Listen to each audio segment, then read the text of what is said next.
Welcome to Ha Special Training High School, a place where combat practice crushes the importance of any normal curriculum. Right now, one student finds himself surrounded by 10 others, yet a smirk of absolute confidence is plastered on his face, because with a simple flick of his wrist, he can summon a massive iron battle axe from thin air. Even against overwhelming numbers, it's hardly a problem. With a single, sweeping arc of his weapon, he shatters their entire defensive line. Hey, Jin Sung, you bastard, don't just stand there and watch. Do something. The red-haired youth from the attacking team roared, glaring furiously at another boy standing alone in the corner of the yard. But the student named Jin Sung could only scratch his head with an awkward smile, knowing full well that his help would be useless. You worthless piece of trash. Just you wait. When we're done here, you're next. The red-haired kid screamed in a fit of rage.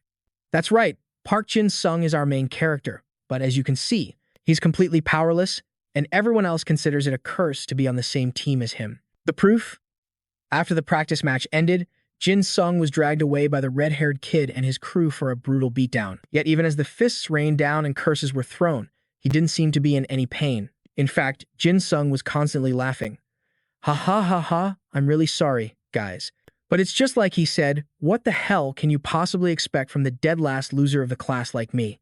This taunting attitude only enraged his opponent more, who unleashed a vicious haymaker punch. But this time, our hero fought back by running away. Looking at the now dented locker door from that punch, it's clear that Jin Sung made the right call. You F-rank. We're tired now, so we'll only hit you 10 times. Consider it payback for the 10 members you held back. The student with glasses, standing next to the redhead, announced coldly. Jin Sung swallowed hard, his heart pounding. Just 10 times? With that kind of power? Taking 10 of those blows would leave him crippled. He absolutely refused to spend his entire break getting pummeled. So he chose the best strategy he had. Run for your life, screaming for help at the top of his lungs. Of course, the screaming was just for show. As if anyone would ever bother to save him. Students from other classes seemed all too familiar with the sight of Jin Sung scurrying away like a rat every single day. So they just treated it as free entertainment, their own personal long-running drama series. And the result was always the same. Jin Sung was all alone. There was no way he could escape a pack of violent classmates. As they cornered him, he could only plead with them helplessly. Just don't use Ida. If you do, the pain will be unbearable. Don't worry, we'll control ourselves. We'll only hit you enough so you don't go crying to Mr. Jang Ho. You know we're banned from using EDA at school, right? After saying their piece, the bullies began their assault.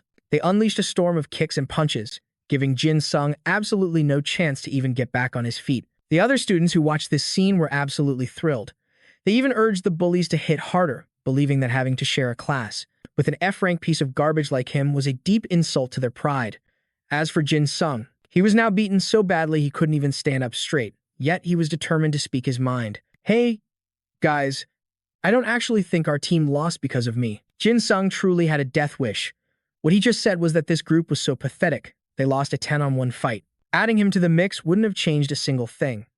As expected, his defiance sent the other boys into a blind rage. But just as they were about to teach him another painful lesson, the classroom door swung open, and their teacher walked in. All right, kids, take your seats. I have some very good news for all of you today.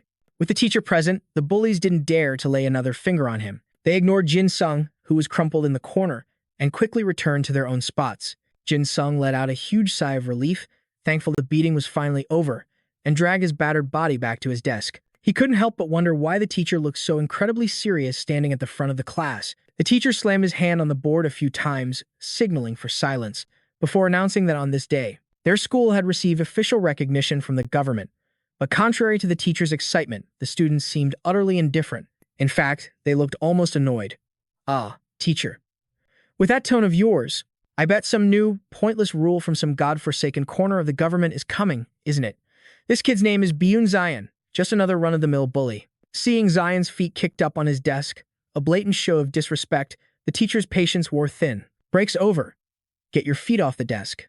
Zion complied, but shot back with a defiant smirk. Geez, can we just drop all this useless crap? Their homeroom teacher just shook his head. It wasn't his decision to make, after all. The only thing these little devils could do was get used to the new system. He also reminded them that the school's new government-recognized status was all thanks to the outstanding performance of the third-year students. Then, the teacher officially laid out the new law of the land, effective immediately.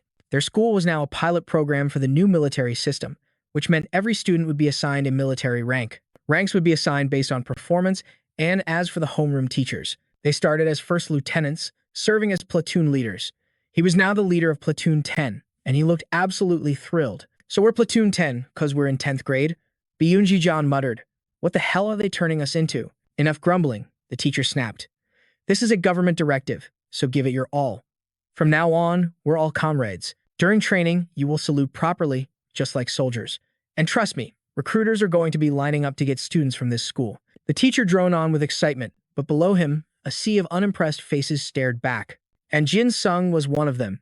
True to his blunt nature, Jin Sung didn't hesitate to speak up. "Excuse me, sir. What if we don't want to be part of this military system?" The teacher just shrugged. "The school isn't forcing anyone, so if you don't like it, you're free to petition the government for a transfer." He quickly added that this was a golden opportunity and that only a complete fool would even think of transferring. The students, however, failed to see what was so golden about any of this. Then, from a cardboard box, the teacher dumped out a pile of rank insignias. Apparently, the third years had completed a major mission, earning the school its new military designation. As a reward, they were all promoted to sergeant. The top-performing second years were made corporals, while the rest became private first class.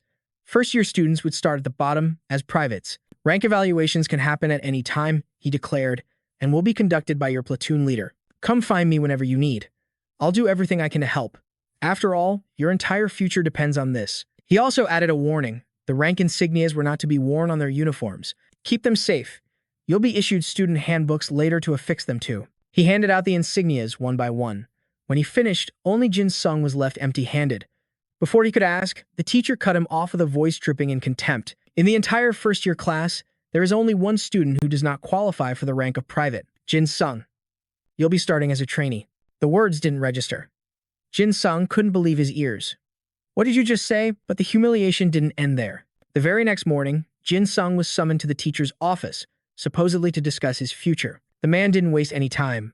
"So, when are you transferring?" The question hit Jin Sung like a physical blow. "Look, school is already hard for you. I get it. But now that we're a military academy, you're not going to survive here." Jin Sung. The teacher's words were designed to crush him. But despite the blow, Jin Sung stood his ground, his voice firm. "Sir, shouldn't you be looking at my potential? What if I suddenly get good at this?" The teacher's response was not what he hoped for. He just burst out laughing. "You're hilarious, Jin Sung. Truly." Of course, Jin Sung wasn't a fool. He knew that smile held zero warmth. In fact, he knew the man had been looking down on him with contempt since the very first day they met. "Jin Sung, let's be honest.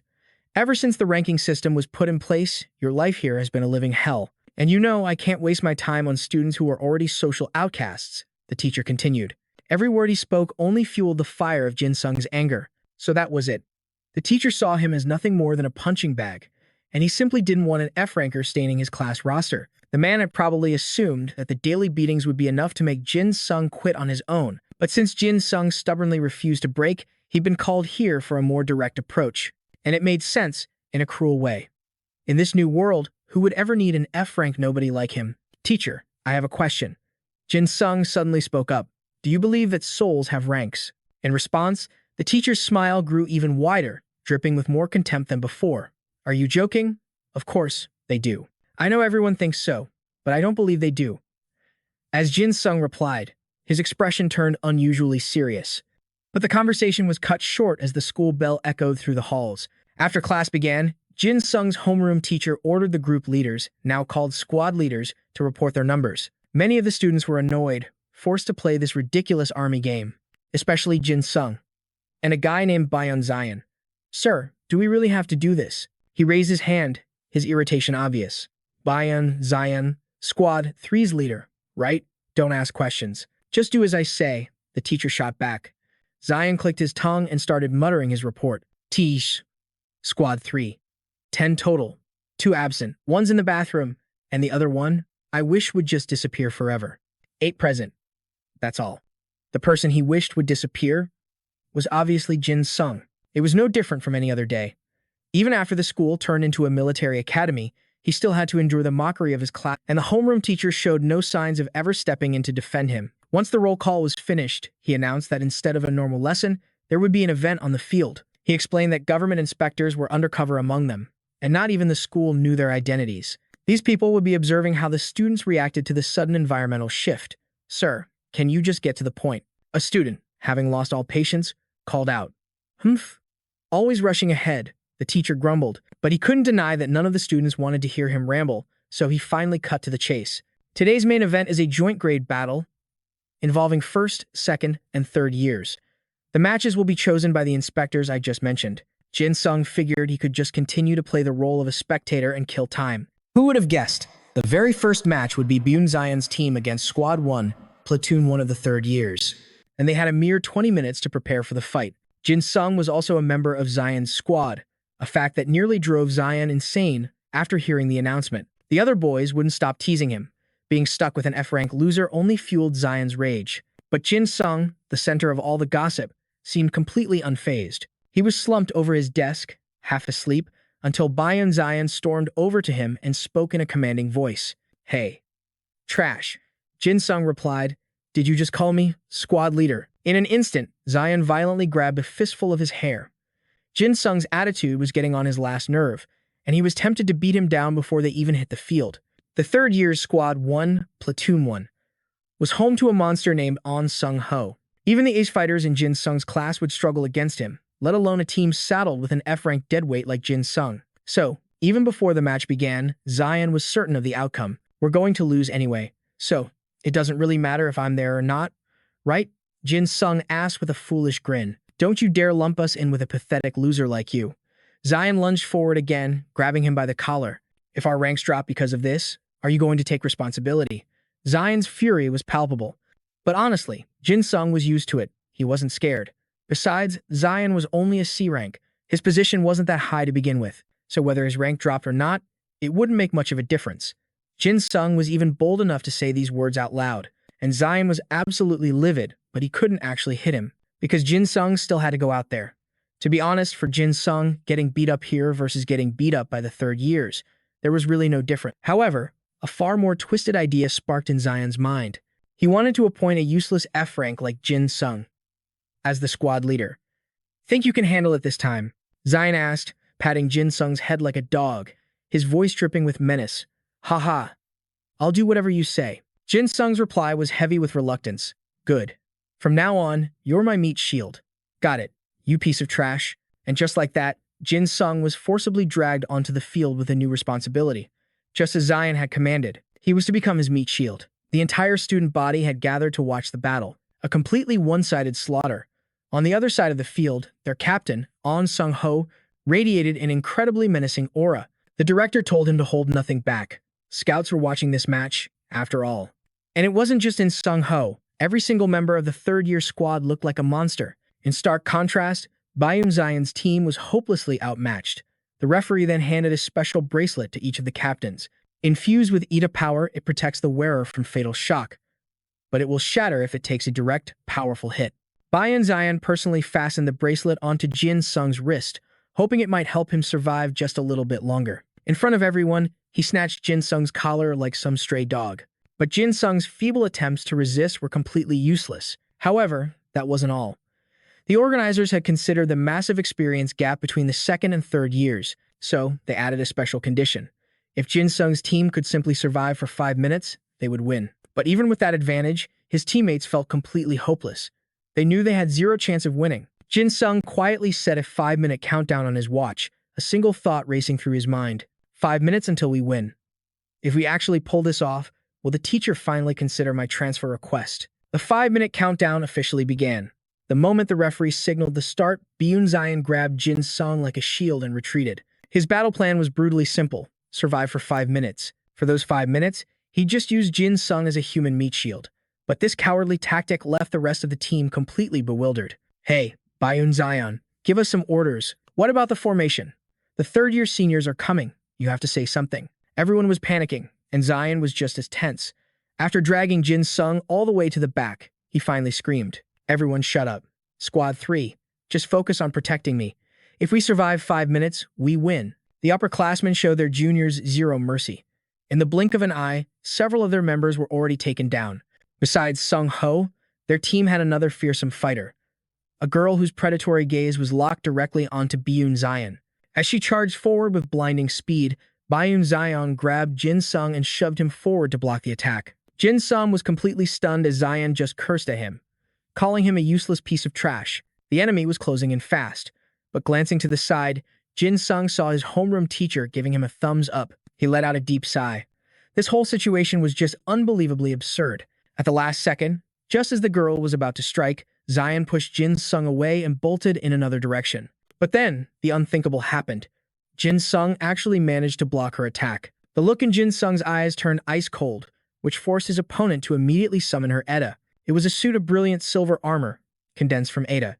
Jin Sung's expression immediately switched to one of pure awe, and he started clapping. "Whoa, your armor is amazing.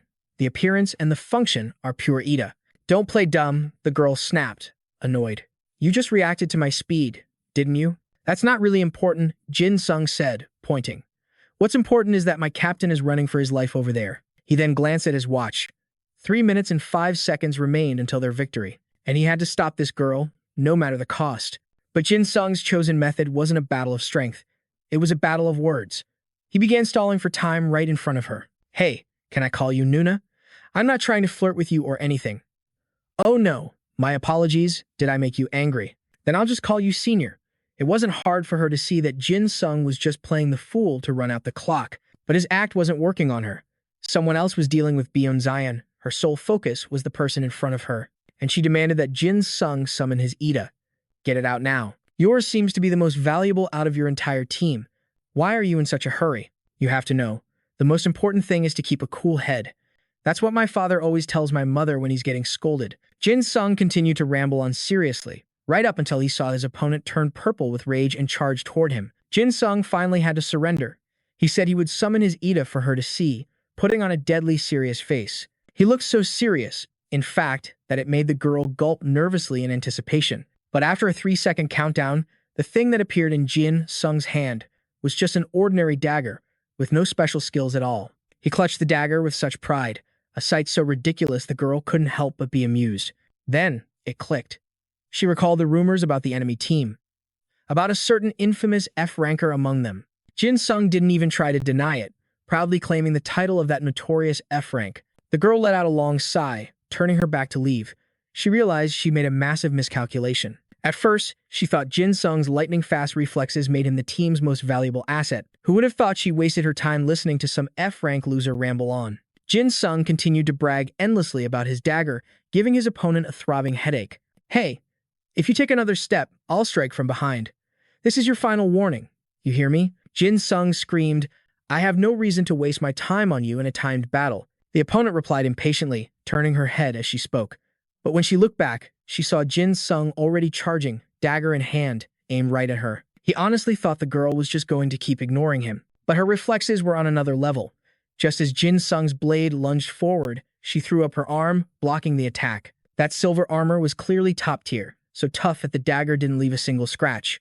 Caught in this awkward predicament, the only thing Jin Sung could do was flash an overly confident grin. He then tried to save face with some nonsense. "Ha ha, your armor is just as tough as you look." The students watching from the sidelines erupted in laughter, seeing that Jin Sung's attack had dealt absolutely zero damage. Even his opponent looked baffled. After a few seconds, she turned away with a sigh and a scoff. "Even if your reflexes are good, your EDA is completely worthless. I've just confirmed it has no effect. So let's just end this here."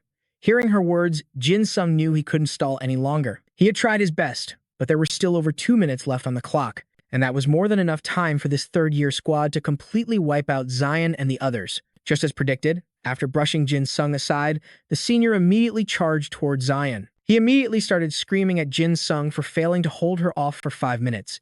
This pathetic display only earned him more of the senior's contempt. How can a coward who does nothing but run his mouth say something like that? For every step she took forward, Zion took one back. "Senior, I'm just going easy on you. You should stop right there," Zion threatened, trying to sound intimidating. But the tremble in his voice and the pale, sheet-white look on his face betrayed his true feelings, and his poorly hidden fear made the girl find the situation even more ridiculous. "Oh, is that so? No need to go easy on me. Let's see what you've really got. If you think you're better than An Sung-ho, then prove it." With that, the senior charged forward aggressively. Just as Zion was about to be overwhelmed, he suddenly stepped on a stone. More importantly, it was a piece of solid bedrock. An arrogant smirk instantly reappeared on his face, as if he had already secured his victory. Seeing Zion's sudden change in expression, his opponent grew even more curious and asked, "So, when are you going to prove yourself? If you insist, senior, I'll show you right now." With that, he squatted, placed his palm on the ground, and began to pull the stone up. To everyone's astonishment, including Jin Sung's, they all knew his EDA was only C rank. But this scene suggested Zion had been hiding his true power. Without a second thought, Jin Sung shouted a warning to the girl. "It's dangerous, armored senior. Zion's ability is to pull out something that's stuck and then throw it. His normal rank is C+ or B. His combat ability is rated B or C. If it's an embedded object, he can use it as a weapon. The fixed weight of the extracted object can be completely ignored depending on his skill." But contrary to Jin Sung's worried expression, the girl looked absolutely thrilled after witnessing Zion's move. "Oh? So you're done running away? Were you waiting for an EDA to appear so you could use that rock? Ha ha, you're pretty sharp, senior." Zion laughed maniacally, then ripped the massive rock from the ground and hurled it straight at his opponent. "Now, disappear. Become the stepping stone I'll crush to reveal the essence of my EDA." Zion's laughter grew more and more unhinged. He was clearly ecstatic about taking down a third-year student, but whether he could actually defeat her was still in question. Because from right behind Zion, a voice as cold as ice suddenly echoed. He barely had time to turn his head. Before being slammed face-first into the dirt, Dijon ate the ground hard. A mix of pain and humiliation surged through him. Dijon roared with fury. Damn it, what kind of third-year senior sneak attacks someone like a coward? As he lifted his head, his eyes widened. The massive boulder he'd just thrown was frozen in midair. The senior girl wasn't crushed like he planned. Clearly, Dijon's power was stronger than she had anticipated, but with her own Edda, she could still resist. Just as she gathered her full strength to shatter the stone, another force intervened, blowing it to smithereens. Unsurprisingly, the one responsible was in Sung Ho. However, instead of gratitude, a look of pure frustration flashed across her face. "That was my chance to prove my worth. Why did you have to interfere?" Team captain and Sung Ho simply replied that the attack was dangerous and he was only fulfilling his duty to protect a member of his squad, but that only enraged the girl more, her hands balling into tight fists. She gritted her teeth. "Are you saying I couldn't handle it? Julia, I'm sure you could have handled that rock." Sung Ho calmly reassured her, but a scumbag like him doesn't stop with just one attack. As he spoke, Sung Ho glanced back. He saw Dijon, baseball bat in hand, moving in for a cheap shot from behind. Too bad for him. Sung Ho had predicted his every move. And just like that, Dijon was once again thrown to the ground in a painful, humiliating defeat. Watching from a distance, Jin Sung could only sigh. "Man, our team captain is a total idiot." But in that exact moment, Sung Ho's ice-cold gaze snapped towards him. A chill ran down Jin Sung's spine as he tensed up. He instantly threw his hands up, offering his weapon in surrender. "I give up." "All right?" But Sung Ho kept advancing. Only now, his tone was much softer. It turned out he just wanted to know why Jin Sung had warned Julia to be careful when Dijon activated his Edda, even though they were clearly enemies. "Huh? Oh. It's just that our captain has a bit of a temper problem. I just did it because I had no idea what he was capable of." Jin Sung replied. "Quite the liar, aren't you?" Sung Ho smirked, then suddenly lunged forward. Despite his surrender, Sung Ho grabbed Jin Sung's wrist in a vice grip, sending the dagger in his hand flying into the air. As it tumbled down, Jin Sung's reflexes kicked in with blinding speed, and he snatched it right out of the air. "You should really listen when someone is talking," he snapped, twisting free from Sung Ho's grip. Both Jin Sung and Sung Ho instantly retreated, putting a safe distance between them. But Sung Ho's expression had turned grim. From that single exchange, he could already sense that this guy was no weakling. "You, second-year student. Just who in the world are you?" A palpable killing intent began to radiate from Sung Ho. It was impossible to hide now. "I'm a member of the 2nd Air Division, Platoon 10, Squad 3. Jin Sung, user of an F-rank Edda."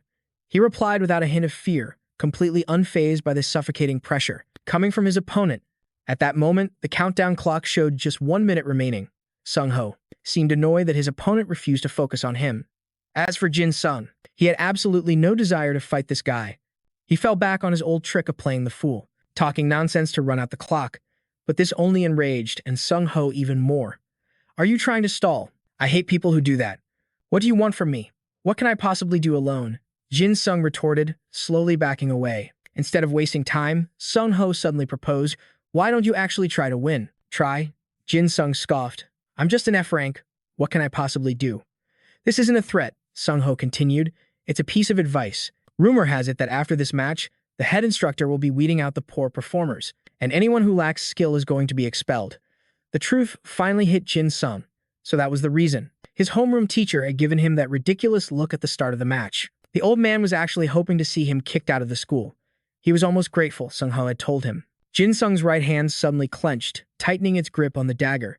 He let out a long sigh and looked at Sung Ho. Senior, I really don't want to get expelled.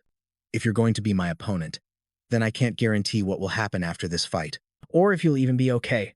Coming from Jin Sung, the words sounded like a complete joke to everyone else. You're the worst of the worst. But as those words were spoken, something inside Jin Sung violently snapped. His blood began to boil, and dark veins pulsed across his face. Jin Sung's Edia was supposedly just an F-rank dagger with an F-rank combat rating, a completely ordinary blade with no special abilities. But after this sudden transformation, his physical strength had somehow tripled. He could now see his opponent's fatal weak points, and his Edia instinctively knew the most effective way to annihilate his foe with his current skills. This terrifying ability would only deactivate once he either shattered his opponent's Edia or took their life. In this state, Jin Sung had lost all reason, driven by a singular, overwhelming desire to kill. This was Jin Sung's true Edia, the power he desperately kept hidden. It was a true killer, an S-rank ability that let him reap lives with terrifying ease. However, from An Sung Ho's point of view, this bloodthirsty change wasn't obvious. All he could see was the vacant, lost look in Jin Sung's eyes. And yet, Sung Ho could sense it. That S-rank dagger wasn't the full extent of Jin Sung's Edia. That realization put him on maximum alert. Jin Sung could now see everything about Sung Ho, including all his abilities. His Edia was named I Will Definitely Catch You, a B-rank power that produced an A+ total attack output. It guaranteed Sung Ho could catch anything he targeted. Within a certain range, he could instantly teleport to his objective. A B rank? Your ability is far weaker than I imagined, Jin Sung sneered. That simple sentence sent a chill down Sung Ho's spine. The boy before him was no longer the foolish kid who was spouting nonsense just moments ago. More importantly, that statement meant he could see other people's Edia. Heh, my apologies. I can't hold back any longer. A twisted, inhuman smile spread across Jin Sung's face. But you're going to stop me, aren't you? As he spoke, Jin Sung aimed his dagger at Sung Ho. An overwhelming killing intent washed over him, choking the very air from his lungs. Jin Sung's entire presence felt completely wrong, as if he had transformed into an entirely different person. I know you'll be fine, senior. I can trust you on that, right? Jin Sung continued to taunt him, spinning the dagger provocatively in his hand. Beyond the arena, the student audience was too far away to see the details. They couldn't make out Jin Sung's menacing expression, nor could they hear a word the two were saying. All they saw was two fighters standing motionless, leading them to assume that An Sung Ho didn't even consider Jin Sung a worthy opponent for a real fight. Little did they know that An Sung Ho, the man known as the school's monster, was drenched in a cold sweat. His opponent didn't even seem to need a defensive stance, yet he revealed no openings whatsoever. Nearby, Julie, the senior who had just fought Jin Sung, was also being suffocated by the immense energy he was radiating. She had praised his speed before, but the power he was unleashing now was on a completely different dimension. Julie didn't understand this oppressive atmosphere.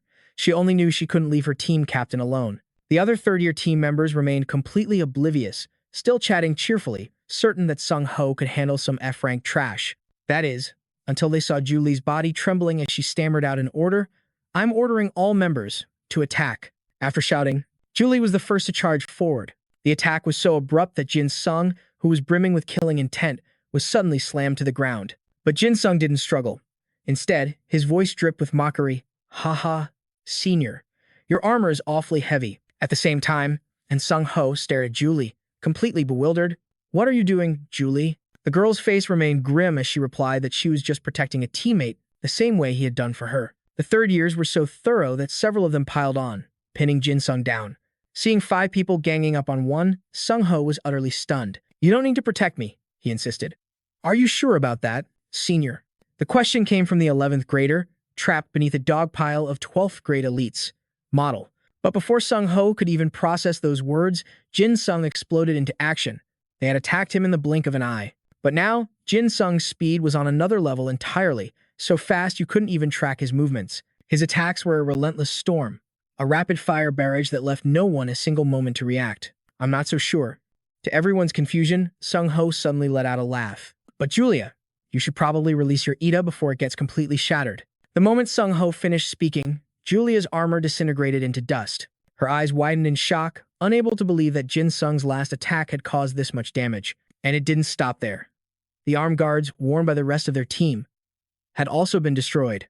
Jin Sung had moved so fast, they didn't even realize he was the one who had struck them. With his killer instinct now completely gone, Jin Sung collapsed back to the ground, playing the part of a harmless weakling. Haha, you guys have great teamwork. Across from him, An Sung-ho's eyes were filled with suspicion. Are you back to normal now? He asked. Jin Sung had no idea what he was talking about. Instead, his attention was elsewhere. He glanced around cautiously. The battle was over. An Sung-ho accepted his defeat, but he had one last thing to say. Next time, I want a fair fight. With no one interfering. Jin Sung scoffed. What next time? That was a one-time miracle, he said, waving his hand dismissively. But Sung-ho didn't even seem to hear him. You should prepare yourself before then. Just some friendly advice. With those final words, Sung-ho turned and walked away. The members of Squad 53 had no reason to stick around either.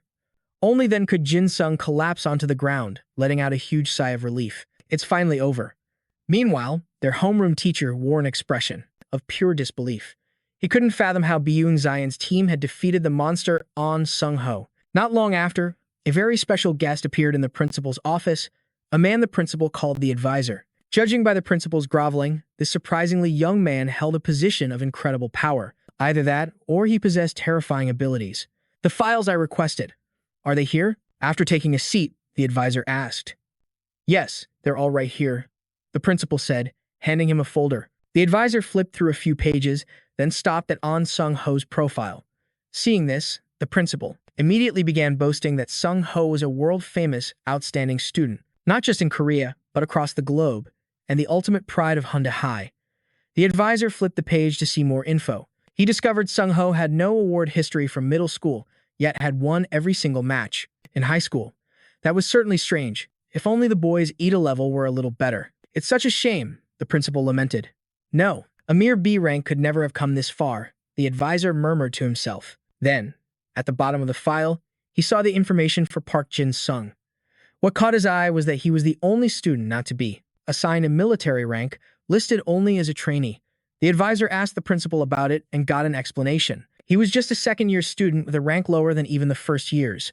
But unlike the principal, the advisor found Jin Sung quite interesting, so he requested to see the rest of his file, his complete personal history.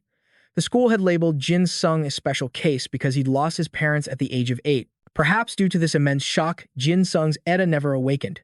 Afterward, his aunt and uncle exploited and abused him for a long time. At age 10, robbers broke into their home, leaving them with massive physical and mental trauma that landed them in a psychiatric hospital. As a result, Jin Sung's ETA awakened on that very day. The more he read, the deeper the advisor's frown became. Jin Sung truly was a special case, because normally, a person's ETA appears at the age of 8. For Jin Sung's to awaken so late under such extreme circumstances and still only be in F rank. On top of that, his combat ability had been stuck at F rank ever since he was 10 years old. The advisor felt something was wrong. For his combat ability to not increase at all in 7 years was completely illogical. He immediately began to speculate about Jin Sung. Jin Sung was hiding his true power, but for what purpose, no one knew. The counselor later requested a private meeting with Jin Sung, but the principal had a pressing question first. Sir, why did you feel the need to turn our school into a military academy? At his question, the counselor's hand, which had been flipping through a file, suddenly froze. His expression darkened, making the principal nervous enough to break a sweat. Ah, my apologies, sir. I shouldn't have asked. He quickly waved his hands in dismissal, but the counselor answered anyway. We were prepared to endure the ridicule from the north, but with this new system, we have hope that our students can help us change the past. Jin Sung's morning routine was always the same. He'd wake at 6 a.m., sharp, and get dressed. Staring at his reflection, Jin Sung gave a confident smile. Time to give it my all again today. He left the house at 6:30 on the dot. Let's go. The reason Jin Sung arrived at school so early was that he'd recently been put in charge of every cleaning duty imaginable, and all the other menial chores, too. The moment he arrived on campus, he ran into a group of upperclassmen. The girl leading them narrowed her eyes at Jin Sung, her voice flat. You're a second year. I guess we don't need to dress as nicely as he does. Hearing that comment, Jin Sung just chuckled and touched his forehead. That's right, this is good enough. The boy next to her spoke up. Wait, isn't he the only intern in our entire school? Jin Sung answered with a gentle, humble smile. Am I really that famous? You all are exaggerating. The upperclassman simply raised an eyebrow. He looks dumber than I thought. Hearing this, the girl let out a contemptuous laugh. I think the people in Platoon 1 are getting a little too complacent. Jin Sung just kept smiling, ignoring their endless gossip and judgment. They didn't even try to hide their disdain, insulting him right to his face. Isn't your Ida just a knife? That thing is completely useless. How could you possibly fight in Sung Ho with something like that, even if you made a mistake? After the difficult walk to class, he immediately started cleaning. Wiping the chalkboard, dust flew into his eye, irritating it. It just won't come out. They have government funding, so why aren't they using whiteboards instead of this relic? He then threw himself into cleaning the entire classroom, which is how things ended up like this. Watching him work so hard, Han Su raised an eyebrow and said, I see you completed your task by running away. Beside him, Jong Han rested his chin on his hand, bored. Why didn't you just do that for us from the start? Getting bolder, Han Su stepped forward and gripped his shoulder tightly. I'm actually quite impressed. It's a miracle you even made F rank, though I guess some things are just destined to be pathetic. After spitting out those taunts, he walked away smugly. But Jin Sung was unfazed. Their words were nothing he hadn't heard before, he thought. After that platoon battle against the third years, my image in everyone's eyes has actually improved a bit. He was lost in thought when Jizon's shout snapped him out of it. Hey, I told you to wake up, you piece of trash. Jin Sung groggily sat up. Huh? Sorry, were you calling me? He braced himself for a beating. Jizon crossed his arms in disgust. I couldn't get the math handouts last time, so you go get them for me now. He agreed without a second thought. Huh? Okay, sure. Seeing how easily Jin Sung agreed, Jizon ordered impatiently. Go right now. I need to copy the answers. Jin Sung was genuinely taken aback. Huh? He's not going to hit me. I guess after that incident, they finally stopped beating me up. Jin Sung was back to cleaning the hallway when a few people passing by saw him and decided to ask for favors. I didn't get to turn in my social studies homework last time, so make sure you hand it in for me. Okay. Hey, me too. And Jin Sung, return this textbook to the office for me later. The requests kept piling on, leaving Jin Sung exhausted. In place of beating him, they now dumped every single menial. At long last, the final class of the day was over. Nam Kang stretched out with dramatic flair. School's finally out. Seeing his exaggerated behavior, their homeroom teacher, Mr. Shin, spoke up. Settle down, you all. You know today is the last day to sign up for a club, right? Nam Kang nonchalantly replied, yes. Mr. Shin, seeing his casual attitude, reiterated, this is a mandatory activity for all second years, so if you haven't joined one yet, you need to hurry up. Below, Jin Sung sat staring intently at the form in front of him, pondering for a moment. A club, huh? Which one should I even join? Would any of them actually accept me? From the podium, the homeroom teacher's voice was a constant reminder. If you fail to join a club, a private meeting will be arranged with you. Do you understand? Trainee Park Jin Sung took the teacher's words to heart, but the students below couldn't help but sneer. There's no way any club would take an F-rank loser like him. They'll probably give him an entrance exam just to see how pathetic he really is. Those venomous words echoed in his ears and his spirits plummeted. All they wanted was to make a joke out of me. But then, a series of entries on the paper suddenly grabbed Jin Sung's attention. Drill Command, Statistics, EDA, Emergency Rescue, Squad Combat, Individual Combat, Weapons Research, EDA Practice, Pit Fighting Skills, Ideological Struggle, Emergency Response, Advanced Weaponry, Advanced Martial Arts, Advanced Attack Skills, Combat Enhancement, Art of War, the 36 Stratagems. What in the world is all this? Every single club was related to the military, or EDA usage. While he was still reeling, the group behind him started buzzing with excitement. Hey, which club are you joining? I'm thinking about the Squad Combat Club. How's it rated? Wait, let's go check it out together. The classroom erupted with energy as students formed groups, chattering excitedly as they headed out the door. I hear their ratings are pretty high. This is going to be awesome. Hey, wait for me. I'm coming. In an instant, only Jin Sung remained. He gripped his head, his brow furrowed as he muttered, what am I supposed to do? I really hope some of them don't have those EDA-level restrictions. These aren't just clubs, they're more like exclusive cliques. He quickly grabbed a pen and filled in the blanks. Ideological struggle training, 4-directional handling techniques, armored attack skills, art of war studies, HT. No relation to EDA usage. For the sole purpose of physical enhancement, individual combat. Glancing at the paper one last time to confirm, Jin Sung finally left the classroom, satisfied. I doubt there will be many people there, even if it is a little strange that only one club is using their famous private gym. A flash of the chaotic arguments from class appeared in his mind. It's mine. No, it's ours. Get lost. The memory alone was exhausting. It shouldn't be a problem, right? The description clearly stated it has nothing to do with EDA usage. So when he arrived and saw a massive crowd swarming the entrance, Jin Sung was completely stunned. Huh? Why are there so many people? Did I come to the wrong place? He glanced doubtfully at the paper in his hand, murmuring, but I'm sure this is the right spot. Suddenly, someone in the crowd pointed directly at Jin Sung and shouted, "Hey, that F-rank student from the upper class is here too." Immediately, all eyes snapped towards him.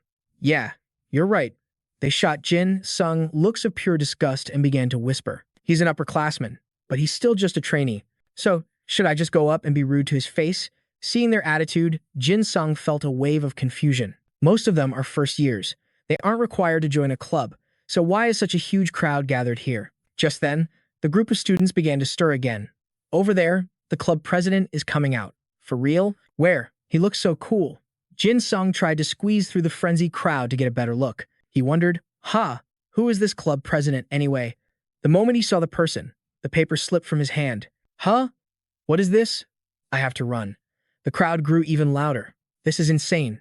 So the rumors were true after all. The figure suddenly turned towards the entrance and called out, "Park Jin Sung."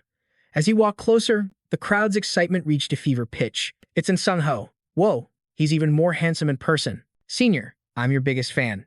Jin Sung was shoved forward, and he looked up at Sung Ho with a raised eyebrow. Are you the president of the HT club? The senior chuckled softly. I never expected you to show up here. I'm impressed, Park Jin Sung. Sung Ho then addressed the crowd. All candidates may now enter and get ready. Hearing this, Jin Sung's face darkened.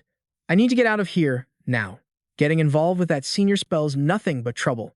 Seeing him turn to leave, Sung Ho called out, Where do you think you're going, Park Jin Sung? He forced a weak smile. I think I came to the wrong club.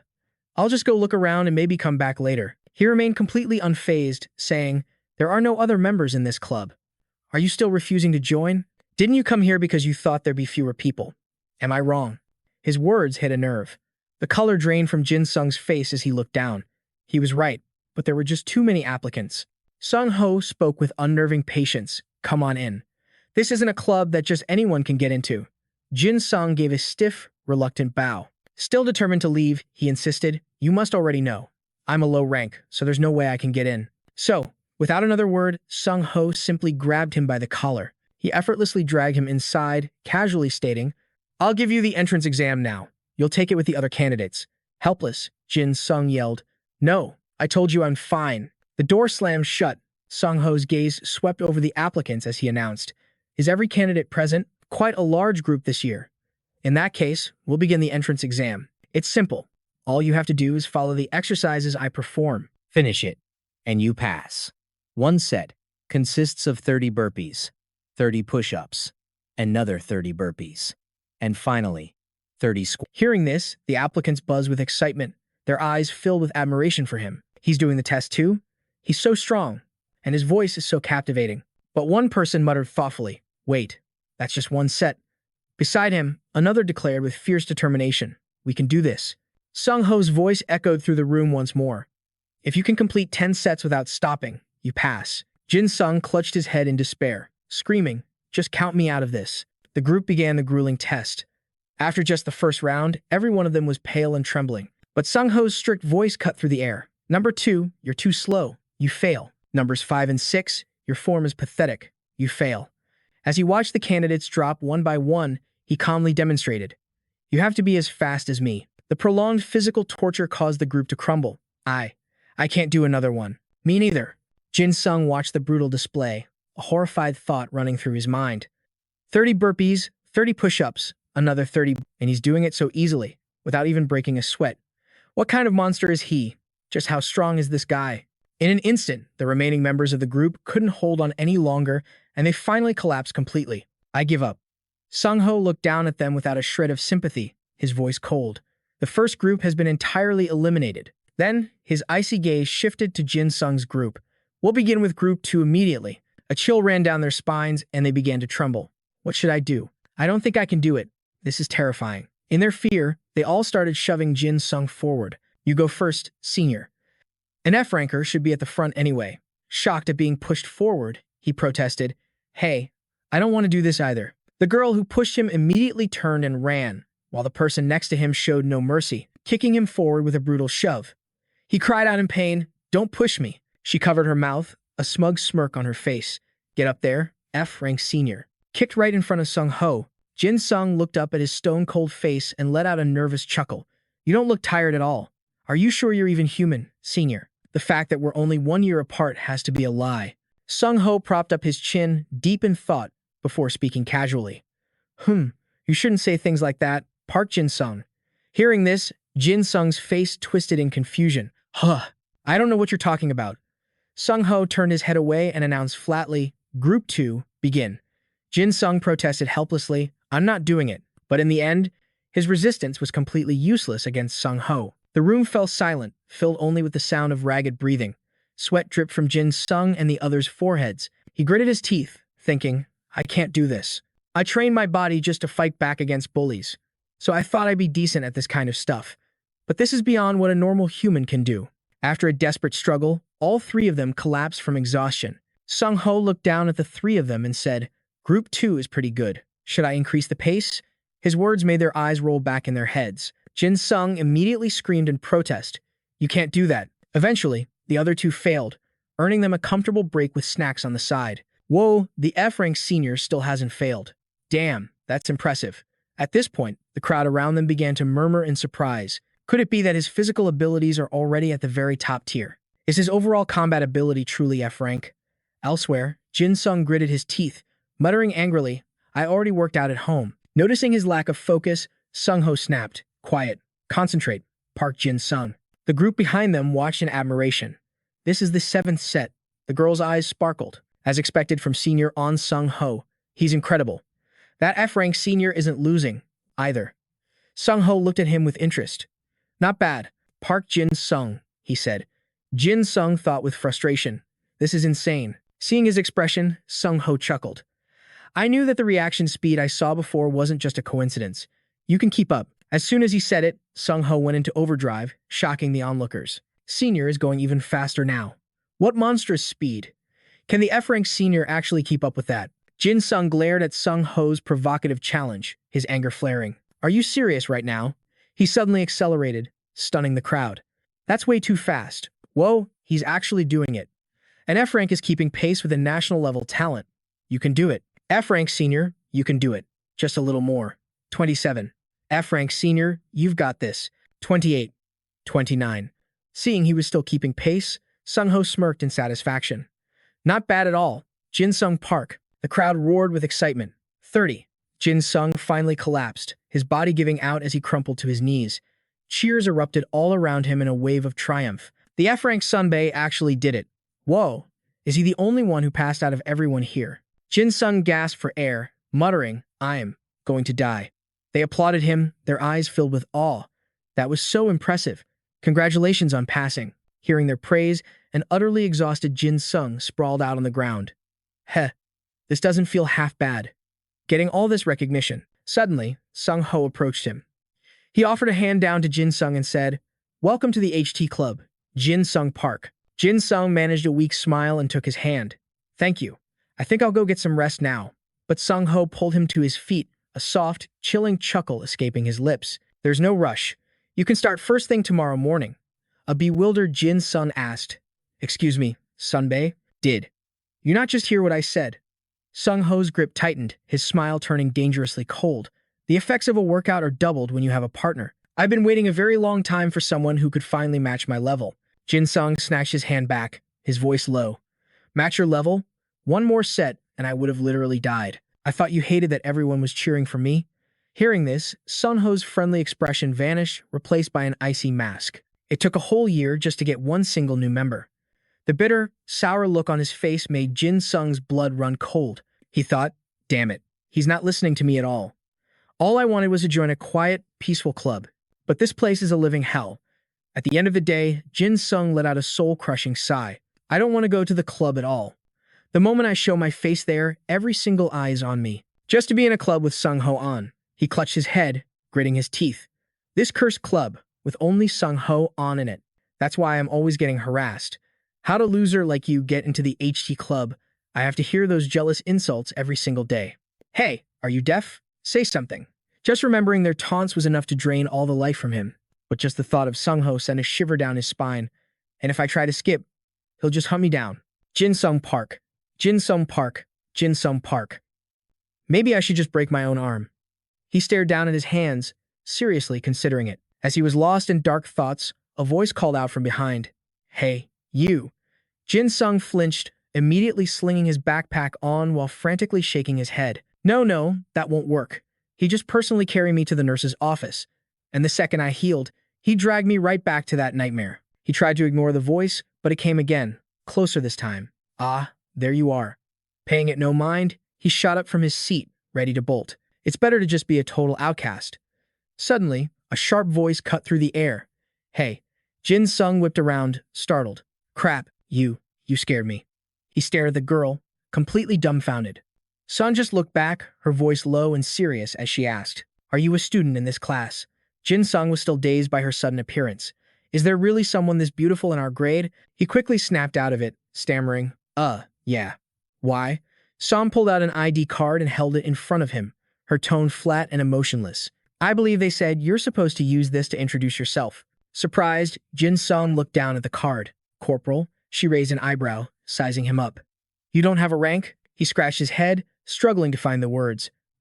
Well, it's kind of a long story. While he was fumbling for an explanation, Sung's voice suddenly turned sharp, just like a drill sergeant's. Rank and name? On pure, unthinking reflex, Jin Sung snapped to perfect attention. 2nd Squadron, 10th Platoon. 3rd Squad, Private Jin Sung Park. The words flew out of his mouth flawlessly. By the time his brain caught up, it was already too late. Sun stared at the so-called private with wide, astonished eyes. Her utterly baffled expression made Jin Sung's face burn with shame. He gritted his teeth. Damn it all. They drilled that into me so many times. It's become a twisted habit. Sun studied him for another moment. Despite her surprise, she regained her composure and held out her hand. Whatever. It's fine. Pleasure to meet you. I'm Corporal Sun Kim. Jin Sung forced a weak smile and shook her hand. Why, yeah. But, why did you need me? Sun stated plainly, You're in the 10th Platoon, aren't you? I'll be joining the 2nd Squadron, 10th Platoon, tomorrow morning. The pieces clicked into place. With a strained smile, he replied, Oh, so you're a transfer? Well, it's nice to meet you. Please, take care of me. I actually have somewhere I need to be, so. But just as he turned to leave, Sun's hand shot out, grabbing him by the collar and yanking him back. Wait! With surprising strength, she slammed him against the wall, planting both her hands beside his head, trapping him. Sun's face was just inches from his. A panicked Jin Sung stammered, See, Corporal, do I need to be there for your transfer right now? She shot him a cold glare and replied, No, I need a guide. Her answer left Jin Sung utterly speechless. A guide for what? Her unnerving silence only fueled his confusion. This whole unbelievable situation made him feel like screaming. Sergeant and Sung-ho could find me at any moment. Panic seized him as he stammered, Wait a second, I have something urgent to do. Can you please ask someone else? But she coldly shot him down. No, I find you quite comfortable to be around. Her words made him uneasy. But, didn't we just meet? A shadow fell across her face as her gaze turned ice cold. Right now. That look made him scream on the inside. What is this? Why is she so terrifying? But feeling utterly powerless, he gave in to her demand.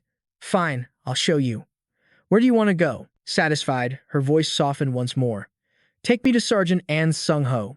Hearing this, his eyes lit up. Ah, you should have just said so from the start. I was actually on my way there now. The moment he finished speaking, a voice simmering with rage echoed from behind Park Jin Sung. He'd been standing there the entire time. His face was an icy mask of pure killing intent, a look that made Jin Sung want to faint. Sergeant and Sung-ho. The sergeant turned to him, his voice dripping with menace. Park Jin Sung, I hope you weren't planning on skipping training. Were you? Jin Sung's face went pale, breaking out in a cold sweat as he rushed to explain. I was just heading there now. Seeing Sung-ho, Sun finally spoke up. You're Sergeant and Sung-ho? He narrowed his eyes at her. You're from the 2nd Division? You should show a little more respect to your superior. She responded with a detached air. I heard they rank everyone here based on skill. Are you really strong enough to be my superior? Because it looks to me like we'd be an even match. Sun's provocative smile instantly darkened Sung-ho's expression. Are you asking me to prove it to you? Caught in the middle, a bewildered Jin Sung tried to intervene. If you fight, people could get hurt. Sun just raised an eyebrow. Sergeant and Sung-ho. Are you dating anyone? The sudden question stunned him. What now? Sung Ho narrowed his eyes, calmly replying, no. His answer filled Jin Sung with doubt. He doesn't have a girlfriend, but I thought. Hearing Sung Ho's blunt reply, Sun smirked. Figures. Of course. I absolutely despise guys like you. His expression hardened as he shot back, that's fine by me. The feeling is mutual. As the situation spiraled, Jin Sung was left completely baffled. What is even happening right now? But Sun remained perfectly calm. Whatever. I don't care if you have a girlfriend or a secret lover. If you don't want to be bothered, you should probably make something up. Sung Ho stared at her, surprised. What do you mean by that? She replied with a faint, knowing smile. My family is loud and very conservative. I'm telling you this for your own good, so you better not ignore it. Hearing this, Jin Sung's face paled as he questioned his own existence. What in the world is going on here? Who am I, and where am I? Suddenly, she strode toward Jin Sung. Good thing he's not my type. Hey, trainee, you want to go out with me? Her blunt proposal was both shocking and embarrassing. Jin Sung stammered. Ha, why so suddenly? Sun smiled gently. We're the same height. It's perfect. I like being able to look someone right in the eye. Panicking, he covered his blushing face and stammered. I don't know. She watched his flustered reaction with wide eyes. But then, the corners of her lips curled into a curious smile. How cute. Amused, she leaned in closer to him.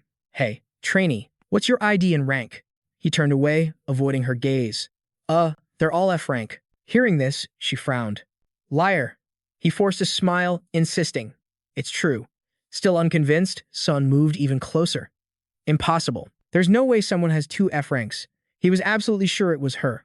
But she still wasn't buying it, a look of annoyance starting to cloud her face. Don't mess with me. Seeing the situation escalating, Sung Ho calmly stepped in to cut them off. We're heading to training now, so it's time for you to go.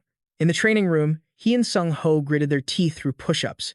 Sung Ho watched him with a small smirk. The moment the words were spoken, the kid cried out and collapsed right at Sol's feet. Her voice was cool and distant. At first, I thought you were just making excuses to avoid me. Turns out you were actually training. Maybe I've misjudged you a little. Kneeling on the ground, gasping for breath, he wondered, why the hell did she follow us? With a flicker of concern, she asked, Are you okay? Jin Sung looked up, forcing a pained smile. Since you're here, please, you have to save me. She leaned on her hand, her tone chillingly indifferent.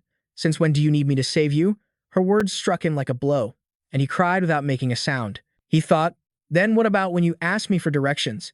Heartbroken, Jin Sung lowered his head and sobbed. This is just too cruel. Sol pointed at him, then looked to Sung Ho. But Sergeant and Sung Ho, why would you train him to this point? His reply was ice cold. He's just a recruit. The difference in our ranks doesn't matter. Having a partner to train with is more than enough. Hearing this, Sol's lips curved into a thoughtful smile as she moved closer to Sung Ho. I don't get why you're trying so hard to help him. Did you see some hidden potential in him or something? Sung Ho's brow furrowed with suspicion. She leaned on her hand with a sly grin. Tell me, what's the secret he's hiding? Sol looked at Sung Ho with unwavering confidence. You recognized his talent, didn't you? Now answer me. Sung Ho's reply was flat. I have no idea what you're talking about. Aren't you the one who has certain expectations for Park Jin Sung? With a soft chuckle, she leaned in, her face just inches from his. You're not going to tell me, are you? Her gaze then shifted to Jin Sung. If that's how it's going to be, I'll just ask him myself. Hey, trainee, you heard our conversation, didn't you?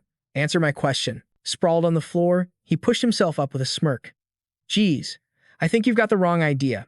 I'm just a lowly F-rank student, so it doesn't matter how charming you are, it won't work. Sol and Sung Ho froze, staring at him in utter disbelief. Sung Ho's face twisted with frustration. He lunged forward and grabbed Jin Sung by the collar, shocking him. What did you just say? Looks like we're done playing dumb. Let's begin the next phase of training. Wait, why are you so angry? Sol, help me. In the classroom, Instructor Sin's voice rang out. All right, everyone, attention. We have a new transfer student today. You can come in. From the doorway, a cool figure stepped inside. It was Sol, her confident gaze sweeping across the classroom. The boys in the class snickered sarcastically. A transfer student at this time of year? Wow, she's gorgeous. Sol turned to Instructor Sin. Sir, where should I sit? He replied nonchalantly. There's an empty seat at the end of Squad 1's row. But first, introduce yourself. Seated below, Jin Sung stared at her, completely captivated. A faint smile touched her lips as she walked toward Jin Sung. I'd prefer to join Squad 3. Her words left Instructor Shin completely shocked. He quickly called out, Hey, wait just a moment. But she paid no attention to his attempt to stop her. Please allow me to sit with Squad 3. Instructor Shin's voice was firm. There are no empty seats in Squad 3 right now. Nam Kang, sitting beside Jin Sung, looked up at her with a bewildered expression. Seol's confident gaze landed on Nam Kang. I'd like to sit there. Can you find another seat? Nam Kang scoffed defiantly. Excuse me. I'm a second-year student in Class 1. Even if you say that, this is still my seat. Without hesitating, Seol slammed her hand on the desk, staring Nam Kang down with a chilling smile. So, you're not planning to move. The look on her face sent a jolt of fear through him, and he instantly shot up from his seat, his face pale. I'll sit somewhere else. Seeing his reaction, she smiled in satisfaction. Thank you. She slid into the seat. Just then, a lazy voice called out, Hey, new transfer student. Who are you to act like that? I'm the one in charge of Squad 3. Let's start with your name and your rank. Seol crossed her arms, a cold smirk playing on her lips. Is your rank higher than mine? I heard the highest rank for a second year is corporal. And I happen to be a corporal. With that, she sat down firmly. Sir, I'll be sitting here. Her swift actions and sharp words left Jizon completely speechless. But I'm the leader of Squad 3. Instructor Sin watched the two of them with a weary expression. Another strange kid has joined the class. Fine, whatever, just sit there. Hearing this, Jin Sung buried his face in his hands in despair. Oh, my God. She turned her head to look at him. Seeing his reaction, she frowned. Seol poked him with her finger. Trainee, you don't like me? Why are you being so indifferent about this? I'm sitting right here. Because I really thought we had a connection. Was there something else I should have done about it yesterday? We don't have to get along. Her voice was pure ice, making him go pale as he forced a weak smile. I'll just ignore the fact that we don't get along, then. She tilted her head in surprise, a move that sent fear through Jin Sung as sweat beaded on his forehead. It's not that I don't like you. Just then, the homeroom teacher, Mr. Sin, cleared his throat.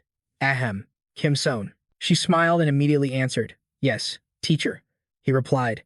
Shouldn't you at least introduce yourself to the class? A flash of annoyance crossed her face. But I'm already in my seat. Still, despite her reluctance, Sun stood up. Fine, I'll just do it from here. That brazen attitude immediately set Dijon on edge. Hey, new student. Isn't it basic manners to introduce yourself from the front of the class? She replied coolly, I don't want to. Besides, everyone can hear me perfectly fine from here, right? Dijon was speechless with rage. Are you for real? Soon just smirked, her confident gaze sweeping over the entire classroom. Hello, everyone. It's a pleasure to meet you. I'm the new transfer student, Kim Soon, and I'll be joining the 10th grade starting today. The students started whispering to each other. What is her deal? She's acting so arrogant. I'm sure she was a real angel at her old school. But Soon paid no attention to the gossip swirling around her. She continued her introduction, her voice cutting through the noise. I am a corporal, and my Ida is the white jade elf. A wave of instant dislike washed over the students, both the guys and the girls. I can't stand her. She just seems so aggressive. But amidst the venomous whispers, a few students suddenly froze, a shocking realization hitting them. It was something in her introduction. Sun spoke with unwavering confidence. Although my family was the one who insisted I transfer to this school, I still hope we can all improve ourselves together. From now on, I look forward to working with you all. The moment she finished, the class erupted into chaos. What? The White Jade Elf of the White Jade Kim clan? For real? Is she telling the truth? The cold atmosphere of the class completely shattered, forcing Mr. Sin to struggle to be heard. Settle down, class. Order. All of you, be quiet. The White Jade Elf. The only Ida known to be inherited from one generation to the next. Normally, an Ida can never be passed down. No two Idas are ever the same, because the essence engraved upon a person's soul is utterly unique. But some have always dreamed of passing down their Ida, allowing it to become even more powerful, to make it more refined, sharper, and deadlier. And one clan's lineage actually succeeded in this experiment. The Kim clan of the House of Yi. They were the legendary defenders of King Solo, a branch of the Kim family long forgotten by the main household. They focused on nothing but relentless training and combat for generations, all to protect the purity of their bloodline. They were forced to form unions only among themselves. All of their children were born with unnaturally pale skin, the White Jade Kim clan, and they successfully cultivated an abnormal Ida, the White Jade Elf, a world soul rank of power. The user's body itself can manifest this legendary being. However, the White Jade Elf only ever awakens in a single descendant per generation. Because of this, their clan's population has dwindled. Now, they are on the verge of extinction. But in this final generation, a child was born in whom a sword-wielding elf appeared. That child possesses physical abilities and latent potential that far surpass those of any ordinary human. The final heir capable of attaining the highest level of swordsmanship, Kim Sung. Someone who was practically born at the finish line, a prodigy acknowledged by both her clan and the heavens, soon looked over the class, leaning a hand on her desk as she spoke with chilling calm. "Teacher, may I sit down now?" Mr. Sin was stunned for a moment but quickly collected himself. "Of course, you may take your seat. And from this day forward, Corporal Kim Sun will be the vice captain of Squad 3. Quiet down now. Please, settle down." The teacher's words filled Daejeon with pure resentment. "But sir, how can a new transfer student just be made a vice captain?" He immediately roared, "Silence." Though he was fuming, Daejeon had no choice but to obey. Jin Sung stared at her in amazement. "Whoa, I guess you're kind of a big deal, huh?" Son propped her chin on her hand and frowned. "That's only because I'm this magnificent." He looked a bit bewildered. I see." A confident smirk played on her lips as she looked back at him. "You're actually pretty one-of-a-kind yourself. After all, the title of an F-rank trainee isn't exactly normal." Hearing this, his face went white, and he immediately slammed his head onto his desk. "Don't say any more. I'm an ally." She let out a soft chuckle. "But I don't want to stop." He was so mortified he couldn't even speak. On the other side of the classroom, Zion gritted his teeth in fury as he glared at Soon. How can some new girl? Down in the cafeteria, Hansu pushed open the door and spoke to Hayaji. "I think we need to change the captain of Squad 3. "What? Kim Sun is clearly more skilled than Bayon Zion. That bastard Zion is the worst. Kim Soon's combat rating is way higher, and her skills are on another level. He's always giving these bizarre orders during combat drills." Hansu's comment earned a nod from Heiji. "It's all because he's desperate to look competent." As for Kim Sun, at first, I thought she was just arrogant, but she's actually a brilliant strategist and a natural leader. Plus, her charisma on the battlefield is just unreal. I think I'm totally falling for her. It would be amazing if Kim Soon were our squad leader. Hearing this, Hansu let out a sarcastic laugh. Well, it's not like she won't become the leader soon enough anyway. Overhearing their mockery, Zion's face twisted in rage. He crushed the paper cup in his fist. Back in the classroom, Sun's cheerful voice cut through the air. "Hey, it's finally lunchtime. Partner, let's grab lunch together."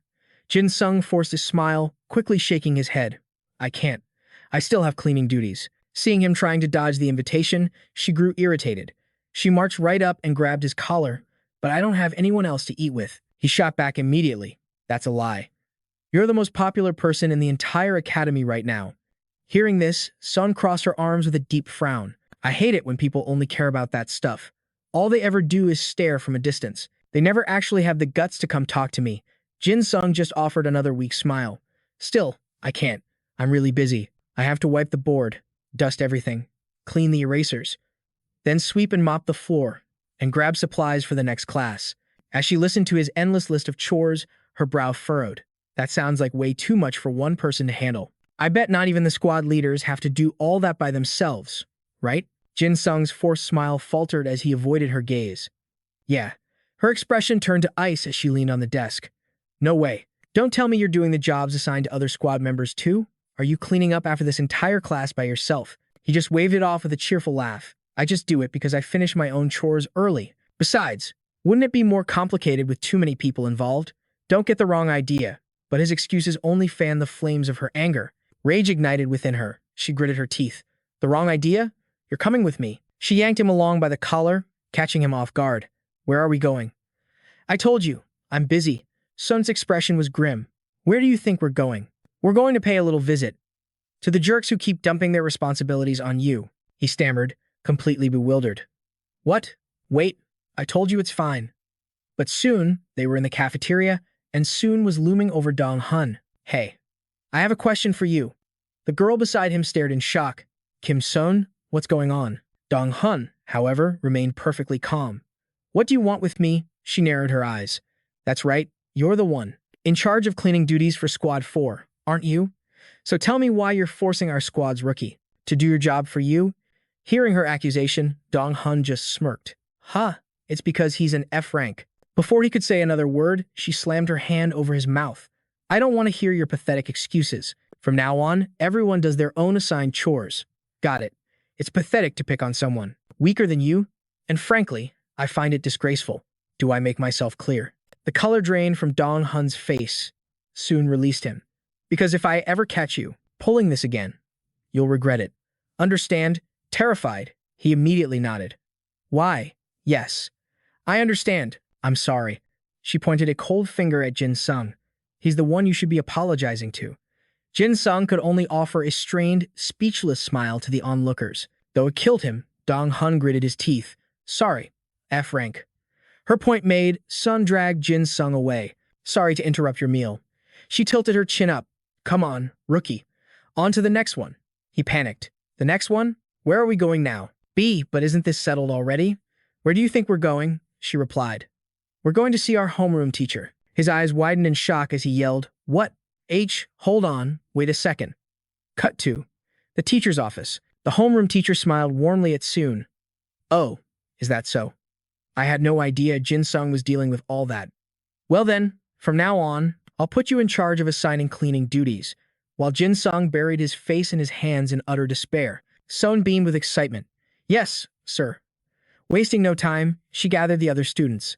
All right, I'll be assigning the chores now. Let's divide the work for our squad. From now on, you're on blackboard duty, and you've got the floors. Got it? The two guys stared back at her, completely stunned. What? They said in unison. One of them demanded, Why do we have to do it? The other chimed in, Yeah, that F-rank bastard is supposed to. But before he could finish, the handle of Sun's broom slammed into both their necks. Not daring to argue further, they could only reply, Nothing. Just then, Zion approached with an annoyed look on his face. Well, if it isn't the vice squad leader. A cold smirk spread across her face. Jizan, what do you want? He shot back immediately. At the very least, you should call me vice squad leader, ma'am. She raised an eyebrow. All right. So, what do you want? Jizan's face contorted with frustration at her attitude. What? Do I need a reason to come see you? I'm just talking to my subordinate. She seemed a little taken aback, but then just shrugged with a smirk. Well, that's true, but you're getting on my nerves, so I'll just have to become the squad leader myself, won't I? Jizan roared in anger. What did you just say? Sehun turned to head back to class, casually remarking over her shoulder, If you don't want anything, I'm heading in. Is that all right, sir? Not willing to let it go, Jizan shouted. Wait, meet me on the roof after class. I have something to discuss with you. Regarding the squad. Sehun glanced back at him. Is that so? Fine then. From a hidden corner, Jin Sung watched the two of them, completely stunned. The moment the bell rang, Sehun headed straight for the rooftop. As soon as she left, Jin Sung was right behind her. He followed her cautiously. Just as I thought. She's going to the roof? Jin Sung froze at the corner of the stairwell for a moment, biting his lip. Looks like our squad leader is going to be pretty busy today. He moved toward the rooftop door. Pressing his body against it, he listened to the situation inside. Sehun's cold voice cut through the air. So, what did you want to discuss? Jizan leisurely approached her. Are you really going to pretend you don't know? Even if you don't want to admit it, you should have figured it out by now, right? Glancing at the crowd of thugs behind Jizan, she smirked coldly. Our squad leader is truly something else. It seems you're quite popular, aren't you? Jizan's lackeys began to slowly close in on her. He stood behind them, a triumphant grin on his face. You are still a member of my squad. After this little discussion, I have no intention of laying a hand on you. Sehun remained perfectly calm. You mean you can't have a simple discussion without this many people here to back you up? Has our squad leader always been this pathetic? Her words finally struck a nerve, enraging Jizan completely. He ground his teeth. It looks like we'll have to teach our vice leader a lesson. Sehun looked surprised, pointing to herself. You're going to teach me a lesson? She stared at Jizan. Then she pointed to herself again, her voice filled with mock confusion. You are going to teach me? Her blatant disrespect sent Jizan into a fury. He began cracking his knuckles, seething with rage. You are in serious need of a lesson in respect. I'm going to make you regret acting so arrogant. Kim Sehun. But she didn't seem to care at all, simply crossing her arms coolly. Is there a problem? Jizan declared loudly. The zone commander should follow the orders of the sergeant. This made Sehun let out a derisive laugh. Spreading her hands, she shrugged. So, are you stronger than me? Or smarter? Jizan glared at her, annoyed. What? Hiding behind the rooftop door, Jin Sung heard Sehun calmly deal with Jizan and his goons. Aren't skills decided by rank around here? You either have to be physically stronger than me, or make better decisions than me. Finishing her sentence, she brushed her hair back. To be my superior, shouldn't you be better than me in at least one of those two areas? Jizan was boiling with rage, because it was obvious he wasn't better than Sehun in any capacity. All he could do was grit his teeth and curse, "You piece of trash." Then, he waved his hand, ordering, "Everyone, take out your EDAs." Immediately, the group obeyed, drawing their weapons. Sehun looked up, scanning the circle of enemies with a thoughtful expression. She saw wooden hammers and baseball bats. They were all close combat weapons, EDAs without any special skill range. Seeing her silence, Jizan sneered. "For someone with a special EDA like yours, these things must look pretty pathetic, right?" Sehun replied nonchalantly, "Not really. Aren't you the one who feels that way?" He didn't want to waste any more words. Enough nonsense. The students gripped their club-like weapons tightly. The school was deserted. The basketball court was empty, and there was no movement from the security office. Jason was quite confident in his plan. Causing a disturbance on campus with an EDA would result in punishment. Sehun listened indifferently as he rambled on, especially for someone with a high-level EDA like hers. For that reason alone, she would be severely punished. She quietly observed, "These weaklings can use their EDAs as they please without being detected." Jizan laughed, signaling for his crew to advance. He believed victory was already in his grasp. After all, he had gathered 15 kids just like this. And as for Kim Si-hoon's Ida, it requires a blade to unleash its true power. But right now, she doesn't have one on her. So, when you compare an overpowered character who can't use their EDA properly against a bunch of trash who can, "The trash will win," Jizan said smugly.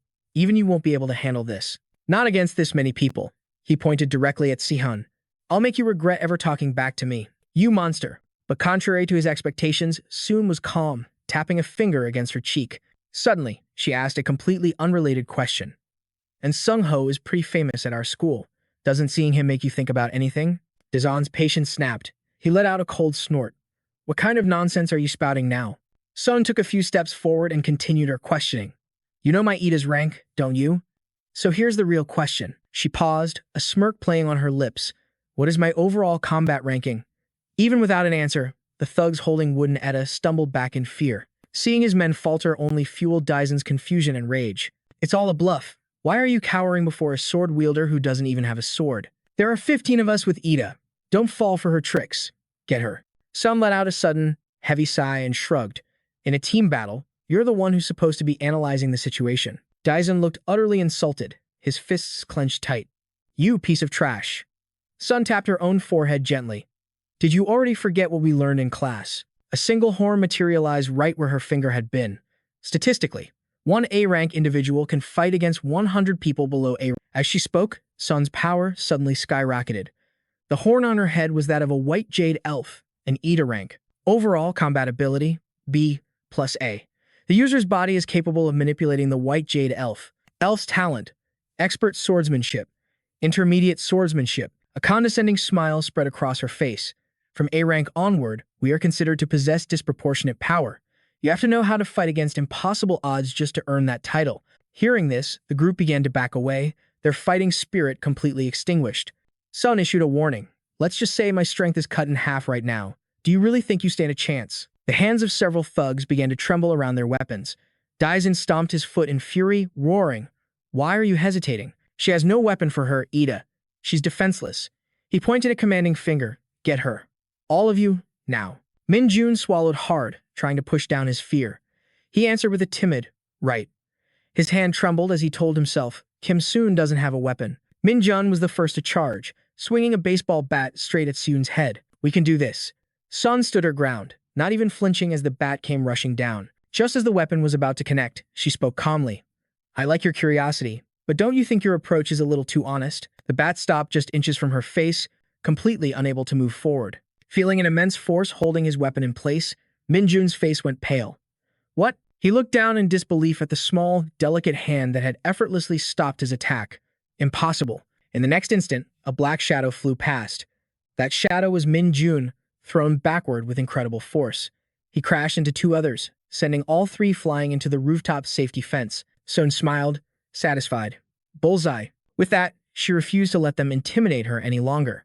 She launched herself forward with lightning speed, sending several thugs flying with a flurry of left and right hooks. Sun's body slid forward, sweeping another goon off his feet. The guy hit the floor hard, his consciousness fading. She stomped powerfully on his stomach, slamming his back into the concrete. Under the crimson sunset, she stood arrogantly, savoring her victory over a pathetic mob that didn't know its place. Min-jun struggled to his feet, a dull ache throbbing in his chest. She's this strong even without a sword? He was utterly dejected. We're nothing against an A-rank Eda. Soon walked over and squatted in front of him. You give up too easily. That's why you'll never be an A-rank. Min-jun yelled back pathetically. What do you know? You were chosen from the day you were born.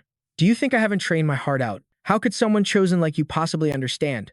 Some listened in silence as Min-jun vented all his pent-up frustration. Can a born genius with a powerful Eda understand the sorrow of someone with no talent?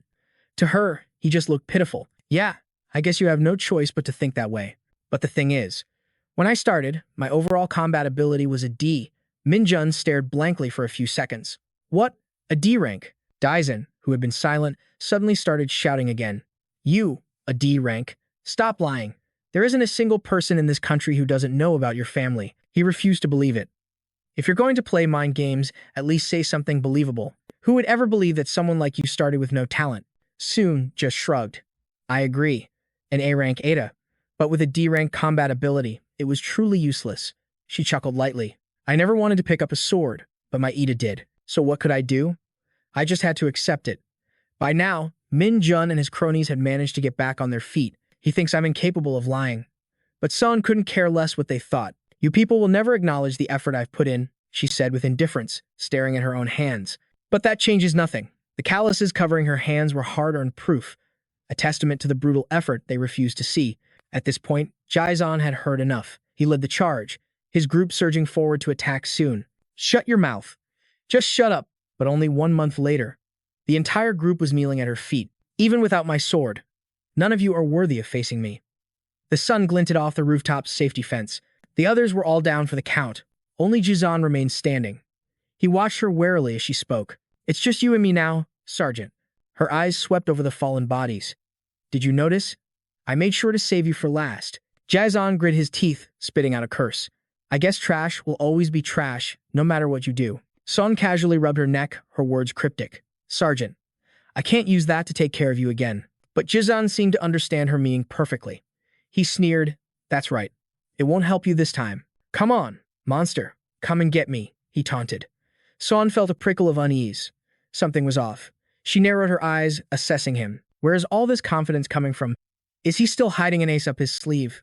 But even if he was, she couldn't care less. Soon lunged forward, throwing a punch with a sharp warning. You better brace your gut. All she had to do now was crush him completely. Her fist flew straight for Jizan's stomach. He watched its approach with a twisted smile, thinking, You fell right into my trap, Kim-sun. I knew you'd avoid my face. You know you'll get disciplined for that. But Jizan's entire plan hinged on taking a blow. He leaned back, deliberately lowering his head. I'll take that punch right to the face. His sudden move made Soon break out in a cold sweat. She couldn't pull back in time. Her fist was closing in, getting dangerously close to Jizon's face. He was internally gloating. I can't wait to see the look on your face. If you force Kim-sun to hit him in the face, she'd get a suspension, at the very least, or maybe even expelled. A small price to pay to see her ruined. But just then, thwack, the punch slammed into a hand that shot out in front of Jizon's face. He froze, completely stunned. Jin Sung had appeared out of thin air, blocking the attack. He let out a soft whistle. Whoa, that was a close one. Jizan, watching his perfect plan crumble, spat out a single word. Trash. But Jin Sung just kept smiling placidly. We can't have that handsome nose of yours getting broken, can we, Sergeant? He slowly opened his hand. In his palm were the shattered fragments of something. He stood up, brushing his hand clean, letting the pieces fall to the ground. Jizan slammed his hand on the ground, trying to push himself up. You piece of trash. How the hell did you get here? But before he could even rise, Jin Sung's foot came down hard on his hand. Hearing the yelp of pain, he quickly apologized. Oh, whoops, my foot must have slipped. He scratched his head, feigning concern. You okay there, Sergeant? Jizan looked like he held a grudge against the entire world. He glared daggers at Soon. Did you bring this garbage with you? She just pointed a thumb at Jin Sung, completely unbothered. Me? Why would I? She said flatly. He followed me here himself. Hearing that, Jin Sung looked genuinely hurt. What? Jin Sung wiped away imaginary tears. So sad. I'm not welcome anywhere I go. For a moment, the fight came to a standstill. San didn't make another move. For now, she figured the situation was mostly under control. But then she glanced back at the rooftop door, replaying the last few seconds in her mind. And some things just didn't add up. From the door all the way over here. Did he cross that distance in a single instant? Jin Sung opened the door, flew across the rooftop, and got between me and Jizon, all before my punch could land. He even stopped my punch cold. How could an F-rank fighter possibly do that? Trying to change the subject, Jin Sung gazed off to the west. Oh wow, look at that. The sun's about to set. Sun clenched her fist, her curiosity burning. Jin Sung, what in the world are you? But a sudden, sharp pain in her hand made her flinch. She opened her palm. Inside were a few shards of black, broken plastic. Soon stared in surprise. What is this? Plastic? Jin Sung turned to Jizon, trying to de-escalate the messy situation. Sergeant, the sun is setting. Why don't we just call it a day and head home? But Jizon was clearly not ready to let it go. He pushed himself to his feet, clutching his chest in fury. Who the hell are you to say it's over? He pointed a trembling finger at both Jin Sung and Soon. The two of you, you're dead meat. If I report this to the instructors, as your sergeant. Jin Sung put on a look of pure terror. Huh? Did I do something wrong? I just protected you. To think of me like that. It's just plain mean, you know? Sun nodded in agreement, speaking up for Jin Sung. He's right. This apprentice just saved your ugly mug. So cut the act and give it up. But Jizon was full of nasty tricks. A dangerous smile spread across his face. Who says I'm acting? Then, he dropped an absolute bombshell. I've been recording this whole thing, just in case. The more he spoke, the more thrilled Daizon got with his hidden camera footage. I will. But then Sehun suddenly raised her hand, pointing to the ground. You mean, this little hidden camera here? The smug smirk vanished from his face as he followed her gaze. What? On the ground lay the smashed remains of a camera, so destroyed that even the memory card was in pieces. Daizon's heart sank, his perfect plan now in ruins. Jin Sung's infuriating voice echoed in his ears. Oh, was that a camera? I honestly thought it was some kind of decoration. I saw you bring it up here. He scratched his head, feigning a clumsy smile. Sorry about that. I saw something stuck on the wall and thought it was a shock absorber. I had no idea it was yours. Sergeant Sehun kicked at the broken pieces with her foot, speaking casually. Well, the camera's smashed. Looks like your little scheme just went up in smoke, doesn't it? The thing I want to know most right now is... She suddenly spun around and grabbed Jin Sung by the collar. Trainee, why did you block my punch? He just let it happen. A look of pure innocence on his face. He held up his hands in confusion. I was helping you. Why are you treating me like this? His friend, Du Hun, was just as confused because he's an F-rank, but still. Min Jun finished the thought. To break a camera set up by an A rank. Was that pure skill or just dumb luck? Both Jin Sung and Sehun glanced over at them. Sehun kept her grip on Jin Sung's collar, dragging him toward Min Jun and Du Hun. Hey, you guys. Jin Sung struggled to keep up. If you want to go somewhere, at least let me go first. Min Jun flinched back in fear, stammering. What? Sehun suddenly shoved Jin Sung forward. Stop whining about your team's low rank. Take a lesson from our trainee here. Jin Sung was completely baffled by her strange behavior. Huh? But she didn't bother explaining. She just warned Min Jun, it's not too late. Think it through. Min Jun seemed to understand what Sehun was implying. He just stared for a long moment, stunned, but she wasted no more words on him and turned to leave. Let's go, trainee. Jin Sung followed her. Okay. Sehun, you really are just like Senior An Sung Ho. She did not like hearing that. She snapped back. Nonsense. Who said I'm like that pig-headed idiot? With a loud slam, the rooftop door shut behind them. The evening sun bled across the western sky. A group of defeated figures hung their heads in despair. Dizon cursed under his breath. Damn it. And so the rooftop story closes as the scene shifts to a dark, gloomy room. A hand grips a dagger. A terrified scream rings out as blood splatters across the wall. The victim begs, spare me. Moonlight streams into the room, casting a shadow against the bloody wall. A young man with a knife approaches the victim, who waves a frantic arm. Missing a hand, the victim shrieks in terror. Stay away from me. They stared at the blood-soaked youth. Monster, you're a monster. Another scream tears through the air as more blood hits the door. The young man walks away. His bloody feet leave a trail of prints across the house. Someone whispers, you and your uncle are cut from the same cloth. Shockingly, that young man was Jin Sung. As a child, he asked coldly, right? When there was no answer, a twisted smile spread across his face as he asked again, isn't that right, uncle? Back in the present, a piercing alarm blares. Jin Sung shoots up in bed, his heart pounding. The clock reads 6 a.m., the alarm still ringing endlessly. He clutches his face, pale and shaken, his eyes filled with dread. Early morning sunlight peeks into the room.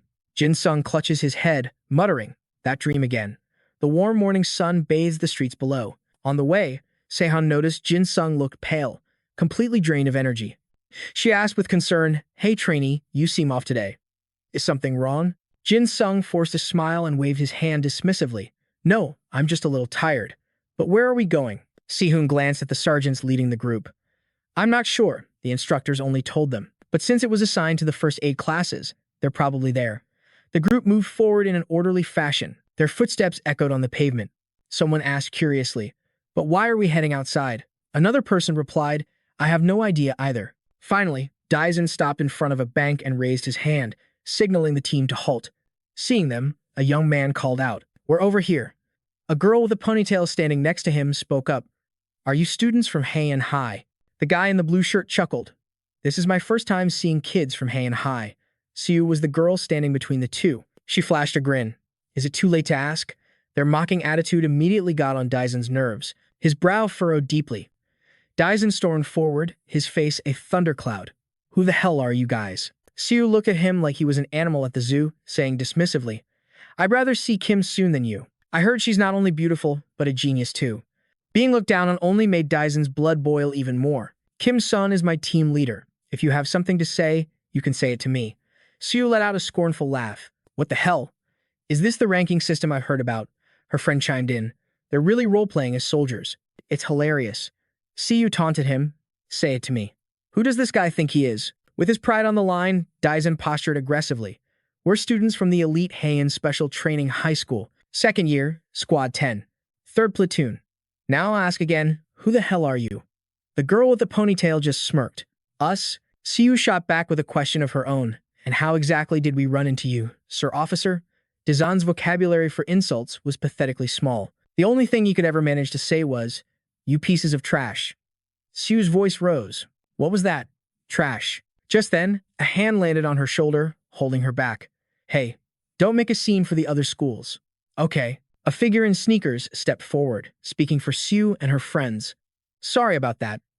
Our kids got a little emotional." This was Seung-hoon. Seeing him, the crowd immediately started whispering, "He's so handsome." "Who is that guy?" Seung-hoon politely extended a hand, introducing himself.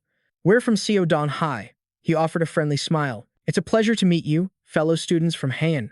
But the arrogant Daison simply slapped the handsome Seung-hoon's hand away. "Cut the act and explain yourselves, you garbage." The boy in the blue shirt from before finally snapped, "You bastard." Seung-hoon just smiled calmly. "Hey, let's all cool down." Just then, Sol arrived. "Lieutenant, that's enough."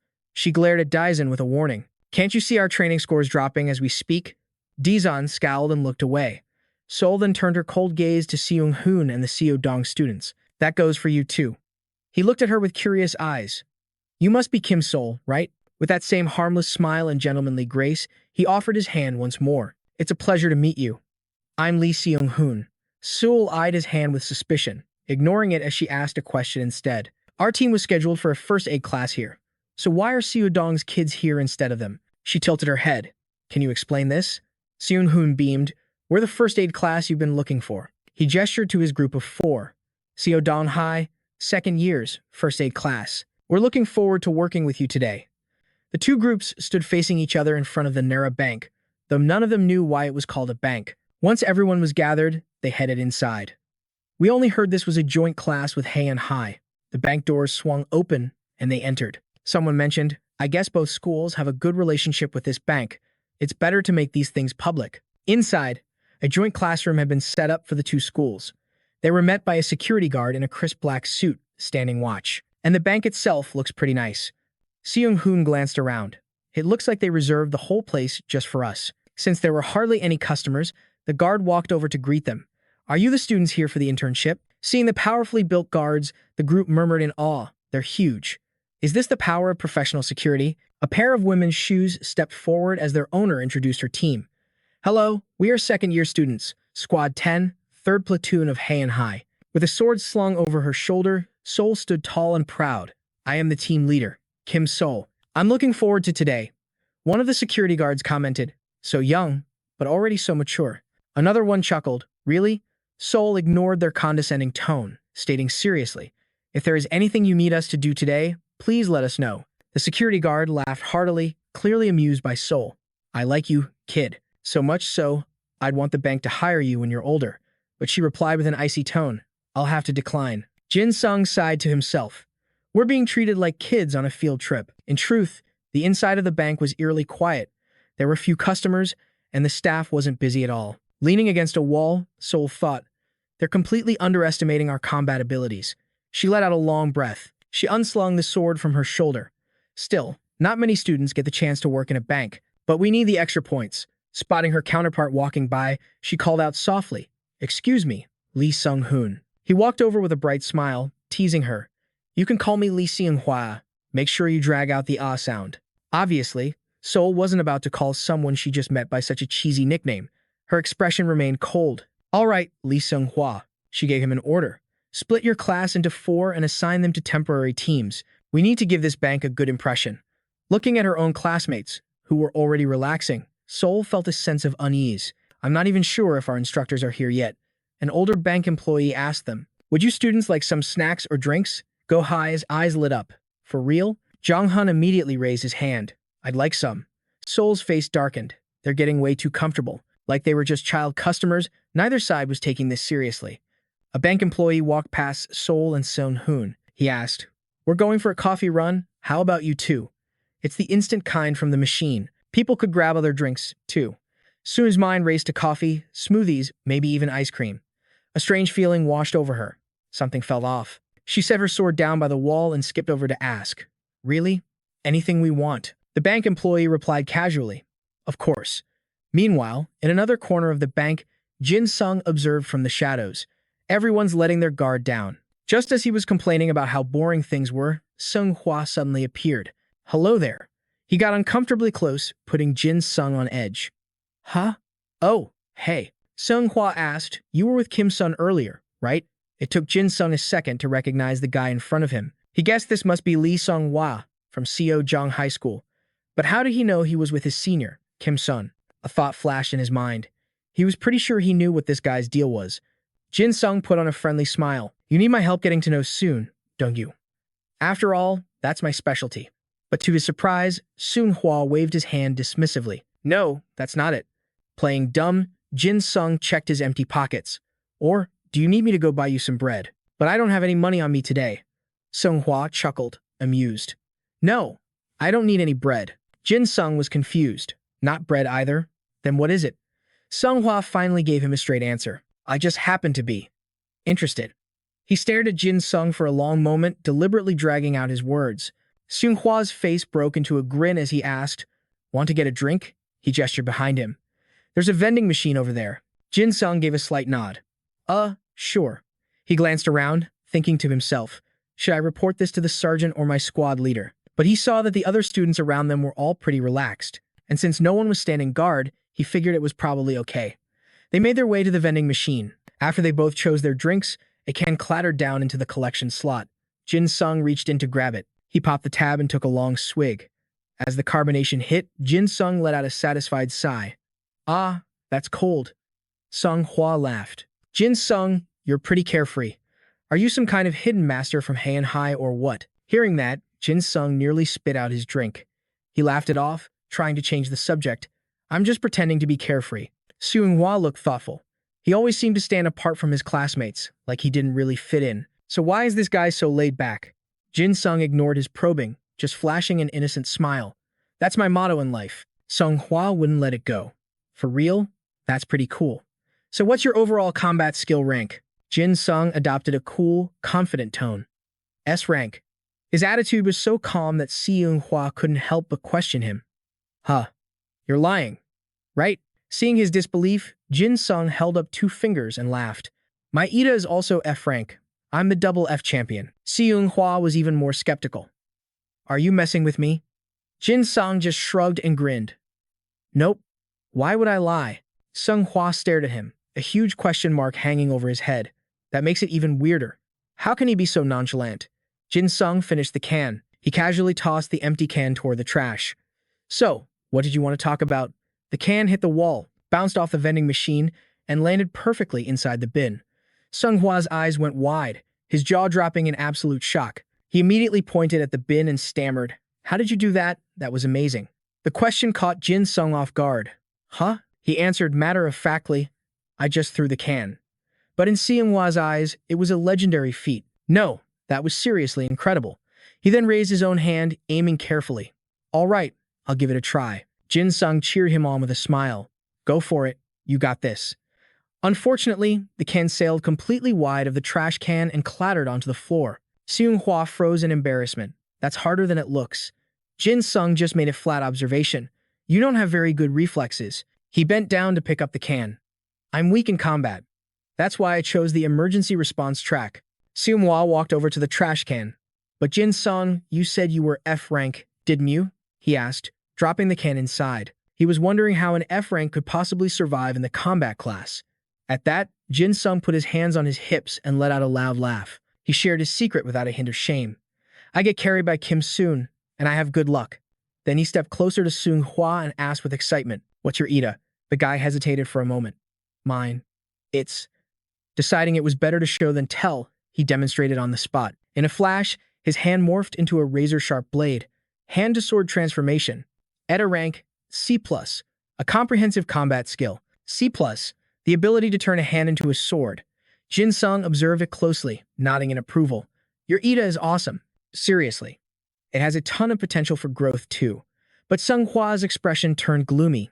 "I hear that all the time, but it's never leveled up, not even once." He transformed his hand back, clenching it into a fist. Jin Sung saw right through his real motive. "You want to transfer to the combat class, so you were curious how I'm surviving, weren't you?" Seung-hwa scratched his head, flustered. "Ah, yeah." Jin Sung's expression darkened, his thoughts a mystery. Suddenly, he spoke. "Being a medic is way better. You can actually save people," he said. "I think that's far better than an Ida that only knows how to fight."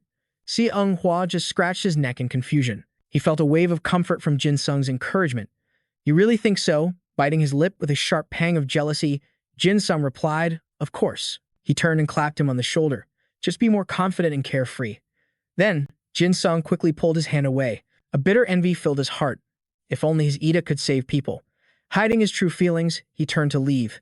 "Let's head back." A short time later at Nara Bank, Teacher Shin, dressed in a red tracksuit, arrived to meet the other instructors. "Sorry for being late." The 6th grade homeroom teacher, who had been waiting, didn't seem to mind at all. He simply announced, "The kids have already gone inside." Then, he pulled out the student evaluation forms for the high school teacher. "Hayan, are we really grading them right now?" Teacher Shin was shocked. "Huh? But we haven't even seen them do anything." The 6th grade teacher offered some terrible advice. "It's fine. Just give them whatever," he said with a shrug. "Just give high marks to the kids who seem like they have potential. I mean, what kind of training can they really do in a bank? It's all just a formality, after all." Teacher Shin praised him. "Wow, I'm learning so much from you." The 6th grade teacher let out a loud laugh. "Glad to see you're so easygoing." The sound of pens scratching across paper filled the air. "All right, grading is done. Let's go grab some coffee." The once empty score sheets were now completely filled out. The 6th grade teacher immediately tucked the sheets away and led the group. "I know a place that makes some really delicious coffee." Teacher Shin was thrilled. "Wow, in that case, I'll follow your lead." The 6th grade teacher chuckled. "I knew the high school teacher, Hyan, would be cool about it." Meanwhile, back inside the bank, everything was deceptively calm. A student assigned to guard the entrance with Go Here started to complain. "Man, standing here by the door is exhausting." She couldn't help but nod in agreement. "Besides, it's not like anything is happening, right?" The boy then made a suggestion. "Sergeant, let's play rock, paper, scissors. Loser buys drinks." Go Here grinned. "All right, you're on." The two started their game. The boy threw paper, and Go Here threw rock. They were so absorbed, they failed to notice the armed group approaching from outside. Young Hun, munching on a snack, happened to walk past them. He called out a warning. "Hey, someone's coming." But having just lost the game, Go Here was distracted. "Huh.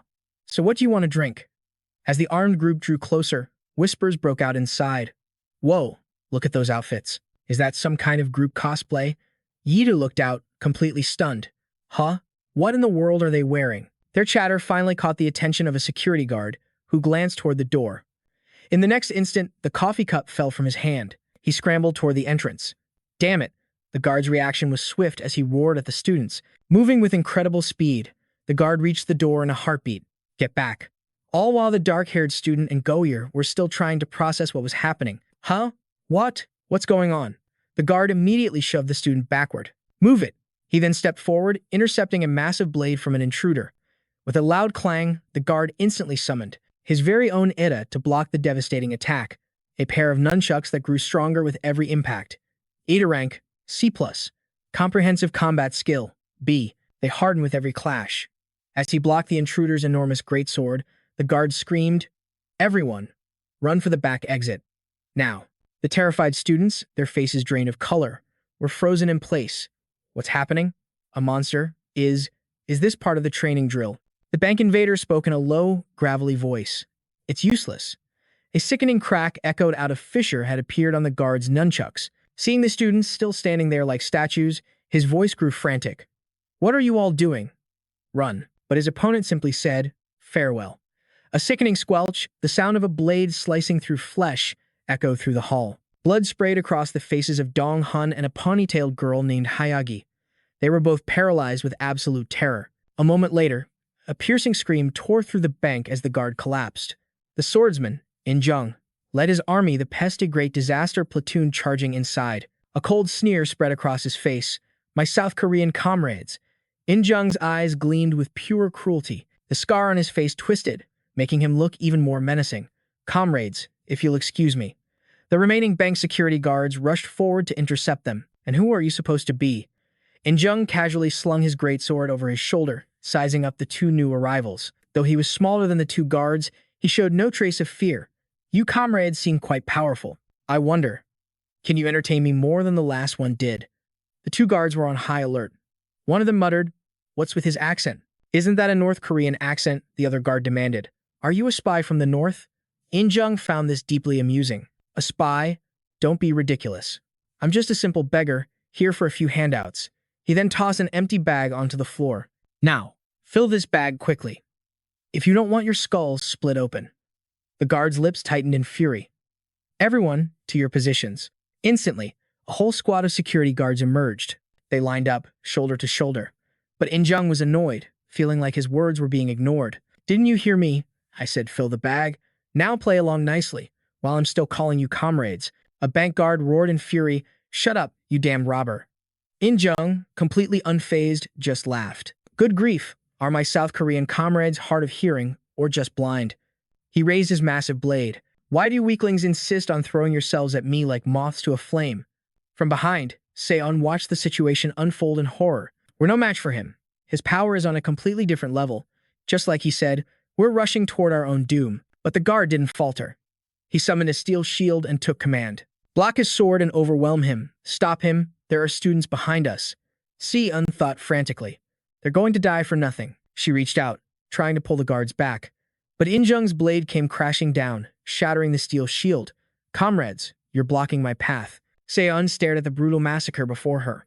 The guards fell in pools of their own blood, as piercing screams echoed through the lobby. Donghun's face went pale with terror as he stumbled backward. Are they dead? Another student collapsed onto the floor, whimpering. Seon swallowed hard. He had just destroyed a B-rank defensive Ide with a single strike. That was a formidable piece of gear, yet his attack sliced through it as if it were nothing. In Jung looked completely unsatisfied. This was just a one-sided slaughter. Is this really all you have? You've all grown soft from peace. He casually flicked the blood from his blade. Are these pathetic guards the best you can offer? Seon analyzed the leader of the robbers. His overall combat skill had to be A rank, at the very least. As one of the strongest people there, her voice rang out. Everyone, pull yourselves together. She turned to her classmates, taking command. Hide. The terrified students were pale, their limbs feeling like lead. But survival instinct kicked in, and they scrambled for cover. Someone screamed, Everybody, get behind the counters. In Jung didn't bother to chase them. He found it all amusing. He decided to toy with them. Have you all decided to become bank tellers? Should I take a number and wait my turn? Seon raised her hand and gave the order. Everyone, summon your EDAs. Sergeants, command your squads. The ticket machine whirred loudly. In Jung kept mashing the ticket button, a twisted smile on his face. May I make a small withdrawal? Donghun and another student hid behind a desk. He clutched his head in fear. How did this happen? His friend was holding it together slightly better. He held a whip, but his whole body trembled. Seon's calm command cut through the panic. Don't lose hope. We just have to hold out until the police or our teachers find us. In Jung kicked a black duffel bag across the floor. Come on, we're all fellow Koreans. Don't be so cold. Shouldn't we be helping each other out? Se-un narrowed her eyes, her mind racing with worry. What was the right move? She wasn't confident she could take him on alone. And the thugs behind him looked incredibly strong, too. In-jung spoke once more. Our bags are a little empty, so we were hoping for some assistance. Is every bank in South Korea this cold to its customers? His gaze fell upon Se-un. Se-un stood her ground behind the counter and asked, "What's your name?" He smirked. "You're a brave one." She replied firmly, "Kim Se-un." In-jung slung the blade over his shoulder, flashing what he probably thought was a friendly smile. "So brave, are we? But you didn't answer my question. What do I have to do to get some money from you bank employees?" Se-un needed to buy time, even a few seconds, so she deliberately changed the subject. She tried to gather more information. "Judging by those outfits, you're not spies, are you? Are you some kind of group that escaped from another dimension?" He didn't look like a common thief, which made her curious. "Your goal isn't really money, is it?" Being called a spy seemed to annoy In-jung, so he decided to set the record straight. "You people are obsessed with spies. I suppose I should introduce myself first." A chill ran down Se-un's spine. Huh? She was in shock. A criminal was actually going to reveal his identity? In-jung didn't seem to care at all as he gestured to his entire group. "I don't know if you've heard of us. We are the Grand Calamity Legion." Se-un froze, her blood running cold. Pesty. "Their location is unknown. Their history is unknown. Their members are of all races. They don't discriminate by class or rank. They're a global terrorist group that operates against all of humankind. Wherever they go, not even an ant is left alive. They are a force of absolute ruthlessness." Their only calling card is that there are no survivors. Pesty. A boy in a blue shirt from Seldu High School looked like he'd seen a ghost. Pesty. Se-un's face drained of all color. "They even have a presence in North Korea?" In-jung was not pleased with their shocked reactions. He kicked the pile of tickets on the floor. "I said we are the Grand Calamity Legion, so why do you keep calling us Pesty? You South Koreans are far too westernized. Anyway, now that you understand the situation, give me the money." Donglin collapsed to the floor, whispering a single word, "Pesty." The girl with the whip approached a large bag, put the money inside. "Now, we just have to give him everything he wants. If we do that." But her words died in her throat, because she had just seen Son. A look of genuine amusement crossed In-jung's face as he smirked. "Well, this is a surprise." A single horn sprouted from Son's forehead as she entered her battle stance, her expression growing cold and detached. She warned her classmates, "Everyone, stay calm. He never promised he wouldn't harm us after we gave him the money." In-jung eyed her with newfound interest. "That horn. That hair. I see now." Soon stepped out from behind the counter. "It seems you know my family. That makes this simple. Let's fight." But despite her bold words, her heart was pounding. If his soldiers rushed in, it would all be over. She had to bait him into a one-on-one duel. He was clearly the leader. A predatory smile spread across In-jung's face. "I'll give you this. You're a clever one. I'm sure you're wondering if I'll fall for your little trick." Son just shrugged. "I'm only a student. You wouldn't gang up on me, would you?" Behind the desk, Go-hye was curled up in fear. In-jung snapped his fingers, signaling his men to stay back. "All right. I like that courage. Then again, it's not surprising, coming from that insane family of elves. You must be crazy too, right?" Seeing that he still hadn't taken the bait, Son provoked him further. "You talk too much. Are you going to fight me or not, terrorist?" In-jung let out a challenging laugh. How cute.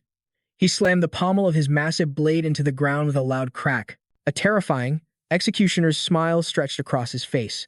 "Fine. I accept your challenge, elf." In-jung raised his blade, pointing it straight at Soon. "Come on, girl." She smiled back. "You're letting me attack first. You must be very confident."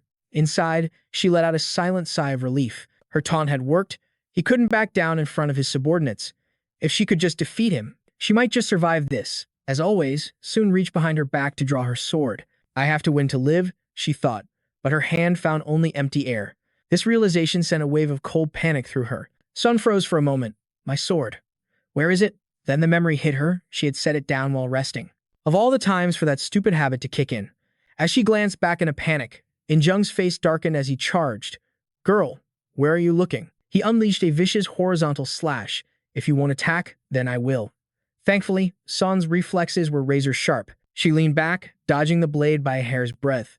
Its edge whistled past her face, powerfully cleaving through the ceiling above. Chunks of concrete rained down from above. The moment she dodged the sword, Son had to roll out of the way. Escaping death by an inch, her face paled as she looked at the rubble. If that had hit me even once, an idea flashed in her mind. Taking advantage of the debris, Sun grabbed a large slab of concrete, throwing it at In Jung as she leaped into the air. Using it like a surfboard, she finally had something to work with. The man sensed the shift in energy, a strange movement from behind the slab. He was slightly surprised, but he spun around instantly. With a powerful swing, he shattered the concrete. A sneak attack? What happened to all that courage from before? She'd been found out. Sun flipped backward and landed on the ground. Damn it. In Jung sneered as she kept dodging, flitting around everywhere. Are you sure you're an elf and not a flying squirrel? Even while taunting her, he never stopped swinging his blade. Sun was unarmed. All she could do was use her agility to evade his strikes. Peeking out from behind the counter, the medic student started commentating. She's actually fighting that sword-wielding boss. Dong-hun exclaimed in awe, Kim Sun is incredible. And with that, they all began to cheer for her. Kim Sun, their chants echoed throughout the office. Hiding deep inside, Jin Sung was speechless as his mind raced. This is no time for cheering. What was he supposed to do? He was hiding with Eom Hoa, who was watching excitedly. Now I see why she's so famous. She's fighting the leader of Pesty. Jin Sung turned to Lee Eom Hoa. He placed a hand on his shoulder. This is a completely one-sided fight. Jin Sung's voice was grim. We need to run. Right now. Eom Hoa was baffled. Huh? Run now? But where to? Jin Sung scanned their surroundings, his eyes landing on the ventilation duct. Getting up there is our best bet. Restrooms, closets, under desks. Anywhere they'd be hard to find. Out in the open, Sun was still desperately dodging. In Jung's blade, Jin Sung urged everyone. We have to buy as much time as possible. Just as he finished speaking, Sun was slammed in the stomach with the hilt of the blade. In Jung sent her flying backward, and she crashed to the floor. She struggled to sit up, her back against a glass wall. In Jung strode toward her, his blade resting on his shoulder and a cruel smirk on his face. Time to end this little game of cat and mouse. What do you say? Sun clutched her chest, coughing up a mouthful of fresh blood. Seeing this, her classmates panicked. Did Kim Sun lose? But there's no one here stronger than her. Are we all going to die? In Jung leveled the tip of his blood-stained blade right at Sun. He scoffed in disappointment. Is that really all you've got? She smirked back. Perhaps. Why don't you come and find out? He bared his teeth in a predatory grin. He decided the game was over. She was a troublesome woman, right to the very end. But just as he raised his blade for the final blow, from behind them, Jin Sung suddenly slammed his fists on a table and screamed, Everyone, scatter, now. Before anyone could even process his words, what's happening? He'd already grabbed Sol by the collar and bolted. I'm running, that's what's happening. Rong Hun saw them and froze for a split second, stunned. Then, instinct took over, and he and the other students scrambled for the emergency stairwell. Just run, a female student shrieked, tears streaming down her face as she scrambled up the stairs. Rong Hun was just as terrified, shouting encouragement through his fear. If they catch us, we're dead. Keep running. The sudden chaos forced In Jung to pause his attack, and Sol had narrowly escaped death. He scratched his head. Well, they certainly made their choice quickly. He turned to his squad. What do you think, comrades? His soldiers were disciplined, never moving without a direct command. One of them asked, What are your orders, sir? In Jung gave his command. Capture every last one of that little rat's friends. The masked soldiers snapped to attention. Yes, comrade. With that, the unit split up, fanning out to hunt down the fleeing students. In Jung watched with curiosity. Let's assume that one boy is special. But why didn't the other foolish South Koreans even flinch? Where does this clever little fox think she can run after buying them all this time? The sound of footsteps thundered from the emergency stairwell. He concluded with a smirk. They'll all be caught in the end. Sol wiped a trickle of blood from her lip. A flicker of confusion crossed her mind. He ordered them captured, not killed. What was he planning? She pushed herself back to her feet, facing In Jung once more. If she could just buy a little more time. A look of amusement spread across his face. I admire that tenacity of yours, he said suddenly. You've proven to be far more useful than I initially thought. So, how about you join me? Sol immediately rejected the offer. What the hell? Absolutely not. In Jung simply raised an eyebrow. You should reconsider. Women line up for a chance to be by my side. Sol looked at him with pure disgust. Excuse me? And I'm supposed to trust a bank-robbing terrorist with zero proof? Only then did In Jung decide to introduce himself. Ah, forgive my manners. I haven't introduced myself. He stated his name, each word dripping with pride. I am Kim In Jung. Sol flinched, taking a step back. Huh, he smiled. My title is the Son of the North. This time, all the color drained from Sol's face. Kim In Jung, the supreme leader of North Korea. The North's greatest military commander. Its most brilliant politician. and the wielder of the nation's most powerful Ida. With titles like those, he was a true monster. Becoming the sun brings many responsibilities. In Jung continued, and at such a young age, I require a talented wife by my side. Panic seized Seol's mind. This can't be. Why would Kim In-jung come here himself? She retreated instinctively. Seeing her fear, he advanced. My dear, why the sudden retreat? He taunted. This is precisely why I rarely reveal my name. A violent tremor ran through Seol's entire body. Her voice came out as a stutter. Doesn't Kim In-jung have a bounty on his head? It must be huge. I mean, you're a world-famous criminal, right? She was rambling, trying to calm herself down. I could buy Tteokbokki for all my friends with that kind of money. In-jung let out a booming laugh. Ha ha ha, to have such nerve in a situation like this. After his laughter subsided, he sized her up with narrowed eyes. So that's it. This is why they didn't want me to come personally. Isn't this what they were after all along? Ordering a bank heist with students inside. It must mean they planned to exploit them from the start. It seems my trip here was worthwhile after all. In-jung lowered his blade, trying to persuade her. The victor has already been decided. Shouldn't you just submit while I'm still in a pleasant mood? By now, Seol had backed herself into a corner. The very corner where she left her sword. It's a bit surprising to have the winner decided so soon. Is that so? With a flick of her foot, she sent the sword flying into her hand. I nearly died getting back to this spot. Her sudden move took In-jung by surprise. Seol snatched the blade from the air. With a weapon in hand, her confidence surged. I still have a lot to learn. She drew the sword from its sheath and a powerful aura erupted around her. But to properly use my Ida, a confident smile spread across Seol's face. I need a sword. Meanwhile, in a long hallway, other students were running for their lives, pursued by the men in black. One girl, consumed by panic, ran so hard that she stumbled and fell. A masked soldier hauled the girl to her feet. You're coming with us. Terrified, she screamed and struggled. Let go of me. I said, let me go. Soon after, the men in black had rounded up that girl, along with Dong-hun. All the captured students were herded into a single room. At that very moment, elsewhere in the bank, inside the men's restroom, gasping for breath, their lungs burning, Jin Sung and Sung-hoa hid inside a bathroom. Jin Sung looked up, scratching his head with a sigh. For a bank, this place is surprisingly clean, huh? Sung-hoa's voice was laced with panic as he turned to Jin Sung. Should we go higher? This is only the 5th floor. The others kept climbing. He casually sat on the toilet lid and replied, It's gonna be fine. Just relax. Jin Sung offered a reassuring smile, gesturing with his hand. Now, just take a deep breath.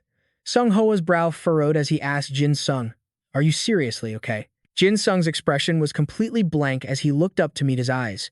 Huh, what do you mean? Sung-hoa's mind flashed back to the bloodbath he witnessed in the lobby. If they catch us, we'll end up just like those guards.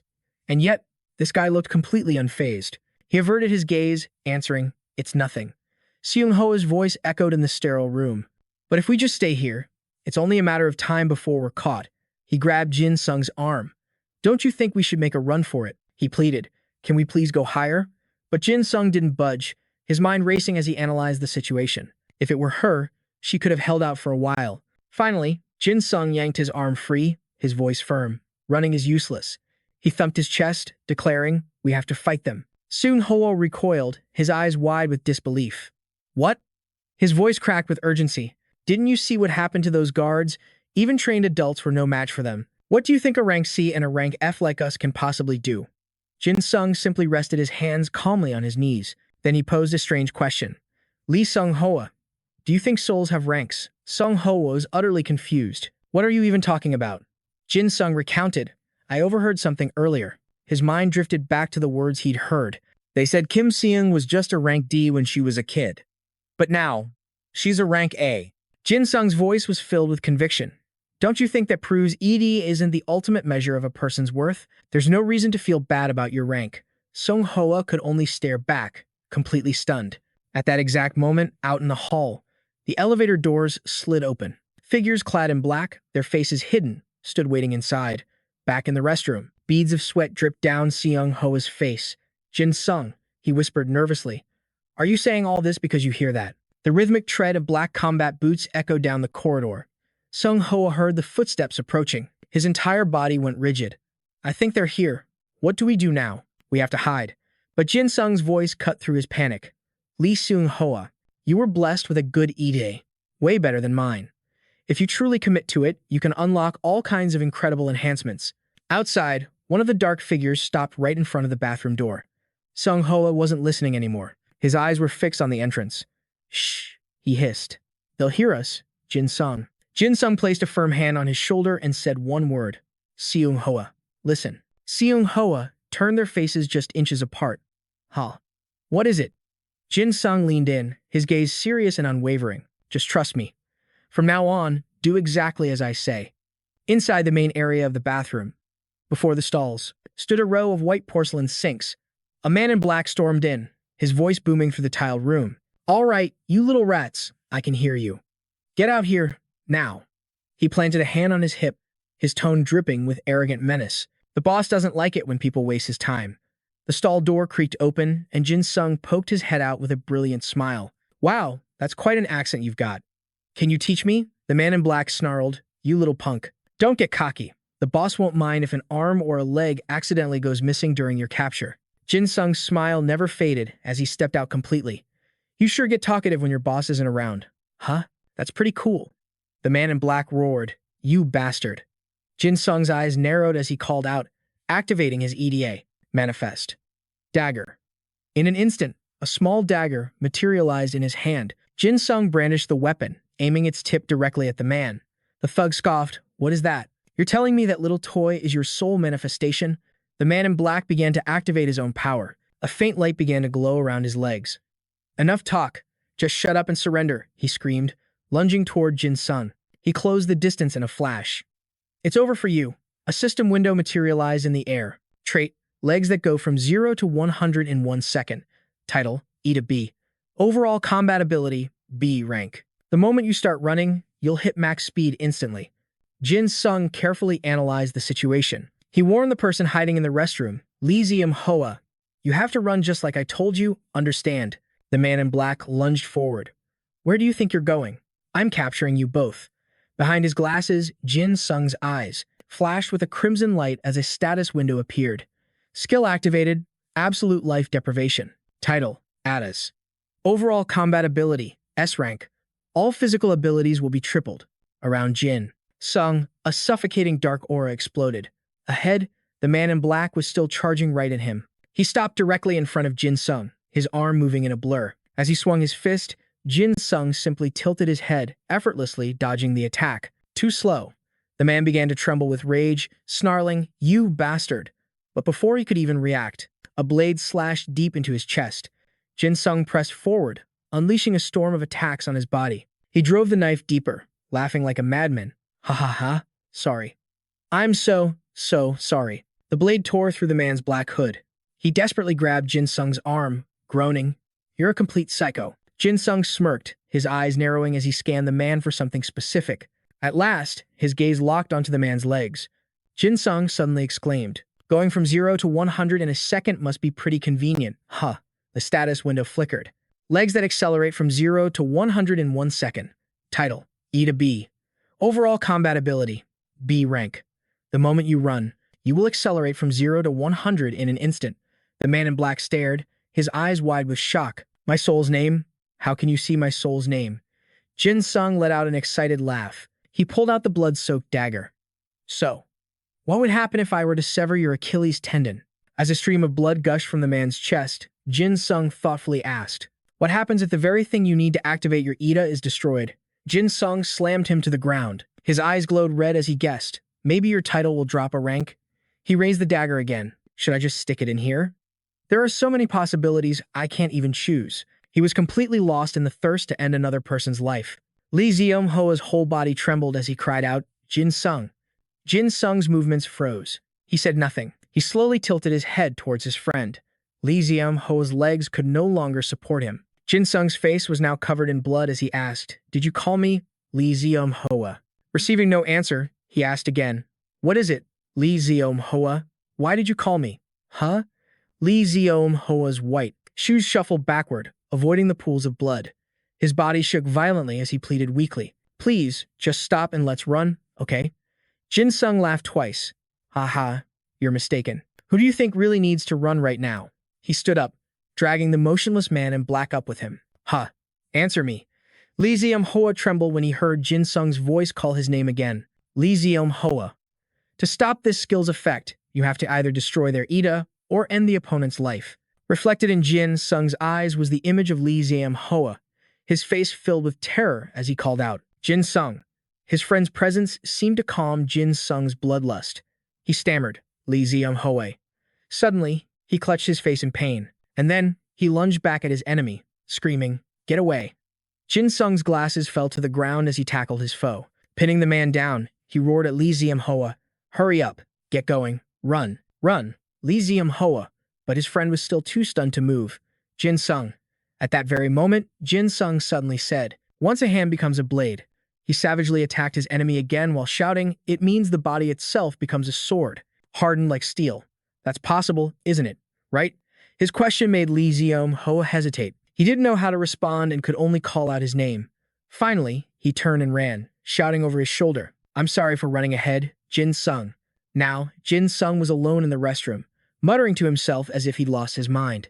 That's still not enough. That thing. It's real. Seeing him talking to himself, the man he'd beaten down managed one last taunt.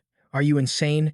Infuriated that this guy still dared to mock him. Jin Sung's eyes blazed with fury as he stared the man down, declaring, You don't look too happy. We're going 13 rounds. His words sent a chill down the man's spine.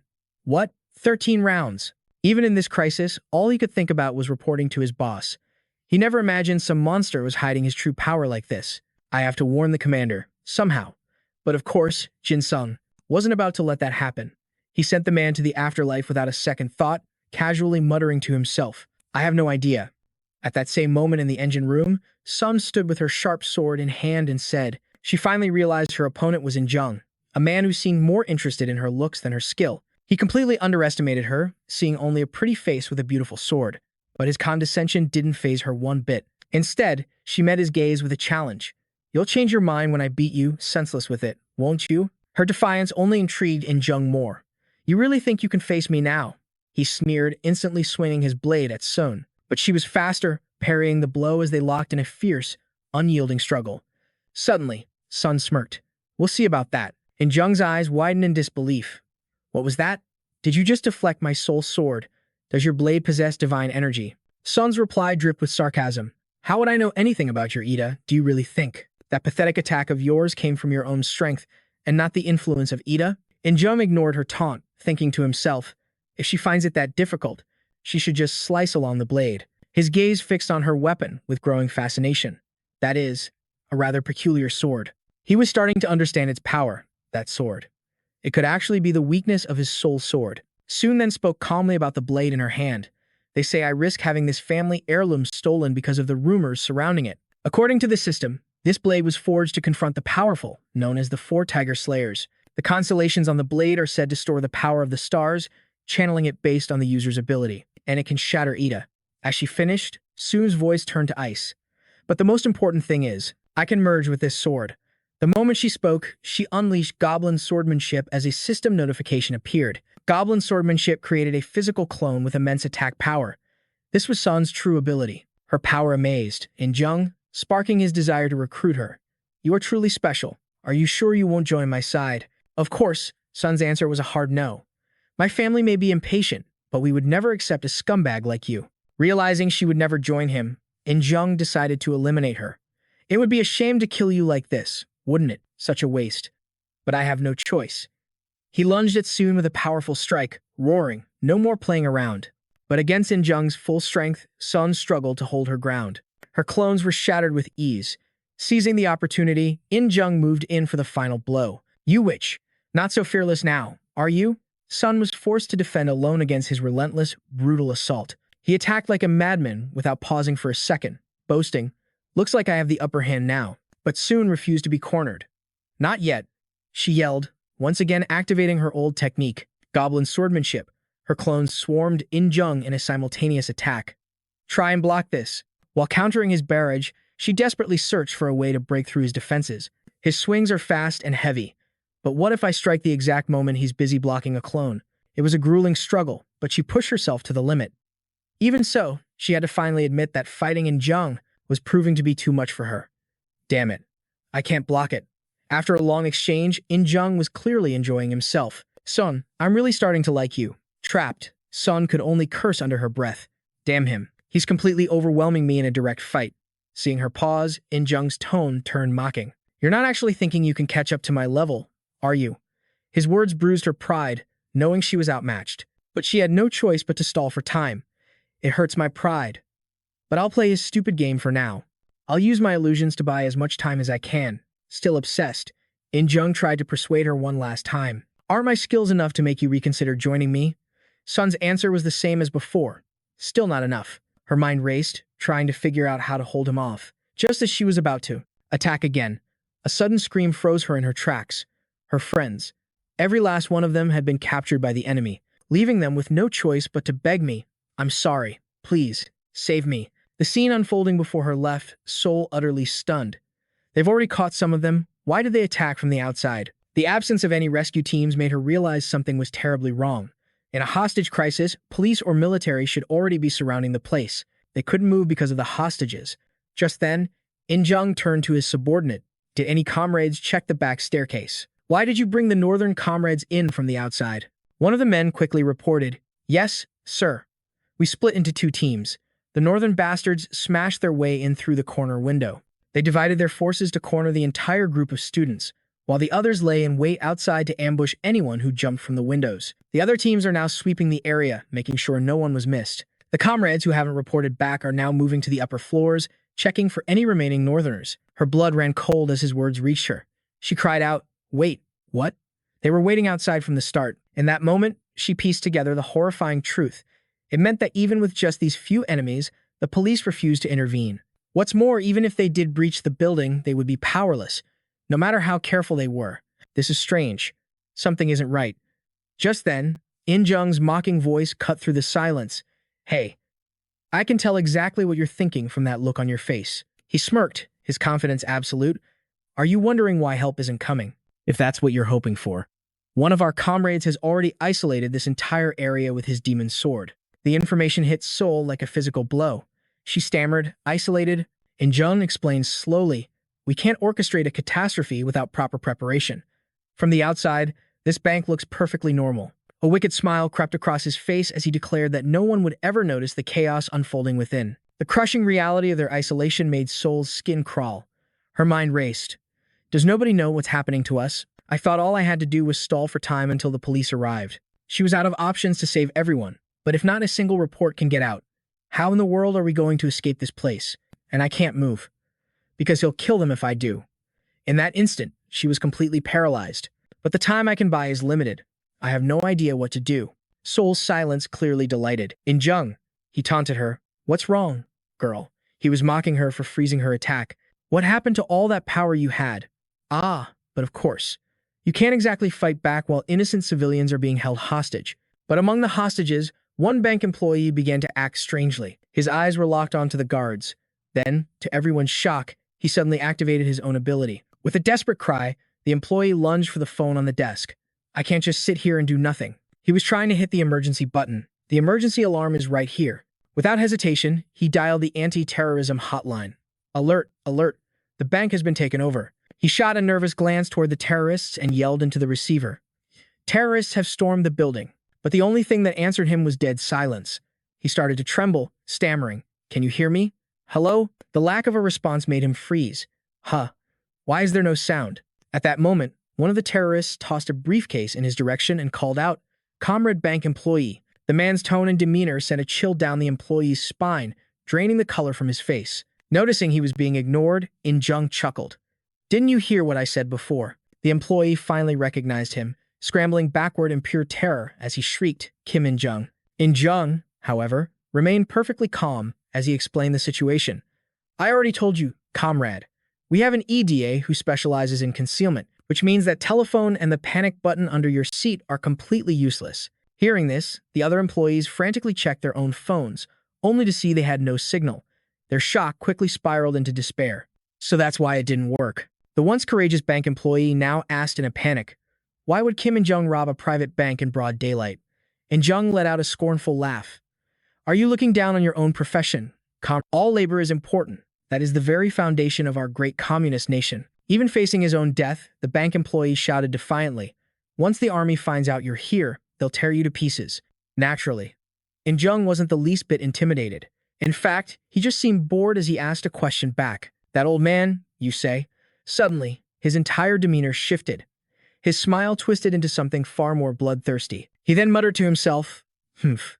So, South Korea really does have that old geezer." His savage laughter echoed through the room, mingling with the bank employee's terrified cries. In Jung then leveled his sword at the employee, his voice a low growl as he asked, "Do you understand now why you need to be taught a proper lesson, comrade?" But the employee remained defiant. "No." In Jung decided to end him.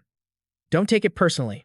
But just as he moved to strike, a sharp voice cut through the air, stopping him cold. "Stop it, you North Korean monster." Being called that by Se-yoon seemed to strike a nerve with In Jung. North Korean monster, you say?" Suddenly, he burst into a crazed laugh, exclaiming, "Oh, this is priceless." Se-yoon held his gaze, never letting her guard down. "If you want to fight, then fight me." Her voice was like steel. "Let him go." Just then, In Jung's eyes darted toward the bank employee who was trying to sneak away. He then turned back to Se-yoon and asked, "You use that name so freely, little girl, but do you have any idea what it means?" As he slowly drew his blade, he said, "No, you've got it all wrong." Then, he swiftly cut down the fleeing employee. He spoke to Se-yoon with chilling calmness, as if nothing had happened. "So how could you possibly know?" Blood splattered across the floor, forcing Se-yoon to recoil. In Jung's voice remained eerily steady. "If you knew, you would never call me, Kim In Jung, by that name. Am I wrong?" The wounded employee could only scream in agony, "My leg, my leg." The moment the blade struck, the man's terror exploded, and he began to plead, "No, please spare me." But his pleas were met only with a swift death. Se-yoon could only squeeze her eyes shut, hating her own powerlessness. The skill gap is just too wide. I can stall for time, but I can't protect anyone else. Staring at the crimson pool spreading across the floor, a cry of pure anguish escaped her lips. After finishing his gruesome work, In Jung pointed his blood-soaked blade at Se-yoon. "You said you wanted me to fight you." He threatened her with a cold, menacing tone. "I'll cut off all your arms and legs and carry you away in a bag." He even added with a sickeningly smug grin, "You should feel honored." But at that exact moment, the door to the room swung open. The sudden intrusion made everyone snap their heads toward the entrance. Cheon Eunghwa walked in calmly, raising his hands. "Whoa, I didn't mean—" In Jung stared daggers at him before asking, "And who might you be, comrade?" Cheon Eunghwa simply smiled and replied, "Hello." Seeing the pure rage on In Jung's face, his subordinates began to panic. "Our apologies. We'll capture him immediately." However, In Jung strangely held up a hand to stop them. "Wait a moment." The absurdity of the situation made Cheon Eunghwa laugh. He thought back to the friend who had sent him down here. Jin Sung. His eyes scanned the hostages, cowering in a corner. He sighed, "This is far worse than just chaos." Then he noticed the pool of blood on the floor, remembering Jin Sung's urgent instructions back in the restroom. "It's going to be a madhouse down there. The moment I activate the EDA, you run down to the first floor and tell them I'm up here." Cheon Eunghwa had been shocked by the request. "What? Go down there? What about you?" Jin Sung just gave him a confident smile and said, "I told you to trust me. I'm counting on you, Lee Sung-hoon." Back in the present, Cheon Eunghwa had followed Jin Sung's plan, but he was still hesitant about what to do next. "Jin Sung, I did what you asked. But now what?" In Jung cracked what he thought was a friendly smile. South Korean Cheon Eunghwa answered truthfully, "I'm a second-year high school student. My name is Cheon Eunghwa." He then pointed toward the ceiling. "The money you want is on the 5th floor." Of course, In Jung didn't buy it so easily. "A safe in such a strange place?" Cheon Eunghwa answered coolly, "My friend left it there." That one word made In Jung's temper flare, startling his subordinates. His voice dropped dangerously low. "Your friend, comrade?" He slowly turned to his trembling men and questioned them. "Now that I think of it, why haven't the comrades I sent upstairs to search returned?" His murderous gaze swept over his useless subordinates as he demanded an answer. "Comrades, another South Korean is roaming free. And you're all just standing here frozen?" Terrified by In Jung's oppressive aura, one of his men immediately dropped to his knees. "Comrade Commander," he quickly said, "I will go and check right now." A loud crash echoed as In Jung slammed his weapon hard into the ground. The force of the impact terrified the subordinate, who began to beg, "Please, just give me one more chance." But suddenly, In Jung placed a hand on his subordinate's shoulder. His voice was deceptively calm. "Comrade," he chuckled, offering the man one last chance. "My hands are full, so I'll give you this one opportunity. The money in the safe and the kid upstairs. Bring them both down now. Realizing this was his chance to repent, the man scrambled to his feet, snapping into a military salute. Thank you, Comrade Commander. Then, his voice turned to ice as he addressed the others. The rest of you, get going. I won't accept anything less. The others chanted in unison, Long live North Korea.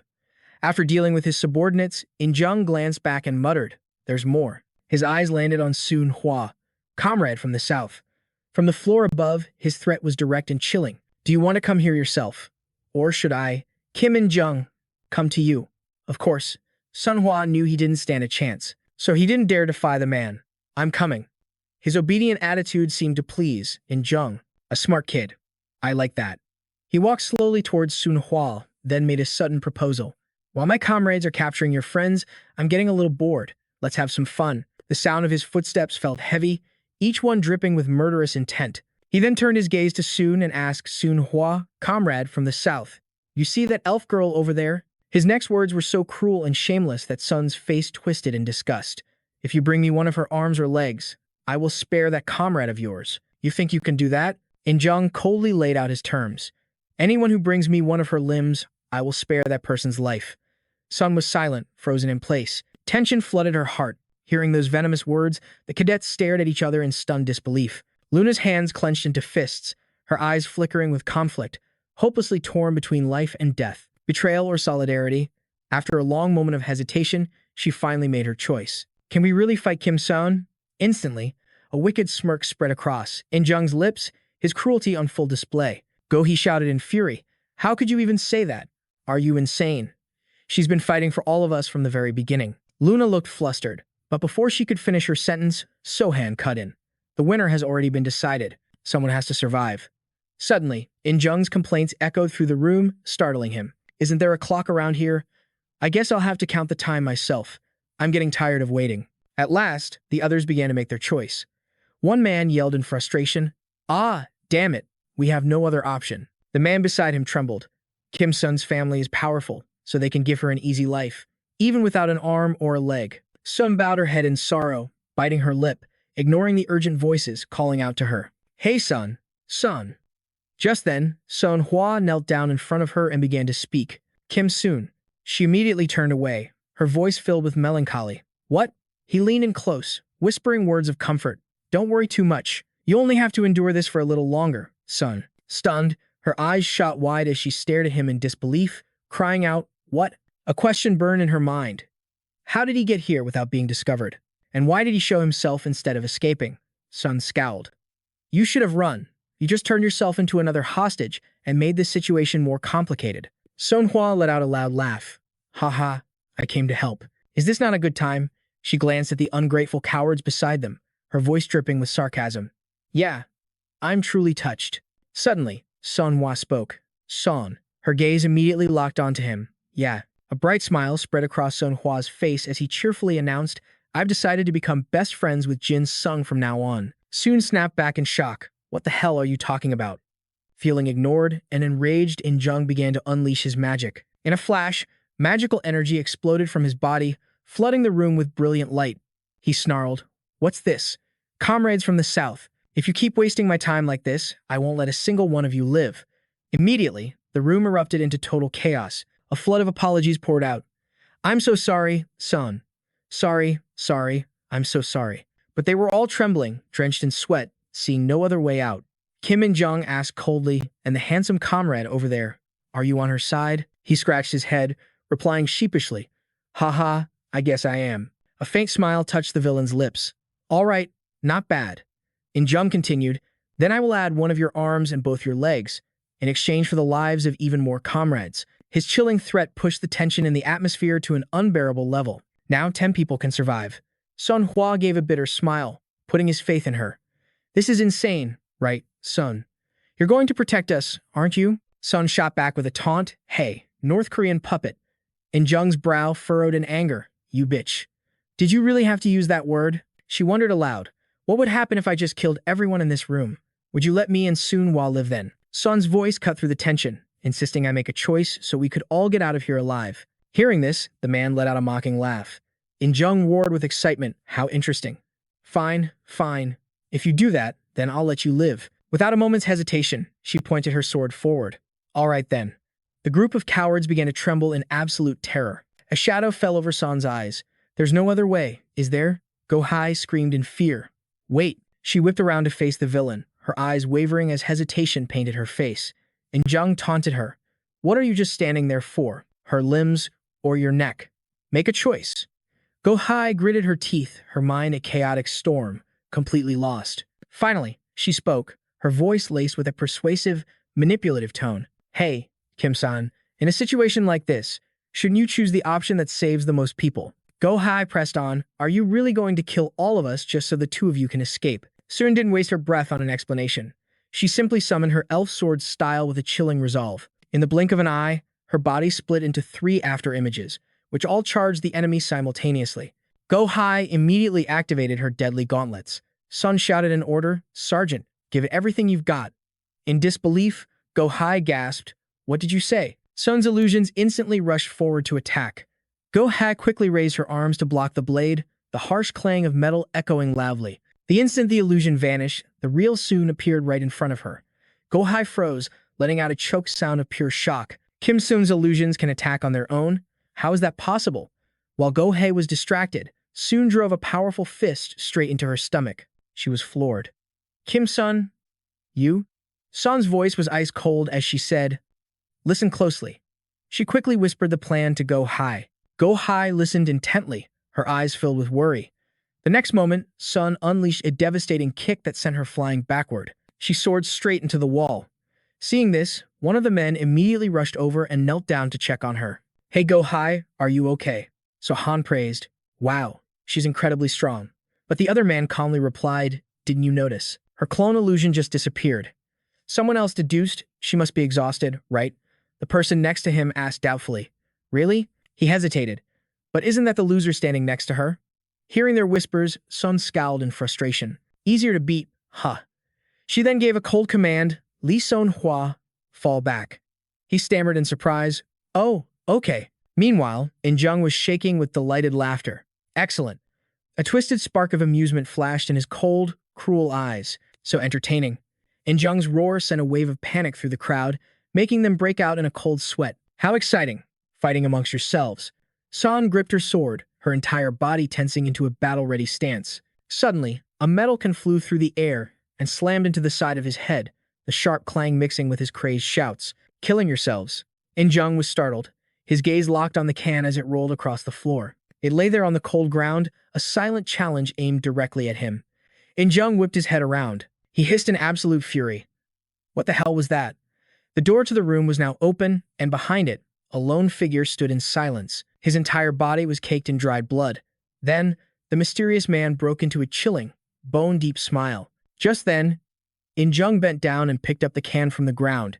He stared at it, frowning in annoyance as he asked, "What is this?" Behind him, Sun Hua covered his mouth, but couldn't hide the shock on his face as he thought, "That can?" No one dared to answer. In-jung furiously threw the can and roared, "I asked what this is." Then, he forced himself to regain his composure. He said coldly, "I got a little too excited. The comrade who just came down must be the one you were talking about." He then threatened, "First, I'll cut off an arm." But the person in the doorway had thrown something to provoke him. In-jung's anger flared again. "You bastard." He raged. "Did you throw this to tell me to stop? You think throwing this piece of trash will scare me, Kim In-jung?" Then, In-jung bent down to get a closer look at the object. "This belongs to the comrades from the disaster response unit." He fell silent, staring into the darkness of the doorway. In-jung wondered to himself, what in the world is going on here? His blood began to boil as he took a fighting stance. "Are you looking down on me, Kim In-jung?" With that, he swung his weapon wildly. His attacks were aimed at the terrified people around him.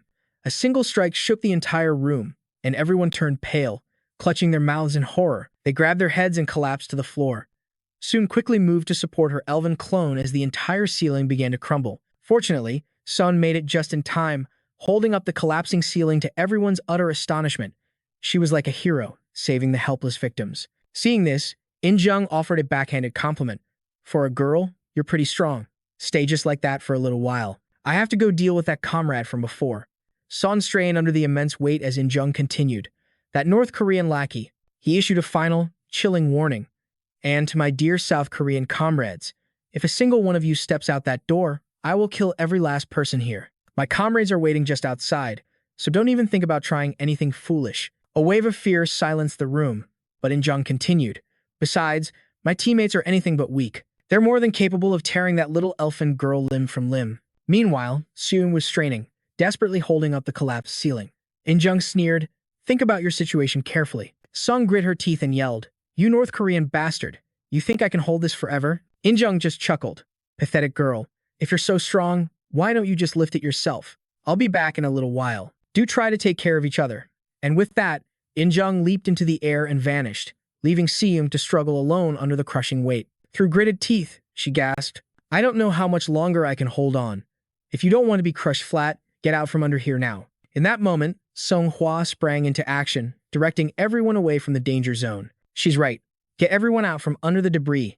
But some hesitated, shouting, "Wait, hold on. If we move, she'll be free." Hearing this, those trapped screamed in terror, "Are you just going to let us die here?" Then another survivor yelled, "Get out of the way. Wasn't she trying to kill us just a minute ago? You know what Kim In-jung and Kim Sung are capable of. Don't you realize what we must do to survive?" Seung Hwa shot back, "Didn't you just see Kim Seung risk her life for everyone? Does she look like someone who would actually kill us? If we all work together to clear a path and run at once, it's our best chance. It's the only way to save the most people." But then Seung Hwa voiced the group's biggest fear. "But what if Kim In-jung hears us and comes back?" Seung Hwa had no answer. Just then, an injured Go-hee dragged herself forward. "Wait." Kim Seung's eyes widened. "A squad leader." The scene shifts. A chilling laugh echoes through the ruins. "Took you long enough. Well, hello there." In-jung scanned the carnage. "Are you the only one who caused all this destruction?" Jin Sung replied coolly. "They came at me one by one. It kept me entertained for quite a while." He added with a twisted grin, "If they'd all rushed me at once, it would have been over in an instant. And where's the fun in that?" A spark of interest lit up In-jung's eyes. That elfin girl downstairs was already quite the surprise. But you're a monster on a whole other level. Jin Sung just stood there, gripping a blood-soaked dagger with a savage grin. Seeing that expression, In-jung made an offer. "You truly enjoy the slaughter, don't you? Tell me, you magnificent bastard. How would you like to work for me, Kim In-jung? Join my great Calamity Legion, and I will let you do anything you please." Jin Sung put a hand to his chin, feigning thought. That is, a tempting offer. But I think you'll like this move even more." In a flash, Jin Sung lunged, becoming a chaotic blur bouncing off the walls. In-jung raised his greatsword, tracking the movement. "Must you scurry around like an insect?" Jin Sung just laughed. "This is fun." In-jung's eyes narrowed. The boy was slowly moving into his greatsword's range. Soon, an opening would appear. There, seeing his chance, In-jung brought his massive sword crashing down. "Hold still," he smirked, pleased with his perfect strike. "How's that?" But he had no idea. Jin Sung was already behind him. "So you saw through my attack? Have you never heard of my title? I am Kim In-jung, the 1,000-ton swift draw." A system window materialized. This was a great sword selected from the nation's entire arsenal. Forged from a hyper-alloy, its signature spinning slash was said to be absolutely unstoppable. That speed, that technique. It should have been a one-hit kill. As Jin Sung lunged, In-jung's massive blade was already there to meet him. Seeing the block, Jin Sung let out a sharp laugh. "Well now, you're quite the schemer, old man." In-jung was stunned. "What?" Jin Sung's dagger rang against the blade. He backflipped through the air and taunted. "Why is your Ida so long?" Jin Sung created some distance. "This is fascinating. How are you doing that? How are you extending its range like that?" In-jung was frozen, his mind reeling. He dodged that attack. It was impossible. He finally yelled, You bastard." A cold sweat broke out on his brow as he asked, "Don't tell me. You can actually see my Edda?" His mind screamed, "My spinning slash is made from a hyper-alloy. It's supposed to be unstoppable." Jin Sung's answer was simple. "Yeah." He then glanced at a system panel only he could see. How does he have so many bonus stats? Rank, Silver. Ida, a triple plus. Overall combat power, S+. Force enhancement rate, 67%. Jin Sung frowned, puzzled. Forced enhancement rate. What the hell is that? How is that possible? Humph. The greatsword Ida is a mirror, reflecting the very soul of its wielder. When a sword style is pushed to its absolute peak, it becomes unstoppable. In-jung thought with grim certainty. He almost had me if I hadn't seen it coming. He then growled, "You damn brat. What's your name?" Jin Sung answered coolly, "I'm Park Jin Sung." Park Jin Sung, A smirk crossed In-jung's face. All right, Park Jin Sung, you've got sharp eyes. How did you see through my Ida's path? You've got real talent. If you want to join the Calamity Corps, then. Before he could finish, Jin Sung cut him off. Mister, you're probably the strongest person I've ever faced. In Jung scoffed. What's this all of a sudden? Have you decided to join the Great Calamity Course? Jin Sung replied. I only see 9. In Jung laughed. See what? Exactly. But in Jin Sung's mind, the paths were crystal clear. He answered simply, the openings I can use to kill you. Hearing this, In Jung's head snapped down, his voice dropping to an icy whisper. You can even see those? Now that is a truly enviable ability. Jin Sung shifted into a combat stance, retorting, it's overkill, though. One opening is all I need to end you. In Jung prepared himself as well. So you're refusing my offer? What a pity. I'll just have to beat you half to death and drag you to the commander myself. At the very least, I'm taking those special eyes of yours. The words barely left his lips before Jin Sung exploded forward. In Jung was not outmatched, leaping into the fray to meet him head-on. Two men, two immense sources of power, were about to collide. Meanwhile, back with Zion's group. All right, the elevator door is busted, so it'll take them quite a while to climb up here. That piece of trash should buy us some time too. After all, he's right in the heart of the city.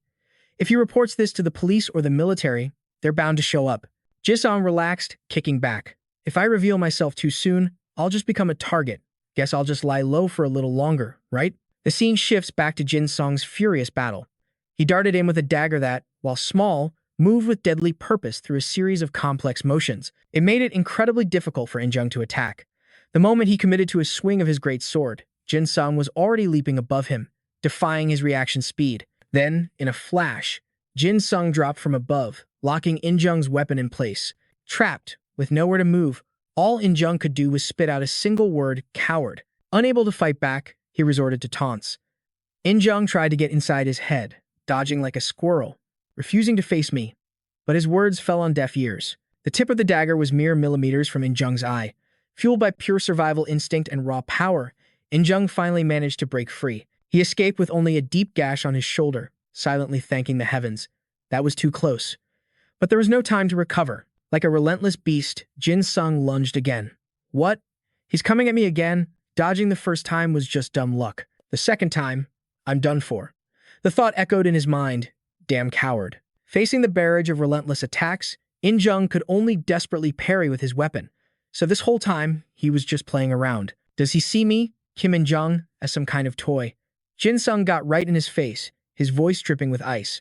Old man, are you going to hide behind that sword like a loser forever? Then, Jin Sung struck a critical opening and declared, let's end this now. But just then, a strange, unnerving smile spread across In Jung's face. If I keep holding back, I might actually die here.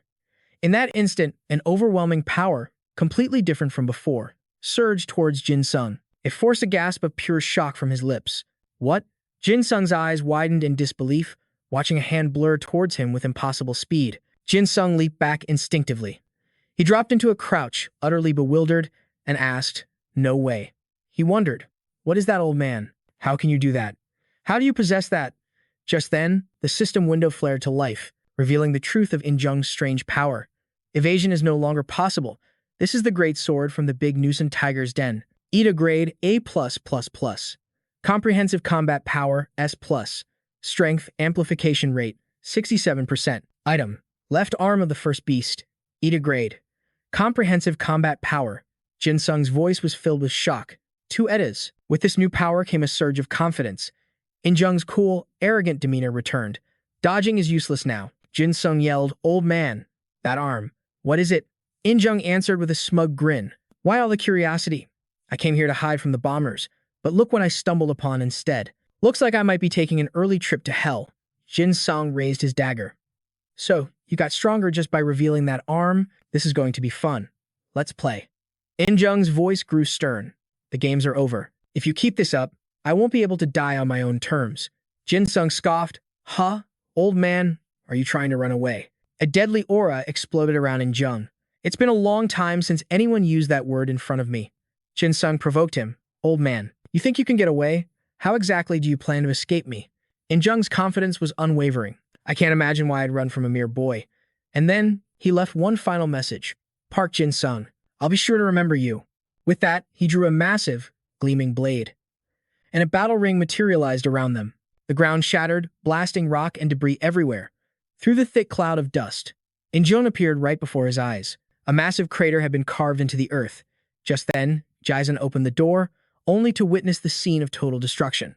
He stared down into the crater, wondering, what the hell happened here? It couldn't have been Kim Sehun, so it must be Kim In-jung. What?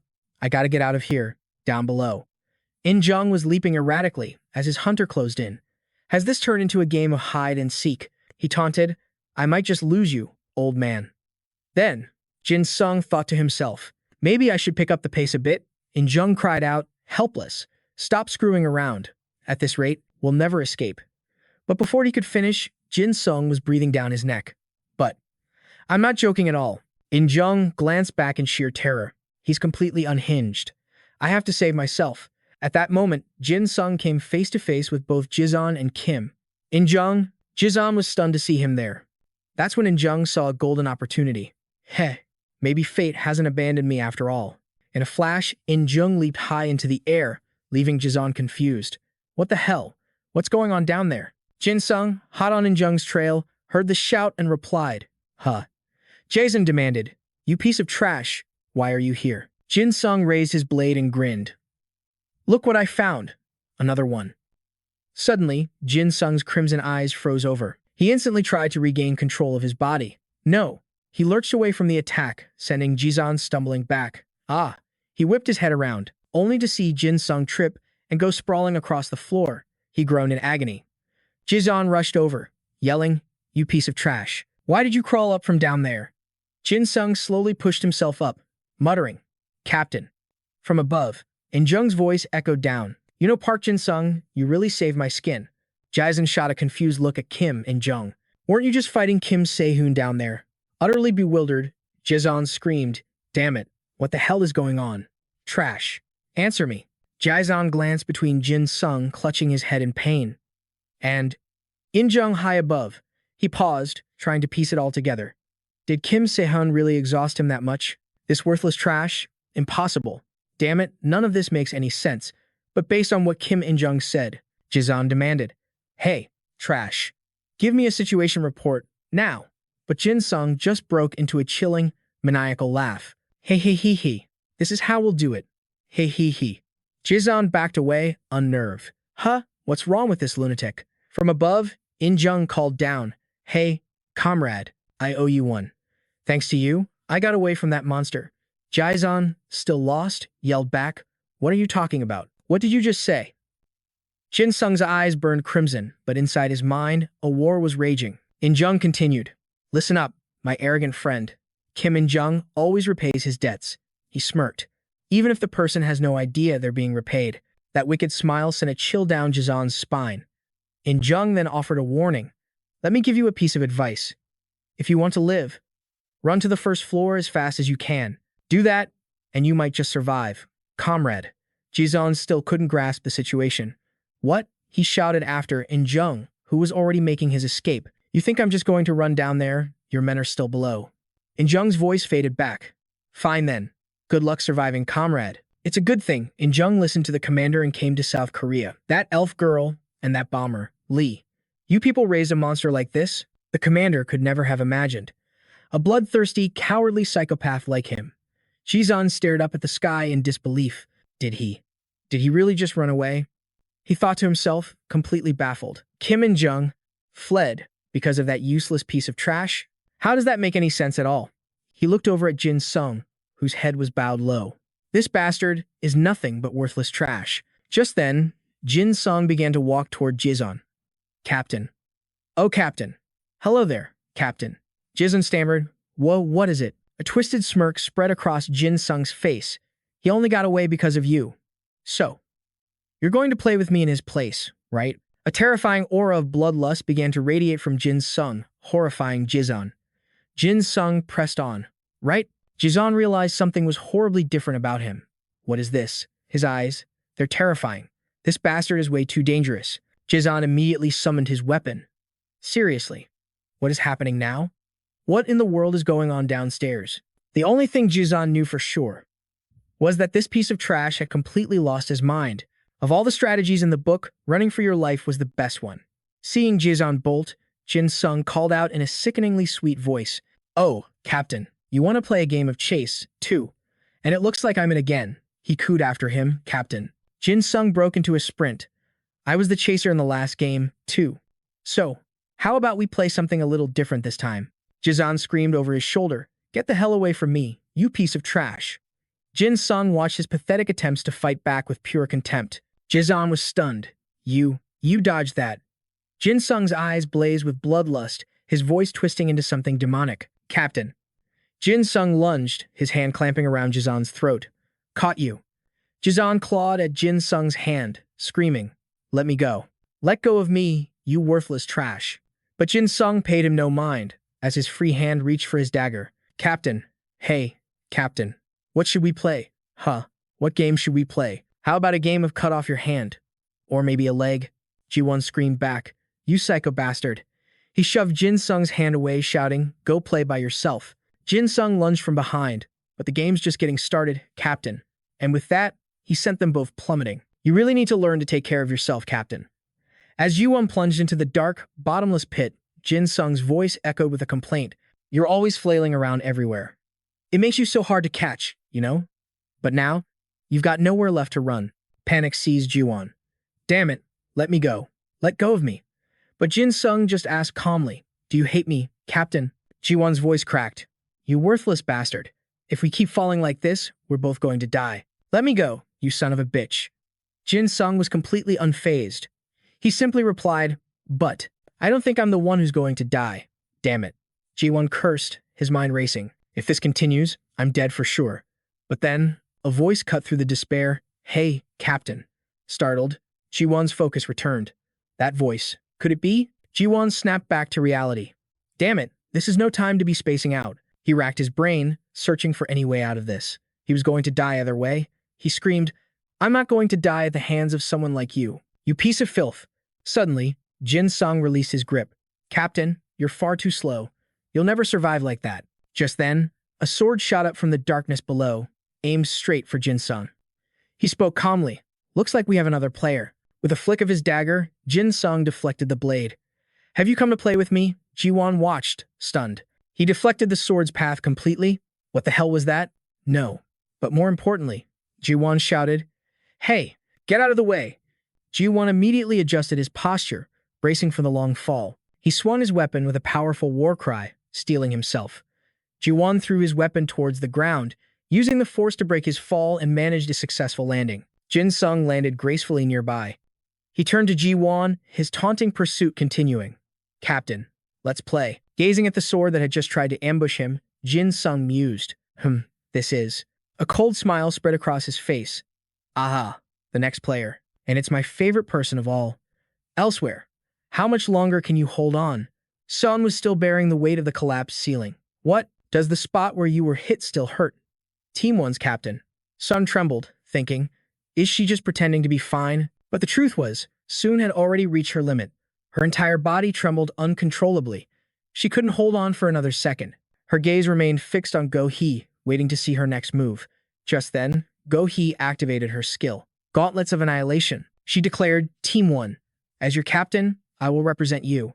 But from behind her, voices of protest rose up. Wait for us. Hey, Haeun, let us come with you." Sun Hoa quickly joined the plea. "Wait a second, you're her classmate. Didn't you see her? She's the one who stopped that concrete slab from crushing everyone." Sun Hoa stepped forward, shielding Sun protectively. The staff member sneered, "Get out of the way." "You, looking for a fist to the face? Sun Hoa, move." But Sun Hoa stood her ground defiantly. "I'm staying right here. I'm not moving." He pleaded. "How can you do this to her? She fought to protect every single one of us. Do you really want to go through with this?" The staff member just stated her cold logic. "You're just a kid. You don't understand how this world works. I have a family to get back to. Stop trying to be some kind of hero. This bitch has no other choice. Now move." Behind them, Soon had reached her breaking point, her consciousness starting to fade. Beneath the slab, the trapped survivors cried out, "We're going to be crushed. Somebody help us." Go-hee advanced with a cold expression. "Kim Soon is too weak. We're out of time. Move." But Sun Hoa refused to budge, screaming, "No." He began to draw his weapon. If you take one more step, I'll have to." Go-hee simply clenched her gauntleted fist in response. Then I have no other choice. But suddenly, Go-hee whipped her head around and shouted, "Stand your ground. Hyen, captain of the 2nd Battalion, 10th Platoon. Rescue the survivors under that debris. From this moment on, we protect our own platoon members. We will protect Kim Sun." A confused murmur rippled through the crowd. Even Sun Hoa couldn't grasp what was happening. "This is a platoon. Form up." Go-hee stood tall at the center of it all. Just then, Soon rushed over. She screamed, "Stop trying to look cool and get me out of here. This thing is insanely heavy." The nearby staff members scowled at the scene. Looking impatient, the female staffer approached them. "Hey, student, if you just sacrificed Sun and that boy." But before she could finish, Go-hee's arm shot out, blocking her path. "Don't come any closer." The staffer froze in her tracks. Go-hee's fist tightened, her voice low and dangerous. "If you take another step, I will be forced to use violence. We've identified the one targeting our platoon leader. Squad 3, and you, Leader Seo Jung. I won't make the first move, but if you get any closer, I'll be forced to take you down." The woman's face drained of all color. Terrified, she shot her hands up in surrender. All right. Yan Hai returned with his weapon and reported, "Squad leader, we've rescued everyone." Min Jun shouted in confirmation, "Proceed according to the plan. Be careful clearing the debris around Kim Sun." A massive explosion rocked the area. Everyone combined their strength, and the rocks blocking their path were instantly obliterated. Go-hee took the lead, with Soon and Min Jun right behind her. Rubble rained down, kicking up a thick cloud of dust. Soon rubbed a sore shoulder, breathing a sigh of relief. "We're finally out." Soon Hua hurried over to him. "Soon, what just happened?" Soon walked past him, grabbing Go-hee by the shoulder and said, "I was just putting my trust in a squad member's will. In my platoon, that is." Soon Hua was confused. "Huh? What does that mean?" Go-hee gave a forced laugh. "Ha. Well." Sun suddenly leaned in, his voice a low whisper in her ear. "Did they teach you that at the academy? How to fake being terrified?" Her eyes shot wide with shock. "What?" Then, as everyone watched in horror, Soon violently slammed Go-hee to the ground. Min Jun rushed over to help her up. A million thoughts raced through Go-hee's mind. "Yes, I was so scared. I forgot. It's something I learned at the academy. Our enemy is Pesty. And Pesty has never left a single witness alive. Pesty has struck again with another terrorist attack. And as always, there were no survivors. This is reporter Sung Unha. The international terrorist group Pesty is still carrying out attacks near Cheongju." Go-hee's expression darkened. She covered part of her face with her hand. "Because I was so afraid, I made the wrong call. If I had just thought it through, even if we had killed Kim Soon like In Jung demanded, there's no way he would have let witnesses like us survive." Min Jun asked with concern, "Are you okay, squad leader?" Go-hee kept her head down, her long hair hiding her face. She spoke slowly. "Squad 1, I have something to tell you." Another strange thought crossed her mind. But in a situation like this, Kim Soon would rather die than follow an enemy's orders like a subordinate. Min Jun was stunned. Go-hee stated firmly, "This is an order." She thought to herself, "We have to be just like Kim Soon." Soon put his hands on his hips and complained, "I told you act scared, not try to look cool." "What was that?" Go-hee just pointed and laughed as if nothing had happened. "Hey." Either way, it was convincing enough for everyone. Suddenly, the floor began to tremble violently. Sun immediately guessed. Is this a sign of Kim In Jung? Sun Hua suddenly screamed, "Jin Sung." Sun gave him a confused look. "Huh? What about Park Jin Sung?"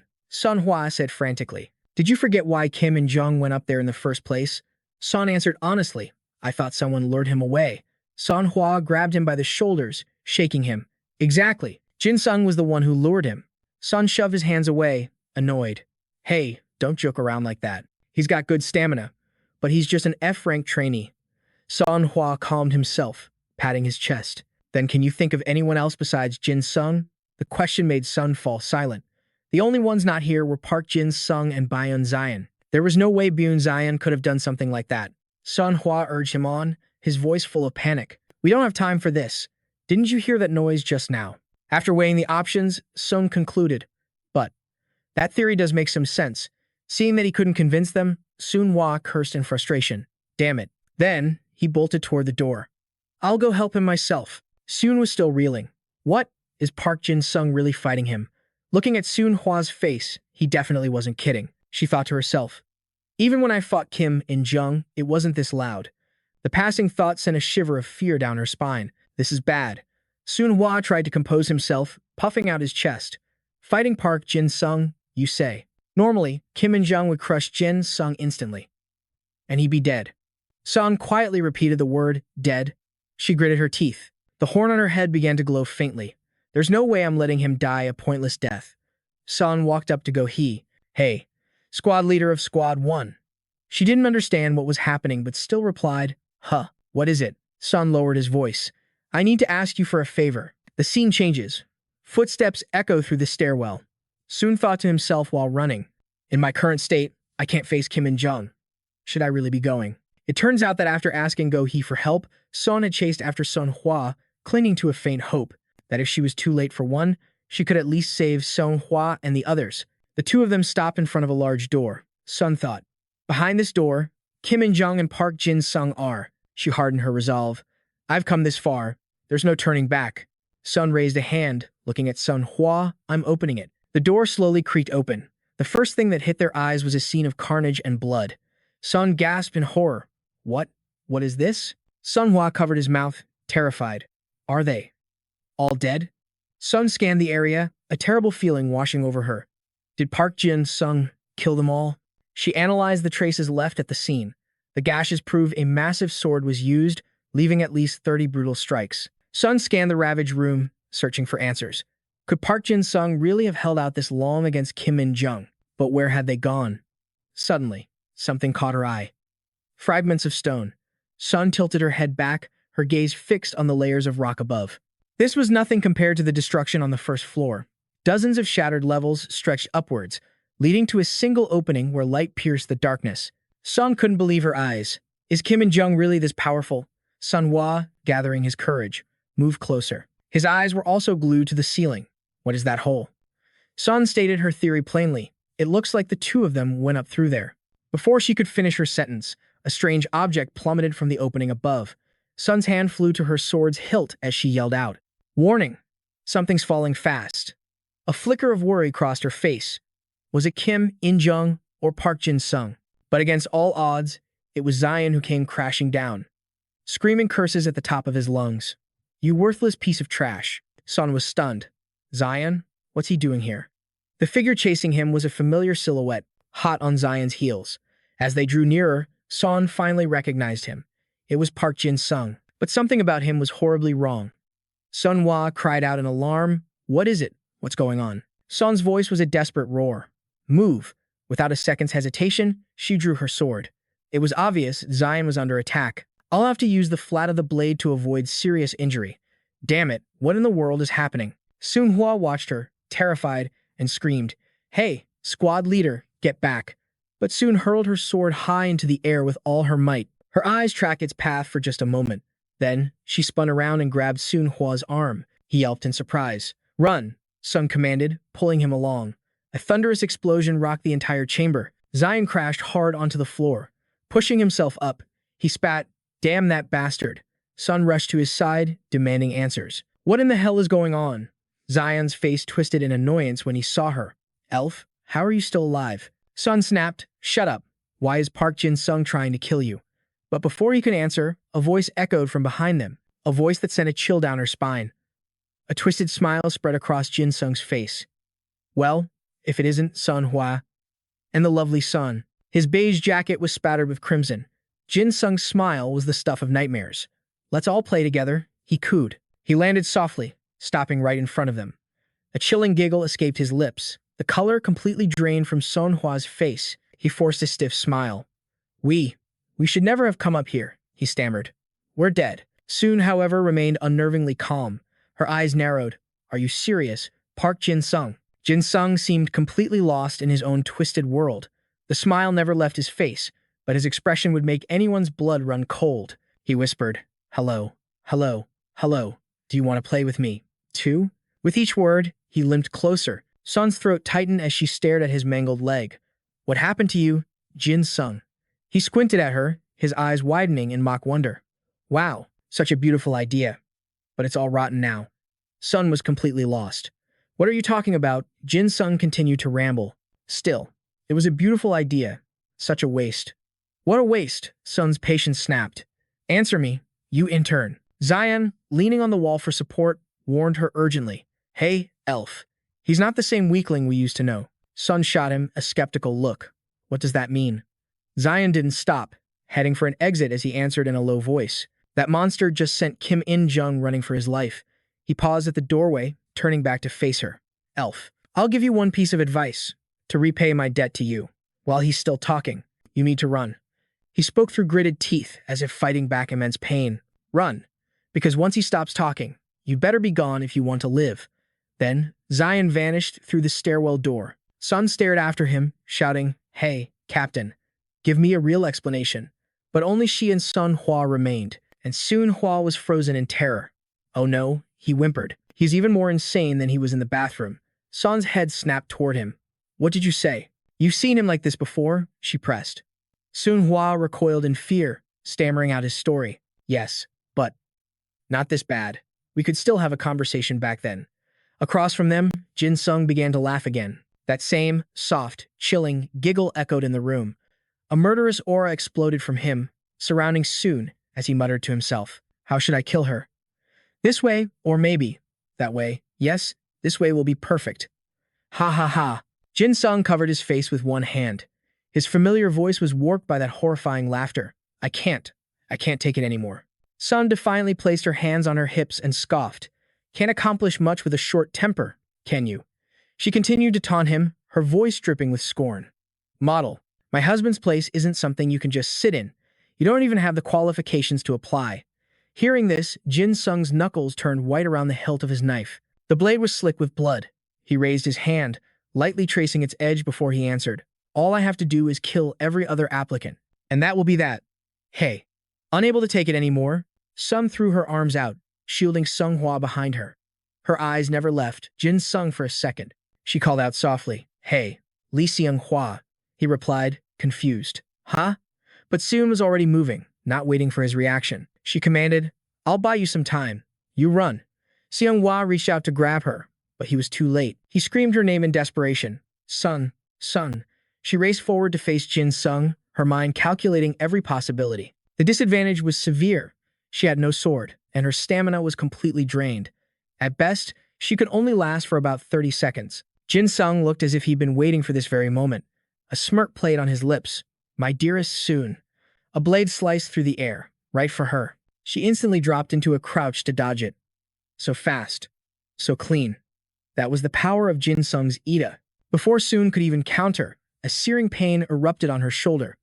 Ida was powerful, but incredibly difficult to control. In that way, he was just like her. She dodged to the left, trying to create some distance between them. But in a flash, the blade tore through the wind, leaving a long gash on her thigh as fresh blood began to flow. Sun bit her lip, thinking, no, his condition is even worse than mine. He must have been suffering so much. Sun suddenly froze. She called out softly, Hey, trainee. Jin Sung's arm, raised for another strike, paused for a fraction of a second. He smiled, asking, What is it, Sun?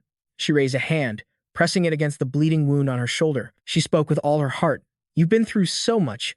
You did a great job, Park Jin Sung. For a split second after hearing those words, Jin Sung's brow furrowed. Then, his lips twisted into a smile. Yes, you too, Sun. Jin Sung mouthed a few words before swinging his blade directly at her. He had said, goodbye. He held his pose, blade in hand, as if everything had frozen in time. Only Soon's body slowly crumpled to the ground. The air grew thick with the metallic scent of blood. His bangs hid his face, but you could see the faint trace of a smirk on his lips. A small piece of Jin Sung's buried past was awakened.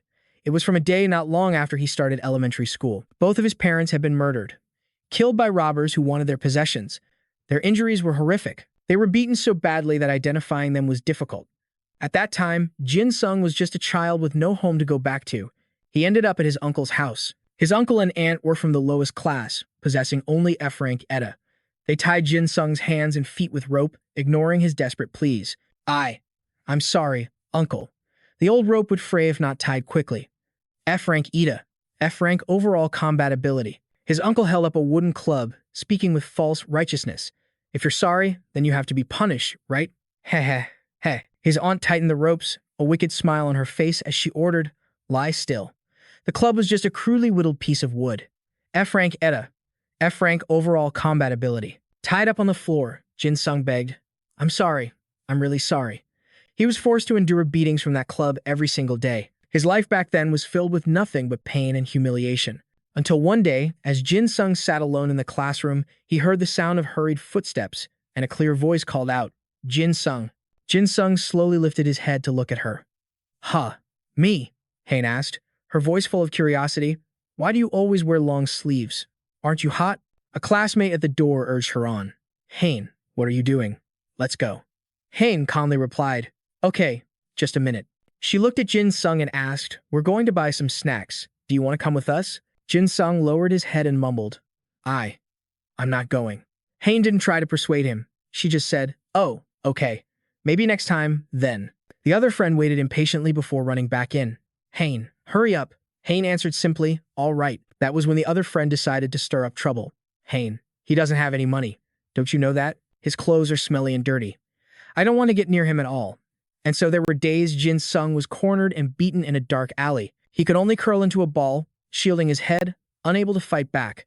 The ringleader kicked him, demanding, "Jin Sung, show us your Ida." Jin Sung whispered weakly, "I don't have an Eda." The leader scoffed, waving his hand as if it was obvious. "We already know you don't. That's why we're helping you. Getting beaten to a pulp might just awaken it." The rest of the gang laughed and jeered at him. "We're being nice, aren't we, Jin Sung?" And so, whether at home or at school, Jin Sung was trapped in a cycle of endless abuse and bullying. To avoid the beatings, he started coming home very late. On his way back one night, he noticed a bush rustling. Curious, he stepped closer to get a look. What is this? Poppy, a small puppy, burst from the bushes, barking happily. It looked at him, wagging its tail furiously. "Woof!" Jin Sung gasped in surprise. A puppy. And just like that, he met a scruffy little dog on the side of the road. He sat down and hugged it, a real laugh escaping him. "Ha ha, you're just as filthy as I am." Poppy affectionately nuzzled its face against his cheek. Its soft fur made him giggle. "Ha ha, that tickles." He and Poppy had become the best of friends. Every evening, as the sun began to set, he would spend hours playing with the puppy at the park. Finally, fearing the neighbor's judgment, his uncle came looking for him. The moment he saw the boy, Jin Sung's uncle roared, "Park Jin Sung, why aren't you home?" Jin Sung flinched, stammering, "You uncle?" His face went pale with fright. It's because." Just then, Poppy poked her head out and barked loudly. "Woof!" Jin Sung frantically tried to stop her. "Poppy, no." His uncle's face darkened. "What is this filthy mutt? Is this thing the reason you're late?" Hearing his loud voice, people on the street stopped to stare. "Is that our neighbor? What's going on?" "That poor kid looks terrified." Jin Sung cursed under his breath. His uncle put his hands on his hips, cleared his throat, and said, "If it's because of the dog, then just bring it home with you." Jin Sung was stunned, thinking he'd misheard. He swept Poppy into a hug, beaming. "Really? I can take her home? Thank you, uncle." And with that, the boy and his dog returned home together. Late that night, a light was still on in Jin Sung's room. Under the covers, Poppy nuzzled him, licking his face. Jin Sung giggled, his eyes crinkling. "Ha ha, that tickles, Poppy." A harsh shout from outside the sliding door made both the boy and the dog jump in surprise. "Park Jin Sung, why aren't you asleep yet?" Jin Sung tiptoed over to turn off the light. Yes, sir." He whispered softly, "Good night, Poppy." Poppy seemed to understand, letting out a quiet little woof in response. Moonlight streamed through the window, illuminating a crude drawing. In it, he and Poppy were playing together happily on a beautiful day. Jin Sung hesitantly called out, "Uncle, excuse me." Cradling Poppy in his arms, he approached his uncle to ask, "Can I go outside and play with Poppy?" His uncle waved a hand, his face slightly red from drinking. "What? Just do whatever you want." Jin Sung's face lit up. "Thank you, uncle." He set Poppy down and raced to the door, urging her on, "Let's go." Poppy. The scene changes to a park. Soft clouds drifted across a bright blue sky. Jin Sung started their familiar game with Poppy. "I finally have a friend now." Together, they played on the slide. A friend to play with at the playground. Jin Sung thought with pure joy. They chase each other, moving from one game to the next. Poppy's gaze never left him. A friend who always sticks by my side. He rolled around the playground with her, sharing his happiness. A friend he could share his joy with. In what felt like a blink of an eye, the sky had grown dark. When Jin Sung finally realized it, the time was already past 7. He cried out in a panic. "It's so late. I'm going to be in huge trouble with Uncle." The boy and his dog scrambled from the playground and ran for their lives. "Poppy, run." When they arrived home, Jin Sung's uncle and aunt were already sitting at the dinner table, waiting. His uncle hissed, "So, You think you can just come home after dark now? Jin Sung, are we a joke to you? The color drained from Jin Sung's face as he mumbled an explanation. I'm really sorry. I didn't realize how late it had gotten. His uncle slammed a beer can on the table. He roared, "Is that your excuse? I've been too soft on you lately. Is that it? Is that why you become so spoiled?" He moaned, "Jin Sung, now I have to worry about the nosy old folks, and that loud couple next door too." Jin Sung bowed his head deeply. I'm sorry, uncle. I'll be more careful." Just then, Poppy suddenly lunged forward, barking furiously. Tensing up, Jin Sung dropped to his knees and grabbed her. Poppy, what's wrong?" But she didn't stop. Her barks only grew louder. His uncle's hand tightened, crushing the beer can. "This mutt dares to do this? Or maybe I should just cook you a special meal instead." Jin Sung, though terrified, he summoned the courage to face him and plead for forgiveness. I'm sorry. I'll train Poppy properly. Please, uncle, just forgive her this one time." Poppy's barks grew even more ferocious. Jin Sung's uncle shot to his feet and shoved the boy to the ground. "Get out of the way. How dare you?" He glared down at Jin Sung. "I'm a little lenient with you, and you dare talk back to me like this? I'm going to teach you a lesson. Honey, tie him up." His aunt produced a length of rope. She let out a vile laugh. Hey. Looks like a little freedom has made this brat lose his mind." Poppy bared her teeth, barking wildly. "Woof." His uncle scowled in annoyance. "Hey, can't that dog shut up?" He drew his leg back, preparing to kick Poppy with all his might. "Shut up, you damn dog." The sickening sound of impact made Jin Sung's breath catch in his throat. He screamed with every ounce of strength he had. "Poppy." The kick sent her flying across the room, her small body slamming hard against the wall before she collapsed. She lay motionless, letting out a faint whimper. A smirk played on his uncle's lips. "Decided to be quiet now, have you?" Over on the side, his aunt finished tying Jin Sung up. But his entire world had narrowed down to Poppy. He stared at her, his voice trembling. "Poppy, are you okay?" "Poppy," his aunt pulled the ropes tighter. She let out a grim chuckle. Hey, be still now. You're making this much harder, squirming around like that." Jin Sung went limp, resigning himself to his fate. He gritted his teeth, bracing for the inevitable beating. His uncle raised a club, his expression stone cold. "How dare you look at me like that?" Jin Sung mumbled something under his breath. Enraged, his uncle lunged, striking him hard as he screamed. "Are you insane? Who taught you to act like that? Did your mother teach you to be this way? Or was it that worthless brother of yours?" Bound and helpless, Jin Sung trembled on the cold floor. "I'm sorry," his uncle scoffed, his voice dripping with disdain. "So weak, yet so arrogant. It must run in the family."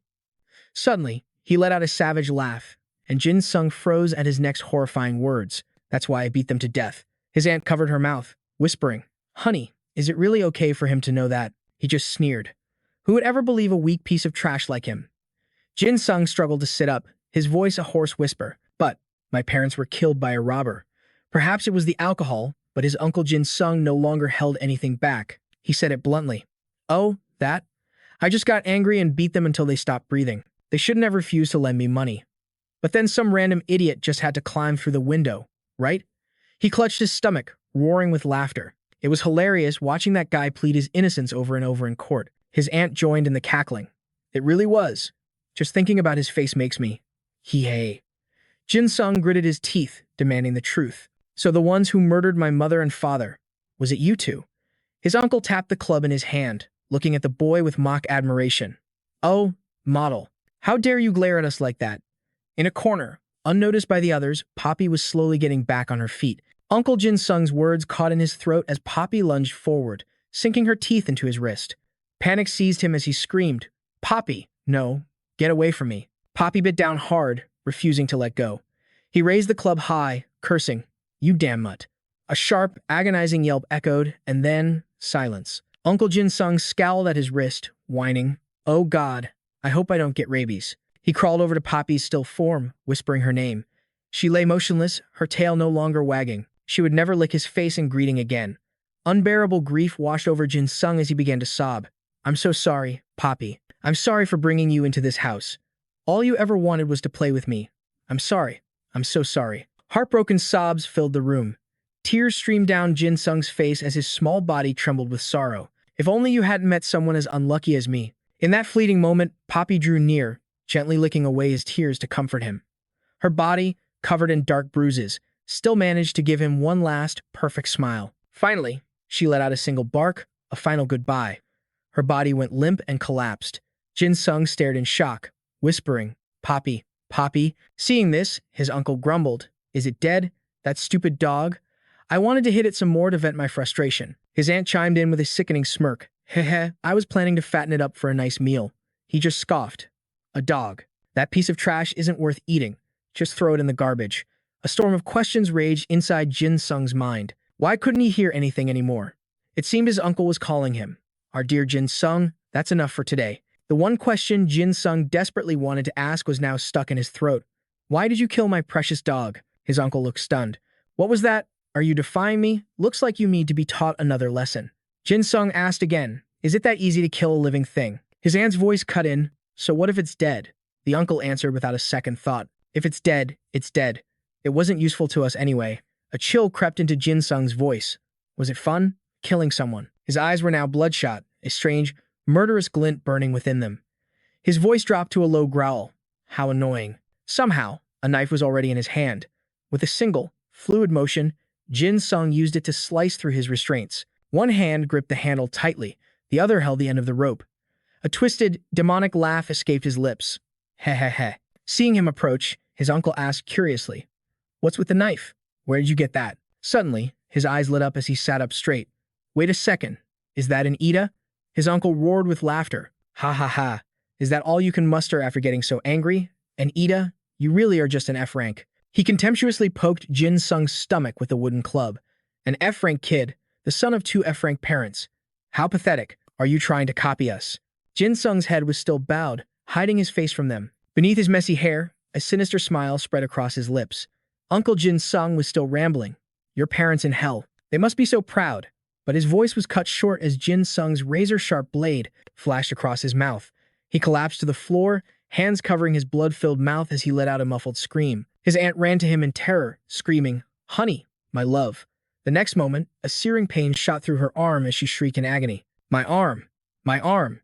Jin Sung brought the blood-stained blade close to his face. Once again, this house was the scene of a bloodbath. Only this time, the target of the assault had changed. The woman's shrill voice cried out, "I'm so sorry. We're so sorry." Fresh blood splattered everywhere. Jin Sung's voice cut through the air. "Why don't you do that little laugh anymore?" That ahe. Blood pooled across the floor. The uncle tried to crawl toward the door, but Jin Sung blocked his path. "Where are you going, uncle?" The man's large frame was drenched in blood, his body trembling uncontrollably with fear. Jin Sung slowly coaxed him. "Ha! Speak up so I can hear you." But the man could only make choked sounds. The aunt, whose tongue was unharmed, could still speak clearly. She begged him, "Please, just let me go." Jin Sung slowly closed the distance between them. "I'm not going to kill you."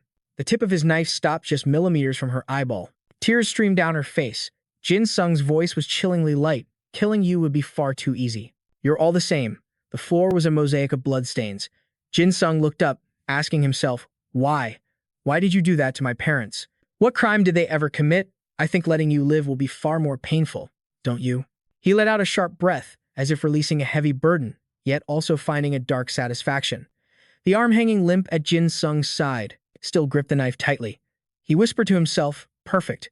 The space around him grew dark, then plunged into absolute silence. Jin Sung's eyes flew open, the sterile smell of disinfectant flooding his senses. He instinctively gripped the corner of the blanket covering him. Aaron pulled back the curtain and stepped inside. "Oh, you're awake." Jin Sung struggled to sit up, asking the nurse, "What about Aaron?" Before he could finish, she answered, "This is the nurse's station." She placed a hand on Jin Sung's chest, gently pushing him back down. Her voice was firm, "You can't get up yet." Seeing Jin Sung still trying to resist, Aaron had no choice but to use more force. She held him down. "Just rest a little longer." Jin Sung let out a soft groan of pain. He raised a hand, trying to move his fingers. "My head feels like it's splitting in two. But how did I even get here?" The image of his own hand, covered in blood, flashed before his eyes. Jin Sung shot upright with a jolt, calling out desperately, "Hey, nurse." Aaron just clicked her tongue. She said, "You really should lie down and rest." She held up a hand, gesturing for him to calm down. "Can you just relax for a second?" But Jin Sung wasn't hearing any of it. He grabbed Aaron's uniform, demanding answers. "The bank. Are the people from the bank okay? My classmate too." Lee Seung-hwa. He suddenly froze as another memory surfaced. Kim Soon. Jin Sung collapsed back onto the bed, muttering her name, "Sun." Seeing his unstable condition, Aaron said, "Hey Jin Sung, take a deep breath." Jin Sung ignored her completely. His face was deathly pale, and he kept whispering her name over and over. That's right. Son was standing right in front of me. He looked at Aaron with pleading eyes. "Nurse, Son. Son." She was flustered. She tried her best to soothe him. Everyone is fine." Jin Sung's voice rose. "Then where is Kim-san?" The horrifying situation came rushing back. "The last thing I remember before passing out is stabbing Kim-san myself." Aaron answered slowly, "You need to calm down. Soon we'll be here soon." But Jin Sung was drowning in absolute terror. Coming to the nurse's station, she's alive, right? But why here? Is she hurt that badly? Is that why she had to be moved to this place? That single thought propelled Jin Sung to his feet. He threw out a single sentence and bolted. "I'm going out for a second." Despite Aaron's attempts to stop him, Jin Sung burst from the room like a caged animal set free. He made a silent vow. "I have to see for myself how she is." Aaron stared at the poor, slammed door and sighed. She whispered, "It would have been better if he didn't remember anything at all." Scene change. After running for what felt like an eternity, Jin Sung was gasping for air. He felt a strange suspicion about his own body. It didn't feel normal. He had left in such a hurry that he hadn't even put on shoes. He wondered if it was because this body had already been through too much. Still, Jin Sung forced his legs to move faster. He grit his teeth and cursed. "So why can't I stop? This damn Ida thing." From a short distance away, he heard a familiar song. It was Soon, completely unharmed. She was walking toward him, swinging a bag in each hand. Jin Sung was stunned. Son. He could hardly believe what he was seeing. "She's perfectly fine. She wasn't brought here because she was hurt, which means I didn't cut her throat." Sun spotted him too. She called out, uncertain. "Huh? Officer." Jin Sung bent over, clutching his chest and panting. "Thank God. I'm so relieved." His strength gave out, and he collapsed to his knees. "I didn't kill her." Sun ran over, her voice filled with worry. "Why did you suddenly kneel down like that?" She placed a hand on Jin Sung's trembling shoulder and said, "You must be feeling better if you could run all the way here." He responded with a long, raw cry. "Thank God." Jin Sung bowed his head to the ground, sobbing. Sun, confused, knelt down to try and help him up. "Huh? Why are you crying? Are you hurt somewhere? Why are you crying?" Jin Sung said, more to himself than to her. "Thank you, Sun. Thank you." His cries shattered the silence of the hospital grounds. Soul was at a loss, desperately trying to soothe him. "Hey, please stop crying. People will think I just rejected your confession." "Oh my God, Jin Sung." Jin Sung told himself he was still alive, that he had survived the pesty incident, and that was why High-In High School was temporarily closed for a week. The moment Kim In-jung retreated, Bi-hun Zion had already raced to spread the news. After leaving the building, Zion grabbed a random passerby, urging, "Hey, old man, let me borrow your phone for a second." It was a true catastrophe, leaving 17 guards and 13 bank employees dead. Miraculously, however, all the students from both schools were safe. Now, all eyes were on the 10th grade, Year 5 students. The two high schools had managed to stop the pesties' assault, especially thanks to the White Goblin, Kim Soon, the one who had faced Kim In-jung head-on. Sun pulled back a curtain, sighing. Giving interviews is harder than actually fighting. I never should have brought up Park Ji-sung. She gazed at Jin Sung, sleeping peacefully in his bed, and thought, the reporters will never believe it. How could she wake someone who's been in a coma for 3 days? As his steady breathing filled the room, Soul couldn't hold back her own grief. "I saw it with my own 2 eyes, and I still can't believe it." She remembered the moment they faced off, how Jin Sung's blade wasn't aimed at her neck, but at her horn. The blade sliced through the air while Soul was still frozen, her own strength completely exhausted. White smoke rose from Soul's forehead as she gasped in shock. "Ah." Jin Sung's eyes had returned to their original color. Soul whispered his name, Park Jin Sung. The boy who wore a sinister smirk just a second ago suddenly went limp. Jin Sung lost consciousness and collapsed into Soul's arms as she struggled to hold him. Shaking him, she pleaded for him to wake up. "Hey, officer." Park Jin Sung. But his body went limp, sliding to the floor. Sun had cried out in panic. "Hey, hey." As the memory faded, Sun grabbed Jin Sung's hand and said, "If you're done crying, then get up." Tears and snot streamed down Jin Sung's face as he choked out, "Soon, I." Her voice turned serious. "Stop it. I'm not kidding. You didn't cut me." Ida showed no signs of any problem. Soul pressed the point, her voice firm. "So, is that still not enough?" Jin Sung's tears started flowing all over again. He wiped his eyes, embarrassed. "Thank you." Soul grumbled, "If the nurse sees you coming back like this, I can't imagine what she'll think." Just look at the state you're in. She let out a sharp sigh. Come on, let's go. A week later, life returned to a fragile peace. Students gathered in the halls whispering. The 10th graders look different now, don't they? It's because they actually fought the pesty. The girl beside him sighed wistfully. It's so cool. I wish that were me. Jin Sung hunched over, trying to make himself invisible.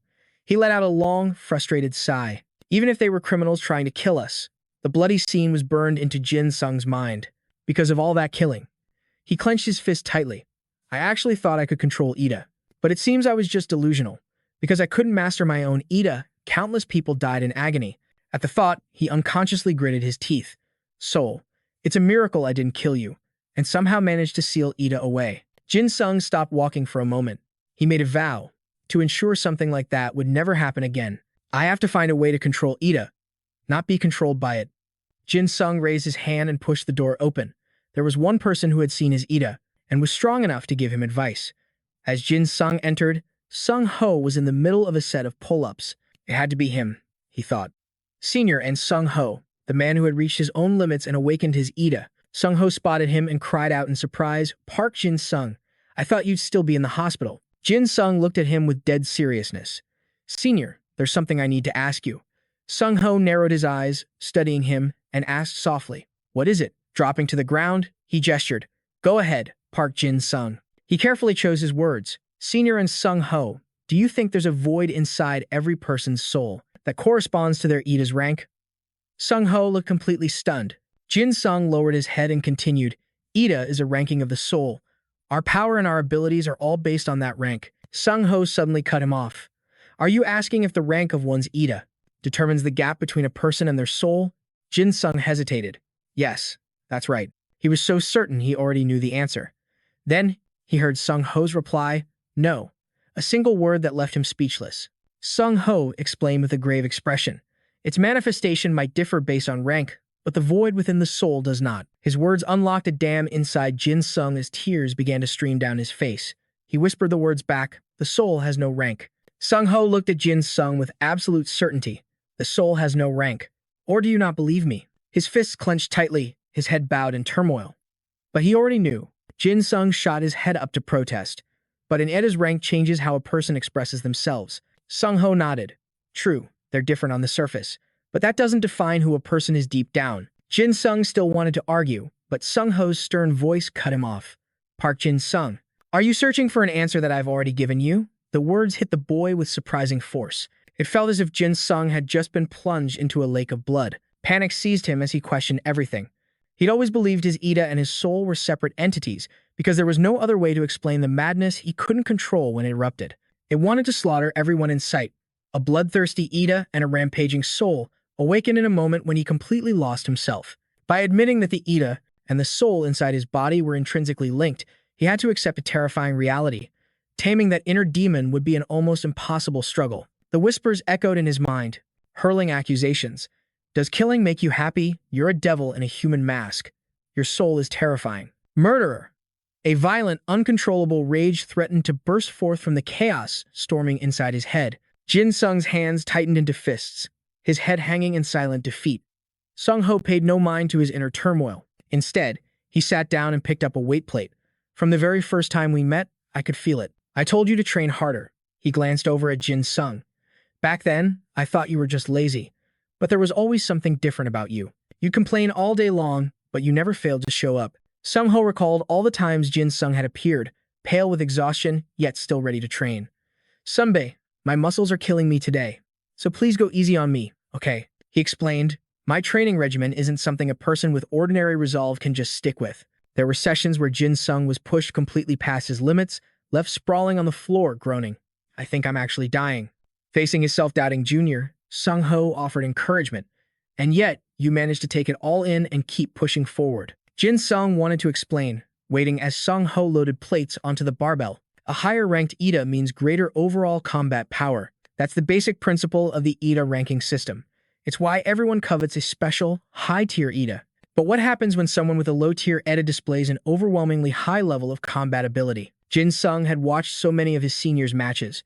Every time, the referee's call was the same, and Sung Ho with another victory. The immense power of a man with a supposedly weak Ida. He had achieved victory by crushing every single opponent. In a case like that, your soul, your Ida's rank, all of it becomes meaningless if you work day after day to perfect yourself. Sung Ho began his set, speaking as he lifted the immense weight. I know the real reason you came here. It wasn't just to improve your fighting skills. You wanted to confirm it through me. Someone with top-tier combat power who possesses a low-tier Ida. That Ida. It's just one piece of a much larger puzzle. Hearing this, Jin Sung fell silent. His head hung low, eyes filled with sorrow, his mind a tangled mess. Just as his sunbae said, he had tried to forget his homicidal Ida and his own rampaging soul, but he couldn't, because it was always there. And Ida, this bloodthirsty, couldn't be acknowledged just because its rank was high. That's why Jin Sung had always wanted to learn from his senior, for his relentless effort to control and master his own Ida. Noticing his silence, Sung Ho smiled. So, how does it feel? Has the hard work of Sung Ho become the answer you were looking for? Jin Sung didn't answer, still lost in thought. Someone had raised their overall combat ability from a B rank all the way to an A+.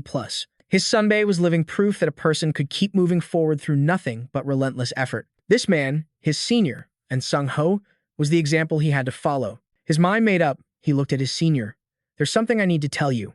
And with that, Jin Sung told him everything. After listening calmly, Sung Ho was unfazed. I know, he concluded, so that state you entered during the team battle. That's your— Jin Sung was taken aback. You believe me? That you claim to have an F-rank Ida when it's really an S-rank. And that you were the one who truly defeated that monster. Peste.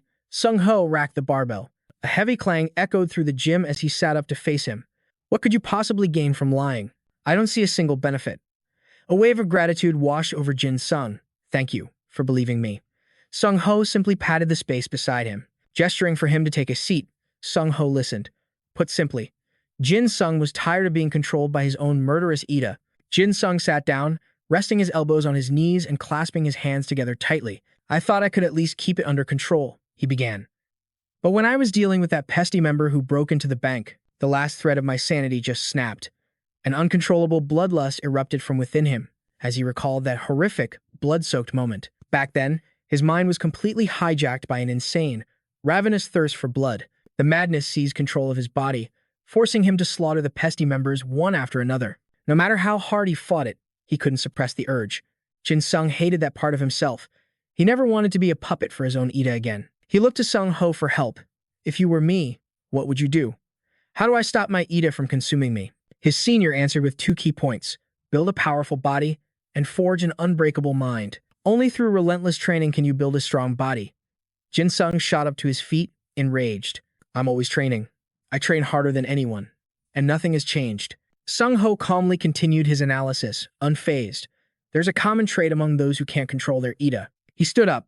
It's that they are incapable of loving themselves. Sung Ho raised a hand to place on Jin Sung's shoulder. People like that tend to despise who they are. And in doing so, they reject all the effort they've put in. You've trained incredibly hard. You should be proud of that. But Jin Sung smacked his hand away, his face dark. Love myself? What a joke. He denied his own worth. I'm nothing but a murderer, someone who takes pleasure in killing people. Seeing him like this, Sung Ho's tone turned cold. Park Jin Sung. Did you train so hard just to become a killer? The question stopped him cold. Sung Ho smiled gently. Stop thinking so negatively.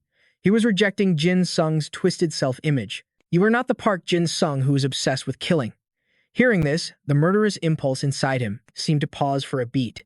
In Sung Ho's eyes, he was the courageous Park Jin Sung, the one who dared to seize the blade of his own violent nature, the one who trained relentlessly to master the savage will lurking within. Hearing these words of genuine recognition and encouragement, Jin Sung collapsed to his knees. Sung Ho began to share a story from his own past. I always wanted to be the best, but my Ida was nothing special. I could never reach the top, no matter how hard I tried. It wasn't the peak or even the foot of the mountain. It was a bottomless abyss. For all 3 years of middle school, I never made it past the preliminary rounds, not even once. I was crushed by my own weakness. It haunted my mind. I grew to hate my useless, low-tier Ida, and that just made everything worse. So I asked myself, do I truly understand my own Ida? I analyzed it completely. I pushed myself through hellish training to find my absolute limits. With a determination no outsider could possibly comprehend, I learned to use my strengths to cover my weaknesses. I had to face my Ida head-on, so that when he stood in the ring, facing an opponent's taunts, Sung Ho could unleash blinding speed that left them stunned. He would use his overwhelming power to dominate his rival, before slamming them down onto the mat. That is how I overcame my limits and grew stronger, day by day. Sung-ho ripped off his outer shirt, tossing it to the ground. And even now, he said, revealing a powerful, sculpted physique. I never stop pushing past my limits. I will become the strongest, even with a worthless Ida. After finishing his story, he looked down at Jin Sung and asked, "What about you, Park Jin Sung?" Jin Sung took off his glasses, ready to face his own demon. "I will." His eyes were red from the wave of emotion that had just washed over him. He threw his glasses to the ground. "I'll do it, just like you." Jin Sung rolled up his sleeves, his eyes burning with a resolve to overcome himself. The scene shifts to a classroom. The windows are sealed shut. The air is filled with screams, coughs, and shouts. By now, you all should know that conventional weapons like handguns are completely ineffective against Ida users. That's why so many weapons became obsolete when Ida first appeared. Inside the classroom, thick black smoke fills the air. Students cover their faces, coughing uncontrollably. Some have already collapsed, unable to bear it. An instructor in a gas mask shouts over the chaos. However, chemical warfare is a different story. The moment you deactivate your Ida and become normal, you will all die in this classroom. A figure in red yells out, "Are you kidding me? If we're going to die either way." He slams his fist against the locked door. Then what's the point of this hellish training? The biotoxin in the room makes their eyes stream with tears. Lee John hammered on the door, screaming, "Open up, let us out." An officer in a gas mask stepped forward to report, "Captain, Platoon 10 has passed its limit with the CS gas." Even after their morale boost from the last incident, Platoon 19 was still struggling. But the Platoon 10 captain seemed unfazed. His eyes narrowed, and then he gave the order, "Sing the national anthem. I'll award bonus points to anyone who can finish the song." But the cadets were lost in their own panic screams. "Help me. Open the door. Get us out of here." Amidst the chaos, only Jin Sung stood firm as he began to sing. Though the East Sea runs dry and Mount PACT wears away, his voice was nearly drowned out by the desperate cries. "Mom, open the door." A moment later, with a heavy click, the chamber door swung open. A thick, black cloud of gas billowed out. Cadets waiting outside cried out at the sight. "Squad 3 is coming out." "What is that smoke? You can't see anything in there." Leading the way out was Jin Sung himself, followed by instructors in gas masks dragging the unconscious cadets. He snapped to attention before an officer, his voice ringing out clearly, reporting to the chemical officer, "Sir, all of my superior non-commissioned officers are incapacitated. I am reporting on their behalf." The chemical officer coughed into his hand as the last of the gas cleared. "All right, proceed." Jin Sung began his report. "Squad 3, 11 members assigned, 10 non-commissioned officers. By now, the rest of the squad had been helped outside. Some were just coming to, choking and sputtering." Jeon Jungkook stated grimly. 10 members went unconscious during training. 1 member remains present in the gas chamber. Report ends. After that ordeal came a series of other evaluations. Basic observation skills. First rank, Cadet Officer Park Jeon Jungkook, undetected. 0 hostiles. Second rank, NCO Kim Si, 3 hostiles. Third rank, NCO Byun Jizian, undetected. 7 hostiles. Special notation. Someone had fed him information on their hiding spots. He hunted them down one by one, even those using EDA camouflage. For the hiding team, the exercise was a heart-pounding nightmare, as a boogeyman-like shadow found them every time. "Found you." This time, Jin Sung thought. No one could possibly argue. A hand flipped through the paper reports. Basic observation skills. First rank, Cadet Officer Park Jin Sung, undetected. 0 hostiles. Second rank, NCO Kim Si-hoon, undetected. 3 hostiles. Third rank, NCO Byun Jiseon, undetected. 7 hostiles. Note from the Platoon 10 captain, it was pitch black. Vision should have been impossible. Normally, you couldn't find them all even with prior intel. This is bizarre. He didn't miss a single sound. His perception itself is on a monstrous level. Jin Sung was resolute. He would reclaim his rank no matter what. Next up was crawling drills. Low crawl, first place, Cadet Park Jin Sung. High crawl, first place, Cadet Park Jin Sung. Rush crawl, first place, Cadet Park Jin Sung. Special notation. In all crawling exercises, he finished a full 5 seconds faster than the second place NCO.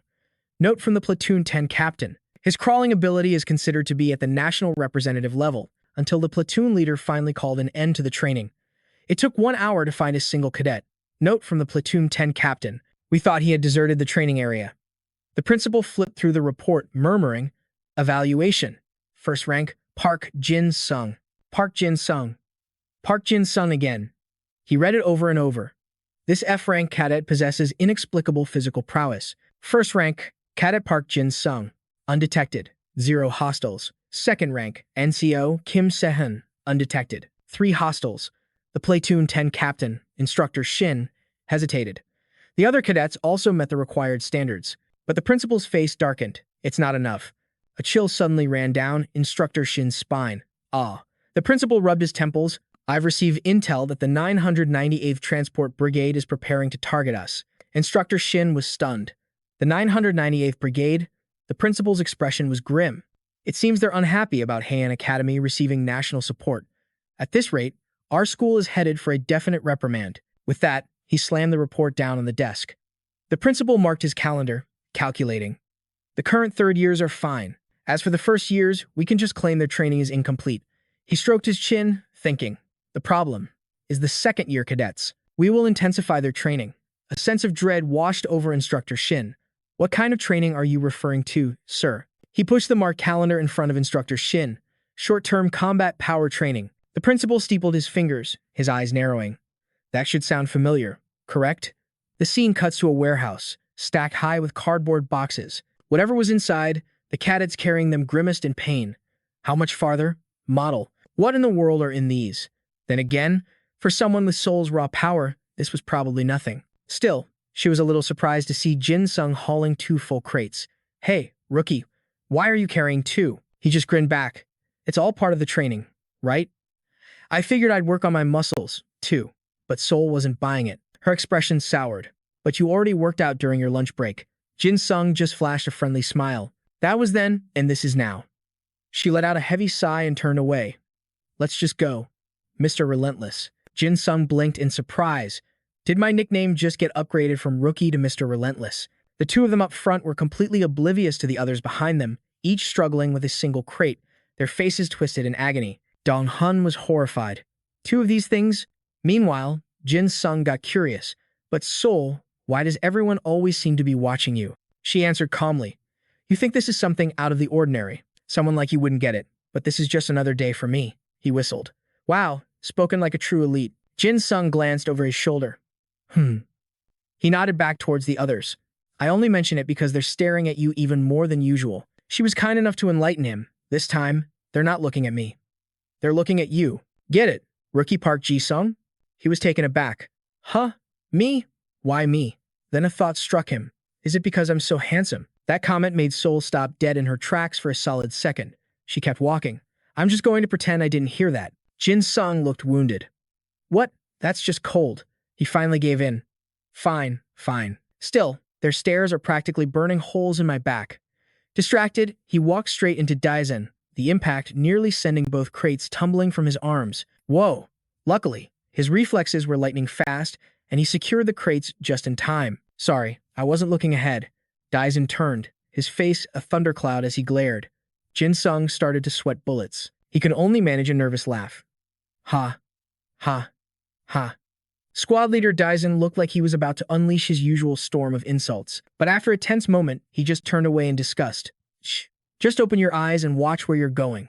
You piece of garbage." The reaction was so out of character that even Jin Sung was stunned. The squad leader has really changed these days. What's gotten into him? Soul scratched her head. You seriously have no idea why? Why the squad leader and everyone else has suddenly stopped trying to give you a hard time? Jin Sung was completely clueless. "Is it because I've been hanging out with you?" Soul was at a loss for words. "It's because you've changed recently. Talking to you is exhausting." Soul kicked open the emergency exit and stormed into the hall. "Damn it, you are so infuriating." Jin Sung trailed after her. "But, Soul," she snapped, completely exasperated. "What now? Who? What? When? Where? Why?" Jin Sung asked earnestly. "Aren't you curious about my Ida?" His question made Soul freeze. She set her crate down. "I'm not curious about things like that." Jin Sung pressed on. "But if it's you, I'm willing to explain everything." Soul. Her cheeks flushed slightly at his words. "Hey, Mr. Relentless. You can't just go around saying things like that to other girls." Soul teased, a hint of shyness in her voice. "I can handle it, but any other girl would have probably fainted on the spot." "Got it?" Jin Sung set his own crates down. He beamed. Then it's fine as long as it's not a girl, right? Because I already told Senior and Sung Ho everything. Seol's expression instantly darkened. She grabbed him by the collar, shaking him furiously. What? You already told Sergeant and Sung Ho. Are you trying to get yourself killed? Why didn't you tell me first? You better tell me everything right now, before I beat you to a pulp. Off to the side, Daizon pressed his lips into a thin line. That damn piece of garbage. The memory of that day resurfaced. He shuddered, remembering the overwhelming pressure. The suffocating feeling that he was about to be killed. Even Kim In-jung had fled in terror. Park Hyung-jung could only stand there, tearing at his hair. Damn it. How did everything end up like this? Daizon spun on his heel and stormed out of the hall. Right now, before anything was confirmed, he couldn't possibly admit to it. Jin Sung just laughed nervously. Hey, there are too many eyes on us right now. I'll tell you when we're alone. Seol released her grip, her expression dead serious. Hey, don't go saying that to other girls, either.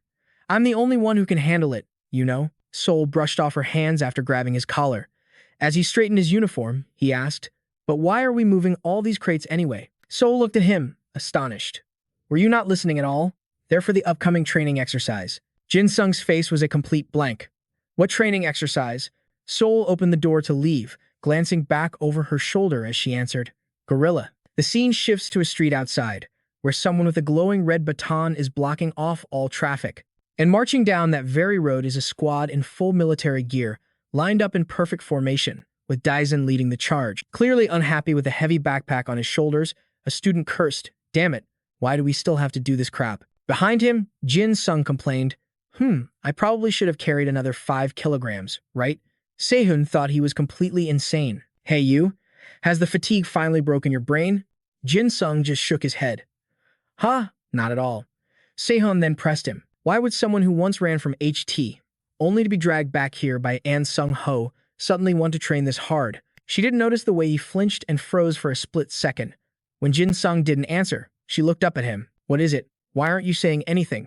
And that's when Sehun saw it. The now sealed Nora Bank, the site of that incident. This place is... Jin Sung quickly tried to change the subject. Now that I think about it, if it were Senior and Sung Ho, he probably carried 10 kilograms in each hand. Jin Sung's train of thought was just too bizarre. A bewildered Sehun couldn't keep up and decided to drop it. Huh? Okay, fine. But just then, the supervising teacher announced, a 10-minute break. This made her frown slightly. She stared at the bank, a place that haunted every student here. What is this? Why stop right here of all places?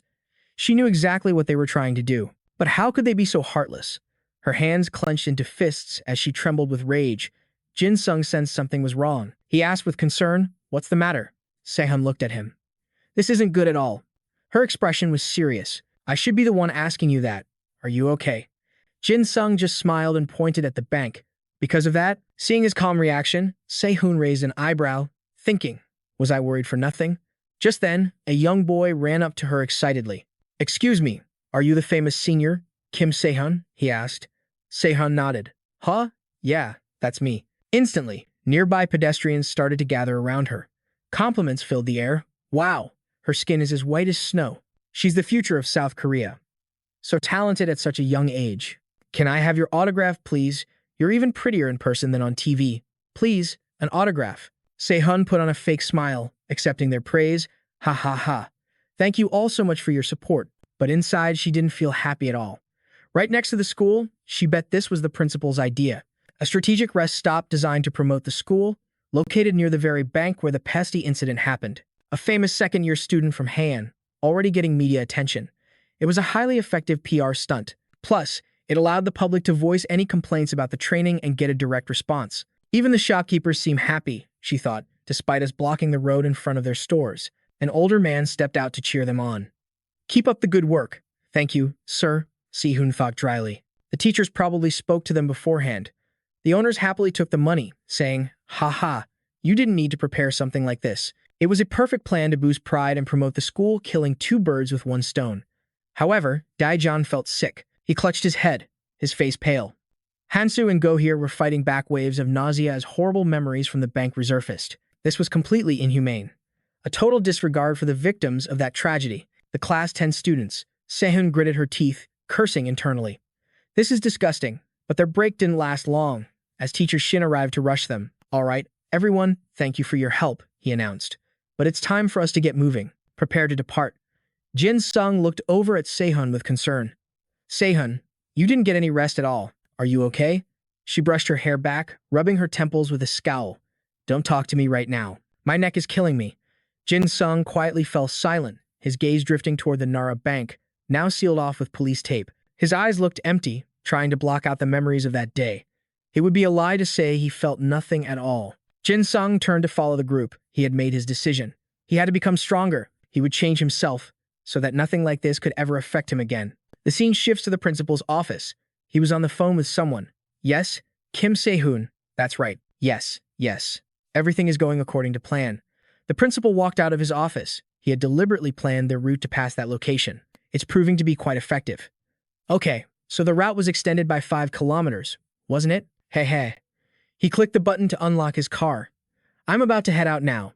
The principal got into the driver's seat. He said with a grin, "The battalion commander's duty is to personally go encourage the students exhausted." After finishing the call, he hung up. "This is exactly why the school can't function without me," he gloated to himself. Hey hey. The principal tossed his phone aside and sped down the road. The scene shifts to a winding mountain path, where Mr. Sin signals for the group to halt. He warns them that a steep incline lies just ahead. That means we get a longer break. "Everyone, make sure to stretch your legs." Sun stops in her tracks, shrugging off her heavy pack. She turns and calls out to Jin Sung, "Hey, Mr. Show-Off."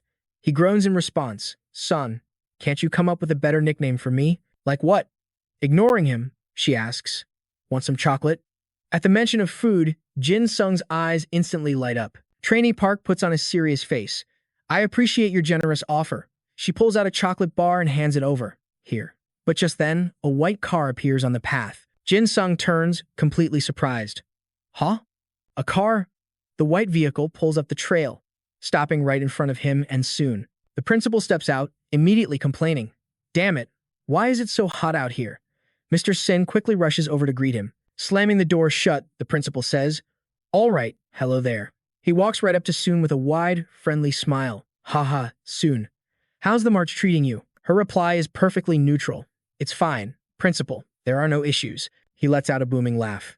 "Ha ha ha. That's our son." As expected from the ace of the second years, high in high school. Noticing Jin Sung standing next to Sun, the principal's eyes shift. And you are?" Jin Sung snaps into a military salute. "Trainee Park Jin Sung, sir." The principal's eyes narrow, his gaze turning critical. "Is that so?" Park Jin Sung. "Didn't I instruct you during basic training? Shouldn't you be addressing me as battalion commander?" A bit stunned, Jin Sung quickly corrects himself. "My apologies." "Commander." Standing beside him, Sun's expression sours with disgust. He's so obvious about it. The principal scans Jin Sung from head to toe. "You don't seem nearly as tired as the others." Jin Sung starts to explain eagerly. "That's because in the HT club, I often..." But the principal cuts him off with a sharp command. "Open your pack. I want to see what's inside." The principal's hostile tone and sudden demand make Jin Sung feel that something is off. He then barks an order at Mr. Sin. "I need to inspect his belongings. Platoon leader of the 10th Squad. Bring me the required equipment checklist, now." Mr. Sin finds the order strange, but complies. "Why, yes, sir. Understood." Not wanting any trouble, Jin Sung sets his pack down and begins unpacking his gear. Sun immediately sees right through the principal's intentions. He's trying to find a reason to punish Park Jin Sung. Park Jin Sung wouldn't intentionally leave any gear behind, but if he forgot even one small thing by accident. After checking everything against the list, Mr. Sin reports, "Nothing is missing, Commander." Unable to find any fault, the principal's brow furrows in annoyance. So you did pack everything you were supposed to." A sinister smirk spreads across his face. "But I see you've already taken out all the required gear. So what is still bulging in that pack? What other items are you carrying?" Jin Sung's smile becomes even brighter than the principal's. He reaches into his bag. "Are you talking about these?" He pulls out 4 heavy sandbags for everyone to see. "I brought a few extra sandbags for training, to use during my breaks." The nearby students are stunned. Sandbags. Those 4 have to be at least 20 kilograms. The principal is practically frozen on the spot. "Do you have any idea what the purpose of this march is?" Jin Sung just smiles and raises his hand. "Yes, sir. It's for guerrilla combat training and physical conditioning." The principal was still scrambling for a reason to punish him. "Correct." And during this training, Sun could barely contain her anger, gritting her teeth. Is he still trying to find a way to get him in trouble? She starts to step forward, but Mr. Sin moves to block her path. He turns to the principal, laughing loudly. Ha ha ha. Commander, Mr. Jin interjects smoothly. We really must be on our way. Sun is surprised to see her teacher stepping in to help Jin Sung. Even the principal can't find a reason to argue with that. He's forced to drop the issue. Ah, is that so? Then get moving. As Mr. Sin sees the principal off, he says, Please have a safe trip back. Soon can't figure out what their true intentions are. She lets out a cold huff, burying the incident in her mind for later. Further down the mountain path, the 10th squad marches on. From a railing high above, a figure watches them approach. They'll be here soon, he says. Jui, standing beside him, speaks up. Kim Sehun is the most exceptional student in that group, isn't she? The one they call the White Elf. Let me test her abilities myself. Sung Ho's gaze lands on Jin Sung, walking beside Soon. He offers a piece of advice. Jui, the one you should be watching, is the second year. Park Jin Sung. Jui cracks a smile. You mean the kid who carries that dagger? I know you hold him in high regard. But she just shrugs, looking skeptical. I'm not so sure about him, she says, beginning her analysis. Based on my previous combat data on him, Jin Sung's reaction time and stamina are impressive, but his idea is laughably weak. Do we really need to waste our time on him? Sung Ho's reply to her challenge is firm and unwavering. Absolutely. Jui feels like her captain is praising an outsider while undermining his own team's strength. Ben chimes in with a sarcastic jab. Squad leader, isn't it just because he's in that HT club that you're overhyping him so much? It's like you think that one kid is more valuable than our entire squad. One of us, huh? Sung Ho's expression hardened at her condescending tone. He shot her a cold glance, stating flatly, because he earned it. His seriousness was startling. What? He explained that it wasn't just about being better than the first squad. He's more powerful than the entire first platoon put together. Those words ignited Julie's fighting spirit. She glared at him. Squad leader, say that again. Who's stronger than who? Sung Ho glanced at her. Julie, your entire opinion of Jin Sung Park is based on one team match at the start of the semester. So all his hard work after that just doesn't count? Julie shot back with a contemptuous smirk. It's only been 2 months since he joined HT. And after that long break he took, is he really worth a second look? Sung Ho turned away, answering with absolute confidence. Just open your eyes and watch closely. You'll see the results of these past 2 months, I guarantee it. He looked down at Jin Sung, standing in the ranks below. He declared with total certainty, this guerrilla training exercise is destined to become a stage for Jin Sung Park and him alone. Inside a room, a simple sign on the door, read, Barracks. Jin Sung scanned his surroundings, a little puzzled. This building is brand new, so why the old-school military layout? He wondered to himself while stashing his gear inside a locker. A total of 300 students. Jin Sung's hand drifted to the number tag on his chest. And my number is 300. Am I really still in last place? Suddenly, a voice exploded from the PA system, grabbing everyone's immediate attention. All personnel, attention. Report for attendance on the P.T. grounds immediately. Jin Sung looked up, rubbing his chin. Is that Senior Sung Ho's voice? I guess the rumors were true after all. Hearing the announcement, a guy in the room dropped to his knees, clutching his head. We're so dead. It's the guerrilla training. Another student collapsed onto the floor, groaning, while a third sat on his bunk, head bowed, muttering a grim conclusion. We're all completely useless. Jin Sung stood off to the side, silently watching them fall apart. Outside on the P.T. grounds, Sung Ho stood on a raised platform, hands clasped behind his back as he addressed the crowd. Are all second years present? His face was incredibly stern as he said, Welcome, everyone. My name is Sung Ho An, and I will be your head instructor for this guerrilla training camp. Before you eat, I have a few announcements. Sung Ho began explaining the rules. The top-ranked students will occupy room 1, he continued. And the bottom-ranked students will be in room 10. Everyone else will be assigned a room sequentially according to your number. Sung Ho's voice boomed across the field. As you are all surely aware, the number you are currently wearing represents your overall combat ranking, carefully evaluated and assigned by the Academy. His eyes, shadowed by the brim of his red cap, narrowed slightly. However, as long as you are within this training camp, your evaluation will be completely separate from that number. This guerrilla training will count for a massive portion of your final grade. Dong Hun was stunned, his mouth hanging open. The long-haired girl behind him couldn't believe it either, whispering, completely separate? Sung Ho announced the final critical rule. Based on what you demonstrate during this training course, your official combat ranking in the school could change dramatically. Below, a bewildered Li Zhang turned to his friends. I've never heard anything about this before. Sung Ho glanced at his watch. It is now 1200 hours. Finish lunch by 1300 and rest until 1400. Your assistant instructor will provide the next schedule. He shouted. Is that understood? A massive roar came back from the students. Sir, yes, sir. Back in the room, Li Jiang sprawled on his bed, whining, I'm starving. Sang Min, sitting nearby, sighed. What are we supposed to do? He explained miserably. The people who arrived before us cleaned the place out. All that's left are scraps. Sang Min grumbled. How can anyone get by on just kimchi and fried rice? Li Jiang suddenly perked up with an idea. Hey, you think we could fake an injury and get sent home? Sammy tilted his head. They have their own medical ward here, idiot. Don't even think about it. Li Jiang just screamed in frustration.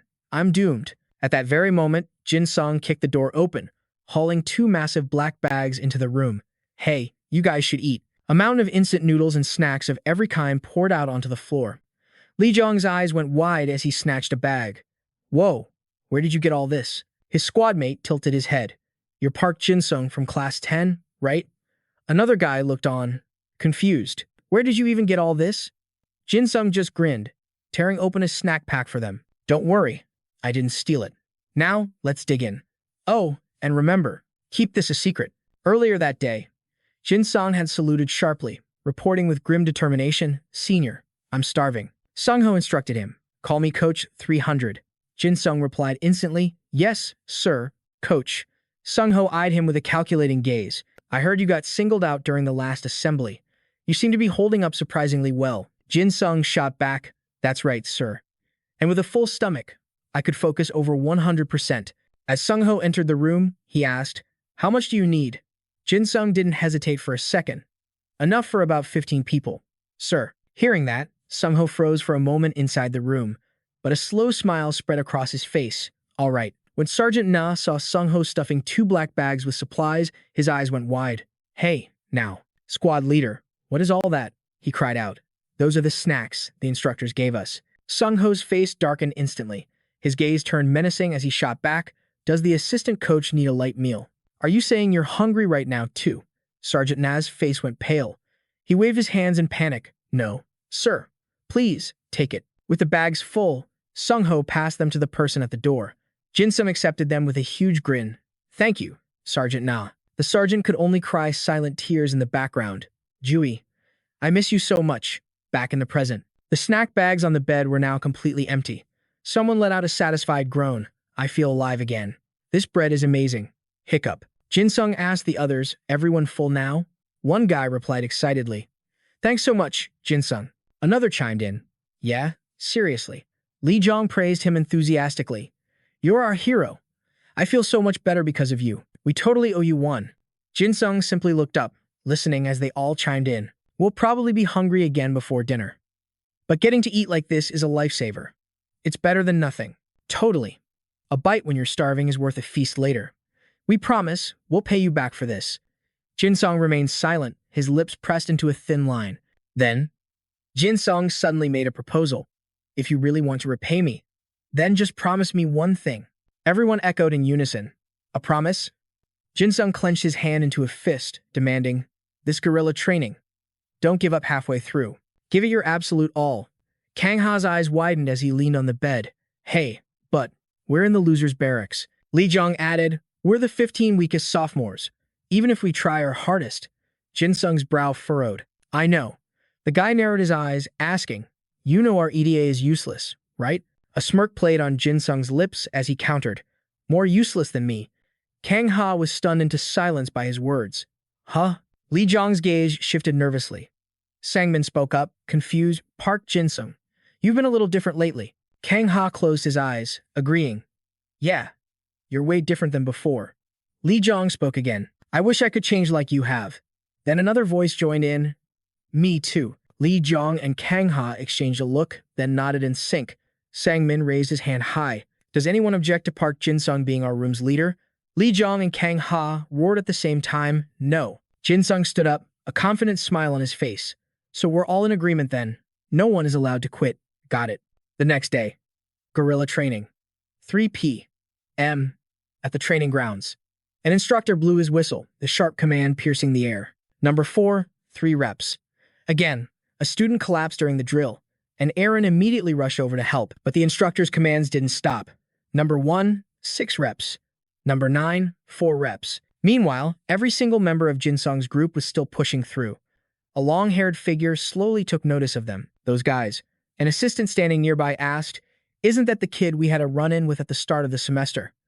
Namgang seemed to recognize him from a list. Dewey frowned in disbelief, asking, "Is he?" Smiling. Sung-ho crossed his arms, a smirk on his face, just as I expected. "Our HT members are just built different." Dewey countered his words.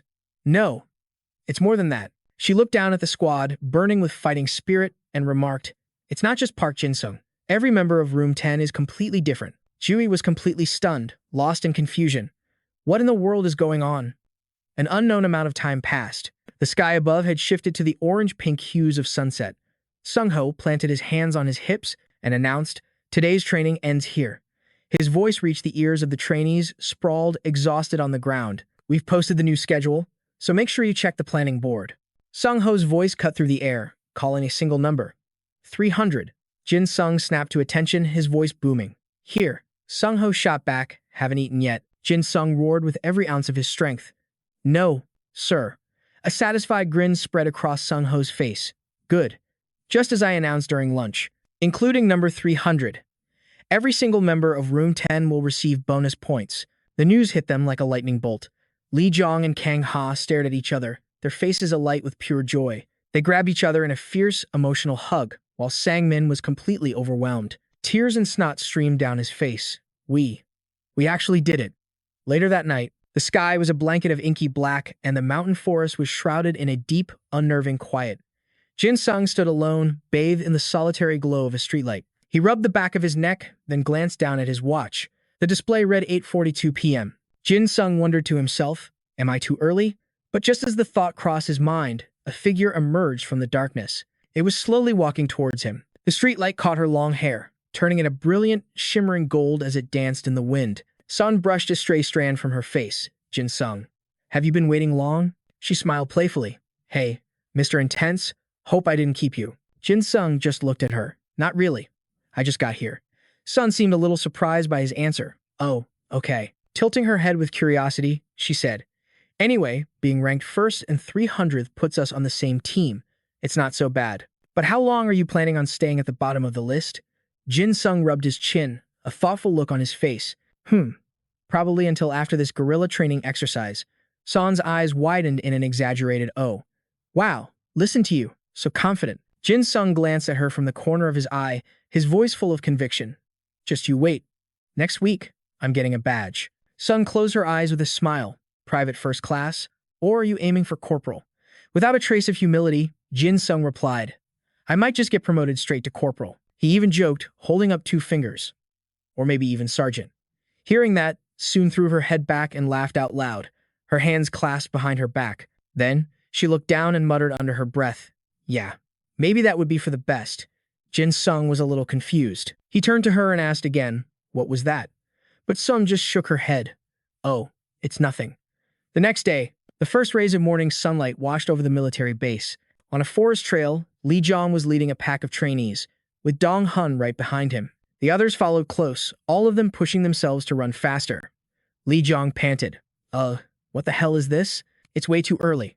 But before he could finish, a black shadow blurred past him in an instant. Moving with blinding speed, all Lee Jong could see was the back of Jin Sung pulling away. He could only gasp. Again. He had no idea that right on his heels were the other members of Room 10, and their eyes were blazing with an incredible fighting spirit as they gave chase.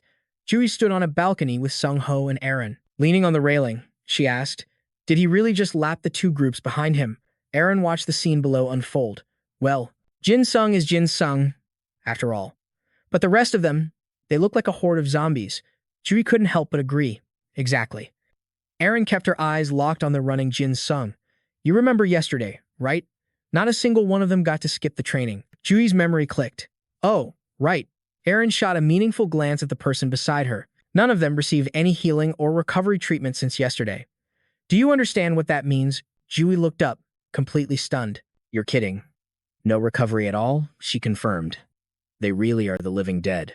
Down below, Jin Sung and his squad mates continued to lead the charge. Sung Ho crossed his arms. He repeated the new nickname with a smirk. "The living dead. The zombie squad has a nice ring to it, doesn't it?" In the end, the results for the morning run were posted on the bulletin board. The top 20 runners would receive 5 bonus points. First place, 300. Second place, 001. Third place, 298. Fourth, 292. Fifth, 287. Sixth, 279. Seventh, 285. Eighth, 299. Ninth, 293. 10th, 284. 11th, 281. 12th, 294. 13th, 278. High-top combat boots stomped across the ground, marching forward step by step. The teaching assistant led the way at the front of the line, with Jin Sung and the other trainees following. The T.A.'s face went pale as he glanced over his shoulder. Seeing the dark, oppressive aura pouring off Jin Sung his eyes darted between them as he wondered, are these guys really the weakest second years from room 10? A voice called out from behind. Assistant instructor. But he was completely lost in his own worried thoughts. Those eyes are terrifying. The voice called again, closer this time. Assistant instructor. Suddenly, Jin Sung was right there. A hand clamped down on his shoulder as the voice called a third time. Assistant instructor. The sudden touch made him scream in shock. The assistant instructor whipped his head around, completely rigid. What is it? Trainee. Number 300. Jin Sung offered a disarmingly friendly smile. I was just wondering something. The instructor thought to himself, he seems normal enough. But the guys behind him, they look absolutely insane. He quickly tried to compose himself. Just talk to this one. Act normal. Putting on a brave face, the assistant instructor waved a dismissive hand. Sure. The head instructor isn't around, so feel free to ask me anything. First time with this sort of training, huh? Jin Sung asked, falling into step behind him. Thanks, sir. So, can you tell me the fastest way to clear the obstacles? The instructor raised an eyebrow. I wouldn't recommend that. Jin Sung looked confused. Huh? Why not? Don't we get higher scores for being faster? The instructor closed his eyes. That's true. But after you finish, he pointed upward, referring to instructor and Sung Ho. The head instructor will send you right back to the training hall and make you train more until every last person is done. The instructor turned back to him. And since you'll be the first ones done, it's going to be a long, long time. So just take it easy, Jin Sung. Hearing this, a strange grin spread across Jin Sung's face as he turned to the others. Heh. I get it now. You guys all heard that, right? He cracked his knuckles, buzzing with excitement. The faster we go, the higher our scores. And we even get extra training. The assistant instructor's eye began to twitch as a horrifying realization dawned on him. Ah, so this is the ringleader of the madmen. The heavy metal hook of the safety harness clicked into place at his waist. A trembling hand gripped the safety line for dear life. High above, the head instructor watched, arms crossed. He instructed the trainee to descend carefully. Li Zhang's face was already turning pale. His entire body trembled as he struggled to make his way down. Elsewhere, instructor Nam Kang watched through binoculars. Hey, did you even brief them properly? Why are they moving so fast? The assistant instructor beside him let out a long sigh. Just look at the training report. When Nam Kang saw the results on the clipboard, his eyes went wide with shock. What is this? They've all cleared the obstacle course, every single one. The assistant instructor just looked defeated. He pinched the bridge of his nose. You didn't see them earlier. He recounted what happened. That guy, number 300, told them to jump, and they just jumped. He said climb. They climbed. He said get over it. They were over it in a flash. Nam Kang turned to him. 300. Isn't that the guy from before? The one who ran during the last showdown. Back at the training site, Jin Sung stood on the ground, yelling up at the man high above. You can do it? Li Zhang looked down at him and gritted his teeth, his face a mask of pure determination. He tightened his grip on the rope and kicked off the wall. In the blink of an eye, he landed safely on the ground. Jin Sung threw his arms around Li Zhang, praising him. Awesome. Everyone's through. Sang Min and Kang Ha rushed over to celebrate. Over on the sidelines, the assistant instructor had completely accepted reality. See, now they're all headed for the training hall. Nam Kang, watching through his binoculars, was utterly stunned. Down below, Jin Sung grinned and waved his arm. To the training hall we go. We still got plenty of energy, right? A massive roar went up from the crowd. They were all in complete agreement. The assistant instructor buried his face in his hands. Hey, can we trade places? Nam Kang just clapped a hand on his shoulder. Have fun. Day 3. ETA training zone. Instructor Sung Ho announced gravely. From this moment, we begin ETA training. With one hand on his hip, he began to explain. This training session was originally scheduled for much later. However, due to a severe heatwave warning, we've moved up the schedule. Once training is complete, you may return to the barracks to rest. Hearing this, Hyuri turned to the person beside her. We get to rest. Sung-ho closed his eyes, folding his hands in front of him. His thumbs tapped together as he thought to himself. The weather may have disrupted the schedule, but this is fine. In extreme heat, stamina plummets. The goal of this training is to force the cadets to continue fighting with Ida, even with depleted stamina. Sung-ho continued his train of thought, and unlike using Ida under normal conditions, this training will help them unlock its hidden potential by pushing them to the point of complete exhaustion. He slowly opened his eyes, a conclusion forming in his mind. After this, the trainees with the strongest willpower will begin to grasp how to properly wield Ida in the future. Sung-ho's voice boomed across the area. Well then, let's begin.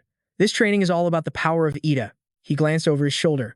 You see those massive boulders over there? The students responded in unison. Yes, sir. Sung-ho's command was simple. Use everything you have, and shatter these rocks. Hearing this, Jong-hun and Hanjin froze in disbelief. They had to ask again. What did he say? Sung-ho just pointed. You'll go in order, summon your Ida, and give it your all. If you can't summon your Ida, step aside for the next trainee. Hanjin smirked, resting his chin on his hand. This might actually be possible. But Jong-hun wasn't happy. Your Ida is huge, though. Meanwhile, Sung-ji was completely losing hope. How am I supposed to break that with an Ida like mine? Suddenly, Sung-ho's voice cut through the silence, making him look up. I'm sure some of you feel you're at a disadvantage. The instructor walked up to a massive boulder. He looked back at the trainees. Most of you know what my Ida is, don't you? Jin Sung's eyes narrowed in thought. The senior's Ida. I will surely catch you. A close-quarters combat Ida. He watched Sung-ho's back. Even for a senior, shattering that boulder seemed impossible. Sung-ho's hands began to glow. He raised them, chanting the name of his ability. I will surely catch you. In a flash, Sung-ho vanished. He reappeared instantly, lunging forward. His hands shot out, gripping the colossal rock with immense force. His fingers dug deep into the solid stone, carving into its unyielding surface. Spiderweb cracks instantly spread across the boulder. Witnessing this impossible sight, Jin Sung let out a smirk. He couldn't help but gasp. Senior, you're incredible. That massive boulder, once immovable, began to tremble, lifted by an unseen power. All of it. From Sung-ho, with nothing but his bare hands. He hoisted the giant rock high into the air. A white light flared in his eyes. As he shoved the boulder forward, he channeled a devastating surge of power directly into its core. The moment the rock left his hands, a massive explosion tore through the air. The once giant boulder was obliterated, reduced to nothing but dust and pebbles. He stood completely unfazed by the blast, calmly remaining in the cloud of dust that billowed outwards. One of Jin Sung's eyes flashed crimson. He was stunned, a single thought racing through his mind. His Ida, has it really gotten that much stronger? Sung-ho casually brushed the dust from his hands. 2 info panels materialized beside him. I will surely catch you, Ida rank, B+++. Ability. Guarantees capture of a chosen target within a set range. Movement time is drastically reduced. Allows the user to train beyond human limitations. When throwing an object, a portion of its weight is negated. Up to 4 times the user's body weight. Jin Sung processed the information. He can negate part of the weight just by throwing it. He scratched his head, letting out a nervous laugh. Ha, ha. Behind them, Sungji's face was deathly pale. His fingers, they went right through solid rock. Hanjin was terrified. Is that guy even human? Sung-ho faced his students, his message clear. That is how you do it. Understand. The students stood in stunned, pale silence. Sung-ho's eyes narrowed in displeasure. Recruits, did you not hear what your instructor just said? Every single one of them flinched, breaking out in a cold sweat. Sung-ho continued, his voice unwavering. All right, we'll start with trainee number 1. Beside him, Julie consulted her clipboard. San began her incantation. A small horn sprouted from her forehead. White Jade Elf. She stood ready, sword in hand. She walked toward the massive boulder on the other side. San raised her gleaming sword before her. With her other hand, she traced a line along the blade. Sung-ho gave the command. Begin. San dropped into a low, ready stance. She unleashed a flurry of consecutive strikes. Her elf sword style cut straight through the stone. With just a few graceful swings, her blade shattered the enormous boulder in a heartbeat. It crumbled into countless pieces. San sheathed her sword at her hip as the area was enveloped in a cloud of white dust. Jong-hun's eyes went wide. Whoa, Kim Soon is on another level. Hanjin covered his mouth in shock. That's the White Jade Elf Ida, from the same clan that defeated Pestima. Jui watched Son with admiration. As expected, Her natural talent is undeniable. She's in a completely different league. Sung Ho made a note on his clipboard and called out, "Next, trainee number 2. Suddenly, the treetops began to shake violently. A shower of green leaves rained down from the canopy. Daisen appeared, dragging an entire tree trunk towards Sung Ho and Jui. He glared at them. "You people, you're all really something else," he growled through gritted teeth. "One day, I will prove what I'm truly capable of." Daisen hoisted the massive tree trunk, taking aim at the next boulder. "And I'll wipe those smug looks right off your faces." With that, he slammed the tree trunk into the rock with all his might. He slammed it again and again, roaring with every impact. "Break! I said break!" Jui watched the leaves continue to fall from the canopy. He thought to himself, "Bai-hoon Zion, was it? That kid. He's just like me." An unknown amount of time passed. Zion stopped in his tracks, cursing, "Damn it. The tree I chose is completely shredded." Sung Ho tried to console him. "Don't worry, I'll factor in your Ida when I give the score." Furious, Zion hurled the massive tree trunk to the side. With a click of his tongue, Sung Ho wasted no more words on him, shouting, "Next." A loud crack echoed as another student shattered a huge boulder. Sung Ho stared intently at the documents in his hand, jotting down notes while calling out, "Next." He watched Jin Sung walk past the others and step forward, then asked, "Are you the last one?" Jin Sung completely ignored the question, walking directly to the largest boulder and standing there, perfectly still. Rong Hun's eyes widened. Is he really choosing that gigantic one? Sung Ji was curious too, but there are still other rocks available. Han Jin spoke up, uncertain. Shouldn't a boulder that size be for someone like Senior, and Sung Ho or Kim? Sing-un. Someone else recalled, "But he's the leader of room 10. Didn't you see how the others from his room performed earlier?" Another person guessed. The words had barely left his mouth when they all saw the short dagger clutched in Jin Sung's hand. The expressions on Han Jin and Sung Ji's faces went completely blank. He's holding a dagger. Jin Sung turned his head slightly, calling out to the man standing behind him, "Senior." Without another word, his eyes narrowed as he gave a slight nod to the man in front of him. Sung Ho saw the gesture and didn't object, simply nodding in reply. Then, Jin Sung's focus became absolute as he closed his eyes. He stood before the colossal boulder, the arm holding the dagger, beginning to radiate a sinister, red aura of power. Zion sensed the strange energy shift, gritting his teeth. What the hell is that piece of trash doing now? Sun, seeing the display, grew worried, her hand instinctively moving toward the hilt of her sword. The over-the-top gentleman. Sung Ho, clipboard in hand, gave the command, "Begin, number 300. Jin Sung covered his mouth with one hand while swinging the dagger with the other. He unleashed a furious barrage of strikes against the rock face, sending shards flying in every direction. Standing amidst a thick cloud of dust, Jin Sung assaulted the boulder with just that single hand. And beneath the hand covering his face, a wild, uncontrollable grin was spreading across his lips. Sweat poured down Jin Sung's entire body as a voice echoed in his ear. "Don't resist." Jui was stunned by the situation, stammering to herself. What in the world is this?" Sung Ho glanced at his watch. "Time's up." After an unknown amount of time, the dust settled, revealing only small fragments where the massive boulder once stood. Jin Sung knelt on the ground, painfully gripping his arm as he thought, "Just as I expected. I can't stop it immediately, can I?" Sung Ho approached him with a look of concern. "If you need me, just say the word." Jin Sung tilted his head and let out a dry laugh. "Thank you." His face was pale as he bit his lip, thinking hard. "I can't keep relying on others every time I need to deactivate my Ida." Veins bulged on the hand he pressed against the ground as he focused his mind. "To turn off an Ida that isn't even fully awakened, I want to at least be able to master that on my own." Focus. Focus. Focus. Behind him, Rong Hun asked, "What just happened?" Heiji looked at the person beside her, equally baffled. Where did the boulder go? The other students murmured among themselves. Can a single dagger really do that? Sung Ho gave his verdict. "I'd say you succeeded this time, Jin Sung." He held up his hand, which had returned to normal. "It's all thanks to your help, Senior," he smiled. Information panels began to appear around him. Assassination, a partial level ETA, utilizing a fraction of the combat power of assassination. Absolute rule. The more parts are unsealed, the harder it is to control, and control is influenced by the user's mental state. Body parts that have been unsealed will execute the techniques of Milsat, regardless of the user's own will. Currently unsealed part, right hand. Jin Sung smiled as he ran back to Soon. "It wasn't perfect, but I did it." The girl scratched her head and sighed. "Seriously, you had me so worried." Suddenly, Sangmin rushed toward Jin Sung. "I don't know what you just did, but that was amazing, boss.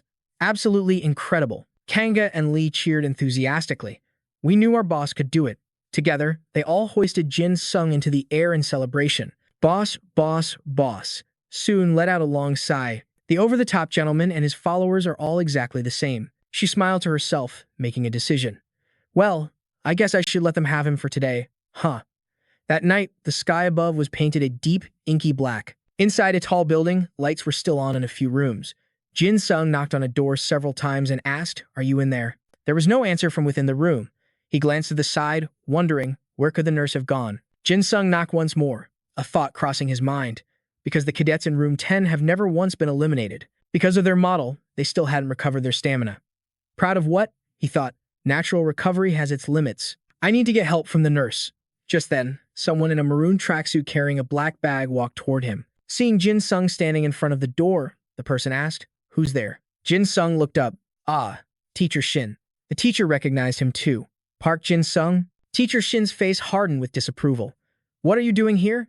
Don't you know trainees will be punished for coming here without permission? Jin Sung tensed up, being confronted by him directly. Teacher Shin took a few steps forward in his sandals. Are you aware that trainees get penalized for being here without authorization? He leaned in close, his presence overwhelming. I don't know why you're here, but since you are. Jin Sung stumbled back in panic, then suddenly tilted his head back and let out a huge scream. The sound startled Teacher Shin himself. He quickly glanced around before hastily raising a finger to his lips. Shh. You only get punished if you get caught. Jin Sung was confused, thinking, huh? Teacher Shin urged him in a hushed, anxious voice. Get back before another teacher sees you. Jin Sung was completely lost. Why is he acting like this? At that moment, the door to the next room opened and someone called out, What's all that noise out here? Is something wrong? Teacher Shin turned to face the person and replied, It's nothing at all. Jin Sung sized up the room and instantly realized, oh, a teacher's meeting, which meant the nurse was in there too. The Class 6 homeroom teacher spotted him and shouted, well, who do we have here? He spread his arms wide, laughing boisterously. The one and only student at Heian with the legendary 2 F-ranks, Park Jin Sung, am I right? Or maybe I should say, the only one in the entire country. The Class 6 teacher closed the distance. His voice dripped with sarcasm. What brings you here? Came to tell the teachers that the training is too much for you to handle? Seeing this, Teacher Shin quickly intervened. Park Jin Sung, didn't you hear what I said? Get back to the dorms, now. But the Class 6 teacher shoved him aside, stepping between them with a phony smile. He slung an arm around Jin Sung's shoulder. Hey now, why be so cold to the kid? This is exactly why Class 10 is full of weaklings. Without even asking, he forcefully dragged Jin Sung into the room. Now, since you came all this way, have a drink and rest before you head back. Jin Sung was completely baffled by the situation. As the teacher pulled him along, he saw the other instructors chatting casually among themselves. After 3 days of this, I'm craving fast food. There's a great Korean place nearby. We should go tomorrow. If we go to the Korean restaurant, we have to get the dolsot bibimbap. Everyone. The Class 6 teacher pointed at Jin Sung and announced, Hey, it's Double F, rank 300. Jin Sung cursed inwardly. What a bunch of failures. They're more like a nest of parasites. The teacher tightened his arm around Jin Sung's neck. Hey, Double F, there are no guidance counselors here, so feel free to relax. Jin Sung replied without emotion, Yes, thank you, sir. The teacher let out a few chuckles. That's more like it. The training is brutal, isn't it? And Sung Ho is way too strict. A question burned in Jin Sung's mind. And you're all just slacking off in here. What gives you the right to talk about Senior and Sung Ho like that? But on the outside, he feigned ignorance and replied, Not really. I think the training is perfectly fine.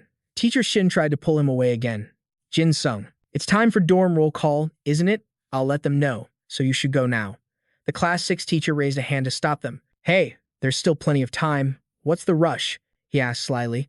So, F-rank, why did you really come here? Jin Sung answered honestly. I came to see the nurse.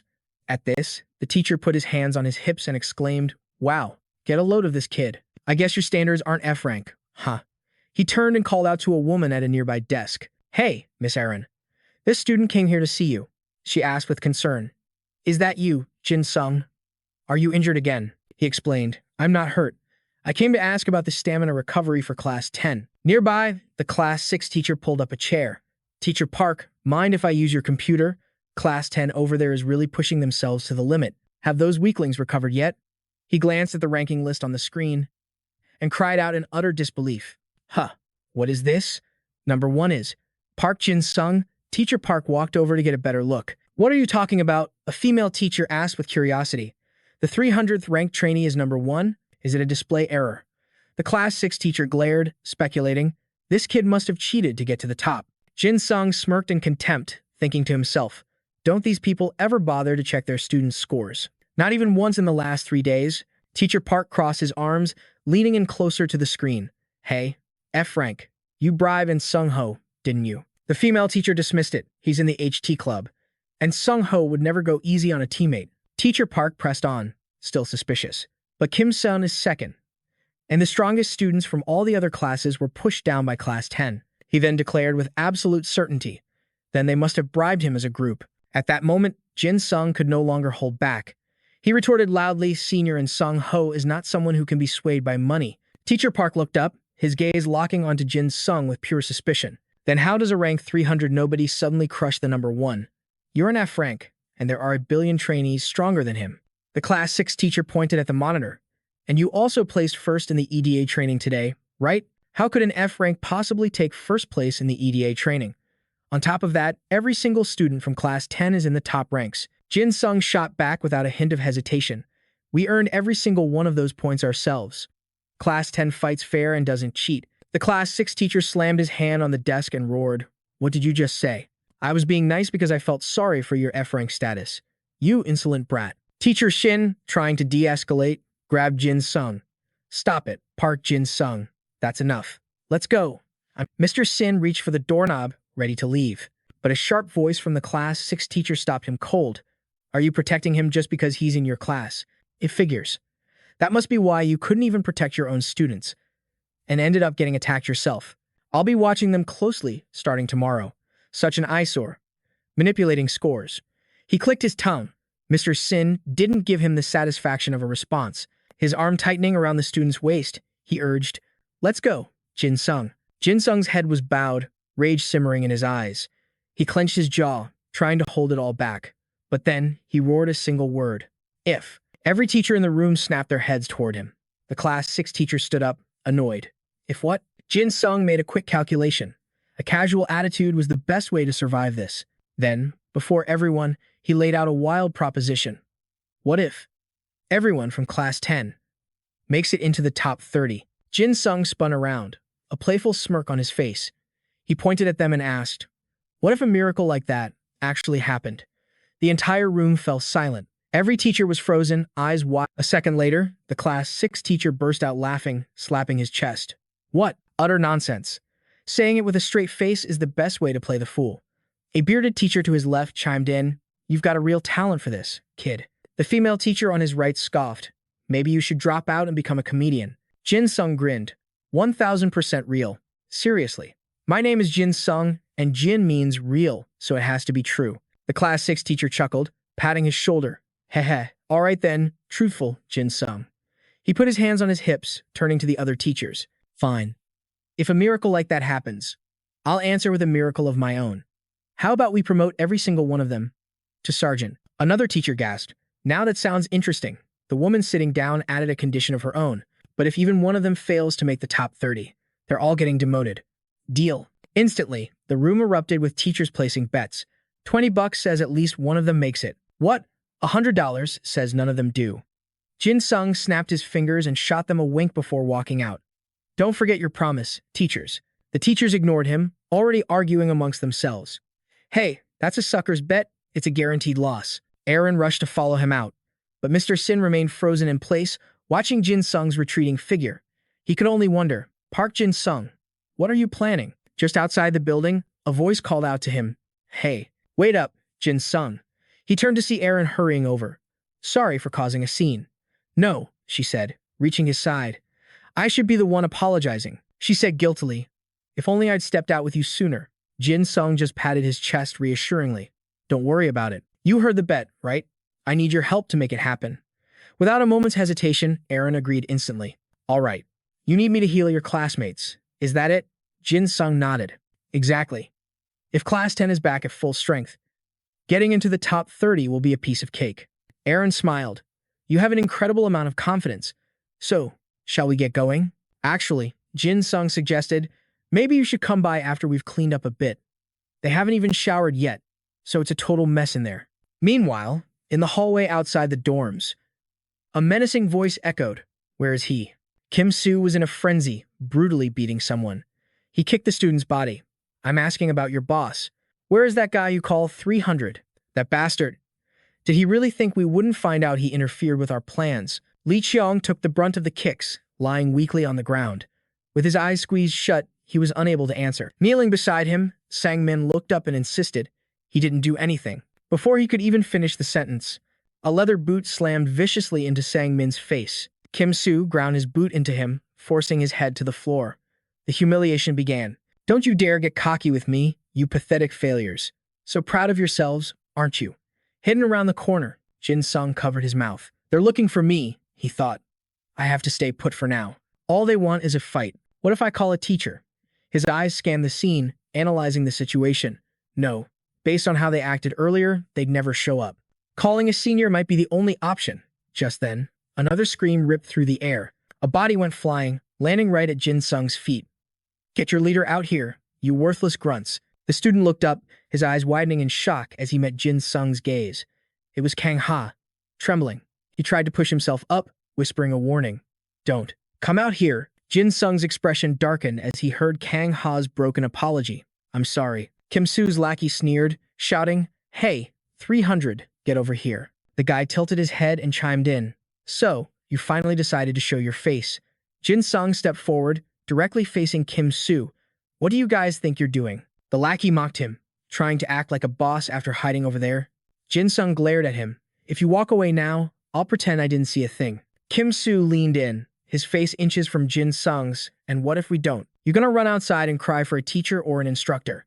The guy's face twisted into a jeer as he asked, "Oh, that's right. You've got In Sung Ho backing you, don't you? How can the #1 in guerrilla training not even handle this himself?" Kim Soo turned and laughed with his cronies. "Just as I thought. Without cheating, this guy is completely useless." A puff of red mist escaped Jin Sung's lips as he thought, "So that's how they see me." He quickly clamped a hand over his mouth, telling himself, "They think I cheated?" Kim Soo stepped in, blocking Jin Sung's path. He spread his arms and cursed, "Hey, prove it then. You can't, can you, you damn cheater." Behind them, Ji-John stepped out from a room, glancing their way. He frowned and asked, "Did you guys grow bigger without growing any smarter? Are your eyes on the back of your head? Or are you just stupid?" Ji-John went back into his room, slamming the door, leaving them with one last comment. "If you want him to hit you, why not let him do it in the trenches tomorrow?" "So where'd you hide all day yesterday?" The first lackey egged his boss on. "Get him, stick bug." The second crony cheered along. "Show him the power of a top 7 second year. Show these failures what's what." Kang Ha watched Jin Sung's reaction intently. He stood right in front of them, but all he did was cover his mouth, completely motionless. Jin Sung muttered under his breath, "I have to hold it in. I'll lose more than I'll gain by crushing this guy." He remembered the scene in the teacher's office, reminding himself he was the key to getting his entire room recognized. Jin Sung calculated his next move. "Even if I'm furious, if I just endure this, the nurse will come and..." Kim Soo kept leaning from side to side, taunting, "What's wrong, kid? Scared? So what are you gonna do?" A wicked grin spread across his face. "I'm not gonna let you off easy." Kim Soo mumbled, "I'm going to get you." His arms suddenly elongated, stretching forward. Jin Sung wondered to himself, "What? Is he using Ada?" Kim Soo's boneless arms shot out and coiled around Jin Sung's body. "Your reaction time is pathetic." The guy's arms and legs wrapped around Jin Sung several times, locking him in place. Face to face with him, Jin Sung mocked, "Look at your arms and legs. They're more like worms than a stick bug." Kim Soo squeezed with all his might. "You still have the energy to talk?" Jin Sung let out a sharp cry of pain. The guy tightened his grip on Jin Sung's arms and waist. "What's wrong? Why don't you cheat again, just like you did on the training grounds?" Kim Soo smirked, whispering in his ear, "Before I snap a few of your bones." The color was draining from Jin Sung's face. He squeezed his eyes shut and thought, "I can't breathe." Kim Soo squeezed the body in front of him, his voice dripping with mockery. "Oh my, you're not going to do anything? But of course you're not, because you can't play your dirty tricks anymore." Jin Sung tried to endure it, reminding himself, he's just a punk trying to act tough. If I just let him do what he wants, he'll get satisfied and leave. Besides, the nurse should be here any second, so let's not get carried away. Kim Soo sneered at his new roommates. "Look here. Your precious captain is nothing but cheap tricks. Do you see that now, you worthless scum?" Kanga screamed in a panic, "Captain." Beside him, Lee Jong cursed. Let him go. You damn insect. Kim Soo raised an eyebrow in defiance. Oh, then why don't you rush over and save him? In that instant, Lee Jong and Sang Min charged forward without a second thought, roaring at the top of their lungs. Jin Sung flinched, thinking to himself, don't do it. If you just ignore him, he'll get bored and stop. Kim Soo merely extended an arm. With a single, brutal swing, he sent both Lee Jong and Sang Min flying. The two of them crashed to the ground, groaning in agony. Kim Soo scoffed. Someone should have taught you. If you're weak, you learn to hide. Kanga's entire body trembled as he spoke. That's how we've always lived. But the captain, he's different. He might not remember, but I was there that day on the rooftop. The day with Byun, Ji, John, Han. Jin Sung's face, now bruised and swollen, turned to him. He shot him a look and asked, me? Kang began to recount the story. Back then, I was nothing but an ambitious fool who only believed in the strength of my fists. He remembered that scene from the past. Even when the captain stood up to those guys, we all thought he was useless, weaker than us, just because he was scrawny. From behind, Lee Jong admitted, I was there, too. Kanga's voice was filled with conviction. But we were all wrong. He didn't bow down to Byung Ji, John's strength like we did. The captain took action to stop them. Jin Sung's eyes widened as Kang Ha's voice grew stronger. That's why, Captain, Kang Ha roared, raising his fists alongside the others for another assault.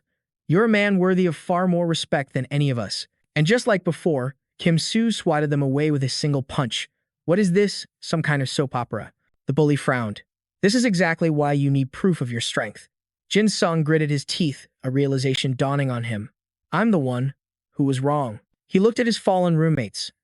I was the one who told them that they should never give up. If I fight now, getting that rank badge will be impossible. His own words to Seoul echoed in his mind. Just wait.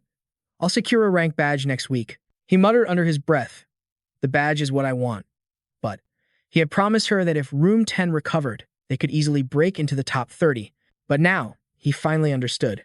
That's not what his zombies needed from him. Visions of his teammates, filled with excitement and fiery determination, flashed before his eyes. He clenched his jaw so hard a vein bulged on his temple. Jin Sung came to a conclusion. The zombies never wanted to give up, and I'm the one who lit that fire in them. How pathetic of me. His decision made, a single word escaped his lips.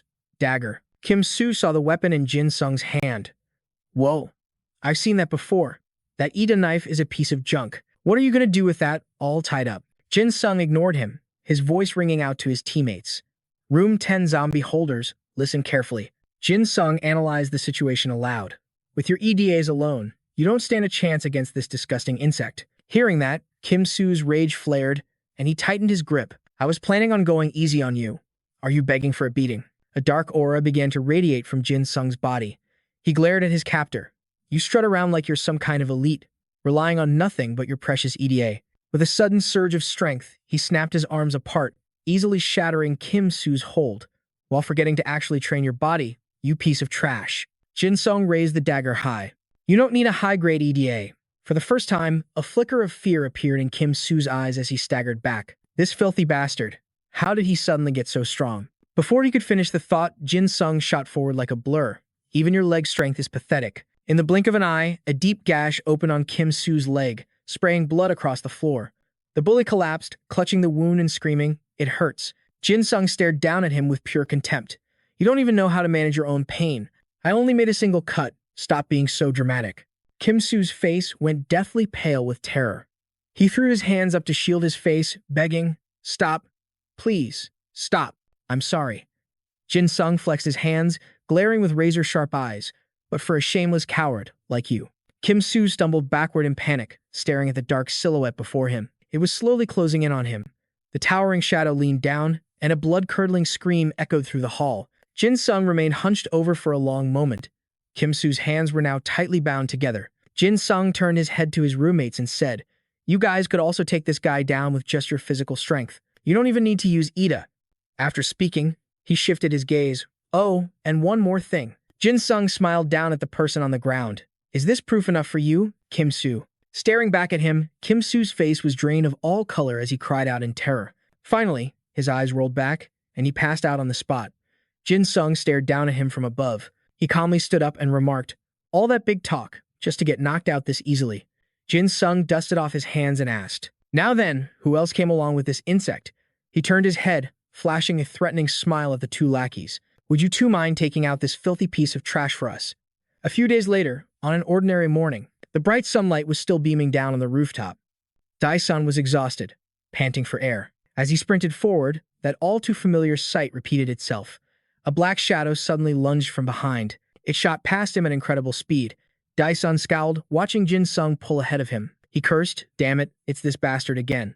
But he quickly cut himself off, sensing something else. When he turned back, Dae-sun saw a horde shambling after them, and he couldn't help but wonder, who are these guys, trying to chase us down after that jerk already passed them?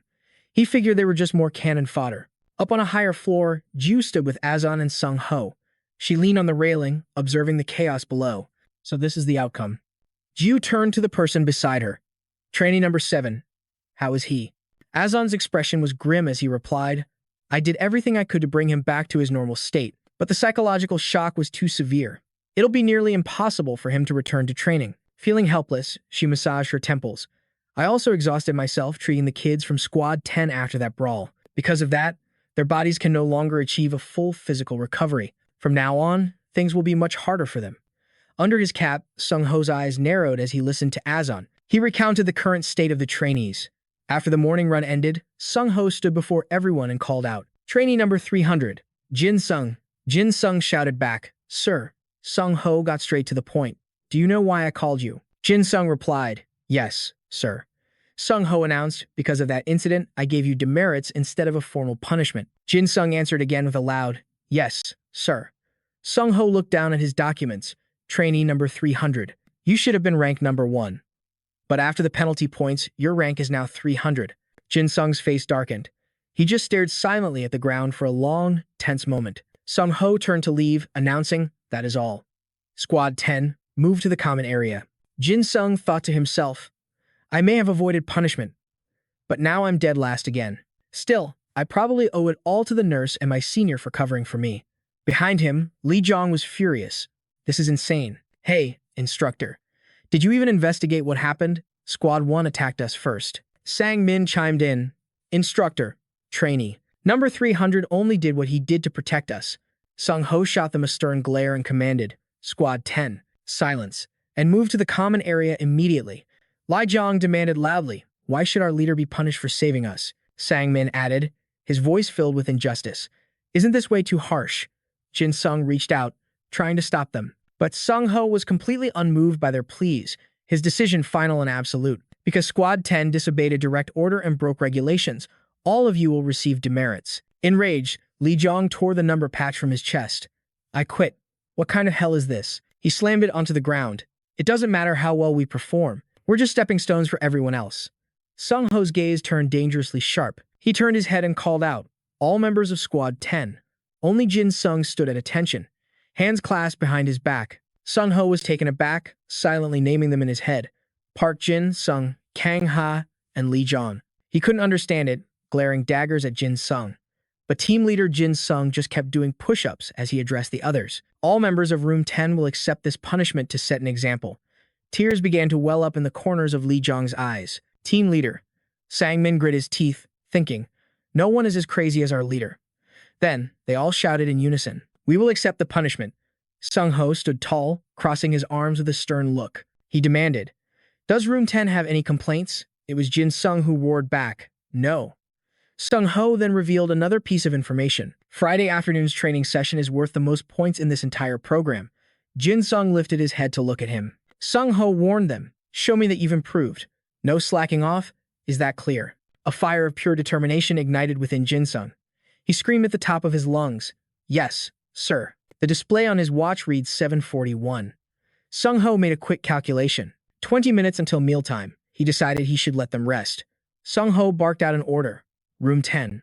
On your feet." Jin Sung and the others, their faces drenched in sweat, snapped to attention and replied, "Sir." A small smirk appeared on Sung Ho's lips. "That's more like it.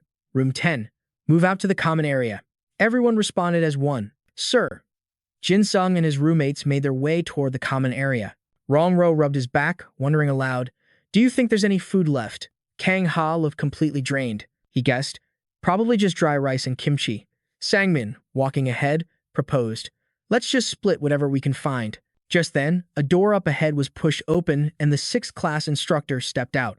Spotting them, he feigned surprise and called out, "Well now, could this be the famous F-ranker Jin Sung?" The sixth class instructor slid his hands into his pockets. He sauntered over to him and asked, "Are you guys just eating now?" Jin Sung just smiled and rubbed the back of his head. "Yes, instructor." "Did you enjoy your meal?" The man waved his hand dismissively and chuckled twice. "The food wasn't really to my taste. I'd rather eat ramen than that stuff." Behind them, Lee Jong and Sang Min's expressions darkened. But even after hearing the instructor's cutting remarks, Jin Sung kept the smile plastered on his face. Amused with himself, the instructor continued his taunts with a mocking tone. "Oh, that's right. I heard you came in dead last during the sprint this morning. I guess last time was just you pulling a fast one, huh?" "Ha ha ha." Jin Sung scratched his head, throwing out an excuse. "I guess I ran out of energy. From the hunger, you know." "Well, we're going in to eat now." But the instructor wasn't finished, leaning his face in close to ask, "I heard one of the lanky scrubs from my class got knocked out last night." Jin Sung's gaze met the man's. He cursed internally, "Damn it. Of course, that roach had to be in this guy's class."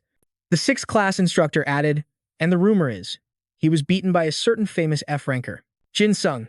The man suddenly threw his head back and roared with laughter, slapping Jin Sung on the shoulder several times. "Ha ha ha. Isn't that hilarious?"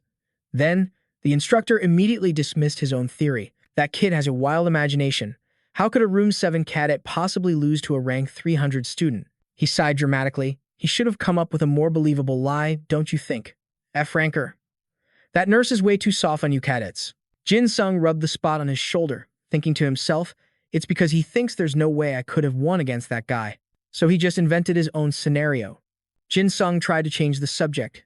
"Anyway, as you've all been notified," the instructor continued, "the teachers will be joining you for training tomorrow morning. It's a nuisance, but preventing cheating is part of an instructor's job." Jin Sung added a thought of his own. "Do whatever you want. My dinner time is running out." At that moment, two other people appeared behind the smirking instructor. Instructor Shin grabbed his shoulder. "Instructor 6, mealtime is almost over." Aaron helped by pushing him aside. "Come on, kids, hurry up and eat." As the two of them dragged Instructor 6 away, he still raised a hand to call out, "Ah, I get it now, F-ranker. I'll see you later." One of the Room 10 members quickly rushed past. "He's finally gone." Lee Jong sighed in relief. "We have less than 10 minutes. Another cadet prayed, "Please let there be food left." Only Jin Sung stood frozen in place, deep in thought. "I've got a really bad feeling about this." The next morning, brilliant sunlight beamed down on the training facility building. A voice echoed through the space. "Damn it, wrong again." A student with a beard laughed sheepishly, pleading with the guide. "I'll be sitting this one out," he said. Someone else standing behind him put his hands on his hips. "Man, I must be getting old." The homeroom teacher for Class 6 tilted his head, noticing Instructor Shin doing stretches next to him. He gave a thumbs up. As expected of the P.E. teacher. "You're a natural at these physical therapy exercises." Instructor Shin replied humbly, "You're flattering me. Do I observe everyone's training progress?" She silently assessed the situation. "The atmosphere today is terrible." She glanced over at the group of people standing around idly. "The instructors are here watching us. And because those guys won't even train, the mood has gotten incredibly heavy. Do why, knew why. Since they can't get stamina recovery from the nurse anymore, they're just sitting around. Especially Squad 10. The squad that used to be like a pack of zombies is now trembling and out of breath. It's crushing the morale of the other trainees, too." Her eyes narrowed as she came to a conclusion. "This squad's influence is bigger than I thought." Julie looked up at the person standing on the upper level, wondering, "What are you going to do about this atmosphere?" Squad leaders. After a long moment of silence, Sung Ho finally spoke to the trainees. From his high vantage point, he addressed everyone below. "I understand you all want to save your strength for the bunker war. That is why we will select one representative from each squad to compete against each other." Jin Sung lifted his head, listening to Sung Ho's explanation. The room with the highest score would earn a break. Whoever is most confident in each room, please step forward. From behind, homeroom teacher Shin's eyes fell on Jin Sung. Without a moment's hesitation, Jin Sung stepped forward. As the teacher's representative, Shin wanted to stop him, worried. But the Class 6 homeroom teacher placed a hand on his shoulder, cutting in. "If the P.E. teacher represents them, it'll be too hard on the kids. I'll go." Homeroom teacher Shin was baffled. Wasn't this the same guy who was bragging about being a former gorilla just a few days ago? But he simply agreed out loud, "Very well." The Class 6 teacher closed his eyes and let out a few hearty laughs. "Then I'll test you trainees.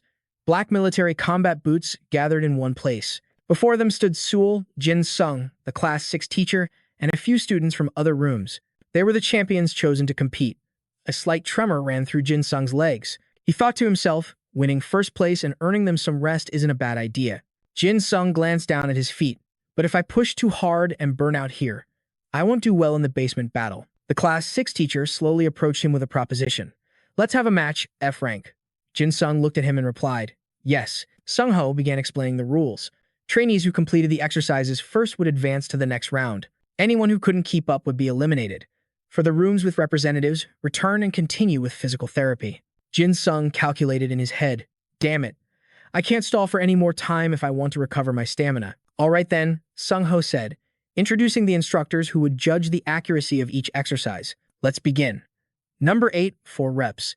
The competing students immediately dropped to the ground. The Class 6 teacher smoothly executed the movements, pushing himself up with just one arm. He laughed while shouting, ha ha. Number 1, 2 reps.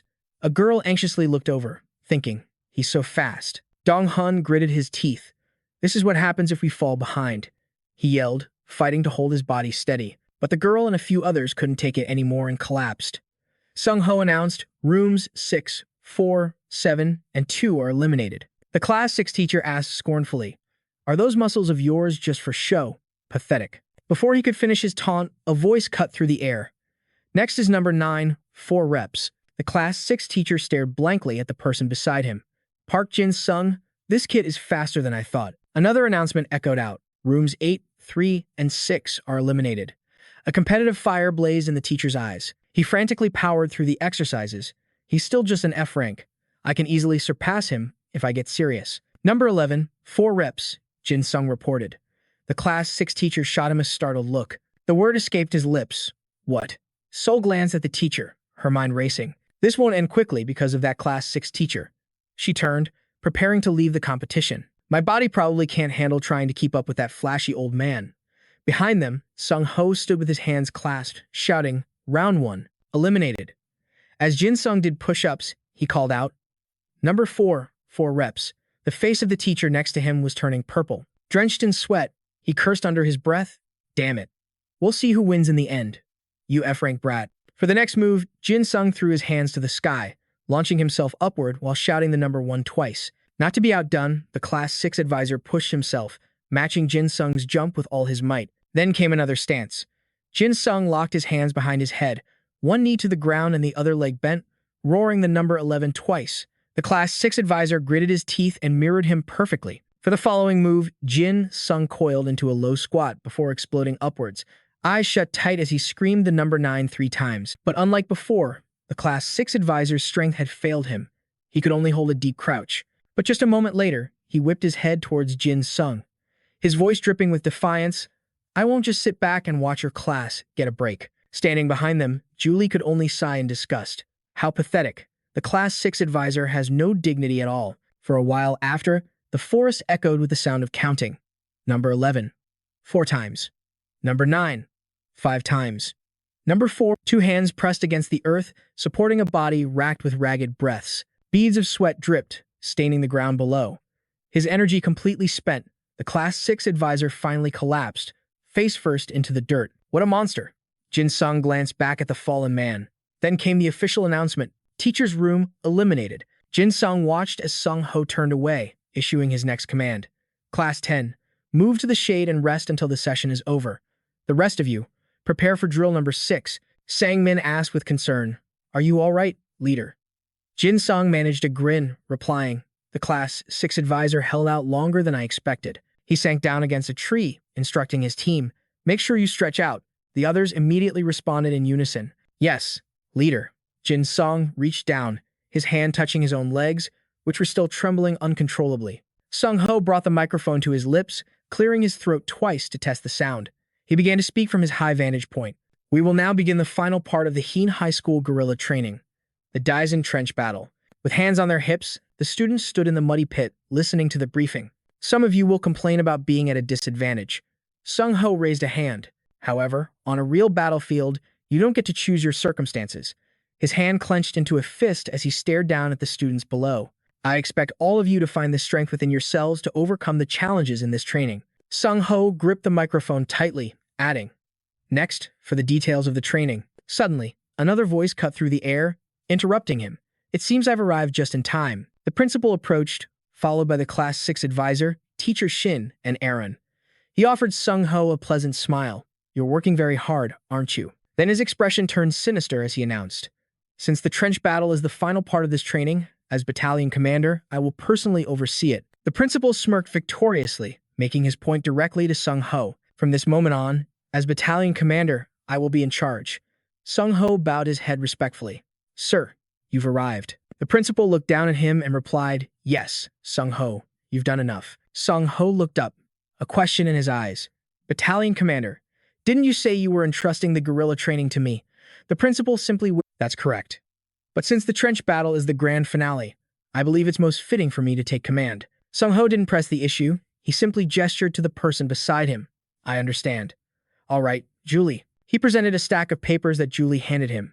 "These are the documents detailing the trench battle plan and the established schedule." The principal eagerly snatched them away.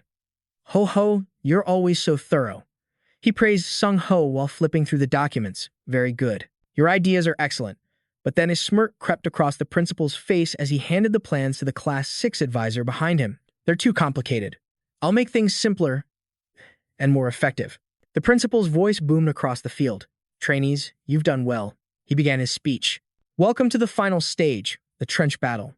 I hope all of you will give it everything you have." Hearing that voice, Jin Sung jolted, his eyes snapping upwards. The principal gripped the microphone. "Now, I will explain the rules. The matches will alternate between IDA combat and non-IDA combat. My orders, as your battalion commander, are absolute. Anyone who falls from the platform loses. Anyone who raises their hand to surrender also loses. Anyone knocked unconscious during a match will lose as well. That's all." The principal narrowed his eyes, speaking into the mic before him. "The rules have been explained." Sung-ho stepped forward to ask, "Battalion commander, how do you intend to divide the participants?" The man stared at him for a moment before the principal took the microphone once more. "I forgot to mention the most important part." His gaze was fixed straight ahead. "This trench battle will include all second-year students. All 300 of you will participate at the same time." The principal's voice echoed, sealing their fate. "You will be scored individually in a survival-style battle." Hanjin muttered in disbelief. "Individual points." Sungji's mouth twisted. "A survival battle." The principal smiled, extending his hand. "The longer you last, the higher your score. You will also get points for taking anyone down. The rules are simple, based on being the last one standing." Arson stepped forward, raising another issue. "Sir, what about the rescue bracelets and the rule for those who break them?" The principal glanced down, as if just remembering. "That's right, I almost forgot." He held up the blue bracelet on his wrist. "Everyone will receive a rescue bracelet from the nurse. It works just like the one from the last training. If anyone suffers a critical injury, the damage will be absorbed by the bracelet, and it will shatter." The principal then announced one more rule. "Normally, breaking the bracelet means you lose. But if you still have the will to fight after it's broken, I will respect that and allow you to continue the training." Hearing this, Arson cried out, "Oh my God." Julie gritted her teeth, thinking. Not only did he throw out the captain's plan, but now he's adding these insane rules. Down below, Jin Sung stared at the blue bracelet on his wrist and said to himself, "There's no other way. I just have to last as long as possible and score points."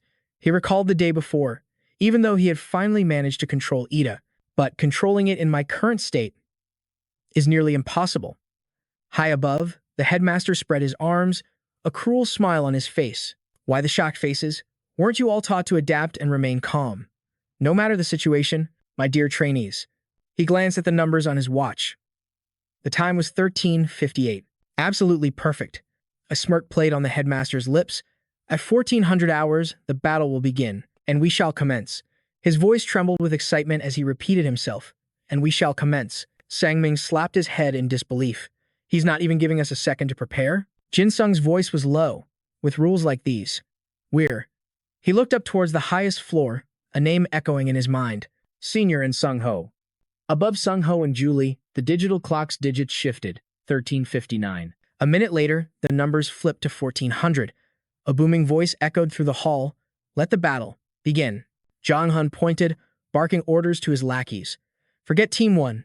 Take out the unarmed guy, Byun Zion, first." Seeing the mob charging straight for him, Zion gritted his teeth in fury. "What the hell, you bastards?"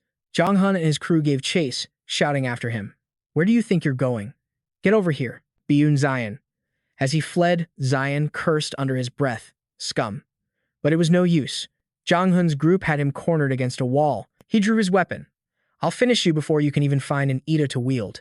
A sneer spread across Zion's face, pure contempt in his eyes. So you like to fight in a pack, huh? His hand, now glowing with a strange light, touched a massive iron bar bolted to the wall.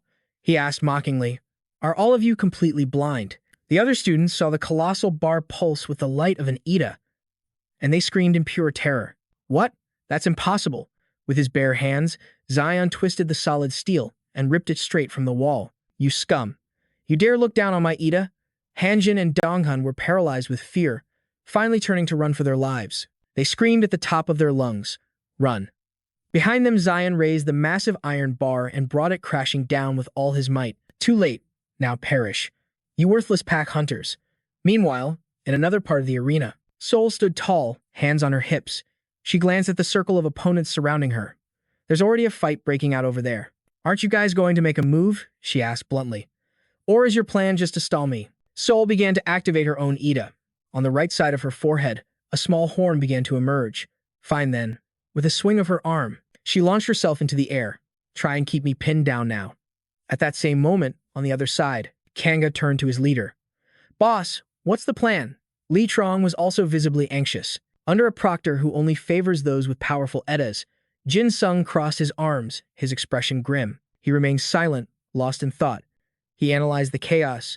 If Senior and Sung Ho were in charge, he would have eased us into a survival format, separating the Ida and non-Ida users and grading us on individual skill. Jin Sung's eyes narrowed as he recalled his original plan.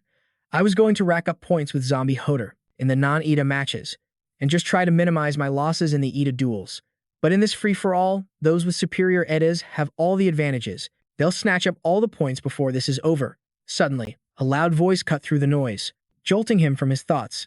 Boss, look. Over on the other side, a huge group is closing in on our position. The student in the lead points right at them. Hey, room 10. Sorry, but you're all getting eliminated before the non-EDA match even begins.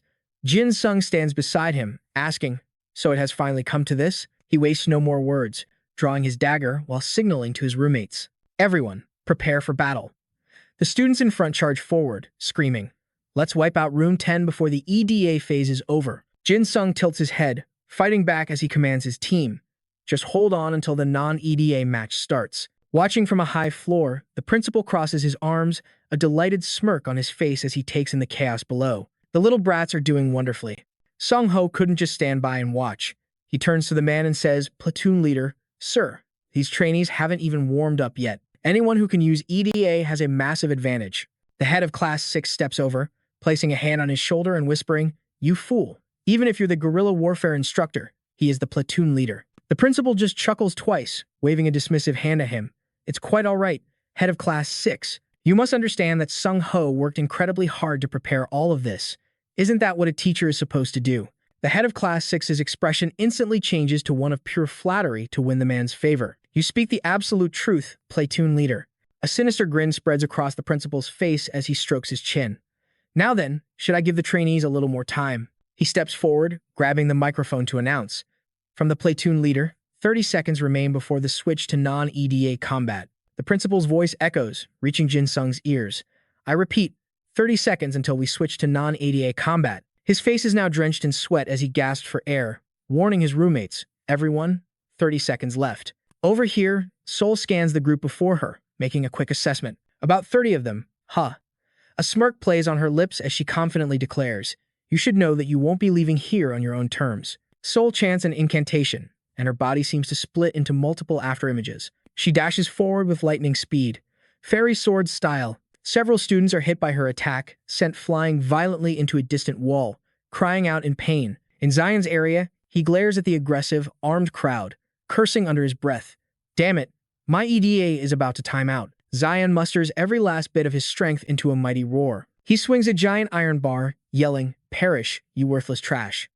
The mob surrounding him is struck by the massive weapon, sent sprawling into the mud. On the upper floor, the principal sees the spectacle and glances at the head of Class 6, clapping with glee. Just as I expected. Kim Se-hun is astounding, and Bayan Zion is very impressive too. I want to see more EDA combat. Sung-ho once again tries to interject. Platoon leader. The principal cuts him off with a raised hand. All right, all right. Goodness. Sung-ho, you're so impatient. Then a command echoes across the area. All trainees, deactivate EDA now. Deactivate all EDA. A male student asks in confusion. Is time already up? Another one laments. It's not worth fighting them in a non-EDA match. Jin Sung, completely exhausted, hunches over and mutters, we survived. Fatigue is etched onto his face as sweat pours down, and he thinks to himself, but will my stamina last until the end? As soon as the announcement ends, the attacking groups stop their advance. They tell each other, let's just stand our ground until EDA combat is reactivated. We won't be defeated in a barehanded fight. If we fight without EDA and it's just our room against theirs, they won't catch us easily. But no one notices Hunbin and Heji, who have backed away, sharing a knowing nod with each other. Rong Hun is still warning his comrades. In an EDA battle, they won't, but he can't finish his sentence when he sees the couple make their move. He freezes instantly, his guard shooting up. Heiji gets into position and calls out, honey, now. Hunbin immediately gives the signal, now. Room 2. Room 3. Uphold your promise. Right after, the pair shoves two people in front of them hard into the mud, eliminating them from the fight. Rong Hun is stunned. You too? What the? From the other side, more people begin to advance on him. An all-out brawl erupts, with people slinging mud right into their teammates' faces. One person yells out, betrayed, hey, are you seriously attacking me? Heiji just laughs. I have to thin out the competition a bit. Hunbin doesn't hesitate to let them know the truth. Last night, while you were all resting, we were making deals with the other rooms. He raised a smug eyebrow. I never thought the second year's evaluation would turn into an all-out war like this. Immediately after, Jong Hun's own teammate shoved his face into the mud. See you around. The battlefield erupted into pure chaos. Kang Ha looked hesitantly at Jin Sung. Boss, this is the non-EDA brawl we were hoping for. What do we do now? Li Zhong waited for the command. What's our move? Jin Sung glanced at his teammates, silently assessing their condition. The zombie hoarder team was already at its physical limit. If this turns into a full-blown EDA battle, they won't last long. He racked his brain, desperate. What can I do? How can we possibly survive this? But Jin Sung gave no answer. Sang Min and Li Zhong turned to look back at him. Then, Li Zhong made a decision. He shouted, Boss, we know you're planning on draining your own energy to protect us. Sang Min added, but right now, for Team Zombie Hoder, there's only one thing we can do. Jin Sung stared, confused by their sudden resolve. Huh? And then, the other three shouted in unison. Go hunt them down, boss. Prove their twisted logic is wrong. Li Zhong gave the signal, and the zombie Hoders charged forward. A nearby opponent flinched back in fear. What the hell? What's gotten into them? Su Min panicked. I thought they were completely out of energy. Li Zhong charged ahead. We're done saving our strength. Kang Ha yelled his command to the others. Everyone, pin one of them down. Grab them and drag them out. Su Min scrambled away in terror. That look in their eyes. These guys had gone way too far. Her teammate yelled from behind her. Just run. If they catch you, they'll drag you out with them. Not looking back was the only way to fight the fear. But one glance over her shoulder confirmed it. The zombie Hoder squad truly looked like monsters from a nightmare. Every last one of them consumed by a rabid frenzy. They wouldn't hesitate to drag others out of the battle, even if it meant sacrificing themselves. Jin Sung was overcome with emotion, tears welling in his eyes. You guys! On another side of the field, Jizan watched with cold indifference. What the hell are they doing? Filming a zombie movie? Suddenly, Sun appeared, greeting him with a cheerful smile. Are you saving up your strength? The sight of her made Jizan flinch back a step. Get away from me, you goblin. But then, he heard the sound of footsteps closing in from all sides. In an instant, he was completely surrounded. Jizan's face twisted into a scowl as he yelled, Why did you bring so many people with you? Sun teased him. Are you jealous because I'm so popular? In a match without EDA, how could he possibly fight against so many opponents? He seethed, unable to accept it. Damn it. You did this on purpose, didn't you? You led them all here. Sun reached a hand out towards Jizan. I think it's time for us to go, Captain. You already have enough points from the qualifying round, right? He shot back. Who says I do? I still have. Before he could finish his sentence, one of the surrounding students spoke up. Those two. Are they teaming up? Hearing this, another student voiced their concern. There's no way we can win. If they team up in an EDA battle, we have to push them out at all costs. And with that, the entire mob of students swarmed them. They were hoisted up and carried out of the arena. Sun didn't even bother to struggle. I'm completely out of energy. Only Jizan refused to go down quietly, screaming with rage. "Get off me, you worthless trash." "Put me down," I said, "put me down." In the observation area, the 6th grade class advisor called out to the headmaster in disbelief, battalion commander Kim Soon and Byun Jaesun. The headmaster was busy texting, not even glancing up.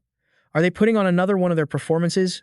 I thought they were magnificent. Even in a non-EDA battle, the advisor reported grimly, "They've been eliminated."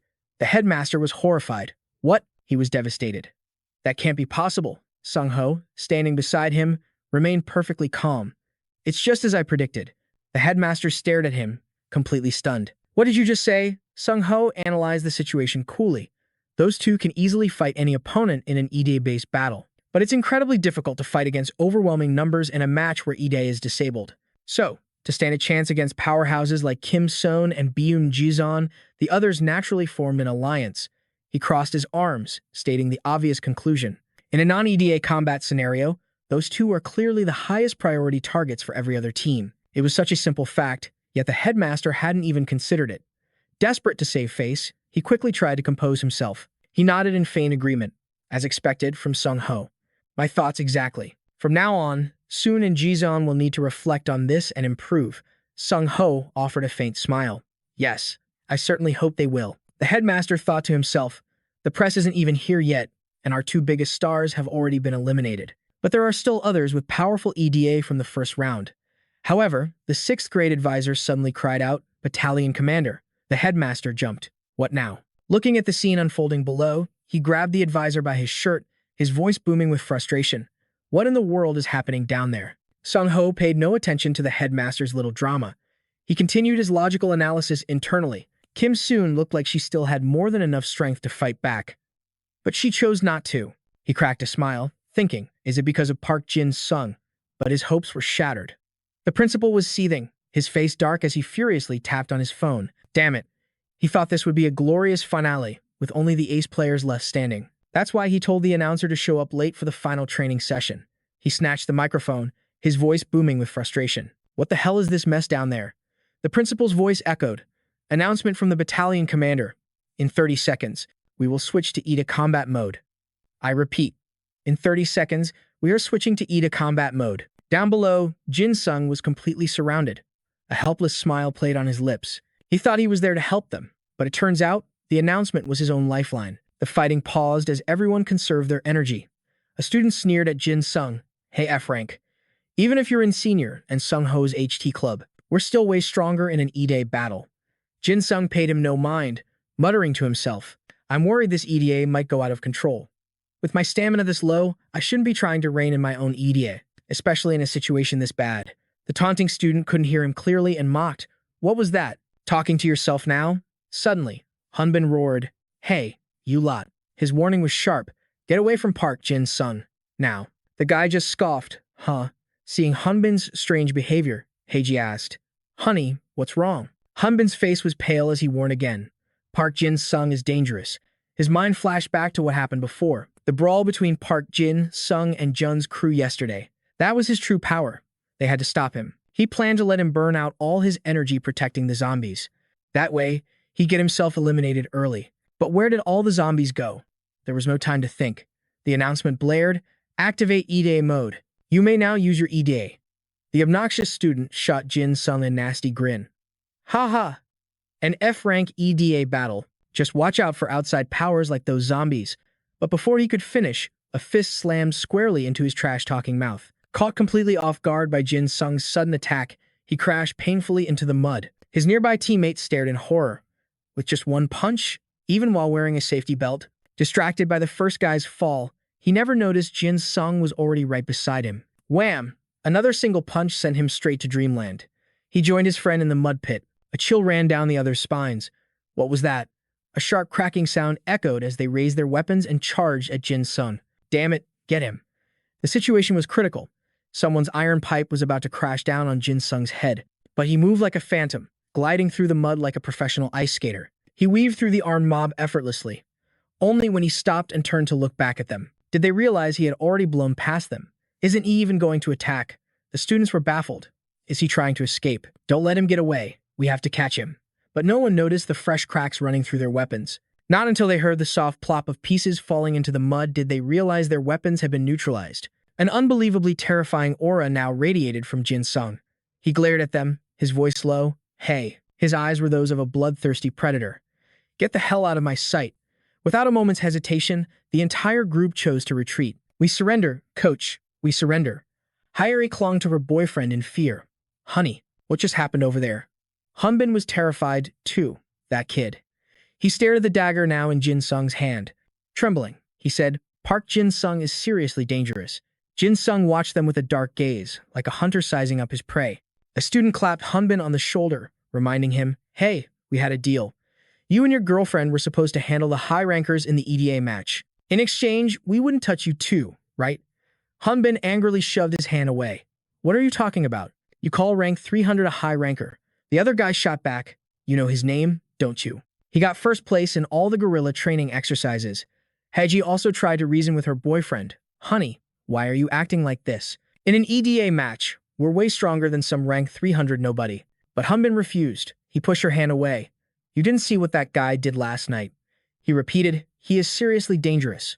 As the two of them argued, a dark voice cut through the air, making them both jump with fear. Hey, you two. Jin Sung's patience had worn thin. Stop whispering and come at me. With that, he slowly advanced. The couple grew tense. As a man protecting his girlfriend, Hunbin decided to act. He cursed under his breath, damn it, then summoned his weapon, a wicked-looking leather whip. Rank EDA B-, composite combat ability. The power of a whip is inversely proportional to your readiness for a long-range weapon like that. Suddenly, Jin Sung began to speak, raising his right hand, which clutched a dagger.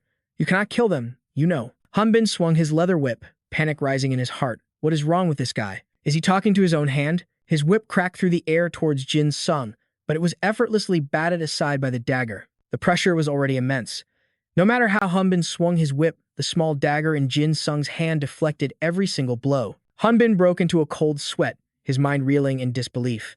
How is this even possible? Jin Sung just smiled, a dark and unsettling grin. Is that all the strength you have? As the smile twisted into something inhuman, he suddenly slammed his left hand over his own mouth. A silent scream echoed in his mind. No. His right hand kept moving, deftly blocking the whip. Jin Sung pleaded with himself. Control it. You have to control it. Hyegi, watching from the sidelines, couldn't help but frown. That guy's entire demeanor is just bizarre. And more importantly, how can he block every single attack from the whip demon? Seeing his teammates just watching, Hunbin finally snapped. Are you all just going to stand there and watch? Get over here and help me. But his teammates were both afraid and cautious. Are you insane? What if I get hit by your whip and get eliminated too? From the observation deck, the headmaster stared, dumbfounded. That student. I can't recall his name. Isn't he the number 5 ranked student of the second years? Julie watched from the sidelines, a chill running down her spine. No way. He's on a completely different level than yesterday. How could someone who just got hit by a boulder block those whip strikes so perfectly? She glanced at Sung Ho, who was smiling faintly beside her. Team leader Julie realized something. Why isn't he surprised? Which could only mean one thing. Down below, Jin Sung grew bored of just swatting away whips. He called out to Hunter. Are you just going to stand there and swing that thing all day? Jin Sung dodged another lash and closed the distance. Fine, I'll come to you. Seeing her boyfriend about to be attacked, Haley leaped forward. I have to protect my love, she declared. Love barrier, EDA rank B+, with a combat power of B-. When protecting her precious people, she grows even stronger. Seeing his girlfriend take the blow for him, Hunter yelled, don't do it, but Haley didn't waver. It's okay. I'll show you the power of my love for you. But tragically, she had no idea just how strong Jin Sung really was. He brought his dagger down hard on her heart-shaped shield. With a single strike, a sickening crack echoed through the arena. An instant later, the shield exploded into pieces, much to Haley's shock. Immediately, Jin Sung's left hand grabbed her face, and he brutally shoved her backward. She stumbled into her boyfriend Hunter's arms. Haley's eyes were wide with utter disbelief. It can't be. My power of love was destroyed by that dagger. At the same time, the blue safety bracelet on her arm shattered. Seeing this, Hunter's face went pale. Haley was completely broken. Even with her increased defense, the shock-absorbing bracelet still broke. Hunter instantly ripped the safety bracelet from his own wrist. We surrender. He held the band up for Jin Sung to see. We're leaving now. We lost. Haley, still in a state of shock, mumbled in her lover's arms. I never knew my love was so weak. After declaring their surrender, Hunter quickly helped his girlfriend out of the ring as the others watched in horror. Let's go, my love. Jin Sung didn't chase them down like a madman the way he had at the bank. He gripped his right wrist, thinking to himself, since its name changed, is it easier to control now? The twin brothers couldn't hold back their disgust. Damn it, these stupid couples are completely useless. Whatever, I wasn't expecting much from them anyway. Looking at the remaining students, Jin Sung had no intention of wasting any more time. There's not much time left, hurry up and attack. The headmaster, watching from above, had finally lost his patience. He screamed without a shred of dignity, "Hey, you pathetic losers. You can't even take down a single F rank." Spurred on by his rage, the twin brothers charged with their clubs. Damn it, let's just overwhelm him with numbers. Jin Sung calmly analyzed the situation. A cloning Ida? He squinted, spotting the difference. No, they're two different Ida. Are they twins? The older twin shouted, "Get bigger." The club in his hands suddenly expanded to the size of a tree trunk, a transforming club. Ida rank C+, with a combat power of C+. Its ability, size enlargement. Pushing his stamina to the limit, he swung the massive club down on Jin Sung's head like he was playing whack-a-mole. But Jin Sung had already sidestepped the blow. The club crashed into the ground, sending mud flying everywhere. Mud splattered across Jin Sung's eye. As he wiped it away, the younger twin flashed a triumphant smirk. Seizing the opportunity, the staff in his hand began to extend, aiming for Jin Sung's unguarded back. Growth staff, Ida rank C+.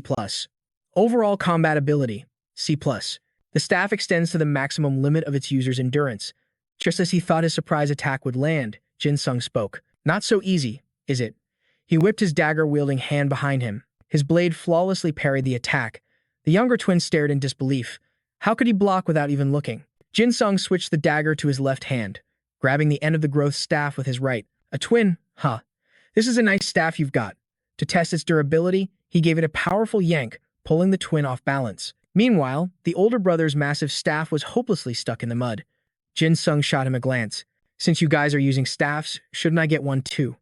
While the older brother was still stunned, what? A thin shadow whipped towards him. Jin Sung swung the younger brother's staff, shattering the older brother's weapon.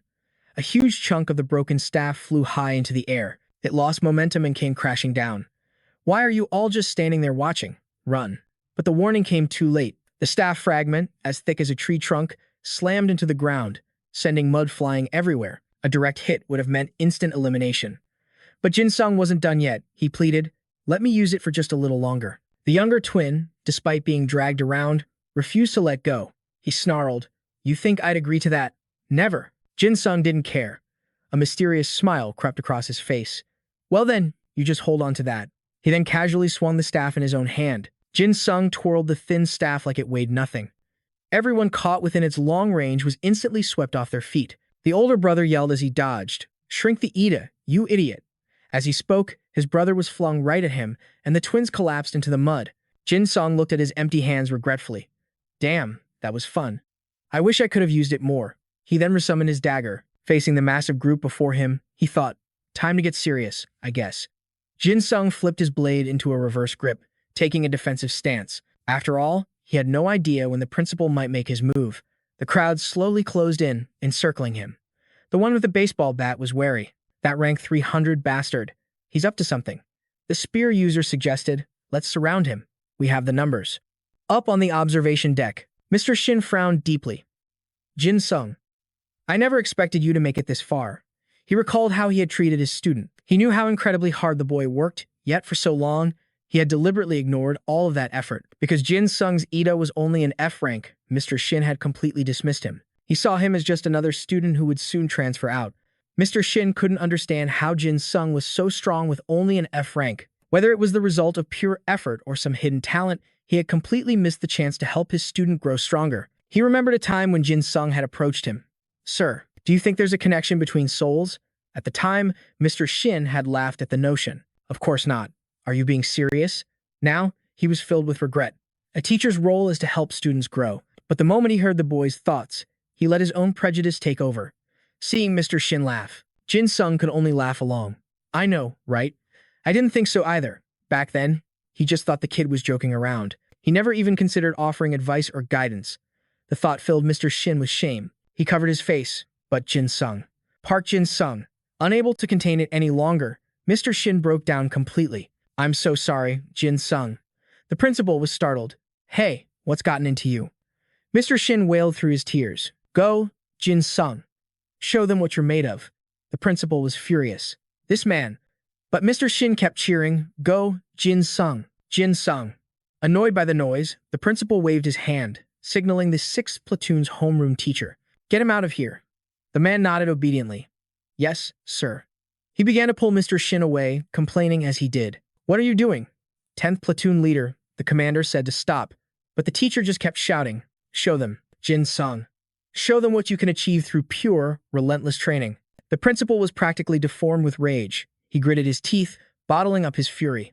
Son of a, how did everything end up like this? The star students who were supposed to be in the spotlight, like Kim Sol, were eliminated in an instant. Down in the mud pit, Jin Sung was still fiercely taking down one opponent after another. The principal silently assessed the situation, and a worthless, ostracized F-rank was stealing all the attention. This couldn't be allowed to happen. He had to eliminate the boy before the reporters arrived. An idea came to him, an Ida battle, which was more advantageous for certain individuals. The close combat students using Ida were struggling to attack at the same time. Was it because the effective range of their Ida were all different?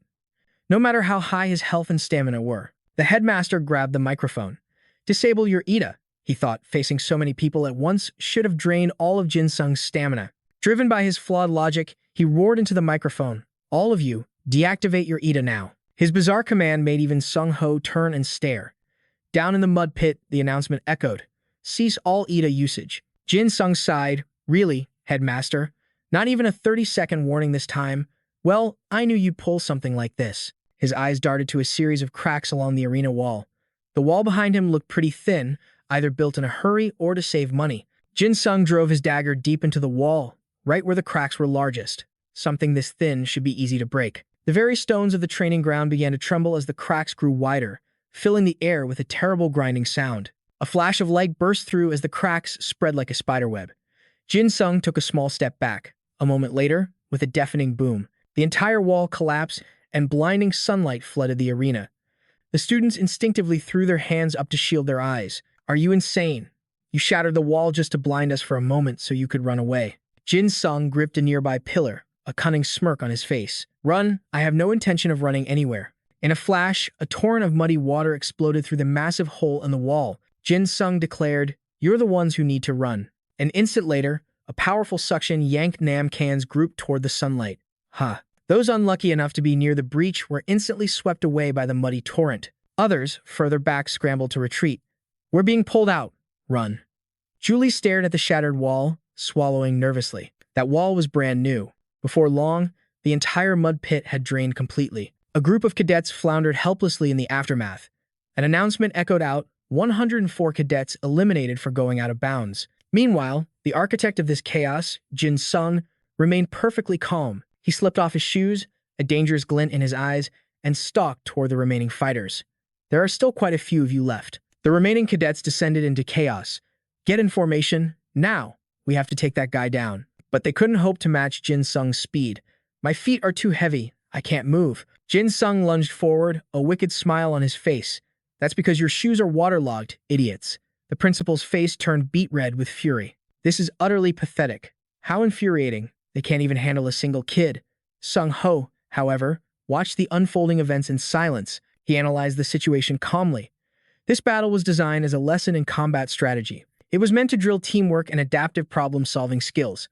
But with individual points on the line, the cadets instinctively prioritized their own survival, crippling their ability to make swift, decisive. Despite their overwhelming numbers, they utterly failed to press their advantage. He glanced at the principal, exasperated.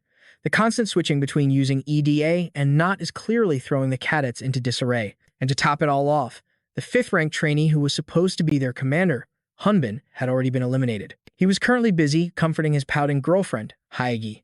Babe, I'm so cold. He took her by the arm. Should we just stay here and hold hands? Sung Ho was at a loss for words. He's blindly prioritizing the elimination of Park Hyung. Down in the now-drained pit, absolute chaos reigned. Jin Sung stood alone against them all. This was a free-for-all combat scenario where individuals were scored. Based on their own performance and skill, the choice to focus on defeating Park Jin Sung was a catastrophic miscalculation. Their prejudice against Park Jin Sung, the boy they scorned for his F-rank EDA, was fatally clouding their judgment. The chasm between his past abilities and his current power was simply too vast for them to comprehend. Although this training exercise should have been a complete mess, Sung-ho cracked a satisfied smile, all thanks to Jin Sung. The second-year cadets have just learned a valuable lesson. Down below, after countless fighters had fallen, the survivors trembled, eyeing Jin Sung with pure dread. Somebody go get him. Why don't you go? But then, a wave of dizziness washed over Jin Sung, causing him to stagger. His opponents instantly saw their chance. He's wide open. Everyone, attack at once. 4. Then 5 of them piled on, trying to pin Jin Sung to the ground. He struggled to stay upright, his entire body trembling. Seeing this, someone roared in encouragement. That bastard can barely stand. Hold him down. Another cadet snarled, "It's over for you, F-rank trash." And yet, even after all that, Jin Sung wasn't eliminated. He wasn't even overpowered. A seed of panic began to sprout. What the hell? We have 5 people on him. How is he still resisting without his Ida? And so, they called for more backup. Get more guys over here. Hurry. A new wave of students piled on, their combined strength crushing Jin Sung. The pressure was like a mountain crashing down. The principal smirked as the situation turned. That's more like it. Just then, his phone rang. He glanced at the caller ID, the chief editor of the Idia Times. It seemed his guest was arriving. Park Jin Sung was still holding out down there, but at this rate, he'd be eliminated before the chief editor could even arrive. With that in mind, he answered the call. The principal put on a sickeningly sweet voice, Yes, this is the principal of Han High School. You're cleared to enter." He schemed internally. Perhaps it would be better to let the cadets use their EDA. It would make for a much more impressive spectacle. Decision made. After hanging up, the principal grabbed the microphone again. A gleeful smile spread across his face as he announced, "An update from the battalion commander. From this moment on, you are all authorized to use your EDA." He chuckled wickedly.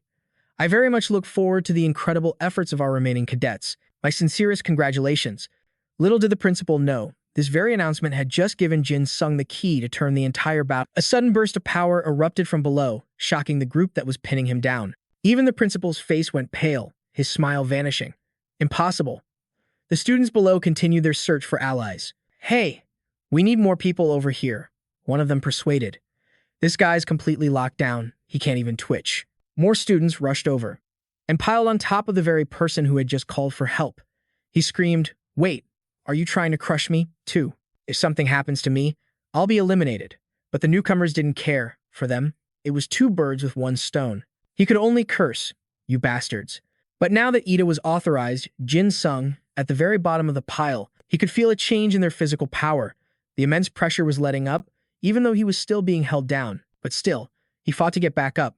If they had been as coordinated as those terrorists at the bank, he would have been finished. Seeing this, someone pressed down harder, trying to slam Jin Sung into the dirt for good. "He's getting up again. Pin him down, now." Jin Sung coughed. Just as he thought, his right arm alone wasn't enough power. In that case, he'd just have to use more. Unleashing the EDA in his entire arm, Jin Sung roared and exploded upwards. He threw off every single person who had been crushing him.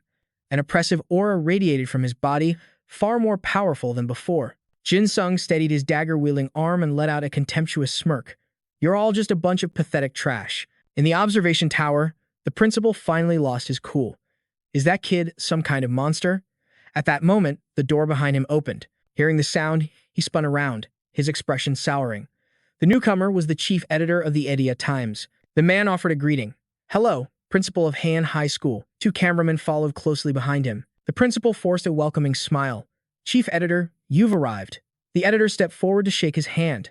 "I sincerely thank you for allowing us to observe this crucial off-campus training exercise." The principal let out a hollow laugh. "Haha, I should be the one thanking you for taking such an interest in Han High." The chief editor smiled warmly. He vowed, "For the sake of the cadets' immense efforts, I guarantee we will film this drill perfectly." The chief editor offered his gratitude again.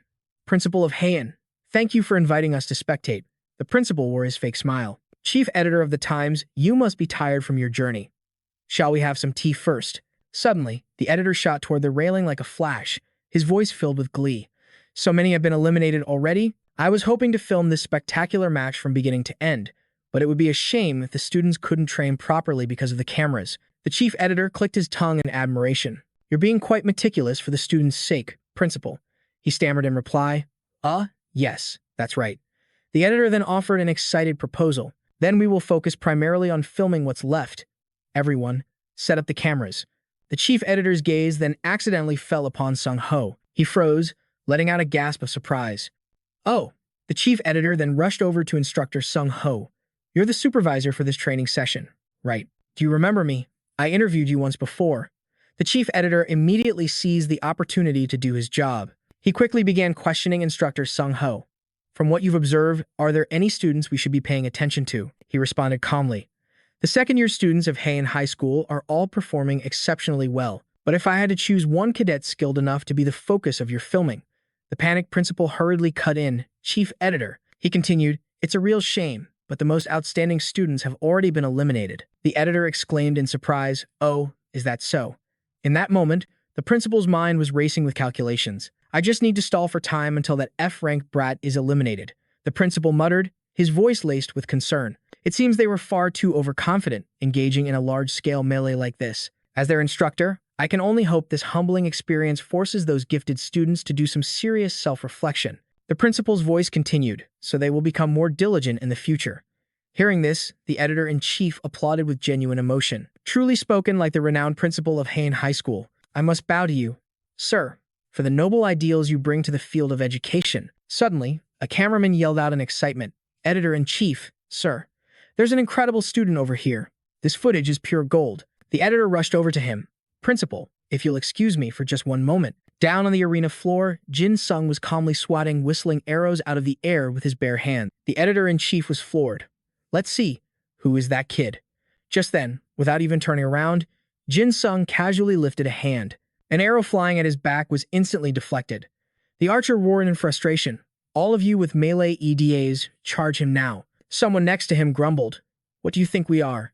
Crazy? We just get hit by your attacks and be eliminated before we could even touch him. The man's eyes lit up. Principal, what's that student's name? A talent like that deserves a B+. No, wait, that's nearly an A rank. The principal, flustered, wiped his sweat and stammered. That student, isn't he a B+? Homeroom teacher Shin cut in calmly. He's rank F. The editor-in-chief was stunned. Rank F, are you joking with me? Teacher Shin's voice sharpened with anger. Why would I joke about that? He declared bluntly. Jin Sung earned that spot through his own effort. The terrified principal quickly tried to shut him down. What are you saying in front of the editor-in-chief? The other platoon leaders are watching. Even as he was forced away, he kept pleading, please, sir, just pay attention to Park Jin Sung. The 6th grade homeroom teacher growled, Platoon 10's leader, that's enough. With that, Teacher Shin was swiftly dragged away. The editor-in-chief asked excitedly, Principal, I want to know more about this Park Jin Sung. The principal's face went pale. Well, that's... Inside, his mind was screaming. Damn it all. This is a disaster. What have I done? Meanwhile, down in the arena, Jin Sung was nearing his limit, sweat pouring down his face. He thought to himself, my body is about to fall apart. My mind can't take much more of this either. He gripped the small knife in his hand, desperately parrying the onslaught of attacks. But something was strange. Jin Sung realized, even though I'm releasing my killing intent with every strike, my Ida is controlling it with unbelievable ease. In the next moment, Jin Sung's killing intent completely enveloped his opponents. One of the men cried out in shock, what is this? The person beside him stammered, do you feel that? He continued, this kid, he's a monster. Jin Sung smirked. Where do you think you're going? Suddenly, his gaze shifted behind him. At that moment, streams of killing intent coiled around the knife in his hand. He stared in awe. This is? The energy then erupted into a bewitching, crimson magic. In a flash, the knife completely transformed. It had become the blood-sucking dagger, a rank D Ida. Its comprehensive close combat ability was rank B, and it could drain blood from its target. It also allowed the user to freely control the target's body. A massive, joyful grin spread across Jin Sung's face. A system window appeared. As long as the user's body meets the minimum standard for activation, the skill can be completed. His laughter echoed through the arena, his heart overflowing with pure joy. I can not only control my Ida, but I can evolve it too. I did it. All that work wasn't for nothing. Jin Sung wanted to share this triumphant feeling with everyone. Are you all watching? He thought, Sunbae. Are you seeing this? A voice echoed in his mind. Soul, did you see that? Soul's teasing voice replied, just finish them already, you big show-off. He looked right at her in his mind's eye and replied with a smile. Yes, ma'am. Without a moment's hesitation, Jin Sung resumed the unfinished battle. He shot past his opponents like a bolt of lightning, his face radiating absolute confidence. Crimson magic swirled with his every step. The protective bracelets on his opponent's wrists suddenly cracked and shattered. Instantly, the fragments fell to the ground, making a cold, crisp sound. The entire arena erupted in chaos. One person screamed in terror. "He can injure us even with the bracelets on?" Someone else gave up without a second thought. "I surrender. I'm out." Screams echoed across the floor. "It hurts. Training assistant, help me. I give up." His eyes were glued to the weapon in his hand. To think I'd get such a useful Ida at a time like this. The principal watched on, his heart filled with dread. It was a complete nightmare. The screams were endless. "Help me, chief editor." I couldn't believe what I was seeing. One person against 60. But then Sung Ho chimed in. That's not even counting the students he already knocked out, before the chief editor even got here. He took down a grand total of 150 students. The man spun around, completely stunned. "What? Is that true?" He glanced toward the battlefield, where the brutal fight was still raging on. Sung Ho delivered the final blow. The real count is over 200. The scene changes, shifting to a towering skyscraper. A dark sky blanketed the city, casting everything in a quiet, heavy stillness. Cautiously, Li Xin pushed the door open. He stepped into the room with extreme care. And Jung was already there, waiting for him. He was the one who broke the silence. "Well, long time no see, old man." Seeing the man before him, Li Xin's eyes narrowed. "Kim Min-jung." He pulled out a chair as he spoke, his voice laced with venom. "Spit out whatever you have to say. I might just decide to end you right here." But the man showed no fear, replying casually. "Such harsh words. It almost brings back some sad memories from our past. You're the one who provoked me first." In-jung shot back. "How can you say I provoked you? It's obvious you don't care about my problems at all." Li Xin slammed his hand on the table. "Stop playing dumb. You plan to escape through the West Coast." The man sneered. "What kind of idiot would try to pull one over on you like that, old man?" In-jung then continued. "I just needed a reason to call you here. It's been far too long." His mind flashed back to the incident at the West Coast. Their forces had been completely annihilated. A furious Li Xin grabbed him by the collar. While a trembling, In-jung reported, "Comrade Li Xin, the Supreme Leader has summoned you." He added, "He wants you at Panmunjom by dawn." Back in the present, Li Xin's face contorted with rage. "What do you have to say for yourself, after you let dozens of your own men drown?" In-jung began his tale. "When I first arrived in South Korea, I ran into some very interesting people."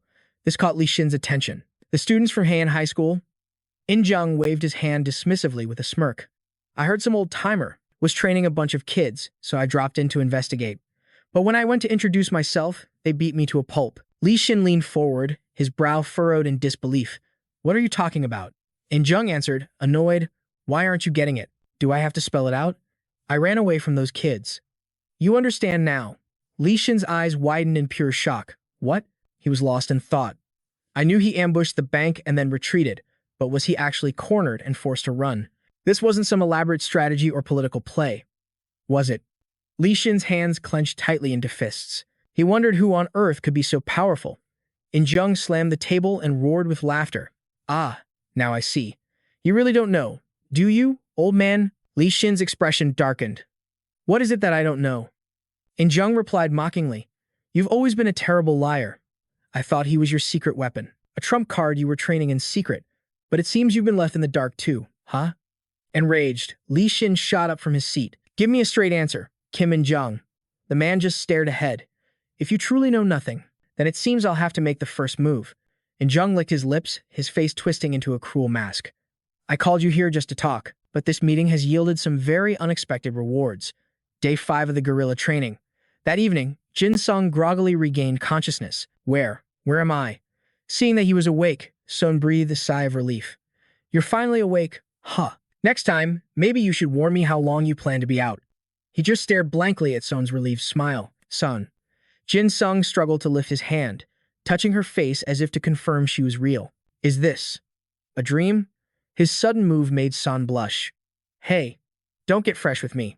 Then, he suddenly pinched her cheek hard, a satisfied look on his face. "It's so soft, really, really soft." Her expression immediately darkened. A swift punch to his forehead sent Jin Sung flying upright in pain. "Ow, that hurt." She crossed her arms, her face still bright red from embarrassment, but her voice was sharp with annoyance. "That seemed to wake you up." He finally came to his senses, looking around in confusion. "Wait, I was fighting in the trench, wasn't I?" Seeing his dazed expression, Son asked, "You really don't remember? After you beat all of them, you looked at me and shouted, 'Soon, did you see that?' while dancing around like a fool." Jin Sung winced and quickly cut her off. "Okay, I remember that part." Annoyed, she turned away, then reached out and pinched his cheek. "You passed out right after everything was over. And now you're awake." Hearing this, Jin Sung was floored. "I passed out?" she continued. "How are you ever going to marry me if you're this fragile?" she teased, pinching his cheek excitedly. He squirmed away. "I just woke up and you're already making fun of me? Besides, I'm not getting married." Seeing his defiant pout, Soon couldn't help but laugh at him. "Oh, really? Don't be like that. Let's live happily ever after." He defiantly pushed her hand away. "If I agree to that, you'll just mess with me." Sun chuckled, resting her chin on her hand as she looked at him. "So, do you think you're sober now?" Jin Sung covered his face in embarrassment, unable to meet her gaze. He thought, "She's so pretty, even when I'm not drunk. It would be great if she wasn't always teasing me." Seeing his reaction, she stopped joking around and seriously took out a— "Now that you're clear-headed, here. This is your rank insignia." Jin Sung took the card, his eyes lighting up with joy. "This insignia. This means I'm not a trainee anymore." Seeing how happy he was, Son let out a small smile. "Your homeroom teacher will give you the certificate later." He looked up in surprise at her words. "A certificate?" Son laughed and put a hand on his shoulder. "Congratulations on ranking first in the guerrilla training." He responded a bit awkwardly. "Thanks." Seeing his attitude, she tilted her head. "What's wrong? Why such a lukewarm reaction?" Jin Sung closed his eyes, finding it hard to answer. "Because, now that I think about it, why am I only a private second class?" Hearing his words, Sun gently reassured him. "So you're surprised because you were promoted 2 whole ranks at once. That's because all your hard work and training was finally recognized." But he shot back, full of doubt. "No, I made a bet with the Class 6 instructor." She asked, surprised, "A bet? What kind of bet was it?" Jin Sung replied. "He said if the zombie hawker team and I scored high enough, he'd promote all of us to petty officers." His words made her fall silent. "So, you only tried so hard because of that bet?" Realizing his mistake, Jin Sung quickly tried to explain. "Well, yes." But before he could finish, Sun's fist slammed into him. She spoke with a dark aura. "Luckily, the instructor promoted everyone to petty officer except you, so don't worry. Besides, thanks to you, the nurse is swamped with work right now. Make sure you go and say hello." Her words left Jin Sung dazed for a moment, then it hit him. "I completely forgot about the nurse." She smiled, suggesting, "Let's go thank her together." But he flatly refused. "No, I want to go alone." Her smile strained as she insisted. "No, I said we're going together." He just shook his head, a flicker of annoyance on his face. "Soon, you didn't do anything wrong. This is something I have to do by myself." As soon as he finished, she reached out and pinched his cheek. Jin Sung asked in surprise, "What was that for, son?" She shot back, annoyed. "Do you really hate being around me that much?" He quickly tried to explain. "No, that's not it. But why do we have to go together?" His words only made Son angrier. "You're such an idiot." Meanwhile, in an office, Instructor Shin nervously set a teacup on the table. "I'm very sorry. The battalion commander has stepped out." A man named Tae-suk frowned, reaching for the cup. "It seems your management system here is still a bit of a mess." Instructor Shin was taken aback by his comment. "Excuse me?" But the man ignored his confusion and continued. "A commander from another battalion contacted you in advance, and yet a first lieutenant is the one responding." Instructor Shin forced a smile. "My apologies. It's my turn to be on duty today." Hearing this, Tae-suk couldn't help but, "Hey. Well, what can you expect? A school suddenly trying to run a special military facility, not like the clear-cut military system of our Unit 988, right? I suppose I just expected too much." Mocked, Instructor Shin felt a surge of anger but bit his lip, forcing himself to stay calm. He thought, the Special Training Brigade, Unit 988, established by the Korean military to cultivate soldiers completely under their control. An alternative to high-level training at other special military facilities. They recruit students with a focused combat aptitude for E-Day from every corner of the country. Their foundation is built on elite educators with deep military knowledge. Students are trained under a ruthless system and a brutally tactical curriculum. Another path besides higher education. Korea's most powerful military asset, focused on fighting the EDA. Tae-suk gently placed the teacup back on the table. He looked at the instructor. "So, when will the principal of Heen High School be arriving?" The man's condescending tone made Instructor Shin's blood boil. Is he planning to summon the principal just to look down on him? Despite his anger, he maintained a respectful tone. "He will be arriving shortly." Tae-suk, looking for another jab, smirked at Instructor Shin. "You don't look very happy." Instructor Shin quickly explained. I don't mean to seem arrogant, but don't you think you're being a bit rude for someone visiting from another unit? The man raised an eyebrow at his words, nodding with a mocking tone. Another unit? That's right, another unit. My apologies. Since I'm the enemy here to declare war, I suppose I was a bit impolite. Instructor Shin was stunned. Declare war? A cold smile spread across the man's face as his eyes darkened. I know you understand. Or is your intelligence network just that pathetic? So this was the first he'd ever heard of it. A sudden image flashed through Teacher Shin's mind, leaving him completely bewildered, just as I suspected. The man smirked, watching Teacher Shin's stunned expression with absolute satisfaction. He gestured casually. At Heen High, you have students like An Sung-ho and Kim Sun, correct? You have such famous students. Yet you're completely in the dark. I suppose you haven't heard the news about the students who excelled in the guerrilla training. Taking the file from the man's hand, Teacher Shin stared in utter shock at Jin Sung's profile. You mean, the F-rank assassin? The man scoffed. I saw the footage. Does he really look like an F-rank to you? How does an F-rank Ida even survive at a specialized academy like this? You can't just make things up. The story has to be plausible. Observing the man's arrogant demeanor, Teacher Shin thought grimly. It seems Unit 998 doesn't have the details on the second year's assignment yet. Suddenly, the door swung open. The principal entered with a calm smile on his face. My apologies for being late. Tae Hyuk instantly shed his arrogant posture, rising to his feet to shake the principal's hand.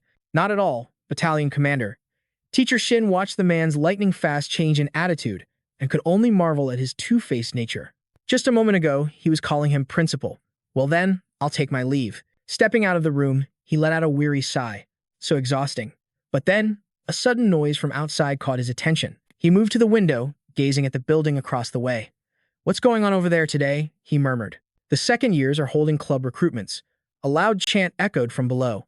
96, 97, 98, 99, 100. Down in the courtyard, a group of students gasped for breath, wiping sweat from their brows. A tired Jin Sung asked, So, how did we do, Sunbae? The crowd looked on with anticipation, their eyes fixed on Sung Ho. He chuckled, looking back at them. Do you even need to ask? To all the new members of Zombie Horn. Congratulations on making it in.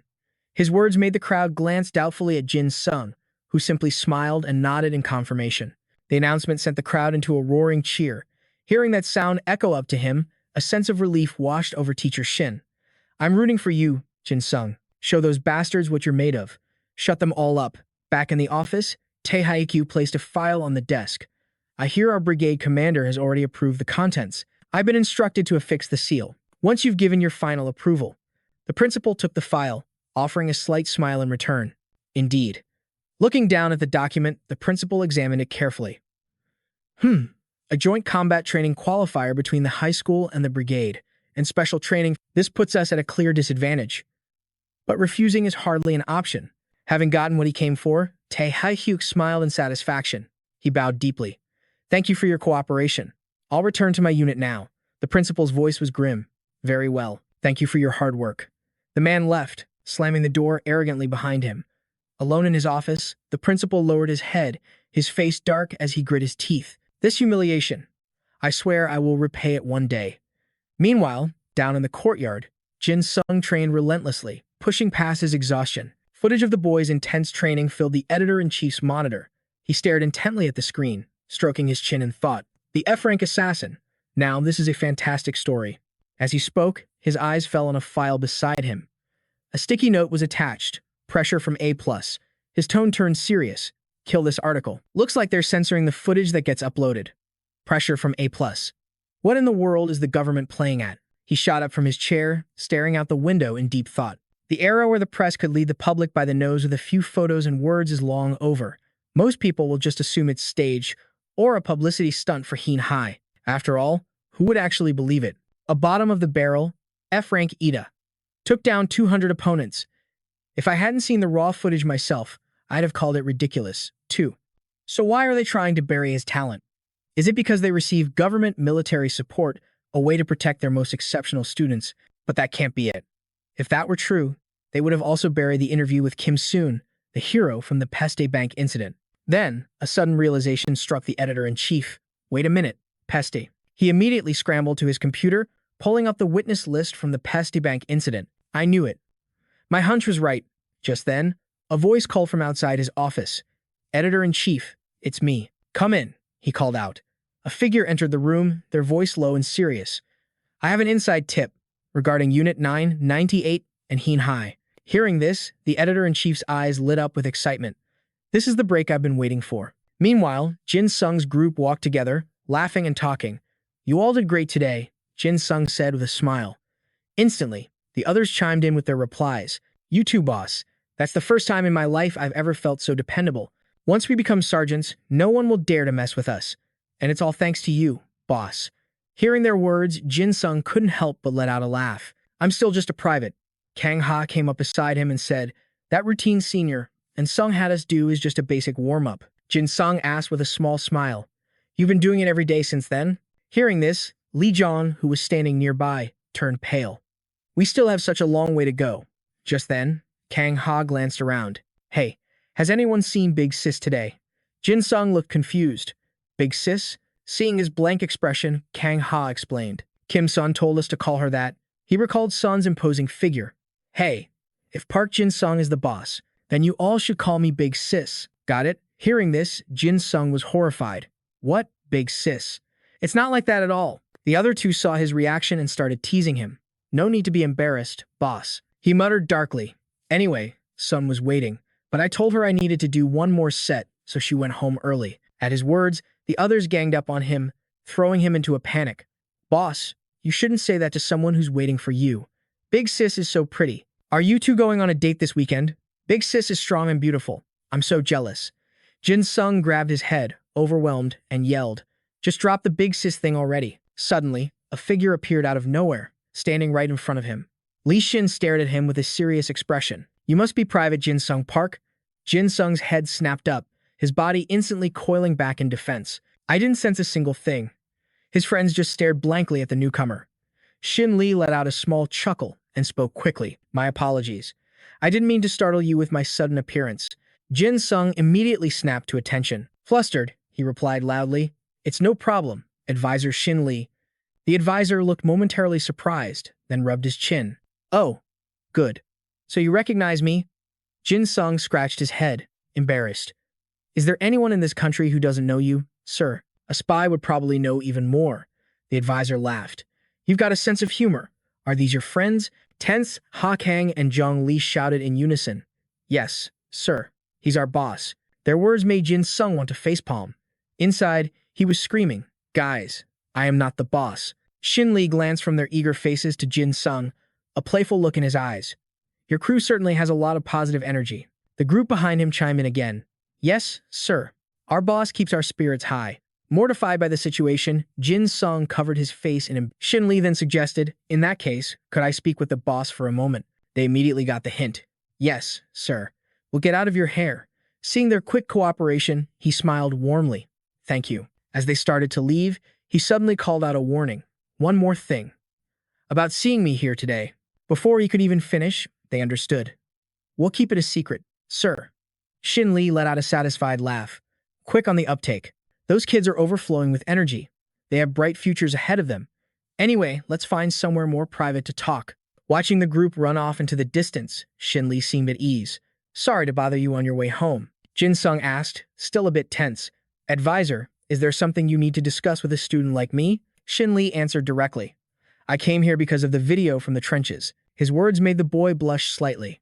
It's an honor that you saw it, sir. But for someone as busy as you to meet me personally, a student who's only just reached D+ rank. Hearing this, the advisor stroked his chin thoughtfully, his expression suddenly turning serious as he looked at Jin Sung. Jin Sung, do you believe in a connection that transcends souls? The question caught him completely off guard. Why is the advisor asking me something like that? Seeing his expression, Shin Li continued grimly. A bit sudden, I know. But to get to the point, I was the one who selected Heen Academy to become a military school. Jin Sung was stunned. You were? The advisor's voice became low, almost cruel. I had hoped that students like you would thrive, even in the worst environments. I had high expectations for Sergeant Sung Ho An, but things didn't go as planned. Jin Sung's eyes widened in shock. That's not true. Senior Sung Ho An inspired us more than anyone. Without him, my friends and I wouldn't even be here today. Shin Li chuckled, trying to calm him. My mistake. A poor choice of words. I only hoped that the other students would follow his lead. seeing the efforts of someone like him. As he spoke, he placed a hand on the boy's shoulder, his face filled with profound hope. Finally, one has appeared. Meeting you in person, I'm glad my judgment was confirmed. He studied the student before him, lost in thought. Is he really just a student? That secret weapon. In Jung, Kim mentioned, the one I was never told about. Shin Lee's heavy expectations made Jin Sung feel confused and even a little afraid. Sir, you're embarrassing me. The advisor continued to observe him, deep in thought. The guerrilla training video was impressive, but that alone isn't enough to defeat In Jung Kim. But looking at the fire in his eyes, there's no doubt he'll become much stronger in the future. He's exactly what I've been looking for. And yet, the energy I can sense from him right now is incredibly faint. As Shin Lee remained silent, Jin Sung gave a nervous laugh. Advisor? Snapping back to reality, the man pulled his hand back and smiled. Sorry, my mind wandered for a moment. As he said this, his brow furrowed, recalling In Jung's manic expression. Is this just a ploy by In Jung Kim to confuse me? Or is it some other cunning scheme? There's no way to know for sure. But he quickly composed himself, speaking gently. That's all I wanted to say. Thank you for your time, Private Jin Sung Park. The boy just laughed and scratched his head. It was nothing, sir. Seeing there wasn't much time left, the advisor turned to leave. Well then, I'll be on my way. And one more thing. It would be great if you won. His words left Jin Sung completely baffled. Win against who?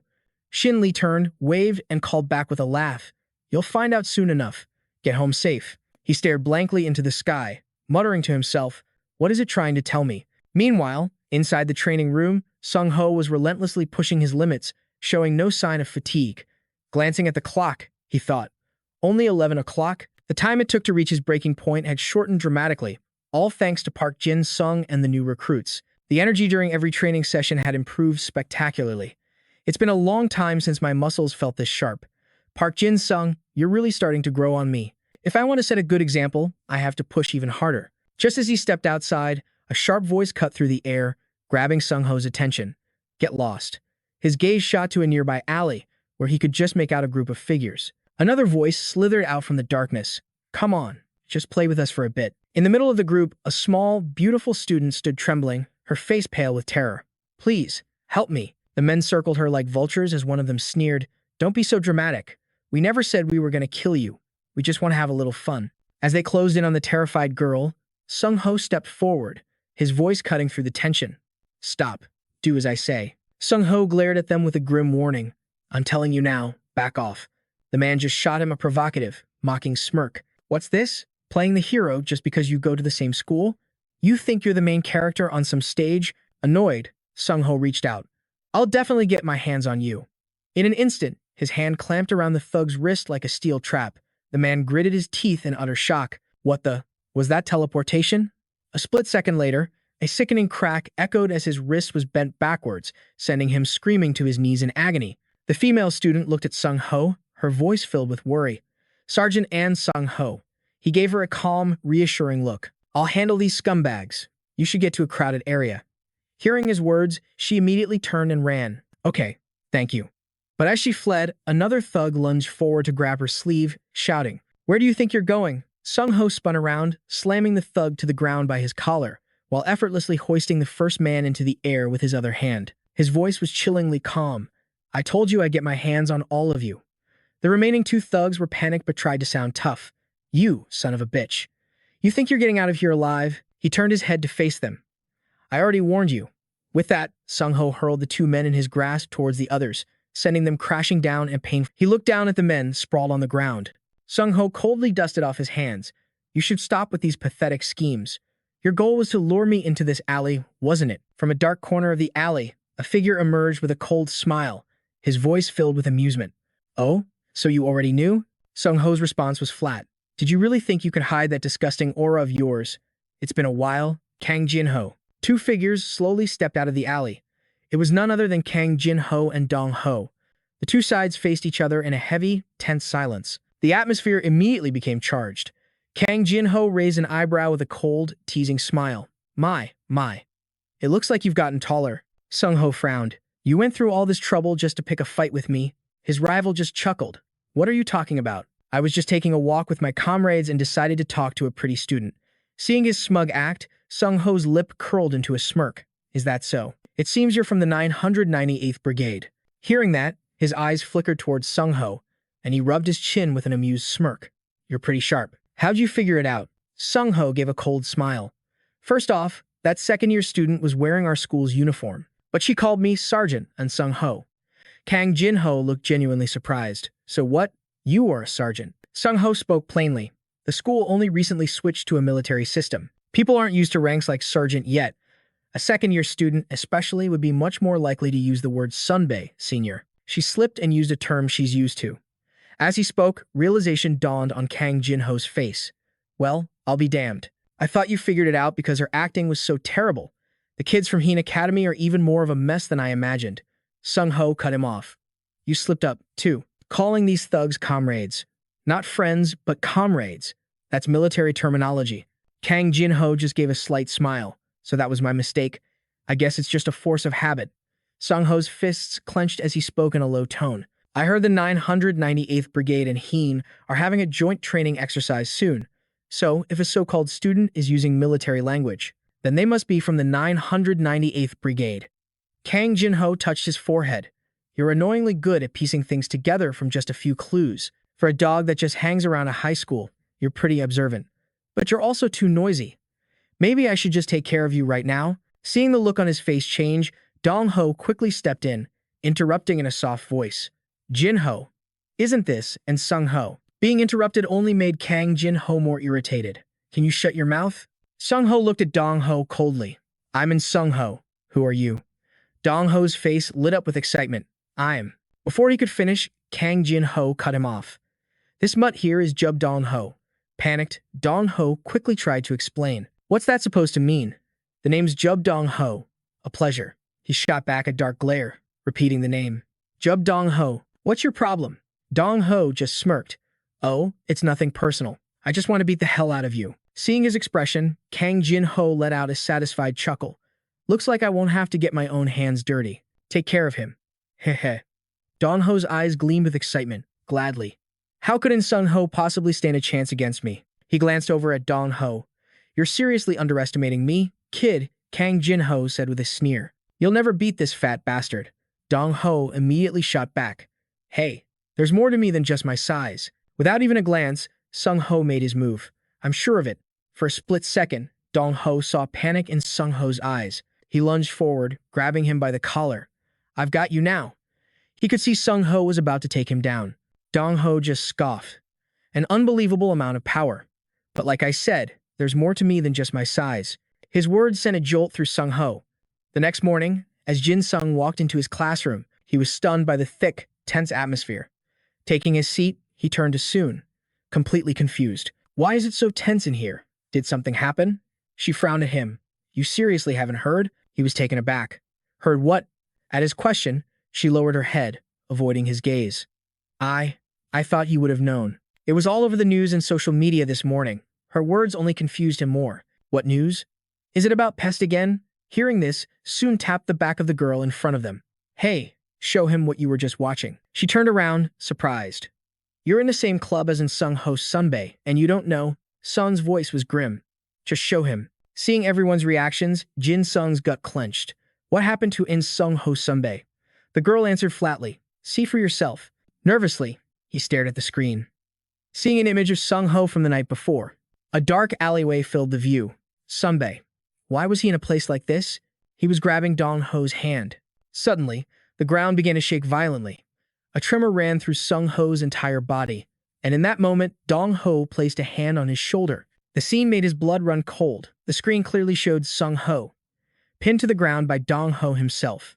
A moment later, Dong-ho stood up triumphantly, while Sung-ho lay motionless on the ground, covered in blood. The sight sent a wave of fury through Jin Sung and Sung-ho's sunbae. Lost? Who is that bastard? Sun's voice was ice. Special Training Brigade, Unit 998. He stared at her, shocked. 998, her expression was somber. Our military academy is having a joint combat training exercise, a friendly competition with them, for 15 days. In the meeting room, Julie addressed the group with a serious look. It looks like everyone's here. I'm sure you've all heard what happened to our captain, and Sung-ho. The 9 of you here are considered the most worthy students from each grade level. Although we third years will be outlining the core strategy, I still hope all of you will share your own opinions Jin Sung immediately raised his hand. Julie Sunbae. What did In Sung Ho Sunbae say? Her face was grim.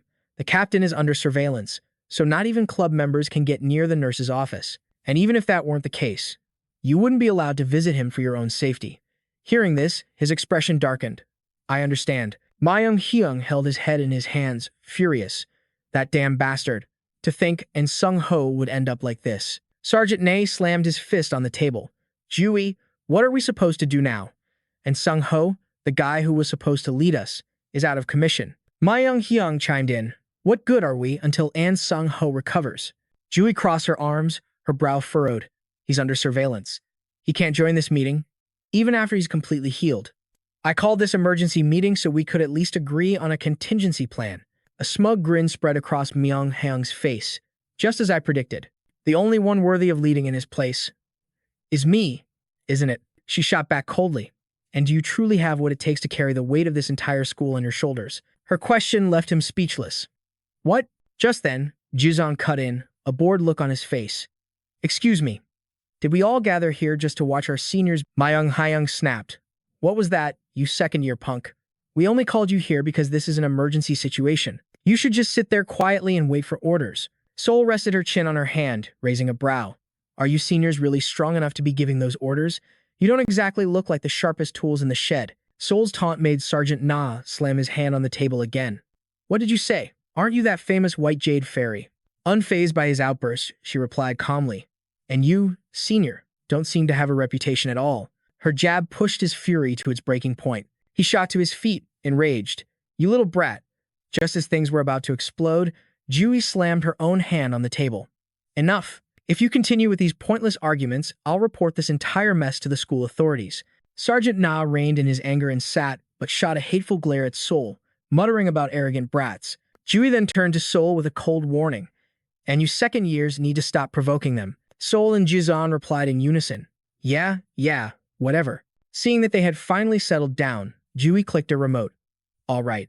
First, I'll share the intel we've received from the school. At the end of each team's territory, there's a container with a button. The first team to reach the enemy's container and press that button wins. The rules are simple. As you all know, our school has about 900 students. Our opponent, School 998, has roughly 3,000. Phil leaned back in his chair, dismayed. 3 times our number? The girl beside him asked, her voice filled with panic. How are we supposed to win against that? Jui immediately silenced them. Quiet down, first years. I'm not finished. Yes, they outnumber us 3-1. But our Heen Academy has a topographical advantage. It's ideal for defense. Historically, breaching a fortified position like ours requires an attacking force 3 times larger. There's also another condition. If we can hold our ground for 5 hours, we win. That means we can achieve victory purely through defense. Next up, intel on the 2 individuals involved in the fight with In Sung Ho. First, the student who pinned our captain down, Yuk Dong Ho. He's a 3rd year. While we're not certain about his ETA, based on the video footage, it appears to be some form of gravity manipulation. He didn't display any other notable abilities, but Jin Sung's expression darkened. It was enough to overwhelm Senior and Sung Ho. Jui nodded grimly. Exactly. It appears our captain used his ETA to restrain Yuk Dong Ho, but couldn't get a throw, and was crushed by the sheer weight instead. If an enemy with that kind of ETA attacks us from above using their full weight, we'll suffer catastrophic losses. His brow furrowed, an unquenchable fire of vengeance burning in his eyes. I refuse to believe that's the only reason our senior lost. Jui's voice remained grave. Next, is the mastermind behind it all, Kang Jin-no, even though he did very little in the video. He's the current ace of School 998 and our #1 target. His combat prowess is said to be off the charts. He transferred to School 998 just before his 3rd year. He spent his first 2 years of high school studying abroad in Australia. What's more, back in middle school, he was the runner-up in the National ETA tournament. During their middle school days, An Sung Ho's record against Kang Jin-no was 5 wins and 5 losses.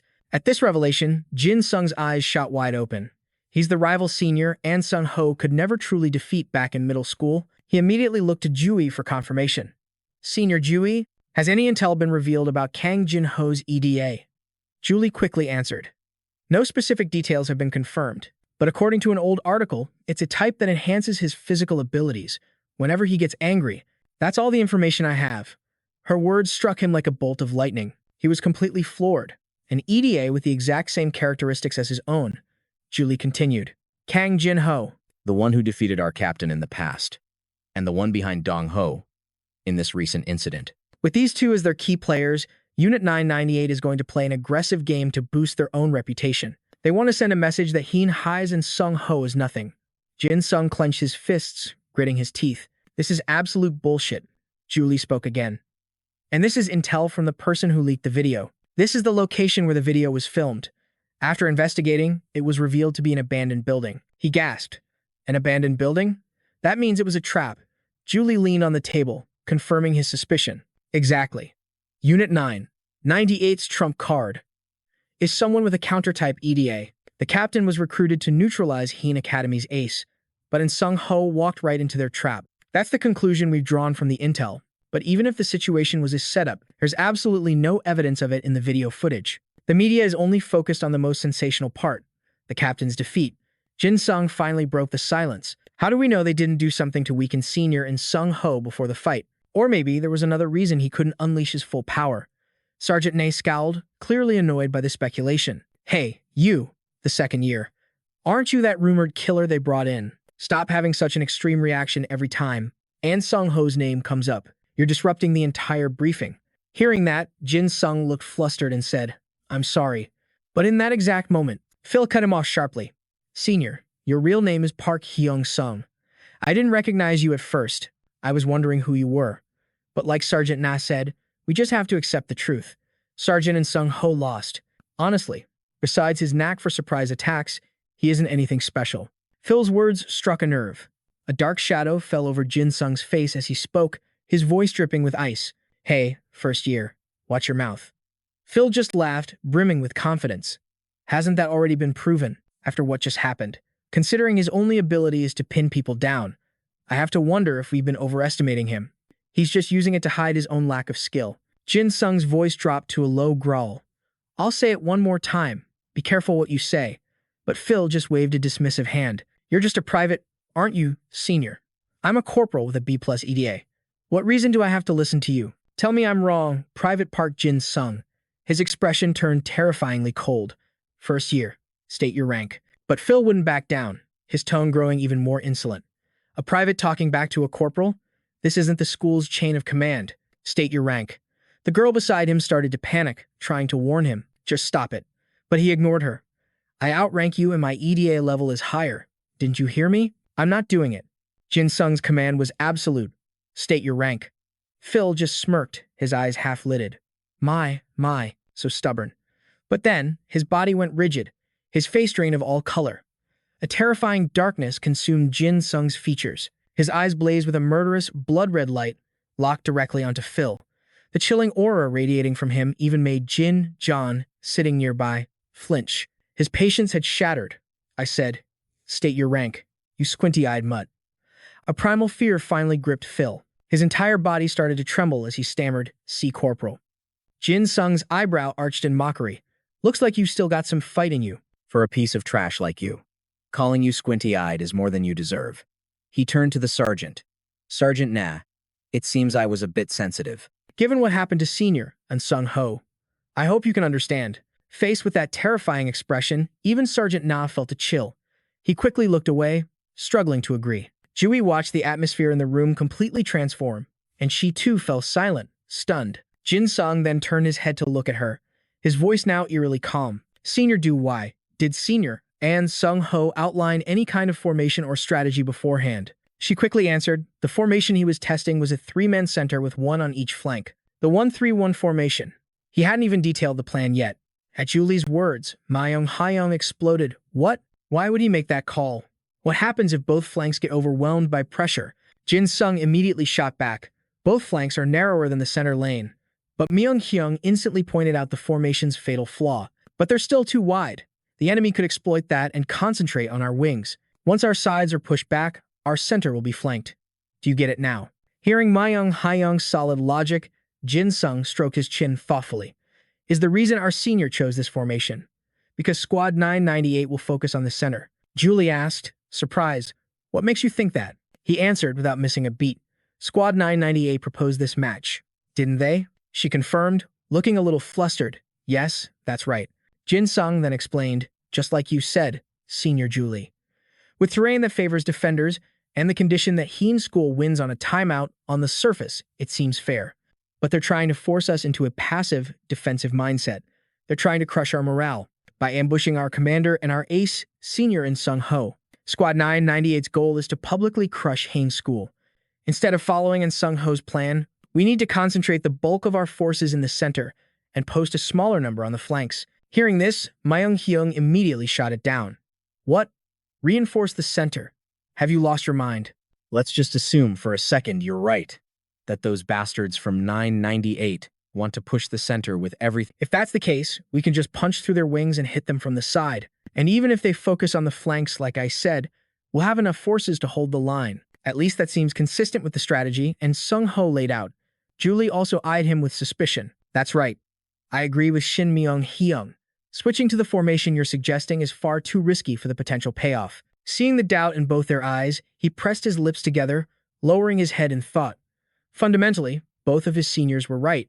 But Kang Jin knew, based on his attitude in that video, that bastard gets off on watching people fall at his feet and grinding them into dust.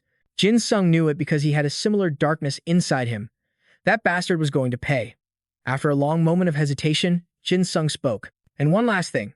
I want Senior In Sung Ho to guard the final post. Hearing his ridiculous suggestion, Julie shot to her feet in disbelief. What? The rear guard? In sharp contrast to her outburst, Myung Hyung was completely on board. He let out a smirk and replied, sounds good to me. If the guy who disgraced the team loses his second time, what fighting spirit will we have left? Hearing that, Julie whirled on Jin Sung Park. Jin Sung, do you also think the captain will fail again? Sensing she was losing her composure, Jin Sung spoke in a calming tone. Don't worry. Senior In Sung Ho won't lose. But his firm declaration only confused Julie more. She wondered aloud, then why put him on the last line of defense? Jin Sung answered as if it were the most obvious thing in the world. Because An Sung Ho is our strongest. While that answer was exactly what Julie wanted to hear, his proposal still made her hesitate. She stammered, but that doesn't make any sense. Myung Hyung, however, wasn't concerned with the details. He said dismissively, I don't care about the reason. As long as In Sung Ho is in the rear, I'm good. Sergeant Na, standing nearby, chimed in. I agree, too. Sehun, who had been quiet, also sided with Jin Sung. She narrowed her eyes, offering her own thoughts. I wouldn't say Sergeant An is the strongest, but he must have his reasons. Seeing the rest of the team in agreement, Julie had no choice but to concede.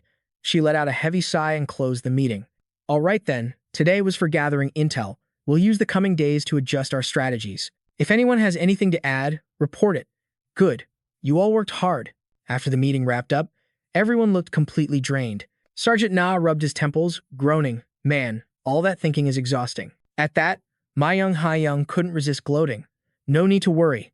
Just do as I say and we'll be fine. John laced his fingers behind his head, leaning back with a huge yawn. Even school wasn't this damn boring, he muttered. Just as the mood soured, P.O. came rushing over to Jin Sung, shouting his name between breaths.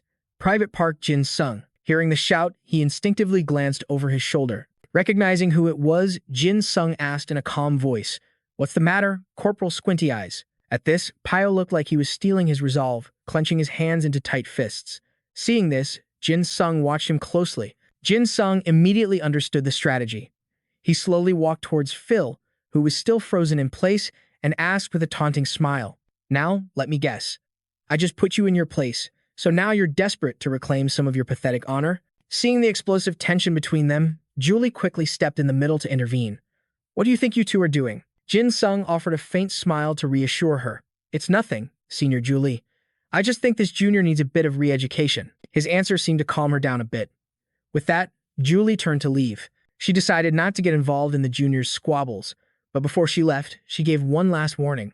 Don't take it too far. Jin Sung obediently agreed. Yes, ma'am. But Phil, having heard their entire exchange, felt utterly humiliated. He squeezed his eyes shut and snarled through clenched teeth. Don't you dare look down on me. You're nothing but a private.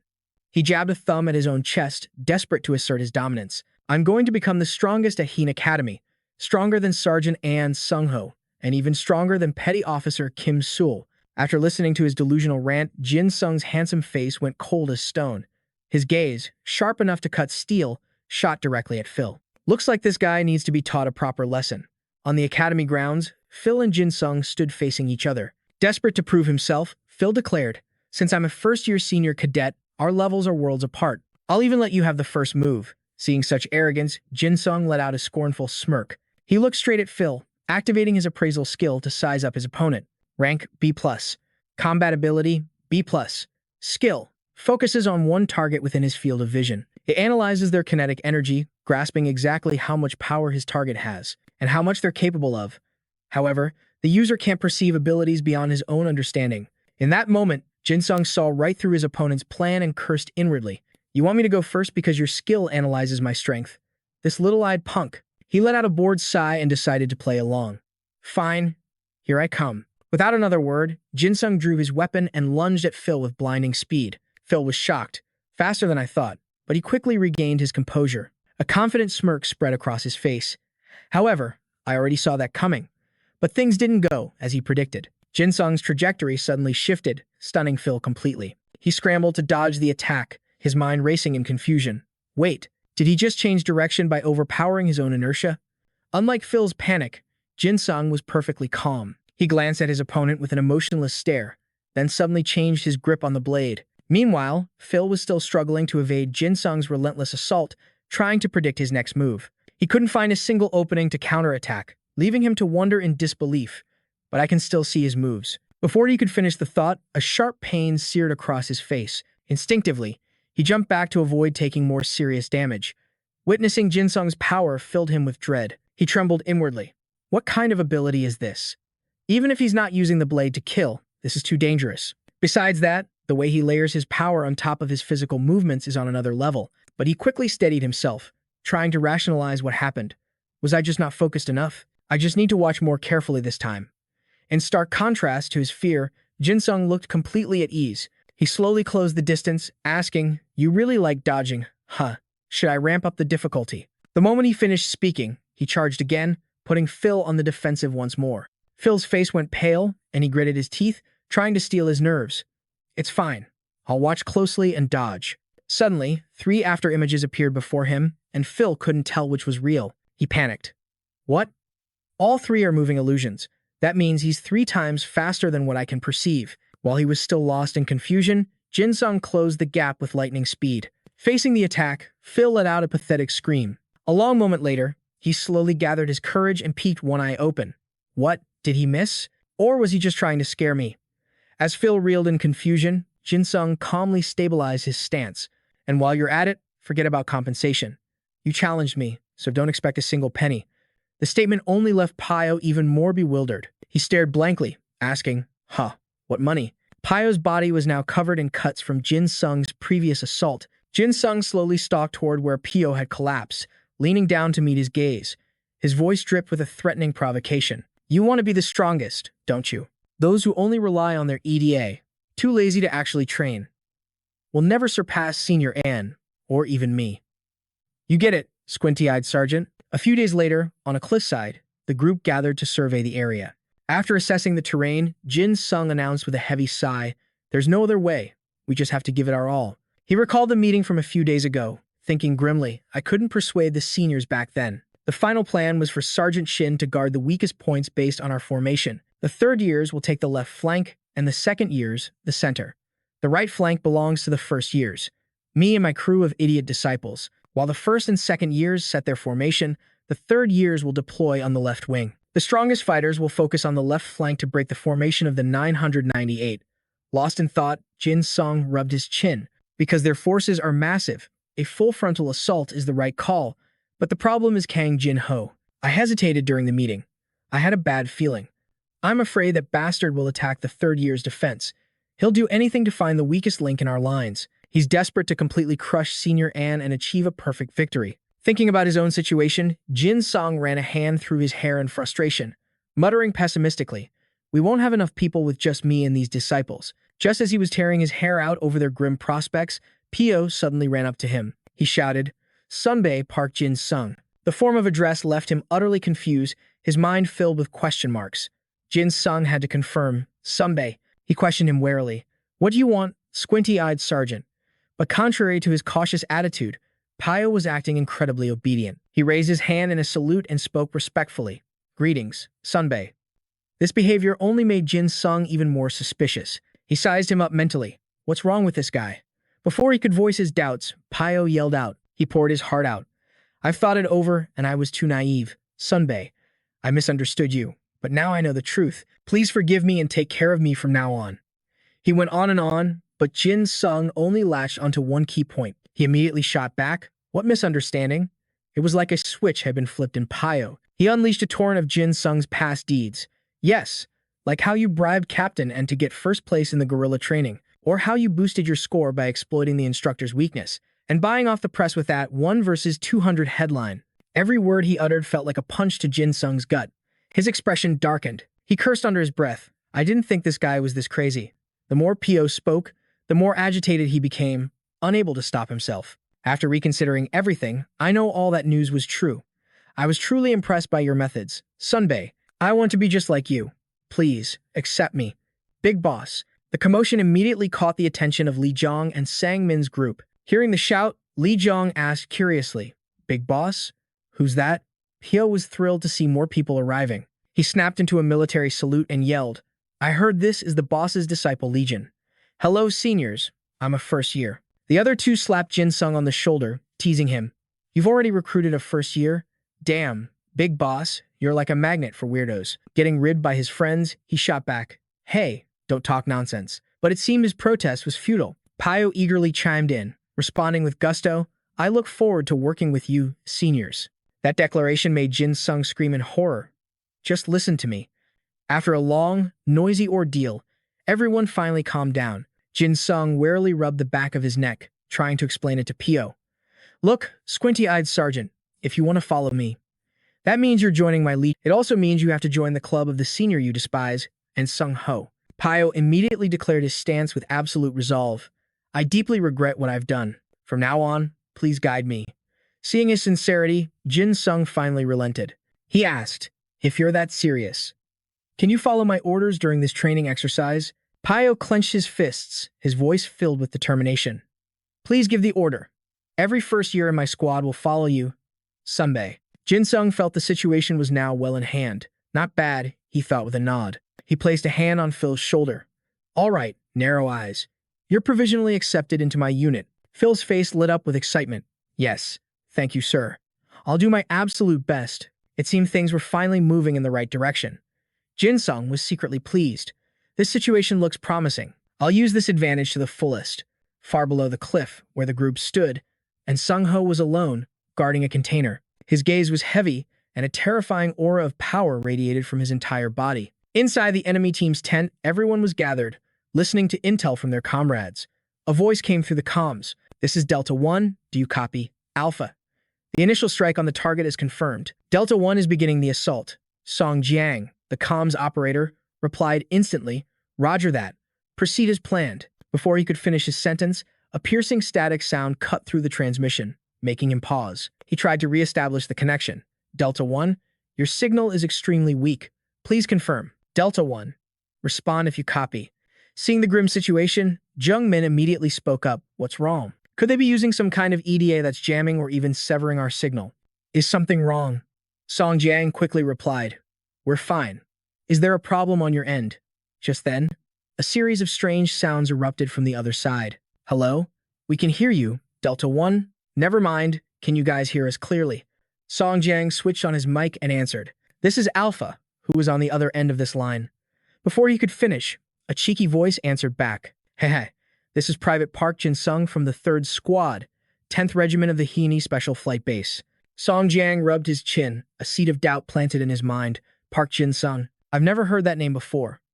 Jung Min cleared up the confusion. He's the guy who spread that fake report about taking down 200 enemies by himself. After explaining, he too fell into deep thought. It was the last day of the week for that flight squadron on the front lines. Are they really responding to us after being cut off by a high-grade EDA? Song Jiang laughed. Ha. Guess that Heen kid isn't so bad after all, huh. However, if he truly went into the enemy camp alone. Right then, the sounds of a frantic argument burst through the radio. Run from that crazy bastard. Stop chasing me, don't push me. I said stop, it's a zombie, a damn zombie, you son of a bitch. The conversation left the entire team speechless, their faces darkening with dread. After a long moment, the other side finally got the situation under control and returned to the matter at hand. Jin Sung's voice came through, a bit rattled. "It's a little noisy over here, but I think I understand the situation. Send reinforcements or something over here." Hearing this, Dung Bin issued a swift command.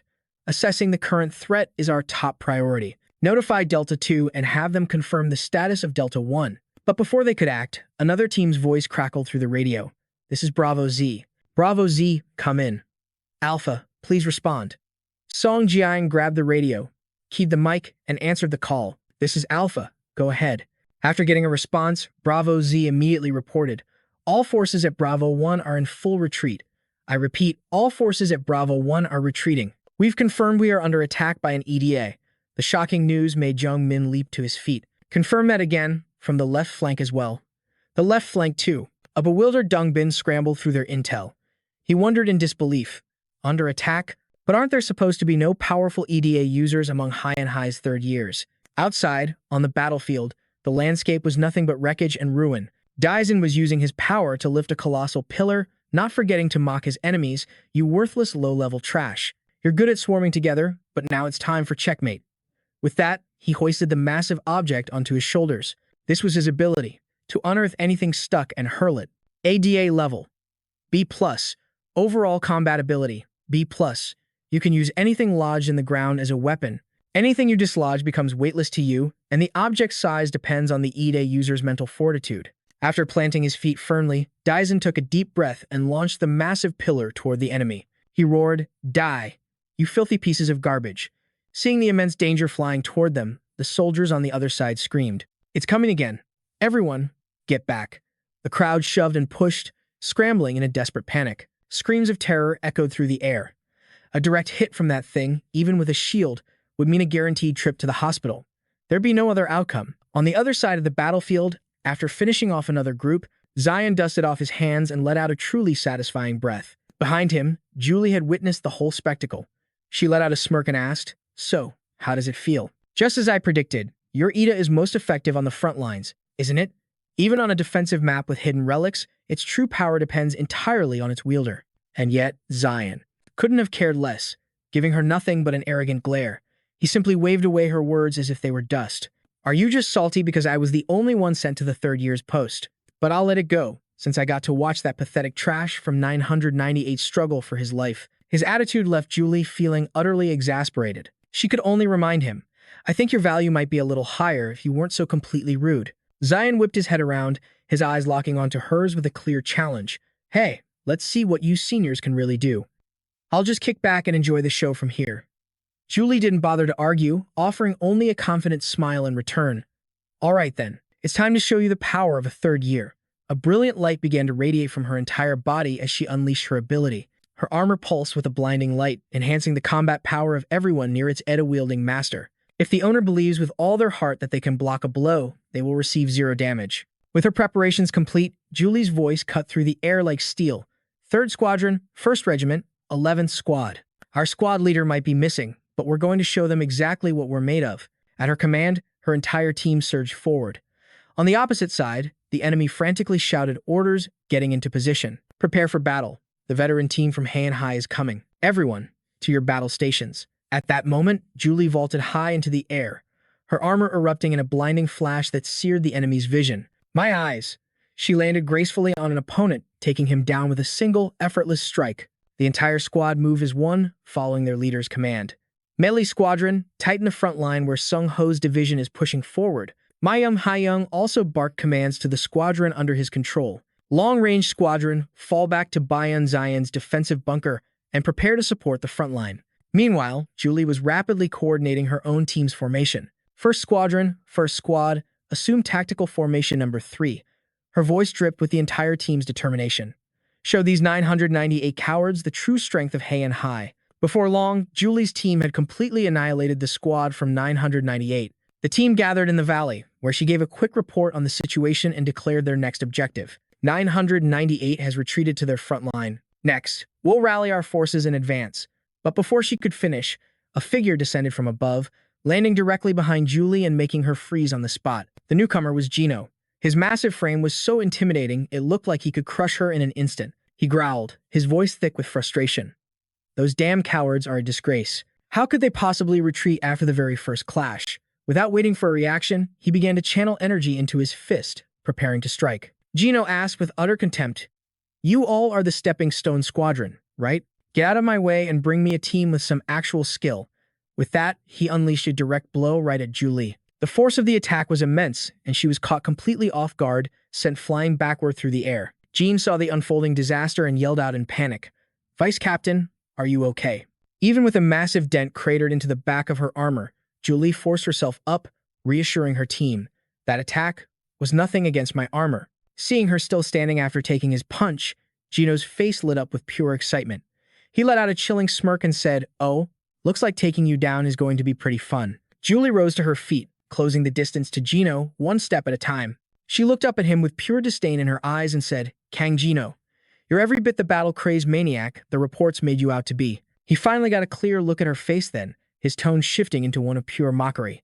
"Now that I see you up close, you're actually pretty— Do you have a boyfriend?" Only Julie's eyes grew colder. She let out a short breath and said with contempt, "I can tell everything I need to know about you just by the way you talk." Gino ignored Julie's hostile attitude, continuing his obnoxious jokes. "Don't be like that, what do you think? I'm the type of guy who treats his woman with incredible care and gentleness." Julie rolled her eyes in disgust. "If I have to listen to this nonsense for one more second, my ears are going to sprout legs and run away." With a resolute expression and a piercing gaze, she gave the order for her entire team to prepare for battle. "Everyone, get into combat formation. We have to compensate for the loss of our squad leader." But Gino, far from being intimidated, only grew more blatant in his scorn. "Are you the bugs crawling under the paving stones? You should know your place and just surrender, shouldn't you? You damn pebbles." He rubbed the back of his neck in annoyance and continued calmly, "Seeing you all act like you're the main characters, when you're not even worth my time, it's really starting to piss me off." The moment he finished speaking, a terrifying wave of power erupted from him. The intense heat was so immense that Julie's team had to cautiously retreat several steps. The power he unleashed was astounding, known as Enchanted Fury. An EDA rank of A++, his overall combat ability ranked B. Phase 1, Defense. He could convert pure rage into thermal energy. The longer he remained in that furious state, the more powerful the ability would become. Sensing the immense threat, Di Jiang warned his comrades, "That heat is no joke. Don't get near him unless you want to get burned." Seeing the tension, Julie tried to calm the team. "Don't make any reckless moves. Fall back and wait for the steam to dissipate." Gino watched them hesitate, his contempt growing. His face darkened as he sneered with a low growl. "Retreating over something like this? You guys are really good at ticking me off." After a long moment, the steam finally cleared. The air grew crisp again, and everyone refocused for battle. After Sung Sang noted, "The steam is all gone," Sukjin speculated they might have a cooldown period. They shared a look, a silent nod passing between them. Then, without warning, they charged. Julie's frantic cry was ignored. "Wait, we need to analyze the situation more." But Sung Sang shot back, completely disregarding her command. "He probably needs time to recharge that skill." Sukjin immediately backed him up. "If we attack now, we might be able to land some damage." They ignored all warnings and rushed into attack. This drove Gino into a frenzy. He roared, "I told you you were pissing me off, you miserable maggots." Sung Sang and Sukjin never even touched him. In an instant, their limbs were caught in his grip. A surge of energy coursed through their bodies, followed by a deafening explosion that rocked the heavens. Before anyone could process what just happened, they saw both Sung Sang and Sukjin were already critically injured. One of them clutched his wrist, groaning in agony. "Ugh, my arm." In a single moment, Gino had taken down 2 squad members. The sight filled Julie with horror as a chilling thought crossed her mind. They're wearing shock absorption bracelets. Yet the aftershock was still strong enough to break their bones. He had contained the steam in his hands and used it as a direct attack. Watching his movements, Julie suddenly froze. "Wait a second. It can't be. It's him. It has to be that person." There was no more time for doubt. Julie's face went pale as she shouted new orders. "All members, we're rescuing the injured first." One look at Gino's grim face told her everything. This was a man who didn't care if you were hurt or already defeated. He would attack relentlessly. Hearing her command, the bloodthirsty Gino couldn't resist mocking her. "What's this? You're going to save these little bugs? Go on, try it." With those words, he waved his hand. A blast of intense heat instantly shot straight toward Julie. The attack left her even more stunned. Did he just throw condensed steam with his bare fist?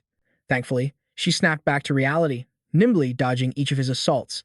Even now, Gino continued to toy with her. I like the way you fight. Why don't you come and belong to me? Julie shot past him, her voice as cold as ice. Do I really have to answer such a disgusting question? After she evaded him, Gino quickly channeled power into his fist. As he attacked Julie again, he spoke with false sincerity. I was going to go easy on you. But unfortunately for him, before his fist could land, his eyes were struck by a piece of her armor. Julie swiftly moved past him, reaching her two injured teammates. She yelled out the command, "Move the wounded out of here. The rest of the team, attack him." But first, he had to be ready to defend himself. This time, Gino's fury was on another level, and he ground his teeth in pure rage. Rubbing his aching eye with one hand, his voice dripped with menace. I'm starting to get seriously annoyed. She stared at him in horror, realizing an immense, unimaginable power was radiating from his entire body. His arrogant voice cut through the air. I wonder if I can just beat you to death, Julie. Julie was pouring every last ounce of her strength into a defensive barrier, desperately buying time for her teammates to evacuate the wounded. Her shield was so strong, Gino couldn't make a dent. He slammed his fists against it relentlessly, roaring in frustration. This thing is way too tough. Julie held her ground, refusing to yield. She thought anxiously. He could take out all the third years by himself. I have to stall for time until the others recover. Unable to break her barrier, Gino finally lost all patience. He bellowed, You irritating pest. Are you just going to hide behind that thing forever? Get Unsung Ho out here now. Her reply was pure scorn. You think you're worthy of meeting our captain? Her words sent Gino into a frenzy. He roared, I'm going to rip that pretty mouth of yours apart. He then unleashed his full power on her shield, forcing Julie to struggle with every impact. Just as her energy was about to give out, a teammate rushed over. Julie, we've moved them to safety. She let out a sharp sigh of relief, a provocative smirk spreading across her face. Gino, I'm done playing with you. I'm leaving. But just as she prepared to make her escape, Julie froze in place. To her shock, she discovered that her feet had sunk deep into the earth. Gino laughed, his voice dripping with mockery. Who said you were allowed to leave? Did you really think I'd waste my time for nothing? Julie panicked. When did my feet get trapped in the ground? Before she could even process it, Gino was already channeling all his power into his fist, preparing a devastating blow. As he moved, he taunted her. Since your feet are stuck, what happens if I attack from the side? Gino unleashed a massive blow against the side of her barrier, sending shockwaves through Julie as she struggled to hold on. Sweat poured down her face, her eyes wide with strain as she desperately assessed the grim situation. My feet are trapped. I'm losing my balance. I can't hold the shield like this. But just as quickly, Julie steeled her resolve. No, I can do this. At that very moment, Gino landed another critical strike, causing cracks to spiderweb across her barrier's surface. The sight surprised even Gino. He wondered aloud, what's this? Is her magic barrier finally shattering? He leaned in close to her, his voice a low threat. Look around. Everyone's already run away. Or maybe, I should just shatter this little shield of yours first. Tell me what you think. His menacing words drained all the color from Julie's face. She panicked. What am I supposed to do now? Her silence only enraged Gino further. He screamed in frustration. Hey, are you ignoring me? You're really starting to piss me off. But as he focused all his attention on her, an unknown object came hurtling toward him from behind. Gino spotted the incoming pillar at the last second, dodging out of the way just in time. At that same instant, Julie's shield completely vanished. Just then, a voice shouted from the distance, Get back, senior. Julie snapped her head toward the sound, stunned. She thought in confusion. That voice. Immediately after, a barrage of massive objects rained down between her and Gino, saving her in the nick of time. Seeing this, veins bulged on Gino's forehead. He clicked his tongue in pure annoyance. I almost had her. Using the chaos as cover, Julie scrambled back toward her comrades to escape. Once he saw she was safe, Jizan used his power to hurl more boulders and pillars, completely cutting off Gino's path of attack. Julie reached his side, her voice filled with gratitude. Thanks. I only got out of there because of you. His reply was as arrogant as ever. Jizan scoffed. Ha. And here I thought you were showing off the mighty power of a third year. But his cool act didn't last long. He had clearly overexerted himself. Jizan's entire body was trembling, he explained. Things looked pretty desperate, so I just threw whatever I could find. Julie just stared for a moment. Right. Jizan groaned in exhaustion. Everything hurts. Seeing him this battered for the very first time, Julie actually gave him a rare compliment. You were the most useful one on the left flank today. You should get some rest. Your face is completely pale. Even so, he couldn't resist boasting a little. Hey, you're just figuring that out now? After saying that, Jizan slumped over, completely drained of energy. Walking past, Julie patted his back. You'd be even more useful if you could fix that smart mouth of yours. Once the situation had finally calmed down, the rest of the team rushed over. Mayung Hayoung asked with concern, Julie, are you all right? A moment later, everyone gathered to assess the aftermath. This route is completely blocked off. What's our next move? Should we move the combat team to the central area? No. There are too many unknowns. Can Unit 998 get through? Julie clarified the strategy.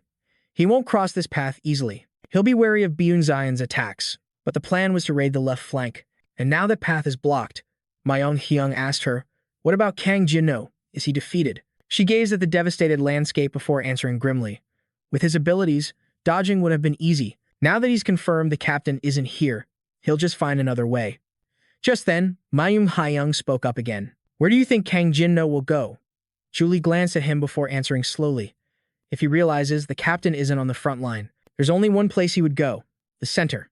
Elsewhere, Jin Sung was talking with Phil. He had come to the exact same conclusion. Chi Woo asked curiously, he'll come here, knowing we're the weakest unit. He explained his reasoning further. He's already figured out our main force is on the left flank, and that in Sung Ho is holding the rear. Now that the first bridge is destroyed, he has no reason to care about the second or third. That means he'll come to the center. It's the closest target, and the nearest path to our rear guard. After hearing his analysis, Fiao swallowed hard, his voice shaking with fear and confusion as he asked for a plan.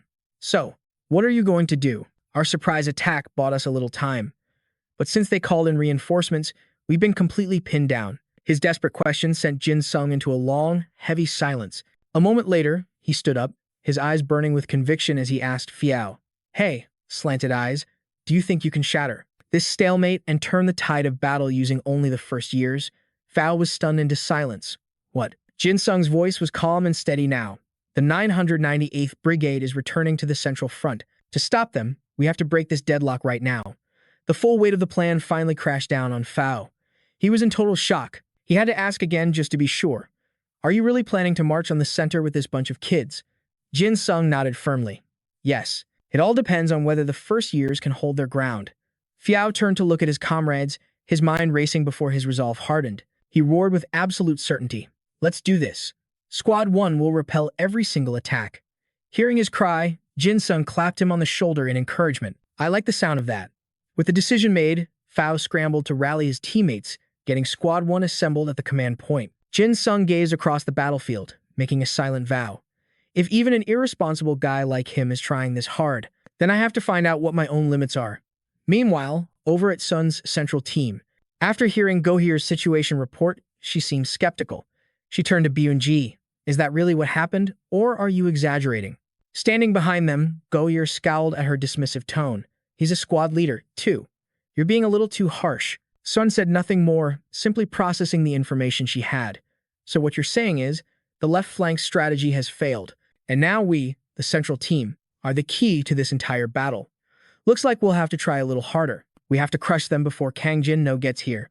As she spoke, she leveled her sword at the opposition. A wave of fear washed over the enemy soldiers.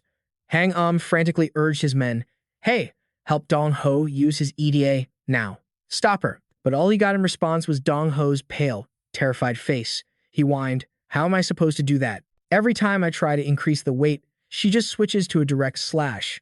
I'll be cut in half. It's impossible. Hang gritted his teeth, his face a mask of pure anxiety. If Kang Jin-no finds out a single person held us back, he'll kill us before the enemy even gets a chance. But Dong Ho was frozen, unable to do anything but stammer. But she's the one who took down 200 of our soldiers, all by herself. Hearing them talk about her filled Soon with satisfaction. A smug smirk played on her lips as she replied coolly, Of course. You're fighting the strongest warrior of Heen Hai, the White Jade. Her overwhelming confidence only made Dong Ho more terrified. He had no spine. Maybe we should just fall back and wait for Jin. No, he proposed. With that, he began to retreat in fear. He hadn't taken 2 steps before he bumped into someone. A dark voice echoed from behind him. And where do you think you're going? Dong Ho's face went white when he saw who it was. He stammered, Jin-no. Hearing the name, Soon froze.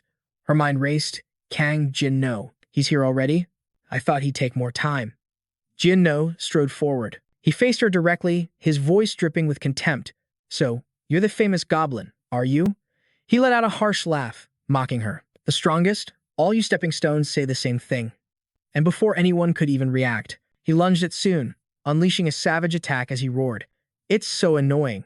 You weaklings always spew the same garbage. Gino unleashed a devastating punch. Sehun instantly raised her sword to intercept, but the raw power behind the blow sent her flying several meters back. The shock of it stunned her as she silently sized him up. I thought I could block that. But his strike sent me airborne. Based on that one attack, his combat power is easily A rank. After assessing her opponent, she let out a sigh and spoke calmly. Well, there's no other way. I really wanted to avoid using this with cameras all around. As she spoke, a brilliant blue light began to envelop her suit. Sehun's gear transformed into a flowing blue cloak, radiating an immense wave of energy. Once the power deployment was complete, she continued coolly, but if I lose because I held back, I'll never hear the end of it. Seeing Sehun's transformation, Gino asked with curiosity, does Heian High have a rule that forces girls to wear armor? I just finished beating up some other kid who wore shiny armor just like that. Sehun immediately knew who he was talking about. You must mean Senior Joey. The words barely left her lips before she vanished in a flash, reappearing right in front of Gino in the next instant. Sehun brandished her dagger to attack, not forgetting to clarify. We may both wear armor, but we're on completely different levels. Gino scoffed at her words, winding up his fist for another powerful blow. What's that supposed to mean? You're different. This fist will dent you all the same, little girl. But Sehun remained unfazed by Gino's threat, calmly repeating her statement. I warned you. As Gino threw his punch, she instantly used her cloak as a shield, stopping him cold. He couldn't react in time, crying out, What? While Gino was still reeling from the shock, she immediately struck with her sword, kicking him away. After regaining his balance, Gino praised her, using a cloak to block and then attacking with a weapon. Not bad. But his words were met with Sehun's scornful smile. She taunted him, I didn't master this technique just to get a compliment from you. Hearing this, Gino's face darkened. He gritted his teeth, his voice dripping with venom. You really know how to get on someone's nerves. You've officially pissed me off. With that, he unleashed his full power, his hands glowing with intense, fiery energy. He then launched continuous blasts of heat at Sehun, screaming, Why don't you try blocking this with that amazing cloak of yours? Sehun stood her ground, staring down the twin blasts of heat as she analyzed them. A wide-range attack that generates a lot of steam. If I dodge, the people behind me will get hurt. Her mind made up, she resolved herself. I won't let that happen. A brilliant light erupted from her cloak, twisting into a protective arc. It completely nullified Gino's attack. Having dealt with his ultimate move, Sehun's confidence soared as she provoked him further. I guess this is how you bully the third years, but that trick won't work on me. Gino was absolutely livid. Veins bulged on his neck as his eyes widened in a furious glare, each word seething through his clenched teeth. You little brat. Now you've really made me mad. He roared, lunging forward to unleash a merciless barrage of attacks. Gino was in a frenzy, screaming wildly, I told you to back down when you had the chance. Seeing this, Sehun remained calm and analyzed the situation. His next tactic is Ida, using anger as fuel. As long as he stays enraged, he can keep attacking without getting exhausted. That means there are only two ways to win this. Either calm his anger, or take him down in a single, decisive blow. Naturally, she chose the second option. Suddenly, two identical copies of Sehun appeared beside her. All three launched a coordinated assault on Gino from every direction. The sudden shift left him completely bewildered. What the hell? Why are there three of you all of a sudden? Attacked from three sides at once, he had no time to defend himself and was immediately blown back. In stark contrast to Gino's panic, Sehun was perfectly composed, feigning innocence as she asked, What do you mean? Are you seeing things? Feeling defeat for the first time, Gino was driven into a rage, cursing, Damn it, how can something like her even exist? Jongho, standing nearby, asked with concern, Gino, are you okay? Gino responded by unleashing all his frustration on him. Hey, what's the holdup with the left flank? Jongho stammered back in confusion. Calling them in now would be too dangerous. We should wait a little longer. Feeling his command had been defied, Gino's voice turned dangerously low as he gritted his teeth. Are you disobeying my orders? Seeing the dark look in his eyes, Jongho didn't dare argue. He immediately complied, I understand. I'll contact them right away. He then turned and signaled his teammates. Sun overheard their conversation and became instantly suspicious. The left flank? Then she noticed something was terribly wrong. Her eyes widened in shock. What in the world? For a long-range group, that wall is much too far. Wait a minute. The left flank? They're using the difference in elevation to control the terrain with EDA. At this rate, The central and rear guard teams will be wiped out. Go here also realized the terrifying gravity of the situation. She immediately gave the order, everyone, fall back to the entrance, now. Don't let the enemy gain the high ground. Seeing the enemy's movements, Sung couldn't help but worry.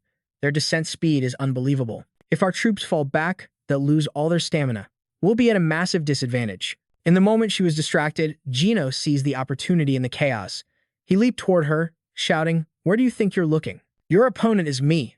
Instantly, Sung unleashed her power to block the attack from the monstrous cloned goblin. Gino put his all into his own attack, screaming, "Technique, quagmire." Their techniques clashed, but this time, the disadvantage was clearly Sun's. In that moment, she understood the problem. "You're weaker than before," he sneered. "Looks like that armor of yours consumes a massive amount of energy. I'm right in front of you, and my squad is right behind you. What's your next move?" Sun tried to project an aura of calm, saying, "If I defeat you, and the army behind me." Before she could finish, Gino cut her off with a scornful laugh. "Acting tough won't do you any good now. Just look at yourself. You can't even last another 5 minutes." However, he was right. Her energy was almost completely drained, and Sun's face was deathly pale. She looked like she could collapse at any second. She raised her sword defensively as her mind raced. As expected of the military advisory training team, at the very least, I have to take down this bastard. A sudden shout echoed from the side as one of Gino's teammates cried out, "What the? Who are these maniacs?" Sun glanced curiously toward the source of the commotion. It was Sang Min, fighting with incredible flair and bravado. "None of you are getting past us." Sun felt a wave of relief wash over her. A small smile touched her lips. "Is that his squad?" Gino clicked his tongue in disgust. "Who are these weaklings?" Hearing Jin Sung's comrades being insulted, Sun's expression instantly turned ice cold. She warned him in a low growl, "Watch your mouth. Those people are friends with the man in charge, my potential future husband." Seeing the terrifying look in her eyes, Gino flinched slightly but quickly tried to play it off. "Husband? Are you still in high school playing house?" With that, he turned to leave. "I'm out of here. I only fought you because you seemed stable, but now I'm just wasting my time. You're completely useless to me now. Let's just end this." As he spoke, a blue aura exploded around his body. It was a stark contrast to the red aura from his water vapor technique. At that moment, Gino's power manifested. Origin: Forgotten Anger. Rank Eta A++. Overall combat ability, A+. Unique third floor ability, Leg Enhancement. Sun immediately sensed the change. The very atmosphere had shifted, and the temperature had become colder. Cracks even began to spiderweb across the ground.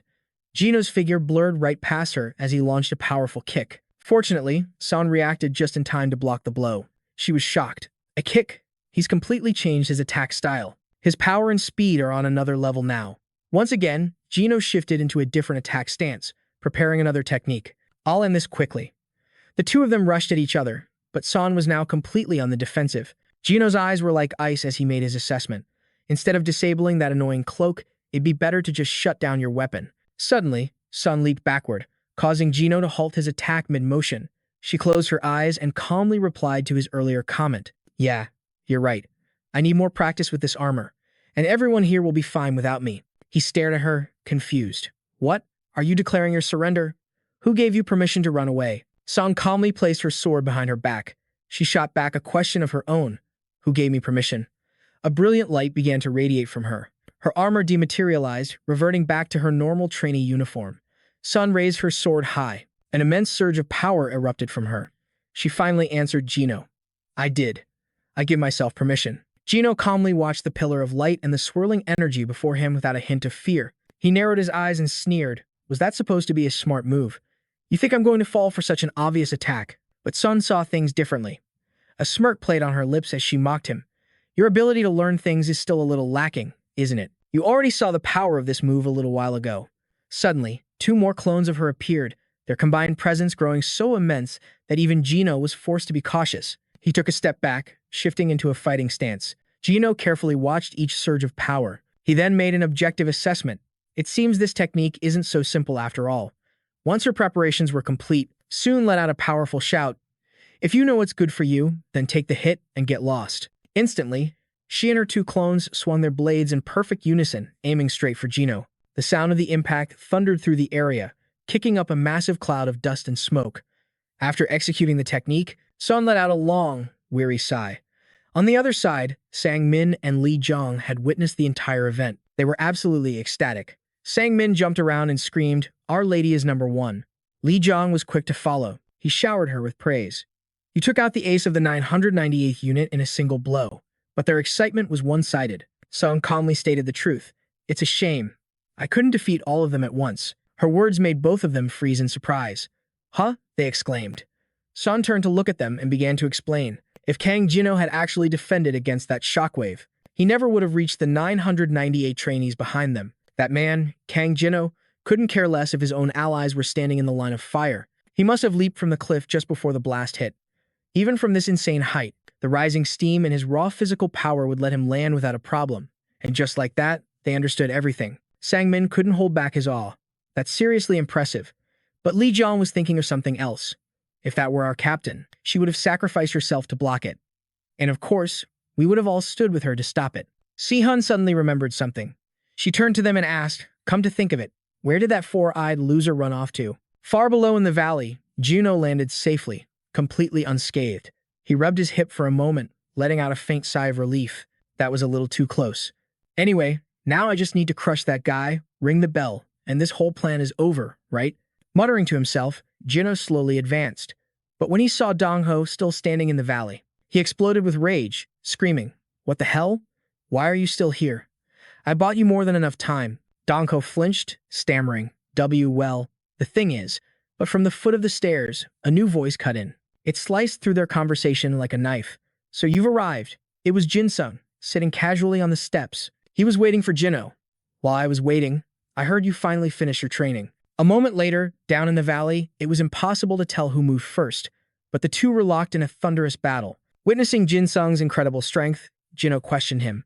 "You're supposed to be an F-rank assassin, aren't you? Were you waiting here to get revenge for that pathetic bastard?" Jin Sung just smirked and gave a vague reply. "Is that so?" After they clashed, Jino slowly offered his assessment. "Your instincts are sharp, predicting our secret infiltration from beneath the cliff." But Jin Sung had zero interest in his opponent's boring analysis. He spun a knife in his hand, looking bored as he taunted him. "Getting tired? You talk way too much. You say that like you're hiding something incredible." That one line was all it took to make Jino snap again, veins bulging on his forehead. He reached back to rub his neck, his face a mask of pure murderous intent. "No one else is coming down this cliff, right?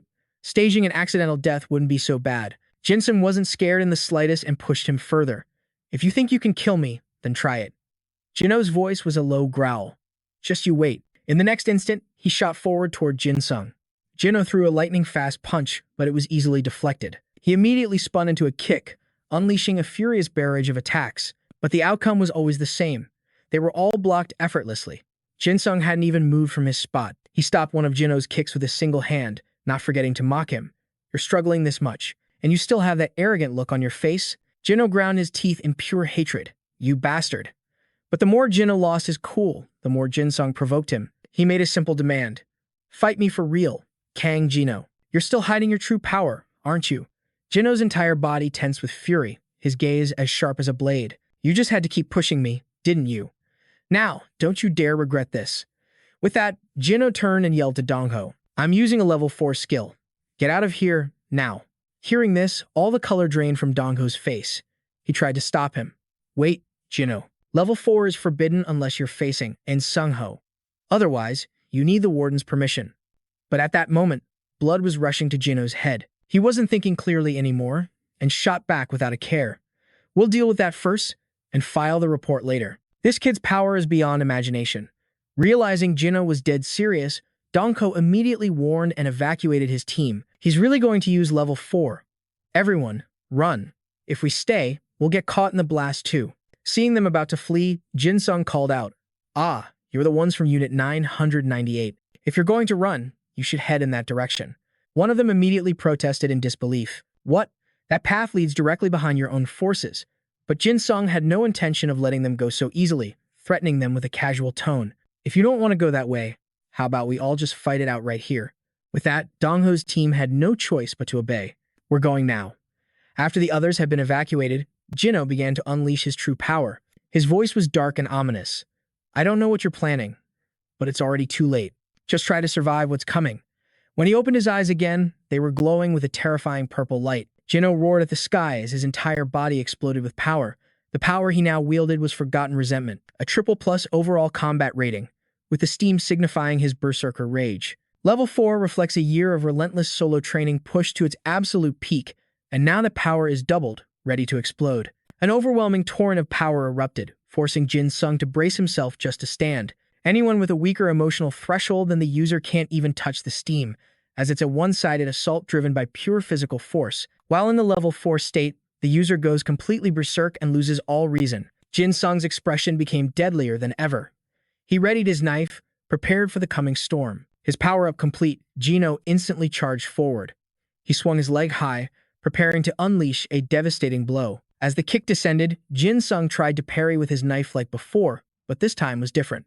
He was sent flying by the sheer force of Gino's kick. Forced to one knee, he struggled to remain standing, silently assessing that the power level had changed completely. Before Jin Sung could react, Gino charged again, intent on a relentless assault. With a sneer, Gino clasped his hands together, forming a massive fist. He intended to bring it crashing down on Jin Sung. Boom!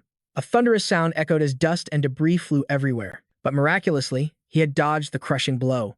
As the dust settled, his opponent's figure immediately reappeared. Like a madman, Gino relentlessly attacked Jin Sung, showing no signs of fatigue. Jin Sung was shocked, thinking, "What is this?"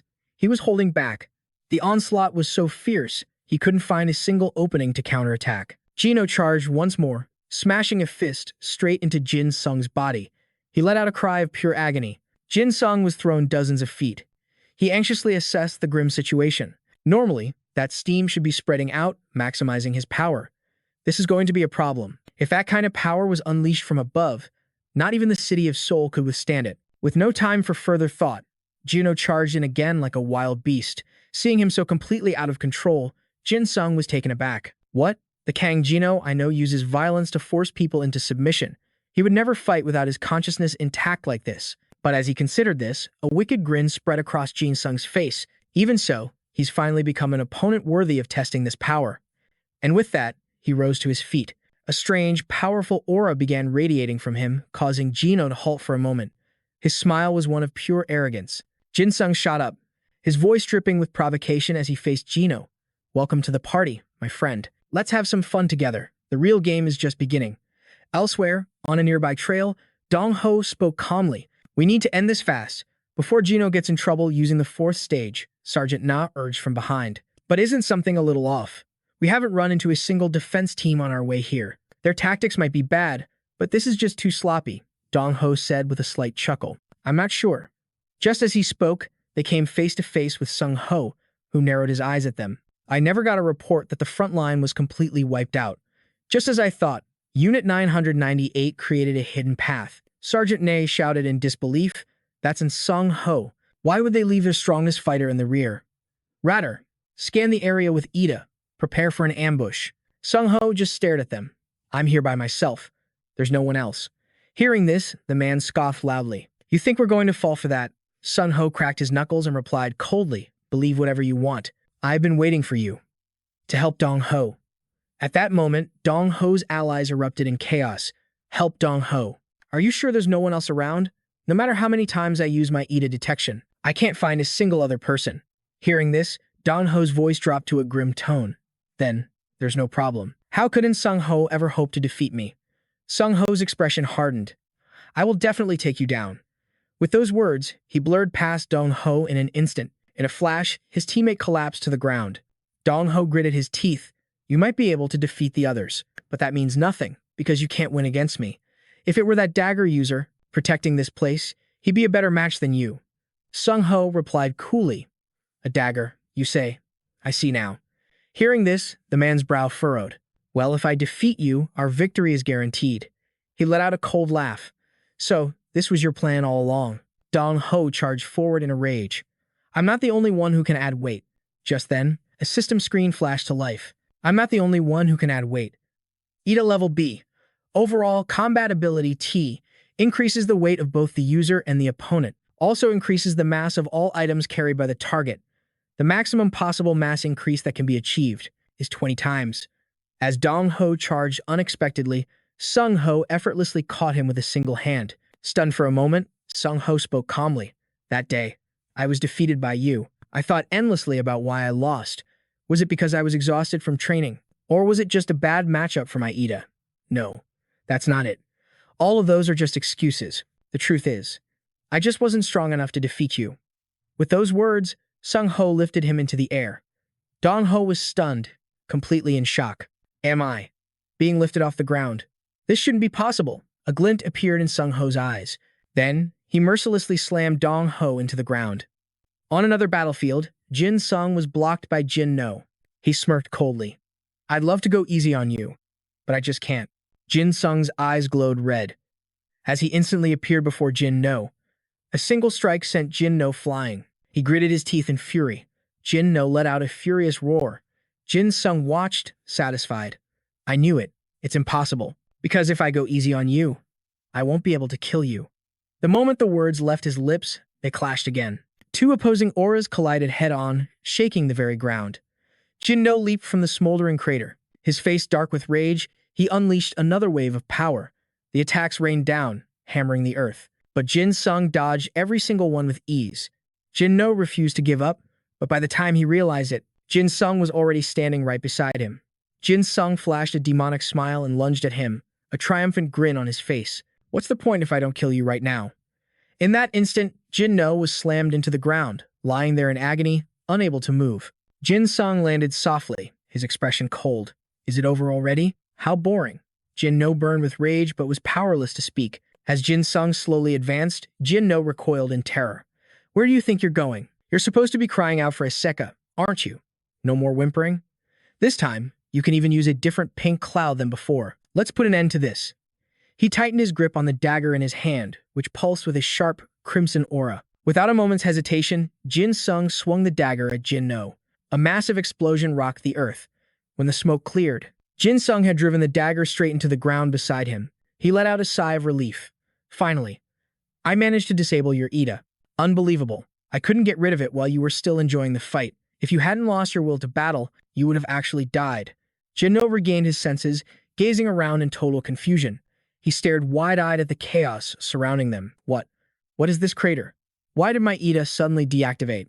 Jin Sung scratched his head and said, Do you really lose your memory when you hit the 4th stage? I'm actually jealous. I have to remember every single one of my damn memories. I heard you once defeated my senior, and Sung Ho. So I was really looking forward to our fight. I have to say, I'm disappointed. Kang Jin No. Hearing this, Kang Jin No's face flushed with rage. How dare you compare me to him? Suddenly, a cold shiver ran down Jin No's spine. He struggled to speak. What is this? Why am I shaking all of a sudden? Jin Sung replied calmly. It seems your instincts remember. Even if your mind doesn't recall what just happened. Well, I've done what I came to do. You should go and do what you need to do now. Kang Jin No. Though furious, Jin No scrambled to his feet and immediately fled. You'll regret not finishing me right here. F-rank murderer. He gave a cold smirk and a wink. Who knows? I doubt that'll happen. As Jin No scrambled up a steep slope, he suddenly froze. Defeat you. Standing before him, blocking his path, was in Sung Ho. Acting like a superior, Jino swaggered forward, confused. What happened to Hukia? You stepping stone? What did you do? Sung Ho answered nonchalantly. It's exactly as it looks, Kang Jino. I fought Jube Dong Ho, and I won. Jino was floored, unable to believe it. Impossible. There's no way you could be Hukia. I'm asking what kind of trick you pulled. Sung Ho's reply was ice cold. None. Today, I was stronger than Jube Dong Ho. That's all. Unwilling to accept it, Jino waved the thought away in disgust. That's absurd. How could a mere stepping stone win? Hukia must have slipped up somehow, he went on. Besides, one of your arms is injured. How do you plan to stop me now? Jino was brimming with cocky provocation. Huh, you bastard. You can't fight me. Unfazed, Sung Ho calmly adjusted his sleeve. You can't beat me either way. Although, I'll admit, beating you in this state will be a bit difficult. That's when Jino noticed something. What's with that shirt? Sung Ho removed his jacket and answered, It's a type of training shirt filled with sand weights. Jino remained on guard, looking at the thin shirt. Ha, he scoffed. That doesn't look like it will make much of a difference. Go ahead and take it off. But as the weighted shirt hit the ground, Jino's face turned pale. How could a falling shirt possibly make a sound like that? That loud metallic thud. Don't tell me you were enduring the Ida of Hokia. While wearing that thing this whole time, there was no mistake. Sung Ho was on a completely different level now. We were both injured. The fight should be on even ground. Jino screamed, "How could a guy like you?" But Sung-ho cut him off with a devastating blow straight to the chest. Staring at the blinding light from Sung-ho's fist, Jino had no way to defend himself, crying out, "You bastard." The sheer force of the punch sent Jino flying, launching him completely out of Sung-ho's sight. Furious, Jino scrambled back into a fighting stance. "You damn brat, you dare challenge me?" Power began to surge and gather at his feet. Then, Jino leaped into the air, aiming a deadly kick at Sung-ho. Die. Stepping stone kick. But to his shock, Sung-ho didn't even try to dodge. Instead, he stood his ground and caught the attack. With one hand gripping Jino's leg, he spoke. "I've been wondering about that attack in the alley. Why didn't you do anything yourself?" Sung-ho continued. "But with this attack, I finally understand. I've been getting stronger for the past 3 years. But you haven't changed one bit from the person you were 3 years ago." Jino gritted his teeth. Veins bulged on his furious face. "Are you saying I didn't join him because I was scared?" A murderous aura began to pour out of Jino. His eyes turned completely black. "How dare a mere stepping stone say that to me?" But Sung-ho just held his leg, remaining silent. He calmly withstood Jino's overwhelming rage. As Jino yanked his leg back, Sung-ho gracefully leaped backward, creating distance. He seemed completely unharmed, settling into a defensive stance. Sung-ho finally answered, "So that's the secret to your Ida? A battle technique that robs you of your consciousness in exchange for a boost in power." But Jino wasn't listening. His mind was completely consumed by rage as he charged wildly at Sung-ho. Watching him, Sung-ho calmly continued his analysis. "That was your mistake, Kang Jino." Sung-ho dodged the incoming blow with ease. "You should be more aware of my fighting technique." In a fluid motion, Sung-ho grabbed Jino by the collar and, with surprising ease, threw him into the mountain of rocks behind them. Jino's eyes rolled back in agony as blood erupted from his throat. Sung-ho explained, "It's a judo technique that uses the opponent's own strength against them. If you lose your mind and rely on nothing but brute force to attack me, it makes it far too easy for me to defeat you." Sung-ho slowly walked toward the heavily injured Jino and declared, "I win." "Kang Jino, what a boring end. Since it's all over, stop hiding and come on out." Park Jin Sung. The young man sheepishly emerged from behind the rocks, scratching his head. "Heh, as expected of my sunbae. When did you realize I was here?" Sung-ho replied, "I knew you followed Kang Jino up here." Then, a look of surprise crossed Sung-ho's face. "Wait, did you plan this entire thing? What is really going on?" Jin Sung chuckled and began to explain. "You were supposed to press the 998 button, weren't you?" Sung-ho answered. "But from the way you're acting, you must have known I wouldn't do that, right?" Jin Sung bowed his head. "Indeed." Sung-ho then glanced back at the defeated Jino, contemplating. "According to the training regulations, after defeating Jup Don-ho, I should have been eliminated because of my injured left hand. If Kang Jino arrived here with his bracelet intact, I was supposed to let him pass." With that, Sung-ho turned away. "So now, I will step back." He smiled and entrusted the rest to Jin Sung. "You finished this, all right, Park Jin Sung." Jin Sung quickly stood at attention. "Yes, sir. I won't fail. I will complete the mission and return immediately." The scene changes, where another brutal battle is unfolding. Lee Jong and Kang Ha glared menacingly at their opponents. "Hehehe, we're just getting started. We'll keep fighting until every last one of you is on the ground." Song Jiang roared in frustration. "Damn it, we're out of time. If we can't smash through these zombie bastards, we'll only be able to pick off the small fry." Just as he rallied his team, a figure emerged from the chaos. The small fry have arrived. Seeing Jin Sung, the team erupted in cheers. Their captain, Jin Sung, offered a reassuring smile. "You've all held the line until now. You did a great job." He then got straight to business. "What's the situation?" Lee Jong quickly brought him up to speed. "The professor retreated, and we were pushed back a bit, but now you're here. If we can just hold out for another 30 minutes, we'll win." Hearing this, Jin Sung gazed into the distance. "More than 30 minutes, huh? Is that enough time for us to charge right through them?" The sheer audacity of the idea made Kang Ha flinch. "What? We have to charge?" Through that, Jin Sung replied with grim determination. "Because Sung-ho said we need to end this." Lee Jong interjected. "But that's asking the impossible." Jin Sung thought to himself, if we had more time, maybe. But we only have about 30 minutes left. Even activating his bloodlust state wouldn't be enough. He had to focus on what was possible right now. Jin Sung needed to expand his range of control. Should he use his legs to boost his speed, or his left arm to increase his power? He closed his eyes, analyzing the battlefield in his mind. What he needed most were eyes that could see through the entire war zone. As the thought solidified, a system window materialized before him. A new skill, A-rank killer's perception. Overall combat ability, A+. Ocular manipulation area. By focusing on a single target, you can detect your opponent's weakness. You can discover the means to defeat your rival. However, it will only reveal the most difficult path. Just then, Kang Ha observed, the Heian squad isn't moving. Heiji chimed in, they'll win if they just stall for the next 30 minutes. You think they're gonna move? We can't even touch Gino and Dongo. That's why we're losing. Since it's a lost cause, we should just avoid getting hurt. Kang Ha suddenly shouted a warning. Hey, one of them is charging over here. Heiji looked on, bewildered. Huh? What kind of lunatic is charging in all by himself? A pair of crimson eyes burned with killing intent. What the hell? Who is that guy? Those eyes. They're insane. Elsewhere, in a quiet room, two figures watched the events unfold. The head of the White Jade Kim clan spoke. What do you think of that boy? Baek replied confidently, I am certain of my victory. He laid out his reasoning. The weapon Jin Sung uses is merely a sword. Therefore, it's impossible for me to lose. The old man nodded. You should at least have that much confidence. Otherwise, how could I ever entrust my granddaughter to you? Even though you walk the path of the sword, you are still lacking. And wearing armor is simply ridiculous. The White Jade Fairy of our Kim clan is not someone he can ever hope to touch. Baek reassured the old man. You have nothing to worry about, my lord. Just then, an announcement echoed from outside.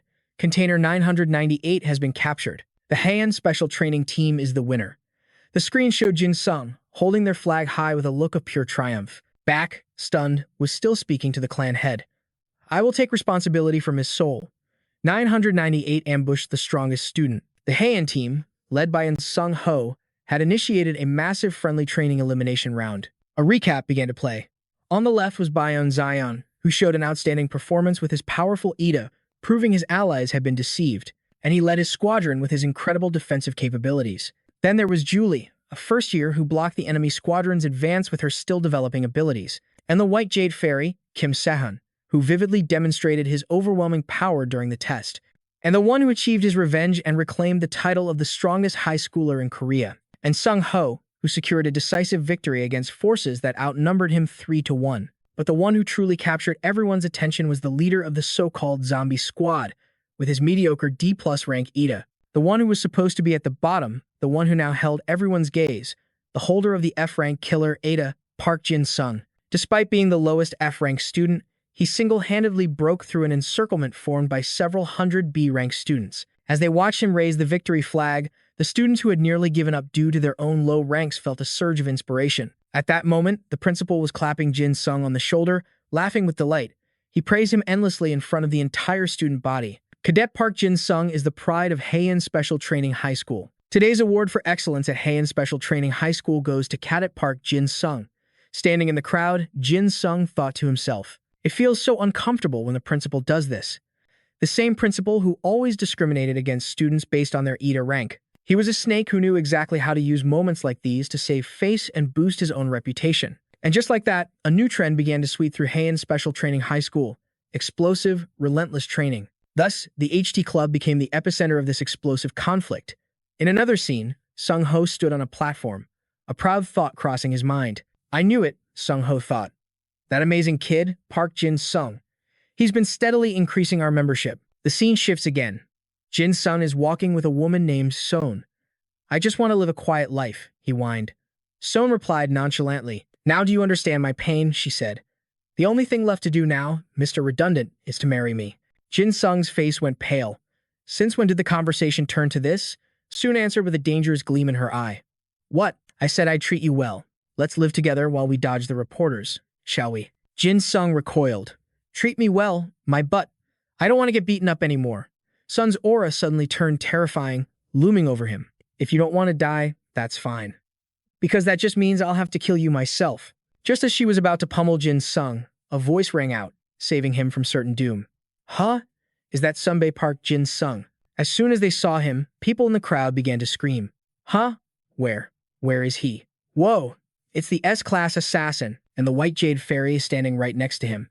Seeing the massive crowd surging toward them, Jin Sung's face filled with pure terror. No, my training time. But soon proudly declared, my husband is so popular, isn't he?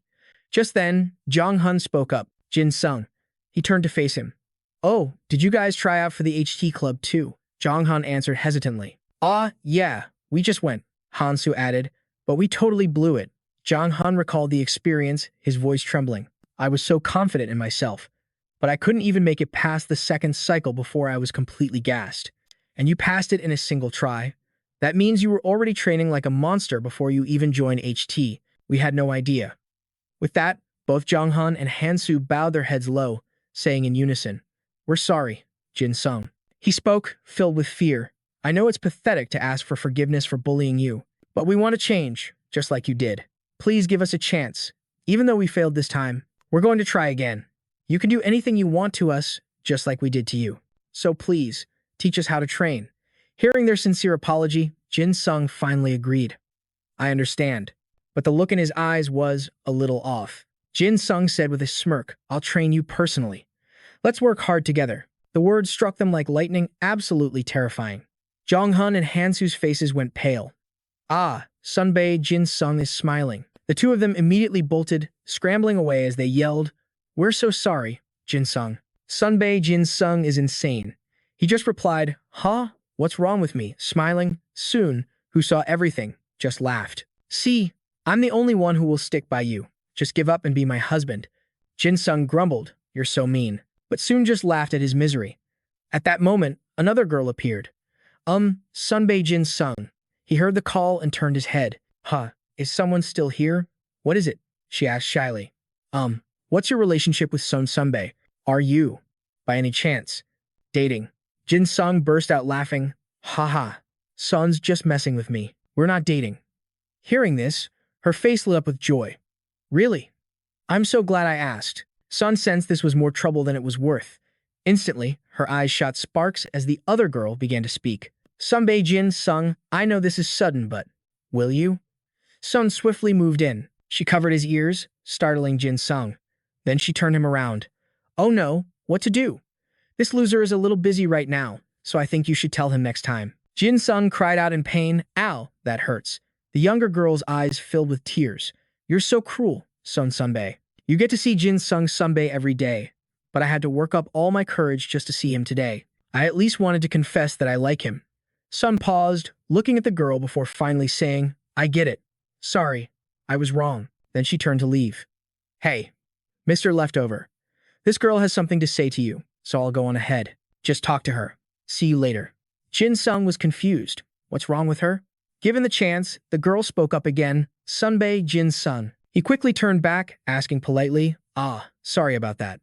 So, what's up? But she urged him on. What are you doing? Aren't you going to go after her? Hurry. Jin Sung was startled into action. Yes, yes. He immediately ran after Soon as the girl instructed. What on earth does she want me to do? Sun told me to stay, but she's telling me to follow Sun. The girl let out a long, sad sigh. He said they weren't dating. But how could I possibly confess when he made a face like that the second she left? Soon Sunbae is truly merciless. The scene changes, and someone is asking about the incident. Captain Jin Sung, he replied. Yeah? The man asked, Can you please tell me why she was acting like that? I'm so scared. Jin Sung was just as bewildered. I'm the one who wants to know the most, he began to explain. I followed after her, asking what was wrong.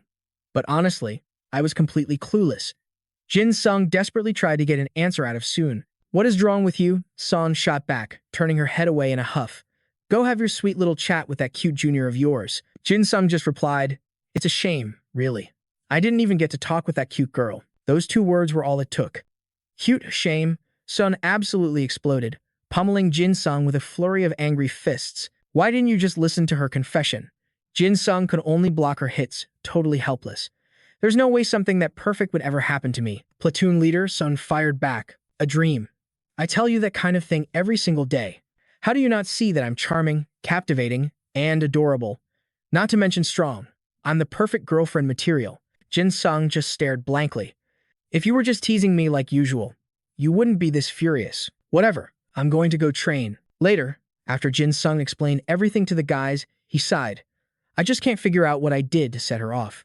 Hearing this, his friends could only whisper, Dude. Meanwhile, Sun checked a notification on her phone.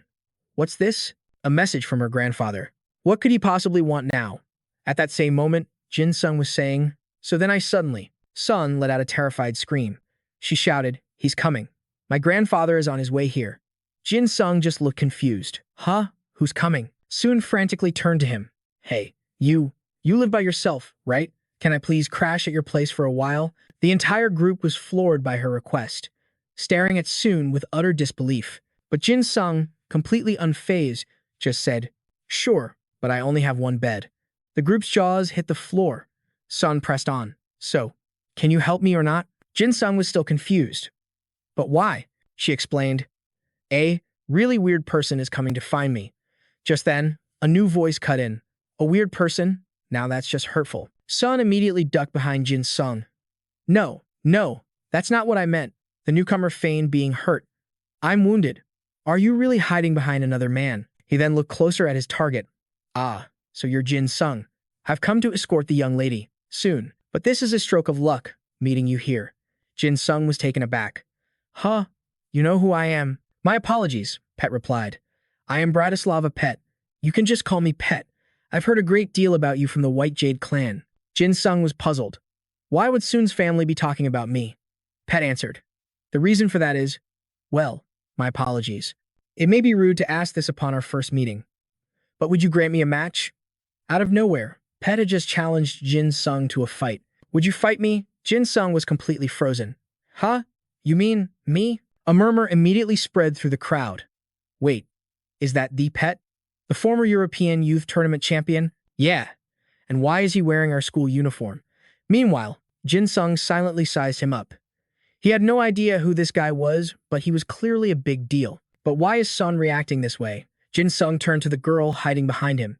"He seems to be a friend of yours." Soon timidly shook her head. "No, he's not," she whispered. "I think he's an assassin. Sent by my family." Jin Sung's eyes went wide. "An assassin?" But Sun just waved it off. "Don't worry about it." Jin Sung tried to calm himself down. "Okay, stay cool.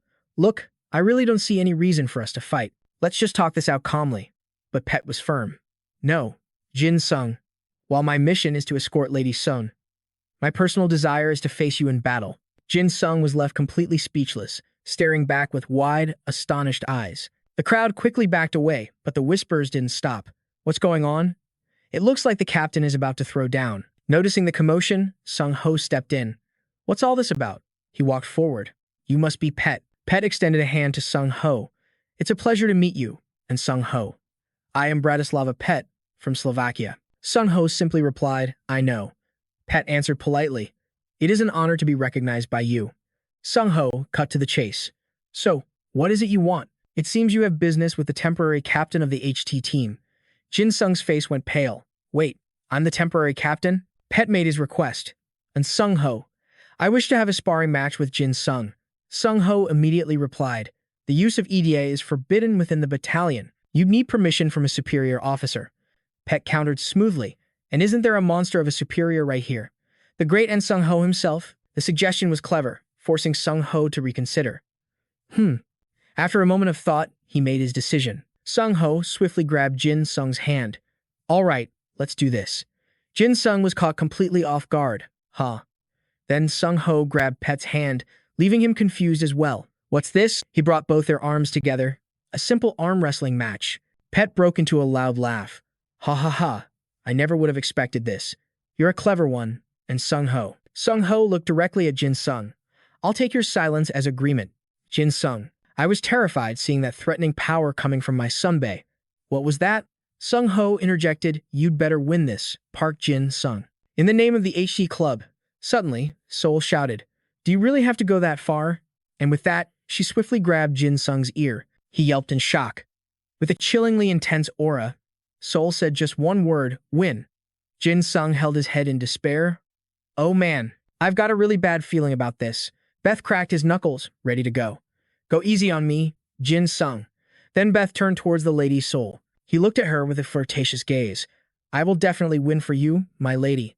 Please, keep your eyes on me." Seoul shuddered at his stare. Sung Ho shouted, "All right, let's begin.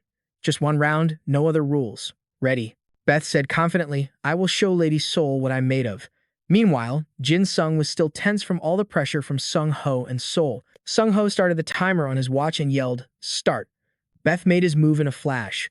Their arms slammed together instantly, then quickly pushed apart. The sheer force of the arm wrestle made Jin Sung's face go pale. "He's so fast." Beth spoke. "Jin Sung, do you believe in the existence of absolute talent?" Jin Sung replied, confused. Ah, why are you so serious? What are you talking about? Beth answered. In this world, talent is real, even in a simple game like this. It's somewhat visible. Jin Sung's eyes widened, his expression turning serious again. Don't tell me, Sergeant Beth, you also believe in spiritual connections. Beth poured power into his arm, replying, I don't think people with Ida are weak, but the truly exceptional ones are on a completely different level. Jin Sung's face hardened with determination. After hearing that, he knew. He absolutely could not lose. As Beth reveled in his own strength, about to force Jin Sung to submit, another, more abundant source of power surged towards him. It made him gasp. What? What is this? A powerful counterstrike slammed into Beth before he could even react. Stunned, his mouth fell open as he stared at Jin Sung in utter disbelief. So strong. Jin Sung's own gaze had shifted. He still hasn't fallen? Fear crept into Beth's voice. Impossible. Is this disgusting energy coming from you? Jin Sung replied coolly. If you don't move your leg right now, your arm is going to be crushed. Beth couldn't accept such a taunt and immediately focused his power into his arm once more. Just as the two were about to clash again, Sung Ho reached out, blocking them. Stop, he commanded. You'll both be in trouble if you keep this up. Beth clutched his arm and asked, Jin Sung, is this terrifying power your Ida? A smirk played on Jin Sung's lips, his eyes filled with confidence. Yeah, Beth then wondered. If so, what about that malevolent energy? Jin Sung answered. Care to find out the winner with a different game? Beth replied. I knew it wasn't just ordinary swordsmanship, but I never imagined this. He glanced at Jin Sung's arm. Beth's expression grew serious. It's an energy I have no desire to absorb. He then turned away, waving goodbye. That's enough for today. Suddenly, Sung Ho called out, Wait, Bratislava Beth. He asked, Do you have a training facility in Korea yet? Beth answered casually, I don't. Are you offering me a spot on your team? Sung Ho gestured with his hand. I don't care about that stuff, but if you don't have one, feel free to use the HT Club's facilities. Use it whenever you want. Beth politely declined. Thanks, but no thanks. Do I look like someone who needs to build muscle? Sung Ho turned away. Bratislava Beth. Objectively speaking, you're a genius. You possess a great Ida and your natural fighting spirit is already at its peak, so there's no need to train your muscles. Sung Ho recalled grabbing Beth's arm. But being a genius doesn't mean you stop learning, no matter who you are. I expect them to never stop striving. Hearing this, Beth turned back, leaving a compliment. You're more interesting than I thought. On Sung Ho. It seems coming to Korea was a good idea after all. The scene shifts. Early in the morning, Beth's booming voice echoes. Miss Seoul, I'm quite curious about this. The national value of high-level awakeners with Ida, and your perspective on the growing lack of morality that comes with those traits. While questioning Seoul, he spotted Jin Sung and called out, Mr. Surplus. Seoul slammed her hand on the table. You, be quiet and wave hello. Oh no, Beth. He needs to sit down, so move it. Come here, Mr. Surplus. Jin Sung was hesitant. Huh? It's fine. I'm just going to exercise. Seoul slammed her fist on the table threateningly. Mr. Surplus. Now, Jin Sung did a complete 180. Sergeant Beth, please move. This is my seat. Beth remained unfazed, as if the table slam never happened. Jin Sung, weren't you going to train first? He brushed it off. That's irrelevant. Beth turned to Seoul. He's so confusing, isn't he, Miss Seoul? Not knowing what to do, Seoul just screamed. So annoying. Get out of my sight before I punch you in the face, Jin Sung. In the background, he quietly muttered his desire to go train. Suddenly, a notification alert sounded. Squadron 2, Platoon 10. Corporal Kim Seoul. Corporal Kim Seoul, please report to the medic's office. Hearing the announcement, Seoul's face lit up. A bright smile bloomed on her face. I'm saved. She quickly dashed off, shouting, The medic's calling, so I have to go. Jin Sung finally let out a sigh of relief. Whew, I'm heading to practice. But Pet grabbed his arm, stopping him. Jin Sung, can we talk for a moment? Seeing his serious expression, Jin Sung thought to himself. Looks like practice is cancelled. The scene shifts to Seoul, arriving at the clinic. She poked her head in and announced, Doctor, you called for me. Aaron greeted her with a warm smile and a mountain of pastries. Sorry for calling you in the middle of the day. Let's chat while we enjoy some dessert. Seoul felt something was off. Dessert? Aaron beamed. Aren't they adorable? Go on. Eat up. Hearing that, Seoul sat down and replied politely. Ha ha. Thank you, ma'am. Aaron offered a gentle smile. Oh, if this isn't enough, just let me know. I have plenty more. Seoul was bewildered. Do you normally eat this much? Aaron laughed heartily. Of course not. I bought this much because I'm eating with you today. Usually, I only have about 30 pieces. While they ate, Aaron got to the point. So, have you thought about my offer? At those words, Soul froze, staring at her. Seeing her reaction, Aaron quickly added, I'm sorry.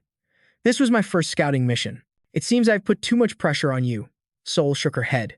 No, not at all. I'm the one who should be thanking you. Soul continued. That offer. It's too incredible for someone like me to accept. But Aaron insisted, Soul, you are destined to become a master. She then extended her hand, formally inviting her to join Maski. Maski is an elite group of masters in Korea, composed of only the best in every field. Only they can earn a place within its ranks.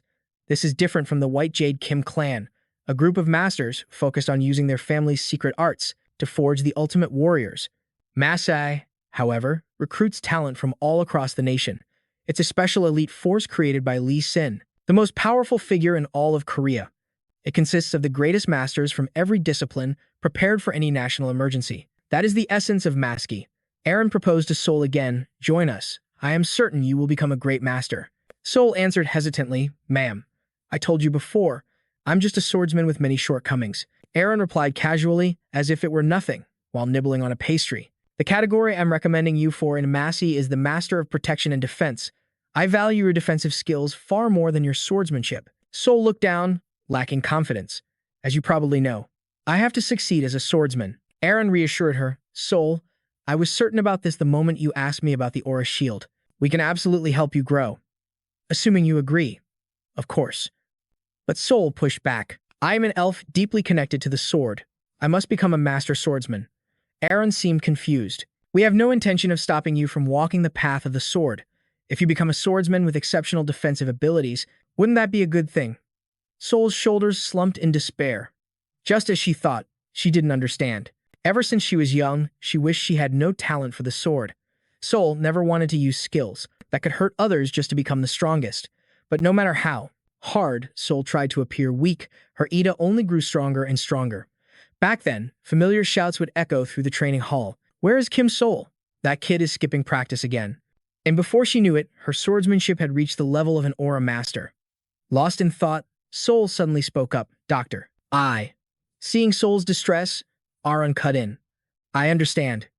You're worried about your family, aren't you? The members of the White Jade Kim clan are no ordinary people.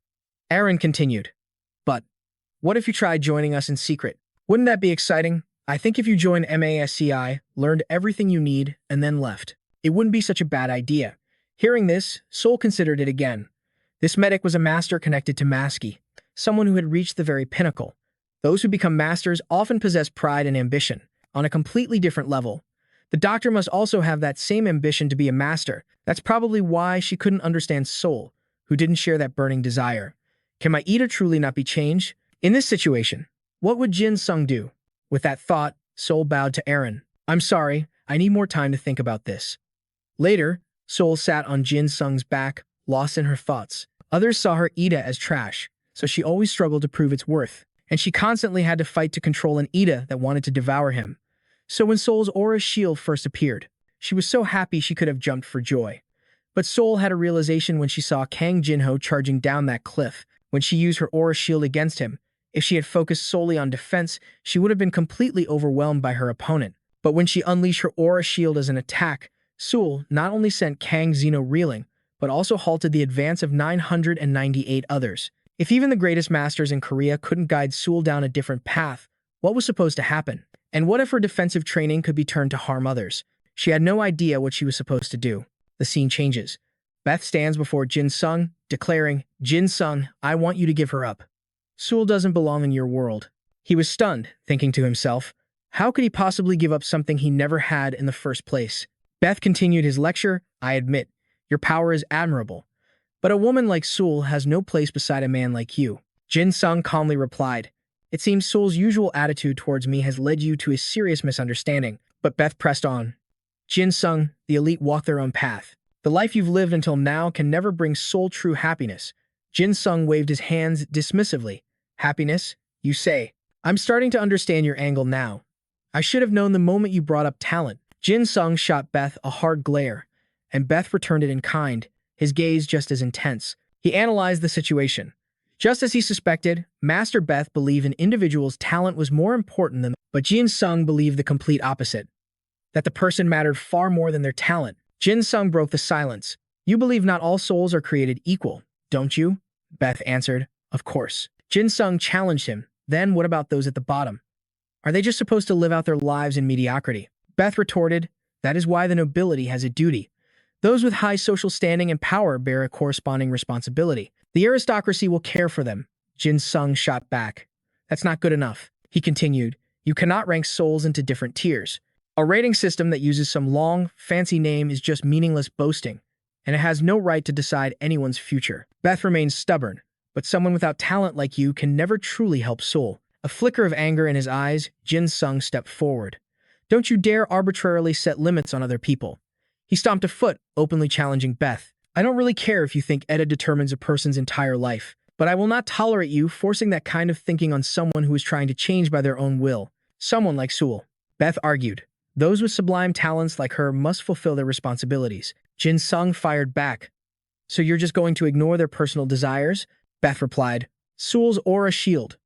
While her achievements with it are astonishing, her talent was never meant to go down that path. Jin Sung shook his head. Soul's life is her own. Even with her Ida in swordsmanship, whether she wants to fight or become a cook is entirely her decision. Beth protested, talent is decided at birth. Sewell was chosen to become the greatest swordsman. Hearing this rigid declaration, Jin Sung turned to leave. It seems our personalities just don't mesh. Beth replied, I knew that the moment I saw you in the recording. Jin Sung glanced back over his shoulder. Beth, let me tell you something. You cannot categorize souls by rank. Beth scoffed. Now you won't even use my title before my name. You better prepare yourself. Beth dropped into a fighting stance.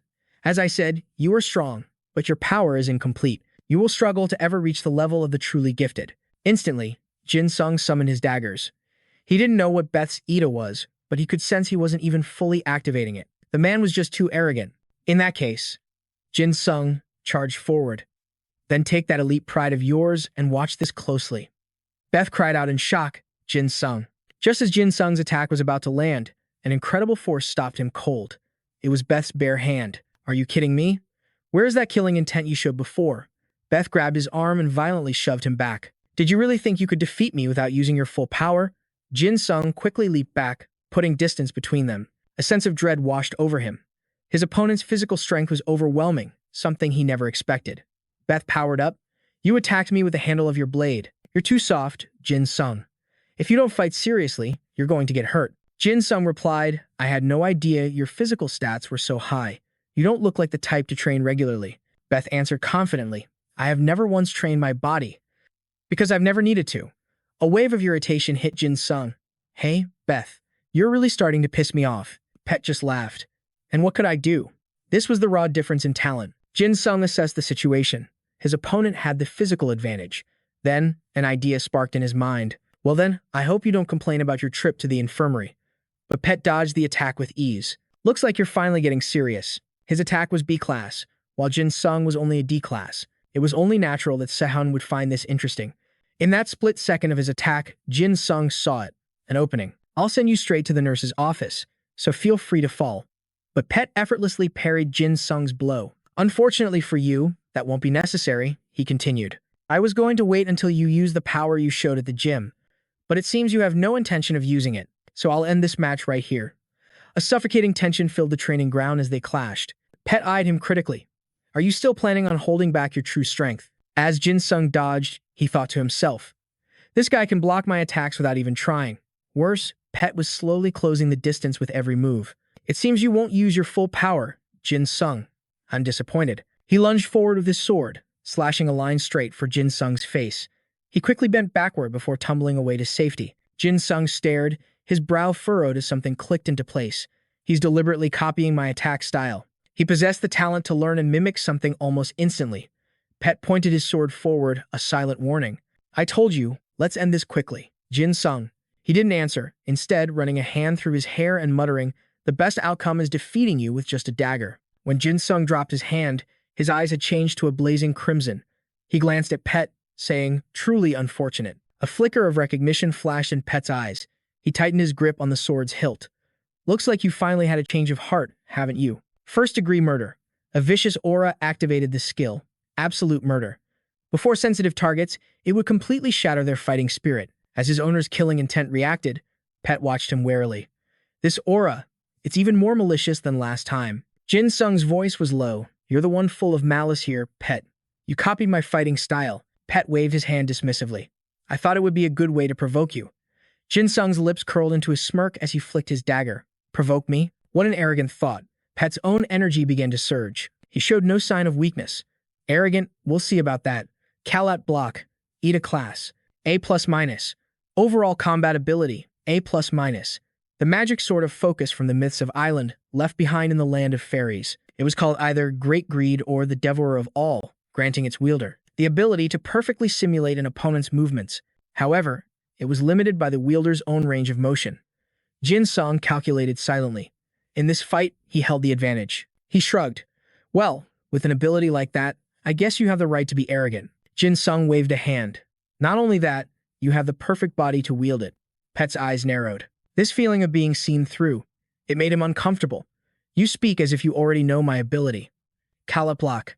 An absolute talent. It devours the target's Ida, then improves and develops it into the wielder's own. It can only devour one Ida at a time, and if two are consumed too closely together, the first will vanish. The size of the Ida it can devour depends entirely on the owner's mental strength. Ida currently being devoured.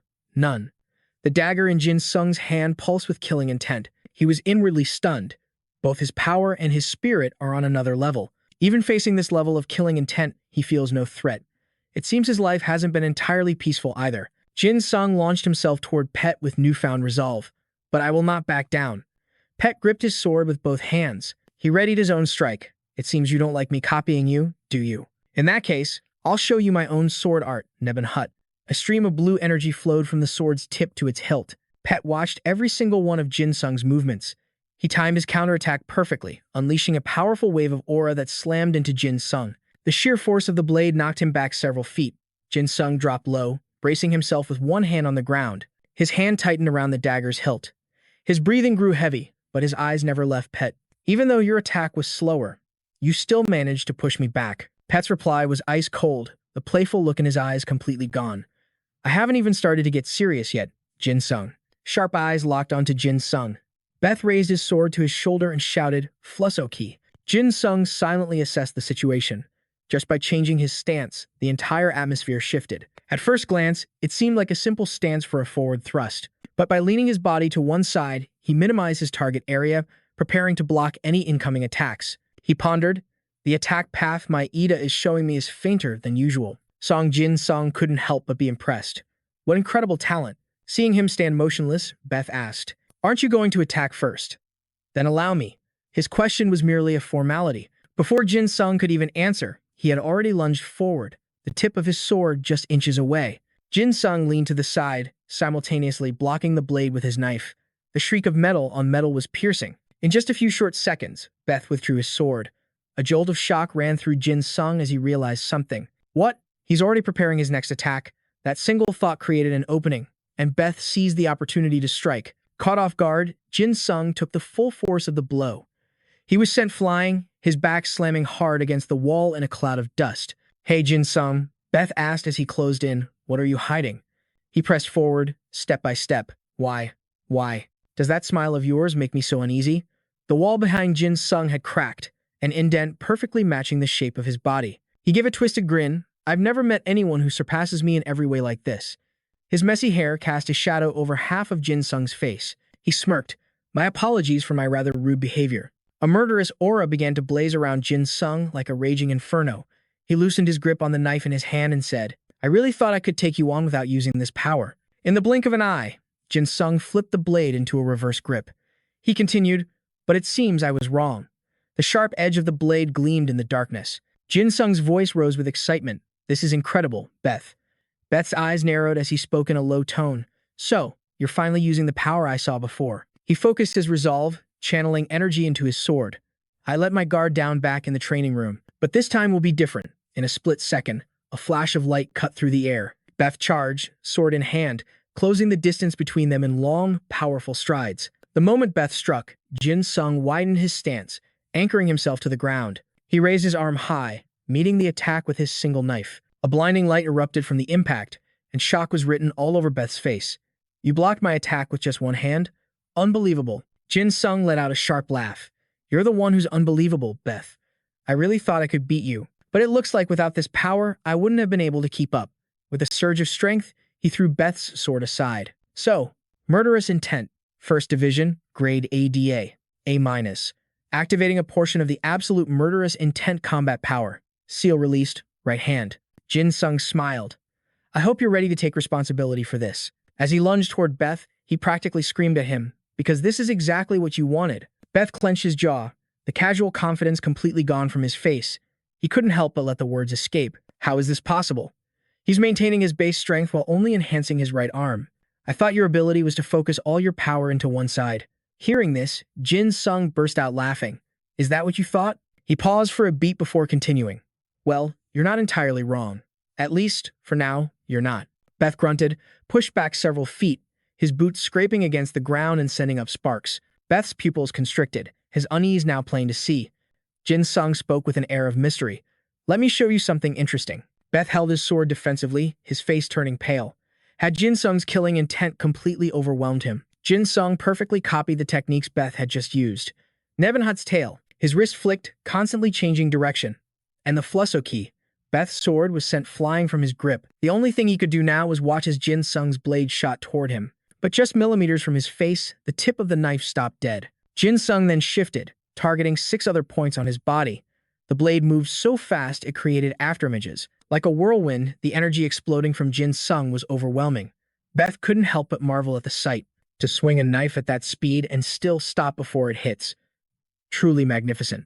Jin Sung smirked and asked, So, can I buy that technique from you? Pet just narrowed his eyes and conceded. Jin Sung, you're much stronger than I thought.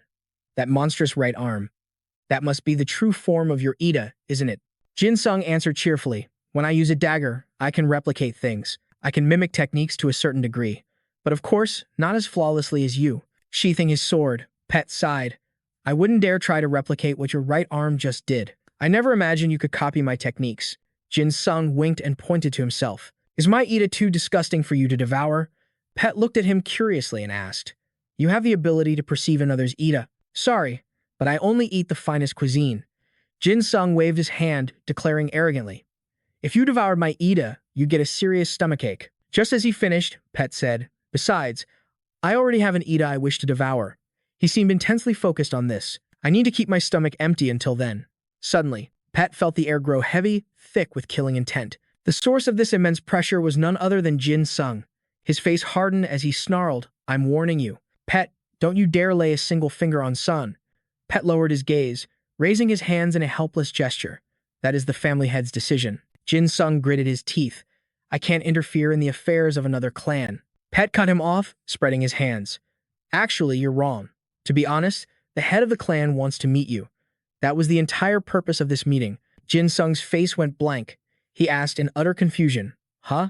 Then why did we just try to kill each other? Pet explained, Before I brought you to him, I needed to see your true capabilities. He then lowered his voice to a menacing tone.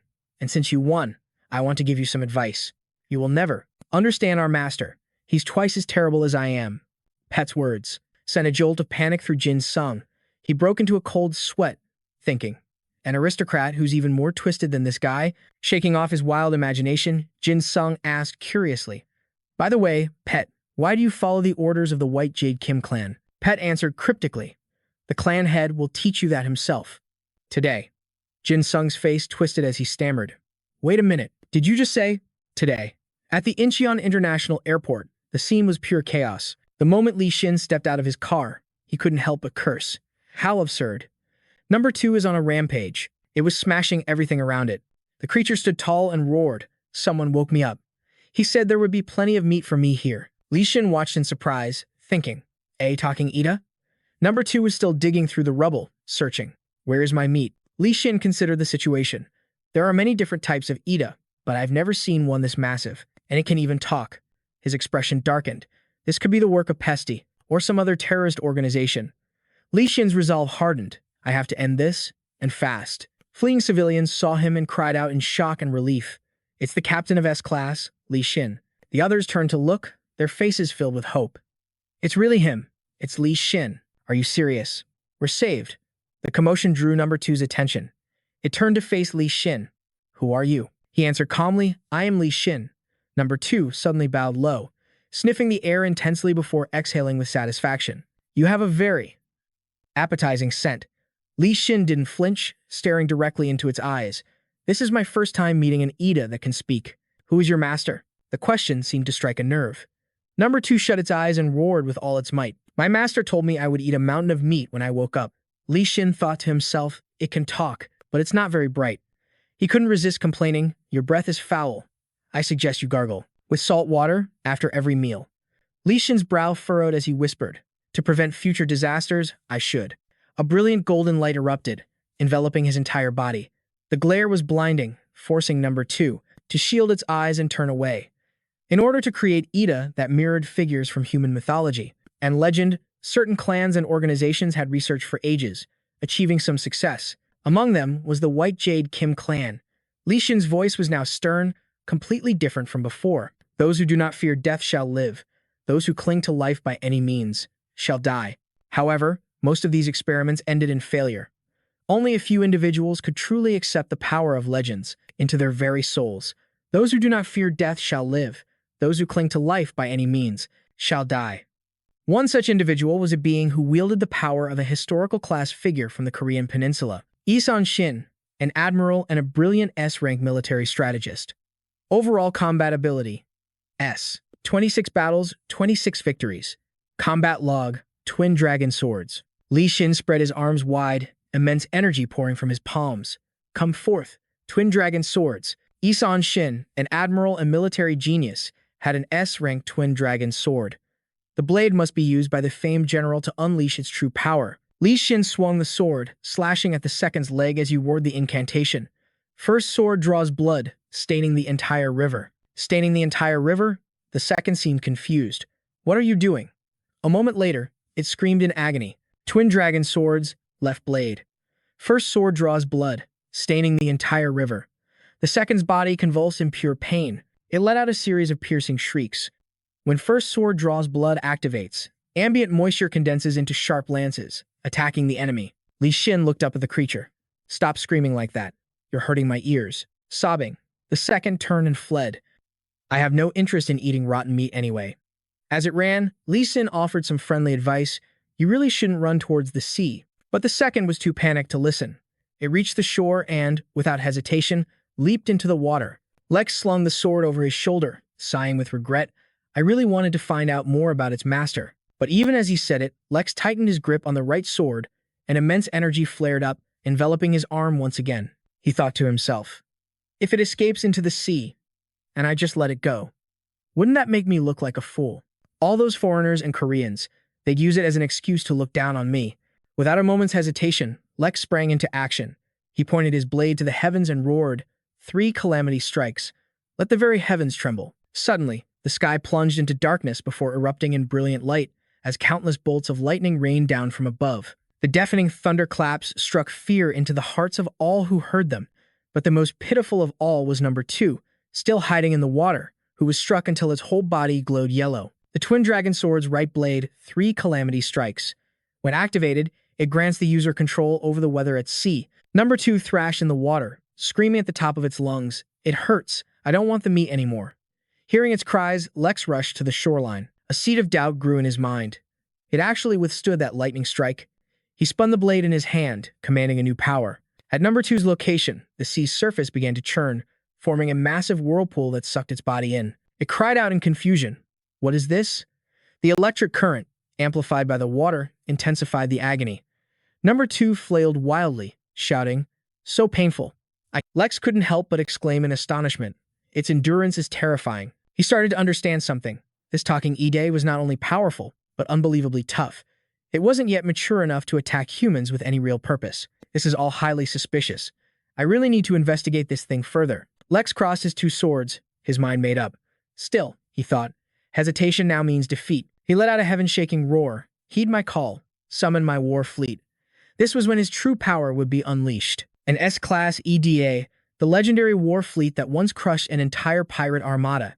It summons 12 warships, fully equipped with devastating firepower and defense system. It is indestructible while at sea, and its dragon figureheads can fire purgatory flames. The ships materialized, ready for battle.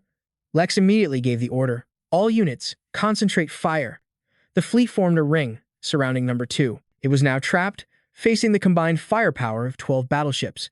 It struggled desperately in a sea of fire, crying out, "It burns. It burns so much." Lex's face remained calm, but inwardly, he was stunned. "It's still holding on? This is the most durable EDA I have ever fought." From the water below, number 2 roared in fury, "Leave me alone. I have a long life to live. I want to live. I still want to eat meat." Lex leaned back, pointing his sword directly at the beast, and declared, "I, Lex, will manage you and your rations from now on. Now, leave this place in silence." The fleet shifted into a crane wing formation, the warships encircling the enemy like the majestic wings of a bird. To crush the enemy, the destructive power of the purgatory flames was amplified tenfold. Overall combat capability, SSS class. Number 2 was dragged into the vortex and vanished, its final scream echoing across the water, "I don't want to die." With number 2 taken care of, Lex reverted to his normal form. In the sudden silence that followed, you could almost hear his quiet sigh of relief. "Oh, man, this whole thing is giving me a headache." Then, a smile of anticipation spread across Lex's face. "Let's see just how that bear's master reacts to this." The scene shifts to a hidden corridor within a massive building complex. Yin Dong strolled forward, his hands in his pockets. "Hey," he called out mockingly, "doesn't it hurt your eyes being in the dark like this? Or are you just so used to it by now?" Number 1, Satan, stopped and glanced back. "So, you've returned." Insu, the second in command, waved him off. "Hey, thanks to you, I wrapped things up early. Appreciate it." But cutting through his casual air, Satang's voice was grim. "We need to talk." A heavy cloak obscured most of Satang's face, hiding his expression. He reported, "The rank 2 monster I sent to that location has been eliminated." This news didn't seem to faze Jung. "I figured as much," he said nonchalantly. "It was going up against Charlie Shin, after all." Satang sounded perplexed. If it had simply died, its corpse would be floating in the ocean. But it's not. It vanished without a trace. Jung was suddenly on high alert. "What? You mean Jajali Shin actually captured it?" Satang turned and began to pace, his voice laced with doubt. "If that were the case, I should be able to sense its energy. But I can't feel a thing." Jung simply shrugged. "I had no idea he possessed an ability like that." Satang continued with his update. "The rank 1 monster I dispatched will reach Korea shortly." He glanced back at Jung, a sliver of concern coloring his tone. "I'm worried it will also be destroyed, just like the bear. If that happens, our entire plan will be for nothing." Jung scratched his head, frustrated. "Even so, we still can't move on Li Shin. Not until our preparations are perfect. I'll try to create a diversion when the rank 1 monster arrives." Though it seemed impossible, a glimmer of hope appeared in Satang's eyes. "Is there any way to revive it?" he asked. Jung's reply was instant and cold. "That foolish bear forgot our explicit warning to stay out of the sea. There's probably no way. We have to abandon it." Satang sighed and turned away. "I suppose you're right." Their silhouettes vanished down the darkened path. Arcane summoning circles flared to life, as if heralding the arrival of some great evil. Satang's voice echoed through the void. "Fortunately, we can always summon others." The scene shifts. Elsewhere, a servant bowed respectfully to Jin Sung. "This way, young master Jin Sung." The boy's jaw dropped as he stared at the massive gate before him. Beyond it lay a private estate with a sprawling driveway. The grounds were eerily silent, not even the chirp of an insect could be heard. Soon, they arrived before a grand villa. Light blazed from within. The servant stood at attention and announced loudly, "Master of the house, I have brought young Master Park Jin Sung." A deep voice resonated from inside. "Enter."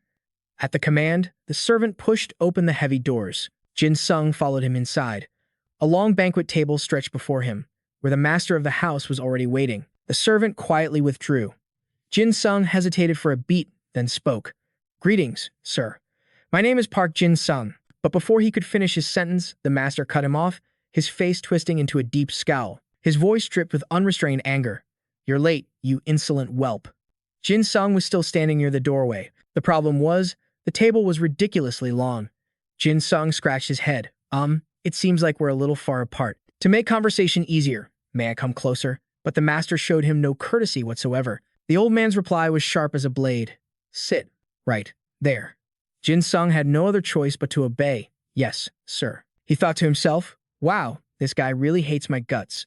Jin Sung sat down formally at the far end of the table, waiting for the master to speak. But several minutes ticked by in total silence. Jin Sung grew agitated, thinking, why is he just staring daggers at me without saying a word? He finally broke the silence himself. Would you mind if I ate something? The master snorted coldly. That's why the food was served. Suddenly, his anger erupted as he pointed a finger at the boy. Let me be blunt. You're the one who keeps filling my granddaughter's head with nonsense, aren't you? Jin Sung, who was already chewing heartily, looked up in confusion. Nonsense? I'm not sure I understand. The master slammed his fist on the table, roaring, I am asking if you are the one who corrupted my granddaughter. Jin Sung stopped eating, his expression turning dead serious. Are you referring to the aura shield? That's an ability Soul earned through her own effort and hard work. Why would you be so angry about that? The master's face contorted with rage. You fool, you know nothing. So it was you who lured her down this path. Flustered, Jin Sung held up his hands. Hold on, please. Can we save the yelling for later? I know you have questions for me, and I have some for you, too. The master's hand tightened into a white-knuckled fist. You truly are an uneducated brat. After this is over, I will personally unleash my wrath upon you. Jin Sung's curiosity was piqued. What could you possibly want to know that you'd summon me here? The master got straight to the point. Aside from hearing about the nuisance constantly hovering around my granddaughter, I was told you were also present during the pest attack. The old man's eyes narrowed. What, exactly, was my granddaughter doing there? Jin Sung answered honestly. At the bank. Sir. She stepped forward to protect everyone, just like on the news. The master's eyes narrowed to slits as he began to scold him again. You idiot. Do you think I called you here just to ask about a truth that everyone already knows? I am asking if you personally witnessed my granddaughter defeat Kim In-jung. Jin Sung was completely lost, unsure what the man was getting at. I'm sorry. What? For once, the master actually took the time to explain. Those they call the best earn that title by being the best, anytime, anywhere. I wonder, did that girl truly achieve a victory worthy of her title as the Sword Elf? Jin Sung's eyes darted away, avoiding the old man's gaze as he nervously fiddled with his fingers. Sehun has fought alongside Kim In-jung for the longest time. Haven't you already heard the story directly from her? The family head cut him off. Answer me clearly.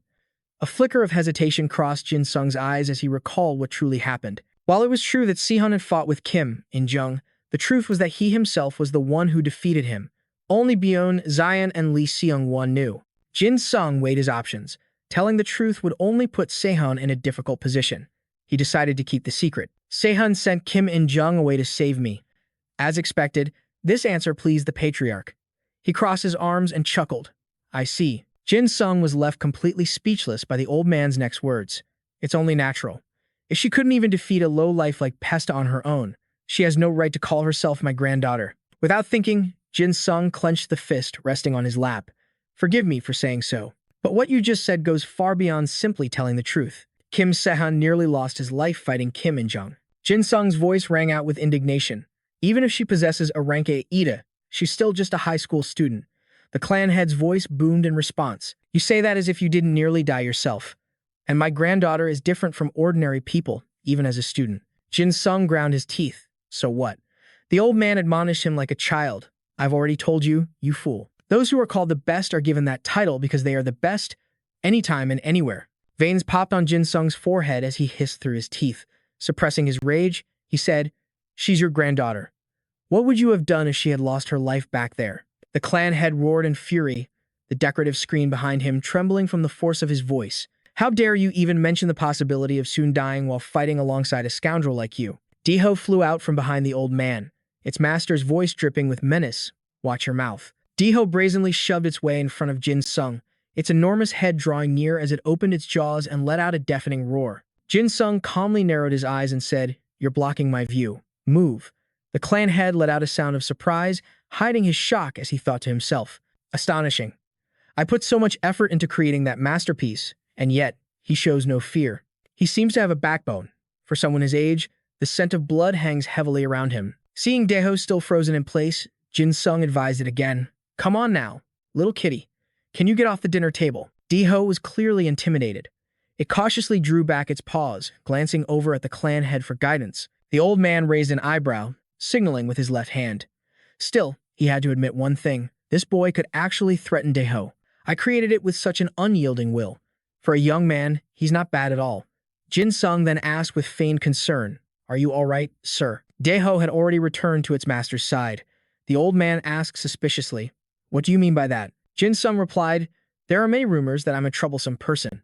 The clan head's eyes narrowed, and though he made no move, the air suddenly grew cold. I'll admit you have a strong will for your age. But do you really think that's enough to intimidate me? Jin Sung's eyes flashed crimson as he scowled. Then, he suddenly chuckled. You're right. A strange sense of unease began to rise in the old man's heart. The patriarch asked, what are you looking at? Bloodbone Art Ida rank A+-. Overall combat ability, A+-. The user can summon anything they draw with a brush. The more complex the masterpiece and the more the user focuses, the more lifelike the summoned creature becomes. Jin Sung felt a surge of confusion. But why would he choose to fight directly when he possesses such an incredible Ida? Is there some reason he has to use those masterpieces for combat? The clan head sitting opposite him let out a sharp sigh. You fool. I can read what you're thinking. The White Jade Kim clan is duty-bound to produce stronger generations of elves. The old man defended his logic with a dignified air. Because I am a man, not an elf. But I have led this family to where Jin Sung could see the stubbornness in him. He probed, do you cherish Corporal Kim Soon? The clan head answered without a shred of hesitation. Did you not see my rage? I will not repeat myself. Jin Sung refused to let the topic go. He pressed on, so, do you cherish her because she's your granddaughter? Or is it because she is the greatest elf this clan has ever produced? The clan head stared directly at him but dodged the question, complaining, you talk too much, boy. Jin Sung pressed forward, his question sharp as a blade. If Sergeant Kim Sol wasn't an elven swordmaster, if she were just an ordinary person, would you still cherish her? The Baekak Kim clan. C. There's a family that has sacrificed its entire bloodline to achieve the transcendent existence known as an elf. The madness their members have endured for countless generations is something an ordinary person could never fathom. Naturally, the clan's desperation for a genius like Kim Sol to finally appear is a weight no outsider could possibly understand. But this was the complete opposite of what he'd imagined. He'd always thought she had it all, born into a prestigious family with a magnificent Ada. Jin Sung never dreamed she was being treated this way. His mind flashed back to a moment during their break. He had asked Sol, by the way, is it okay for you to come home late every day? Back then, she replied casually, well, it's not like I enjoy being at home anyway. Snapping back to the present, the patriarch's voice turned cold. That's a rather interesting remark. Are you challenging me? Jin Sung didn't back down. If I must, I'll say it again. The patriarch chuckled, a chilling sound. I admire your courage. But before that, Jin Sung added, allow me to ask one question. The patriarch gave a sharp nod. Permission granted. Jin Sung cut straight to the point. Why did you bring Pet to Korea, and why is he, a Slovakian, taking orders from you? The patriarch laughed, a sound laced with fury. I allowed you one question, you filthy brat. And he doesn't take my orders. I simply showed the boy Sol's Ada and proposed a marriage contract between them. The truth clicked in Jin Sung's mind, just as he'd suspected. They never even bothered to get Sol's consent. He pressed on. Then why would Pet? He stopped mid-sentence, his voice catching in his throat. Jin Sung's eyes widened in realization. Wait a minute. I heard the Baekak Kim clan forbids marriage with outsiders to preserve its pure elven blood. He remembered seeing a strange aura emanating from Pet during their battle. Another ability of Pet's Ada. Jin Sung had to confirm it. How long have you been planning for Pet to use that power of his? The patriarch was blunt. I knew you were wary of the boy's ability. He closed his eyes, his voice dripping with ice. If she fails to meet my expectations by graduation, I intend to have Pet devour Sol's elf core. However, he added, I still believe my granddaughter can grow strong enough that even Pet will be unable to consume her. Jin Sung finally understood everything, he thought. So that's it. There's a damn good reason she hates coming home, he said with conviction. So that's why you were so furious that she learned the aura shield. The patriarch's fist clenched tightly. His voice was like steel. She can never become the best with a weak sword designed only to protect others. An elf must climb to the pinnacle of power. Alone. That is the destiny our Baekak Kim clan has awaited for 1,000 years. That is my granddaughter, Kim Sol. Jin Sung warily rubbed the back of his neck. It seems trying to persuade you is a lost cause. Now I truly understand why Sol is so desperate to escape this house. The patriarch seethed, grinding his teeth. You are crossing the line. A warning pressure began to radiate from the old man. This conversation has lasted only because I found your courage amusing. But in the end, I must tell you this. Stay away from Sol. You are of no use to my family. Jin Sung had planned on leaving quietly, but faced with this blatant threat, he changed his mind. Jin Sung unleashed his own killing intent, roaring. That's because I have no intention of doing so. The patriarch's beastly aura faltered for a split second. The old man thought, this courage he's showing. It must be from the Ida he's hiding. A brat with an unknown background, unknown abilities, and an unknown Ada. Across from him, Jin Sung's expression was grim. The rage boiling inside him could no longer be contained, but the patriarch remained firm in his decision. But this future you envision isn't meant for Seoul. As Jin Sung's killing intent clashed with the patriarch's, a clear voice suddenly called out from outside, "Grandfather." Seconds later, Seoul burst through the doors, yelling, "Grandfather." The patriarch's energy instantly vanished like it was never there. Jin Sung quietly withdrew his own killing intent. Seoul stomped across the floor, her fury obvious with every step. She demanded, "Why am I on the same patrol team as that creep, pet?" The patriarch answered calmly, "What's the matter?" "Seoul, I already told you to get closer to him." Seoul looked like she was about to explode, shouting back, "And I already told you that I can't stand him." Only then did she notice Jin Sung. He gave an awkward wave. "Hey there." Seoul gasped in shock. "Mr. Unnecessary." She eyed him suspiciously. "What are you doing here?" He answered nervously. "It's just a coincidence." Seoul rushed to his side, placing a hand on his shoulder. "Mr. Jin Sung, do you have a moment?"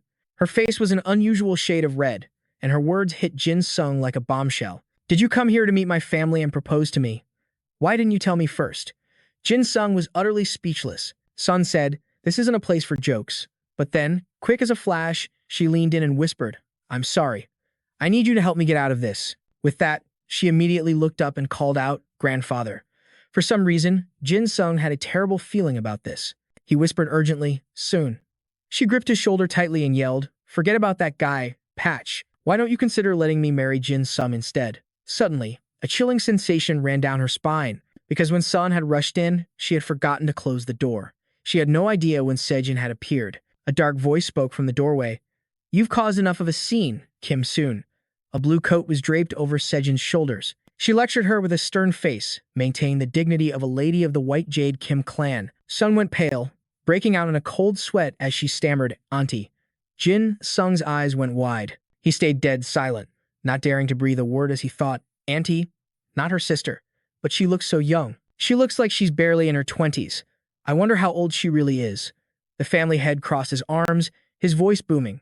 "You've arrived just in time. Our discussion is over. Sejin, escort them out." Sejin responded without a moment's hesitation. "Yes, master."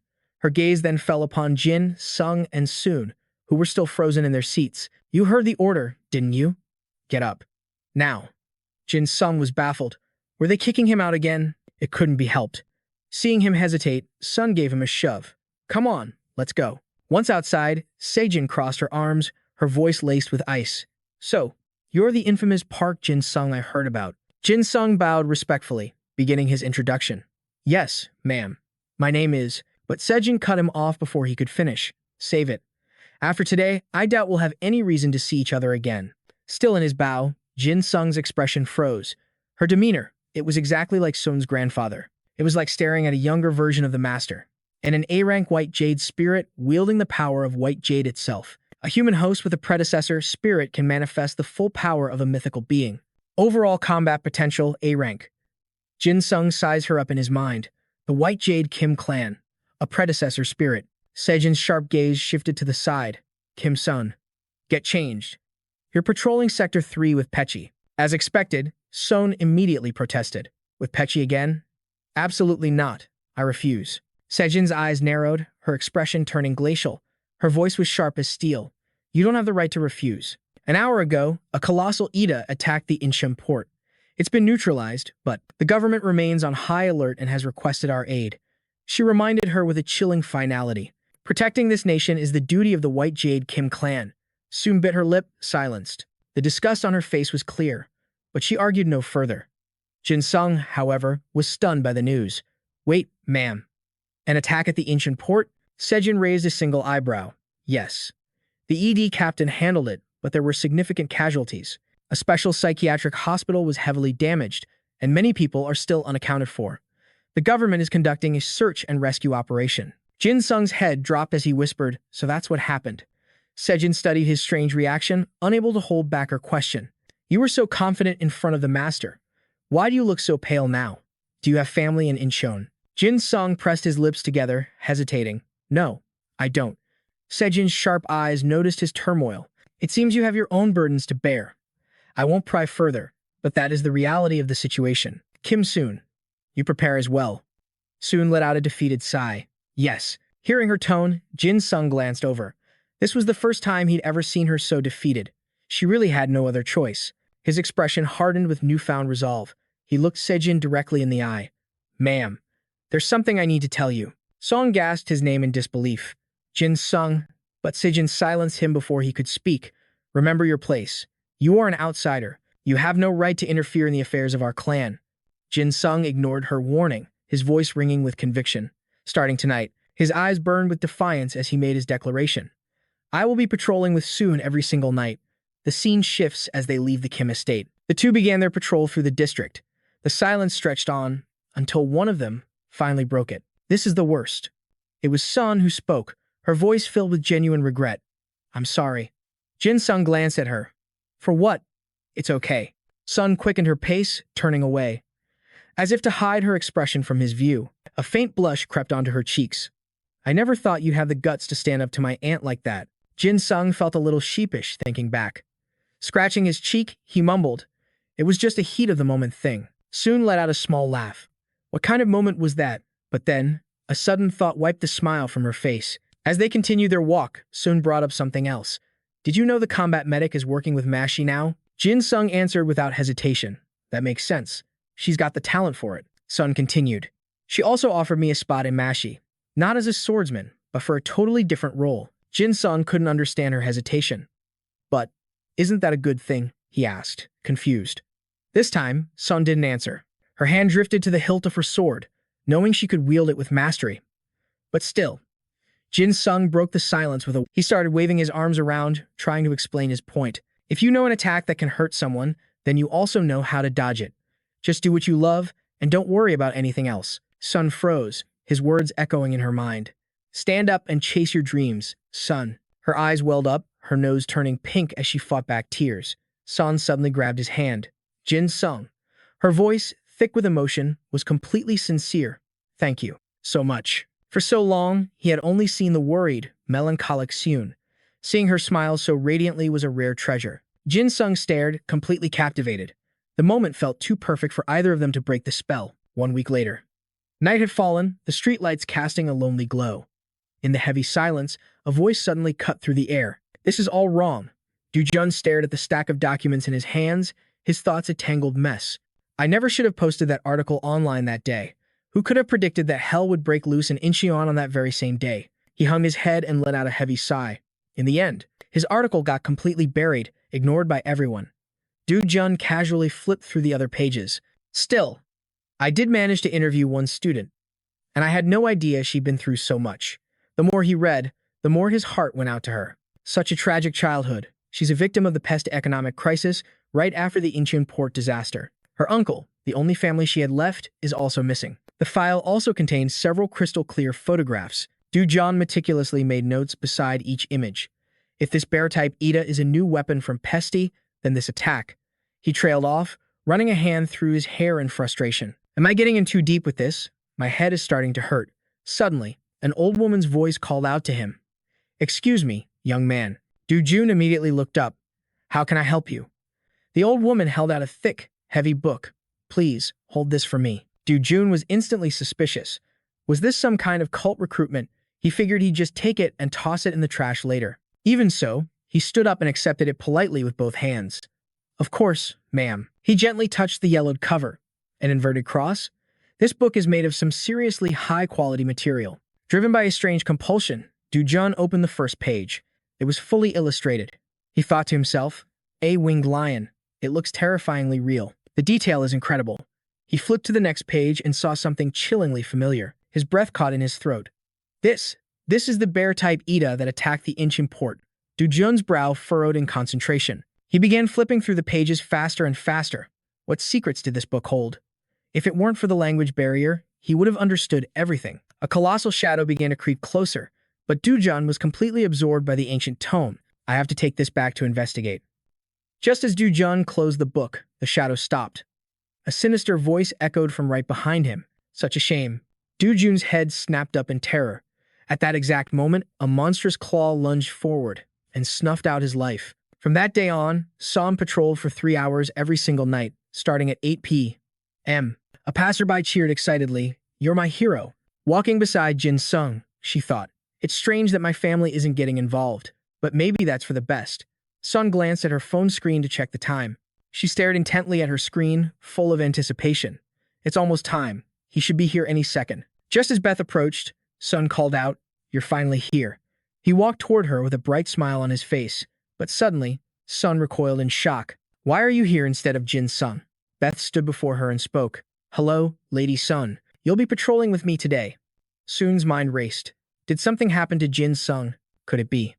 My aunt put pressure on him, Sun demanded. Was this Aunt Say Jin's doing? He looked utterly confused. Huh. Not at all. You're overthinking things. Hearing this, she began to calm down slightly. Then, why? And that's when Pechi began his story. I asked for one thing. I had to bow my head to Jin Sung. Jin Sung explained that I had something to tell you. Sun then turned to him with a question. Pechi, I heard you came to Korea to absorb my Ida. I'll give it to you right now. So why don't you just go back to your own country? He simply replied, I don't plan on returning to Slovakia for a while. She was confused. Why not? He then leaned in close, his words making her blush. Because I like you enough to not be controlled by anyone else. Sun was still wary of him. But we barely know each other. Pechi answered with a disarming smile. That's true. I just happened to see some videos of you, and I fell for you completely. Before he could say more, Sun pulled her phone from her pocket. Sun, the reason I wanted to patrol with you is, she cut him off with a displeased look. Pechi, excuse me, I need to see this. She opened a notification, her eyes widening. Pechi, did you get this alert too? It was an emergency broadcast. A terrorist has been spotted in the downtown metropolitan area. All clan members are ordered to proceed to the designated coordinates. Immediately. He shot back, I got it, too. Pet's playful mood vanished, replaced by cold seriousness. Looks like we'll have to talk later. Sehun was baffled. We see each other every day. What do you mean, later? And with that, they took off like a blur, leaving shocked pedestrians in their wake. They gave each other a knowing look. Let's move. The scene shifts to the school's basketball gym, where Phil cheerfully pushed the doors open. It's been a while, hasn't it, Captain? He asked, meeting Jin Sung's ice-cold stare. Have you been? A dangerous aura radiated from Jin Sung as he replied. It has been a while. Slit eyes. But if you poke the bear again, I'll add another 10 reps to your push-ups. One of the members, mid-push-up, asked curiously, Captain, what's it like dating the battalion's idol? Another one chimed in, yeah. What were you two doing so late at night? Jin Sung just pointed at the entire group on the floor. We were just on patrol. Now give me 20 more push-ups. In perfect unison, they all shouted, we won't give up. We'll burn every last drop of our life force until we get an answer. We want all your gear stored neatly in the corner by the time this exercise ends. A team member slowly got to his feet. Hey, we were in the middle of grilling our senior. Why are you walking away like that? You're totally killing the mood. Another one, desperate for gossip, piped up. What is it? A school alert. Phil stared at his phone, a cold sweat breaking out on his forehead. Senior. What's going on? Sung Ho strode over, urgently announcing, unfortunately, today's training session ends now.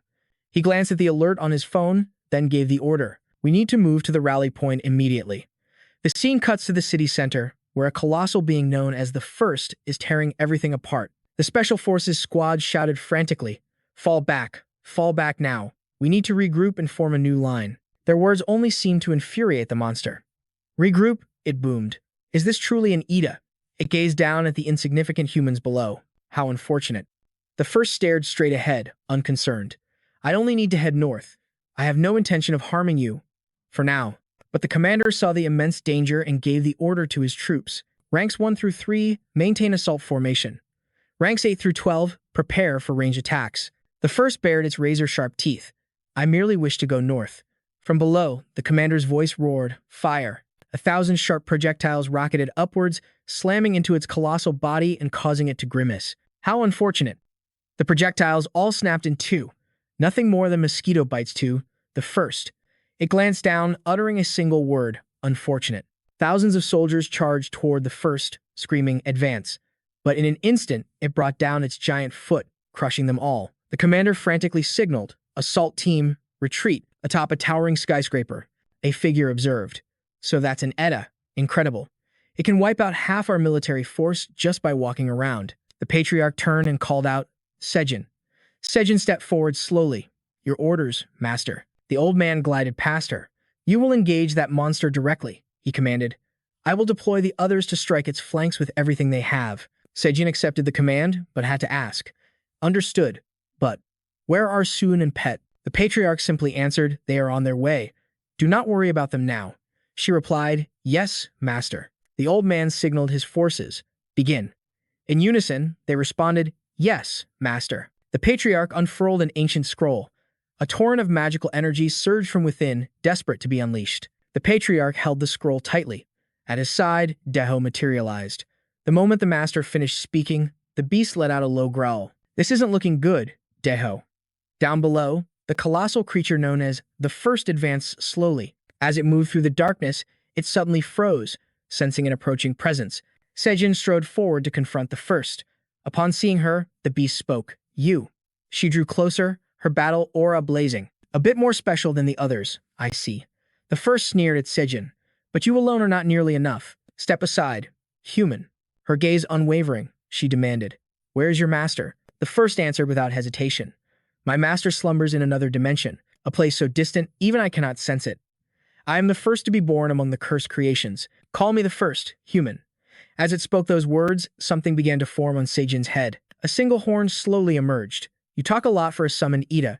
She settled into her battle stance. Ultimately, you're nothing but a weapon of terror, an Ida-class white jade spirit that must be subjugated. Overall combat assessment, A rank. Manifestation of a white jade spirit in a human host, channeling the power of a previous generation. Replicating imagined power into the user's legs. Sejin slammed her foot onto the ground, calling forth her strength. Way of the Eastern Dragon. The First spoke with a sigh. How unfortunate. Why can't you understand, human? As her power surged to its peak, Sejin unleashed it with a taunt. Understand what? She exploded from the ground at blinding speed, launching herself high into the air. She prepared her next devastating attack. Even with its massive, durable body, if she struck its eyes from a blind spot, she locked onto her target, diving down to strike with overwhelming force. But the attack never landed. The First simply watched her, uttering its signature phrase. How unfortunate. Sejin's eyes widened in shock. It was impossible. It had tilted its head just before impact, even though it couldn't possibly have tracked her speed. With its eyes, at least, the First remained still. Do you truly wish for me to harm you? But Sejin kept her eyes locked on the target. Is it some kind of wild instinct? Because it's an animal-type Ida? She leaped to a nearby skyscraper to gain leverage. This time, she would move without a sound. Then, she launched herself again, striking at the First from a different blind spot. The instant before her attack connected, it simply glanced away. Again, it repeated, how unfortunate. Sejin hadn't even grazed it. It could sense her exact position without even looking. With no target to hit, her own momentum sent her crashing into the skyscraper. Pain contorted Sejin's face. This was far beyond simple instinct. There was something else at play. As she plummeted toward the ground, Deho appeared from nowhere, catching her just in time. She looked at the creature, the patriarch's tiger. Thanks. The woman and the small beast looked tiny enough to be devoured by the First's massive claws at any moment. Deho instantly sensed the impending danger. It flung Sejin out of harm's way.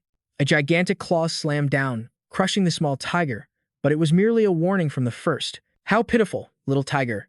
You are in the same position as I am, are you not? Its voice was a low threat as Deho trembled under its claw. Truly pitiful. Then, the First ground its claw into the earth, as if to prove its earlier strike was mere child's play. I can sympathize with your pain. It lifted its massive claw, once again murmuring, how unfortunate. The First glanced from the crater it had made to the injured Sejin, saying nothing more. The patriarch watched from the rooftop, his voice filled with regret. I never expected Deho to fall so easily. He gave a sharp order to his subordinate. I will deploy the next spirit beast to stop that thing. Get Sejin out of there, now. The subordinate replied, yes, sir. The patriarch unfurled the scroll once more. Go, my creatures. Protect Sejin. The moment he spoke, a torrent of magical energy erupted from the ancient scroll. A horde of monsters swarmed the First, but the colossal beast remained completely unfazed. Do you truly believe you can stop me with these pathetic creatures, old man? The patriarch raised the scroll high, preparing to summon his final trump card. Fool, your true enemy is this. A monstrous beast materialized, its power rivaling that of the First. The two behemoths stared each other down, hatred radiating between them. An earth-shattering battle was about to begin. The patriarch's men rushed to Sejin's side. Are you all right, Lady Sejin? We must return to the master immediately. They supported her as they retreated. From high above, he looked down at Sejin and asked, do you think you can still move? Covered in wounds, Sejin answered, I can. The patriarch added, I would let you rest, but nothing else can stand against that beast. Then suddenly, the old man's eyes shot wide open. The first looked upon the summoned beast with utter contempt. It seems you're all quite stubborn, aren't you? I'm surprised such stubbornness can't even get you close to me. It lunged at the creature, attacking without mercy. What a pity. The patriarch slowly folded his scroll. My most powerful spirit, beast, destroyed in the blink of an eye. The first showed no mercy, a real shame. Then it rose to its full height, revealing a pair of massive wings. But let me give you a warning. The first raised its enormous hand and charged straight for the old man. None of you will escape. Just as the monster's colossal hand was about to crush the patriarch, Sejin appeared from nowhere, screaming, Master! The talon hand smashed through the entire building. The impact sent her flying. The patriarch lay dying. But miraculously, Sejin was unharmed. A dangerous light flashed in her eyes. Dragons roar. Destruction art. One woman, one dragon. They charged, rushing to attack the first together. But as Sejin unleashed her move, it was effortlessly blocked. Even the mighty dragon beast was no match for this thing. Sejin lost her balance, thrown brutally to the ground as her face went dark. She could only let out agonizing cries of pain. The first stared down at Sejin and sneered. That last attack was better. For a human. Sejin roared in fury. Don't you dare mock me. I have plenty more tricks left. But as she staggered to her feet, the monster delivered its final verdict. No, this is where it ends. Beneath the first's massive hand, only a pool of fresh blood remained. The patriarch stared at the scene before him, his entire world shattering. Our Sejin. Oh, no. As the grim report was confirmed, the old man's face twisted in anguish. According to our senses, her life force is completely gone. We can confirm. She has been killed. The first raised its hand, ready to finish them all. You're next, old man. The patriarch's face was grim, as if he had accepted his fate. Sejin. But suddenly, his eyes shot wide open in shock. Just as the first hand was about to crush the patriarch, a powerful force stopped it cold. And it was none other than Beth. Sun arrived right behind him, rushing to her grandfather's side, her heart pounding with fear. Grandfather, are you all right? The first looked on with utter contempt. How pathetic. To think that so many promising young talents would die for this old man. Beth watched, his mind racing. Someone's already dead? No. Overwhelmed by helplessness, the patriarch begged, soon, run. He's a monster. You can't possibly fight him. Beth moved to the old man's side, trying to calm him. Please, sir, get a hold of yourself. Beth then pressed him. Sir, where is Aunt Sejin? The patriarch didn't answer, his mind fixed on one final wish. Get my granddaughter away from here. This is my final request. Beth understood instantly. I understand. But soon, oblivious to the tragedy, refused to move. Grandfather, I'm not going anywhere without you. Beth tried to reason with her. Lady Sohn, I will explain everything later. But a suit of blue armor suddenly materialized around Sohn's body, pushing him back. She then answered with an unbreakable will. Do you really think I don't know what's happening? The patriarch's eyes widened in disbelief. The blue armor. He slowly rose to his feet, pulling something from within his robes. I always believed that power meant to protect others was meaningless, but after losing Sejin, I finally understand. The power to become someone's shield is a beautiful thing. In the patriarch's hand was a simple pen.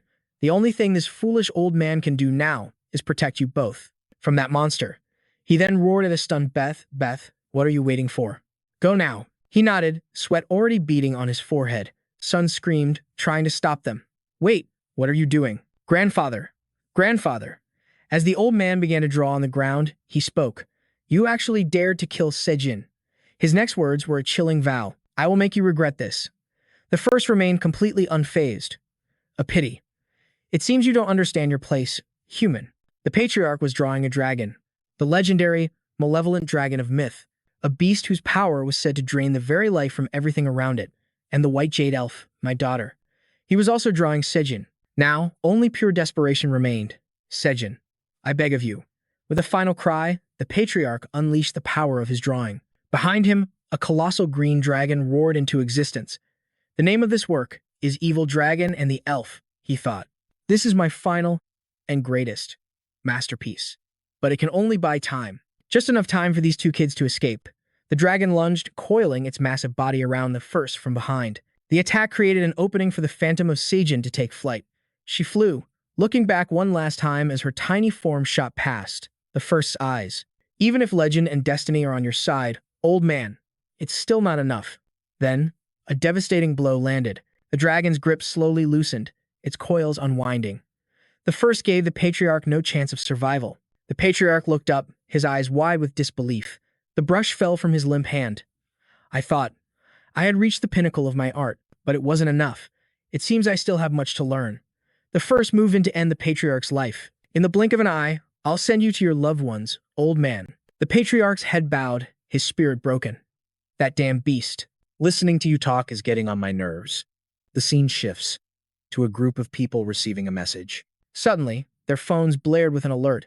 This can't be happening. A worried Jin Sung rushed to his sergeant. Sir, have you seen the lieutenant's squad anywhere? I haven't seen him yet, Sung Ho replied, turning back. Why don't you try calling? Jin Sung glanced at his phone. No signal. He looked up, desperate. Sir, do you have any bars? I think my phone's completely dead. The sergeant added, You're right. Looks like the internet is down, too. Network connection. Unable to connect to the network. Please check your connection and try again.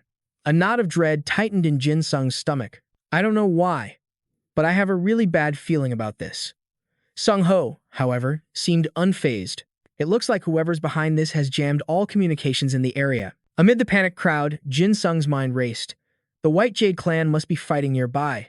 They have to be the source of all this chaos. I can't find Pet anywhere. He's probably fighting alongside them. Jin Sung's anxiety skyrocketed. The White Jade clan is one of the most powerful families, so there shouldn't be anything to worry about. So why? Why do I feel this overwhelming sense of dread? He took a hesitant step forward. What if the White Jade clan isn't enough to stop that monster? What if something terrible has already happened to them? Sung Ho's voice cut through his thoughts. If you leave your post now, you'll be branded a deserter. Jin Sung turned back, his face etched with worry. Sergeant An Sung Ho stood before him, arms crossed. Our mission is to protect these civilians, and this evacuation is already a monumental task. Jin Sung was speechless, but Sung Ho just stared at him in silence for a moment. Then, to Jin Sung's utter surprise, he continued, however, with communications down. We need someone on a reconnaissance team to assess the situation.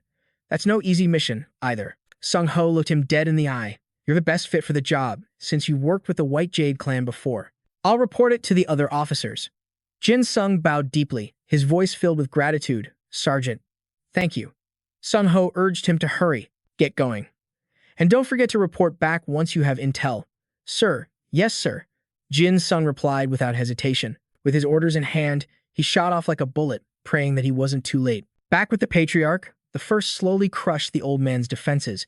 It wondered aloud, what is it about this old fool that makes these brats so willing to die for him? Pet, though terrified, stood his ground. First of all, do you really think you're worthy of the title Divine Master? He thought to himself, I can't let it breach the sanctuary.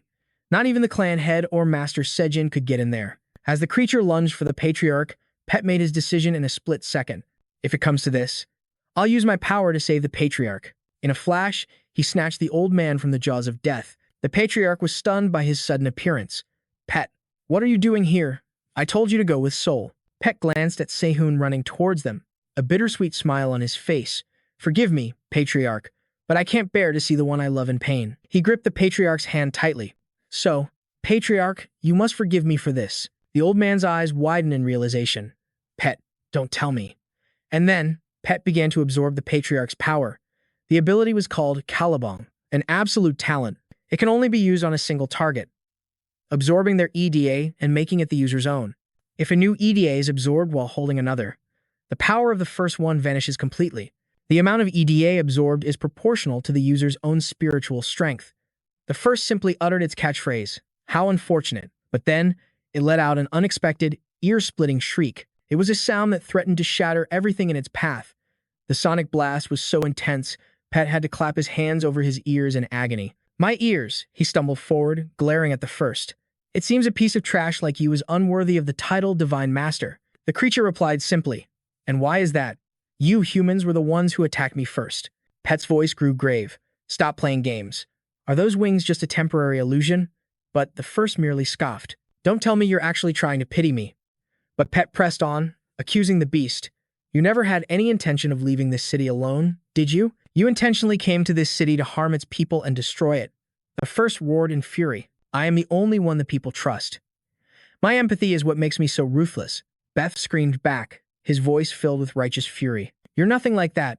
It's all just an excuse. You're nothing but garbage. Using us as a pretense for your attack, you planned to kill us from the very beginning. The first didn't waste its breath, contempt clear in its voice. My roar has already isolated this entire city. No one is coming to save you. This place will be your grave. As the monster gloated over their fate, Beth raised his sword. But you, and you alone, I will allow to live. Beth's eyes, as sharp as daggers, glared back. Not necessary. His power began to merge with his sword, becoming one. Absolute talent, Catabone. EDA is absorbing the blood-bone art. Absorption rate, 30%. Modifying EDA. Imagination gives birth to weaponry. Catabone.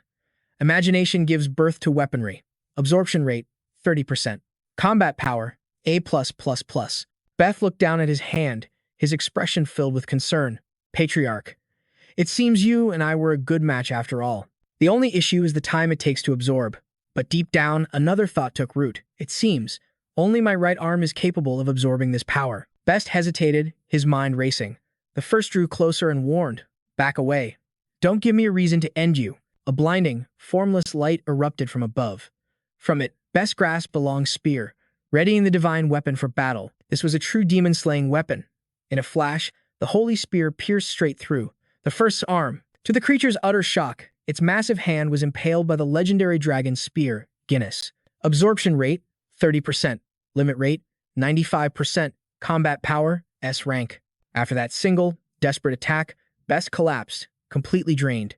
Just summoning the spear had consumed all his strength. While the first stared intently at its wounded hand, Best staggered back to his feet. I must recall it, the first muttered. The wound in its palm remained, raw and open. My regeneration. It can't heal this wound? The creature grabbed Best and offered a grim compliment. You've got some real talent, kid. To think he had summoned the holy spear. Best groaned, I want to live. Is your offer to let me live still valid? Of course, the first replied, but its next words sent a chill down Best's spine. But it seems you have another concern on your mind. His thoughts were a chaotic storm. Below them, a terrified soul was looking up at where Best was. Her mind raced, calculating every possibility. Should she run? But she couldn't leave him. Was she going to die here? Tears began to stream down Soul's face. I'm so scared. What do I do? Just then, Best made his plea. There's someone I want to save. The first knew immediately. The woman you've been staring at? Best begged, yes, please, let Soul live. If you do that, I won't resist anymore. But the first merely glanced at him and spoke. Unfortunate, you think you're in any position to bargain with me? That woman can't empathize with me. There's no reason to spare her.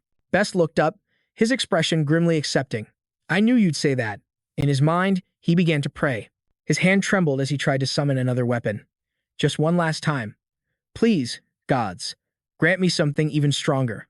The dragon spear, Guinness, or something weaker than the holy spear.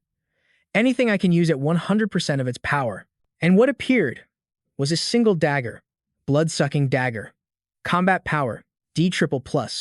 A cry of despair echoed in Best's mind. Why? Why did Jin Sung's dagger appear? The first's jaw dropped. I acknowledge your talent, and though I should kill you and your master, I will still keep my word. But Best was lost in his own powerlessness.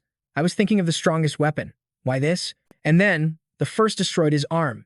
I will only take your ability from you. The metallic scent of blood filled the air. Absolute talent, Catabone, combat power A+. Weapon manifestation, combat power A-. Missing an arm, Best plummeted from the sky, hitting the ground with a sickening thud. The first spoke coldly, as if nothing had happened. How unfortunate. Soul crawled towards him in agony. Best, the creature continued, for a prodigy to have his talent stolen away. What an ending. Best began to fade into unconsciousness. I'm sorry. I just wanted to protect everyone. The first added, twisting the knife in her already shattered heart. He sacrificed everything to save you. He could empathize with you, but you couldn't with him. How sad. Soul gritted her teeth. Shut up. All of this. The first taunted, can't she hear me? If you wish to empathize, speak louder. Soul finally snapped, screaming like a madwoman. You're the one who caused all of this, you damn lion. As she raged, the horn on her head began to grow longer. Because I wasn't strong enough. It's all my fault. I wasn't strong enough. Soul funneled all of her fury into her own power. If only I had more power, none of this would have happened. She drew her blade, the sword that would become her primary weapon. For her late Aunt Seijin. And for this damned lion. The first remained relaxed before her surge of rage. I understand your will, little one. Su now looked ready to explode at any moment. White Jade Elf. A vibration. Combat power, A+. The elf has forsaken prestige, focusing all energy, skills, and abilities, including aura and raw power. The first asked with clear contempt. It seems you have no intention of backing down. Perfect sword master. Combat power, A++. A vibration from the vicious tiger's path. Power enhancement. User soon use all her strength to launch herself high into the air, her eyes burning with pure hatred. Kneel, you lion bastard. The ground cracked from the force of her jump as Sun threw every ounce of her anger into her attack on the first. The creature was actually pushed back. It couldn't believe it. I was. Pushed back, Sun soared even higher. Then she aimed straight for the first's eyes. What must be done would be done. She would use her sword to destroy its sight. Sun attacked in a frenzy.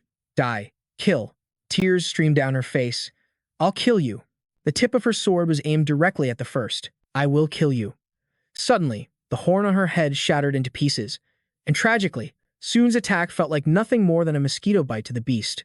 You might have stood a chance if you all attacked me at once. But it seems you're incapable of empathy. She roared. Silence. But the first continued. Humans only learn through suffering. And you are the type who only learns when facing death itself. Sun charged forward, ready to end it. I told you to shut your mouth. And with that, her other horn shattered. The first offered a cold reminder. You must feel for others.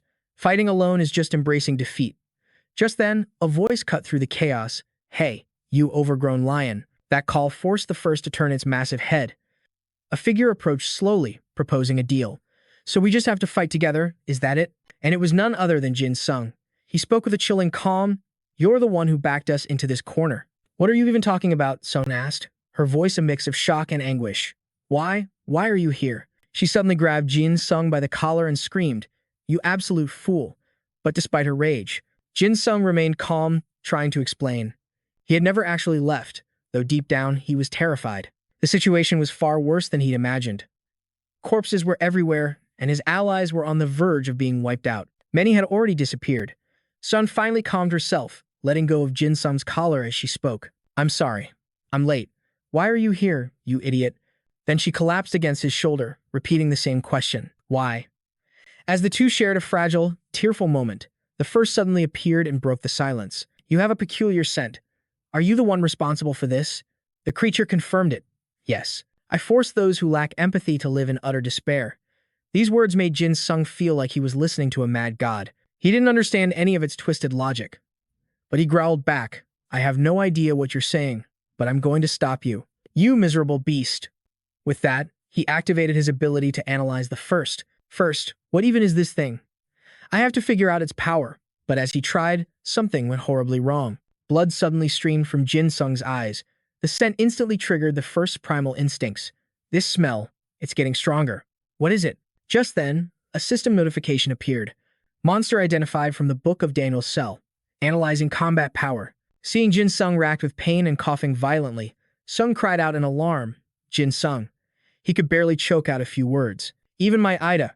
After the agonizing display, the first crept closer to Jin Sung and asked with curiosity, You, what did you do? Why do you carry our scent? Instead of answering properly, Jin Sung just mocked the creature. Probably because you're a cross between a bird and a giant dog. You smell like an animal. Do you ever bathe? He was talking tough, but inside, his heart was pounding. Damn it. This is the first time I can't see through a monster's ability. The monster's power was a mystery. However, instead of getting angry at the insults, the first remained disturbingly calm. You are far stronger than the others. That scent is especially potent coming from your mouth. It was mocking him. Jin Sung's anger flared, and he shouted defensively. What? That's a lie. I brush my teeth twice a day. Suddenly, Sun's weak voice called from behind him, Jin Sung. Before she completely lost consciousness, she managed to force out 2 words, run away. He saw her start to crumple to the ground. Jin Sung moved in a flash. He managed to catch her just in time, holding her as he breathed a sigh of relief. I've got you.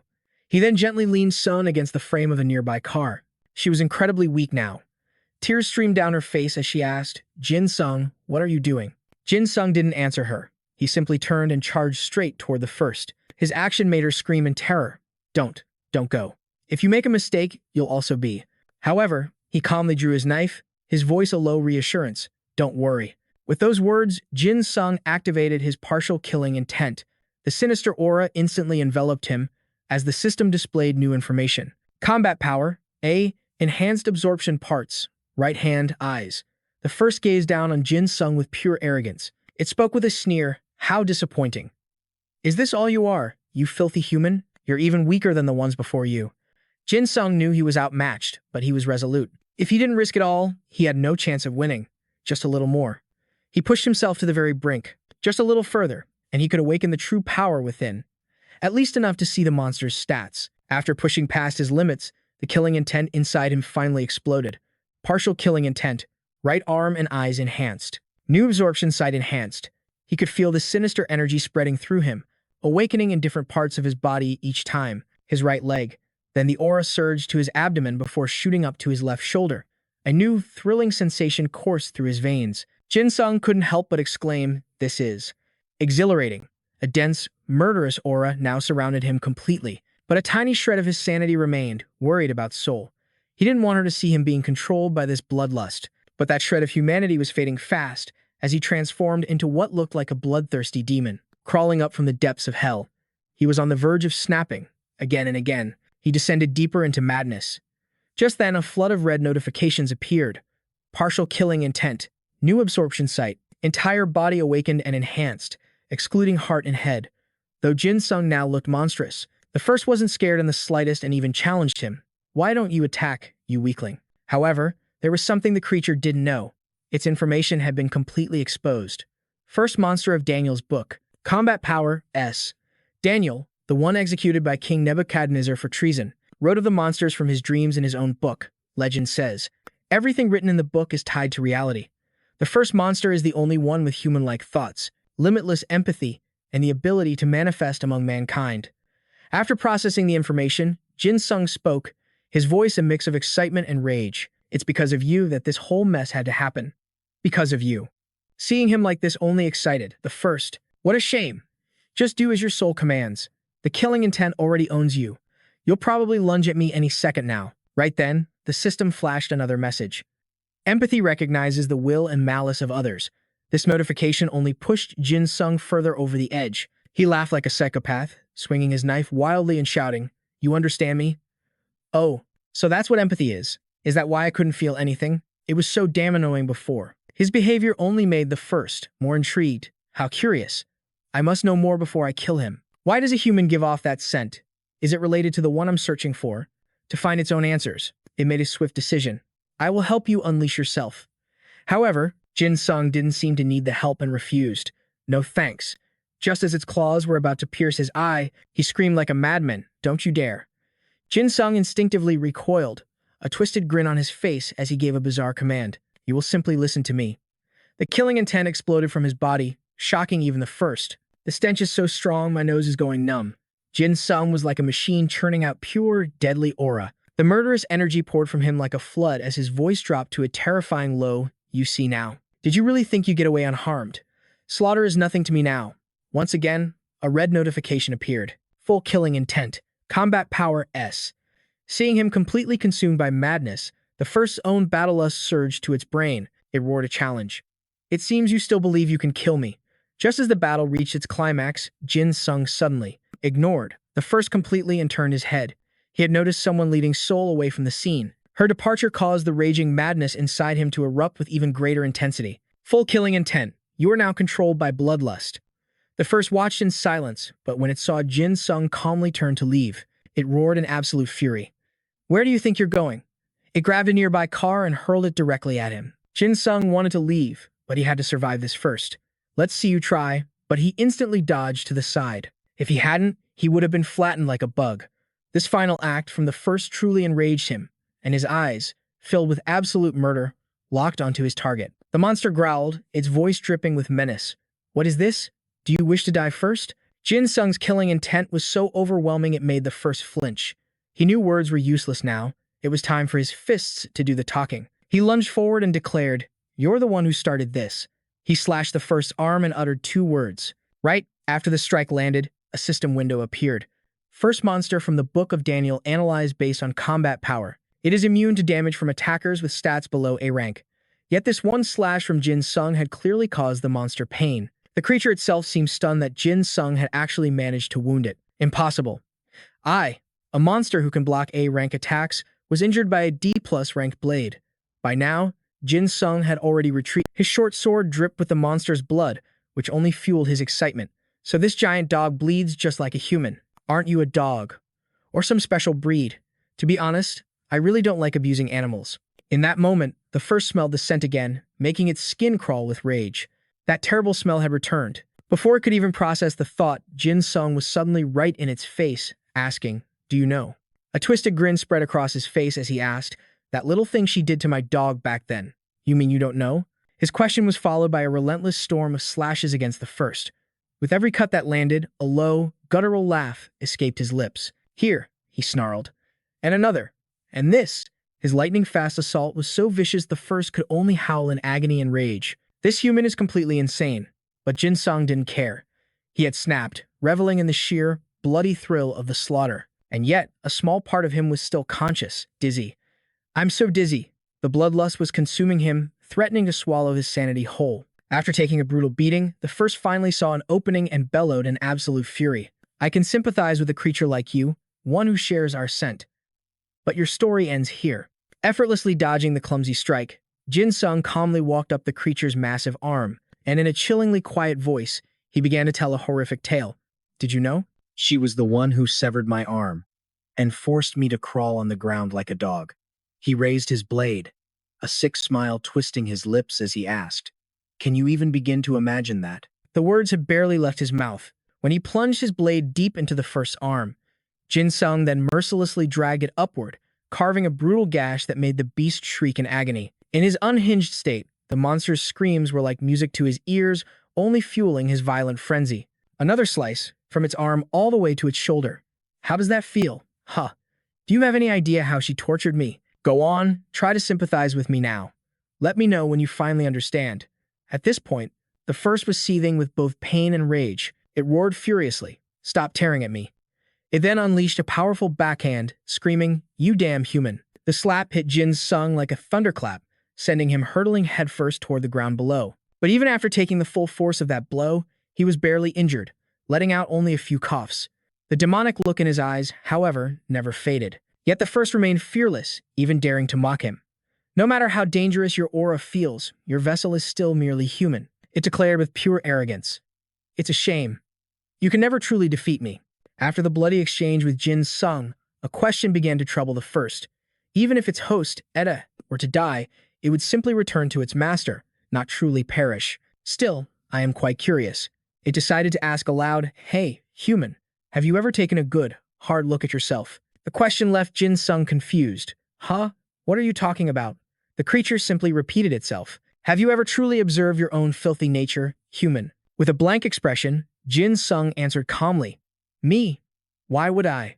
Hearing this, the first seemed to find it logical. "I see. So it's true. You've never had to look. That makes perfect sense. After all, everyone else is forced to suffer the consequences of your existence." Its words struck a nerve. Jin Sung stomped his foot, his voice raw with anger as he yelled, "That's enough. Why should I have to face anyone other than my aunt and uncle?" The first's reply to his furious question was a truth that cut straight to his core. "The other person you need to face is yourself." And just like that, the words struck home. A strange feeling welled up inside Jin Sung, an overwhelming sense of dread and confusion. "Where am I? I'm so scared. I'm all alone in here." In response to Jin Sung's trembling voice, the first answered with manipulative venom, "I hope you shatter completely, human. I'm so very curious to see how you'll end." It was trying to use its power to break Jin Sung's mind. "Hey, human, feel my pain." As those words were spoken, Jin Sung snapped out of his waking nightmare. "I acknowledge you." At this moment, the first was no longer his enemy. It was like a friend trying to pull him back from the brink of his own trauma. "Now, look at your true self. However, you can't just escape from trauma." Jin Sung's mind flashed back to the day his little puppy was killed. He was so small then, utterly helpless, crying out a single word, "No." He sobbed, begging his dog for forgiveness. "I'm sorry. It was my fault. You died because of me." But the two devils, his aunt and uncle, just laughed cruelly. "If it wasn't for you, that dog would still be alive. You're the one who killed it."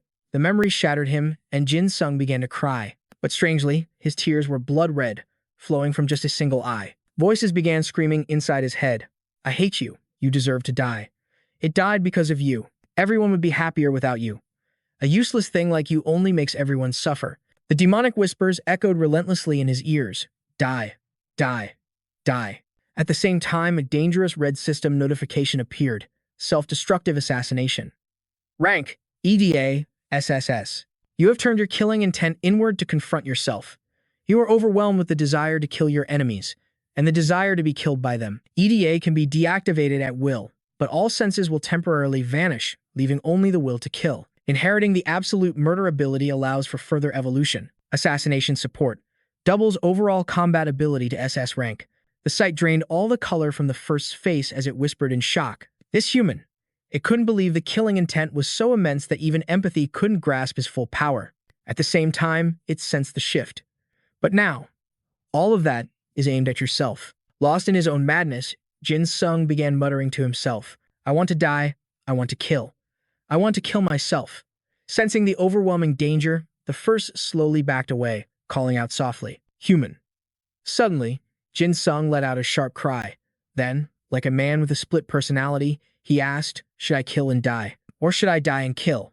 His words seemed to enrage the first, who roared in fury, human, you dare. But before it could act, a brilliant flash of light erupted. Jin Sung, who had been standing right there, was gone. The first tried to use its powers to locate him, but it was useless. A chill ran down its spine. I can't feel his emotions at all. Just as it cried out, human, a figure emerged from the swirling smoke. A skeletal hand materialized at Jin Sung's feet. Looking like a true demon, he declared, I will die and kill at the same time. Seeing this horrifying transformation, the first screamed in terror. Human.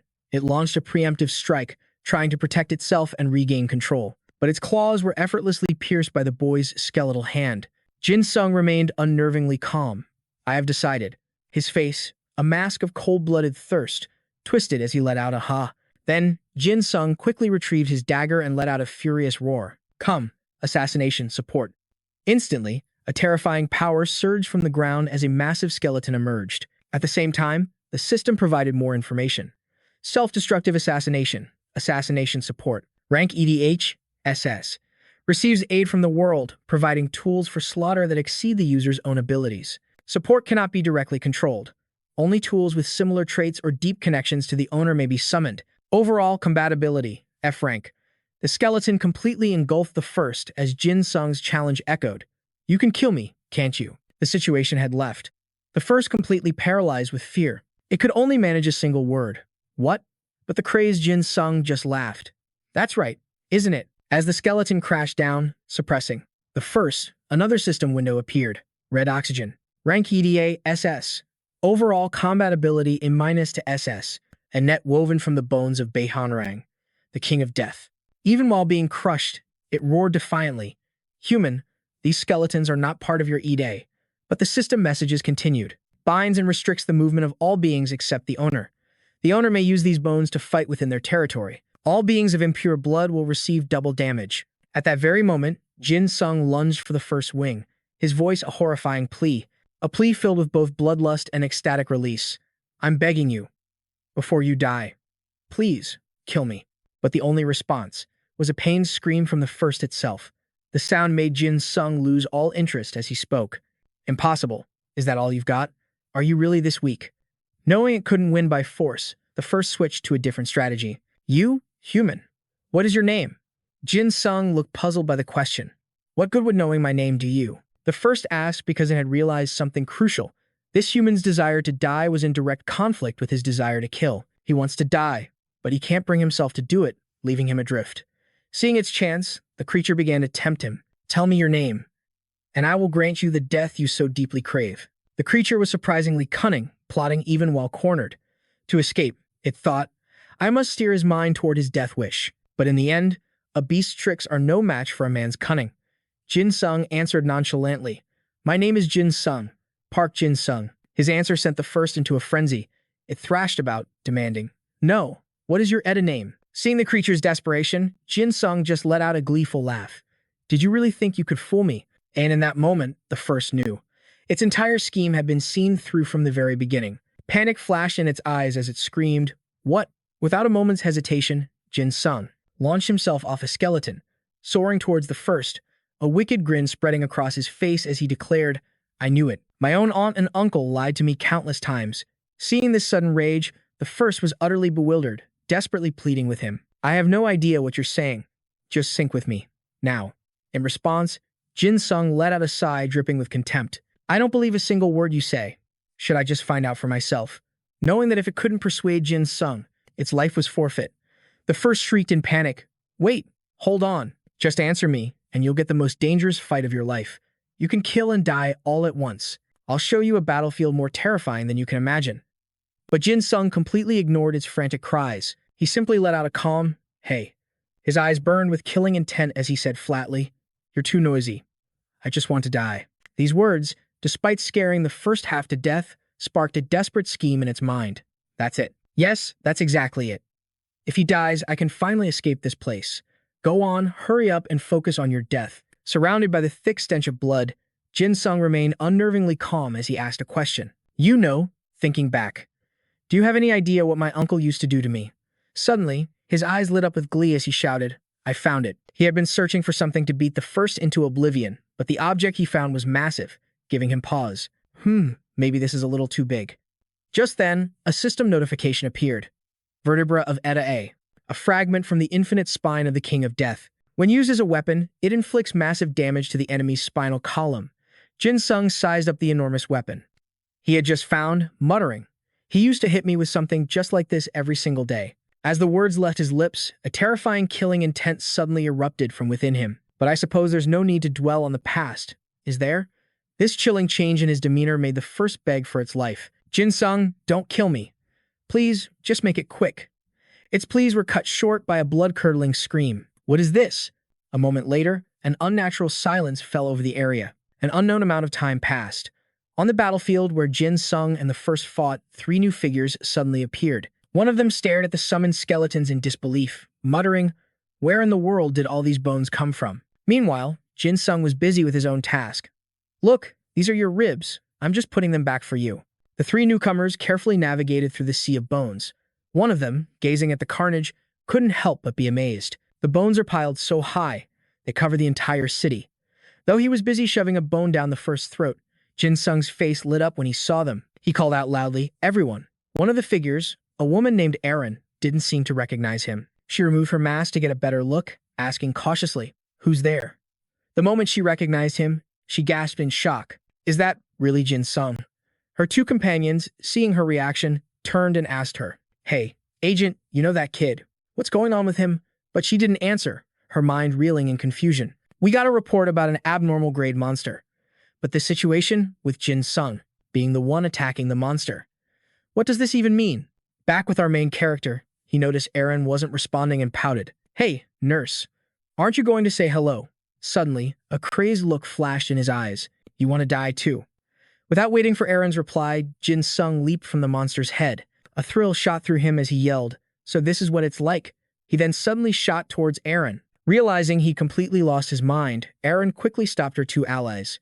Wait, let me talk to him. But before she could do anything, Jin Sung had already attacked one of her partners, screaming like a complete psychopath. Teacher, it's okay. I'll save you from my uncle. Erin had no idea Jin Sung was completely delusional. He was seeing her companions as his aunt and uncle. Bewildered, she could only ask, what are you talking about?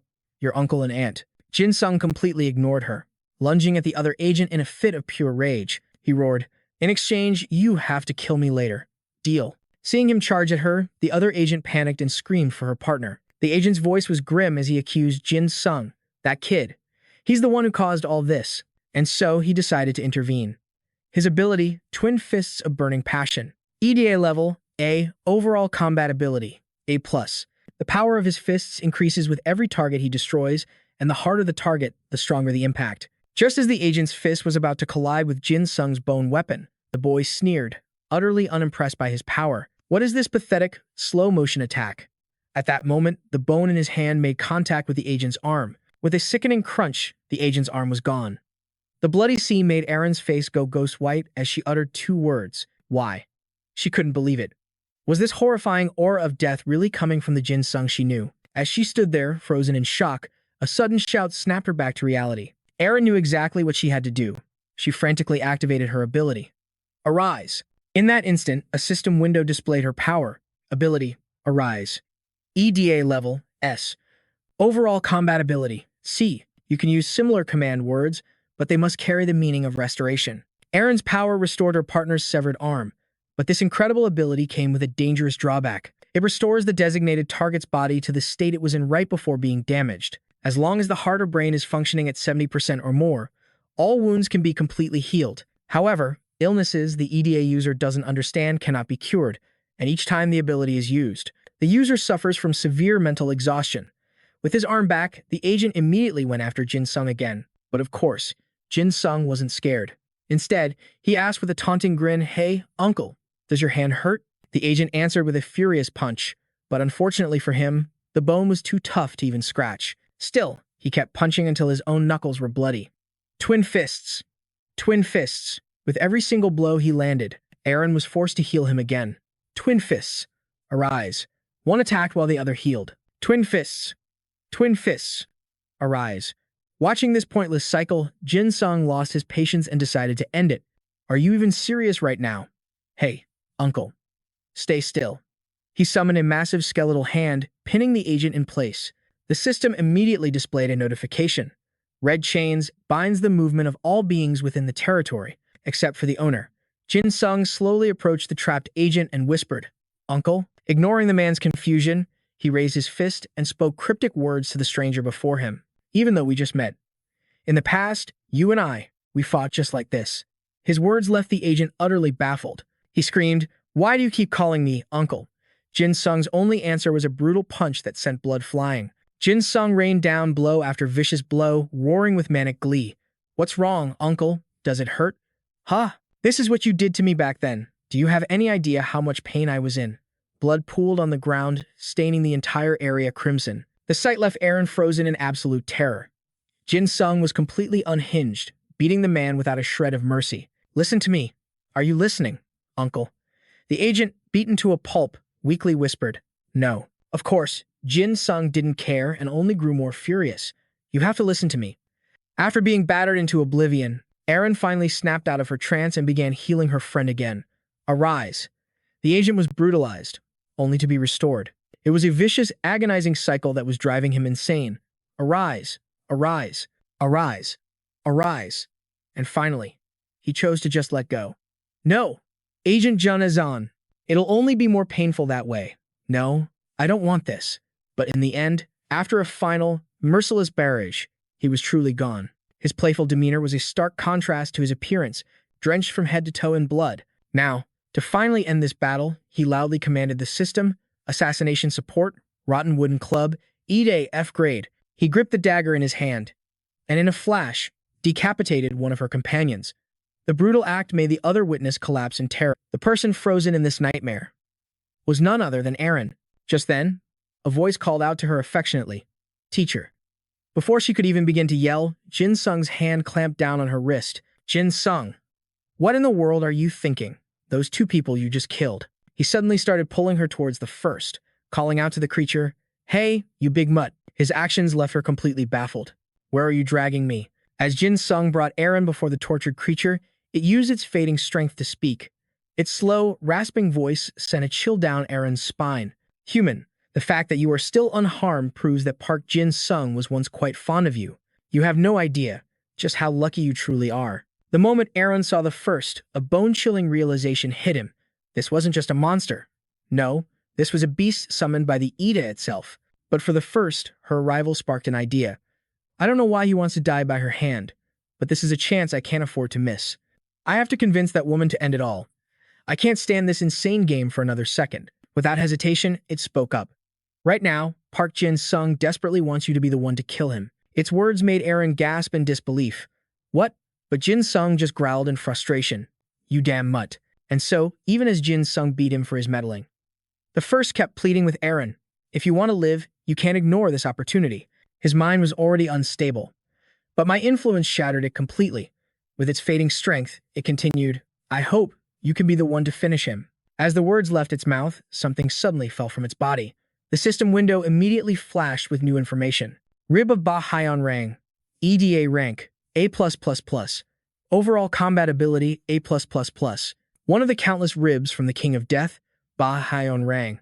When it pierces an opponent, the rib's sharpness doubles, and when blocking an attack, its hardness increases. At that moment, Jin Sung was lost in a haze of madness, muttering to himself, "I was going to ask that puppy how to die." His words reached Erin's ears, and she asked in shock, "Jin Sung, why would you do all of this?" He suddenly spun around, grabbing her hands with a crazed excitement. "Because I'm a bad little boy. A nurse is also a teacher, isn't she? And teachers have to punish the bad kids, right? What do you think?" "I'm right, aren't I?" His psychotic display terrified her, making her fall to her knees. "What are you saying?" The fear etched on Erin's face displeased Jin Sung. He snarled, "Teacher, can't you do it?" And with that, he moved to send Erin to her grave. "Then I don't need a teacher anymore." As his grip tightened around her throat, Erin struggled to cry out, "Jin Sung." But he paid her no mind, squeezing harder. "What's wrong? My aunt always said that useless people should just die." The world started to go dark as she choked out a single, broken syllable. "Jin." He continued as if nothing was wrong. "That's why I have to die every single day." Just as Jin Sung was about to send Erin into the afterlife, a voice called out, "Hey, you." Soon appeared from nowhere, sword in hand. Though she was still weak and trembling, her voice was firm. Let her go. Her presence only fueled Jin Sung's insane excitement. "Oh, more prey has come to me." Seeing that he was ignoring her, she yelled again, "I said, let her go." It was then that his eyes locked onto the weapon in her hand. That sword. Suddenly, Jin Sung tossed Erin aside, his voice filled with glee. "Good. This is very good. Yes, this should work perfectly." After escaping his grasp, Erin watched Jin Sung advance towards Soon. Terrified he would harm another innocent person, she screamed, "Soon, run. Get out of here, now." But Sun didn't even think about running. Instead, she was trying to figure out how to save Jin Sung from the murderous aura that had controlled him since his fight with Plague.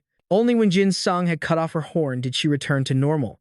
Using this method to destroy the EDA would be permanent. But there was no other choice. Power began to flow from her body into the sword. Even in her weakened state, she resolved to activate her EDA one more time. "Horns, let's go. Time to fight," just like when she faced Plague. However, before Soon could make a move, Jin Sung's hand clamped down on her blade. He shrieked with the glee of a lunatic. "I found it. This is the sword. With this blade, I can finally die." His madness terrified her as she screamed, "What do you think you're doing?" Just then, a system window materialized, displaying the sword's information. The Four Tigers Demon-Slaying Sword. Rank A. This legendary blade once belonged to the master swordsman, Kim Yushin of Silla. It was a weapon that helped unify the three kingdoms of the Korean peninsula. Meanwhile, Soon and Jin Sung wrestled for control as she desperately tried to rip the sword from his hands. "Let go of me." But regardless of the chaos, the system impassively continued its task, providing more data. Only a swordsman of rank A or higher can wield it, depending on the user's ETA level. After receiving this critical information, a wide, manic grin spread across Jin Sung's face as he asked Sun, "I'm not a swordsman, so I can't use this sword myself. Looks like my prey will have to do the honors for me. Can you do it?" Seeing his completely unhinged expression, Sun kicked him hard and roared, "Are you insane? You want me to stab you? Snap out of it." But her desperate plea meant nothing to him, as he simply begged with chilling sincerity, "Are you not ready yet? That's okay," he cooed. "Just use the sword. You'll be able to do it. Please. It doesn't even matter if I don't die right away." Just as Soon was screaming at him, "Wake up, you absolute fool." Suddenly, several members from the guild appeared, moving to apprehend him. There he is. That's the terrorist. Their abrupt arrival completely stunned Soon. They immediately surrounded Jin Sung. Another member rushed to support Erin, telling her, "You did well. Li Xin will be here soon. Until then, let's end this." But Jin Sung showed no fear at all, and instead, his excitement only grew. "Oh, more guests? Why is everyone showing up at once?" The man helping Erin urgently asked her. "Is that confirmed? Is Ichi really the target?" Erin knew his terrifying bloodlust all too well, and frantically warned her comrades, "No, we can't handle him. We have to get away from here." Her words left her partner utterly confused. "What do you mean?" Just then, Jin Sung's gaze locked onto someone, a look of mistaken joy on his face. "Auntie, you're here too?" he called out. "Oh, wait. No, you've always been over there." The men encircling him were stunned by his nonchalant attitude before shouting their demand. "You're surrounded. Dispel your ETA and surrender." Their crude command finally angered him. "I already greeted them when they arrived. And now they want to attack me?" Oblivious to his thoughts, they snarled their order again. "Surrender now, or we will be forced to use violence." Done wasting time, Jin Sung's demeanor turned deadly. "Is that so? Then I'll just have to kill all of you accomplices. The system responded to his command, activating skill number 103,673, Duosini's anecdote. An overwhelming power enveloped everyone, causing them to cry out in alarm. What is this? Is there an Ida that can just teleport us like this? While they panicked, Jin Sung was busy activating his next skill, 103,673, Duosini's cloak. In an instant, the situation had become a living nightmare. The proof was written in the absolute terror on Sung's face. Jin Sung let out a bloodthirsty laugh and said, "See, I don't need my uncle anymore. I can do just fine all by myself." His horrifying madness paralyzed Sun with fear, but she fought to find the will to stop him. "No, this can't happen," she thought frantically. "If this continues, everyone here will die. I have to stop him. I have to stop him now." At that moment, Jin Sung began his terrible chant. "Well then, now all of you can die. Die. All of you. Die. Die. Die. Die." And then, suddenly, a sword pierced straight through his body. The one who attacked was, of course, Sun. The sudden assault left Jin Sung completely stunned, unable to process what happened. Sun trembled, too terrified to speak. I just. Her terrified stammer was met with a look of pure ecstasy from Jin Sung. "As expected of my captain," he said with pride. "I had faith you would strike me." He raised a blood-soaked hand to gently wipe away her tears and whispered softly, "But if you're going to stab me, you have to aim higher." After those words, he collapsed. The sight shattered Suan's resolve as she broke down completely, sobbing, "I'm sorry. I'm so sorry." As she whispered her last apology, she pulled the blade from his chest. "Jin Sung, I'm sorry." With that, Jin Sung's Ida deactivated, and the otherworldly barrier around them vanished into thin air. Sun immediately rushed to cradle his head, asking, "Jin Sung, are you back to normal now?" Instantly, Jin Sung's eyes shot open in pure panic. He grabbed her hand in a state of absolute terror before the light in his eyes began to fade, prompting Sun to cry out, "Jin Sung! Jin Sung, say something." After a moment of silence, Jin Sung took her hand and called her name softly, "Sun." At the same time, the system announced, "Suicidal intent deactivation is possible. Warning, all senses except the desire to kill will be temporarily erased." The moment the notification ended, Jin Sung felt a drastic change within his body. Seeing him calm down, Sun said with relief, "Jin Sung, are you back to your senses? I'll start healing you right away. So just hang in there for a little bit." But in that moment, he was drowning in the guilt of his own actions. "Oh, no, what had I done?" His terror made her call out his name in concern. "Jin Sung?" But he trembled in absolute horror. He couldn't believe he was the one who created the bloody scene before him. No, I didn't. This isn't what I wanted. Blood." Everyone was covered in blood. A flash of crimson-soaked memories seared through his mind. The sight made his face drain of all color as he screamed, "This isn't what I wanted." Every single image replayed in his head, trapping him in a nightmare. "Jin Sung, what are you doing, Jin Sung?" The visions made him terrified of himself. He let out a horrifying shriek, causing Sun to cry out in panicked confusion. "Wake up, Jin Sung. Somebody, please, help him." Meanwhile, in Pyongyang, at the Palace of the Sun on Jimmu Mountain, voices echoed from within. "The first has returned," a mysterious, hooded figure announced. "I've just confirmed their return after the destruction," another reported. "I've received word that the South Korean bastards are also facing setbacks." Hearing this, a man named In Guk grumbled with irritation. "But wasn't the first place that was destroyed the same one you sent me to raid?" His words made the mysterious figure pause. "Which place was that?" The question sent In Guk into a rage as he roared back. "If you don't remember, who will? I was utterly humiliated. Is this how you treat me?" Seeing his fury, the mysterious figure placated him. He admitted fault. "My mistake. At that moment, I needed someone to draw their attention so I could summon the Book of Daniel." However, this explanation only fueled In Guk's rage as he questioned him with a low, threatening voice. "You sent me, Kim In Guk, merely to be a distraction." Satan smirked deviously, saying, "Your presence would make anyone think that area was critical. Besides, you're the only one who can go anywhere without fear of being defeated." These words finally pushed In Guk over the edge. "You can still say that after seeing the state I'm in. You worthless piece of trash." But the figure was completely unfazed, even looking pleased. "That is precisely why I chose you." Seeing there was nothing left to say, In Guk turned to leave, but he didn't leave without one last comment. "The arrival of the third and fourth has been confirmed. They will reveal themselves soon enough." This revelation made In Guk stop in his tracks. Finally, a sinister, calculating smile spread across Satan's face. He declared, "Yes, just wait a little longer. Our era is about to begin. Back in the hospital, Jin Sung lay gasping for breath, his eyes shut tight, lost in a deep slumber. He dreamed he was holding a blood-soaked dagger. Sweat beaded on his forehead as visions of a crimson hell flooded his mind. Even the terrified look on Aaron's face grew clearer in his nightmare. And then, he awoke with a jolt of absolute terror. His breath came in ragged, painful gasps. His eyes darted to the side, where Soon was sitting beside him. Seeing him awake, she called out worriedly, "Jin Sung."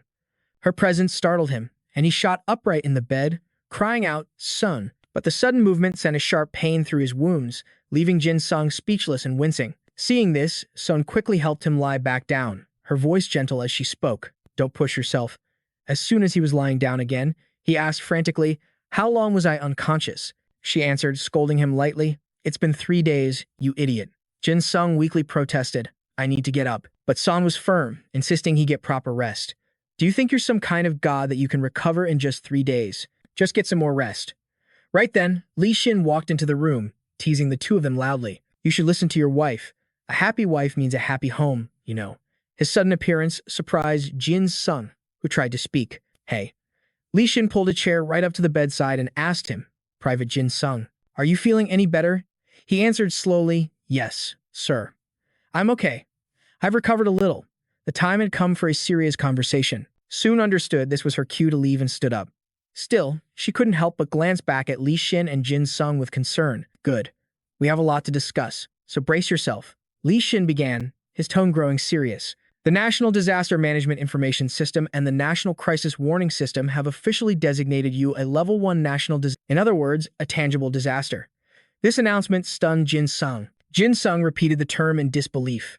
A tangible disaster? But that wasn't all. Li Xin revealed a chilling fact: the government had officially declared him a threat to the nation's people, its property, its security, and it was as if both agencies had branded him as more dangerous than a typhoon or even a terrorist attack. Then he leaned in, asking, "But only the top brass knows this. No one else. Do you realize what that implies?" The question left Jin Sung completely lost. "What are you saying?" Li Xin dropped the bombshell. "It's because I stopped them. Every single order." Jin Sung's mind reeled in shock and confusion as he yelled, "You what?" With his usual ice-cold demeanor, he revealed his motive. "You are the one and only SS rank EDA in all of South Korea. Even someone like myself or Juna-John, we're only S rank. You've hidden your true power remarkably well, and we understand exactly why you had to."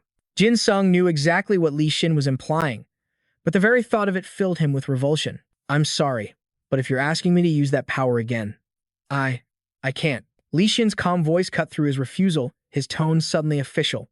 "Private Park Jin Sung, the world is facing a crisis of unprecedented scale."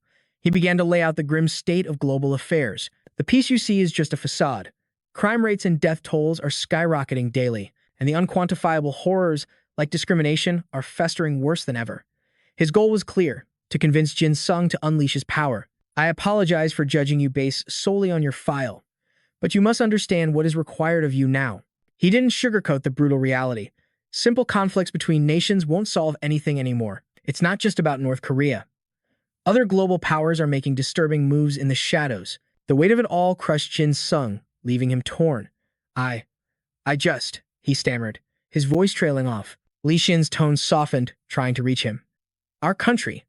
IR needs your strength." The words echoed in Jin Sung's tormented mind. "My strength?" he choked out, tears streaming down his face like a broken child. "You want this kind of strength? The strength of a crazed murderer." But then, Li Xin gently lifted his chin, his voice filled with unwavering belief. "Do you remember the first day we met? Don't give up on yourself. We need people who believe in the growth of the soul." His words struck a chord, and at that moment, Soul had an epiphany. The growth of the soul. The phrase resonated deep within her. Yes, that was it. In the Baek Kim clan, the teaching was clear. Quietly follow the path your soul shows you. All her life, she had let her Ide lead her, not her true self. In that instant, she made a silent vow. She would no longer be a slave to her own soul's path. Just then, Jin Sung's broken voice cut through the silence. "The growth of the soul?" he screamed in pure anguish, confronting Li Xin. "My soul is a murderer. What could you possibly want the soul of a killer to become?" Unfazed, Li Xin slowly rose to his feet. He posed a single, chilling question. "Do you have any idea what the total damages were?" He was about to tell Jin Sung what he prevented, a future with far greater casualties. The final count was 12,000 victims. Property damage from the city center's destruction was estimated at 3.4 trillion won. The losses were staggering. However, Private Park Jin Sung, you stopped it. Then his voice grew stern. As an aide of the nation. No, as a fellow citizen of this country. Li Xin then did something so unexpected. It forced a shocked cry from Jin Sung. Sir. Li Xin was bowing deeply before him, expressing his most sincere gratitude. From the bottom of my heart, thank you. The men who came with him followed suit, bowing in unison to honor Jin Sung's sacrifice. The gesture shattered him, and he broke down, overwhelmed by both gratitude and shame. Even with their acknowledgement, his guilt was a relentless storm inside him. No, I killed my own comrades, he cried out. But Li Xin's voice cut through his despair like a blade. And you are the one who saved this city. Without you, this entire city would have been wiped off the map. His voice boomed, a desperate attempt to pull Jin Sung from the abyss. No matter what else happened, you saved these people. So stop torturing yourself and get up. Li Xin's words began to break through the darkness, but the terror of his own blood-soaked actions still held him captive. But then, he saw them. The faces of the people, smiling at him with pure, unadulterated gratitude. It was like a jolt to his soul. Every single one of them was thanking him. For the first time in his entire life, he felt appreciated. As Jin Sung slowly swung his legs off the bed, a thought crossed his mind. It must be so hard for them to face the man who killed their comrade. Jin Sung knew it must have been incredibly difficult for them to face him, but the fact that they did was the very thing that gave him strength, and yet they never lost their dignity. Instead of lashing out in anger, they acted with true maturity. To honor them, he knew he couldn't let himself be crushed under the weight of this guilt. He had to stand up and keep fighting, he declared with a loud, clear voice. Sir, I have no intention of ever using the EDA again. His declaration shocked Soon, who gasped, What? But no matter who was confused by his decision, Jin Sung's resolve was absolute. But I'm not giving up. I will work tirelessly to atone for every single life that I took. Seeing him find his strength again brought a look of deep satisfaction to Li Xin's face. Thank you, Park Jin Sung. You are an incredibly strong individual. Besides, I was already planning to advise you against using it for the foreseeable future. It seems I am the only one who can stop your EDA. This statement made Jin Sung ask with a worried expression. Then, what's going to happen to me?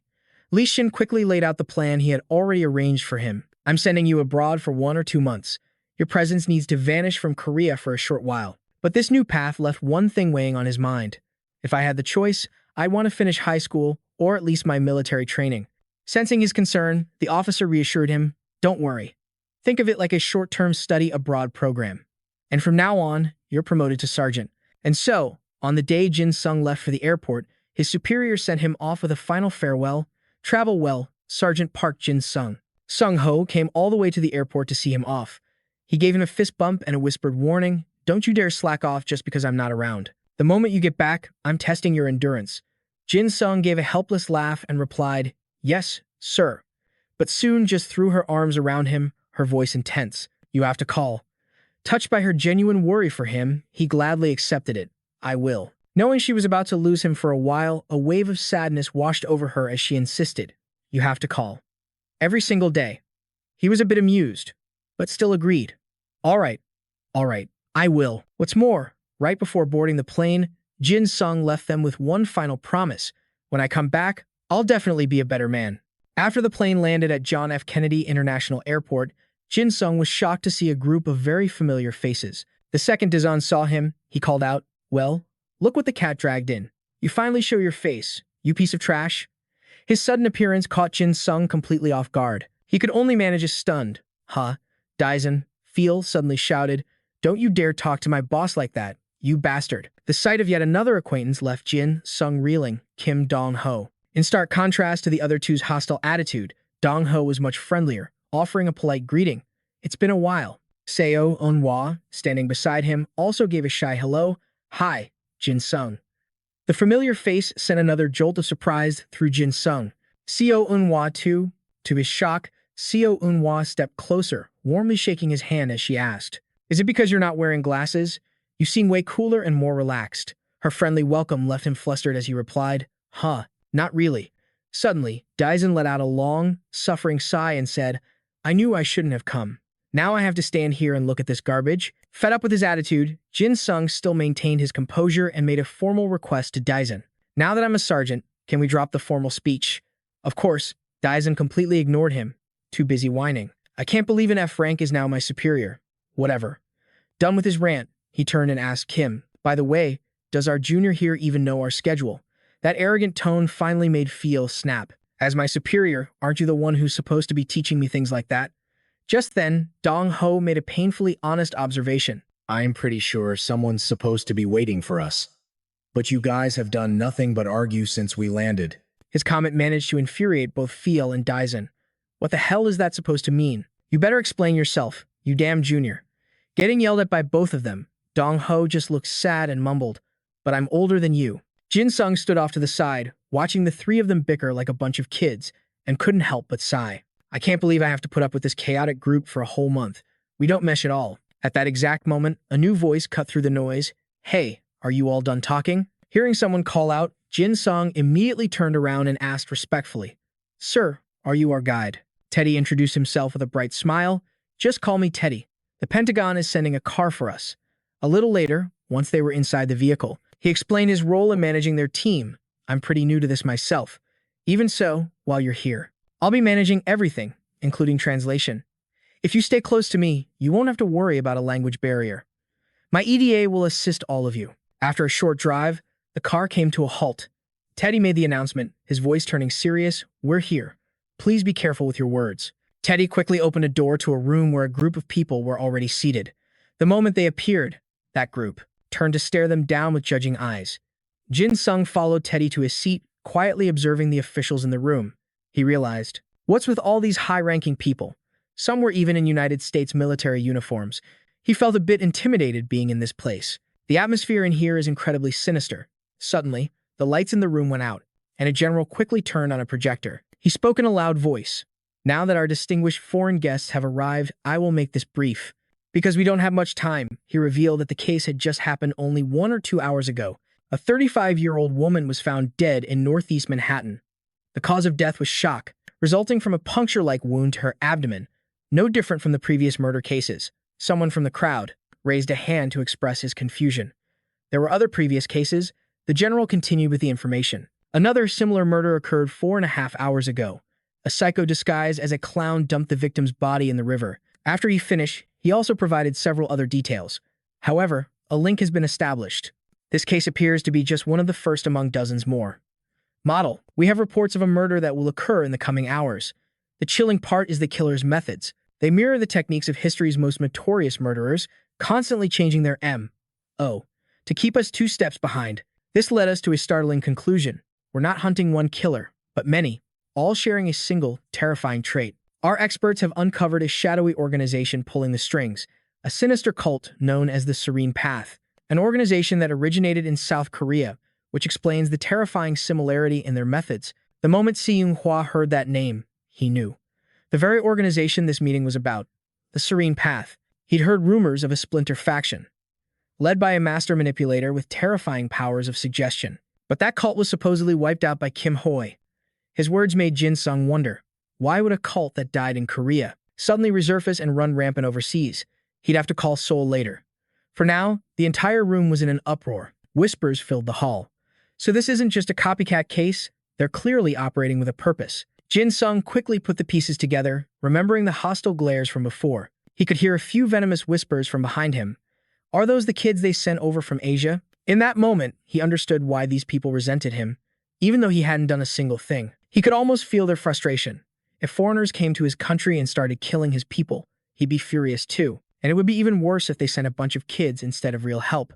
Suddenly, a voice cut through the noise, defending Jin's team. I ask you all not to take your anger out on these children. Then the man snapped into a perfect military salute. A woman appeared, her voice cutting through the tension. That will be enough. Say no more. The sight of this woman made Dong Ho's eyes light up, leaving Jin Sung completely baffled. He asked Dong Ho what was going on, but his friend just leaned in, his voice filled with excitement. Hey, Jin Sung, if you're a man, you know who she is. Of course, Jin Sung had no clue. What? Who is she?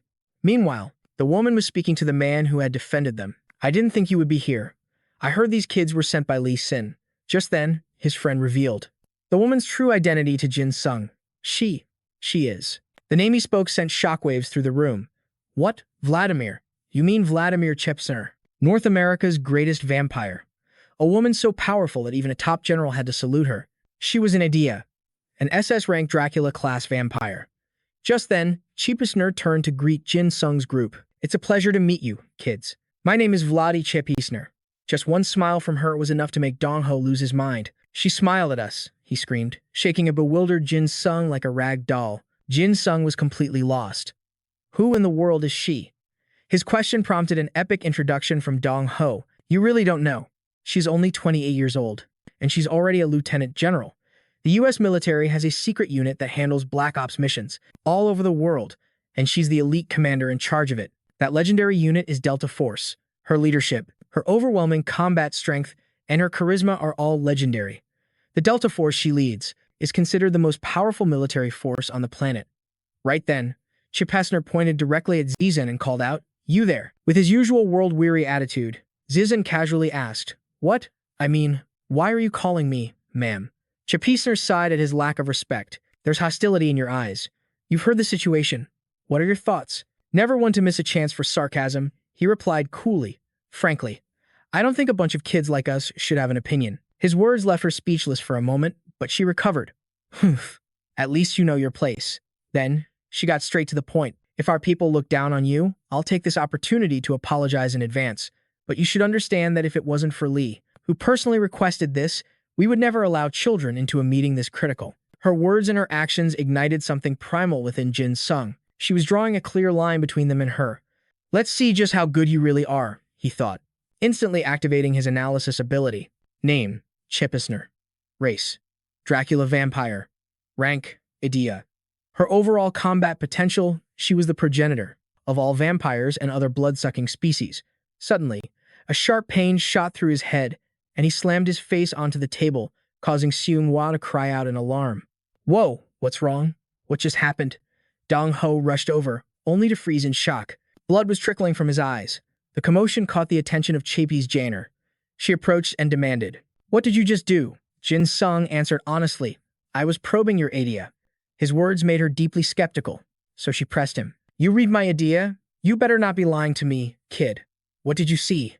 Of course, he couldn't reveal everything he'd learned in front of everyone, so he had to play it off. "The power gap between us is too immense, which is why I suffered this backlash.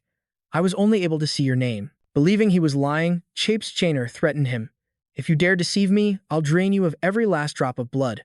But he remained perfectly calm and replied, "That won't be necessary. I can prove it. But, am I permitted to reveal this information in front of everyone else in this room?" At that moment, he felt a searing pain from the backlash. Damn it, this is even worse than when I read Chimera. His mind started to feel numb. Jin Sung's composure, however, only intrigued Chapes Janer, and so she issued a challenge. "Still so calm after a threat like that? Lee certainly sent me an interesting brat. Read the interpreter's idea." The interpreter stepped forward, taking out a sheet of paper and a pen. He then issued a warning. "Many have attempted to read my idea, but not a single one has ever succeeded." Still, Jin Sung was adamant. "I can do it." And so, Chapis Janer placed the paper and pen on the table and gave the order. "Then prove it, kid." Without a moment's hesitation, Jin Sung began writing down all the information on the interpreter. After a few intense moments, he finally finished and handed the paper to Chapes Janer. "Here you go." Written on the paper was Teddy's complete Idea profile. Idea rank, B. Overall combat ability, D. This individual facilitates seamless communication. Anyone in his vicinity will have their words instantly translated. This left Chapis Janer utterly fascinated and astonished by Jin Sung's ability. "Incredible. This is far more useful than I imagined." Jin Sung then asked in a grim voice, "Are you satisfied now?" She nodded slowly.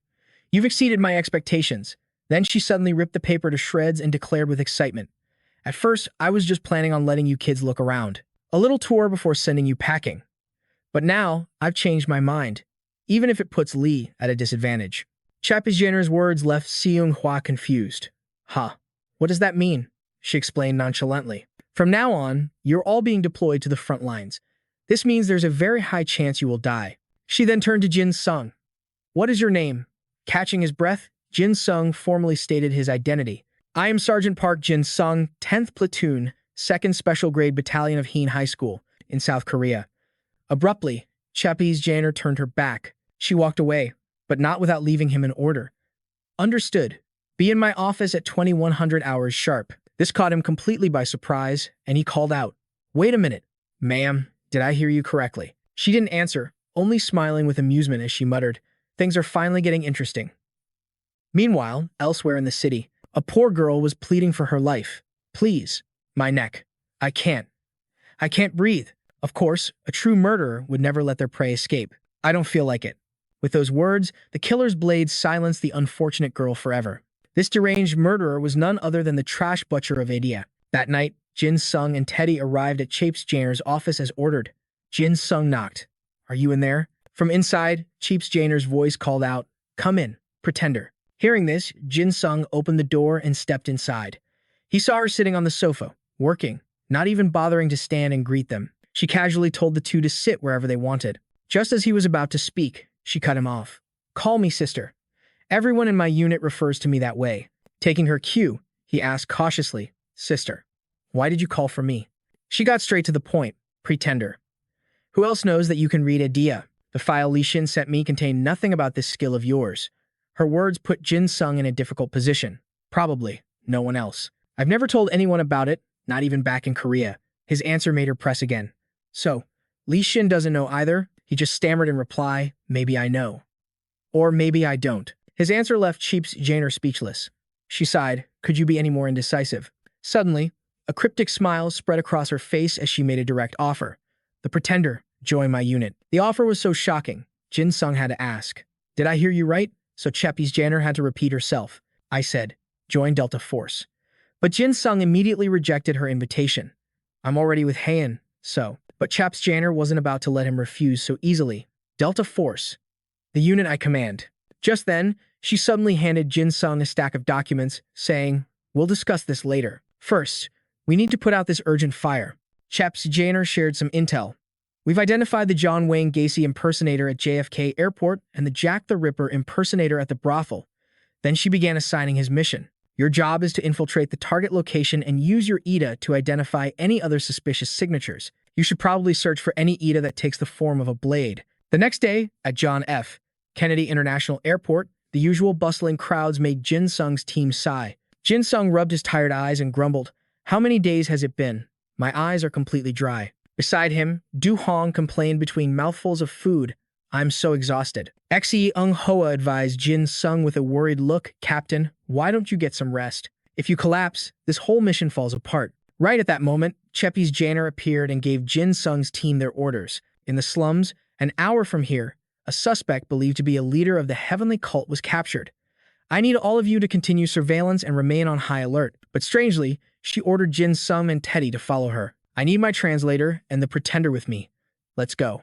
Hearing his title, Jin Sung quickly fell in line. After staring at the airport for hours on end, his eyes were starting to burn. Noticing his discomfort, Cheap's Jainer advised him, you can take a nap, pretender. However, Jin Sung refused with a forced smile.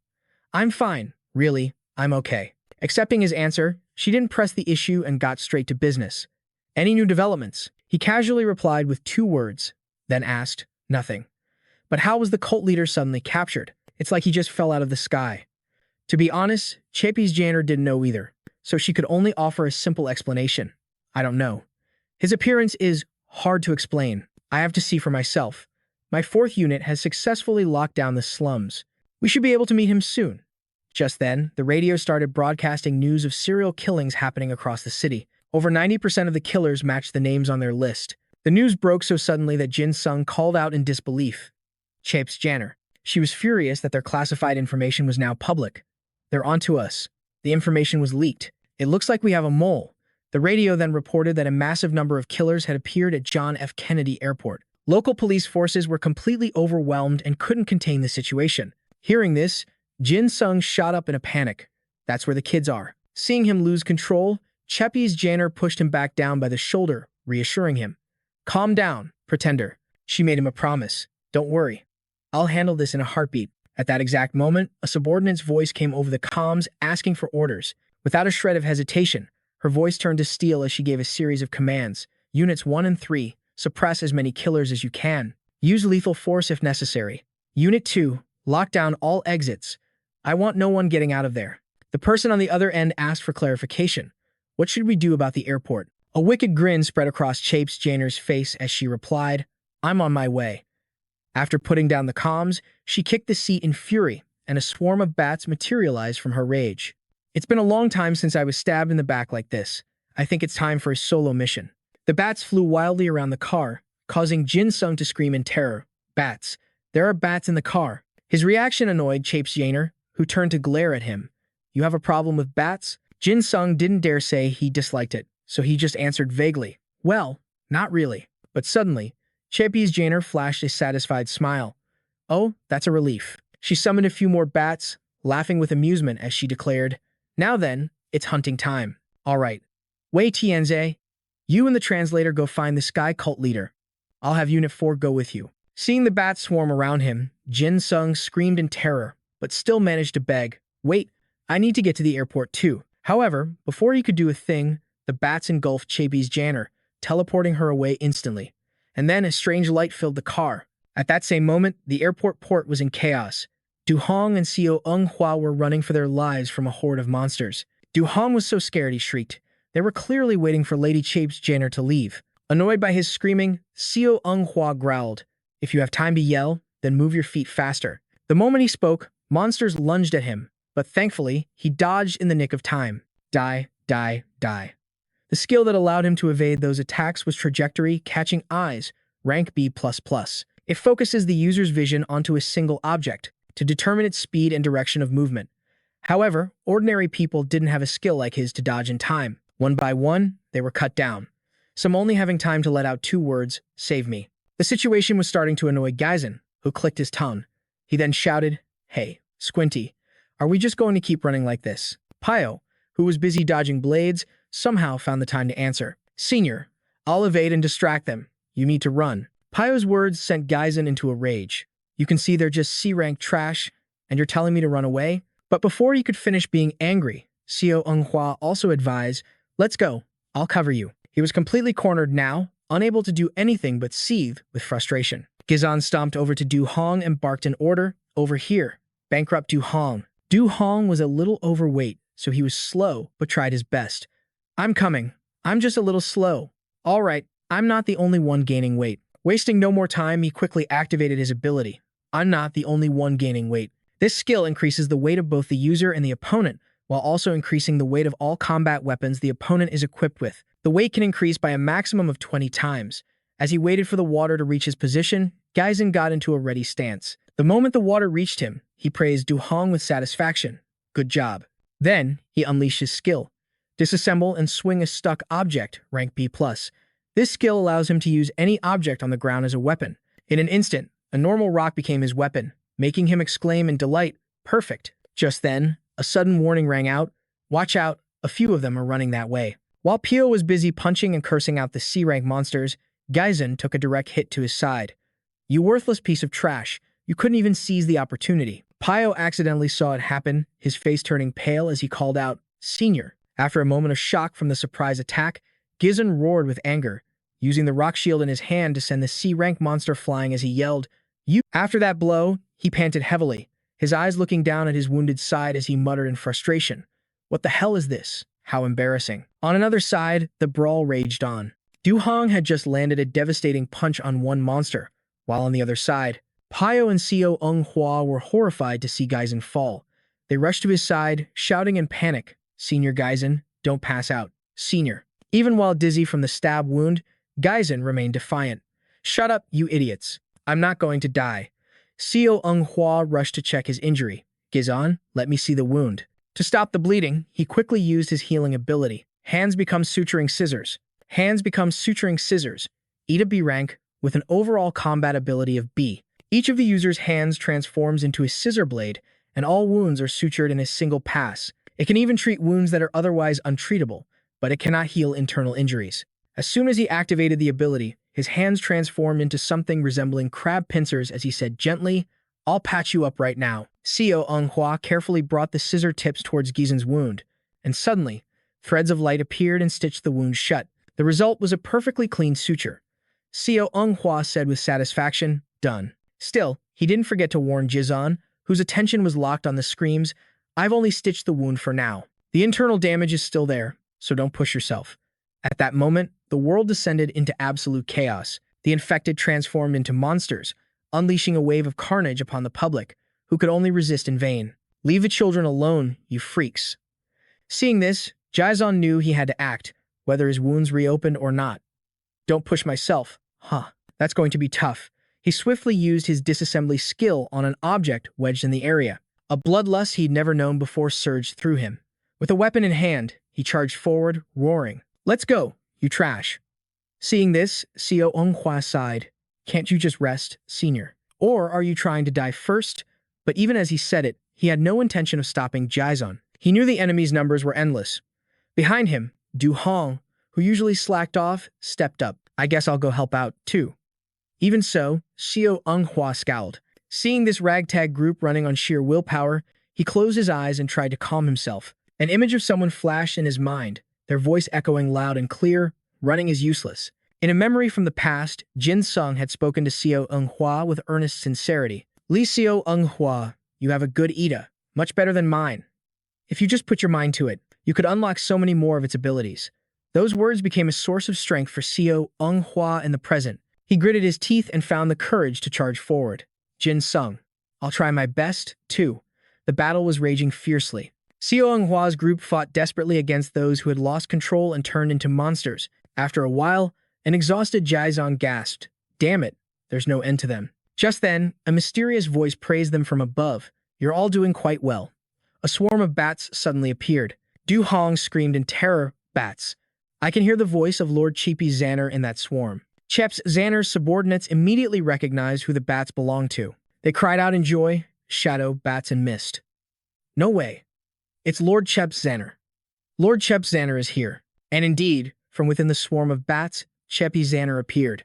The vampire Dracula, an SS rank Edda, progenitor of all bloodsuckers. The vampire is an immortal, legendary monster. A swarm of bats, darkness, and mist formed her true body. Her transcendent ability, the bloodsucker. Filled with rage, she growled, questioning the C-rank monsters. How dare they cause a disturbance in her domain? "I can't believe you would dare cause a scene in my territory of darkness." But the out-of-control monsters felt no fear. Instead, her presence only fueled their bloodlust as they chanted in unison, "Kill them! Die! Kill them!" She paid them no mind. Chappie Xander calmly counted their numbers. There seemed to be about 300 of them. Then she summoned even more bats. They swarmed the out-of-control monsters, who began to scream in a panic. Suddenly, Chep Xander materialized before the crazed mob. One of them saw her and went berserk, charging to attack. "Die!" The entire horde of madmen swarmed Cheap Xander, their faces twisted in ecstasy. But then, the unthinkable happened. Something made their blood run cold, because, quite simply, these childish attacks couldn't even scratch her. She spoke with utter contempt. "What do you pathetic creatures think you're doing?" And the reason she couldn't be harmed was simple. The vampire Dracula is a transcendent entity. Mere mortals cannot inflict damage upon a monster's body.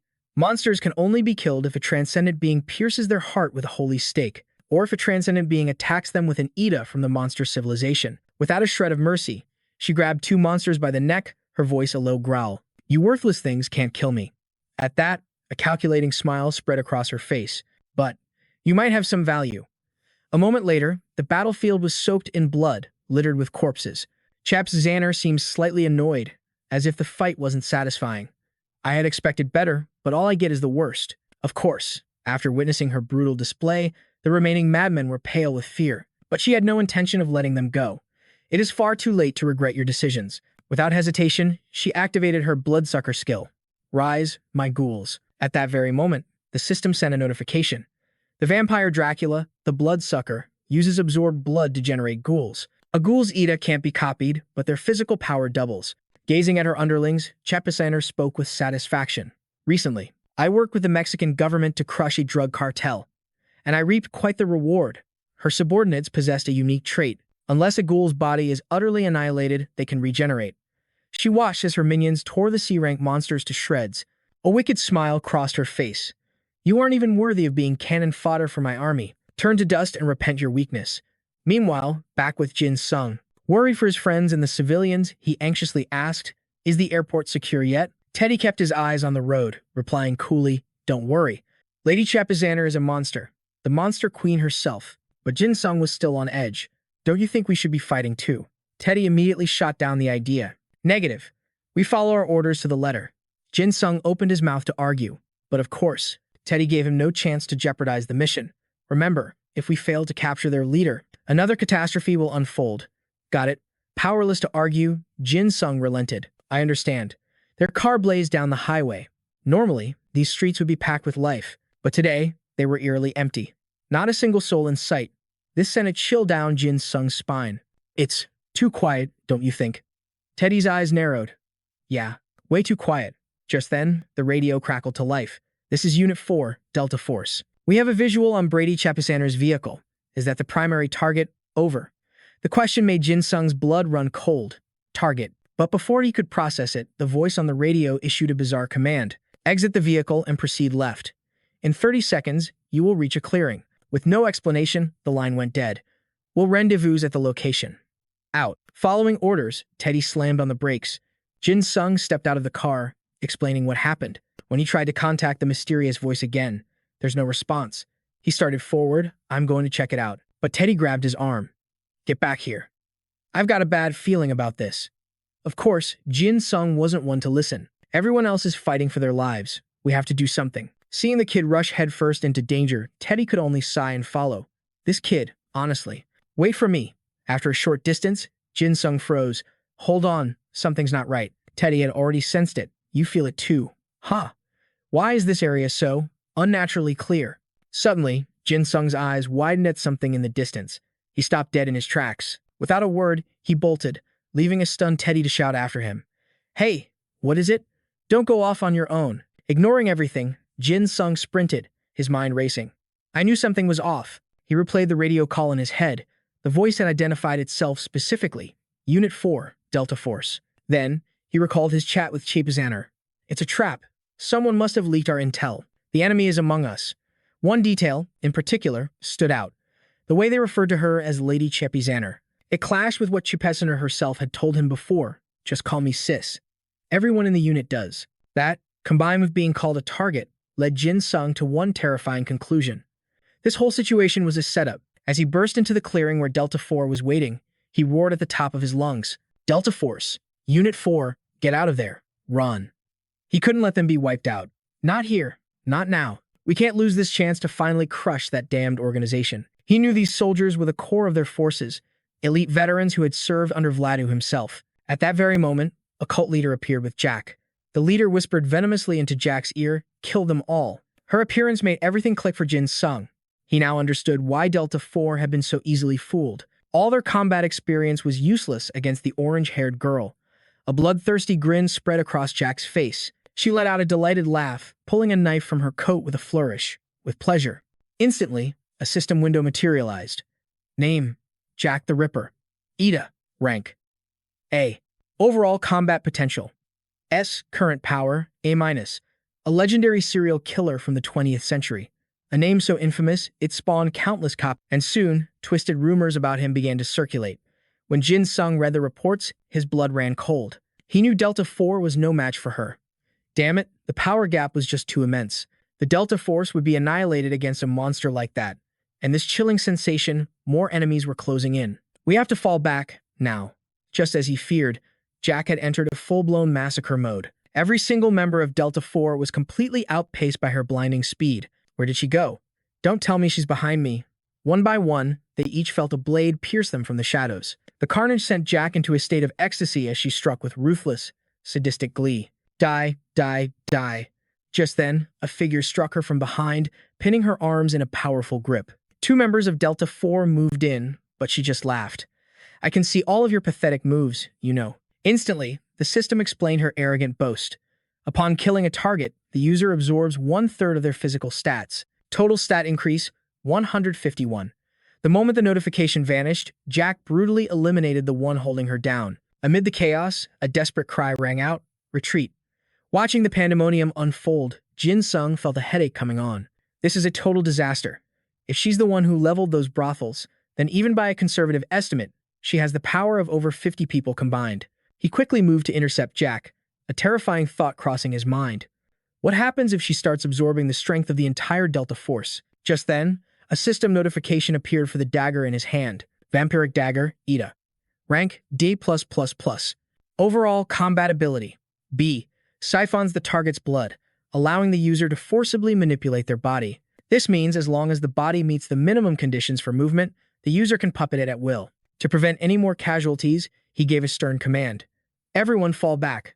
I will deal with her myself. Jack's attention finally turned to Jin Sung, her eyes widening at his blade. You're just like me. Ignoring her, Jin Sung ordered Delta 4 to disperse. More enemies are approaching. I need you to intercept them and take down their leader. His command stunned a Delta 4 member. What? He quickly made a decision. Damn it. An unknown reinforcement unit, their leader, and hundreds of other killers. I have to report this to the captain immediately. With that, the entire Delta 4 team followed Jin Sung's command and began to withdraw, retreat and regroup, as ordered. As they vanished, Jin Sung felt a sense of control return to the situation. Perfect. We've avoided the worst-case scenario. His gaze shifted back to the screaming, deranged Jack. Now, it's just you and me. It was unclear what power her shriek held, but it suddenly erected a strange barrier around them. Everyone caught inside this circle suddenly collapsed, dead.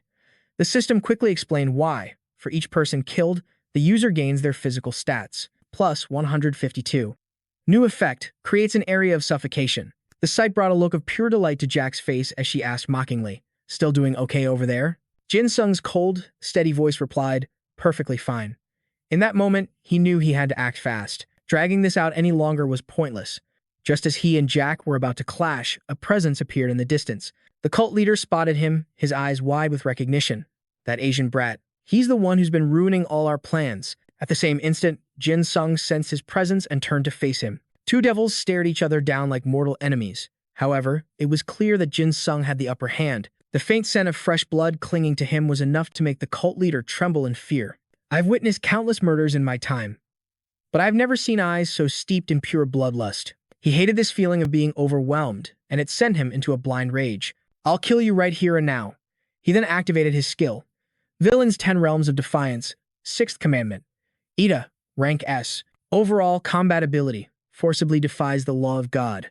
Thou shalt not kill. It can hypnotize those with social or interpersonal grievances. Once fully mesmerized, they fall under the Ida's complete murderous control. Jin Sung understood in an instant. So this was the secret to the cult's ridiculously powerful Eddas, but he had to deal with Jack first. Just what did they do to evolve their Eddas to this level? First, I have to stop this woman. He shot towards Jack, uttering 3 simple words. Pardon me. But to his shock, Jack's blade met every single one of his attacks, effortlessly parrying each blow. His mind reeled. What in the world? She was deflecting his onslaught like it was child's play. Just then, she lashed out with a kick he couldn't possibly dodge. It was over. A single blow from Jack sent Jin Sung flying, making him crash hard onto the floor. But it was nothing he couldn't handle. As he rose to his feet, Jin Sung muttered a curse. That's when the cult leader's voice echoed. So, what do you think? The man provoked him with a smug tone. Are you starting to feel that resentment build up? His voice was laced with a strange power. It was a hypnotic ability, targeting those with grievances against society or other people. Though Jin Sung was aching from Jack's kick, his reply was still firm. Not really. The cult leader, brimming with arrogance, laid out his ultimatum. You now have 2 choices. Work for me, or become Jack's next meal. The words sparked Jin Sung's interest, who shot back. So what kind of killer will your Ida turn me into? From his question, the cult leader realized the boy knew everything about him. This only made him more intrigued. You've already deciphered my Ida. Impressive. He probably thought Jin Sung was bluffing and didn't plan to answer, but the boy's demand was dead serious. Then do it. I'm quite curious. This attitude left the leader so stunned he could only gasp.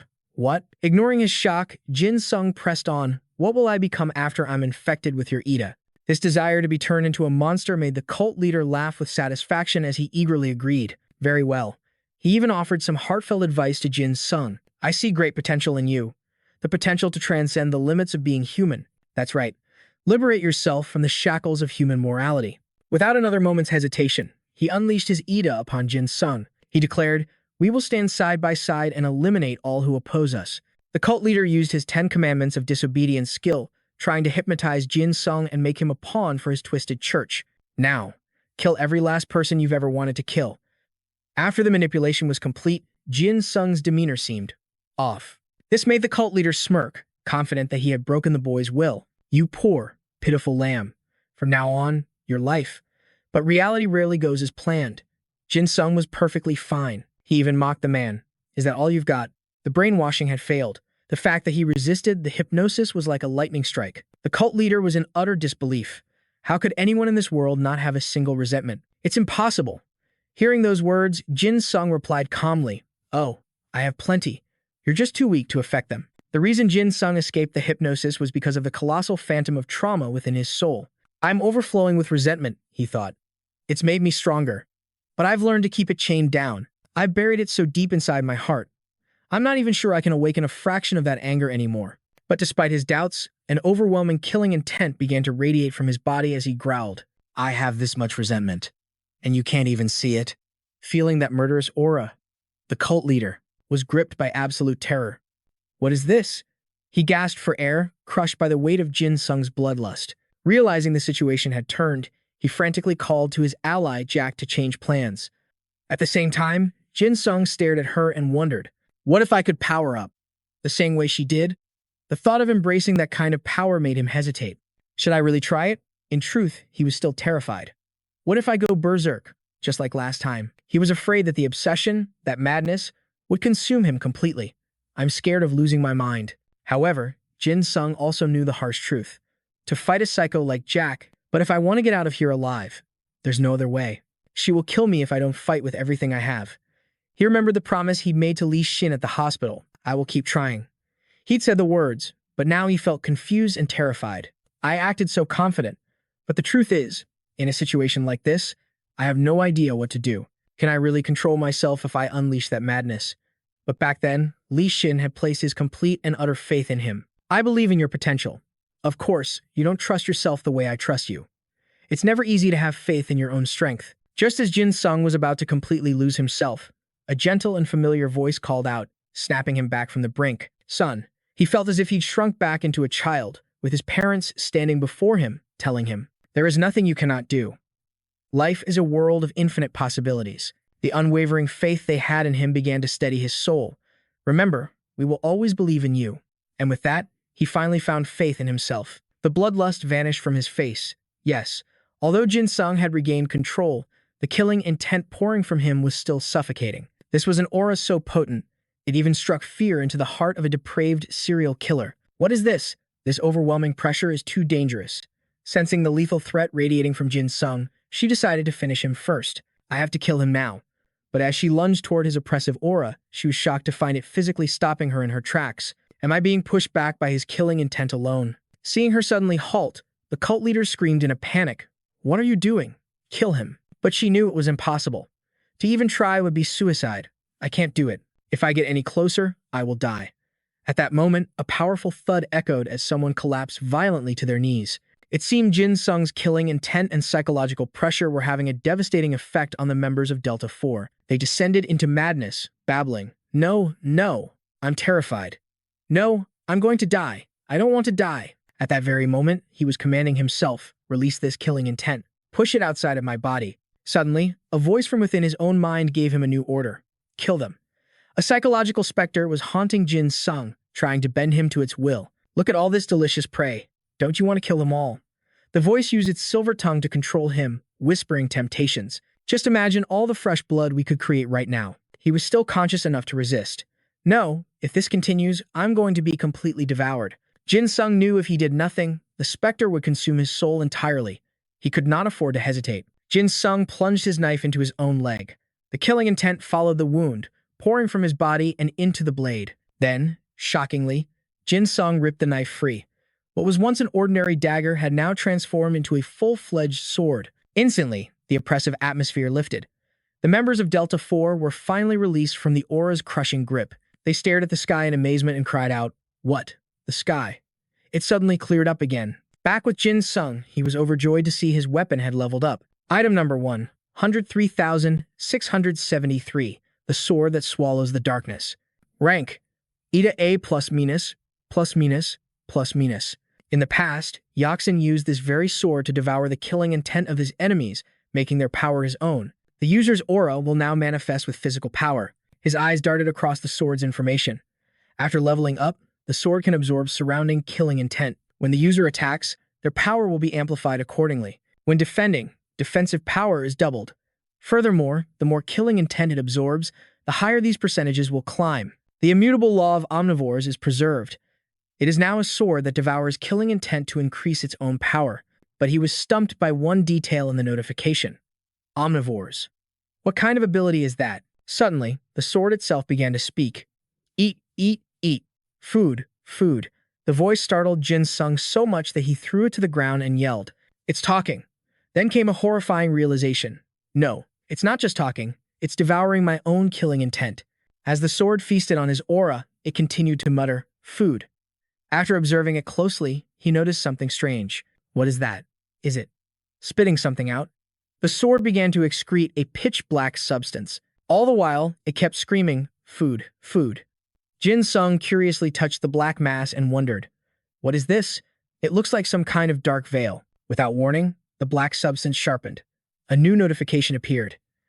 Item 1,003,673.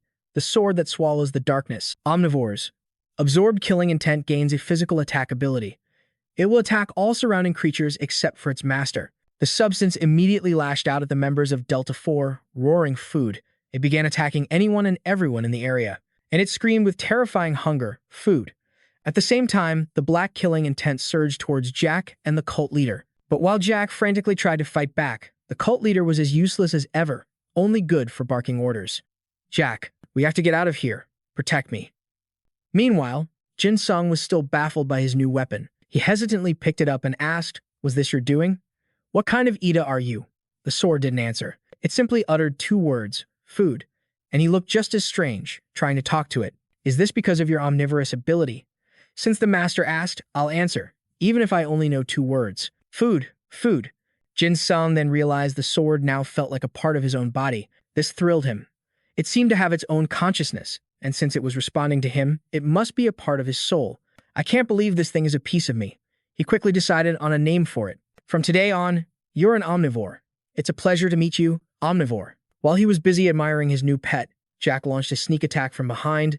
"Die, you monster." Omnivore instantly detected her movement and let out a two-word warning, "Food." Understanding its signal, Jin Sung quickly spun around. Before he could even react, Omnivore unleashed its own wave of killing intent, blocking Jack's attack to protect him. Its quick thinking impressed him, and he offered it praise. "Good job, Omnivore." His praise made it respond cheerfully, "Food." Suddenly, it began to shake violently and cry out, surprising him, "Food." Then, a system notification appeared, explaining everything. 103,673. The sword that devours darkness. The sword can absorb the surrounding killing intent. When the user attacks, their power will increase accordingly. When defending, its defensive power is doubled. Moreover, the more killing intent it absorbs, the higher the percentage grows. Watching Omnivore devour the streams of dark aura, Jin Sung discovered something else. It seems this doesn't just apply to my own aura. Can it devour the killing intent of everyone else in this room? No, it's the natural enemy of creatures, like them. This weapon is their perfect counter. Incredibly pleased, he pointed the blade's tip right at Jack. With a mocking tone, he asked, "Ghost, what would you say in a situation like this?" "Pathetic." Provoked by him, Jack screamed in a rage, "You're fighting dirty." She charged forward to attack Jin Sung, boasting loudly, "Even so, you'll never be able to block my attack. You will become a sacrifice for my church." Without even trying to dodge, Jin Sung casually swung his sword and easily disarmed Jack with a single strike. The shock made her eyes widen in horror, before she collapsed to the ground in agony. Jin Sung just clicked his tongue arrogantly. Now, with an air of superiority, he asked Jack, "How does it feel?" Clutching her wound, Jack replied, "You're good." Even as sweat poured down her face from the pain, she managed to assess the situation. "I really underestimated you." After dealing with Jack, Jin Sung looked extremely satisfied. All right, one down. Next, he planned to finish the cult leader. Now for the mastermind. Seeing the leader bolt faster than a rabbit, he thought to himself, that's the only way out. It seems I won't have to lift a finger. Without hesitation, he commanded his sword, "Let's go." Omnivore. At Jin Sung's command, Omnivore shot out a wave of killing intent toward the leader, scaring him witless. The man screamed to everyone present, "Protect me, protect me." The people under his control immediately formed a human shield. Omnivore moved to defend its master. "Hurry, master." Seeing this, Jin Sung laughed scornfully and asked, "Where do you think you're going?" But just as he was about to strike, the barely conscious Jack grabbed his leg. She yanked his leg hard, catching him completely off guard as he let out a confused "huh." And so his attack, instead of heading for the cult leader, flew straight into the crowd of brainwashed followers. Even though he had just sent an entire group to their graves, Jin Sung showed no remorse. Instead, he was busy marveling at Omnivore's power. This killing intent is insane. After saying that, he kicked Jack away and chased after the cult leader. But unfortunately, the man was nowhere to be found. All he saw was the black car that brought him here. Jin Sung looked around like a lost child. He glanced back and forth before complaining. Did he get away? I have to get to the airport. Without Teddy, I'm just a lost kid. Speaking of Teddy, Jin Sung figured he was probably dead by now. He remembered how the man had chased after him earlier. But now, without him here, he'd have to handle things on his own. He had to move, and fast. But just then, a pang of guilt over leaving Teddy behind hit him. He quickly shook it off. Get a grip. There was no time for second thoughts. Jin Sung's next move was clear. Find his commander and check on the others. He reached for his phone to call Chapes Janer, but then it hit him. How was he supposed to contact her now? He couldn't even speak English.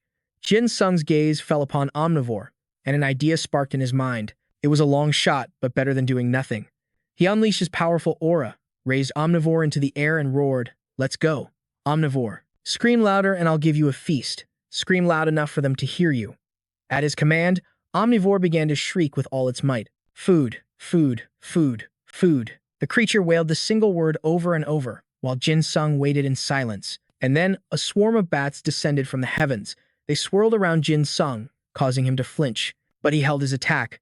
From the heart of the swarm, Chapes Janer emerged and immediately threw her arms around him. The sudden embrace startled him into a shout, "Commander." Relief flooded her voice as she spoke. "Thank God. You're alive." She then explained how worried she'd been after hearing that he and Delta Squad 4 had been ambushed. "I'm so sorry. When I heard the 4th Division was annihilated, I thought you were gone too. I believe my mistake had cost you your life." But Jin Sung quickly interrupted. "No, I'm the one who's sorry. I failed to protect my team, and I let the target escape." But Chapes Janer shook her head firmly. "No, I was the one who sent you there. No one could have predicted this. All that matters is that you survived." Just then, Omnivore shuffled over to her and let out a familiar cry to get her attention. Food. Her gaze immediately fell upon the creature. Her interest piqued. "And I take it this is your Ida?" Jin Sung nodded. He's a bit of a brute, but he's also pretty cute. Cutting the small talk short, he asked about his friends. "The others at the airport. Are they all right?" Chapes Janer answered directly. "They're fine. They're safe. But they're already on their way to stop the cult leader's plan. I'm heading there to join them. We can talk on the way." Her words stunned Jin Sung. He grabbed her by the wrist, his voice rising. "What are you talking about?" His mind was racing. The cult leader just barely escaped after losing so many apostles. How could he be making a move this quickly? His shocked expression clearly confused her. "What is it?" she asked, then revealed a critical piece of information. "The translator just returned. He told me you were in danger from assassins. He even gave me a detailed account of how you had discovered the cult leader's plan." But one detail in her story snagged Jin Sung's attention. The translator? "You mean Teddy." She confirmed it without hesitation. "Yes." Is something wrong? A cold suspicion began to creep into Jin Sung's mind. Teddy is alive? How could an ordinary man, with no powerful combat Ida, survive an ambush by hundreds of assassins? And more importantly, how did he know about the cult leader's plan when I was right there and knew nothing? Just then, Chapes Janer held out a ring. "Teddy gave this to me," she explained. "He said that if I wear it, we can communicate with each other without his help." Instantly, a system window popped up, displaying the item's information. The Ring of the Slaughter King. The owner can communicate with any target, regardless of language. This effect can extend to all individuals within the same space. The communication ability may be temporarily transferred to another target. A sense of dread washed over Jin Sung as he realized Teddy's EDA was completely different now. His EDA is on another level. Before, it was just a simple translation skill. Fearing the worst, Jin Sung's voice grew urgent. "Where is he? Where is Teddy now?" Still oblivious to the sudden danger, Chapes Janer answered calmly. "He went with your team to the prison on Riker Island." The words hit Jin Sung like a physical blow. "With the others? To a prison? No. It can't be." Seeing the dark look on his face, Chapes Janer grew concerned. "What's the matter? Tell me." But Jin Sung was lost in his own terrifying thoughts. "Don't tell me. He's planning to use the resentful prisoners to attack my friends." Jin Sung's voice was grim when he finally spoke. "How many inmates are currently held in that prison?" Chapes Janer replied, "Around 3,000. That number made Jin Sung's blood run cold. 3,000 if his suspicions were true, and that man was controlling them all. Would he unleash 3,000 mind-controlled assassins? He knew exactly what that cult leader was capable of. To prevent a bloodbath of epic proportions, he yelled, "We have to stop him. If we don't, his cult will bring this entire city to its knees. We have to get to that prison immediately." Seeing his panic, Chippy's janitor tried to calm him down. "Easy now. We're already on our way." Suddenly, Omnivore cried out, "Food! Food!" At that exact moment, Chippy's janitor's communicator buzzed. While this was happening in America, absolute chaos erupted in Beijing. People fled for their lives as screams of terror echoed everywhere. "Everyone, run." A small child, held tightly in her mother's arms, looked up with terrified eyes and asked, "Mommy, what is that thing?" Looming over Beijing was the third-ranked monster from Daniel Amazon's Codex of World. A colossal being appeared on a rooftop, sending citizens screaming in pure horror. "It's a monster." According to the system, the number 3 monster from Daniel Meredith's book was a threat level EDHSS. Facing it was the man known as the world's strongest, Xiaolan, the wielder of a triple S-class EDA who had come to stop the creature. Proving his title was no empty boast, Xiaolan clashed with the monster in a ferocious battle. The beast's power was so immense that a casual swipe of its claws could shatter the very ground beneath it. But then, the sudden appearance of an even more terrifying monster plunged the situation into absolute crisis. The new creature materialized from thin air and began attacking everything in sight, including both Xiaolan and the other monster. Against its overwhelming power, the third-ranked monster was annihilated, unable to even put up a fight. Even Xiaolan and his triple S-class EDA were completely powerless before it, leaving the government with only one option: to issue a mandatory support request to every single triple S-class individual across the globe. Chep's Janer had just received that very notification. A wave of disbelief washed over her as she read it. A mandatory support order? As far as she knew, a mandatory support order could only be issued by an international organization. It was a protocol to handle global-level threats, where representatives from every nation were required to participate. A pact for resolving world-ending crises enforced by a treaty that 80% of all nations had signed. Second, the order is triggered if at least 2 double S-class individuals are killed within 24 hours. Third, a code red is issued if a single triple S-class individual is killed. And fourth, any event that threatens humanity's very existence is classified as a special emergency hazard. For the order to be activated, at least one of those 3 conditions had to be met. Chapes Janner's body trembled with uncontrollable fear. She whispered, her voice barely audible, "What in God's name happened in China?" Seeing her terrifying state, Jin Sung called out, "Sheps." On her screen, the emergency alert flashed with dire urgency. Emergency alert. Today, Friday. At the time of this transmission, the combat-type triple S-class, Xiaolan, has been confirmed deceased. This event satisfies the third condition. The entity that killed him has been classified as a world-level threat. A muster order has been issued. Good luck to all agents. This was the first time Jin Sung had ever seen Chapes Janner look so utterly terrified. He was filled with dread and demanded, "What is it? What's going on?"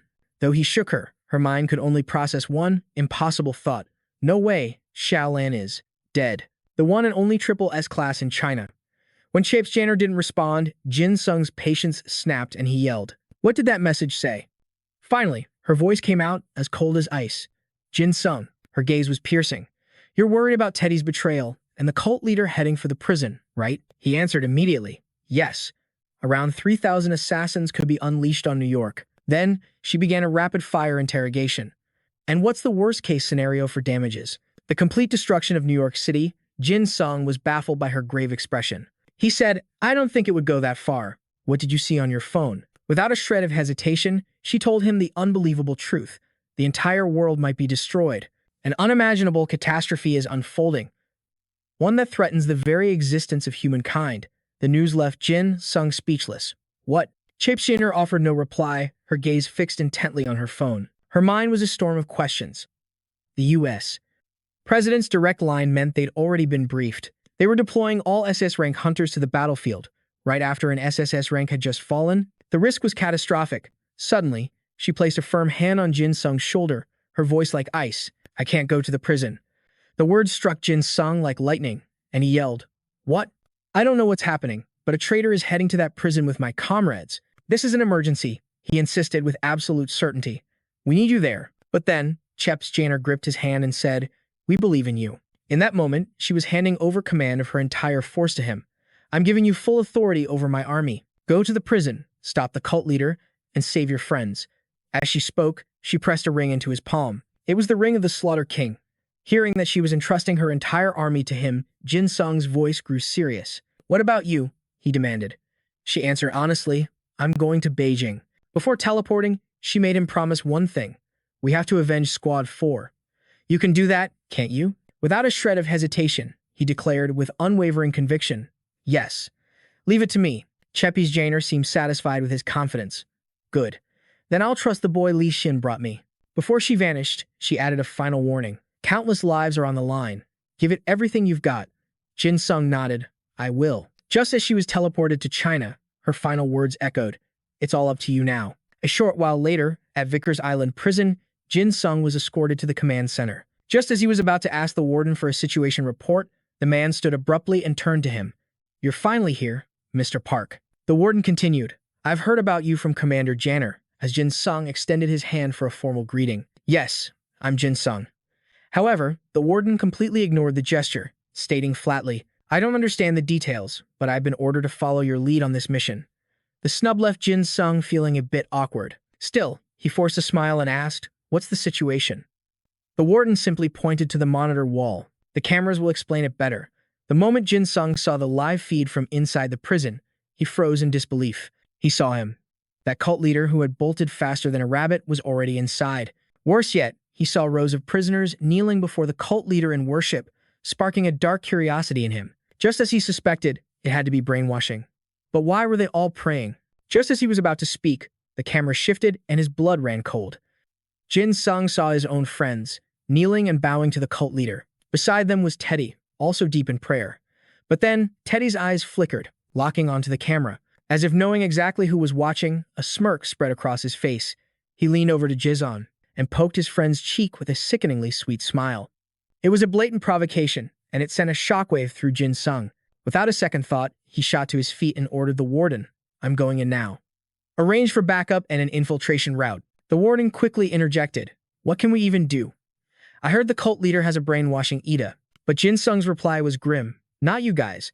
That's precisely why I'm the only one who can go in. The fact that he was volunteering to enter the prison alone put the warden on edge. Wait, Mr. Park. I know the commander gave the order, but isn't this unbelievably reckless? A hint of distrust crept into his voice. You're not even an adult. You expect us to blindly trust you and follow your orders? Done with wasting words, Jin Sung summoned Omnivore. The moment it appeared, it shrieked, Food! Food! Jin Sung's voice was now a low threat. My friends are in danger, so I suggest you don't get in my way.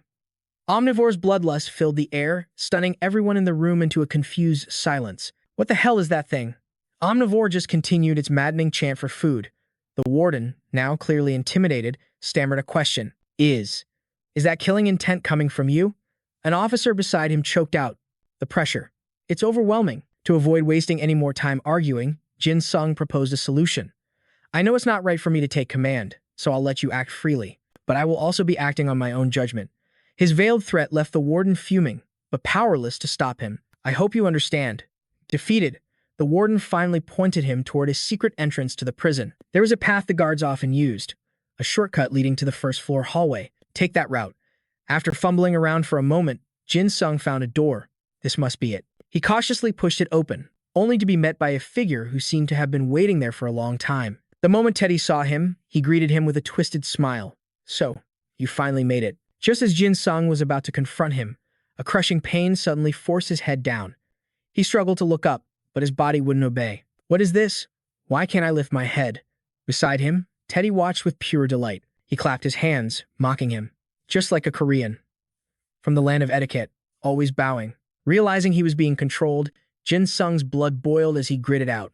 You bastard. But the man just continued his taunts, completely unfazed. I can see the fear in your eyes. After a desperate struggle, Jin Sung regained just enough control to throw the ring toward Teddy. The man snatched it out of the air and let out a sigh of admiration. You used that ring in just the right way. With the ring back on its master's hand, Teddy's true power returned, John Wegassi. The system immediately sent a flood of notifications, revealing his true Ida. Ida B rank, crown of the murderer. The killer John Wegassi deceived the guild for some time under the guise of a clown and a volunteer. His targets are those younger than him. Clown disguise. If the target is younger than the user, they will be unable to perceive the user's true appearance and nature. Perverted killer. Targets younger than the user will be unable to raise their heads in the user's presence. Combat ability ranges from D- to A rank, based on specific conditions. Reading through the mountain of information, Jin Sung muttered in frustration. If it weren't for that clown disguise and the ring's effect, I never would have known Teddy's What a disgusting ability. At the same time, Teddy grinned menacingly and asked, "Don't you think it was a mistake to give me this ring back?" In that moment of pure arrogance, he declared, "I've made my decision. There's no escape. Your fate is sealed." But Jin Sung had already drawn Omnivore, growling his name. "Hey!" The call grabbed Teddy's attention, causing him to ask blankly, "Huh?" Before he could even process it, Omnivore slashed him. But instead of fear, the attack only made the killer more excited. So ferocious, Jin Sung let his killing intent flow freely. He stated coldly, "My fate is sealed. I think otherwise." Teddy found his arrogance laughable. "You look pretty scary, kid. But I hope you don't think I'd appear before you without a plan." As he spoke, the shape of a controlled Jijan appeared behind him. Ta-da! Seeing his friend, Jin Sung cried out in alarm. A hostage. Noticing Jin Sung's hesitation, Teddy grew even more smug, raising his voice. "Hey, why say that? I just want to talk. Let's resolve this peacefully." Of course, Jin Sung didn't believe a word of it. The idea was absurd. Peace? The omnivore in his hand seemed to sense its master's thoughts, chanting loudly, "Food, food, food." Right now, his only concern was for his friends. Using them as hostages, his killing intent surged beyond control, and he finally declared, "I'm going to kill you." Seeing that Jin Sung was dead serious, Teddy panicked, raising his hands. "Wait, hold on. I'm just a messenger, here to take you to the leader." But Jin Sung had no intention of letting this man lead him anywhere. He only wanted him to pay the price for daring to provoke me. I'll find my own way there. You, on the other hand, will die right here. Jin Sung's aura washed over Teddy, terrifying him into silence. But he still managed to raise a middle finger and curse, "You son of a bitch." Pushed past his limit, Jin Sung decided to end this without another word. Die. But before he could move, Teddy forced Ji, John, and Du Hong to harm themselves. The sight froze Jin Sung in his tracks. Damn it. Du Hong looked over at the others in the same predicament, screaming their names in terror. Jin Sung realized he couldn't win with a direct assault. He had to think of another way. Teddy can't be controlling them directly. That means his master is watching from somewhere. If that's true, they're in real danger. Finally, Jin Sung relented. "Fine, you win. Just get on with it." Seeing that he had finally obeyed, Teddy was overjoyed. Excellent. He grinned with satisfaction and gestured for Jin Sung to follow. "Shall we continue?" But before they left, he offered one last warning. "You better not follow me if you want your friends to live." He was trapped, and his body trembled with rage. Damn it. Following him is useless unless I find the one pulling the strings. He was at a disadvantage, but this was his only chance. He couldn't afford to let it slip away. One wrong move, and this would be his grave. A short while later, Jin Sung followed Teddy.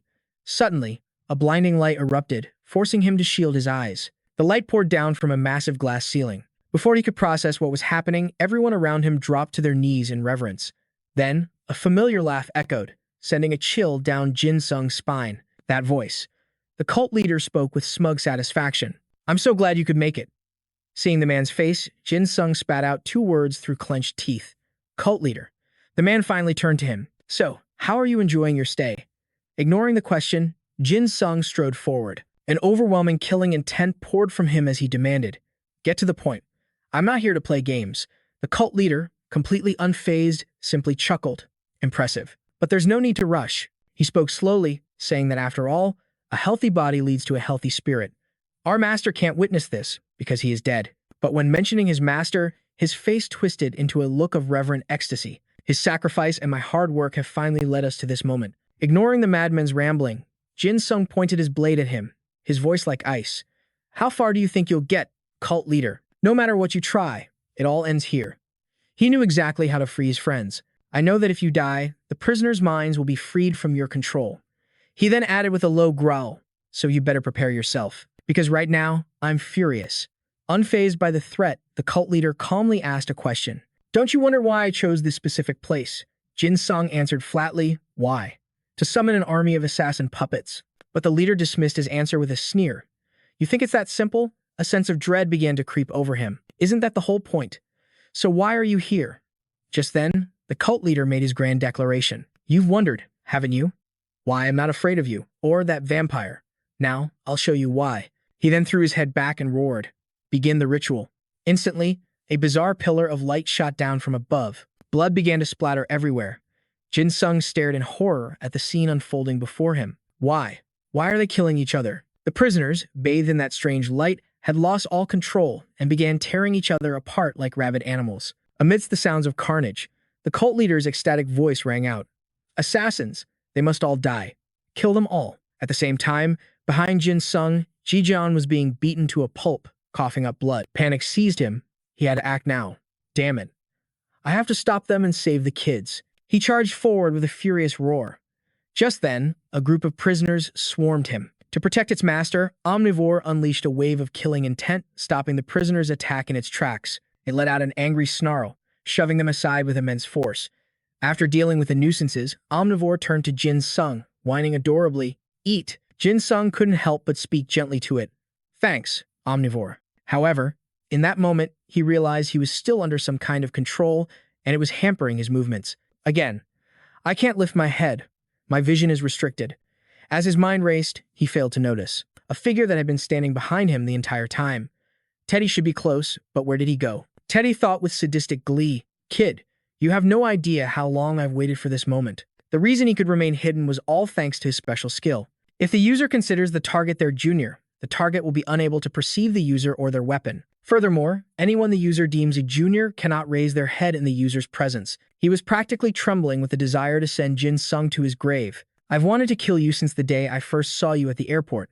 I'm just so curious. What kind of face will you make when your life shatters? What will your screams sound like?" Just imagining it sent a thrill through him. Unable to wait any longer, he suddenly grabbed Jin Sung from behind and screamed, "No more waiting. I'm going to play with your body until it rots away to nothing." But in the exact moment Teddy moved in for the kill, Jin Sung's hand shot out and grabbed his arm. The man could only gasp in disbelief. Not holding back at all. Jin Sung's grip threatened to shatter Teddy's arm as he growled, "You're that eager to die, old man." The fact that he'd been discovered was completely unexpected. How was this possible? His skill was supposed to make him invisible. While Teddy was still reeling in shock, Jin Sung violently flung him aside, casually driving his blade home. "Consider this a gift, Teddy. Now, what should I do with you?" Without a hint of hesitation, Jin Sung ripped the blade out. Still somehow breathing, Teddy gasped out, You stabbed me?" In response, Jin Sung unleashed another suffocating wave of killing intent. With rage blazing in his eyes, he declared, "That's right. And it's not nearly enough. I'm settling the score for everything you've done, to me and to my friends." The words barely left his lips before he slammed Omnivore's aura directly into Teddy's stomach. He then tossed the man into the air like a toy, as razor-sharp tendrils of killing intent tore into him relentlessly. Finally, he stopped breathing. Only then did Jin Sung coldly state, "I won't let anyone else die here, except for you too." Omnivore sensed the murderous intent surging within its master, and so it responded in kind. "Eat, eat." Understanding its desire, Jin Sung gave a bloodthirsty grin and granted its wish. "Go on. Eat until you're satisfied." With its master's permission, Omnivore surged with excitement, pouncing on the prisoners. "Eat, eat, eat." Just then, a system notification appeared. 103,673 shadow blades, killing intent emanating from the user. The blade now has a physical influence. The user can absorb killing intent from their surroundings. Meanwhile, the cult leader watched, thoroughly pleased. Yes, that's it. Such a powerful, murderous aura. Now, just to make him lose control. To prevent any more interference, Jin Sung shouted a command. "Omnivore, stop the prisoners." Obeying its master, the weapon quickly complied, responding, "Eat." While Omnivore handled the inmates, Jin Sung rushed to his friend's side. After a quick check, he let out a sigh of relief. Thank God, only minor injuries. To stop them from harming each other, Jin Sung delivered a swift chop to the back of each of their necks. "Sorry for being late, and for this. But I need you all unconscious for a while." After knocking them out, he secured them in a cell for their own safety, just in case he lost control himself. He felt a pang of guilt for striking his friends, but he had no regrets. It seemed Omnivore was quite good at this sort of thing. They'd wake up with a headache, but that was far better than losing their lives.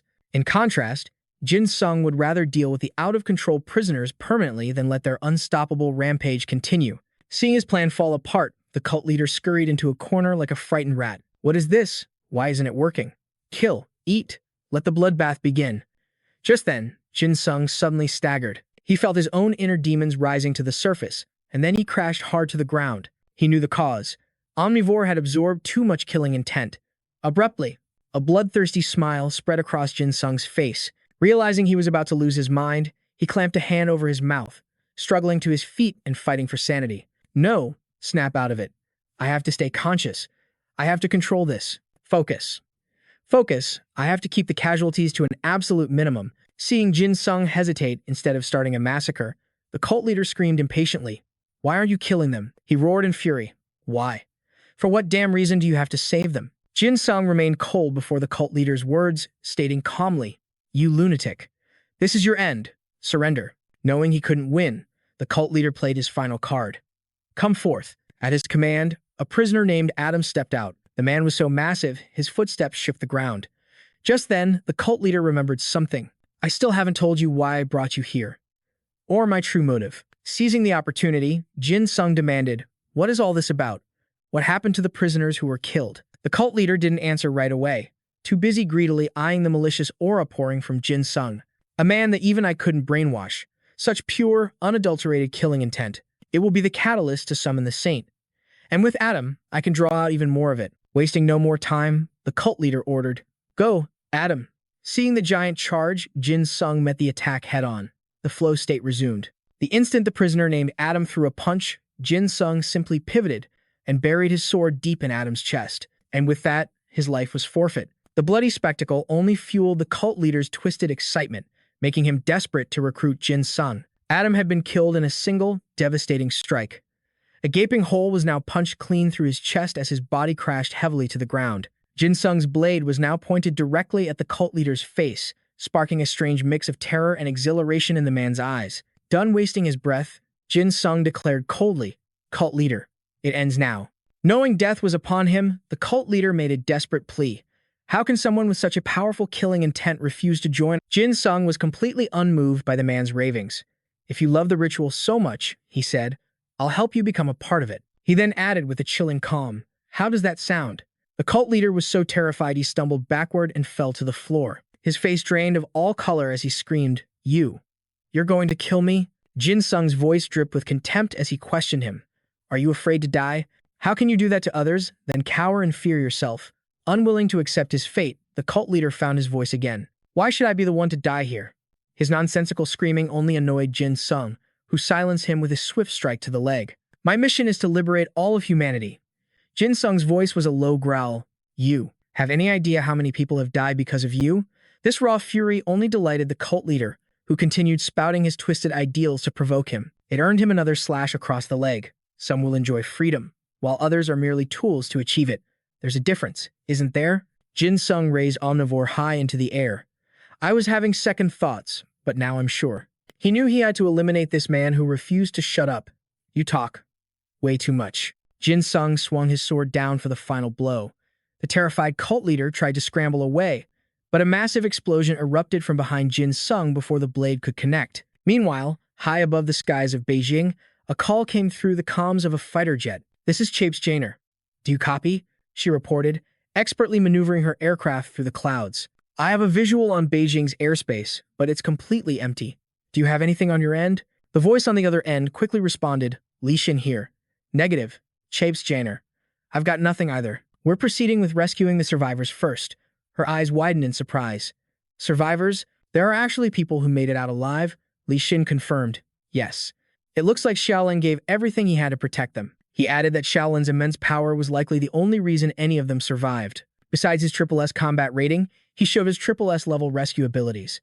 The man was truly one of a kind. Still, thinking about Xiaolin's final moments brought a wave of sorrow over Chapes Janer. I still can't believe that he's really gone. Over the comms, Li Xin voiced a lingering question. But it's true. The monster that killed Xiaolin, why did it just leave? Just then, Chapes Janer's tone shifted. Li Xin, do you hear that? Li Xin relayed the intel he had. According to the last report, the monster that took down Xiaolan glanced up at the sky for a moment. It said, The scent of blood is overwhelming. And then it left downtown Beijing. Hearing those words, Chapes Janer's thoughts immediately raced to Jin Sung. The scent of blood. The horrifying realization hit her. It's chasing after him. On the other end of the line, Li Xin couldn't make out her words, and his voice grew urgent. What was that? Say again. Speak up. I can't hear you. Suddenly, she screamed into the mic, It's already in New York. The kids you sent are in grave danger. Back with Jin Sung, the mysterious explosion had cost him the chance to finish the cult leader. Annoyed, he spun around, wondering what the hell had just happened. Before him stood a massive figure, its eyes filled with a terrifying amusement as it stared him down. Now this is an interesting murderous aura, it mused. Don't mind me. Please, continue what you were doing. In fact, if you don't, I'll just have to kill them all myself. Seeing the newcomer, the cult leader's face lit up with fanatical joy. Greetings. I knew you would arrive. Well, he then began to rave like a madman. You see, I told you I was right. Mass slaughter is the only way to summon a god to this world. His face was a mask of pride and absolute certainty as he declared, I was not wrong. Humanity will evolve. All thanks to my unwavering faith. The cult leader then turned his gaze to the creature. Oh, my god. Come to me, grant me. The creature stared back at the cult leader, its expression anything but pleased. Just as the man was reveling in his moment of triumph, certain he was about to be granted immense power, the creature sent him straight to the afterlife. Fox's sudden move left Jin Sung completely stunned. Fox's voice dripped with contempt. What kind of garbage are you spewing? And you, if you're not going to unleash your power, then I'll just have to destroy you. Hearing that, one detail caught Jin Sung's attention. He asked, the fourth? Seeing the calculating look in Jin Sung's eyes, Fox wasn't annoyed at all. Instead, he just grinned with excitement and urged him on. You're strong. Now, cut the crap and show me what that raw power of yours can really do. Suddenly, Jin Sung uttered a sentence that froze Fox in place. The fourth. I've already killed the first. Why don't you run along and live a little longer? After a moment of shock, Fox burst out laughing, assuming Jin Sung was bluffing. The first. No matter how weak he might have been, there's no way you could have ever killed him. Then, he challenged Jin Sung with a gleeful smile. Allow me to introduce myself. I'm a creature, just like him, but on an entirely different level. A being who loves violence, knows no fear. If you really killed the first, then prove it with your strength.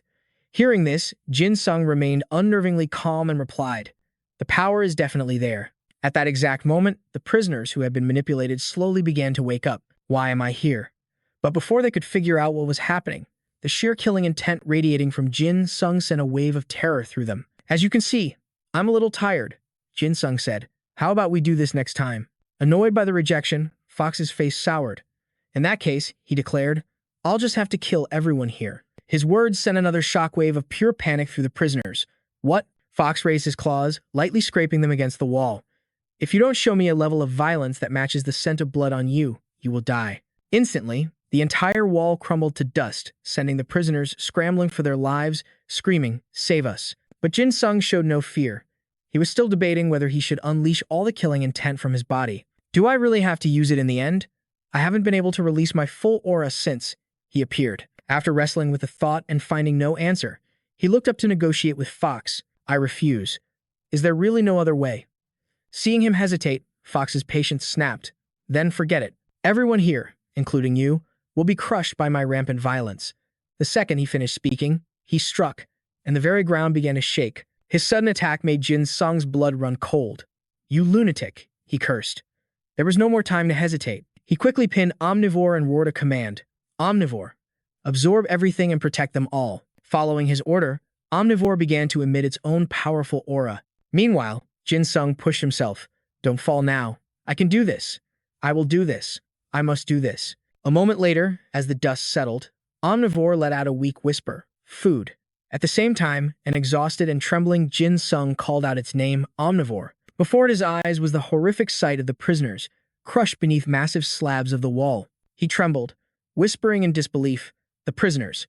He blamed Omnivore, and he blamed himself for failing to protect them. I told you to shield them. After uttering those words, Jin Sung was so weak, he finally collapsed. He knew his current condition was beyond catastrophic. I don't have enough strength to maintain Ida, let alone use Omnivore. Even after releasing more of my aura, I still couldn't stop it. I can't fight in this state, he was still blaming himself. I saved my friends, but are all the others dead? Now, Fox asked him once more. Do you refuse to fight me? Have you thought it through? Clutching his chest in agony, Jin Sung snarled back. It hurts just to breathe. I have no strength left, you bastard. Seeing that Jin Sung truly was spent, Fox didn't bother to force the issue. Compared to that kid in China, you're still just a child. But you're worth keeping an eye on. He observed Jin Sung with a look of high expectation. It seems you'll grow, and your killing intent will develop even more as you mature. Before leaving, Fox left a final message. Then I will let you live until you are strong enough. But next time, I won't show any mercy. His words, even through the blinding pain, sparked a defiant retort from Jin Sung. Don't make me laugh. Ignoring him, Fox stated coldly, I'm going to another place with more violence. I want to witness all kinds of human violence before I meet the Lord. That last sentence sent a chill down Jin Sung's spine. He's planning to go somewhere else and do this again. He's not someone they can handle. With a surge of desperation, he started to force himself up. I barely managed to save my friends. He knew, in this moment, that he stood no chance of defeating Fox. No, I don't have time to think about others. I can't handle this monster. Model. Jin Sung knew perfectly well he wasn't the main character. He wasn't some hero meant to save the world, but in the middle of that fiery hellscape, he somehow found himself pulling out his phone. The person on the other end picked up, their voice laced with playful anger. Huh, what a surprise. After all this time, you finally decide to call. The moment he heard that voice, Jin Sung's emotions surged, but the person on the line kept up their teasing act. Are you just going to stay silent? Just you wait. We're getting separate rooms. I'll even take the kids, but you're paying child support. Suddenly, Jin Sung broke down, whispering her name through tears. Son. By now, the sun had already set over Korea. Hearing the strange tone in his voice, Son's worry took over. What's wrong? Jin Sung had no intention of telling her everything, so he just said, It's nothing. I just called because I wanted to hear your voice. In this desperate moment, her voice was all the motivation he needed. After hearing you, I realized something. But she was clueless, continuing her usual pouting routine. Oh? No, it seems like you've grown up a bit, huh? But do you really think I'll forgive you for calling only once after all this time? And all you can say are a few sweet nothings? Soon's words made him laugh, and in that moment, he realized he never wanted to be a hero. Suddenly, Jin Sung said, After hearing your voice, I understand now. His cryptic words left Son confused. But he now knew exactly what he wanted. He just wanted to be a coward, someone who just stands on the sidelines and watches. With that thought, Jin Sung regained his composure. He chuckled and said, I'm hanging up now. Son was bewildered by the sudden call and even quicker goodbye. She tried to say something. Hey, wait. But her sincere worry poured out instead. I don't know what's going on, but you have to come back alive. Jin Sung's voice was soft but firm as he replied, I will. At that exact moment, Fox sensed something and whipped its head around. A murderous aura exploded from Jin Sung like a tidal wave. The creature's voice dripped with curiosity. Are you planning to use violence against me? Fox was fascinated by the change in him. A killing intent this strong suddenly bursting forth. It asked with delight, What is this aura? Are you really trying to fight me with brute force? Ignoring the taunt, Jin Sung had only one thought. Soon. This time, I swear they won't lay a single finger on you. His murderous aura whipped around him like a storm as he began to lose control. A horrifying, killer's laugh erupted from his throat. Simultaneously, system notifications flooded his vision. Self-destructive murderous aura. Will rank. SS. SS rank increase. Self-destructive murderous aura. SS rank combined combat ability. Self-destructive murderous aura and blood-sucking sword. Level 103,673. SS plus combined combat ability. SS rank increase. Jin Sung's current state completely stunned Fox. You? How can you activate your soul's power in front of me? You even have a familiar scent. The scent of someone who truly revels in violence. Hearing this, Jin Sung let out a crazed laugh and replied, Are you friends with that stuffed animal I killed last time? You seem pretty strong. I feel like you could actually kill me. Seeing that Jin Sung had entered his battle state, Fox powered up without hesitation. Daniel Cell's Monster Force. SSS rank Will. The fourth monster who worships unconditional violence. Strong enough to crush 3 other monsters of the same rank. An overwhelming presence. Souls with a will rank below S cannot activate their will in its presence. Any creature with a weak will instantly loses the desire to fight when facing this overwhelming force. Great Earthquake. A skill that allows it to shake the very ground. It can split a wide area in 2, crushing all enemies within, while also creating a slowing effect inside the zone. Jin Sung stared at the creature with an appraising gaze, and then he burst out laughing, a joyful, booming sound. You're so strong. Finally, I can finally die. Violence and madness, But Fox was just as insane as he was. It replied in a low voice, I prefer pure violence, but hurry up and kill me. Annoyed by its talking, Jin Sung flew up and slapped it across the face, demanding an answer. Why aren't you doing anything? Besides Jin Sung, Omnivore also rushed in, landing a few hits of its own. A welcome gift. Being struck repeatedly by the two of them, Fox coughed up blood, but Jin Sung was only getting more and more excited. He laughed like a complete maniac. While punching Fox, he screamed, I said, kill me. He even took the chance to mock it. What? Are you going to summon another stuffed animal? Can't you kill me? Jin Sung landed another crushing blow and roared, My uncle told me, He had once again lost all control, descending into madness as he brought up the man who used to torture him. The weak deserved to perish. After a relentless barrage of attacks from the boy, a cloud of dust and debris exploded outwards. Fox's voice echoed through the chaos. "You're actually quite impressive, but far too violent." In that moment, its body began to morph, evolving as it spoke with slow, deliberate contempt. But it's not enough. Its muscles swelled as if pumped with fluid, and Jin Sung's blows could no longer inflict any serious damage. "You are still a long way from reaching my level." Fox had now evolved to an entirely new plane of existence. Daniel's creature stood on two legs, its overall combat ability soaring to SSS+. Of course, Jin Sung paid no mind to its arrogant words. He went berserk, repeating his question like a broken record. "What are you talking about? What in the hell are you talking about?" He didn't even bother dodging Fox's punch, instead, standing his ground and screaming. "If you can't kill me, then you will die. You know that, don't you?"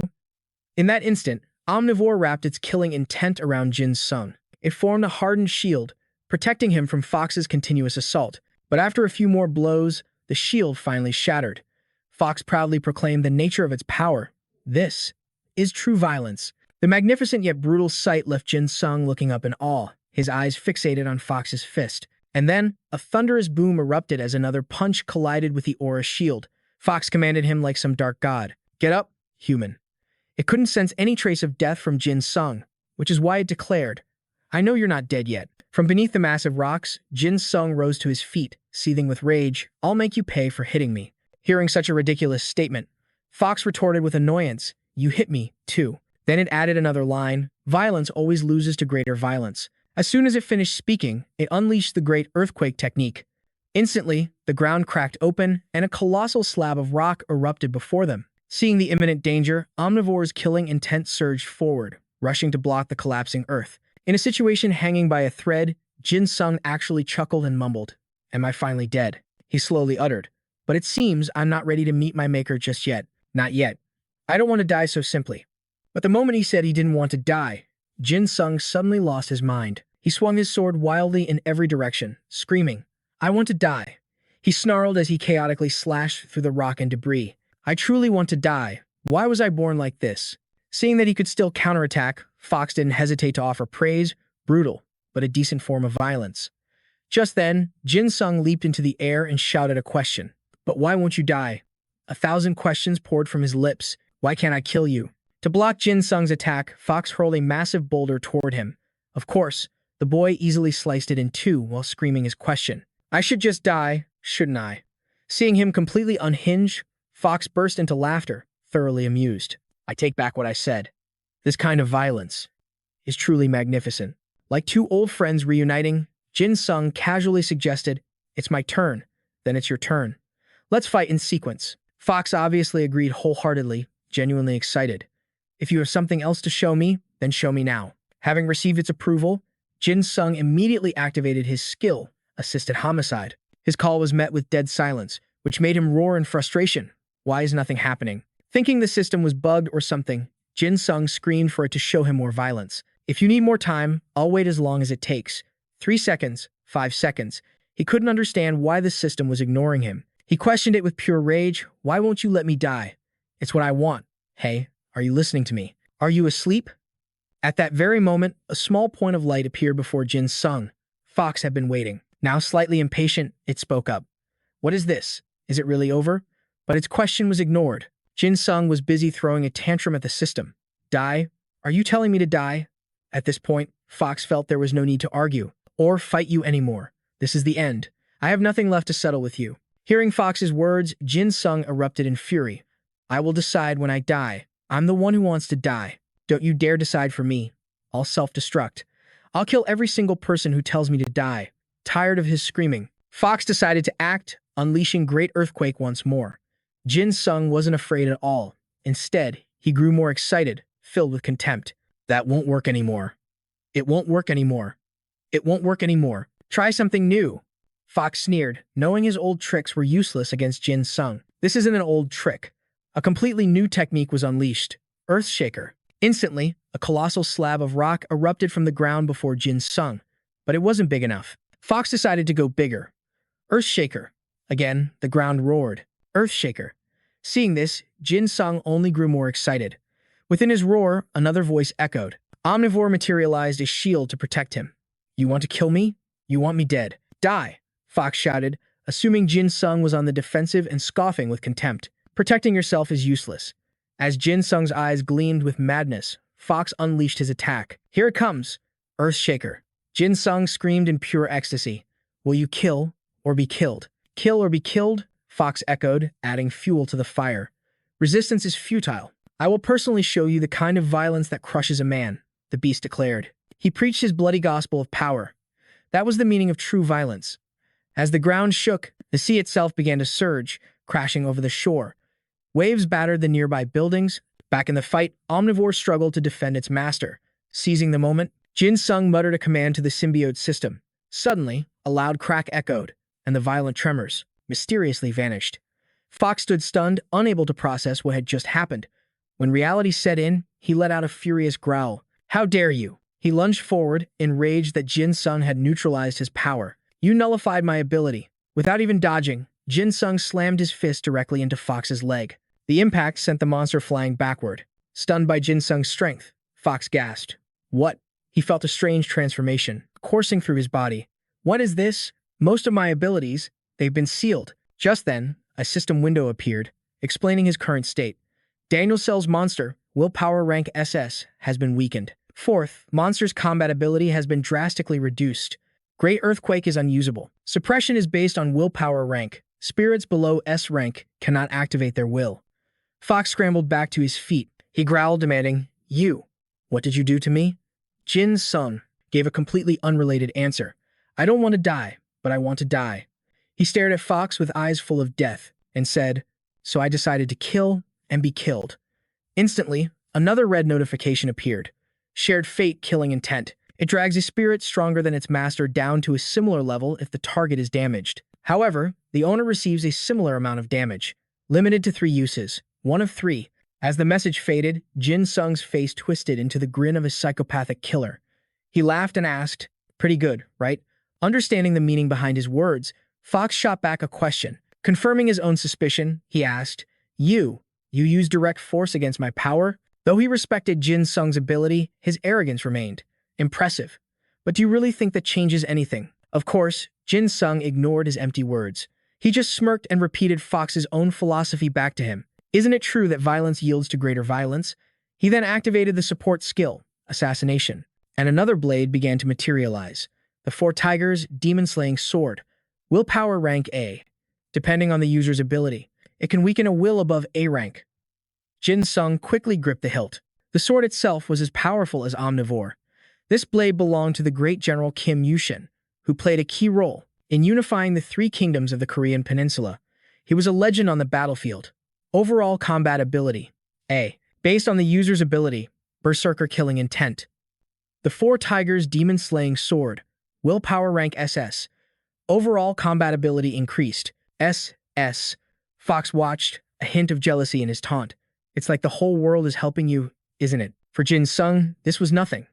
Just wait.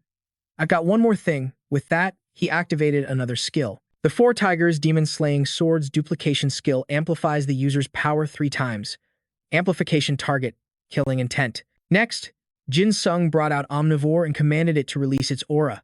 Omnivore let out a bizarre cackle as its killing intent poured out. 2 auras, one black and one white, twisted together in the air. Fox found the killing intent from the 2 swords oddly familiar. He raised his voice and asked, Kid, what is that monster's sword? It smells just like us. How can you even hold that sword? With a smirk, Jin Sung replied, I have excellent self-control. He then shouted, But what about you? The moment he spoke, 2 streams of killing intent bound Fox's jaw and limbs, and in that same instant, something appeared on Jin Sung's wrist, causing him to cry out in agony. But beyond the pain, he felt a strange, thrilling pleasure that made him laugh. And so, Jin Sung stepped onto a ribbon of pure murderous aura. He moved closer to Fox and proposed a game. Now, let's play a little game, shall we? The one who can endure the longest wins, he declared with manic energy. Ready? Are you ready? Let's begin. Without wasting another second, Jin Sung began his assault from the bottom up. Let's start with your legs. But even though he struck Fox's leg, for some reason, Jin Sung's face twisted in an equal amount of pain. It turned out, wherever he struck Fox, he himself was wounded. In the exact same spot, starting with his foot. Fox immediately noticed this. You're wounded in the same place as me. Then it questioned him. You've restricted my power, but you're taking damage, too? Ignoring the question, Jin Sung was reeling from the feedback, muttering, so painful. Meanwhile, Fox used this discovery to start taunting him. You think this means you've already won? Thinking he had Fox scared, Jin Sung's excitement grew. Mixed with a sadistic desire to torment him, he asked, Are you afraid? Should I stop? Because I don't want to. Of course, Fox wasn't scared at all. Like someone who enjoyed the pain, it roared back. Domineering violence is still violence. Keep it coming, kid. Hearing this, Jin Sung charged toward him once more. Right? This is better, isn't it? This time, he attacked its thighs, humming a strange tune as he struck. A haunting melody. La la, lu, la la. Just like before, whenever he wounded Fox, he received the exact same injury. Horrifying gashes began to appear on his own arms and legs, but the more it happened, the more ecstatic Jin Sung became. He hummed louder and struck harder, la la la. The consequence of his frenzied assault was an agonizing spray of blood. This sudden development stunned the wildly attacking Jin Sung. He stopped. Seeing this, Fox realized, Are you losing your power too? Jin Sung just chuckled and calmly replied, I've still got plenty. He lunged at Fox, yelling, I can take it. But before he could do anything, the black and white streams of killing intent suddenly grabbed his legs. They dragged him down to his knees. Omnivore let out a cry, making Jin Sung wonder, What is this? Why aren't you helping me? Annoyed by its inaction, he sealed it away. He ignored its desperate cries, as if it was trying to explain something. Fine. I don't need you anymore. At that moment, a system notification appeared. Blood-sucking dagger. Absorbs blood from the target, allowing the user to move freely as long as minimum stamina is maintained. It allowed for continuous use. After casting Omnivore aside, Jin Sung charged at Fox again. He dealt a deep stab wound, and then screamed in shared agony. So painful. Suddenly, a phrase escaped his lips. I still don't want to die. The words reached Fox's ears, and it watched him silently. Just then, Jin Sung realized he'd said something wrong. What did I just say? Seeing his confusion, Fox let out a gleeful laugh. You fool, it said mockingly. Violence born from regret isn't true violence. Just as I thought, you still have a long way to go. Its words made Jin Sung snap. What are you talking about? This is the climax. Focus. Knowing Jin Sung was hesitating on the brink of death, Fox tried to lure him in. You can live. If you stop now, I will spare you. But of course, Jin Sung wasn't listening and only grew more enraged. All right, then I'll aim for your heart, he screamed with a maniacal laugh. You're crazier than I thought. Ignoring the lunatic before it, Fox said calmly, I hope we meet again. As soon as the words left its mouth, Jin Sung's madness intensified, and he rained blows down on Fox, slashing and slashing and slashing to purify everything. The system quickly displayed more information. 4. Tiger Demon Slaying Sword, Mountain Shattering Cleave, with the power to split a mountain in two. Each slash inflicted immense damage on his opponent. After enduring the frenzied onslaught, Fox's life was finally fading. It barely managed to utter 3 words, farewell. Jin Sung himself was on the verge of collapsing. He could only manage a few words in reply, yeah, farewell. To both you and me. As he finished speaking, his body went limp and began to fall. The sky had turned pitch black, torn apart by roaring thunder. Despite the violently chaotic weather, In Jung remarked, What beautiful weather. It reminds me of the day I first met the captain. The day he first met Sa Tang. Sa Tang had bluntly declared, I will become Sa Tang. In that moment, he had looked down on the mysterious figure. He thought to himself, I wonder what this twig of a man is dreaming about. As Satan turned to leave, he kept muttering the same words. Fix it. Fix it. Fix it. Seeing his master about to depart, In Jung desperately rushed forward, pleading with him. Because of you, I've secured the plague. But can't you grant me one meal before you go? Then, In Jung suddenly froze in place. He sensed a bizarre power radiating from Satan, sparking his curiosity. What is this energy? The entire atmosphere had shifted. A system window appeared, as if to explain the nature of Satan's new power. Distorted enlightenment, at a rank, F class, allows the user to alter the ideals of a target provided they consent. However, targets possessing partial souls are immune to this effect. The scene then shifted to a memory. In the vision, In Jung was kneeling on the ground as Satan spoke gently. My name is Satan, and my beginning was pathetic. But I will become the true Satan, and this world will be turned upside down because of me. Back in the present, a smile touched In Jung's lips as he recalled the memory. 15 years ago, everything was entrusted to me, and I cut myself off from the world. Meanwhile, Satan seemed to feel a pivotal moment drawing near. I can feel it. The appointed time is almost here. His gaze suddenly darted to one side. Lurking in the shadows were monstrous figures. His eyes gleamed with a menacing aura as he faced them. Satan's voice echoed in the darkness. From this moment forward, the very standards of good and evil will be inverted. He strode toward the monsters, his voice calm and deliberate. Evil will become good, and good, evil. A twisted grin spread across his face with his final declaration. Hell will become heaven, and heaven will become the abyss. At that moment, a system notification flashed. Monsters from the book of the prophet Daniel, summoning the creatures recorded in the book of Daniel. 200 million spirit locust knights. The first beast, the God Slayer. Distorted enlightenment can alter a consenting target's ideals. However, targets with partial souls cannot be changed. At that same moment, on the city streets, a deep, unsettling voice echoed from nowhere. Find it. You must find it. The voice caused the people below to look around in confusion. What is that sound? What the? But the bizarre voice continued its relentless chant. Find it. The terrifying effect was immediate. People began to fall under its control. A mother's eyes suddenly went vacant. She began muttering strange words. I have to find that thing. I must find it. The small child in her arms looked up, bewildered. He called out pitifully, Mommy, I hear a strange voice in my head. Then, the child itself heard the command, you must find it. At that time, in Pong, Jiangdu, Sukgong, the first, the third, and Fox were all gathered together. Even Satan himself was present. The first spoke up, it's truly a shame. Just as predicted, the second has been cursed. He was known as the Monster of Empathy. The third spoke next. The time for rulers and the ruled has finally arrived. O Lord, grant me strength. The third wielded the power of the Monster of Dominion, the third beast. Fox grew annoyed, listening to the other two. He finally snapped, shouting, Both of you, be silent. You are in the presence of the Lord. He held the power of the Monster of Force, the fourth beast.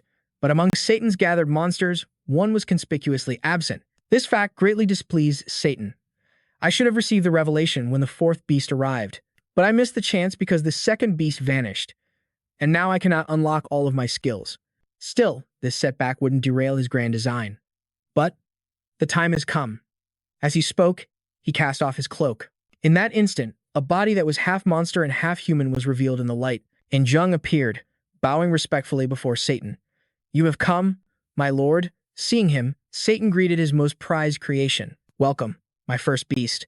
And Jung then began his report. My lord, as you commanded, I have gathered the 2.5 million residents of Pyongyang. I offer this city to you. Satan was immensely pleased with this result. He placed a hand on In Jung's head, his voice filled with praise. Excellent. Now, not just your left hand, but your entire body will become the first beast. Suddenly, strange runes of power flowed from Satan's hand into In Jung. The characters enveloped his entire being, and he evolved in a flash of light. Apocalypse, Red Dragon, the Primordial Beast, Ida class, comprehensive combat abilities, grants the titles of First Beast and Second Beast to a target. After receiving this incredible grace, In Jung rose to his feet and asked, My lord, what happened to the second beast that ran away? Satan answered nonchalantly, as if it didn't matter. I don't know. He was always closer to you than to me, Kim In Jung. He is a creature that loves, so he will play no part in this coming advent. His gaze then shifted toward the controlled masses below him. Just pretend it never existed. With no more time to waste, Satan stepped forward. He roared to the people of Pyongyang. The time has come. The enthralled citizens immediately looked toward him. From this moment on, Pyongyang, he declared with absolute confidence, I anoint this place as my holy city. The words had barely left his lips when agony erupted among the people. Clutching their throats, they began to scream. One man's eyes bulging in terror as he gasped, I can't breathe. Their bodies began to disintegrate, sparking horrifying screams. My hand is turning to dust. Someone, my body. Save me. Ignoring their suffering, Satan was ecstatic, proclaiming, Rejoice, for the dragon has been born. Just then, a bizarre sphere materialized in the sky. Holy City, SSS rank EDA, the vilest demon. It warped the very world into a hellscape, and then a massive crack split the heavens. The third brother suddenly let out a savage roar as the system explained their new status. By entering this zone, all beings under the protection of the inverted cross will receive a 1-rank boost to their combat power. Flooded with dark energy, the first brother asked the others with a wicked grin, Can you feel this power? The third brother calmly replied, I can. The power of absolute dominion has been granted to me. Satan stared up at the crack, splitting the sky, and roared, "Let round two begin." God, or should I say, the Jade Emperor. He continued his thunderous proclamation. Forget the humiliating defeat and being cast into the lake of sulfur in the past. Now is the time for our reign. Then, he commanded his underlings, monsters of the scripture, protect my holy city. They roared back in unison. As you command, my lord. With the beasts assigned their duty, Satan turned to another. Kim and Dung, go, and find Apocalypse.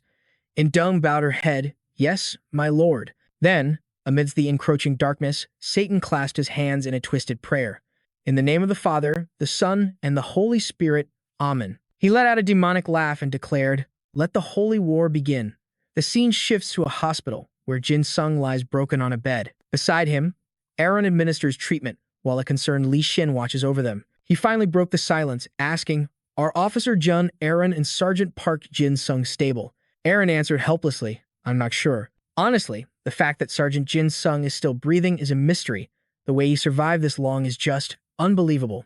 Weary from the grim situation, Li Xin let out a heavy sigh. I don't know, but it seems he defeated their forces.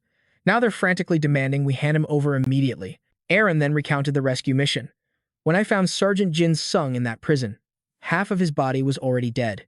Even with his EDA active right now, the destroyed parts of his body aren't regenerating. Hearing this, Lucy asked in disbelief, not even when combined with your own healing powers? Aaron replied warily, that's right. I think this might be some kind of affliction I've never seen before. Seeing her blame herself, Li Xin placed a reassuring hand on her shoulder.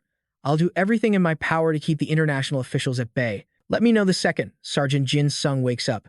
Then, he brought up Jin Sung's rowdy group of friends. I heard the kids who were with Sergeant Jin Sung are all safe. At the mention of them, Aaron managed a small smile. Yes, I treated them. They're all going to be fine now. Knowing the kids were safe, Li Xin commended her. You've worked hard. She then added, until you return to Seoul, Mr. Li Xin, they will be perfectly safe with us. Assured that the children were okay, Li Xin stood up to leave. I should go and apologize to them first. But just as he turned to go, a hand suddenly grabbed his arm. Startled by the sudden contact, Li Xin spun around, only to find it was Jin Sung, his eyes now open. He spoke, his voice weak but firm. Mr. Li Xin, I'll speak with them myself. Stunned to see him awake, Li Xin quickly leaned in. Sergeant Jin Sung, do you recognize me? The question seemed to exasperate Jin Sung, who replied, of course you're Mr. Li Xin. Hearing this, Li Xin let out a sigh of relief and offered a word of caution. Be careful, your body is in critical condition. At that moment, Jin Sung finally took stock of his own body and was bewildered. He realized, why does my arm feel so heavy? He saw it was wrapped in more bandages than a mummy, which only confused him more. Bandages, he thought. If the healer's abilities were used, shouldn't these be completely unnecessary? Just then, as Li Xin was leaving, he turned back with one last word. Sergeant Jin Sung, we'll talk after I get back from the meeting. Hearing this, Jin Sung desperately shouted, I'm going with you. This is about our forces, isn't it? He tried to chase after Li Xin, but his body betrayed him, sending him stumbling forward. Even as he fell, he managed to gasp out, me, too. Li Xin spun around, horrified to see Jin Sung about to collapse. He lunged forward, catching him just in time. Sergeant Jin Sung, his eyes, filled with concern, darted to Jin Sung's bandaged legs as he asked with hesitation, are you able to stand? Jin Sung tried to limp down the hospital hallway, his legs shaking too violently to support his own weight. But he grit his teeth, forcing one foot in front of the other, convinced he had to make it to that meeting. Earlier, back in the hospital room. Before leaving, Li Xin's final words were a clear warning. Get some rest. Your friends would want that for you. But Jin Sung was too stubborn to listen. There was no more time to waste. As he painfully dragged himself forward, his legs suddenly gave out, sending him crashing hard to the floor. The impact was excruciating, but Jin Sung fought through the pain, trying to rise again. He had no idea that someone was watching his every move. A pair of hands gently lifted him, helping him find his footing. Jin Sung, still dazed from the pain, he didn't even look up at his savior. He just mumbled instinctively, thank you. Sung was there, her voice laced with worry. Where do you think you're going?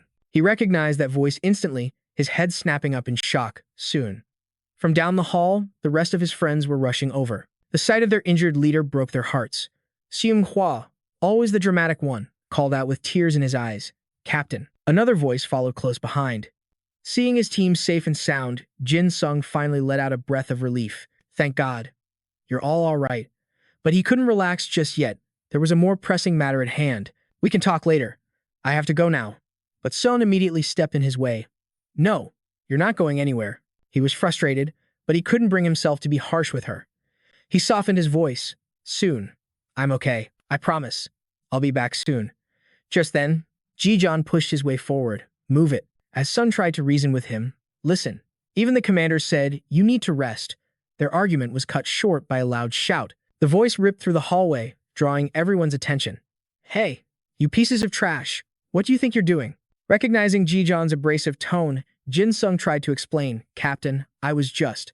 But Ji-John immediately cut him off. Not you, idiot. The goblin-faced trash behind you. Kim Do-hong and Seung-hwa realized he was yelling at them. They pointed to themselves in confused unison. Us? Ji-John, now propping up Jin Sung, confirmed it without hesitation. That's right, you three. Devastated at being stopped from following their leader, they tried to protest. But we only just woke up, too. He completely ignored their pleas, focusing his frustration on Jin Sung instead. You useless worm. Do I have to do everything around here myself? His harsh words made Sun step in. Ji-John, that's enough. Jin Sung was still trying to process everything. Captain, what's happening? Ji-John just barked back without an explanation. Shut your mouth. You piece of trash. Your breath is rank. Jin Sung immediately knew he was just flustered and decided to poke the bear. Well, it's hard to brush your teeth in this state. And calling them trash is going a little too far. Enraged by the teasing, Ji-John growled. I said, shut it. Now just tell me where you need to go. But Jin Sung couldn't resist one last jab. How am I supposed to do that with my mouth shut? In the back, Soon watched their ridiculous banter with a sigh. She then moved to Jin Sung's other side, helping Ji-John support him. Her sudden help caught him off guard. Soon. But one look at her face flushed red with frustration told him everything. She was still angry, but she was helping him anyway. He said with genuine gratitude, thank you. Just as they started moving, another figure suddenly blocked their path. It was none other than Li Xin. His sudden appearance made them all gasp his name in unison. Li Xin. Jin Sung was the first to speak. I thought you'd already gone to the meeting. Li Xin replied calmly. I was waiting for you. Thank you for making it this far. Move that the commander had waited. Jin Sung nodded firmly. Of course. With his stubborn sergeant finally here, Li Xin let out a small smile. Shall we go? Then, moments later, outside a secure room. Before they entered, Li Xin gave his final instructions. You did well to make it this far. I'll head in first and give the signal. Realizing this was as far as his friends could go, Jin Sung let go of them, offering a reassuring look. Don't worry, I'll be right back. Seeing his weakened state, Ji-John couldn't help but scoff. For a piece of trash, you're awfully arrogant. But Jin Sung just smiled. He knew this was just Ji-John's twisted way of showing he cared. Jin Sung suddenly lowered his voice, speaking to Son. Sorry for hanging up on you back then. But it was clear Soon wouldn't let this slide so easily. He'd have to pay that debt later. Jin Sung himself didn't mind owing her one. He then bid her and Jin John farewell. I'll be back. With that, he and Li Xin stepped into the conference room. A crowd had already gathered inside, and all heads turned at the sound of the door opening. Their eyes fell upon Jin Sung. The sight of the packed, solemn hall was a little intimidating. The tension in the air was so thick, it was insane. Seeing that the newcomer was just a teenager, the men in the room immediately looked down on him. What? It's just a kid. They scoffed, immediately returning to their own discussions. Shall we conclude our previous discussion? I think we should deal with Peste immediately. Is that Asian kid leading the charge? Unbelievable. Is our intel wrong? Pest is important, but shouldn't we focus on the dream? What's wrong with you people? Find it. What do you want us to find? Go look for it in your own country. Just ignore them. Li Xin pointed to 2 empty seats and said, sit here. Jin Sung quickly sat down, whispering with a sigh. This is a little different than I expected. Hearing this, Li Xin replied helplessly. I'm sorry, Jin Sung. He knew all too well. He understood why their country was looked down upon like this. We're the only nation here without a president. Moreover, he despised the so-called organization the countries had formed, the International Crisis Cooperation Organization. It was just a desperate attempt for them to protect their own interests. With Shaolin's death, China was in chaos after Beijing and New York were attacked. The U.S. was reeling from the fallout, too. It was a rare chance for others to dominate the world, revealing their dark side. Just then, someone slammed the table and shouted, Pesty members from across the Northern Hemisphere have gathered in North Korea. We need to eliminate this organization immediately. In that very moment, Jin Sung raised his hand, signaling his desire to speak. Excuse me, he calmly began, a sarcastic edge to his voice. You all seem very confident you can exterminate Daniel Cell's monsters. He then dropped a bombshell, but their ETA ranks are all higher than SSS. A murmur spread through the hall. Some immediately cast blame on Jin Sung's nation. Higher than SSS rank? Is that why Xiaolan was killed? So South Korea has been hiding ranks above SSS this whole time? This is a violation of the International Convention. We can't rule out the possibility that this kid is lying. The accusation sent Li Xin into a rage. He shot to his feet, roaring, "Are you saying this is fake?" He shouted that something as absurd as everyone having the same dream was happening, and that they couldn't afford to take it lightly. While Li Xin was busy confronting the organization, Jin Sung seemed lost in thought. This organization was originally formed to fight non-human enemies, wasn't it? Suddenly, he picked up a pen. As a fiery debate raged around him, what was he busy writing? "Li Xin, are you telling us to find something that appeared in a dream? That's ridiculous. Are you saying South Korea won't deal with Pesty? The first two incidents happened on their territory, so now they're trying to protect their own forces. Is that it?" Frustrated by their words, Li Xin tried to reason with them. "Everyone, let's at least divide the roles." But someone cut him off sharply. "Before that, we should."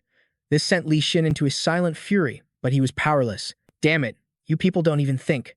You just want to start a war and reap the maximum benefits from the losing side. When faced with a global disaster, all you can think about are your own interests." He then added with a sneer, "You must all be thrilled that the monsters haven't appeared on your own soil." Seeing him lose his composure, Chep Zanner quickly tried to calm him down. "Easy, Li Xin." But at this point, Li Xin wasn't listening to anyone. He was completely consumed by his disgust for these politicians. "Damn it all! South Korea's infrastructure is too weak. How much longer do we have to endure this?" Suddenly, someone asked him a question that chilled him to the bone. "Li Xin, does this mean you don't care if we lose North Korea?" Just as he was about to answer, Jin Sung interjected, "You've done enough." Then, the young man suddenly stood up and walked toward the front. His actions made Li Xin call out in alarm. "Jin Sung." In a few strides, Jin Sung was standing before the leaders of the organization. His earrings suddenly began to glow, and with a wild look in his eyes, he hurled a stack of papers. The documents slammed directly into the face of one of the leaders. Jin Sung's voice rang out, slow and steady. "This time, I've confirmed our army's capabilities." Showing no fear towards these powerful men, he brazenly raised his middle finger at them and declared, "Please take note." The man Jin Sung hit with the papers reeled back, humiliated.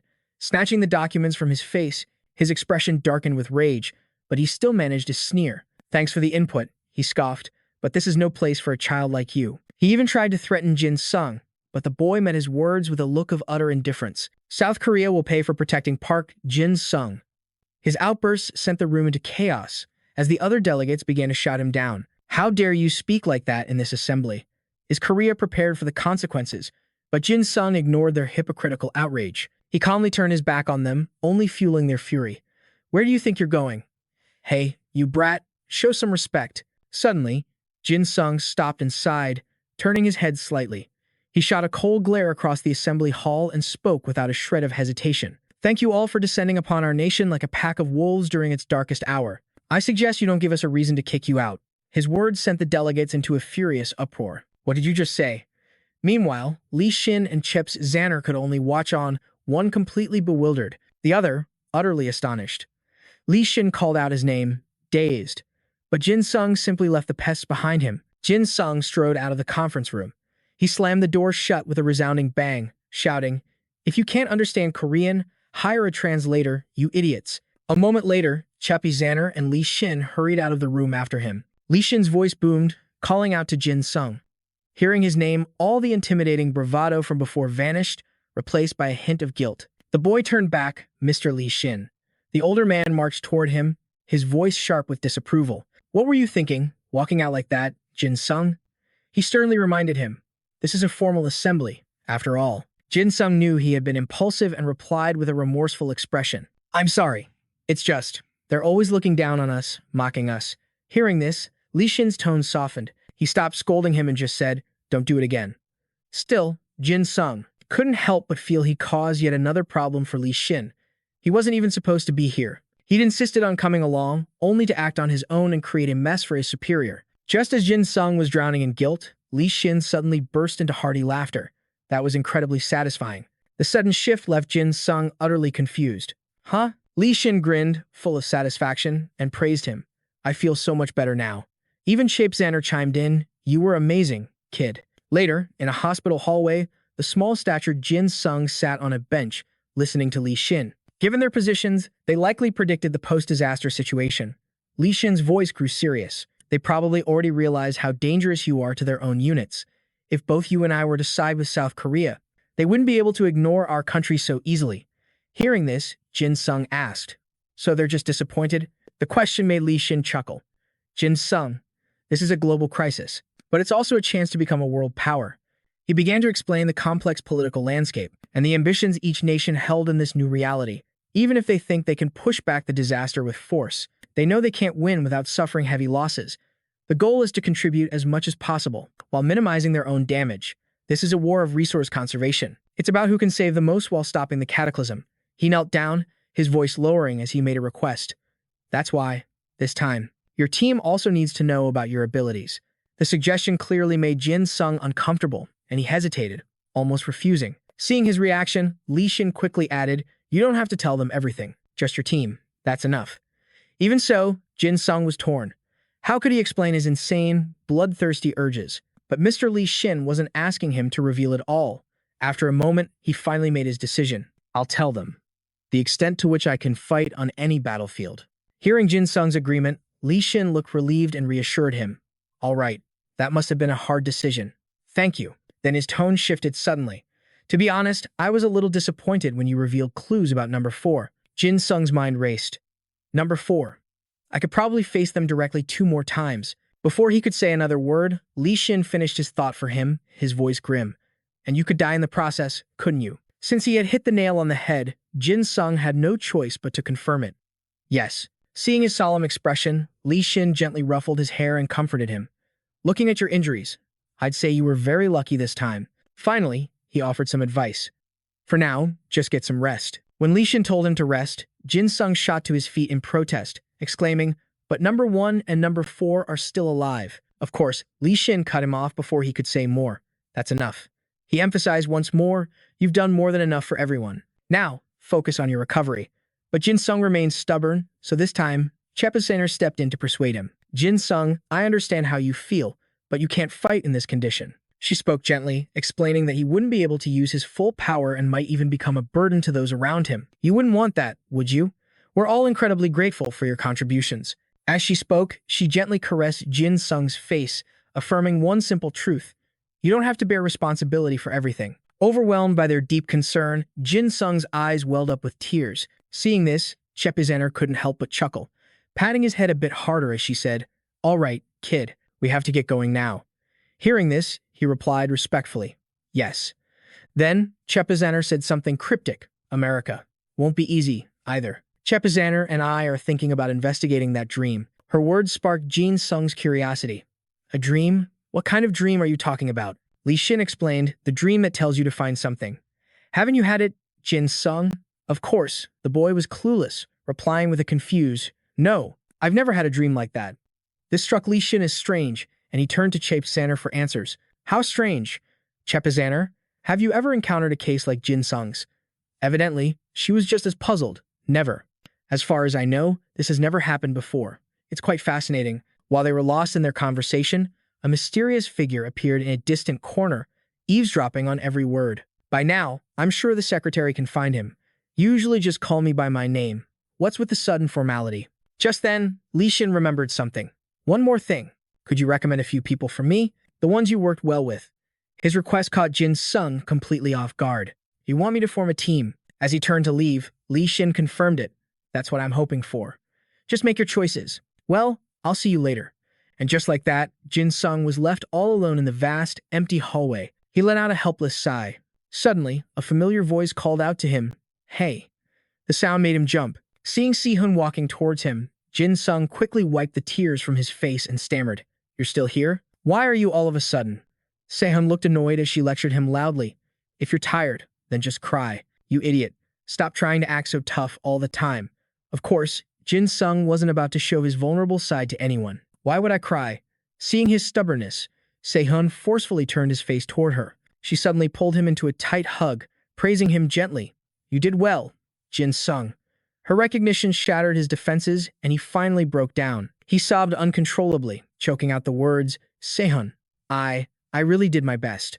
As he finally let out all his pent-up exhaustion, she gently comforted him. I worked so hard. I know I did. But, but it was all useless. It's okay. Just let it all out. I'm listening. The scene shifts to a flight, where someone is calling out to Dong Ho. Songhwa and Jin Sung asked eagerly, will you two join my team? At first, Songhwa and Dong Ho were slightly stunned, but then Dong Ho gave him a look of pity. Huh, you still don't have a team yet? Man, that's so pathetic it makes me want to cry. Thinking he had misunderstood, Jin Sung rushed to explain. No, that's not what I meant. I just want you two on our side, he stammered, to cooperate with me. That's going to be difficult. Dong Ho replied, his tone shifting. Jin No would be furious. Hearing that name made Jin Sung curious. Ah, speaking of Kang, Jin No, where is he? Why are you here? He chuckled and explained. Jin No's been training like a madman ever since he was defeated by Hyandi. He's still incredibly angry about it. Chang Hua, sitting beside him, laughed sheepishly. You flatter me, but you know how it is. He then added that even if he were to join the team, this just wasn't the right time. Du Hong quickly agreed. I'm also older than you. I can't just follow my little brother around. Their refusal left Jin Sung visibly disappointed. Really? To be honest, that makes me a little sad. Seeing his crestfallen face, Du Hong quickly tried to console him. Don't worry, we'll be seeing each other often anyway. Cha Eunghwa also chimed in with a smile. That's right. I guarantee that even if you don't like it, you'll be seeing my face all the time. I'm going to climb to a position where I can help you with my own power. Their words left Jin Sung a bit stunned, but finally, a genuine smile spread across his face as he shouted with renewed spirit. Farewell, my friends. Yeah, don't you two lose your way. Stay safe out there. And with that, they were on the flight. Only the sound of their cheerful laughter remained. Jin Sung, you just worry about yourself. Don't let us catch you. 1 week later, on the streets of Korea, a man's voice boomed through the crowd, preaching about some Saint Manna. The end of days is upon us. If you wish to live, believe in Saint Manna. All hail Saint Manna. Of course, nobody paid him any mind. They also ignored the soldiers patrolling the streets. Everyone was far too busy just trying to make a living. Things were grim. I can't believe how fast prices are skyrocketing. This is worse than the Great Depression. Housewives and shopkeepers whispered warnings to each other. You have to be careful. It's dangerous everywhere now.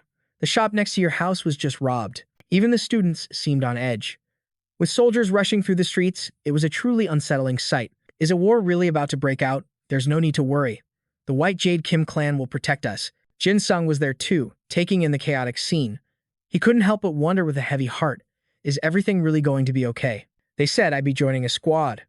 But I didn't think it would be public relief duty. Sehun heard him and replied nonchalantly, well, that's not so bad. We just have to walk around and keep people calm. Just then, a citizen she had apparently helped moments before came to thank her. Overjoyed, the person said, hey, thank you so much. Sehun replied with a humble smile. It was our pleasure. She sighed in frustration at Jin Sung. But everyone thinks I'm the one who defeated first. I've tried to explain it to them. Seeing she was worried he'd think she was stealing his glory, Jin Sung quickly reassured her. Hey, it's no big deal. Jin Sung laughed it off, thinking to himself that no one would believe a failure could ever defeat a monster like First. Besides, he remembered the official story all too well. He recalled the news report he'd seen on television about the incident, about the newly awakened class. Triple S ranker First was defeated by a member of the White Jade Kim clan. Suddenly, another thought struck him. Oh, speaking of which, where are we supposed to go today? Sehun looked back blankly. Huh? I think. It's an orphanage. She then quickly urged Jin Sung to follow. It's close by, so let's get going. Their combined forgetfulness made Jin Sung sigh in exasperation. He rushed to catch up with Sehun. Hey, wait for me. A little later, at the orphanage, the children spotted them. The second they saw Sehun, they erupted with joy. Nuna's here. The kids immediately swarmed her, their faces filled with admiration. Nuna, you were on TV the other day, right? You're so cool. As they chattered, Jin Sung looked around and let out a heavy sigh. Who would have thought I'd ever be back at an orphanage? Suddenly, a child pointed right at him. Hey Nuna, who's that old man behind you? Being called an old man made Jin Sung's face drain of color. He stammered in disbelief. Oh, old man? Si-hoon seized the opportunity to tease him. Hey, old man, you're scaring the kids. Go play somewhere else, she said, completely ignoring his stunned expression. She was already gathering the children to play. All right, everyone, let's play a game. The kids, of course, cheered with excitement. Yeah, still reeling from being called an old man, Jin Sung muttered to himself in a daze. They called me an old man. And I haven't even graduated high school yet? His gaze drifted towards Sihun as she played with the children. A flood of information about the kids' ETA abilities appeared before him. Finger gun, ETA class, C. The user can fire projectiles by making a gun shape with their hand. Current weapon, index finger. Current ammunition, jelly bullets. Hedgehog spines, ETA class, C. Can sprout sharp quills from pores all over the body. Current sharpness, iron chopstick. Maximum length, 1 meter. Heaven-sent bipolar disorder, ETA class, C.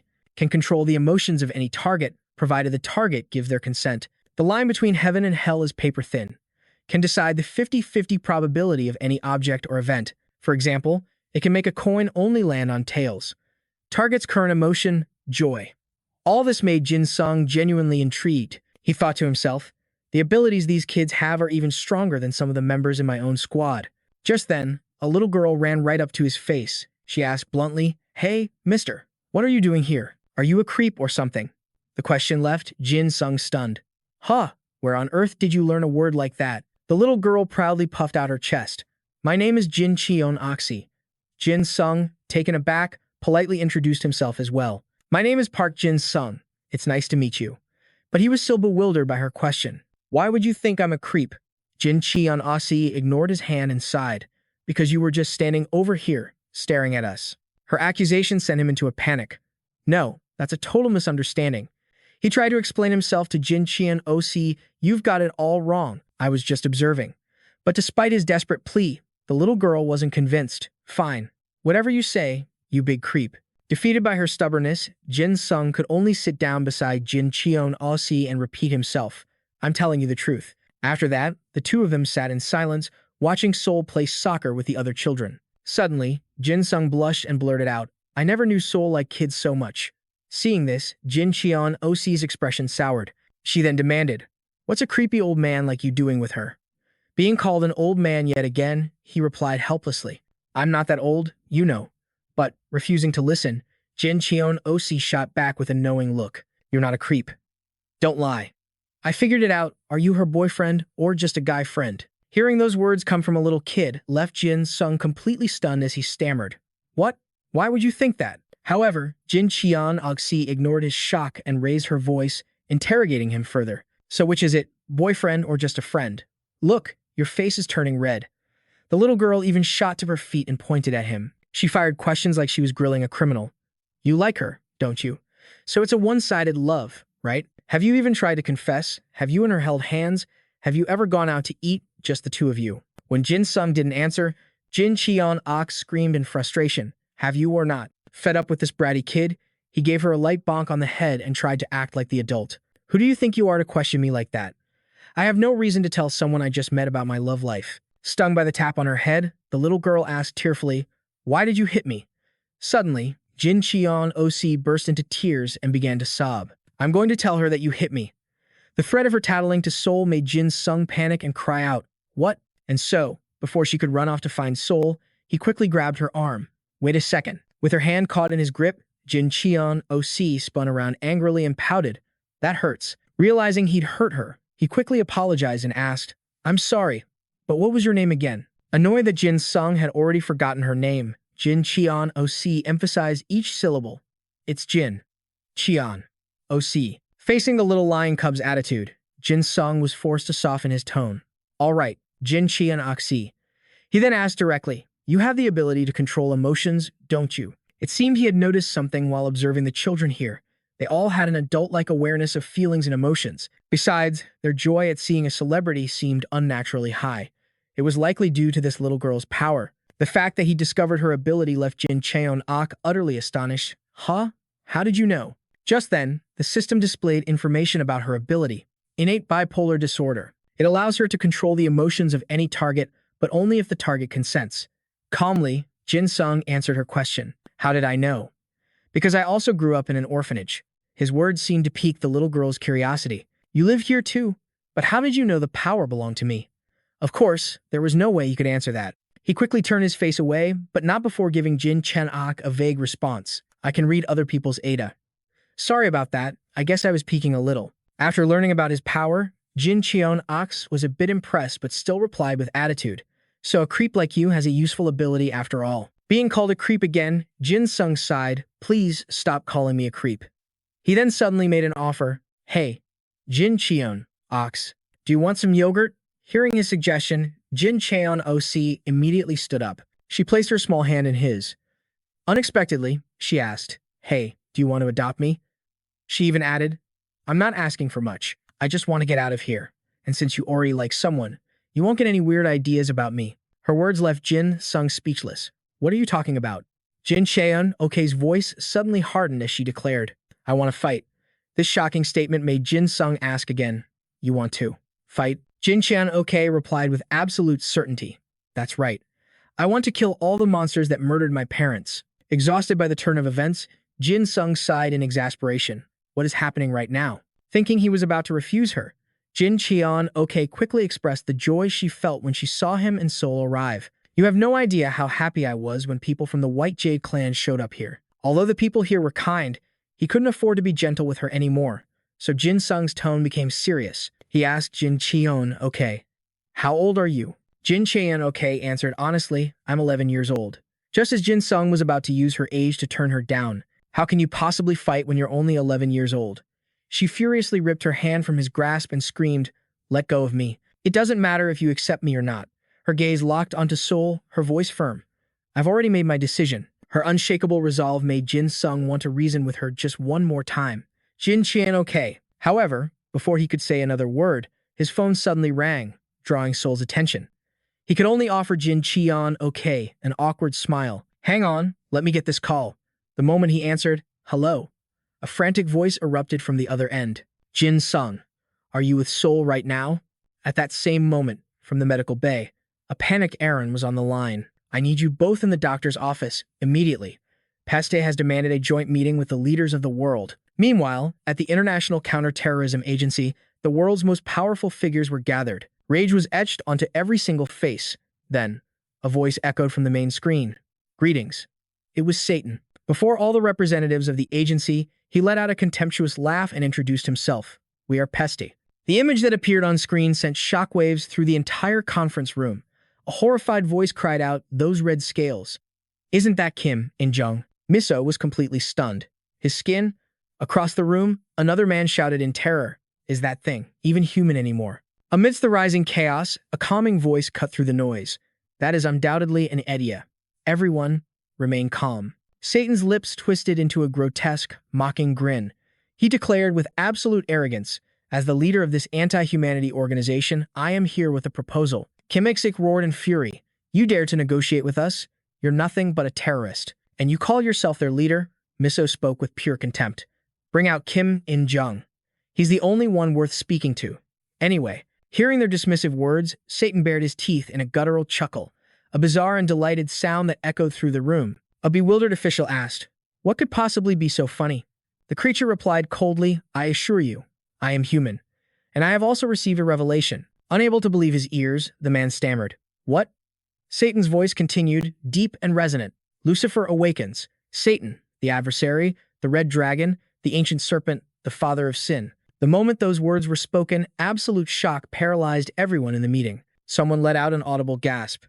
The being on screen continued, I am the enemy of every god that mankind has ever worshipped. Miso muttered under his breath, He's completely insane. Satan's voice dripped with sarcasm. This is a threat disguised as a proposal. Oh, humans. To see you deny such a clear revelation. It's just so. Human. An enraged leader growled, What the hell is this lunatic talking about? The creature laughed, clearly amused. Did you say, lunatic? Satan's voice suddenly dropped, becoming deathly serious. Very well. Then allow me to change my methods. Now, the being floated in the vastness of space, its cold gaze fixed upon the earth below. It unleashed the God-Slayer array. The second Satan finished speaking, the entire globe began to transform. Across every continent, brilliant crimson lights erupted one by one, the telltale signs of a waking nightmare being activated. The red dragon of the apocalypse, a low-grade Idea, God-Slayer. Finally, summon all animals, mammals, amphibians, birds, insects, arachnids, reptiles, and fish. Extinct invertebrates are being consumed by designated towers. The most recently extinct species have been summoned. The apex entity of each species will be summoned last, serving as the tower's master. When a tower master is killed, The user responsible will receive the absolute power of genocide over that species. Any user who enters a tower will be unable to escape until they reach the end. However, users are not required to kill the tower master. At that exact moment, in some unnamed nation, a secretary frantically burst into a high-level meeting. His face was pale, his voice trembling. "Mr. President," in Chile. Then, on screens all across the globe, similar scenes began to unfold. A tower in Sweden, Jakarta. In Mamo, in Gansu, unidentified towers have just materialized. An enraged world leader slammed his fist on the table. "You monster, what have you done?" But the being on screen simply replied, unfazed, "I told you, this was a threat."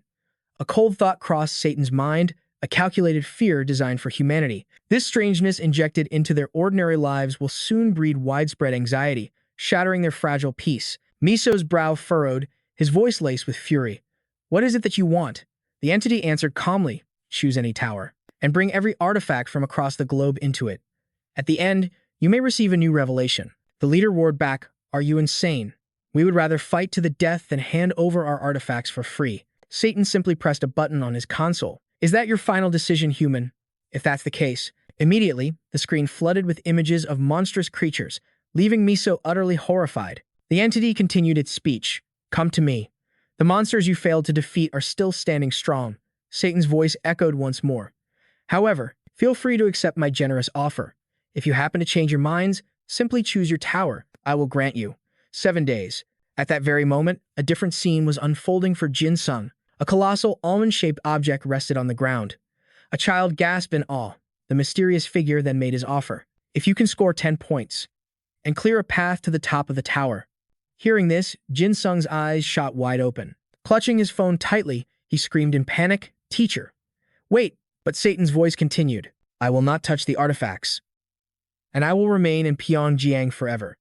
In that instant, a massive tower materialized right before Jin Sung. "What is this thing?" Hearing Satan's promise, Miso's voice turned to ice. "And why should we believe you'll keep your word?" Curious, Jin Sung stepped closer, lightly rapping his knuckles on the door. The entity explained, "I am aware of the revelation. It can manifest anywhere, and existence itself, my own existence, could be considered a revelation to some." Just then, the stunned children began to whisper amongst themselves. "What do you think is inside? Can we open it? It looks so cool." The man's voice was laced with suspicion. "What are you getting at?" Satan clarified. "As I said, the revelation is meant for humanity. That is precisely why I am ordering you humans to carry it out." On the other end of the line, a voice asked urgently, "Was that Ida? Did you figure out what that thing is?" Jin Sung stammered, completely baffled. I don't know how to explain it." "Everyone," the teacher commanded, "stay put, just in case." But Miso shot back with a question. "So you're claiming this revelation will be honored if we bring the artifacts? Is that what you're trying to say? Or are you demons just trying to get your hands on them?" Meanwhile, a curious Hajin pulled on the tower's doorknob. Satan's voice echoed once more. "You're a clever one. The revelation is impartial. It doesn't matter who among the 6 billion is chosen. Anyone can receive the next one, if they simply set their minds to it." A girl behind him screamed with excitement. "It's open." Hajin did it. After a tense discussion, the man finally relented. "I understand. We'll accept your offer and bring the artifacts into the tower. When is the appointed day?" The boy whipped around, urging the others. "Let's go inside." The children roared with excitement, swarming into the mysterious tower. One of them yelled, "It's an adventure." Jin Sung rushed to stop them. "No, kids, don't go in there." But their joyful laughter only echoed louder. "Adventure," their voices rang out. Sensing the movement inside the tower, the dark entity smirked. A cold glint flashed in its eyes. Everything was proceeding exactly as planned. Satan murmured to himself, "It seems some of the children have entered the tower. The battle has now begun." The moment the kids vanished behind the mystical door, Soul leaped forward into the pitch-black opening, desperate to stop them. But all she could grab was a single shoe left behind by a child. Wait for me." Soon fell silent, a deep unease settling in her heart. I don't know what this is, but I can't just assume it's dangerous inside." She stuffed the tiny shoe into her pocket and cursed under her breath. "Damn it." Soul spun around, her voice firm. "Jin Sung, I'm going to bring those kids back." He could only gasp in shock. "What?" And just like that, she charged straight into the tower. Ignoring Jin Sung's desperate shout of "wait," he froze on the spot, his face a mask of confusion, utterly lost on what to do. Jin Sung's body went rigid. His eyes were locked forward, completely frozen like a statue. After a long moment of silence from his end, the voice on the phone grew impatient. "Hello? Jin Sung? Hello? Are you there?" The voice snapped him back to reality, and he pressed the phone to his ear. Jin Sung quickly explained, "Teacher, the captain just went in." He continued, "With the kids from the orphanage." Aaron cried out in alarm, "Oh my God."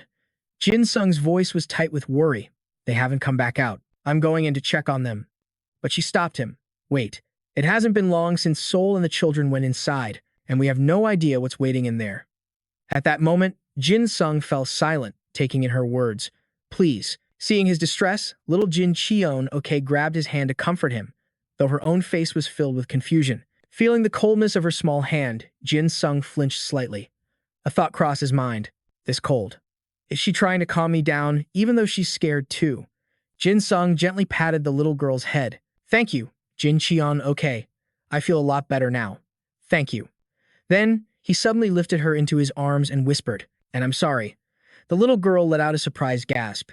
Jin Sung slung her over his shoulder. "You have to wait here. It could be dangerous inside." She immediately protested. "No way. I'm going to get my friends. Let me go." His voice became stern. "He'll only get in the way." Hearing him dismiss her like that, Jin Cheon gritted her teeth in fury. She began to struggle wildly. Her foot swung out, kicking Jin Sung right in the face. Jin Cheon then sprinted for the door. "Don't underestimate me. I can help, you know. I'm not just going to wait around. Not like I did with Mom and Dad." Her eyes blazed with determination. "I'm going to save everyone." But in a flash, he had already grabbed the back of her shirt. The girl shrieked in fury. "Let go. Let me go." Jin Sung's voice was eerily calm. "Don't you think your parents were frauds? You'd better stay close to me," he added. Jin Cheon's face lit up with a brilliant smile. "Okay, I understand." After that, Jin Sung reported to Aaron. "Teacher, it's me. Including the captain and myself, we have a total of 23 people. We'll probably lose contact once we're inside, so I'm reporting in advance." The little girl kept pushing them. "Come on, let's go." A woman's voice boomed, stopping Jin Sung in his tracks. "You can't go in there. We just received an emergency directive." But he paid her no mind. "I'll give it everything I've got and return safely." Aaron's furious roar echoed through the comms. "Stop, Jin Sung, this instant. That's an order." But the only reply was the sound of a dead line. Helplessly, the woman cried his name. Jin Sung, the 36,525th Reptile Tower. Day 1 begins. The two of them moved with caution through the oppressive darkness until they spotted a pair of familiar figures. Jin Sung immediately called out, "Sol." She flinched in surprise. "Park Jin Sung? What are you doing here?" Sol's eyes flashed with fury. "And you brought a child with you?" All he could do was offer an awkward laugh. Her voice was sharp with tension. "Damn it. Check if your phone can get a signal, just in case. Even though we both know it's useless. Something is probably jamming the frequency." Jin Sung quickly pulled out his phone to check. "My phone is dead, too." He turned back towards the entrance. "What about the door?" Sol replied, her voice laced with anxiety. "It won't open. I already checked." The door remained sealed shut like an unfeeling wall, completely severing their only path of escape. Jin Sung asked Sol, "Are you carrying a weapon?" She raised an eyebrow. "What? You planning on smashing it?" In an instant, Sol began to transform. "Let me try first." She immediately activated her skill, White Jade Elf. In that moment, her entire appearance changed. Sol tightened her grip on the sword in her hand. Her face became a mask of cold fury, radiating pure killing intent. She powerfully swung her blade, unleashing the elf sword technique. Successive bursts of spiritual energy slammed into the door, echoing with Sol's battle cry, "Elf sword technique." She attacked relentlessly, unleashing a torrential downpour of strikes. Elf sword technique. But despite all of Sol's efforts, the door remained completely unscratched. She let out a cold snort. "Even my A-rank attack skill has no effect." Sol sheathed her blade. "All right then, let's see who wins this." She then placed her hand on the doorknob, her voice filled with determination. "If I can't break it, I'll force it open." Sol gritted her teeth. Every muscle in her body tensed, pouring all of her power into activating her next mode. White Jade Elf, Ironwork mode. A metallic aura began to radiate from her body. She gathered all of her energy, skills, and power, funneling her very aura into pure strength. A moment later, she slowly opened her eyes. But the door didn't budge an inch. Not even a crack had appeared. Pure rage twisted Sol's expression, veins pulsing on her forehead. She furiously slammed her fist into the door, letting out a roar. "Damn it." A vicious kick immediately followed. The impact shook the entire doorframe. Open. In a frenzy, She threw her entire body against the unmoving wall. As if she could break it with her body alone, she screamed in desperation. "Open up!" Soul kicked and punched relentlessly, each thunderous blow echoing her cry. "Open!" Jin Sung rushed forward to intervene. "Soul, that's enough." Just then, Jin Cheon gently tugged on his sleeve. "Mister." Jin Sung turned in surprise, his eyes filled with confusion. The little girl's face was deathly pale. Her terrified eyes darted toward the darkness behind them. Just then, countless glowing reptilian eyes emerged, slithering rapidly in their direction. He was stunned into silence, his heart pounding. "Reptiles?" A cold sweat dripped down his face as he stammered her name. "Soul." She snapped around irritably, shouting, "What?" He just glanced over her shoulder, muttering, "Well." It was then that Soul froze, finally seeing the scene before her. Her eyes flew open wide, and her breath hitched in her throat. She let out a terrified shriek. "Are those reptiles?" Jin Sung's mind raced. The door won't open, and that horde of lizards is closing in, and we have to protect these kids. The terrified children were sobbing uncontrollably. "Please, open the door." The thoughts continued to race through his mind. What if attacking them makes the situation worse? There's a chance even stronger monsters could appear. If we manage to defeat these, Soul rushed to reassure the children. "Don't worry, we'll protect you." "I'm scared," they whimpered in reply. Jin Sung stared grimly at the swarm of reptiles. "But there are too many. We can't just defend forever." Seeing the horde creeping closer, one of the kids shrieked in terror. "Park Jin Sung." In that exact moment, the power within him violently erupted. His eyes blazed, crackling with blood-red lightning. Analysis complete. Omnivore, it's time to act. The creature coiled around Jin Sung, radiating a heavy, murderous pressure. He glared at Omnivore, his determined gaze a silent command to act. Within seconds, Omnivore began to transform. Looking at the viscous layer of slime forming around it, Jin Sung smiled with satisfaction. But the children could only scream in fear. "It looks so gross," one of them yelled. The child beside him was pale, tears streaming down their face. "I'm so scared." Cries echoed through the air. Em was scared. She wanted to go home. Seeing the children tremble, Jin Cheon made her move. The little girl unleashed her innate bipolar disorder ability. In a flash, all fear vanished. The children calmed down, their crying ceased. Then, Jin Cheon snapped her head forward, her gaze as sharp as a drawn bowstring. She watched every second of the unfolding battle. Right now, Omnivore was relentlessly charging into the horde of reptiles. Agonizing screeches echoed throughout the tower, and his spiritual power felt like it was about to spiral out of control. Soul cried out in worry, "Park Jin Sung." She rushed over and grabbed Jin Sung by the shoulders. He tried to calm her. "Don't worry, Soul, because I already called our teacher. She should be here to handle this soon." Looking at the terrified, whimpering children, Jin Sung was at a loss for words, his eyes filled with sorrow. "I feel so guilty for these kids. Maybe I should just kill them all in one strike." Soul glanced to the side and spoke up. "No, I think thanks to Jin Cheon, the kids are feeling better now." Suddenly, the little girl waved with a bright smile. "Hi, Mom." Soul was completely stunned. "Mom?" Jin Cheon nodded, matter-of-factly. "Yeah, that pervert over there told me to. Now he's a cruel pervert. Anyway, that cruel pervert asked me to be his daughter." Soul's glare could have frozen fire. Jin Sung panicked, desperately trying to explain, "She's lying." He immediately grabbed the girl's shoulders and yelled, "What are you talking about? And weren't you the one who begged me to adopt you? I didn't even agree at first." Suddenly, Soul's voice cut through the air, sending a chill down his spine. "Honey?" Terrified, he dropped to his knees before Soul. "Yes, Captain," she said in a low, threatening tone. "Next time, when there's something important, like adopting a child, discuss it with your partner first." Jin Sung was completely bewildered. "Yes, I understand." "Wait, what? Adopt? Partner? What?" Soul just burst out laughing.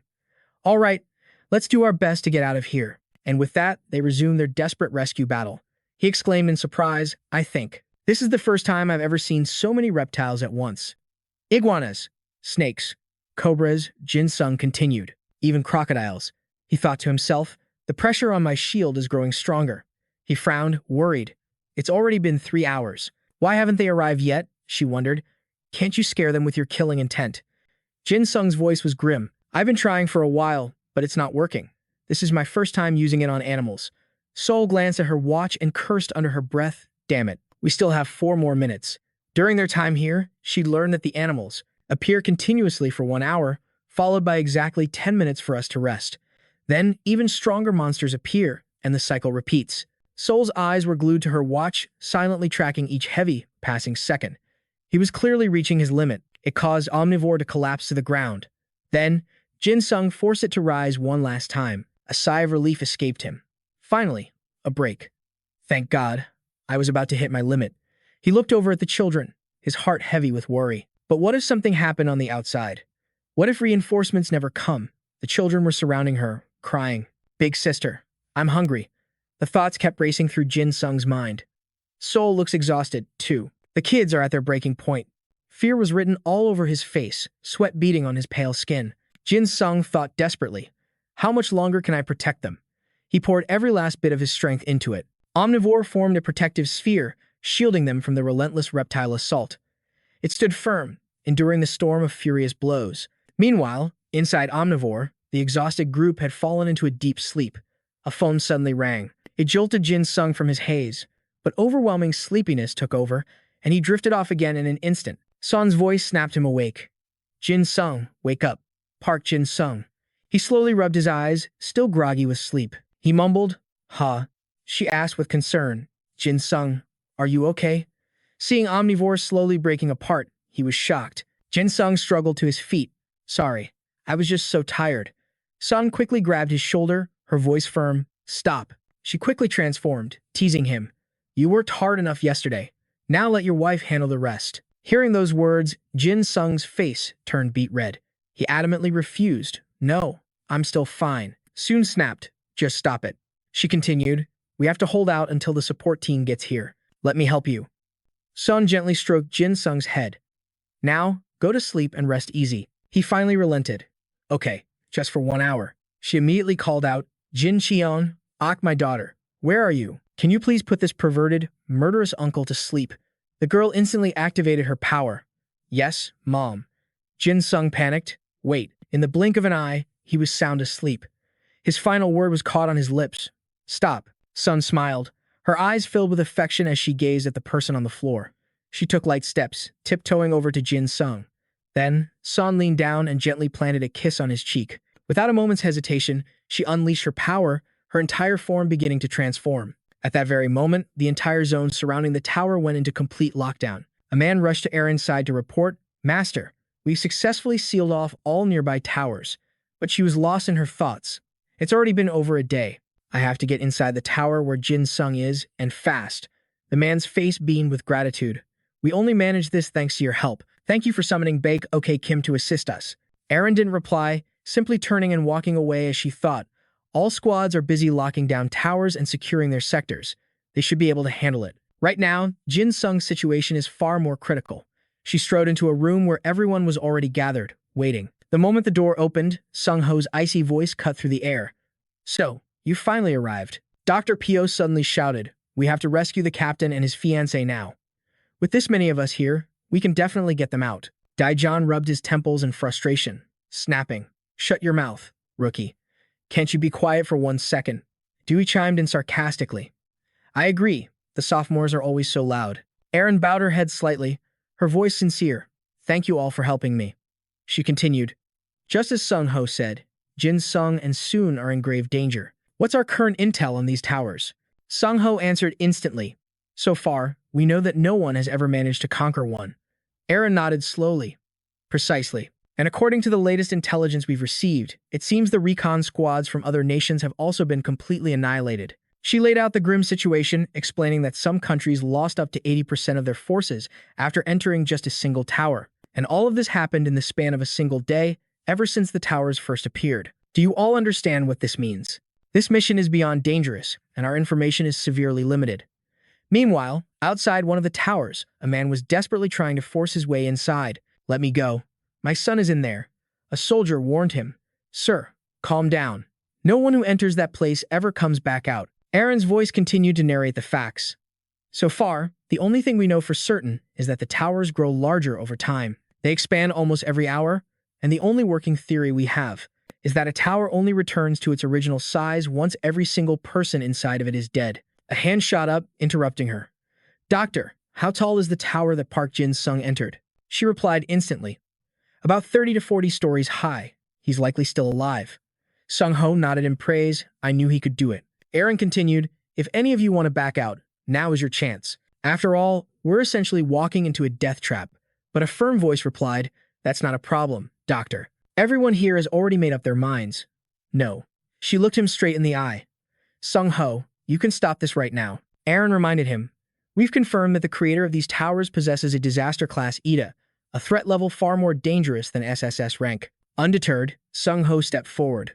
Doctor, he said, staring at her, his face a mask of determination. Sung-ho explained, Doctor, many people in this very squad have nearly lost their own families. Dewey raised his hand to speak. When that winged lion attacked, I heard a student from our squad was the one who defeated it. He's the reason our loved ones are still safe. Erin's voice softened, her eyes filled with gratitude.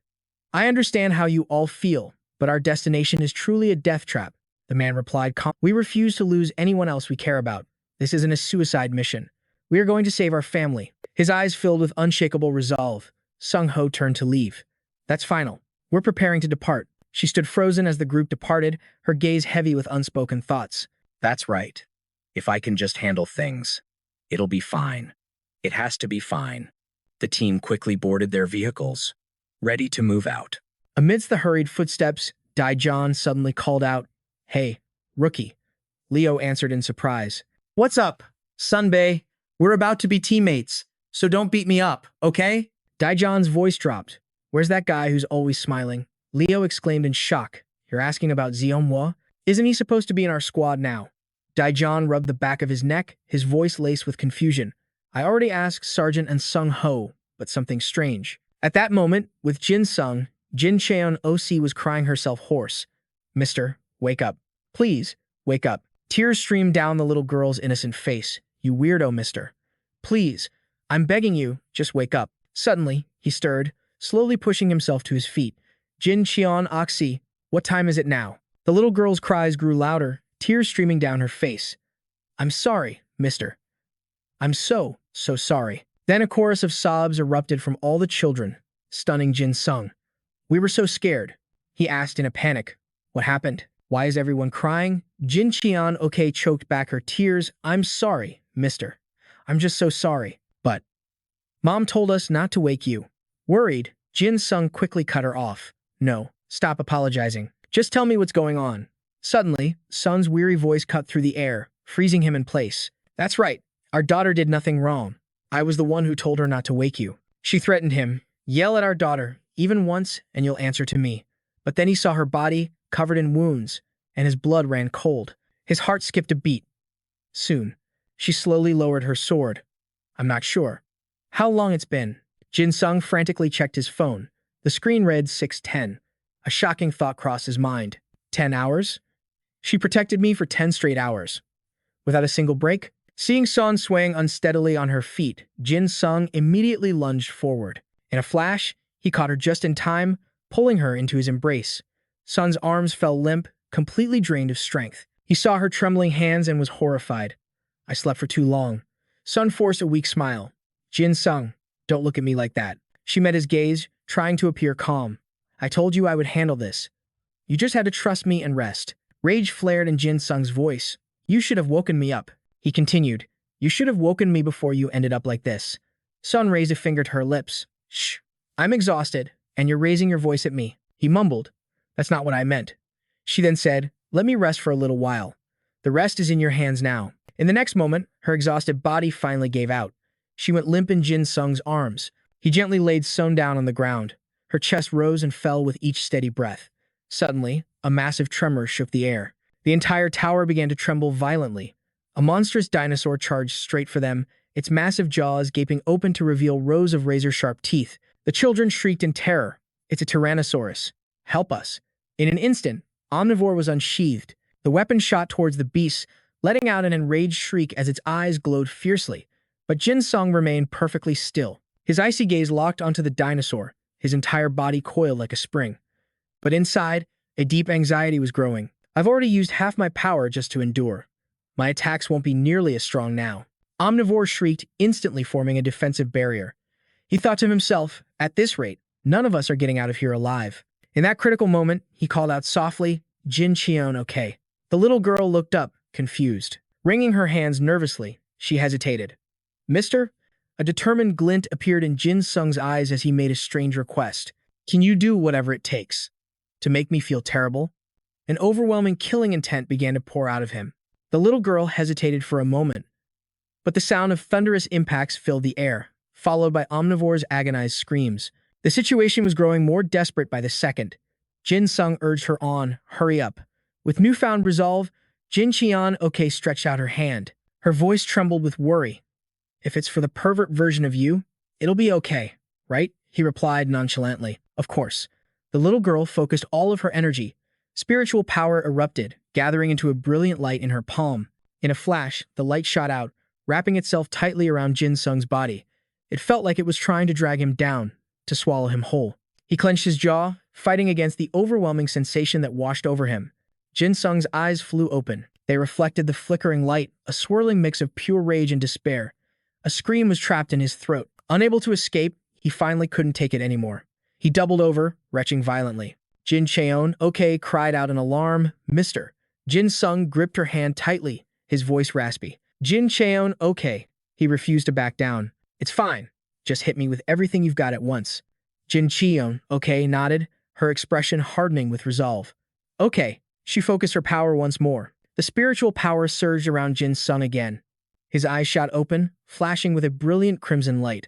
A raging torrent of energy swirled around him, beginning to consume his very consciousness. Soon, his entire body was engulfed in the power. His expression grew strangely calm as a new thought surfaced in his mind.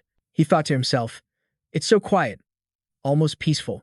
It's like I've completely detached from my own body. Staring at the overlapping streams of crimson energy before him, he wondered, is that my killing intent? Jin Sung murmured. Has it always looked this way? How? Unpleasant. He suddenly raised a hand, thinking to himself in annoyance, this is such a hassle. Jin Sung immediately clenched his fist around it. Suddenly, a system notification chimed, killing intent has been stored. EDA level SS+. Your will has completely frozen your own killing intent. You've now mastered your emotions, allowing for ice-cold, precise judgment. You understand your limits perfectly, and can activate EDA whenever you choose. Moments later, his body began to transform. His back broadened with raw power, every muscle fiber coiling like steel cables. A fierce, untamed energy surged through Jin Sung's limbs. Just then, a system notification appeared. Physical stats will now adapt to your killing intent. An arctic chill spread from his body, startling Jin Cheon. She snatched her hand back, crying out, so cold. He let out a slow breath, and a dark, ominous mist escaped his lips. It spread quickly, cold and heavy, blanketing everything with an unseen pressure. The little girl called out nervously, Mister. Jin Sung slowly lifted his head. His crimson eyes blazed to life, glowing with a terrifyingly cold light. He gently patted Jin Cheon's head. He spoke with gratitude. Thank you, Jin Cheon. Without you, I never could have done this. Jin Sung raised his hand forward. He channeled his power into Omnivore. Outside, the dinosaur continued its frenzied assault. Its razor-sharp teeth sank into the shield, grinding relentlessly. Suddenly, Omnivore turned ice-cold, emitting strange hissing sounds that made the beast recoil, its eyes wide with terror. In the next instant, razor-sharp spikes erupted from the shield's surface. The system announced, Kraken mode activated. Ice element. Overall combat potential, SS+++. The spikes shot forward, impaling the dinosaur as blood sprayed through the air. It shrieked in agony, struck again and again by sharp spines that dug deep into its flesh. In a flash, the massive dinosaur collapsed to the ground, its life extinguished. The children stared in shock at the scene, one of them trembling as they spoke. Is it dead? A surge of absolute confidence in his EDA filled him. With this power, I can definitely clear this entire tower. Then the system's voice echoed. The tower of 36,535 reptiles, created by the god of slaughter. Recently extinct reptile species can be summoned. You cannot leave the tower until you reach the summit. A new stage will begin every hour. The more you kill, the higher the tower will grow. Monsters remaining before the summit, 13. Overall combat potential, F to SS. Current level, S. Jin Sung muttered to himself, 13. That's at least 2 hours. It'll take that long to kill all 13 of them. The little girl raised her hand in a panic. Mister, are you really okay? Jin Sung didn't answer. He just strode forward silently and shouted, Omnivore. He glanced back for a moment, his mind heavy with thoughts. Jin Sung's eyes were fixed on the girl lying on the ground. He whispered, just wait. He immediately turned and left. Jin Cheon-ok screamed after him. Mister. Jin Sung gave a cold command, protect the kids. And Kim Son, without hesitation, he unleashed the protection magic, 6 cannon. The system explained, 6 cannon, EDA rank SS, overall combat potential A to SS. A shield created from the Demon King's bones, it restricts the movement of all creatures, including the user. The user can wield the bones as weapons.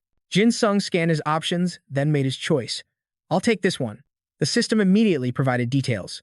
Bone of Bai Hyung. EDA rank A+++. Overall combat potential A+++. One of Bai Hyung's ribs. Its sharpness doubles on the attack, and its length doubles on defense. Without a second thought, he decisively lifted the bone blade.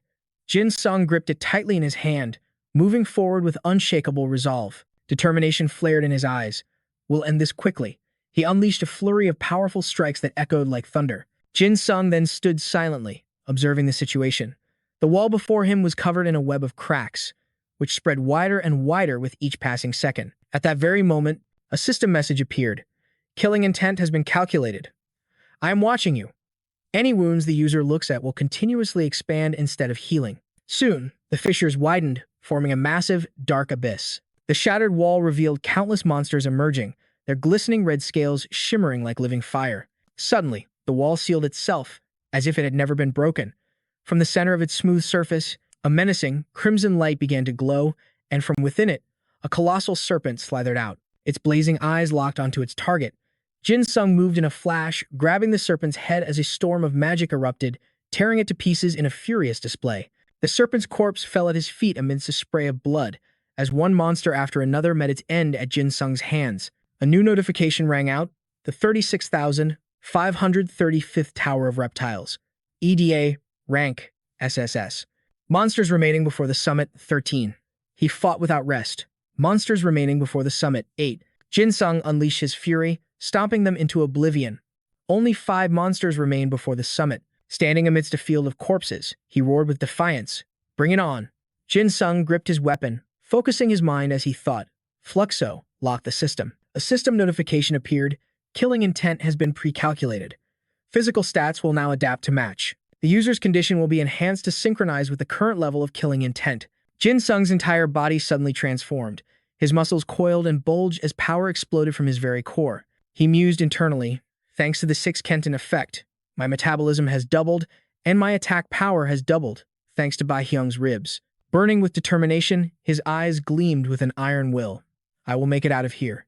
He instantly charged forward, unleashing a decisive strike. A thunderous explosion echoed as magic lit up the sky, shaking the very fabric of space. Meanwhile, outside the tower, Pio quickly grabbed Di John's arm, grinning playfully. Hey, you really need more practice. The man roared back in anger. Shut up. Suddenly, Dewey's eyes widened in sheer terror. Over there. Daejeon's face went pale with panic. What in the world is that? Sung-ho froze, his voice laced with dread. Doctor, is that? Before them, a monstrous creature was coiling itself around the towering spire.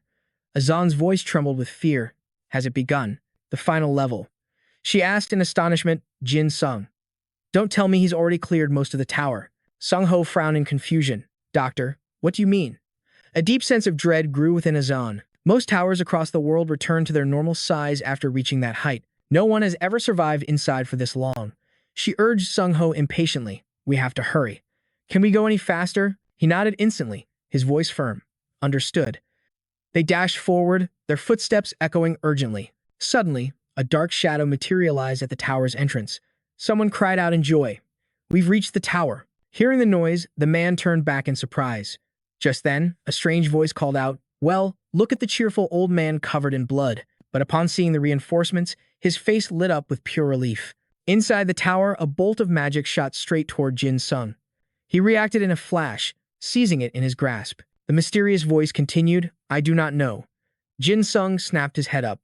What? A foot silently descended the staircase. The being continued, Why am I here? A massive figure quickly appeared before his eyes. The man spoke again, I have absolutely no idea. Jin Sung's gaze was locked on the figure, intently scanning for information. The system displayed a window, Armored King Isaac. Rank ETA SSS, Catastrophe.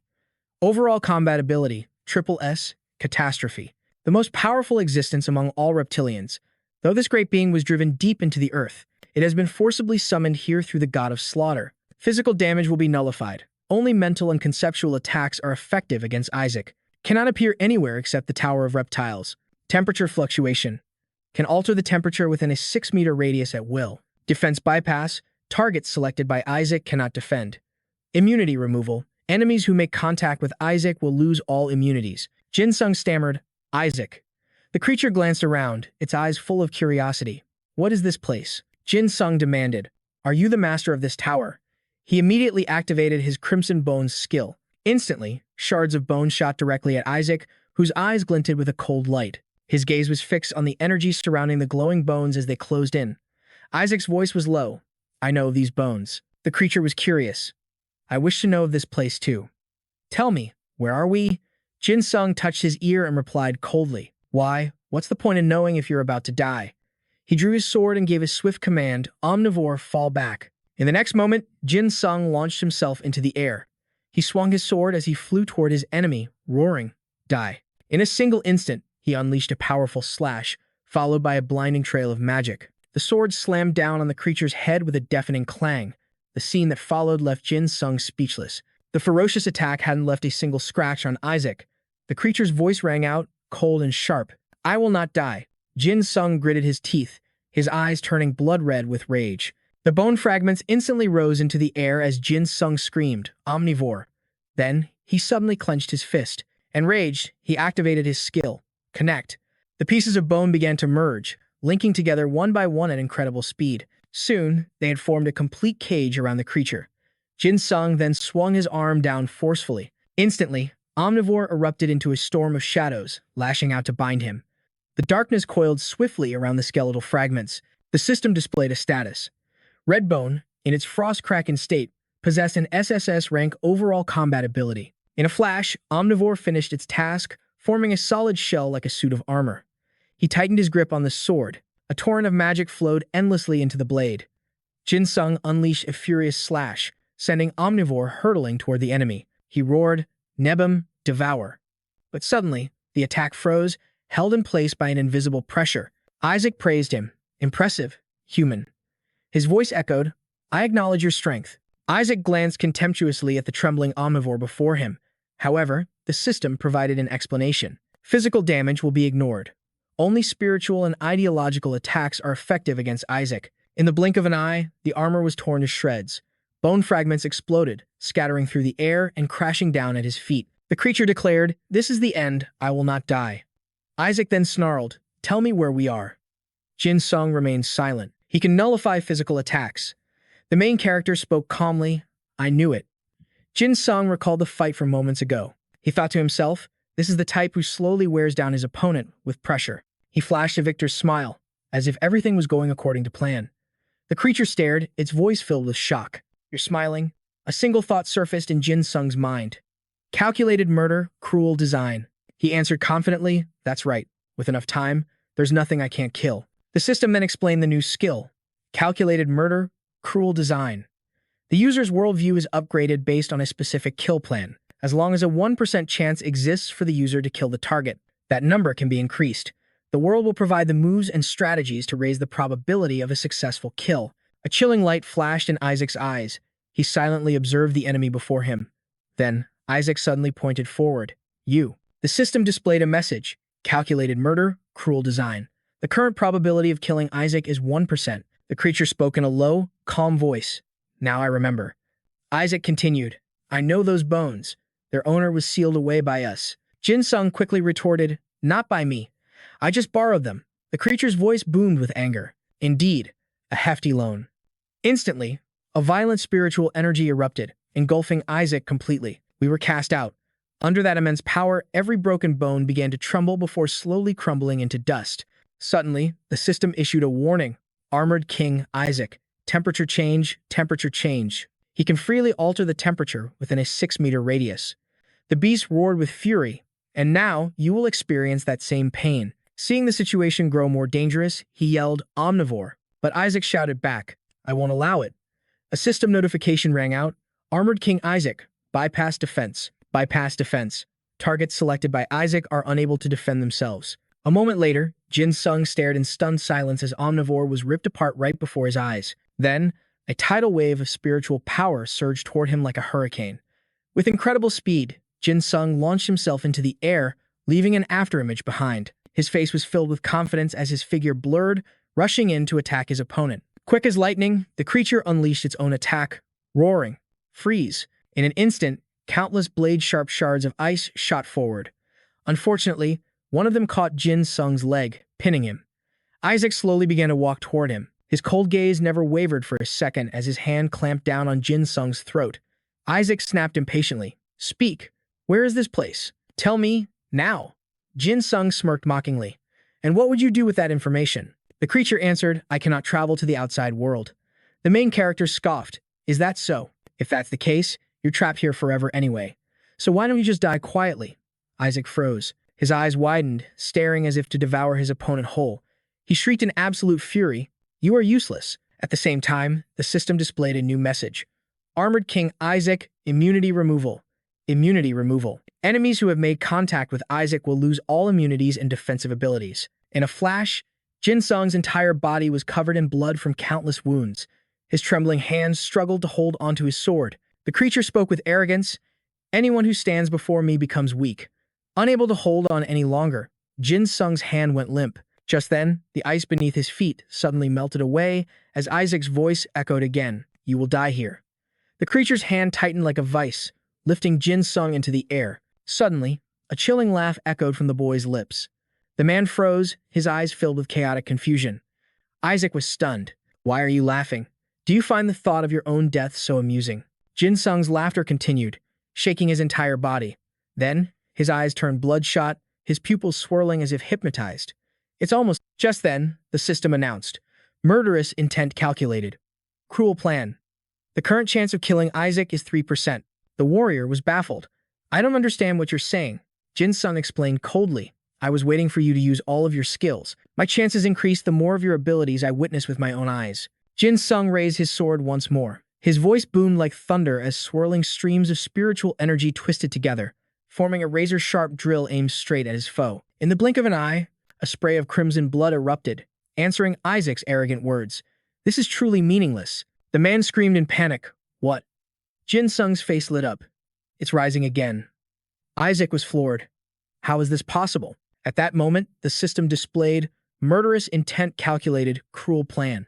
Current chance of killing Isaac, 10%. The man touched the wound on his chest as the system offered another hint. "Murderous intent calculated, creates a weak point. It forges a vulnerability that the target never had. This weakness is created regardless of the target's will, and it becomes more obvious over time. Current weakness of the Armor King Isaac." Isaac's eyes widened in shock, realizing something was terribly wrong. Jin Sung sneered, "I bet that hurts, doesn't it?" He leaped backward, desperately putting distance between them. "There's something strange about my scales." The boy continued, "I had to invest so much time and effort just waiting for those scales of yours to finally show their true nature." Jin Sung's voice dripped with sarcasm. "But it was worth it, wasn't it?" Isaac clutched his wound, growling, "This spot, it hurts." The system flashed with new information. "Murderous intent calculated. Cruel plan. The current chance of killing Isaac is 25%. The boy spoke with chilling finality. "Now, accept your fate with grace." Meanwhile, when Li Xin heard that the students of Hiendi School were trying to rescue Kim Soon and Park Jin Sung from the tower, he decided to form a joint team with America and China. They were the ones who truly understood how to conquer the tower. After assembling a team of S-class Ida and other top-tier hunters, he charged into the insect tower. But at that moment, a man covered in horrific wounds trembled in agony, forcing out his words. "The rescue team," he spoke weakly. "You're too late." Li Xin dropped to his knees, questioning him urgently. "Are you the only survivor?" The man struggled, his breath catching. "It's a good thing, if I die here. The tower will reset." He pressed on. "If that happens, my friend's death will mean nothing." His eyes burned with determination. "All right, leave the rest to me." In that same instant, the man took his final breath. His eyes remained wide open, holding an unspoken story that would never be told. Li Xin bowed his head slightly. He gently closed the man's eyes, a silent, final farewell. He rose quickly, a heavy weight crushing his chest. A piercing screech suddenly tore through the air. "Key." Then came the sound of footsteps, echoing through the dead silence. Seeing the monster before them, Chepi's Janner yelled, "Everyone, on your guard." But Li Xin stood frozen, his mind racing with disbelief. This kid, no, this thing, is the boss of the Insect Tower? At the same time, the system presented its introduction. Insect King, Silphros, Disaster Rank EX. Overall combat ability, catastrophic. The king of all insects. Though these great beings were driven deep into the Earth's crust and core, they were forcibly summoned through God's slaying. He swallowed hard, fear creeping into his heart. That thing defeated an army of 200 S-rankers. What? Seeing Li Xin's in action, she screamed, Li Xin. Chapey's Janner gave a sharp command. All units, prepare for battle. But the scene unfolding before them left everyone speechless. Eyes wide with shock, the twisted mouth of Xia, full of razor-sharp teeth, hung open. It bent over the corpse at its feet, tearing and chewing with savage glee, enjoying every last piece. A system window explained, Xia can consume anything it identifies as food. He stared silently at the creature. His gaze was terrifyingly dark. Xia didn't seem to care, lost in its own bloody feast. In that instant, Li Xin began to transform. His voice thundered with heroic power. I swear to the heavens, the mountains and rivers will tremble. A brilliant sword strike that pacifies mountains and dyes the rivers red. The system displayed the information. Meet Li Xin, a general of unwavering loyalty. He holds the rank of XS, with an overall combat power rated S-class. Wielding his signature blade, he calmly wipes a trickle of blood from his lips, a smirk of satisfaction spreading across his face. His brows knit together, fury swirling in his eyes. Without a moment's hesitation, Li Xin's sword flashed, hurtling straight for the enemy. How dare you? The strike connected, cleaving Xia's head in two as blood erupted from the wound. But he didn't stop there. He declared with immense power. With my left sword, I unleash a single strike, enough to stain mountains and rivers red with blood. Li Xin added, any liquid that makes contact with this blade transforms into deadly sharp spikes. A relentless flurry of slashes rained down on his opponent. Xia's body was ripped to shreds, a mangled mess of blood and flesh. Mia praised him, her voice swelling with pride. I knew he could do it. Her comrade beside her chimed in. What if he doesn't need our help after all? He said with absolute faith. As long as we have Li Xin, victory is ours. But then, something impossible happened before their very eyes. The man stared in utter confusion. What is that? She stammered, unable to form the words. Li Xin froze in shock, a cold sweat breaking out on his brow. Is that monster regenerating? Hearing the scream from Chapey's Janner, the rescue team instantly snapped into a battle-ready stance. Everyone, move. Xia flickered in and out of sight, appearing before them in the blink of an eye. Then, the frenzied slaughter began. Fresh blood sprayed across the battlefield. Panic seized Li Xin's heart. He's too fast. I can't even follow his movements. He was a bloodthirsty beast, his eyes glowing crimson as he muttered endlessly, Not enough. I need more. Suddenly, she transformed into a bat and shot towards the enemy with a furious shriek. How dare you? In the next moment, a countless swarm of bats followed, a black tie that blotted out the sky.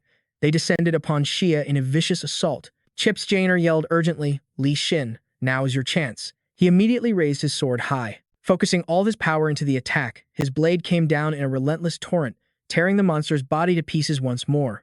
Li Xin asked with concern, Are you all right? She scowled, her tone grim. That thing is not human. That's because Chapey's Janner is a transcendent vampire count. Her body is inhuman, beyond the power of mortals to harm. She can only be killed if a holy cross is driven through her heart by another supernatural being, or if she's attacked by a legendary non-human X-class weapon, wielded by another transcendent entity. Xia howled in agony, his entire body racked with tremors. Li Xin's voice was stern. We have to keep going. We can't give it a single moment to recover.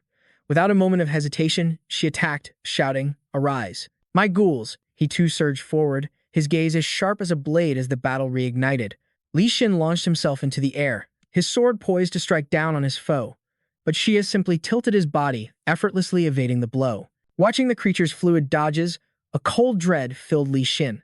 How did it get so much faster in just a few moments? Xia closed the distance in an instant, Li Xin's face tensing as he gritted his teeth. Chapey's Janner shrieked in terror. Don't stop moving, Li Xin. Just then, the ghouls she had summoned swarmed forward, tearing into Xia with frenzied bites. Li Xin breathed a sigh of relief. You saved my life. Chapey's Janner's voice was cold. Don't lower your guard. Xia glared back at them, pure hatred burning in its eyes, as if it wanted to tear them limb from limb. In an instant, it lunged back to its feet, unleashing a ferocious counterattack. She quickly offered a plan. While I'm stalling him, you need to. But he cut her off. I know. Li Xin's voice thundered with authority. Appear, Geobuxian, he roared. Take this. Just then, a system window materialized. Li Xin, the loyal general, and Geobuxian, an EDA S-class warship. Overall combat potential, SSS-. The legendary warship that once saved Jocelyn from the brink of annihilation. But Xia only smirked, calmly raising a single hand. Instantly, an immense wave of power erupted from it. The system chimed in again. Insect King, Shafrose. Power amplification, Shafrose. Amplifies its own power to the highest level in the world. Nothing can surpass the might of Xia. The sight unfolding before him left Li Xin utterly speechless. What? In a single flash, the colossal Geobuxian was split clean in two. A series of deafening explosions echoed across the battlefield. The creature held its head high in arrogance, its gaze sweeping over the humans before it. Behind him, his teammates' faces went pale with terror. One of them stammered, trembling. We're finished. But Chip Janner's voice cut through their fear. What are you all doing? Get back in there and attack. Powerful streams of magic erupted, swirling around Xia to trap him. Looking down from above, she scowled, rage boiling within her. Damn it. Our fear is causing our power levels to plummet. If this keeps up, we're all going to be annihilated.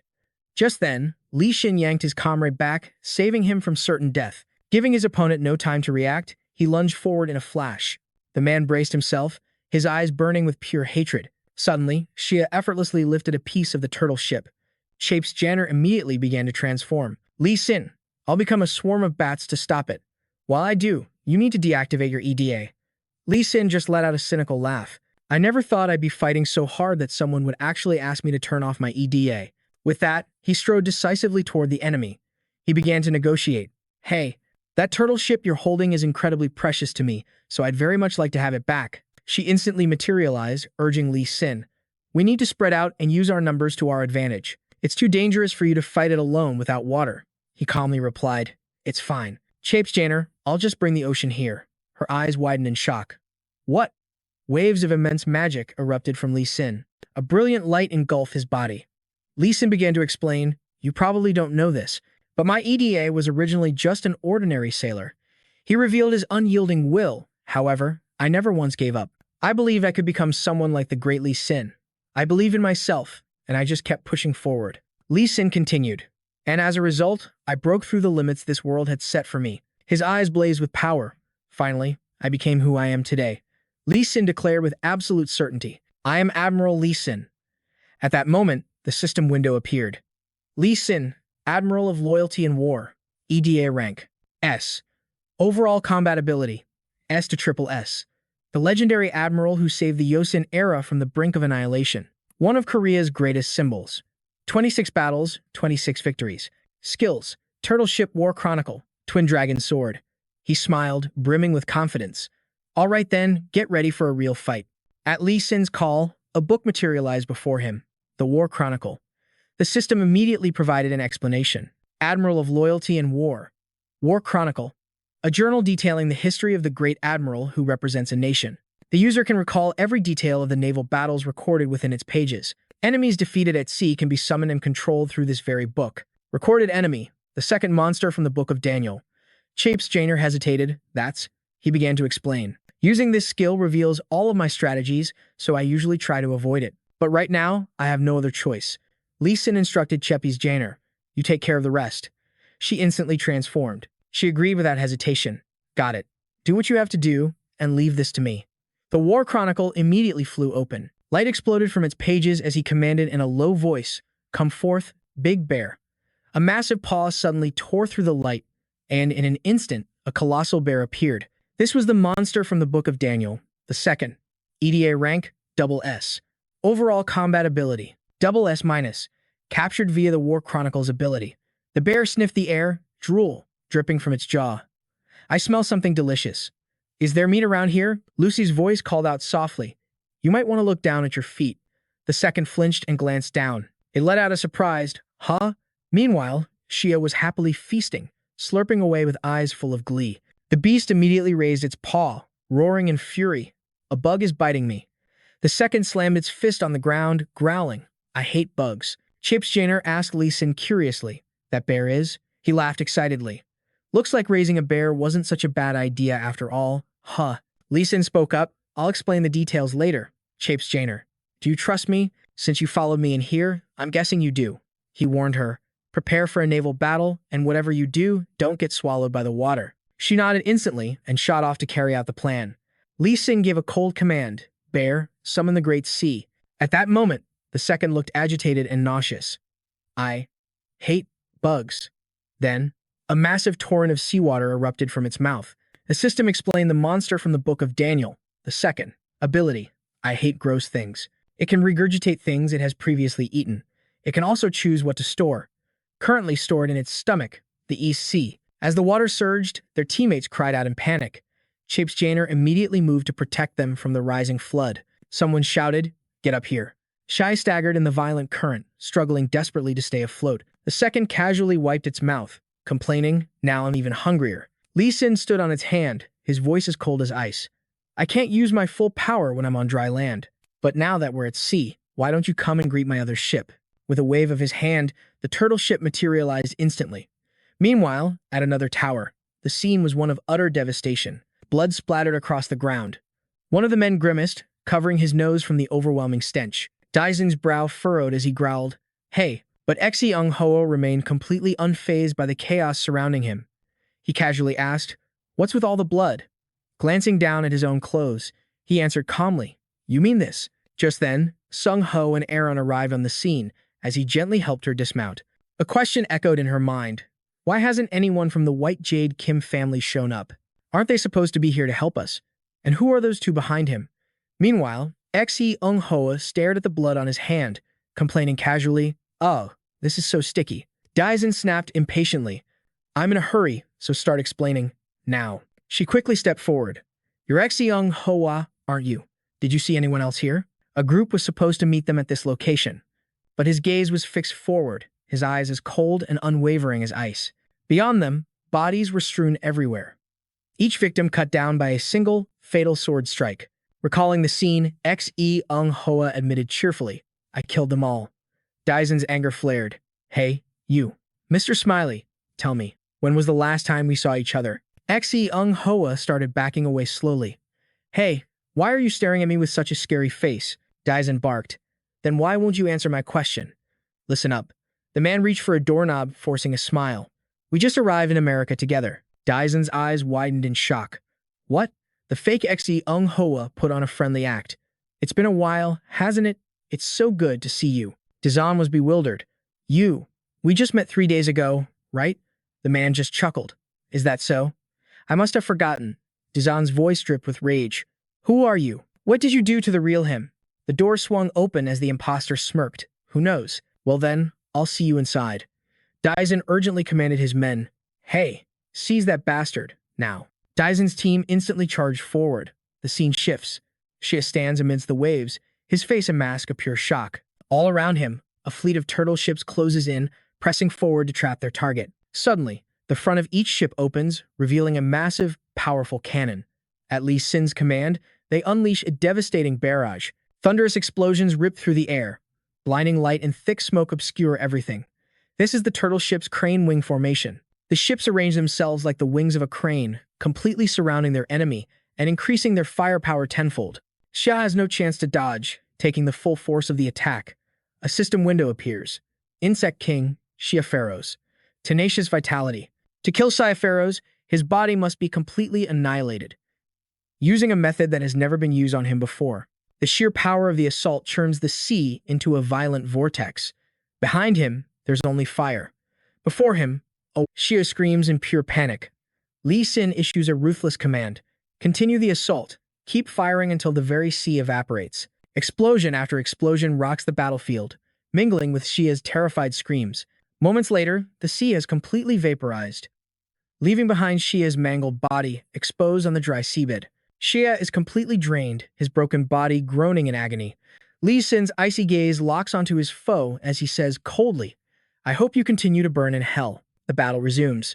The glowing cannons take aim at him once more. Completely exhausted, Xia lies motionless, unable to do anything but await his end. Suddenly, a mocking voice cuts through the air. "Don't you think that poor little bug has had enough?" Seeing this new interloper, Li Xin roars in fury. "You." Indung retorts playfully. "Hello there, old man." Chapes Janer flies in immediately, declaring, I'll take care of him. You focus on killing that insect, she yells, charging forward. The man scoffs coldly. It seems that fallen woman is here as well. The entire team rushes into attack, but In Jung masterfully leaps away to evade them. He instantly casts a spell. Trying to gang up on me? If you think something like this could kill me. An invisible chain suddenly coils tightly around Chabe's Jainer. Then why would I have ever bothered to return? Suddenly, everyone finds themselves in the same predicament. Someone cries out in alarm. What is this?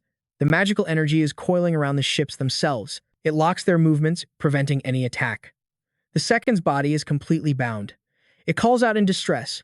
Li Xin, something's wrong with my body. Then, as if possessed, the ships begin firing from their rears. Li Xin stares intently at the second, a sense of dread growing. He calls out softly, Bear. The creature is under control, its eyes glowing a terrifying crimson red.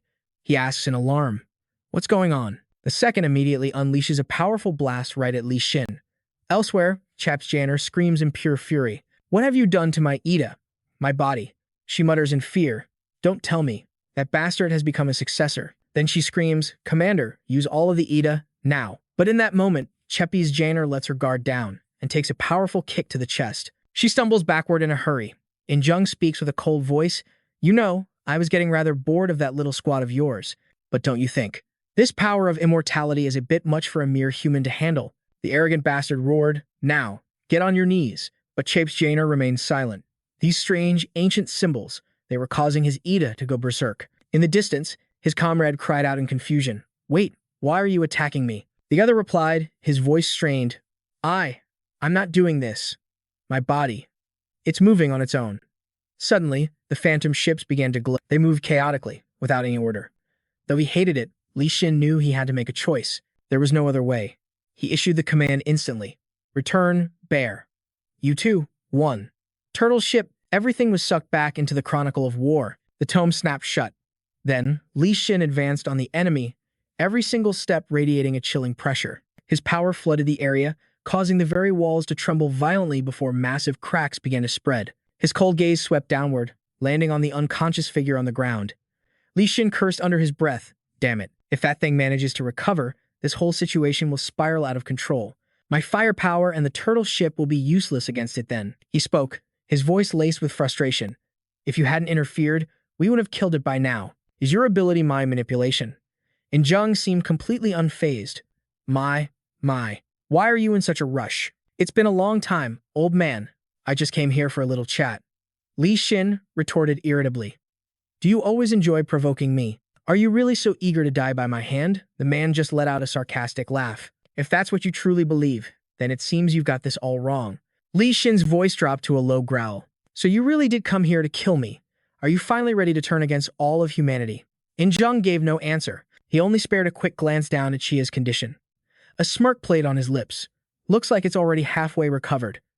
In Jung swiftly began to cast his magic. Mysterious incantations poured from his lips, and in a flash, a chillingly sharp sword materialized in his hand. This was the Great Sword, forged from malice.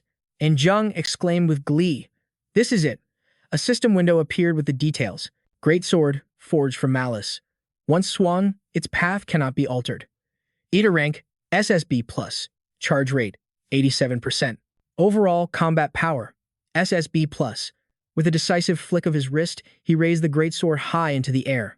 An arrogant look gleamed on In Jung's face, his lips curling into a triumphant smile. Li Xin could only stare, wide-eyed, unable to process what was happening. Then, without warning, he plunged the sword straight through the boy's body. Meanwhile, on Jin Sung's side of the battle, the sharp, piercing clang of metal rang out. It was followed by a blinding flash of white light, a clear sign of a devastating impact. In the blink of an eye, he leaped backward, instantly creating distance. Just then, a system notification appeared, calculated killing intent.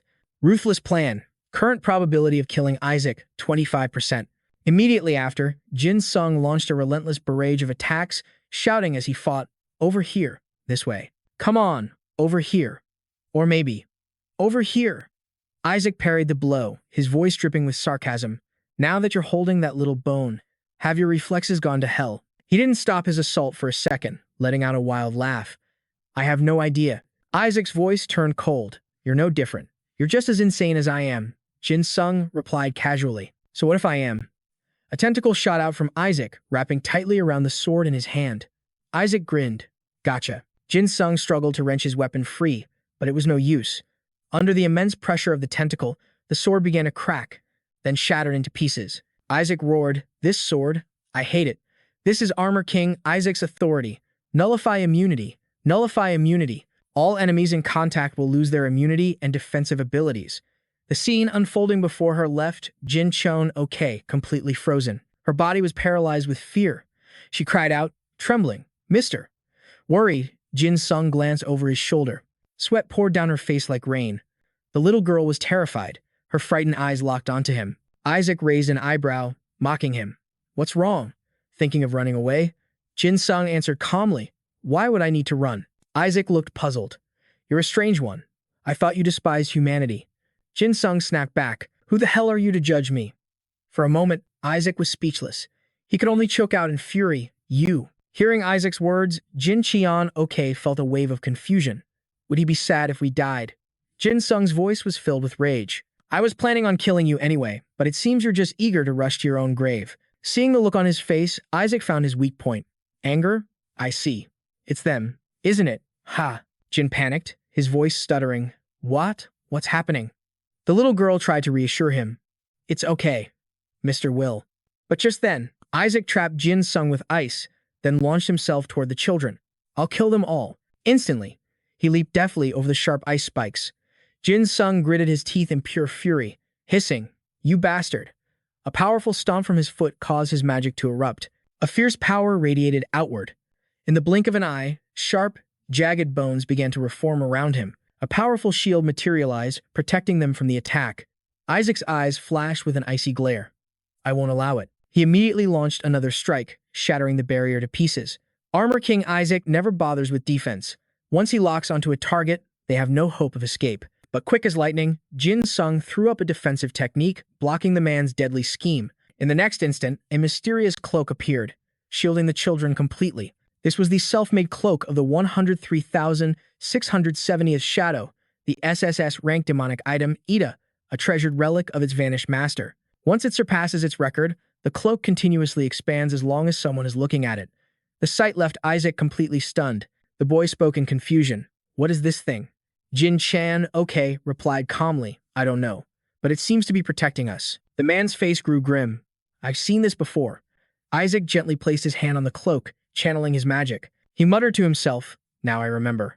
Suddenly, a massive surge of energy blasted his hand away as the system explained. Only being stronger than the 103,673rd Shadow can destroy this cloak. Isaac's eyes widened in shock. Why isn't it working? All of a sudden, drops of blood began to rain down from above, staining the ground a deep crimson. It turned out Jin Sung had used the opening, when his enemy was distracted, to stab him from behind. He growled, "You're too damn loud."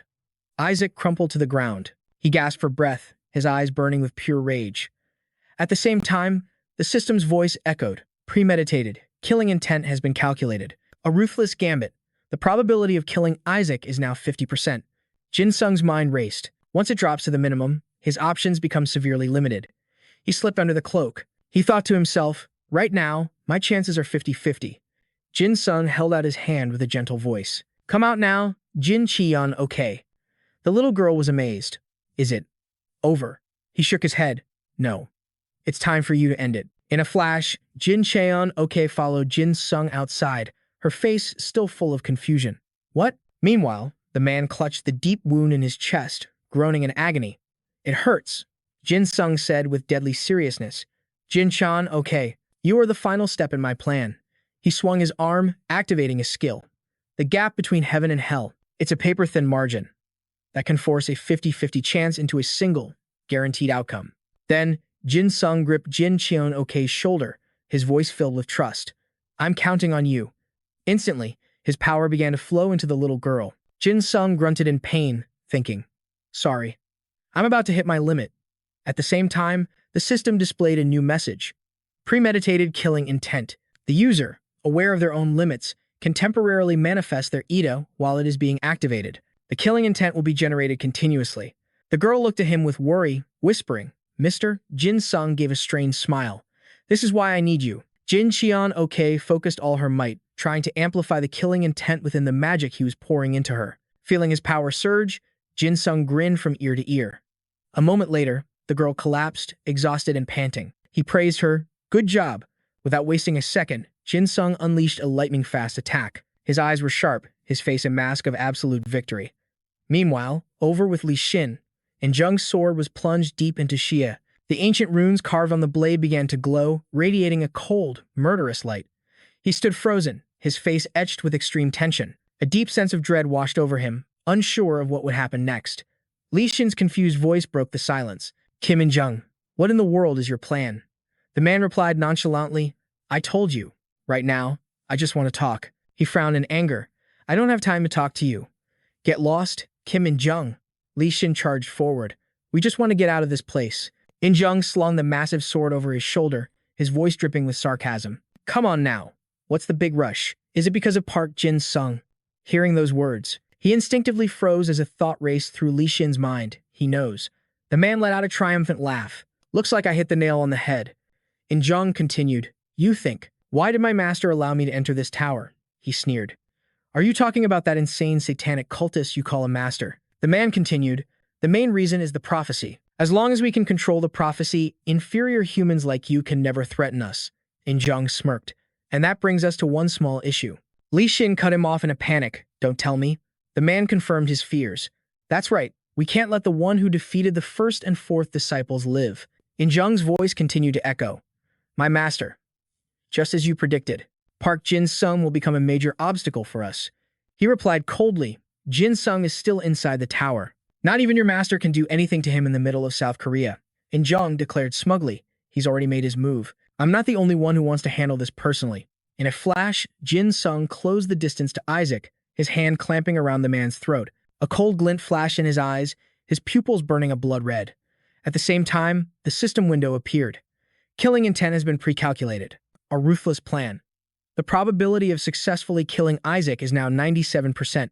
Streams of crimson spiritual power gathered on Jin Sung's blade, causing it to hum softly, its light blazing as if ready to incinerate everything. In the blink of an eye, a violent inferno erupted, engulfing them both. This was his special technique, immunity bypass. Temperature shift. The flames gradually died down, leaving a thick cloud of black smoke blanketing the area around him. He couldn't breathe, coughing violently. Jin Sung's entire body felt ravaged, as if it had been burned from the inside out. He had clearly poured every last bit of his strength into that final technique. From the other side, a voice suddenly spoke up. What is this? Looks like I've arrived at just the right time, haven't I? Behind that man stood Jin Sung's own aunt and uncle. The scene changes. In Jung cheered with delight. If it weren't for this moment, my master would have already eliminated him. My master. Over by the tower, Siu Ung-hwa asked nonchalantly. I wonder where the Book of Revelation could be. Just then, Li Xin retorted, That's impossible. If he made a move, the World Anti-Terrorism Organization would have done something. In Jung leaned against his sword and replied coolly, Didn't I tell you? I came here only after making thorough preparations. He pointed a finger toward the sky and slowly explained. First, while you were dealing with that second beast. In Jung continued, Did you notice that our plague had already spread throughout the scene? The man shouted in alarm. What? The villain went on. To be more precise, it was inside the hospital that the second beast destroyed. In Jung boasted cheerfully. Thanks to that, we were able to capture Jin Sung's aunt and uncle. Li Xin roared in fury. Kim In Jung, what in the world are you trying to do? Hearing the familiar name, the man was stunned. Li Seung-hoon? The man recounted, Didn't you do everything they commanded simply because they used Park Jin Sung as an excuse? This was the second part of our preparations. The man couldn't believe what he was hearing and quickly asked, You mean this was a conspiracy from the moment Seung-hoon decided to help Jin Sung? In Jung nodded. Old man, you have far too many things you need to protect. You can't possibly do it all alone. He swiftly lifted his sword. Now that my work here is done, I'll be taking my leave so as not to waste any more time. In Jung began to walk away. Once again, he affirmed, The very moment you tried to capture the second beast, I had already won. Li Xin still didn't understand the full picture and hurriedly called after him, Wait, but the man had already begun to move. Channeling his spiritual power, his figure vanished like the wind. It's over. Outside the tower, Jizong gritted his teeth in anger. Hey, what did you do to him? Siu Ung-hwa laughed, his voice laced with praise. My, you have sharp eyes. He immediately tore off his mask. He's dead. I killed him with my own hands and stole this face. The mask was then thrown violently to the ground, revealing a monstrous face covered in rough, red scales. He laughed with excitement. But don't you worry, Satan of Pride is here now, which means all of you should prepare yourselves to be blessed. Seeing the figure before him, Isaac stammered. That skin. His voice was grave. We are of the same race. We cannot leave this place, but our descendants. A few of them still remain on the surface. Satan's rage flared, his eyes flashing with a cold light. Do not compare me to lowly filth like yourselves. His demonic magic erupted violently. I am one who has waged war alongside the gods. Jack stubbornly insisted. You and I are not of the same race. Streams of spiritual power continued to gather in Satan's hand. He spoke with a chilling tone. In any case, I was planning to kill all the tower's guardians, so maybe this is a good opportunity to satisfy my urges. Jack fell back in fear, hastily saying, Stop your hand. I have no intention of interfering. The man continued. I know what you're trying to do, and in the end, you will help us. Satan laughed with contempt. Creatures who were exiled to the depths of the earth dare to think they can use me for their own gain. He then accepted the request. Fine, I accept. I'm in a good mood, having found both the Holy Relic and the Apocalypse. Satan announced, I heard there was someone here who defeated all the monsters in the Book of Daniel, and received the Apocalypse itself. That is the only reason I decided to step in. Hearing his mocking words, Jin Sung instinctively turned back. And yet, you don't even have a chance against a creature like Isaac. Satan advanced toward him, his steps heavy yet powerful, like the encroaching darkness itself. He soon stood before Jin Sung, feigning joy. Found you. Satan immediately grabbed Jin Cheon-ok's arm. Wait, he cried out frantically. Jin Sung's entire body was shutting down, utterly exhausted, yet he pushed onward. Dragging his feet forward, he managed a weak whisper. The Old Testament. Jin Sung collapsed to the ground, his body paralyzed with fatigue, but in that final second, his hand desperately reached out. A system window appeared. Old Testament, rank Eta, a covenant between humanity and the divine, recording the stories of gods before the rebirth of Jesus Christ. The book that manifested next was the very origin of all copies of the Bible. Satan's voice boomed like thunder. Oh, Revelation, reveal the true form of this sacred relic. Terrified, tears poured down Jin Cheon-ok's cheeks. Help me. Her teammates immediately charged forward. One of them roared with fury, let the girl go. But Isaac appeared, blocking their path.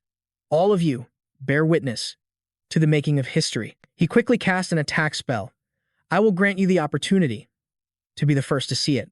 In an instant, sharp spikes of ice erupted from the ground, trapping them in a cold, unforgiving maze. Satan shoved the girl to the floor, laughing in triumph. I have won, the demon spoke. I am certain you already know what you must do. Satan grabbed Jin Cheon-ok by her hair, his voice dripping with menace. And I trust you understand the consequences if you fail to do as I wish. I saw you use that power. On Park Jin Sung. Now, do exactly as you did then for me. The girl trembled as she cried out, Mister. Jin Sung seethed with rage, whispering a curse. Damn it. Move. A single command screamed through his mind. Get up and move. Jin Sung pleaded silently with his own body. Please, just move. Suddenly, two figures appeared before him. He looked up, his gaze filled with pure hatred. The man offered a fake, friendly smile. Long time no see. Jin Sung. On the sidelines, Aaron was in complete shock. Jin Sung's aunt and uncle, what are they doing here? Aaron muttered to herself, I knew it. Someone else was behind their disappearance during the Incheon attack. Phil stared straight ahead, his voice filled with alarm. Captain. Jin Sung's uncle immediately lifted his foot, then brought it down, stomping viciously on his nephew's body. His voice was tight with panic. Captain. But a hand shot out, holding Phil back. Wait. Sung Ho looked at him with grave concern. Don't go. He stared grimly at the monster before them. It's too dangerous. We have no way of knowing if we can defeat that monster with the red scales. Across the way, Jin Sung's aunt and uncle kept stomping on him, laughing with glee. Come on, can't you say anything now? Jin Sung's aunt asked excitedly, Honey. It looks like he can't get up anymore. Her husband's voice was cold as ice. I still remember it clearly. The day our son's tendons were severed. At these words, Jin Sung's eyes widened in stunned silence. Jin Cheon-ok began to scream frantically, Mister, stop it, don't hit him. The little girl pleaded through her tears, completely helpless. Please. Satan grabbed her by the head. Human, watch this very closely. He used all his strength to force her head up, making her witness the tragic spectacle before her eyes. Satan whispered into Jin Cheon-ok's ear. You are not allowed to look away. He growled, his voice low and menacing. This is happening because you refuse to use your power. Jin Sung clutched his head, his face contorted in agony, while his other hand desperately reached for something he couldn't grasp. In that moment, the girl's world narrowed to only his figure. His every movement, every gesture, was burned into her memory. The demon's cold voice cut through the air. All of this will end in your regret. The relentless stomping on Jin Sung continued. He could only groan in pain. Jin Cheon Ok's helpless sobs filled the air. Mister. To his surprise, Jin Sung noticed Jian, seething with rage, cursing under his. Jin Sung couldn't begin to understand the look on his face. At the same time, Phil was trying to break free from Sung Ho's grip. Captain, he said in a heavy voice. I'm sorry. Jin Sung was stunned. Sorry? For what? Sewell screamed furiously. What the hell is wrong with you, you bastard? I'll never forgive you for this. He muttered uncomfortably. Don't look at me. I don't want you to see me like this. But why was his friend apologizing? Jin Sung roared in helpless fury, his face a tight mask of rage. The questions hammered inside his skull, threatening to tear his mind apart. Why are they apologizing to me? Suddenly, Jin Sung's eyes blazed crimson, glowing with a dangerous light. He was confused. What is this feeling? I don't know. And I'm not sure. Jin Sung buried his face in his hands as tears of despair began to fall, his heart weighing him down. His voice cracked with frustration. But even so, isn't this just too unfair? In the chaos of his shattered mind, Jin Sung gathered the last fragile threads of his sanity, and with every ounce of strength he had left, resigned, he made his choice. It's all right. It's time to let go.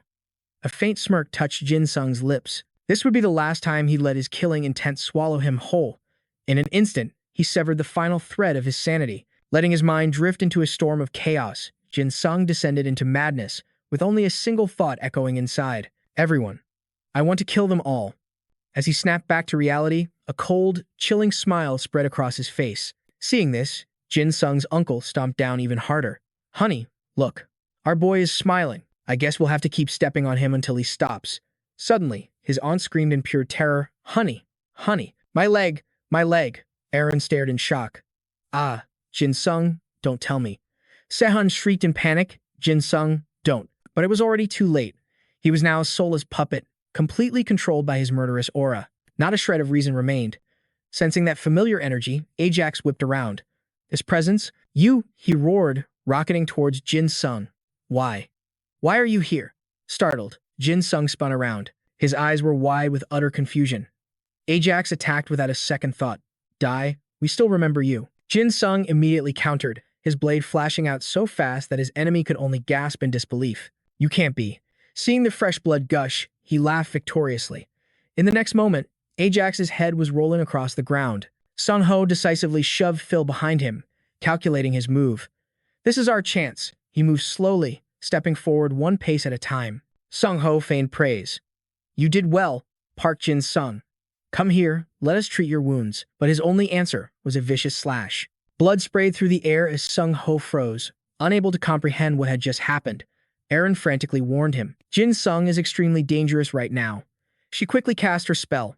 Sung Ho, over here. In a flash, Aaron had pulled him back to her side. She immediately activated her healing ability. Rise. Phil cried out in a panic. Captain. The others began to murmur, one of them asking in disbelief. Did he just attack Sergeant On Sung Ho? The man beside him replied. He almost took his head clean off. Suddenly, a blood-curdling scream echoed through the tower. At the same time, the system announced, Murder God has been deactivated. Staring at the scene before him, Jin Cheon's jaw dropped. Outside the tower, the young girl spoke. The tower has completely vanished. Satan immediately issued a summons. Firstborn, if you can hear me, come to me. Indum replied sarcastically. So you're finally calling for me, my lord? Jin Sung stood motionless, his cold gaze sweeping over the two figures before him without a single word. The system instantly issued a warning. First monster, rank EDA, Calamity. Overall combat potential, Calamity. A monster created by Satan himself without any of God's intervention, and thus he was granted the title of Firstborn. Although the user is in a temporary contract with Satan, they are still granted his power and dominion. Whenever the user is summoned by Satan, they must obey his command. Their life force is directly linked to Satan's own. The creature growled, You bastard. It's been a while, hasn't it? All information on the summoned being was obscured. The blasphemer. The embodiment of every curse known to man. Harmageddon. Indung noted curiously, he's become much less talkative since we last met. Did you do this to him? Suddenly, Jin Sung's eyes blazed crimson, glowing with a cold light as they locked onto their targets. Without hesitation, Jin Sung strode towards the two of them. Satan was stunned, his face tightening with tension. His eyes filled with dread as he roared, "What are you waiting for? Kill him now and turn this place into a sea of blood. Go." Jin Sung's uncle gripped his club, charging madly towards the boy. "You should have stayed silent like your dead parents." And Dong remained quiet. "Master, are you serious?" Sung Ho screamed a desperate warning. "Park Jin Sung, don't listen to them. Don't think about the past or your pain." Jin Sung scoffed. "My pain?" He raised his knife defiantly, dark magic coiling around the blade like a serpent. Jin Sung's voice dripped with contempt. "You are mistaken." In that very instant, killing intent flooded his entire being. It transformed him into the incarnation of slaughter itself, the origin of all the world's malice, the very source of bloodlust. With just a few slashes, he sent his aunt and uncle from this world for good. Jin Sung stared down at the two corpses, triumphant. At this moment, his power was an unreadable variable. Rank, EDA. Overall combat potential. Indong shrieked with fury. "You damn Korean bastard." A torrent of magic exploded from his hand as he unleashed his ultimate skill, Harmageddon. This was the first monster, Harmageddon, the rain of fire that had brought tragedy to the entire world. As the fire rained down, the world was annihilated, receiving an effect similar to the City of God. Panic erupted from below. Fai clung desperately to Jin Qian, okay, screaming in terror. "I don't want to die." Jui remained calm, giving orders. "Everyone, find cover, now. Activate the E-Day defenses, hurry." A relentless rain of fire poured from the sky, explosions lighting up the world in a terrifying blaze. Just then, the City of God suddenly activated. ANSSS rank EDA. The ultimate evil had created a living hell in this very zone. Those who received the blessing of the inverted cross would feel their power surge, but fighting within its influence. A suffocating pressure fell over everyone. The reason was simple. Any EDA born of humanity was weakened in the presence of this unholy domain. Seeing his enemy's power completely unaffected, Sa Tang grew irritated. His voice boomed, "Just what in the world are you?" Sa Tang pondered aloud. "To ascend to my current state, I absorb all the knowledge of this world, yet I've never encountered an existence like you." Jin Sung remained silent. His crimson eyes were locked on his foe, a chilling smile spreading across his face. The air itself seemed to grow still. Sa Tang scoffed, refusing to speak. "Fine, it doesn't matter." Meanwhile, Jin Sung's allies felt an unbearable pressure, their bodies growing too weak to even stand. Sa Tang's voice dripped with confidence. "Because in the end, my victory is inevitable." The City of God began to open, a crimson gateway against the dark heavens. Sa Tang sneered, his eyes filled with absolute arrogance. He looked as if victory was already his. And then, from the City of God, an endless horde of monsters swarmed out. It was Sa Tang's summoning. Monsters from the Book of Daniel. Their name, the Calamity Fire Dragons. Monsters from the Book of Daniel. Once summoned, they can never escape this hell. After their first death, the first spoke with chilling sarcasm. "It's been a long time, hasn't it? How unfortunate for you. It seems you've gone far beyond the point of no return." Then, the first unleashed its power, stomping its foot down hard. The very ground trembled as if it would shatter. Jin Sung dropped to one knee, his hair hiding his face, but a terrifying grin crept onto his lips. A monstrous killing intent erupted from him. The third snapped at its ally. "You should be dealing with the others. Why are we all focusing on this one brat?" The first roared in frustration. "Seal Park Jin Sung now." But Jin Sung decisively raised his fist, his eyes blazing with madness. He slammed a brutal punch right into the creature's leg. The sight made Sa Tang exclaim, "Ah, the apocalypse." He suddenly grabbed Jin Chionoke, his voice laced with accusation. "This is all your fault," Sa Tang decreed. "Because of you, the rain of fire descends." He continued, "Because of you, the monsters were summoned. Because of you, countless people will die.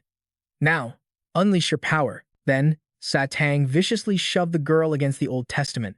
Jin Chionoke struggled, sobbing desperately, "Mister, please." Suddenly, a horrifying shriek echoed from beneath. The first's feet. Indung flinched, his eyes darting towards the sound with alarm. He reported urgently, "Master, I believe we're moving too quickly." Sa Tang's face darkened with annoyance. His eyes flashed with visible frustration. He thought to himself, only when the apocalypse touches the ancient scripture will the power of these heretics finally weaken. How troublesome. After a moment, Sa Tang spoke in a cold voice. "Fine." The third understood instantly, its eyes glowing with a fierce light. It was as if a dormant power was about to explode. A victorious smirk spread across its face, arrogant and sure of the outcome. Instantly, a torrent of berserk mana erupted from its body, accompanied by a deafening shriek. System notification.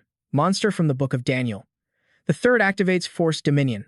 All who hear the third's roar are compelled to obey its every command. Resistance is possible, but only for targets with immense mental fortitude. Jin Cheon, panicked, clamping her hands over her ears to block out the sound, but her efforts were completely useless. She cried out in despair, "Mister." Jin Cheon collapsed to the ground. Her shoulders slumped, her body no longer her own. Satang's magic seized her, controlling the girl like a puppet on strings. Her hand moved on its own, slowly reaching for the Old Testament. A chant left her lips, a verse on the divide between heaven and hell. Instantly, the ancient book began to glow. The girl's voice echoed, "Is but a thin sheet of paper." Then, the book's pages began to turn on their own, revealing the demonic text hidden within. Just as quickly, Jin Chan was freed from the control, staring at the book in silence. The book is open. The final wish has been granted. Satang's face split into an ecstatic grin.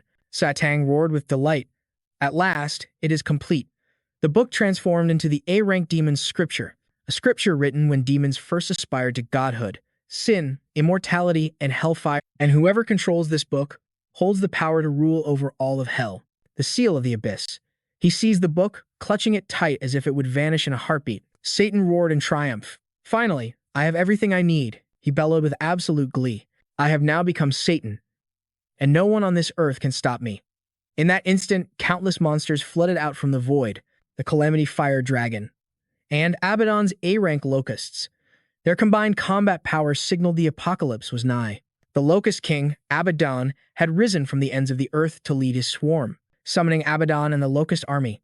Each locust would possess A-rank fighting capabilities. The figure slowly approached Satan, and then suddenly knelt before him. He bowed low, "Demon's Bible. We accept you as our master." This was the Locust King, Abaddon. He began to speak hesitantly, but Satan urged him on. "Speak." Abaddon reported, "It seems you've also summoned a few barbaric bastards. They are the A-rank Myriad Cavalry. Total combat potential. Creatures born when the sixth trumpet sounds. Summoning the Myriad Cavalry that once tore hell apart. Each soldier with A-rank fighting power." He scoffed with contempt, "Leaderless fools." The faces of the Myriad Cavalry darkened, staring silently at the one before them. Abaddon's eyes scanned the area. "Fourth, what are you doing over there?" Fox replied with a superior tone. "I am the fourth now. We'll talk later. Just hurry up and summon those disgusting things." The other shot back defiantly. "Why does it have to be me?" He ordered again, his voice laced with fury. "Are you looking to die? Summon them now." Suddenly, a massive explosion thundered through the air, catching the beasts completely off guard. They were all blown away. In a flash, a powerful surge of spiritual energy slammed directly into the first's legs. Rage boiled within him. He gritted his teeth, his eyes narrowing with pure hatred. At that moment, Jin Sung's entire body was cloaked in crimson magic. He swiftly drew his sword, Ombre. Then Jin Sung crouched low, coiling his legs to launch himself forward. He rocketed into the air, his face filled with raw excitement. Sensing the imminent danger, Abaddon yelled a desperate command, "Protect the master." One of his subordinates charged forward without hesitation. Jin Sung swiftly cut the creature down with a single slash. Seeing this, the Demon King roared in fury. "What do you think you're doing? Get in the middle of them." Satan, however, simply narrowed his eyes in silence. His deep gaze seemed to be calculating something. After a moment, he gave a command. "If that man has no record yet, then create one. You must record his story." The first accepted the order. "Yes, master." And with that, the Myriad Cavalry charged Jin Sung all at once. A direct hit landed, and Jin Sung cried out in pain. Satan immediately opened the demon's Bible. "Now, let's test my power on the humans of this earth." The pages began to flip rapidly, filling the air with a rustling sound. He growled, "Humanity, I have come to pass judgment upon you." The system displayed a new message. Demon's Bible, seal of the abyss. Disintegrates the target's body into molecules and drags their soul to hell. During this process, the target will manifest a personal hellscape as they lose consciousness. A target can return by conquering their personal hell, but those without the will to fight will be sealed away for eternity. Instantly, a brilliant pillar of light erupted, illuminating everything. It began to spread across the entire globe. Satan declared, "There will be no exceptions. Every single human on this world will descend into hell." Under the influence of this power, Jin Sung's body began to twist and contort. He let out a furious roar. The book continued to radiate a terrifying magical force. The demon lord stared straight at his enemy, completely ignoring the calls of master from his followers. Under that devastating power, Jin Sung's body began to disintegrate. As if every cell was being torn apart, he screamed in pure despair. The sound echoed across the empty space.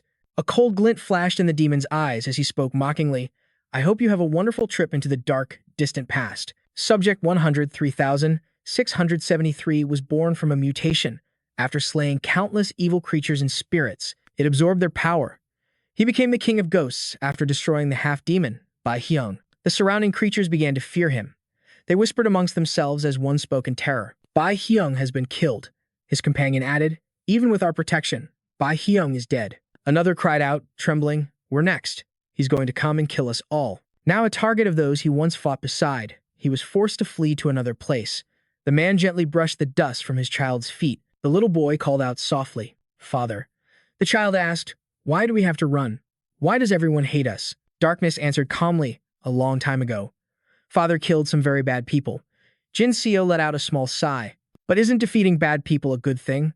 His father gently stroked his son's head and explained, humans will always fear the unknown creatures that can wipe them out. Only the weak would surrender to such a thought.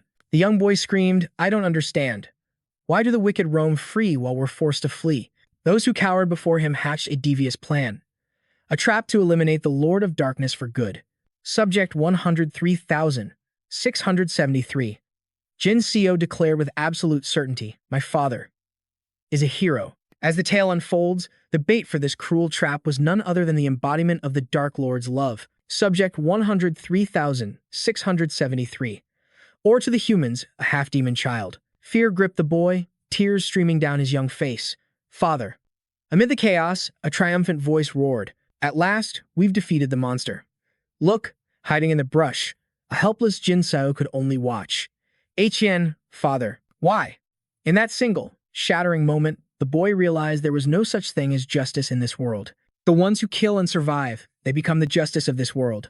The death of his father plunged the half-demon child into a storm of uncontrollable rage. Clutching his father's cloak in agony, Jin Seo made a solemn vow. Then, I will kill every last one of them. Sometime later, a terrified crowd scattered, their screams echoing through the streets. Run! It's the half-demon slayer. Consumed by a relentless killing intent, the half-demon child slaughtered over 80% of all living beings, ignoring their desperate pleas. The boy showed no mercy. Please, spare us. Even the Armor King, Isaac, and the Insect King, Shia Pharaohs, were driven back into the underworld. That child, who feasted on fear and slaughter, became known as the god-slaying demon child. Meanwhile, in the celestial realm, an angel knelt in desperation. We cannot allow this child to run rampant any longer. And when the boy finally set his sights on the heavens themselves, the Jade Emperor saw the god-slaying demon child as the very source of all evil in the world, branding him the first divine weapon of the gods. And from that day on, all records of the half-demon boy were slowly erased. Returning to the present, heavy footsteps echo after 1,000 hours trapped in hell. Jin Sung is exhausted, panting heavily as sweat pours down his face. The next hours blurred together. An enraged man lunges toward him, screaming, that brat is the one who brought this city to ruin. Jin Sung swiftly parries with his staff, his voice dripping with scorn. If you're going to strike, you better be prepared to kill me. Got it? But deep down, this isn't what he wants. No. Stop it. Please, just stop. Jin Sung deftly dodges the incoming assault, a provocative look etched on his face. His eyes flash with confidence and defiance. Soon, 2,000 hours have passed in constant battle. He speaks with pure arrogance. Can you even stop me? By now, he's been in hell for 8,750 hours. Suddenly, a terrified scream cuts through the air. Sung Ho. At this point, Jin Sung is a serious threat. It's now been 13,500 hours. Inside his own mind, Jin Sung is screaming, stop. But he can no longer control his own body. He dives into the slaughter with pure madness. Now, let's end this. 29,600 hours have now passed. Jin Sung's blood-red eyes gleam with a chilling light radiating in terrifying danger. But inside, he's desperately pleading, please, make it stop. Time continues its slow, agonizing crawl. 32,000 hours, 40,000 hours. Then 43,799. Jin Sung screams in silent desperation. How much longer must I endure this place? Suddenly, a voice cuts through the chaos, startling him. It's all right, my child. Life is nothing but time, my son. Just take it slowly. He freezes, completely stunned. His eyes are wide and vacant as he whispers, time. Jin Sung's lips tremble with helplessness. Father, but I. Tears stream down his face as he lets out a sorrowful cry. I can't even control my own Ida anymore. Suddenly, a loud voice calls out, causing Jin Sung to whip his head around in shock. Park Jin Sung. Sun Ho's voice is gentle but firm. A healthy body is the foundation for a healthy soul. He asks with a scowl, have you already forgotten everything we discussed? He clutches the knife, his voice filled with confusion. I promised. I would overcome myself to choose a path for my own soul. But Sun cuts him off. I thought you said none of that mattered, as long as you knew what you wanted. Right? She offers him a radiant smile, her voice a gentle comfort. Then what are you so worried about? Sun continues. Just do what you truly want to do. A single tear silently falls. He clutches at his shirt as if holding onto something precious that's slipping away, and chokes out the words. What I want to do. In an instant, his tears splash against the cold, hard ground. Suddenly, a furry paw gently touches Jin Sung's leg. A soft, comforting gesture. In the depths of his despair, Jin Sung's eyes fly open in absolute shock. Poppy. He's staring at a reflection of his true self, standing right before him. He stood frozen, utterly speechless, as his other self spoke into his mind. That's right. All this time, you refused to believe you were only a killer. The blade in his hand pointed straight at Jin Sung as the voice echoed. So you held yourself back. You denied your own nature. Just to save one more life. His other self instantly charged forward. Because you wanted to escape this hell. In that moment, Jin Sung threw his arms out, embracing him tightly. A voice bloomed in his mind. You always look down on your true self, judging the very core of your being. You were born to absorb killing intent, but you never once truly looked at who you are. Jin Sung whispered, each word heavy with regret. I'm sorry. His next words stunned his other self. You're a part of me, too. In a flash, tears of pure joy streamed down his other self's face as he choked out, thank you. At that very moment, to prevent utter chaos, the god's greatest power, his first weapon, was erased from the world. The divine staff that could suppress demons. Its killing intent had been absorbed by this servant of the gods. Jin Sung let out a deep breath. It's been so long since my body felt this light. The magic that had just awakened within him was demon god slayer, rank Ida. To save humanity, the ones beloved by the gods. To follow the divine will and defeat the demons, he had descended upon this world. Jin Sung quickly donned the robe he had just received as the system displayed its information. Demon god slayer, representative, rank Id. Those who follow his command shall wear this robe. Those chosen to wear it will be granted the right to kill anything in this world, regardless of the difference in physical power. The target's strength will be adjusted to match the user's, and the robe will absorb half of all incoming damage. But the user will receive double the damage when the representative eliminates a target. He eyed the robe. All right, now then, where should I go? Just moments later, an announcement rang out. After 3,800 hours, Park Jin Sung has escaped from hell.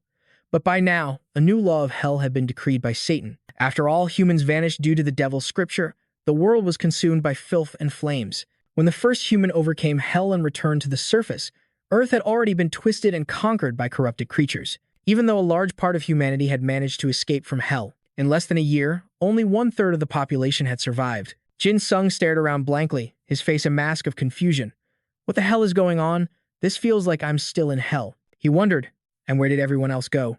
Jin Sung quickly changed his clothes, muttering to himself, it looks like there are signs of a human settlement nearby, but I can't sense a single sign of life. Suddenly, Only tapped his shoulder and cried out, Jin Sung. He whipped around, instantly on guard. What is it? Without hesitating, Only flew straight ahead. Seeing a man writhing on the ground, he yelled in alarm, someone's here. Jin Sung immediately rushed over to him. Hey, are you okay? He looked at the countless wounds covering the man's body, horrified by what he saw. What in the world happened here? His entire body was riddled with holes the size of coins. No matter how you looked at it, the attacker wanted to make him suffer, not kill him outright. The man struggled to speak, gasping. Those things. His voice was broken, hazy. The bank. Jin Sung asked urgently, which bank? But before the man could finish, he took his final breath. My wife? Don't go. Jin Sung shook the lifeless body, his hands trembling as he gripped the man and roared in fury. Hey, mister, damn it. What in the world happened here while I was trapped in hell? Meanwhile, in a cold and deserted building, Mary was running for her life. She kept glancing back, as if something was right on her heels. She slammed her foot down. Using the momentum to launch herself into the air, Mary unleashed a devastating kick on her enemy. Her ability was kinetic acceleration, rank Eta, a general combat skill where the feeling of being pursued allows the user to accelerate and fight back. The more the user runs, the faster their speed becomes.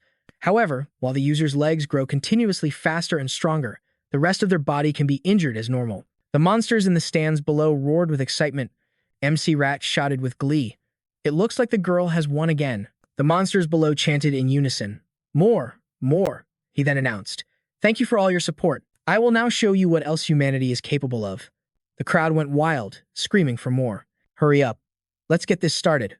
A voice growled. Human, get on your feet. Now. The rat host's voice continued to echo. And for a special treat today, he said, we brought you a male human, specially trained by our master himself. In a flash, a door burst open, revealing the new arrival. A giant of a man appeared. Muscles bulging, he let out a deafening roar, a display of overwhelming power. The rat host riled up the crowd. All right, everyone, place your bets now. Can this woman possibly defeat the creature our master specifically created? Tears streamed down Mary's face. I want to stop this. Hearing these words, his eyes turned to ice. Stop, the rat host kicked her hard. Hey, get up. Mary pleaded, sob, I can't fight anymore. He grabbed her arm, forcing her to stand. This is all because of that pathetic husband who abandoned you. You know that, right? The rat host threatened. Our master was very displeased. Mary cried in despair, my husband. He continued the show. Now, I know you've all been waiting. The rat host bellowed. It's showtime. Jin Sung was already inside the arena. He looked around, confused. Where is this place? The host whipped around, stunned. Huh? Who the hell are you? Jin Sung's jaw dropped, his eyes lighting up with fascination. Whoa, are all of them ghouls? Huh? What's this? Are some of them Eta, too? And you're all serving Satan. He was amazed. Oh, they can't be ordinary monsters, can they? The rat host roared with fury. Who are you? Wasn't this bastard supposed to be the sacrifice? Jin Sung stared coldly at the giant. He frowned, wondering, what in the world did you people do to him? Suddenly, the man raised his fist and charged at Jin Sung. Magic flared to life around him. Omni, assist me. Instantly, it wrapped tightly around the giant's arm. Stopping the punch in its tracks, Omni crushed the enemy's hand, completely immobilizing him. The rat host broke out in a cold sweat. He did that with just one hand. The stadium suddenly erupted with noise. One of the demons praised, amazing. Is this today's performance? Who's that guy fighting? Another asked curiously. Is that an octopus tentacle in his hand? From another side, a voice yelled, I want to change my bet. Jin Sung smirked, his eyes filled with utter contempt. He issued an order, I'm going to fight. Make sure you get my good side. The host asked quietly, did our master send you here? He gave a thumbs up. That's right. The rat host's voice hardened. Well, all right then. He masterfully worked the crowd. Everyone. It seems today's surprise has only just begun. It looks like my boss prepared a little twist to fool even me. So, why don't we restart the betting? Do it over. Do it over. Mary stared at Jin Sung, a thought racing through her mind. Who's this boy? The fight began. The giant attacked him with savage rage. Jin Sung smoothly ducked the blow. In the blink of an eye, he whispered, I'm truly sorry about this. Sung unleashed a powerful punch at his opponent. Omni quickly added its strength, coiling around Jin Sung's arm. The impact felt like it had crushed the giant's internal organs. The giant spat blood from his mouth. With a single blow, he sent the man crashing to the ground, then turned his eyes to the next enemy. A fierce magic flared up, and the monster's sharp eyes locked onto Jin Sung. He didn't even bother to look at it. He just quietly looked at the woman before him. Jin Sung advised, if you're okay, you should run. Mary was stunned. Huh, but how? Jin Sung replied calmly, just use your Eta. She hesitated, but he gave her a bright, encouraging smile. Everything will be all right. Mary was so moved she began to cry, whispering a small okay as she gently wiped the tears from her lashes. Then Mary took off at a sprint, stammering, I'm sorry. Her legs pumped faster and faster, but instead of escaping, she found herself circling Jin Sung. The rat host screamed in excitement, it's over. We have our champion. You, the guy in the suit, just give up. Mary's eyes flashed with anguish. She said sadly, I'm sorry. Jin Sung's voice whispered right beside her ear, making her jump. Sorry for what? She froze, realizing he was running right alongside her. An angry voice roared from the stands. Who in the hell is that human? Mary's eyes widened in shock as she gasped.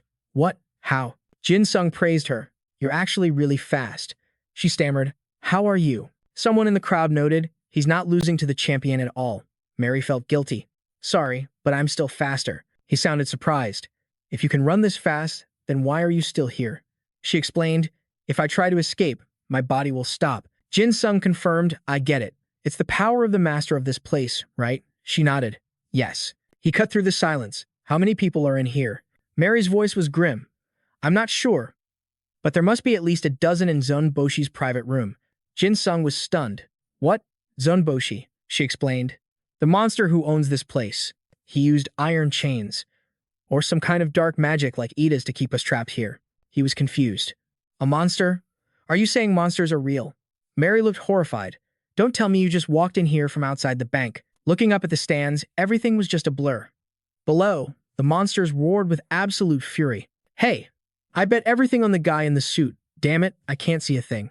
My champion, I believe in you. Suddenly, Jin Sung spoke up. All right. I think this is fast enough. She frowned, completely lost. What are you talking about? He laid out the plan instantly. When I count down from 10, maintain this speed and jump through that door. You got it. Jin Sung's eyes then landed on the MC rat. He sneered. Well, looks like that rat is about to play dirty. But Mary still didn't trust Jin Sung in the slightest. Neither of us can escape this. We have no choice but to fight. Suddenly, he shouted. Ah, there's another one. Is that soon Boshi? Hearing the reports, Boshi scowled. Squeak, squeak. The new human is fighting. Squeak. She quickly spun around and saw the figure standing there. Mary's face instantly became a mask of tension. She stopped dead in her tracks. That's right. He's the reason I was forced to kill. Jin Sung immediately unleashed his spiritual power, his eyes blazing with confidence. Are you ready? He began the countdown. 10. Mary finally resolved to jump. I don't want to do this. Jin Sung's voice continued, unfazed. 7. 6. Tears were now streaming down her face. Kill. His voice cut through the noise. 4. 3. 1. Instantly, Omni erupted with ferocious power, twisting and writhing to its master's roar. This was it. Omni in Kraken mode. Form 1, Ida rank demonic assassin. General combat ability. Seeing the barrier bend under its power, the monsters were aghast. The barrier. Mary just kept running, her feet pounding the ground and kicking up clouds of dust. When she saw that she had actually escaped, she froze in disbelief. The entire stadium erupted into chaos. One monster stared in shock. The cage is broken. Another one screamed, a warning, they're getting away. A third roared with rage. Enough, Zumboshi. Is this just part of the show? The sound of soft footsteps echoed, catching the monster's attention. It whipped around, instantly on guard, toward the source of the noise. Mary stared it down coldly. Are you having fun? Seconds later, she charged. In a flash, a spray of crimson painted the ground. A brutal clash erupted, their shrieks echoing through the sky. After a while, surrounded by bloodstains on the cold ground, Mary was left panting in exhaustion. She gasped for air, her tangled hair falling across her weary face. Across the way, the cowardly rat was trying to sneak away. Mary called out with contempt. Going somewhere, MC Rat. He flinched in absolute terror. Squeak! Pure hatred flared within her as she lunged forward. I'm going to kill you. Seeing Mary's blood-soaked hand racing toward him, the MC Rat shrieked in panic. Squeak! Just as he was about to face death, Boshi intervened with a powerful command. Stop! In that moment, her hand froze in midair. Looking at the person she was holding, she panicked. My body. I can't move. Mary gritted her teeth in fury. I'll kill you too. Isun Boshi turned his gaze to Jin Sung, his brow furrowed as if he was about to devour him whole. Boshi's voice was like ice. Damn it, who are you?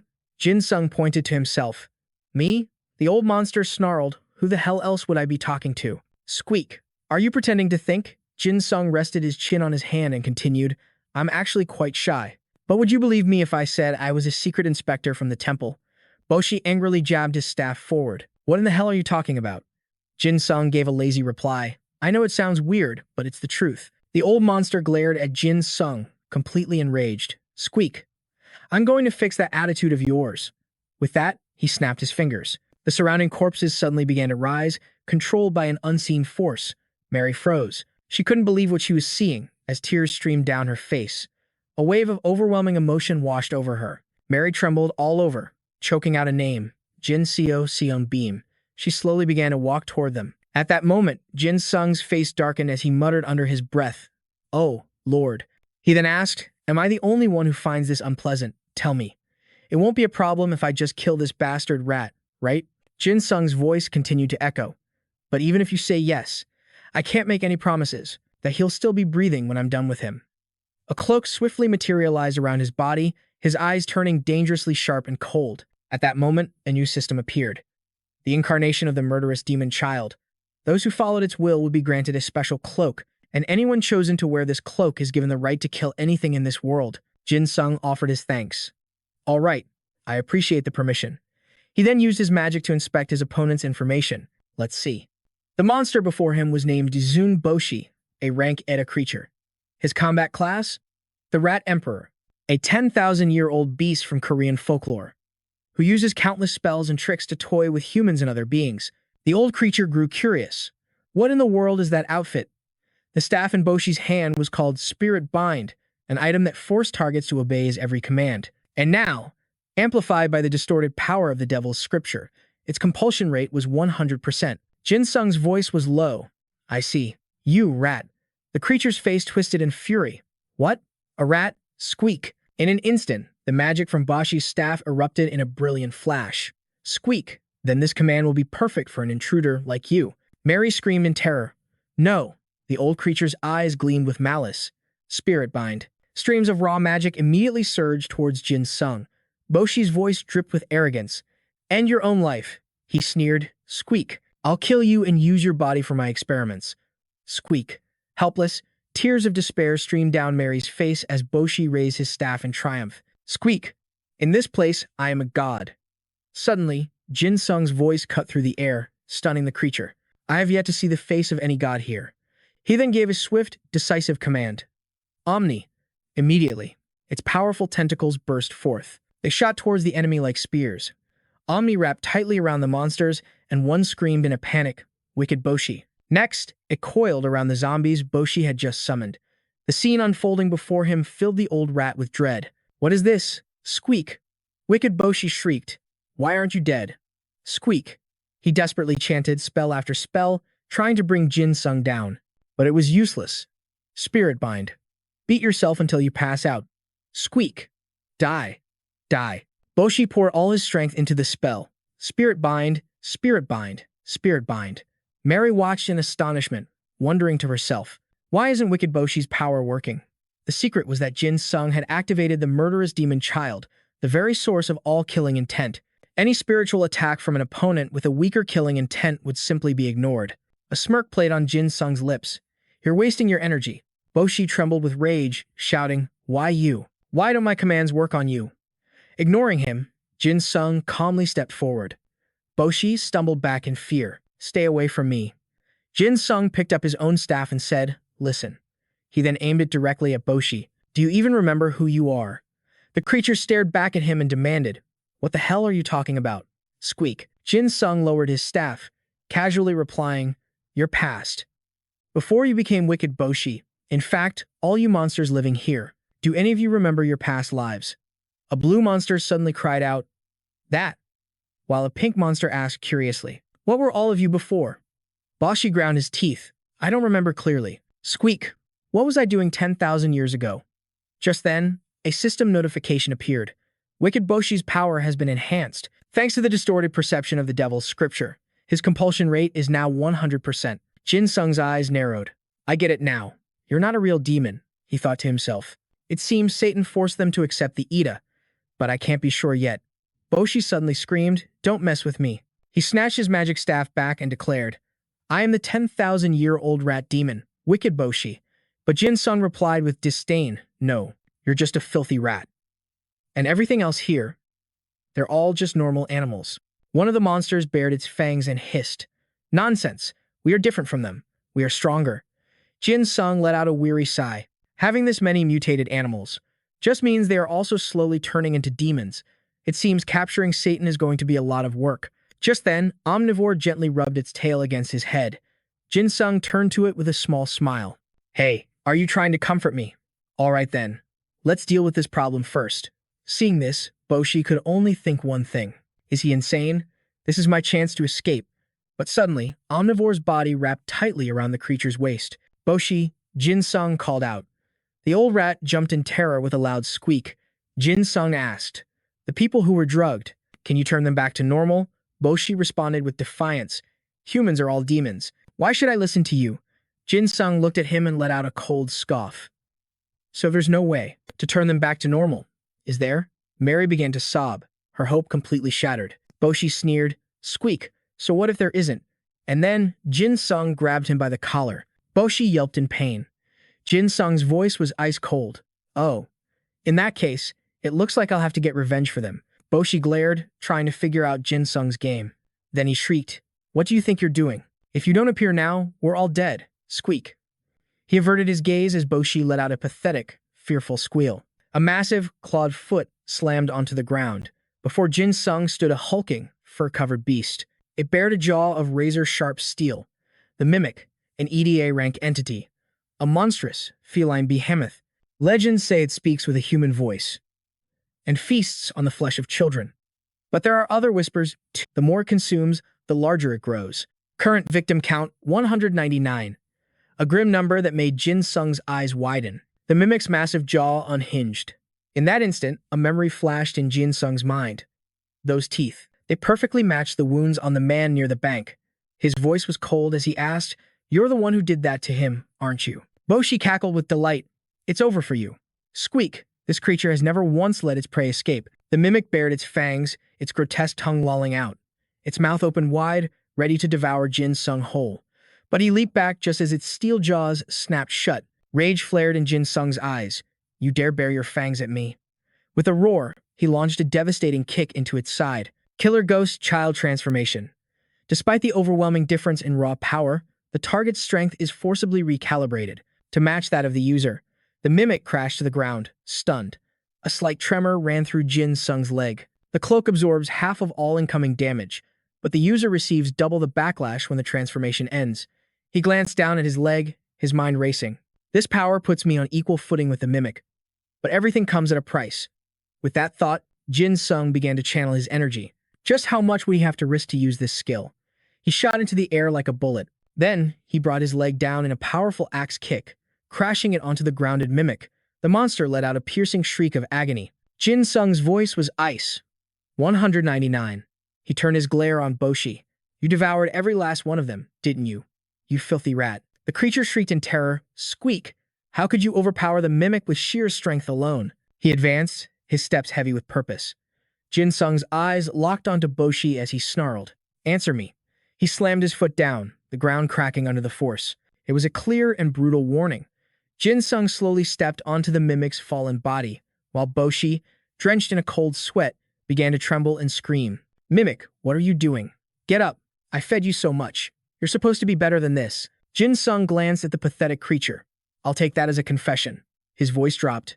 Now, take this. Sinister tentacles erupted from the ground. They coiled around the Mimic, binding it completely. The tendrils began to constrict with crushing force. Jin Sung slammed his foot down on the beast in fury. Spit them out. Spit out every single person you ate. He raised his foot, a clear threat. If you can't, then I will make sure you can never eat again. With a final, decisive blow, Jin Sung brought his heel down. At last, the monster's body began to convulse. The Mimic's jaw fell open, spewing a torrent of blood. And from within that torrent, a stream of blue energy erupted. To be more precise, it was vomiting up a small bell it had swallowed. Boshi froze, his eyes wide with disbelief. Jin Sung turned, his expression grim. Now, he declared, his voice dripping with killing intent. It's your turn. Without another word, Jin Sung seized Boshi's arm. The rat-like creature shrieked, Squeak, you bastard, let go of me. Let me go. Release me this instant, he screeched in agony. Jin Sung's reply was simple. Shut up. Mary stared in stunned silence. With a weak voice, she asked, Who? Who in the world are you? How did you defeat Iksan Boshi? Jin Sung simply replied, Pardon me. Then he asked, You mentioned you came here with your husband, correct? Brown eyes and thick eyebrows, but he worried he might have the wrong person. Hearing this, the woman's eyes lit up with hope. Yes, that's him. How do you know? Have you seen my husband? Meanwhile, the other monsters were restrained by the omnivore skill. They began to cry out in a panic. Do something, Iksan Boshi. He just killed the Mimic. He's going to kill us all. Their incessant whining clearly annoyed Jin Sung. Jin Sung amplified his power. The monkey-like monster that had been complaining now screamed shamelessly, Let us go. We were just watching from afar. Enraged, Jin Sung summoned more tentacles from the earth. You claim you did nothing? The bird-like creature cried out in terror. Wait. But it was too late. His tentacles obliterated it, leaving the ground eerily silent. Jin Sung glanced over, thinking to himself, their bodies just vanished. All the while, Boshi continued to squirm uselessly. Let go. Let go of me. Squeak. Jin Sung kept a firm grip on the creature's earring, thinking, I can look into this later. He then commanded, now. Remove the seal you placed on her. Boshi remained defiant. Squeak. And why should I do that? Jin Sung's gaze turned deadly. Really? He then turned back to the woman. You asked me how I knew about your husband, didn't you? He lowered his head slightly, his voice somber. I met him. In front of a nearby store. His entire body was covered in puncture wounds. Jin Sung delivered the final, crushing blow. The mimic was toying with him. Hearing those words, the woman froze, her body beginning to tremble with uncontrollable rage. I have to kill him. Jin Sung reached out his hand. Allow me to help you get your revenge. He hoisted Mary over his shoulder, dragging Boshi along with him. What are you doing? Squeak. The old creature asked, where are we going? Jin Sung stomped down on Boshi's hand. That little skill of yours only works inside this bank. The creature fell to the ground with a thud. Squeak. How did you know? A system notification appeared. It's in Boshi's mental binding. The target must obey its commands. A sinister smile crept across Jin Sung's face. Next, he tossed Boshi to the floor like a sack of garbage. Then Jin Sung gently helped Mary down from his shoulder. She cautiously wiggled her fingers, finding everything back to normal. A look of pure joy washed over Mary's face. Thank you. Jin Sung gave a warm smile. Don't mention it. I hope your luck turns around now. But Boshi was scrambling to his feet, lunging forward. Wait, don't leave me alone, Squeak. Jin Sung let out a weary sigh. Why? I thought you were some kind of master spellcaster. Why don't you try using your powers on her? He turned his back on them, slamming the rooftop door shut without a second thought. The creature shrieked, No, please wait, wait. Mary's cold voice cut him off. And just where do you think you're going? She stomped her foot down hard. Then, she unleashed all of her pent-up fury upon the creature. I will never forgive you for what you've done, Boshi. On the other side of the door, Jin Sung slid down the wall, gasping for air. Damn. I'm completely exhausted, he thought to himself. I let my emotions get the best of me. I never should have forced my body to match the mimic's level. He lowered his head, muttering. Even though the damage I deal increases right after the skill ends, the damage I take also doubles. Jin Sung sighed, speaking to Omnivore. Omni. I'm starting to get scared of using my incarnation. He let out a long breath, but a second later, his power erupted uncontrollably. The recoil shattered the bones in his leg. Jin Sung cried out in agony, collapsing as he clutched his broken limb. A crimson light began to glow around the wound. Murderous intent. Omnivore, your blade will inherit and utilize the user's killing intent. Murderous intent can be used as a source for killing intent, life energy, or power activation. Jin Sung sat up, touching his leg. The pain isn't so bad anymore. An emergency alert from Omni popped up. The item can utilize energy more efficiently than its user. For a user who has needlessly wasted energy, unless their body is immobilized, the killing intent will aid in movement. He shouted with joy, Omni, was that you? Amazing. But then Omnivore let out a sharp cry. Jin Sung looked confused. I don't understand what you're saying. Behind him, the door creaked open. The person entering was Mary. She bowed her head slightly. It's done. Jin Sung slowly got to his feet and asked, that thing? Mary spoke quickly. Thank you, as she held something out. And this, too. The heart of an Ida-ranked rat, the essence of Boshi, a creature that absorbed spells and truly believed it had lived for over 10,000 years. It will receive an additional energy buff, as this stone is programmed to store power within the body, so it needs to be handled with care. Jin Sung took the stone, looking it over. What is this? Mary replied, it appeared after Boshi died. He stared at the stone in his hand, horrified. What the hell is this? Why did it just suddenly appear? It's like an item from a video game. First the corpse disappeared, and now this. What in the world is happening to our world? Mary bowed her head. I get a little scared just looking at it, so I decided to give it to you. Most people probably couldn't use it anyway. Jin Sung gripped the stone tightly. Then I'll be sure to take good care of it. With that, the two of them left the building. They bowed to say their goodbyes. As he watched Mary leave, the system's voice echoed. Jin Sung, what is your next course of action? Mary found her husband lying in the middle of the road. He was already gone. She collapsed, hugging him tightly as she sobbed uncontrollably. Jin Sung answered the system. I want to find my friends. I believe they're still alive. The system replied. Your friends? Understood. I hope you were able to find them. Jin Sung continued on his way, now making his way through a dark sewer tunnel. The system spoke to Jin Sung. Try searching the territory of the Lotus Hunter.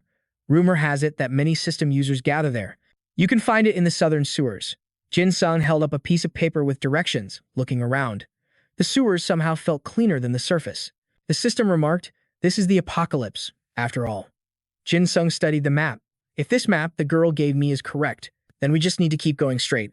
He mumbled while looking at the map. And more importantly, it's strange how all the ranks have been blurred out. Why did the system for Ida change?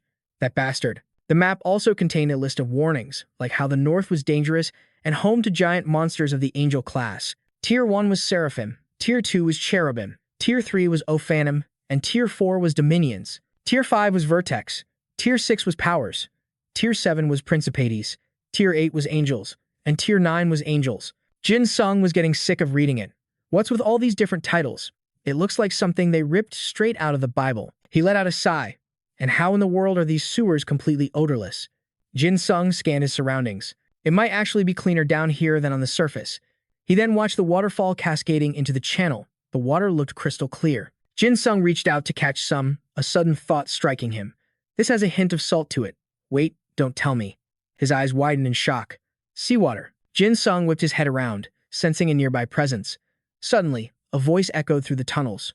Hurry, bring it over here. Faster. He immediately broke into a run. Are there people down here? That voice stirred a memory in Jin Sung. Where's the captain? You idiot. Were you not listening? The captain took another route. And just like that, Jin Sung thought of Li Zhong. Captain, care to make a bet for some ice cream? Sang Min had been standing beside him, laughing loudly. Perfect. Nothing beats ice cream in the winter. Jin Sung pressed his lips together. The anti-undead squad? He wondered if they were even still alive. Then, he placed his hand on the ladder. No, I'm sure of it. They have to be alive, he thought to himself as he climbed. They're definitely going to make fun of me for being late. I'm on my way. Jin Sung pushed open the manhole cover to emerge onto the street, because I really miss those guys. But the sight that greeted him made him freeze solid. A plague of locusts was ravaging the city. A system window appeared. Locusts of Alabama. Rank 8 Angels. Overall combat potential, 100A. The Locust Army is led by the Locust King, Alabama. While they lack special abilities, their true strength lies in their overwhelming numbers. A long-haired girl struggled to maintain a defensive spell. Thanks to their terrifyingly high reproduction rate, they can overrun any territory. They're here. A dark-haired girl shouted. Don't you dare turn your backs on them. The squad members moved closer together. Huddle up. What? Damn it, there are too many. The dark-haired boy yelled. Quickly, into the sewers. Let's go underground. Reaching the manhole, the long-haired girl stopped them. No, we can't. It took everything we had to use that seawater to cover our tracks. We absolutely cannot let them find us now. The boy was frantic. Then what are we supposed to do? We're all going to be wiped out at this rate. Jin Sung stepped forward, hands on his hips. Need a hand? The long-haired girl glanced behind her. The guy in the suit. Did the captain send him? The dark-haired boy replied, No, that guy. He stared at Jin Sung and continued. He came out of the sewer. The long-haired girl gasped. What? A locust let out a piercing shriek. Another team member's eyes widened in terror as he trembled. We're so dead. Not even the sewers are safe anymore. That's why I said we had to be careful. Jin Sung scratched his chin with a smirk. Hey there. You think I might have given them the wrong impression? As he spoke, he summoned a dagger. Not entirely sure what was happening. Jin Sung declared, but I guess I can give them a little help. The locusts looked at each other, confused. Jin Sung began to unleash an overwhelming surge of magical power. He then rushed forward to attack. It's been a while, hasn't it? I wonder, do these newcomers know about that? That these things can regenerate? The locusts swarmed him all at once. Jin Sung planted his back foot, preparing his stance. He swung his dagger with ease. Such a simple-minded attack. And with a single slash, he took one down. He carved through a few more before pausing. They writhed on the ground, groaning in agony, which caught Jin Sung a bit off guard. Huh? Are they really this weak? The remaining locusts seemed frozen to the spot, completely unsure of what to do. He glanced up at the sky as a dark shadow fell over him. The locusts had plotted a group attack from directly above. Jin Sung smirked. Looks like they finally learned how to coordinate an attack, but that's too bad. Jin Sung's blade flashed through their ranks. That's not going to work on me. One by one, they were cut down. Jin Sung turned to glare at them, his eyes filled with a terrifying intensity. He unleashed a relentless flurry of slashes, shredding through countless locusts. He parried an attacker and then launched himself into the air, delivering a final, decisive blow. Good. Who's next? They quickly surrounded him, but Jin Sung didn't hesitate, launching himself forward like a bolt of lightning. He laughed as he raised his dagger and dove toward his enemies. You really think you have a chance? Come on, tell me. The two blades streaked toward each other. Jin Sung's blade was faster, sending the locust crashing to the ground. Another swarm gathered above his head, and then they flew away from him. Jin Sung's eyes widened.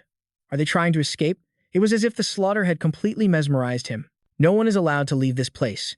Jin Sung roared, I'll kill every last one of you. A much larger locust landed before him. Locusts of Alabama, Captain Angelos. Ground unit, rank 3 Angel.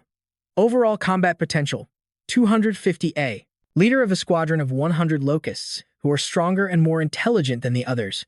All 100 of them, including the captain, grow stronger in the presence of their leader. Jin Sung remained indifferent. The captain appeared to be directing his underlings. The members of the special squad cried out in despair. They called for reinforcements. We're all going to die now. No matter how strong that guy is, he doesn't stand a chance. But the moment the words left their mouths, Jin Sung moved like lightning, his palm strike piercing straight through the creature's chest. The survivors could only gasp in utter disbelief. The long-haired woman and the dark-haired man stared, jaws agape. How was that even possible? Jin Sung simply beckoned his foe with a flick of his finger. Stop hiding in the shadows. Face me like a man.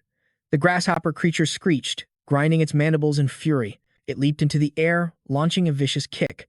But Jin Sung's killing intent flared, activating instant acceleration. As the monster's leg descended, he dodged with impossible speed. The creature was thrown off balance by the sudden miss. It glanced upward, only to see its airborne brethren ambushed from nowhere. One by one, they plummeted from the sky like fallen leaves. It whipped its head around and saw Jin Sung, a blur of motion, dispatching them with blinding speed. With a knife in hand, he wore a smirk of pure contempt. Demon's carnage.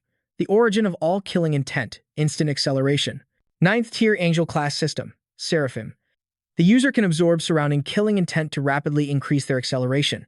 Beads of cold sweat formed on the lead creature. It shrieked, ordering its allies to regroup. Just then, Jin Sung landed softly on the ground. He stomped, cracking the earth beneath his feet.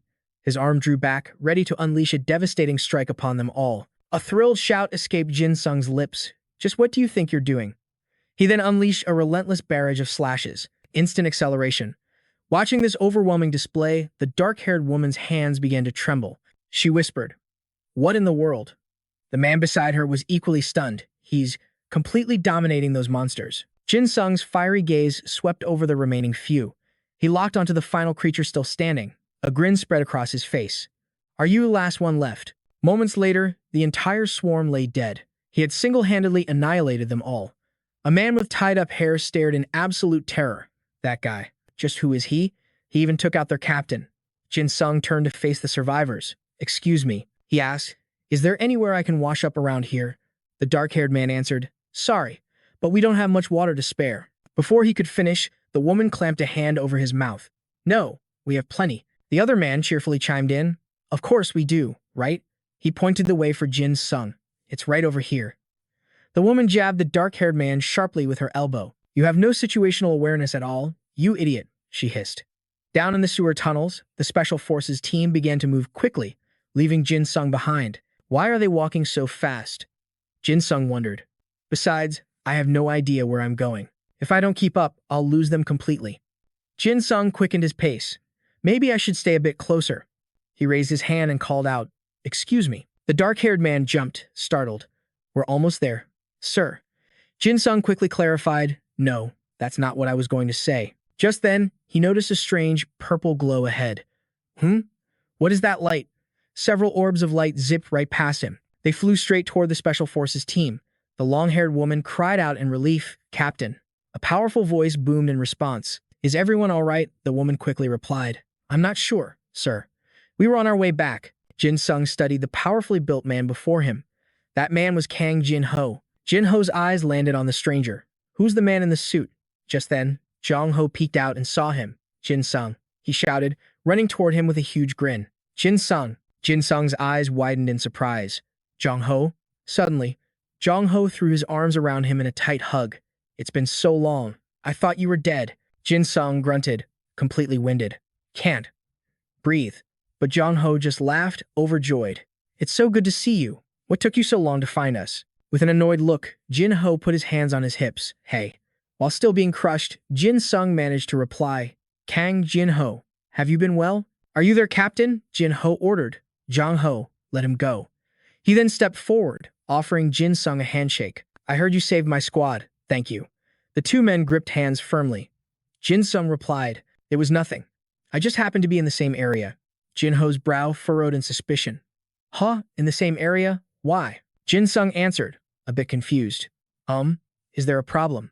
I came here because I sensed a lot of people. The captain stared intently at him. What were you doing before all this? Jin Sung asked, growing wary. Huh? Why are you looking at me like that? Jong Ho quickly interjected. Jin Sung is a good guy. Don't you remember? He risked his life to save me. Jin Ho yanked Jong Ho back by the arm and roared. That was 5 years ago. We can't afford to trust anyone now, you idiot. But Jong Ho still tried to defend him. But what about our Jin Sung? The captain yelled in frustration. Have you forgotten he used to be a Marine? What are you going to do if he's still loyal to that damn battalion commander? Hearing this, Jong Ho pressed his lips together, silenced. Jin Sung looked on, confused. Our commandant? What happened to him? I'm just glad to see you're all still alive. Jong Ho smiled in relief. See? He doesn't know anything. He can't be one of them. Jin Ho exploded in rage. Have you already forgotten all the pain that bastard put us through? The former commandant of the Handy 3rd Training Academy is now the commander of the Provisional Han Liberation Regiment. After returning to Earth early, he used his experience to become the leader of the returnees. He forged a massive organization renowned for their unshakable teamwork, but their monopoly on the planet's dwindling resources meant that anyone outside their group was left to suffer. Jinno said, his fists trembling, I'm grateful for your help, but I still need to be absolutely certain. Jin Sung explained, scratching his chin, I just got back to Earth a little while ago, so I don't think you have anything to worry about. Jinno burst out laughing. You really expect me to believe that? No one has ever survived in that place for more than a year. Jin Sung closed his eyes and said, why won't you just trust me? The woman at the bank said the same thing. Jinno gasped in surprise. Wait, you were at the bank. Dong Ho shook Jin Sung's shoulders violently. But aren't Samboshi and Tamamix there? Anyone who goes near that place becomes their slave. The young man winced. Hey, stop shaking me like that. And then, Jin Sung pulled out a dazzling red stone. Look at this. Jinno took it and asked, Ha, isn't this just a rock? Jin Sung rolled his shoulder and replied, well, I got it after I killed Sunboshi. Jinno said doubtfully, I don't believe you. That rat is immune to all physical damage. Dong Ho spoke up.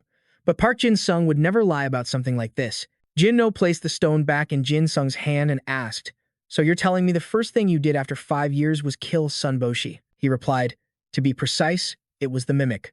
The woman with me killed Sunboshi. Jinno asked in shock, the champion's arena? Then, Jinno stroked his chin in thought before grabbing Jin Sung's hand. He started pulling him along.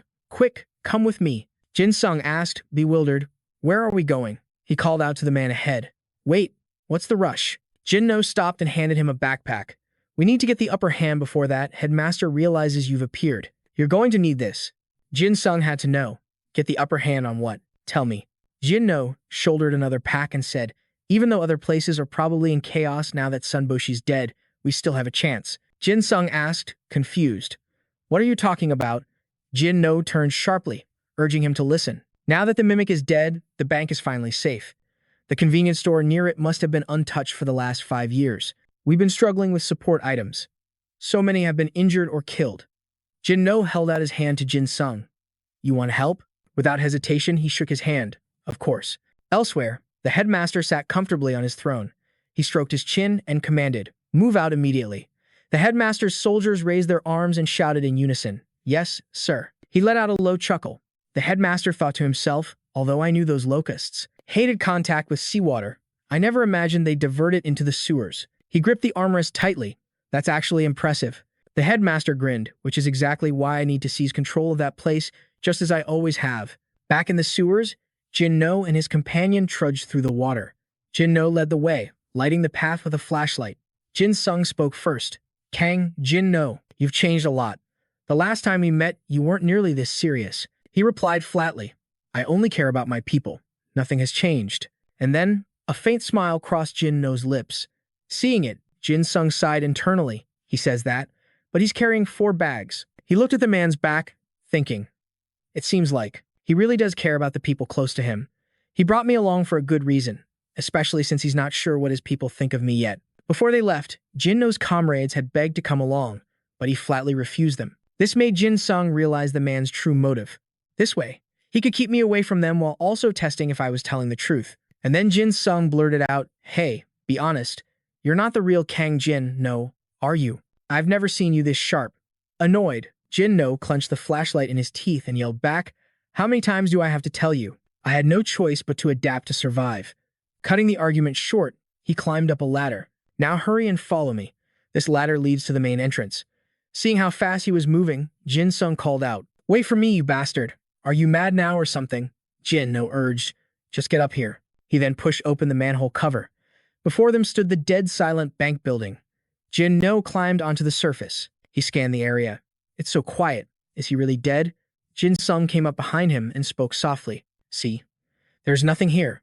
Do you believe I killed that rat now? The man turned away. I believe you from the start. Jin Sung glanced at him. You're a pretty good liar, aren't you?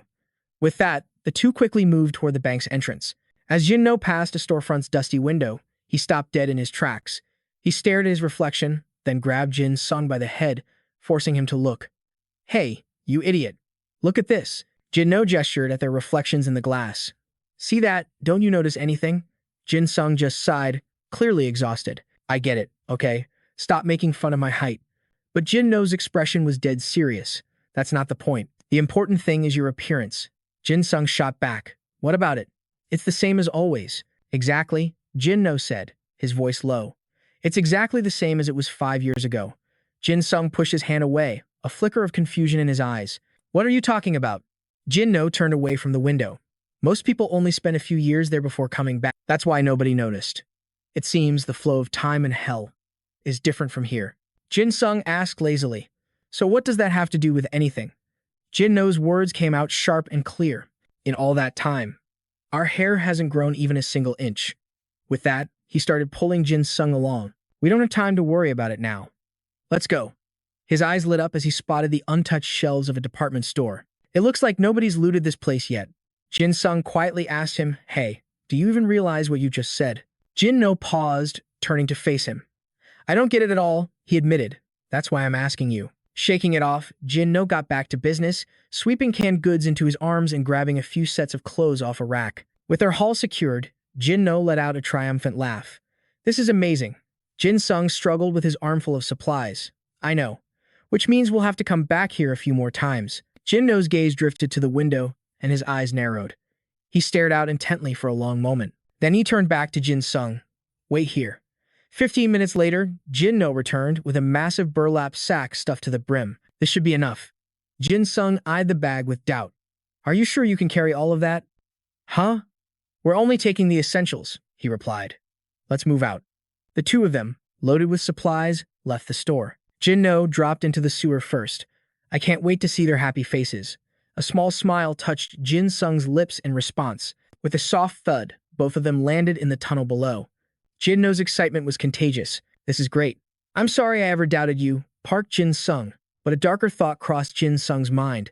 5 years. If Kang Jin No has changed this much in just 5 years, I wonder what's become of everyone else. Jin Sung looked up, his voice echoing in the tunnel. Do you know what happened to the others? If you're talking about the people on your team. Then no, I don't, Jin No said. Hearing this, Jin Sung's shoulders slumped in disappointment. I see. Jin No quickly added, but. He glanced over his shoulder. The idiots back at the base will probably know. Jin Sung's head snapped up. Really? Jin No turned to him. And also, I heard some news about In Sung Ho and that girl with the horns. Jin Sung's eyes widened. Horns? You mean Seal? And Sergeant In Sung Ho, too. Jin No continued. They're not dead, at least. But the rumor is, they're being hunted. Rumor. Jin Sung pressed him, confused. What kind of rumor? What are you talking about? Kang Jin No. They say she's searching for a holy relic, he explained. Rebecca, the Sword of Genesis. Elsewhere, Sehun stood in the middle of a battlefield, her eyes scanning the devastation. It seems it wasn't here. The Sword of Genesis? Jin Sung asked, bewildered. Back on the battlefield, Se-hum thought. I need to get to Busan. And with that, she turned and walked away. Jin No went on. The rumor says you need to find 5 different swords to obtain the Sword of Genesis. And if you find them all, you get a wish or something. Jin Sung asked. I have no idea, Jin No admitted. Anyway, it looks like Sun is here too. He turned and spoke softly. And she's also looking for someone. Jin Sung asked anxiously. Sun is looking for me? Jin No smirked, cutting right to the important part. Huh. Jin Sung's face flushed. Hey, I didn't mean it like that. Jin No turned to him. You can ask her yourself when you see her, he added. When that happens, I expect you to treat me to a really good meal. With that, he turned to lead the way again. Suddenly, Jin No froze, his eyes wide with fear. Jin Sung grew worried. What is it? What's wrong? Jin No whispered. That smell. This place is supposed to be safe, Jin No muttered. Jin Sung was completely lost. Huh? What are you mumbling about? Without another word, Jin No dropped the sack of supplies and broke into a sprint. I'm going on ahead. Kang Jin No, where are you going? Jin Sung shouted, quickly chasing after him. Hey, wait up. At their group's hideout, chaos had erupted.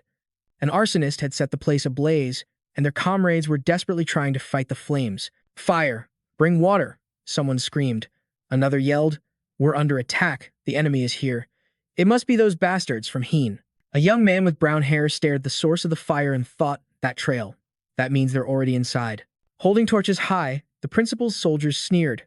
Hurry up and choke on the smoke. This territory belongs to us now. The long-haired girl cried out, Everyone, hold your breath. Covering his mouth with a cloth, a boy with a ponytail gasped, We have to get their masks. But the girl was already collapsing. I can't breathe anymore. Even the torch on the ground began to flicker and die. Dong Ho fought for air, his mind racing. There's no way the smoke should be this thick. A dense fog obscured everything in front of him. They've sealed off all the sewer lines. Dong Ho gritted his teeth. Are they pumping smoke into the other pipes, too? Panic erupted among the survivors.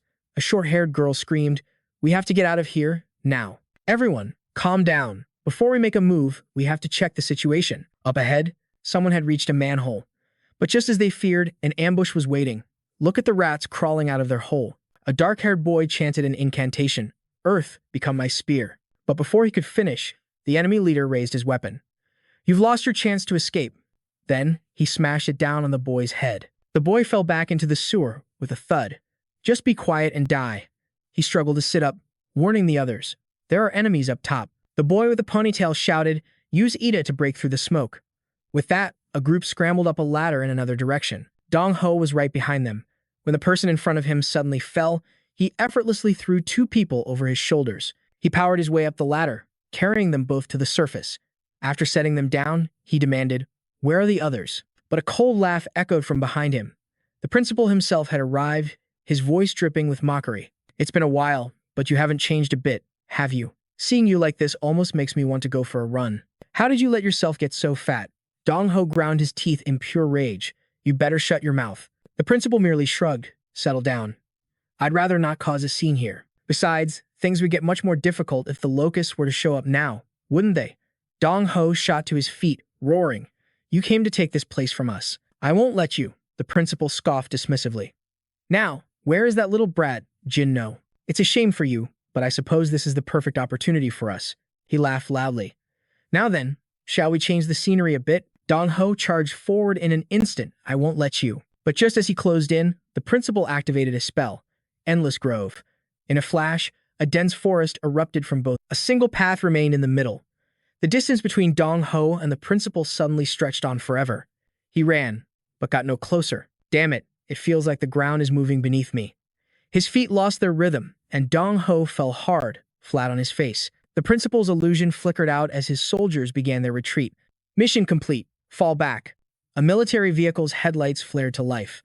Dong Ho whipped his head around to face him. He saw the principal standing calmly atop the vehicle, a look of utter contempt on his face. You always disappoint me. Next time, make sure to bring that Jin No with you. He had apparently taken civilians captive as well, and I will turn all of you into useful slaves. The principal left them with a parting shot. Don't you worry about your home. We'll take good care of it. Dong Ho roared in fury as he gave chase. I'm going to kill you right now. In another area, the boy with the ponytail looked to the sky. A collective scream tore through the air. The locusts. They're here. People started shouting to one another. What do we do now? Quick, scatter. Dong Ho could only watch helplessly as the vehicle drove off into the distance. He gritted his teeth in defiance. Dong Ho quickly turned back. Everyone, calm down. Get back into the sewer and help the wounded and the civilians. Just before, the dark-haired boy had urged them on. Hurry, the last person is safely in the sewer. The manhole cover was sealed shut just as the locusts descended. Down in the sewer, extinguished torches still gave off smoke. The exhausted survivors leaned against the wall as Dong Ho's mind filled with dread. We only have half our people left, and most of them are injured. If the locusts find us now, with that horde still waiting on the surface, it would be the end for all of us. Suddenly, someone rushed forward and dropped to their knees. Dong Ho, please save them. A young boy spoke up. My older sister was taken too. Please. The ponytailed boy bowed his head, pleading. You're the only one here who can do anything. Dong Ho hesitated, his expression fraught with worry. But what if the locusts attack after I leave? The boy with the bun immediately shot back. We will do everything we can to survive.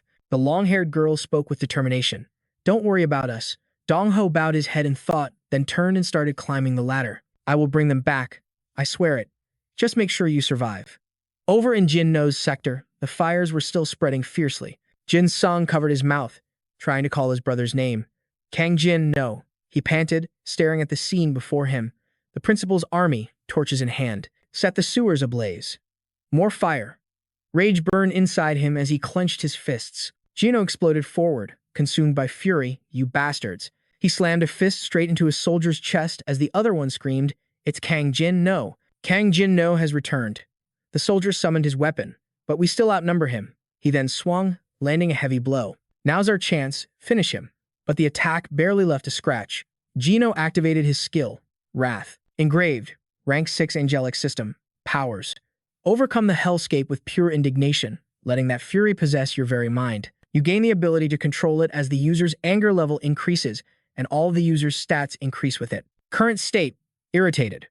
Current stat increase, defense. He took a slow, deliberate step forward. The soldier trembled in fear. Impossible. I know my attack landed. Gino interrogated him. Where are my friends? Who ordered this attack? He radiated pure killing intent with every step. Gino roared with all the fury in his soul. Where is your leader?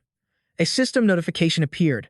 The user's anger is reaching a boiling point. Permission to increase heat output granted. Current state, vengeful. Stat increases now apply to defense and strength. Overall combat ability, 6,000 A, then 5,000 A. The soldier shrieked, You're a monster. Gino's glare was predatory, as if he wanted to devour him whole. The soldier tried to hold his ground. Stand firm. Don't let his aura push you back. But the immense pressure radiating from Gino was terrifying, forcing him to a halt. I'll tell you where he is. Just please stop. Hearing this, Gino paused. The others gasped in shock. He actually stopped. Gino glared at them, his voice dangerously low. And why should I trust you? A system notification appeared. Engraved Wrath. Current state, calm. Rank 6 angelic system, powers. Stat increases are now applied to defense and strength, lowering the body's output. Overall combat ability, 7,000 A, then 6,000 A. Gino took one more step, grabbing a soldier by the collar. I'll find out for myself. He lifted the unlucky man clean off the ground and said, All of you can just die. The only thing left behind was the sound of their terrified screams. The scene shifts to Dong Ho. He just finished a long run and was panting heavily. Dong Ho looked up at the path before him. So I finally found that damn headmaster. His base was a massive building on a mountaintop. Not only could you observe the locust swarms from this peak, but you only had to worry about enemies climbing up the single path. Below the mountain was a river, and more importantly, it was an artificial one designed to stop any and all intruders. Dong Ho clenched his fists. He had a fortress like this and still attacked us? He's unforgivable. And right in front of him was an impossibly long flight of stairs. Dong Ho set his jaw, determination hardening his gaze. A few stairs are nothing. A new surge of power filled Dong Ho as he charged up the steps. I will reach the summit. A while later, he had to stop to rest. This place was relentless. Sweat dripped from his chin onto the stone below. The headmaster was already there waiting for him. So, you decided to come see me, he said. Now that you're here, why don't we settle things for good? Dong Ho shot a glare at the headmaster and then leaped forward. Dong Ho pushed himself to climb the final stretch. Around him, assassins were hiding in the forests lining the path. The ambushers slowly revealed themselves. Moments later, Dong Ho stood before the headmaster, who feigned surprise. Huh? Where's Gino? Why did you come here all alone? An archer drew his bow, and Dong Ho glanced at him before speaking. It seems you've made your own preparations. The headmaster spread his arms wide. Not at all. I'm just giving a warm welcome to any guests who happen to visit. Dong Ho's eyes narrowed. You have this incredible fortress, so why did you need to attack our shelter? The man offered a flimsy excuse. I was simply preparing for future expansion. After all, that sewer system connected to the ocean is quite a unique asset, isn't it? Dong Ho cut straight to the point. Release the people you captured. The headmaster paused, studying him for a moment, and then he sneered with a villainous grin. And what if I say no? Dong Ho's voice turned threatening. Then I'll have to show you exactly why I came here. The headmaster burst out laughing. I like this energy of yours. Go on. Maybe you can join me if you impress me more than Gino ever could. Dong Ho tilted his head, looking at him. I think you're misunderstanding something. The headmaster asked with curiosity. Oh, and what's that? Dong Ho began to channel his power. I'm just a little disappointed you think Gino is behind everything. An immense gravitational force erupted around Dong Ho, kicking up dust and stone. A system notification appeared. I'm not the only one getting heavy. Rank 7, Angelic System, Principalities. Overall combat power, 500. Increases the weight of both you and your opponent. He then declared, I'm the real Locust Hunter. The man stared at Dong Ho, a flicker of surprise in his eyes, before the principal's men rushed to form a shield around him. Your ability is quite interesting. What a waste. Dong Ho scanned the enemies surrounding him and whispered, This isn't a fair fight. The principal turned back towards the building. Take care of him. At his command, the soldiers charged. Dong Ho's glare locked onto one of them. The soldier was instantly stopped in his tracks, but he struggled, desperately trying to get closer to Dong Ho. A cloud of white smoke erupted, obscuring the principal's view. He called out, Have you captured him yet? The principal glanced back, a smug smirk on his face. I knew dealing with him would be child's play. He then gave another order. Throw his corpse off the cliff. Nature will handle the rest. As the smoke began to clear, a figure was dragged from within the haze. Suddenly, a massive explosion sent everyone flying. The man glanced toward the sound as Dong Ho let out a soft breath. The system interface appeared. I'm not the only one who gained weight. Secret treasure. Rank, 2nd tier Angelic System. Overall combat ability, 7,500. Burn all unnecessary body fat and convert it into a more efficient form. Your stamina recovery will increase, and your damage resistance will rise based on the amount of fat burned. All boosted stats will return to normal after a set time. A smile crept onto his face. Looks like I just hit the jackpot. One of the men screamed, Attack. Following the order, they all rushed him, weapons swinging in a furious barrage. But he remained perfectly still. Get him. Die. Weapons pierced Dong Ho's body, sending blood splattering. He looked down, slightly surprised. The wounds began to steam as thick smoke billowed from them. It's useless. A soldier stared in disbelief. What the hell? The ground was littered with dropped weapons and pools of blood. Dong Ho simply raised a hand, and a soldier recoiled in terror. No way. He was lifted by the collar of his shirt, his eyes wide with panic. A silent scream escaped his lips, his face a mask of pure fear and helplessness. Dong Ho hurled him through the air, sending him crashing into another soldier. He smiled, double the weight. Another soldier, brandishing a sword, ran forward. What are you doing? Attack him now. But seeing the scene, he froze in fear. What's the point? It's hopeless. Dong Ho took a deep breath, and his body began to swell. His muscles expanded, growing visibly larger. Dong Ho rolled his shoulders and stepped toward the terrified soldiers. The system announced a new change. Now increase weight by 20 times the original amount. Secret treasure, temporary doping. Rank, 2nd tier Angelic System. Overall combat ability, 11,000. Base power, 8,500. Forcibly induces muscle growth and temporarily increases total muscle mass. He lifted his foot and stomped down with incredible force. The ground cracked and shattered, sending debris flying everywhere. The collapsing earth sent the soldiers scrambling in panic. In an instant, Dong Ho appeared right in front of one of them. He raised his fist, pouring all his power into a single blow that glowed with raw energy. The soldier had no time to react before the punch connected. Another charge from the side, screaming, You, monster, as he swung his sword at Dong Ho's neck. The new wound immediately began to steam. Dong Ho turned his head. From now on, you better remember this. Even the soles of his shoes began to vaporize. The master, who eradicated the path of the grasshopper.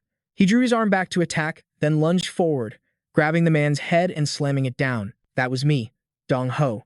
He crushed the man's head into the ground. As Dong Ho stood up, a voice suddenly caught his attention. When I heard the grasshopper hunter was a big, brawny man, I assumed that Gino Fellow had taken care of things. He lifted his head, slowly walking toward the source of the voice. Dong Ho now stood before the principal.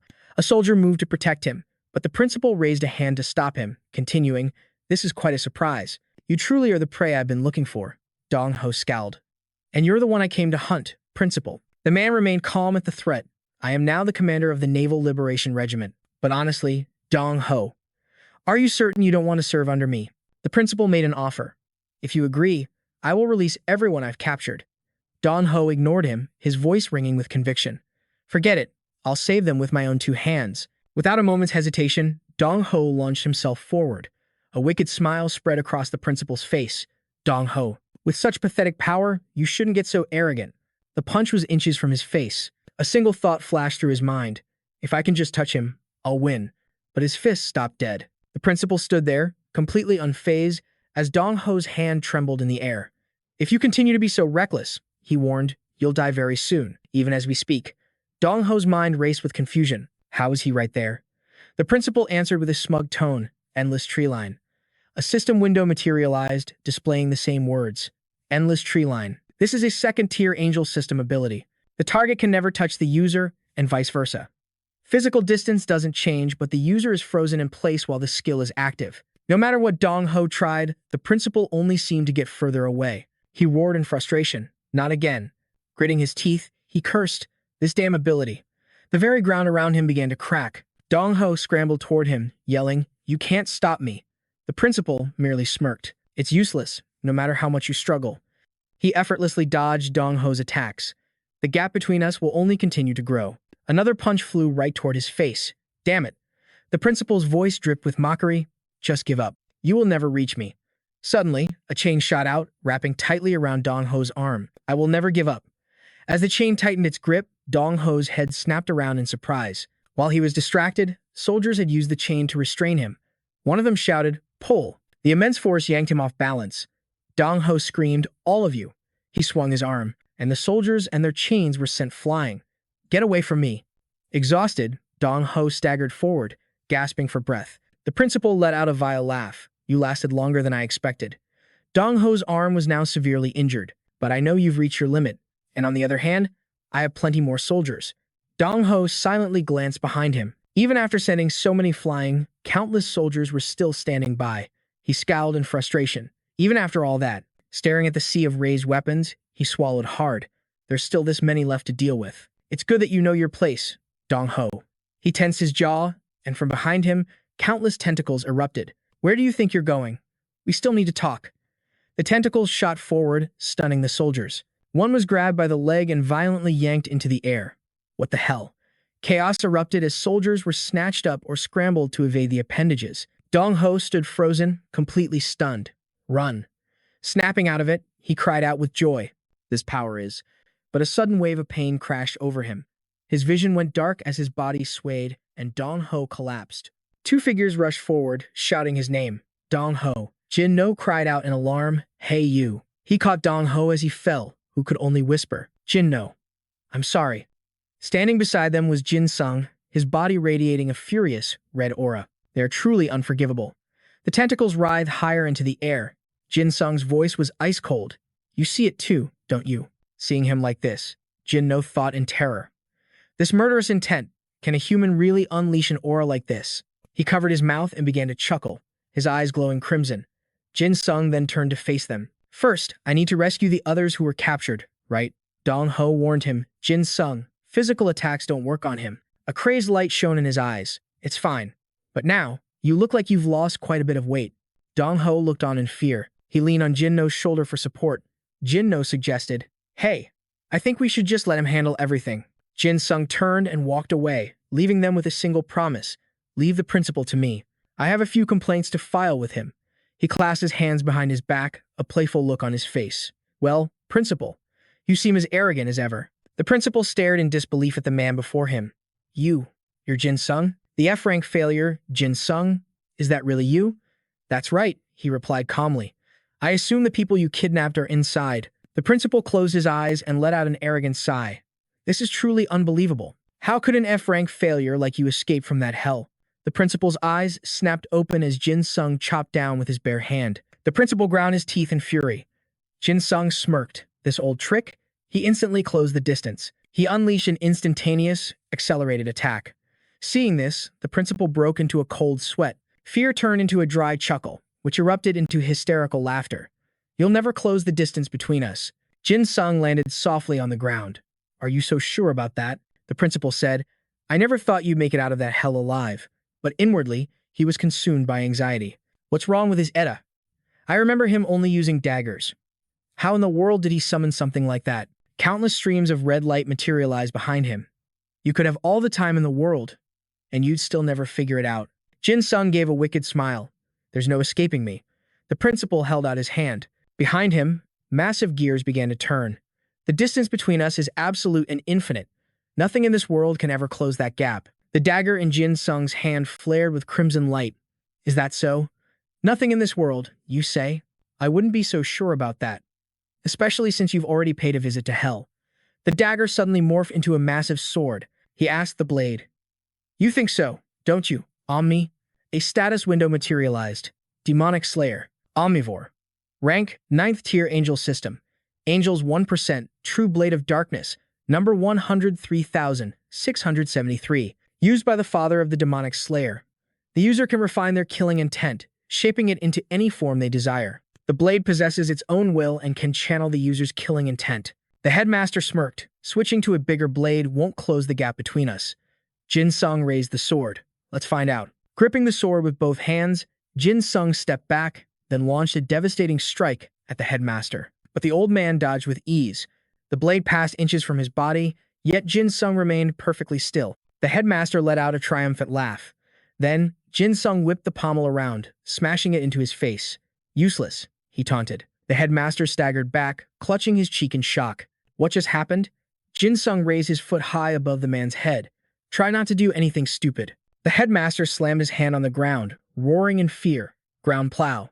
Jin Sung shielded his face with both arms, and in that instant, the headmaster created a huge distance between them. He called out to the headmaster softly, the tip of his sword carving a deep scar in the earth as he advanced. No matter how hard you struggle, it's useless. Jin Sung swung his sword upwards, and a wave of crimson light shot towards the old man. He stumbled backward in terror as smoke began to billow around him. Panic flooded his thoughts. Was my Ida forcefully neutralized? Jin Sung smiled, but the smile never reached his eyes. The headmaster swallowed hard, his voice trembling as he screamed. Stay back. Don't come any closer. A powerful punch sent the headmaster reeling, the whites of his eyes showing. Jin Sung grabbed him by the collar, pressing the blade to his throat. Hey, when did you get so fat? I wonder how much blood will spill from that chubby chin of yours, the headmaster begged in terror. I'll tell you their location. Please. Jin Sung's expression was cold. You think I need you for that? A voice called out, and he looked up to see Jino supporting Dong Ho as they approached. Behind them, countless other rescued people followed. He ignored the headmaster, a genuine smile breaking out. Oh, you guys rescued everyone? Jino suddenly screamed, Hey, look out. In that single moment of distraction, the headmaster landed a brutal punch on Jin Sung's left. After knocking him down, the old man seized the chance to run for his life. Hey. The headmaster fled, rubbing his bruised neck. He roared out an order, Everyone, switch to Plan C. From behind a fence, someone relayed the alarm, telling the kidnappers to evacuate the area immediately. They understood the code instantly. The entire group grabbed torches, shouting the command to one another. Plan C. It's Plan C. Burn everything down. With that, the masked figures threw their torches to the ground, and the wind whipped the flames into a frenzy. The abandoned workshop caught fire instantly. Black smoke and scorching heat filled the air as the blaze grew uncontrollably. It churned with thick, black smoke. The intense heat and brilliant light consumed everything. Terrified screams echoed through the inferno. Everyone, get down the mountain. Don't stop, just run. Carry the injured. People fled from the wildfire in a desperate panic. A woman cried out to her sister, Sis, wait for me. Amid the sea of flames, the headmaster and a soldier stood watching. The soldier urged him, Commander, we need to evacuate now. Despite the blistering heat, the old man was smiling. I can't leave until I've seen them die. Meanwhile, Jin Sung was trying to fight the fire. Jino walked over to Dong Ho. What about the others? Did you get everyone out? He nodded in reply. Yes, they're all headed down the mountain. He hesitated for a moment, but Jino glanced back at him, trusting that guy with the job would get them all killed. Jin Sung turned, confused. What did I do? Countless dark shapes swarmed in the sky. Look, the locusts are diving into the fire like they've gone mad. Jin Sung looked up in awe. Whoa, that's incredible. The shadows multiplied, growing so dense they blotted out the entire sky. All three stared upwards. Gino yelled in alarm. Is this really the time to be admiring the view? Dong Ho was terrified. We need to get out of here, now.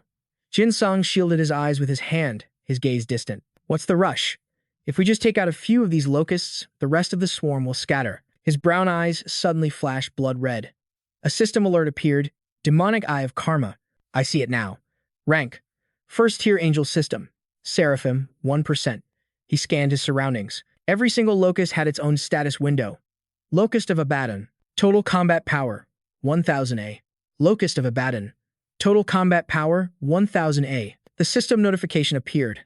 The user can now read the status information of any target. Based on the recognized classifications, Jin Sung spotted the leader of the swarm, a smirk spreading across his face. There you are.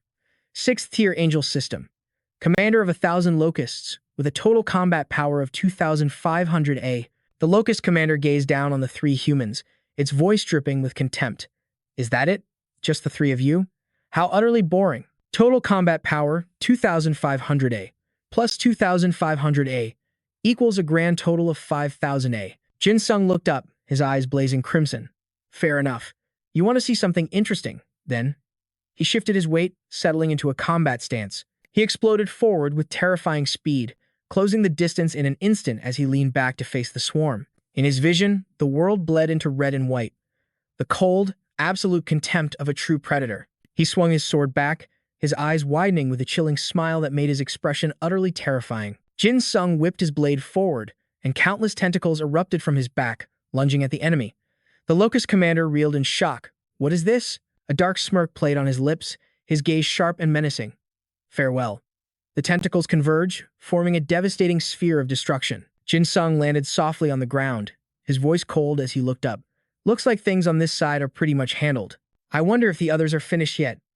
Meanwhile, with Gino and Dong Ho, the two of them stood directly behind the principal. Gino let out a sarcastic laugh.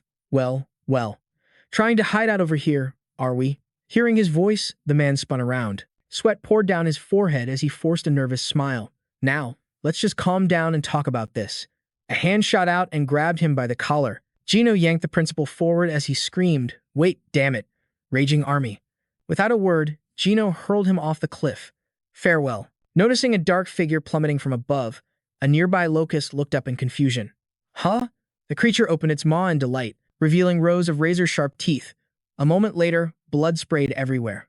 In the smoldering forest, with smoke still rising from the flames, Gino reported back to Jin Sung. The fire has been dealt with, and the hostages are all safe. Jin Sung smiled. See, I told you that you could handle it. Gino raised an eyebrow. When did you ever say that? Jin Sung quickly changed the topic. Man, I'm starving. Is there anything to eat? Gino sighed, unimpressed. You're just avoiding the question. Dong Ho quickly stepped between them, playing the worried mediator. You really do look completely exhausted. Let's head back so you can rest. Gino turned away. Fine. Let's go cook everything we gathered earlier. Dong Ho's eagerness was a little startling. If you need to, you can lean on me for support. Jin Sung calmly closed his eyes. What are you even talking about, man? Later, after his wounds were treated, two of them huddled together, whispering. He asked, So, Jin was there, too? The other replied, Yeah, and your school nurse was with him. Gino approached them from behind. Jin Sung was surprised to hear this. Then why are you guys here? The north is incredibly dangerous with Satan around. But isn't southern Busan supposed to be safe? Gino sat down next to him. It's one of the few places that hasn't been affected by the contamination. We wanted to join them, but the 3rd and the cavalry are stationed there now. It's too dangerous to travel with civilians in tow. Gino nudged Dong Ho with his elbow. More importantly, did you hear that news? Dong Ho's memory sparked. Oh, about Kim Seol-ha. Hearing her name, Jin Sung's expression brightened. I heard she's looking for something called the Sword of Creation. He explained. There are currently 5 swords in Busan, so there's a rumor that one of the sword fusions has appeared. That means Seol-ha is definitely headed to Busan. Jin Sung's eyes shot open in shock, and once the 3rd hears about this, they won't just stand by and do nothing. He suddenly jumped to his feet. I have to go. Dong Ho quickly grabbed his shoulders, trying to stop him. Wait, that place is a war zone. They're fighting for their lives there every single day. Jin Sung gritted his teeth, his resolve firm. I have to go. Jin and the nurse are waiting. Dong-ho saw the undeniable worry in his eyes. He finally gave up, letting out a sigh. All right. Just please, be careful. Later, inside a rundown building, a system notification appeared. I see. Predator's Contempt.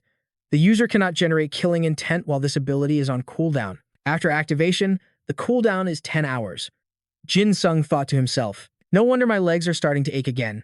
The healing effect from the chainmail has already worn off. He wondered aloud, has the champion lady left yet? A girl's voice suddenly spoke from right behind him. Were you talking about me? He answered without turning. Yeah. Mary smiled and gave a little wave.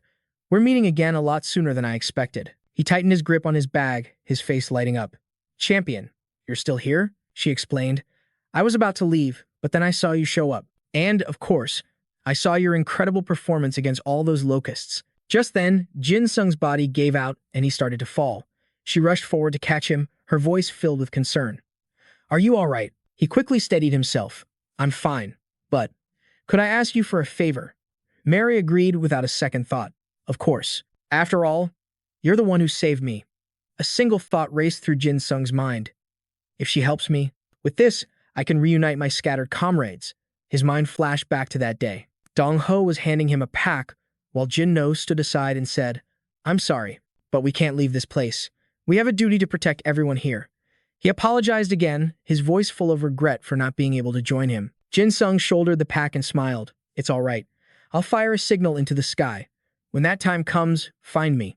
On a chessboard, a lone white knight stood surrounded by a sea of black pieces. Busan and Andy stood before the ruined fortress. The knight's barracks. One of them said, So, someone left a knight behind. Your orders are quite impressive. From the maw of a great leopard. In-jung spoke. Hey, how much longer must we maintain this chaos? The man beside him, a black pawn, grumbled. The leopard's eyes glowed as it stared down. In-jung. War is the very beauty of command. He furiously kicked the pawn beside him.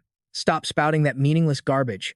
Aren't you just doing this for your own amusement? If not for the orders from above, I would have crushed their skulls long ago. The leopard used a massive claw to adjust a chess piece. So you don't enjoy this game of rules? In-jung seethed with anger. Once or twice is fine, but I'm getting sick of your speeches. The leopard's voice was a low growl. Don't be so hasty. This is the most enjoyable part. In-jung bared his teeth, his eyes blazing with fury as he pointed and commanded, You have 3 days. If you fail to bring me that scumbag's head in 3 days, I will storm that gate myself. Mark my words. The ground began to tremble. Hooves thundered across the earth, each step containing the heat of a terrible inferno. A legion of men and horses was on the move. 200 million individual cavalry, ranked as 8th-tier angel system, polar. They appeared as the 6th trumpet sounded. Total combat power, 100 A. A whip of golden light lashed out toward them. A lone figure wielded the glowing cord, shouting, Get lost, you trash. But the horde didn't stop. From the eyes of one steed, 2 streams of lava flowed like tears. Daisen gasped for breath, watching the relentless charge. He muttered, exhausted, Damn it all. The fortress was in shambles. A horse neighed, and the entire army halted. He scrambled away, sweat pouring down his forehead. They're unusually ferocious today. Daisen looked down at the horde, thinking, I can't hold out. What's more, I've used Ida for too long. My vision is starting to blur. His eyes were heavy with fatigue. He blankly pushed up his glasses.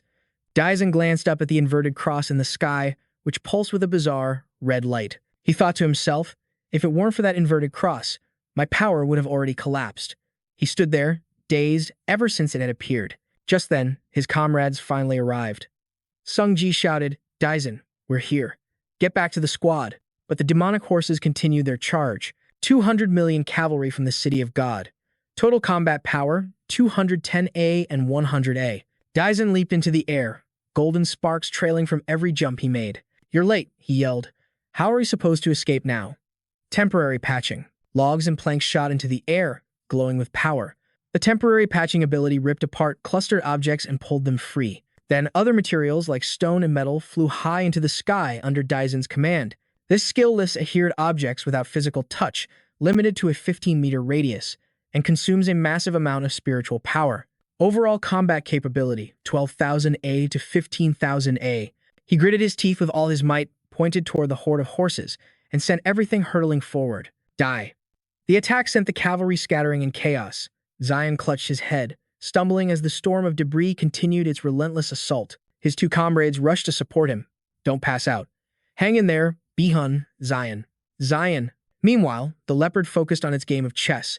Hello there, it called out. It then roared, Kim and Jung is still waiting. I suppose we should accelerate the invasion. It let out another thunderous roar. The third monster from the Book of Daniel. Compulsory rank, third-tier angel system. Open him. Any creature that hears the roar of the third will fall into a state of absolute submission. However, the ability to resist is based on the target's mental strength. A sudden wind began to blow. The fierce gale caused the already low temperature to plummet even further. A man hugged his trembling body and cried out, My body. I can't move. Realizing what was happening, Zion cursed. Damn it. Don't tell me this is because of that wretched leopard. The third licked its lips hungrily. Just killing you would be so boring. So, I'll just raise the level of compulsion. Its claw paused, pushing a white horse piece forward. The White Knight. Try and stop this, if you can. The horse let out a piercing neigh. Fight. Forget the reasons. It's time to fight. Annihilate the enemy. Smoke poured from its body as it charged furiously toward Zion and his squad. 200 million cavalry from the Holy City, with a combined combat power of 310A. 210A. Sung-ji grit his teeth in frustration. Zion, what's our move now? Zion pointed forward, his command sharp and clear. All units, fall back. Now. Following Zion's orders, the debris hurtled towards the charging beasts, the impact sending them crashing to the ground. One of the soldiers looked down from his post. He turned back in a panic, screaming, They're climbing over the corpses to get to us. Another massive log flew through the air. It smashed into a horse right next to his comrades.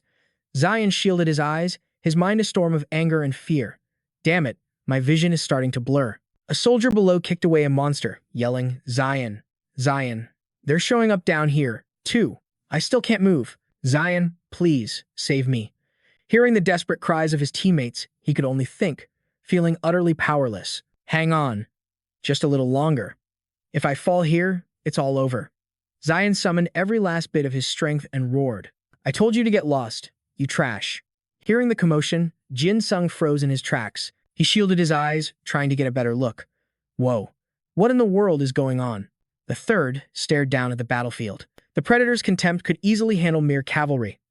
But the third was a monster straight out of the Book of Daniel. The third, the highest-ranking Opanim, a third-tier angel class. The thick dust and smoke obscured everything. Jin Sung's mind raced. The Predator's contempt only works on targets below the third rank. Plus, there's a good chance Kim and Jung is still lurking somewhere around here. He slung his bag off his shoulder, thinking to himself, with only a 1% resonance, it's too risky. If word gets out that I've returned, it could attract Sa Tang or even worse monsters. I have to hide my identity completely. That means I can't use Bai Hyung's bones, or unleash my killing intent freely. In other words, I have to limit my use of omnivore and predator's contempt. Jin Sung gave a strange smile, his brow furrowed. I'll have to fight with pure physical strength. He rummaged through his bag. But I didn't come all this way just to watch. The third heard the noise and glanced over, its gaze piercing through the cloud of dust. A flicker of curiosity crossed its mind. It looked forward, where a lone figure was sprinting towards the ruins. Jin Sung ran without stopping, accelerating in an instant. Then, he launched himself forward, vanishing into the smoke. His foot shot out, kicking a horse square in the jaw. Jin Sung landed smoothly on the ground. He now wore a half-mask covering his face. His voice was like ice. Get lost. I won't say it a second time. With that, Jin Sung leaped towards another beast. He kicked one away as the next one charged, meeting it with a devastating punch. His eyes were cold and unwavering. The horse was sent flying back, stopping the one behind it. Jin Sung threw another kick, a smirk on his face. Fighting barehanded isn't so bad after all. The third watched from a distance, sneering. It ground its teeth in rage. Someone dares to interfere at a time like this? That bastard is lucky. Jin Sung landed another powerful kick, sending a horse flying. His thoughts were grim. My body is getting exhausted faster than I expected. The soldiers who had been watching his fight erupted in cheers. It's an ally, they shouted. He's just one guy, but he's incredible. Another chimed in. We're saved. Zion quickly snapped them back to reality. We don't know who that is. Don't let your guard down. It's too dangerous for these guys to stay here any longer.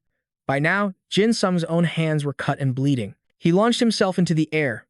Zion's eyes widened as Jin Sung landed right in front of him. A name escaped his lips in surprise. A young man named Jisong offered a hand from below. As Jin Sung landed, he said, It's a pleasure to meet you. He began cheerfully. My name is Suddenly. A net shot out, ensnaring Jin Sung before he could even react. Jisung sighed heavily. Jin Sung was bewildered. Wait, hold on. Jisung grabbed him by the collar and hauled him up. He yelled in frustration. What are you doing? I came here to help you. Jisung just scowled. He didn't respond at all. We're on the same side. I was trying to make things better. Didn't I just save you? Jisung just sneered with contempt. He let go of his collar, grabbing the net instead and yanking it clean off of Jin Sung. Jin Sung was completely stunned. He bit his lip, his eyes filled with tension. He flailed his arms and legs in fury, but Jisung just looked away without a word. Hey, how could you do something like that? Jin Sung's voice was laced with anger. You were about to throw me off a cliff. Just then, a soldier approached to report. Sir, it looks like the enemy is retreating. Jisung turned to the man. It's fine. Let's head inside. Hearing this, the others began to disperse. Soon, it was just him and Jin Sung. He demanded angrily, Hey, have you been this much of a jerk since you were a kid? You must have been the exact same way back in school. Jin Sung suddenly stopped, looking up with a warning. Hold on a minute. The locusts are still out there. As he watched the red glowing figures retreat, a question hit him. Huh? Are they actually falling back? Did the third really order a retreat? Jisung collapsed onto the ground, slapping the spot next to him. A clear sign for him to take a seat. We should rest for a bit, right? Jin Sung sat down, anxiously chewing his nails. Noticing his unease, Jisung asked, Is something still bothering you? Jin Sung whipped his head towards him, ordering everyone to fall back when they could strike again at any moment. Are you sure about this? Jisung's reply was ice cold. They have the upper hand anyway. There's no point in just waiting here. But Jin Sung was still filled with dread. But Jisung cut him off, annoyed. You're hopelessly naive. All we're doing is trying to buy ourselves a little more time to live. At those words, Jin Sung fell silent. He hung his head in defeat. We're just pawns for that rotten leopard to play with, just his playthings. Jin Sung tried to argue back, but everyone said we are the last pride of South Korea. Jisung shattered that fantasy. Pride? What damn pride? All I want is to survive. Powerful waves crashed against the shore as the two stared out at the sea. Their situation felt utterly hopeless. If it were me, I probably would have collapsed from exhaustion by now. A heavy silence filled the suffocating air. Jisung stole a glance at Jin Sung. He spoke quietly. Thanks for helping me. But seriously, where did you come from? To suddenly appear and save us. It's just too strange. Jin Sung was taken aback by the gratitude. Oh, I. He lowered his head, his eyes lost in thought. The reason I'm here is to repay the loyalty of the one who entered the tower to save me 5 years ago. He remembered the terror on Jisung's face back then. Placing a hand on his chest, he said firmly, I am definitely here to help you. Jisung pressed again. I asked where you came from, not why you're here. His brow furrowed with suspicion. If you won't tell me, then you're no different from a spy. The accusation sent Jin Sung into a panic. I'm not a spy. Seeing his frantic reaction, Jisung let out a small laugh. He took a deep, calming breath. Jisung lowered his head. Sorry for being so harsh. I didn't mean it. I'm not so cold-hearted that I'd turn away the man who just saved my life. Jin Sung was slightly stunned. It's fine. Don't worry about it, Captain. Inside, he thought, he's really grown up. His sense of responsibility is immense. Jisung stood up. All right, break's over. Let's head inside. By the way, what's your name? Don't tell me that's a secret, too. Jin Sung blinked, scrambling to his feet with a flustered look. I'm just. He quickly tried to spin a story. A nameless savior is way cooler, don't you think? Like some kind of wandering hero. Jisung turned away, his patience wearing thin. If you don't want to say it, then fine. Jin Sung blurted out desperately, Masked Zombie. The name stopped Jisung in his tracks, his face frozen in disbelief. Even Jin Sung was shocked by what he just said. On the outside, he kept a straight face. But on the inside, his mind was screaming in pure chaos. This stupid mouth. What in the world is Masked Zombie? Was that really the best name you could come up with? Jisung turned back, his face a mask of confusion. Masked Zombie? Are you messing with me right now? Jin Sung quickly tried to explain. No, it's not like that. Jisung heaved a sigh. If you don't want to give me your name, just say so. It's not like I really care. He called out anxiously. That's not it. But Jisung walked away without a second glance. Whatever, let's just go. Jin Sung rushed to catch up. Hey, wait up. A frown creased Jisung's face. Why is he dragging out his words? Jisung glanced back, noticing Jin Sung had slowed, his steps a bit unsteady. He called out, Are you injured? Jin Sung looked away.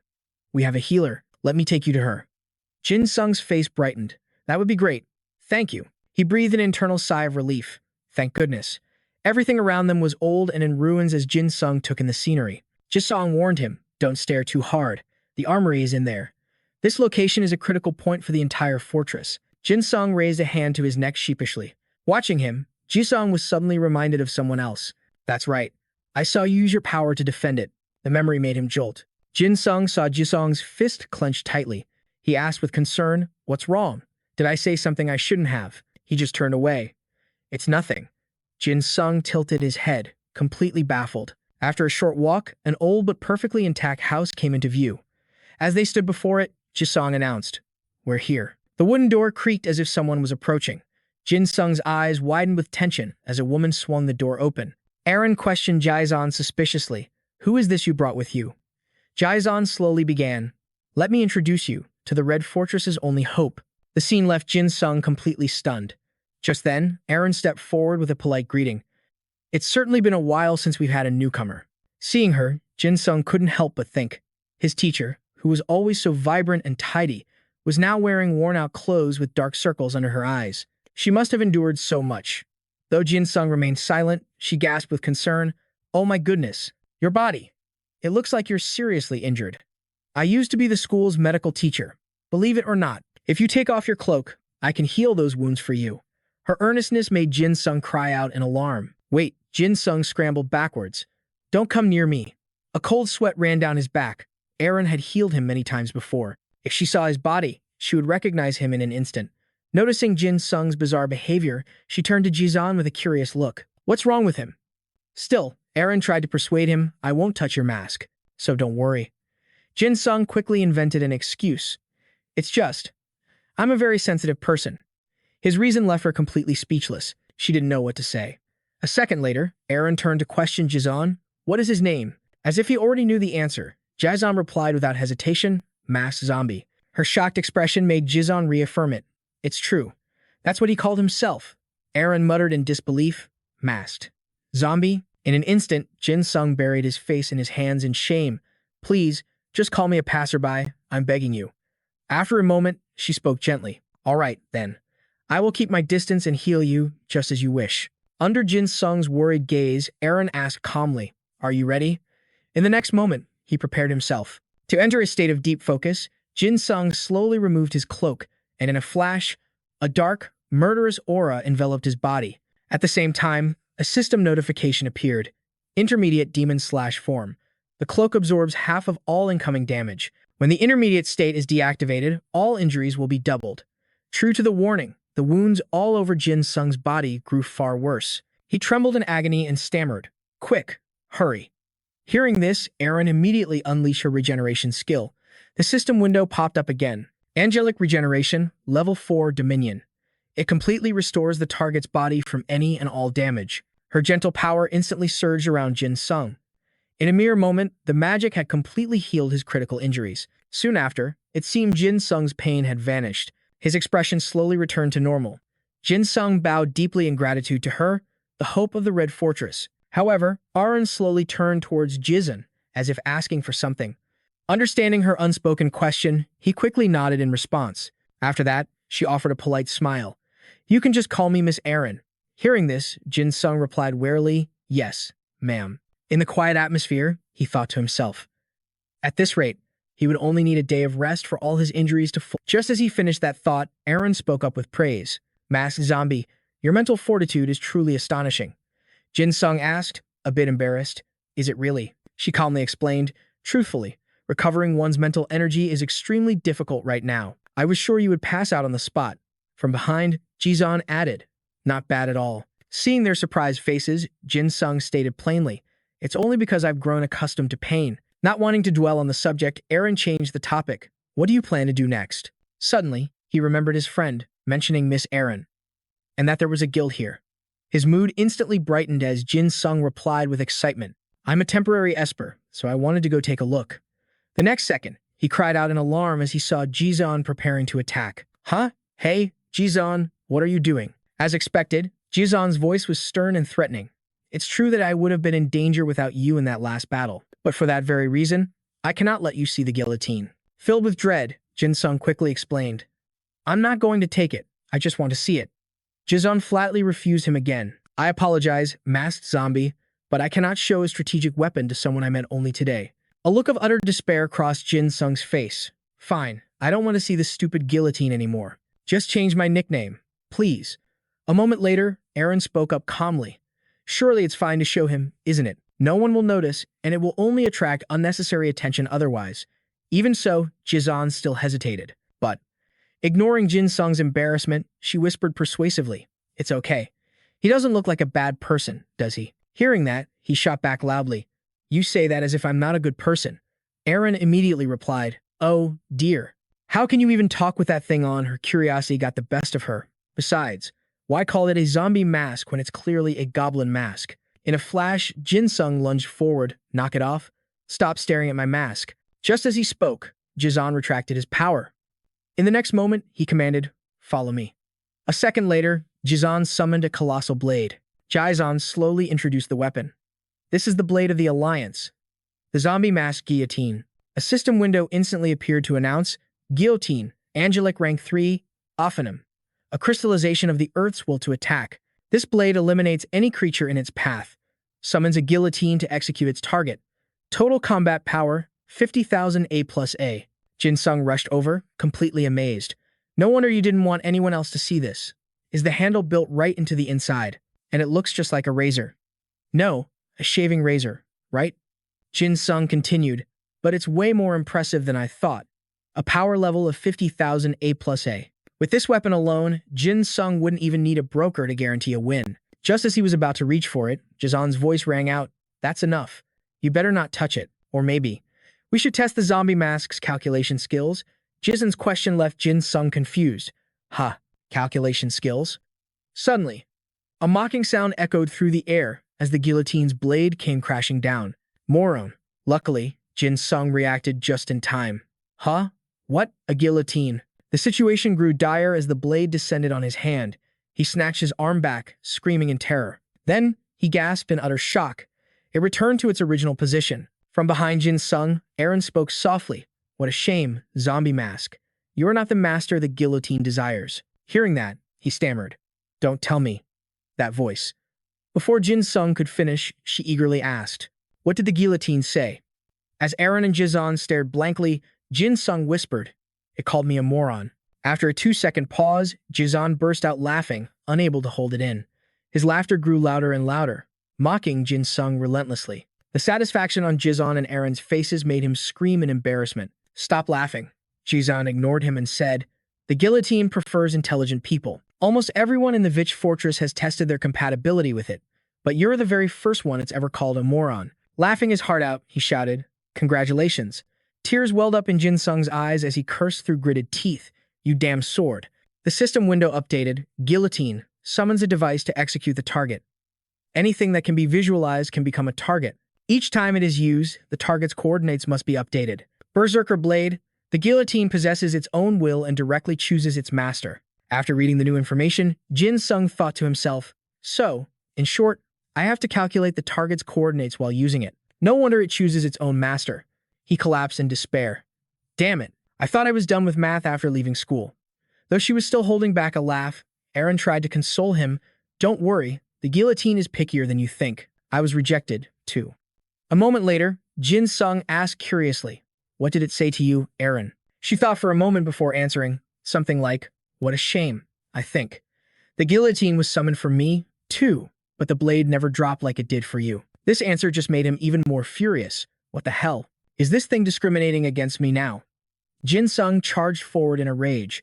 "Time to see what you're really made of." Seeing this, Jizan shouted a warning. "Hey, zombie mask. The guillotine won't go easy on you a second time." Before he could say more, Aizen's voice cut in. "Wait." Jizan quickly turned to the nurse. "I know it shows mercy the first time, but after this, it won't hold back."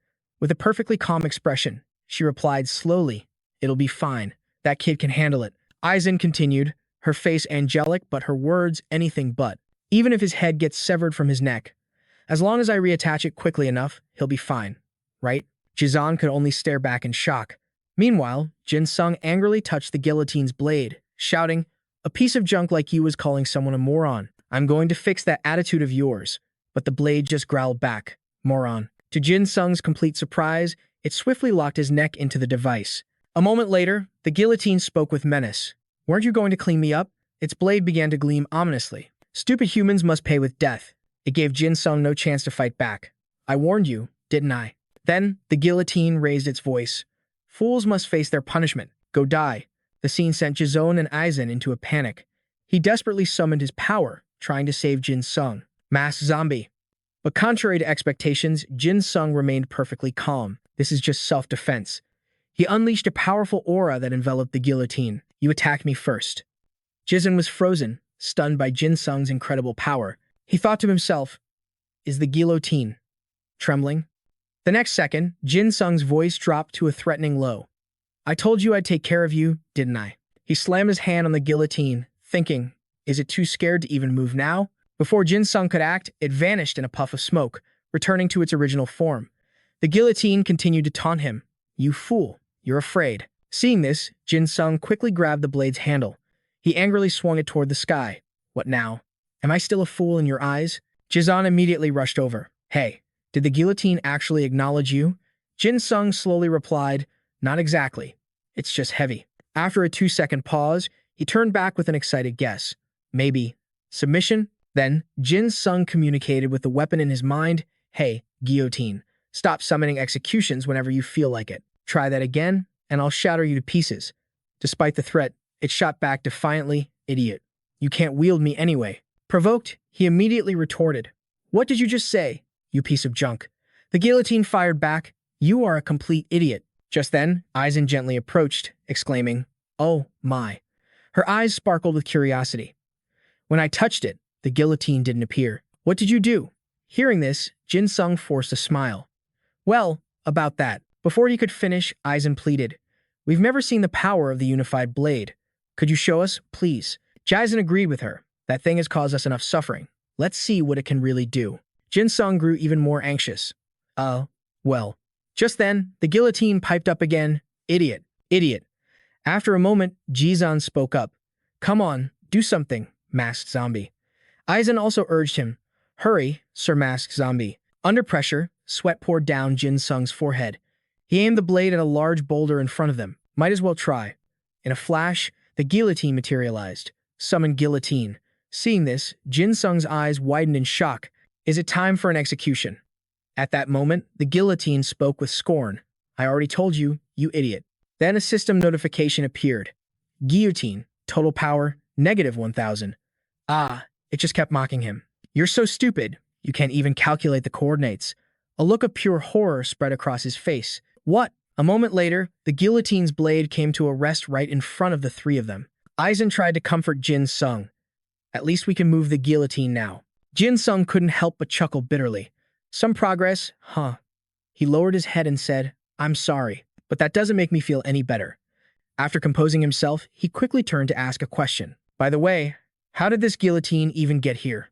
Aizen slowly replied, "It washed ashore from the sea. Ever since it appeared, the air raids have gotten worse." Hearing this, Jin Sung's curiosity was piqued. But how did the third know it washed up here? The question triggered a painful memory for her. A storm of thick fog had appeared out of nowhere. The sky was clear. And then he just showed up. There's no way he would ever miss something like this. In the flashback, a panicked team member cried out, "Whoa, what is that?" Back in the present, Aizen calmly asked him, "Masked zombie, on your way here, did you pass by the coast?" Jin Sung gazed into the distance and answered, "Yes." Something was floating out there like a boat. Without a moment's hesitation, she confirmed it. That was the boat. Her answer sent a shock through him. The next moment, Aaron spoke with confidence. "This is our only hope. As soon as this boat is finished, we're leaving this place." Jin Sung was lost in his thoughts. But building it requires materials meant for the fortress. And their supplies are already running dangerously low. Is it even possible? So their main goal is just to hold out until that boat is complete. As Aaron and Jizon started to walk away, Jin Sung quickly voiced his concern. "So, what's your plan for dealing with that panther?" She replied softly. "That is not something we can handle. It isn't part of our current plan. The locusts can't easily get near the sea, so if we can just reach the water, we'll be safe." Aaron's evasiveness caught Jin Sung completely off guard. That's it. In a flash, a thought crossed his mind. That thing hasn't made a move because it sees no need to. But once the locusts are out of the picture, the third won't just sit back and watch. There's no way they don't realize this. They must be so exhausted and desperate that they decided to simply ignore the truth. Just as Jin Sung was lost in thought, a startled voice cut through the air. Over there, look. It was one of the fortress survivors, his voice filled with awe. Is that the hero? How did you get past that swarm of locusts? They're saying you saved the fortress from total collapse. From behind, Jizan commented with a slight smirk. Looks like your heroic tale is already making the rounds. The survivors' voices buzzed with hope. You're here to help us, aren't you? Despite the uncertainty in his eyes, they showered Jin Sung with words of gratitude. Thank you, hero. You're incredible. We're only alive because of you. But someone soon cut through the pleasantries. Jizan stepped in. All right, enough standing around. Why don't we eat while we talk? The survivors immediately agreed. We have to treat our hero to a meal. Come on, hero, eat with us. A wave of excitement washed over the crowd. Tonight, we'll prepare a grand feast for our hero. Jin Sung wasn't used to this kind of passionate reception. Jizan, what is all this? A short while later, the feast began with a single, humble bowl of porridge. Jin Sung was clearly taken aback, thinking to himself, a small bowl of porridge. This is what they call a feast? But then he noticed no one else had anything to eat either. Just then, Jizan clapped him on the shoulder and addressed the crowd. Everyone, as you've all heard, this man protected our fortress, he bellowed with excitement. Let's give our thanks to Masked Zombie, the outsider who saved us all. And tonight, let's enjoy this feast together. Afterwards, one of the survivors quietly approached him. Thank you so much for being here. Please, eat your fill. I'm sorry, this is all we can offer to the one who came to save us. Because of you, we finally have hope again. Let's survive this. Together. Their words sent Jin Sung deep into thought. In that instant, he let himself become part of their joyful atmosphere. All right, then I'll enjoy every bite. After the feast, Jin Sung gazed up at the sky and let out a long... He murmured softly to himself, now, this feels a little more like living. Suddenly, Jizan appeared behind him. So, how does it feel being the hero of the hour, hero? But Jin Sung saw right through his act. I know you're just saying all that to pressure me, but it's not going to work. I still can't use the guillotine.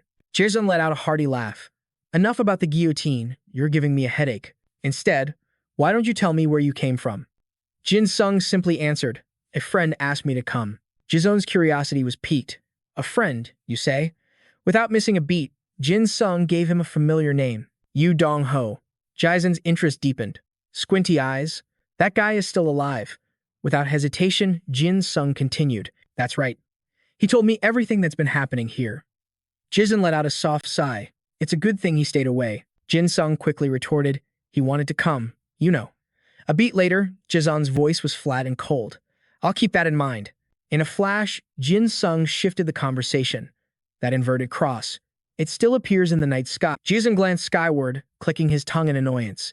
Then, he answered Jin Sung's question. Because of that thing, I'm constantly getting weaker. Ever since the third appeared, my combat power has plummeted. Anything else you want to ask? The words had barely left Jizan's mouth when Jin Sung blurted out a question. Why do you keep clicking your tongue like that? It was a question he clearly didn't expect. Jizan suddenly burst into laughter, leaving Jin Sung utterly confused. What's so funny? Instead of answering, Jizan began a story. Hey, Masked Zombie. I had a friend once. He paused for a moment, his voice tinged with sadness. He passed away a long time ago, when we were just kids. He explained how his friend, Zion, was at the bottom rung of society. In the past, people at a formal party would whisper, isn't that the boy everyone's talking about? That's him. Such a shame. Zion's parents were legendary warriors, and yet, their son's combat ability is just pathetic. Despite seeing how hurt Zion was, their cruel words didn't stop. I heard he hasn't even reached B class. My goodness, how is that even possible? Aren't both his parents A class? Their whispers were like daggers, and Zion couldn't stop the tears of agony. Jizan's voice grew heavy. Being compared to your own parents like that, it's a special kind of hell. The air grew heavy as the story unfolded. So, he tried to make up for his own weakness by putting others down, bullying, fighting, and threatening them. It was the only way Zion could feel superior. Hearing this, Jin Sung cut in. So you were a real piece of work back then. His look of disgust must have been obvious, because Jizon shot back. What was that? Jin Sung quickly backed down. Nothing. Never mind. And that's when Zion met a certain kid. Even though he was only in F class, Jin Sung endured their judgmental stares, brushing them aside. But each look felt like a spear piercing straight through his soul. That's why I bullied you even harder, Zion confessed. I told you that you were just like me. He scratched his head, a hint of shame in his eyes. You didn't need to pretend you were better than I was. Looking back, I think I just wanted to tear that mask off your face. As Zion spoke, flashes of the past flooded Jin Sung's mind. And then, I discovered you really were a monster. You kept growing stronger, with power that an F-rank EDA user should never possess. Because of you, my entire worldview started to crumble. The EDA ranking system, wasn't it supposed to be the absolute law of this world? So, seeing an F rank completely overwhelm an A rank, his voice trailed off, heavy with the memory. Just like that. Zion looked up at the sky, letting out a long sigh, as if trying to release all those old, tangled emotions. After a moment of silence, he spoke. Lee Seeing-hwa. He was that friend I told you about. The one who died, Zion said, his voice laced with sorrow. That guy was always rambling about the F rank 24/7, saying how much he admired your struggle and your insane effort to change. He'd say one day he'd stand beside you. And then tell me I should try harder too. All that cheesy, sentimental stuff. But Zion's next words made Jin Sung freeze in place. Then he died. Somewhere out there, and I never even knew. The last time I saw him, he gave me a whole speech about how amazing Park Jin Sung was. To think he died so suddenly, so quietly. It was like all that passion he had was just snuffed out. It was agonizing. And my own passion, the fire he helped build in me, died along with him. As the story ended, a heavy silence fell between them. After a moment, Zion let out a self-deprecating laugh. I don't know what else to say, but at least I had a friend who helped me change. Seeing his expression, Jin Sung spoke softly, offering comfort. You had a very good friend. Carry Lee Sung-hwa's will with you, Zion, and stand with Park Jin Sung. He immediately agreed. Yeah, doesn't sound so bad, if it means I can see him again. Still, Jin Sung's curiosity got the better of him. Zion, you keep touching your eye. Is it okay? Zion answered dismissively. The heavier the stuff I lift, the more it aches. Even the doctors don't know why. It's probably just stress or something. The moment he finished speaking, a single drop of rain hit the ground. Jin Sung looked up. It's raining. In an instant, Zion was on his feet. Let's head inside. Wait, Jin Sung called out quickly. I still have one more question. Without missing a beat, Jin Sung asked, how did you manage to build this fortress? Zion's tone shifted back to business. We tried to contact the Illuminati. The answer only left Jin Sung more confused. The Illuminati? What's that? The rulers of the underworld, Zion explained calmly. Rumor is they have a few half-bloods on their side. The new information left Jin Sung completely lost. Half-bloods? What are those? Zion sighed, almost in disbelief. You really don't know anything, do you? Half human, half monster. Or perhaps something more. Half human, half monster? Jin Sung repeated in shock. A moment later, Zion began to explain. Simply put, they are monsters disguised as humans. They form an organization with terrifying power and influence, but they operate completely from the shadows. What kind of crazy nonsense is this? Jin Sung thought to himself. A half-blood organization? An underworld? For real? Then again, I've already seen a talking rat. Ignoring Jin Sung's stunned silence, Zion continued. The Illuminati told us to meet them in Heian first, so that's where we went. Jin Sung's curiosity made him press on, and Zion answered while recalling the past. But when we arrived, the place was empty. I think they got word that the third was coming, so they ran. Lost in the story, Jin Sung shouted in frustration, You should have run too. Zion's face filled with regret. It was too late. I realized that far too late. You see, we had too many people. It wasn't easy to move. Jin Sung clicked his tongue. I get it. He didn't hesitate to press on with another question. Is this really our last line of defense? Next, Zion scanned the surroundings intently and spoke. That's right. As far as I know, we're the last ones. There might be other survivors scattered around, but we're the only large group left. The answer left Jin Sung with a million questions. You know, what about the others, like your lieutenants? Don't tell me they didn't make it back from hell.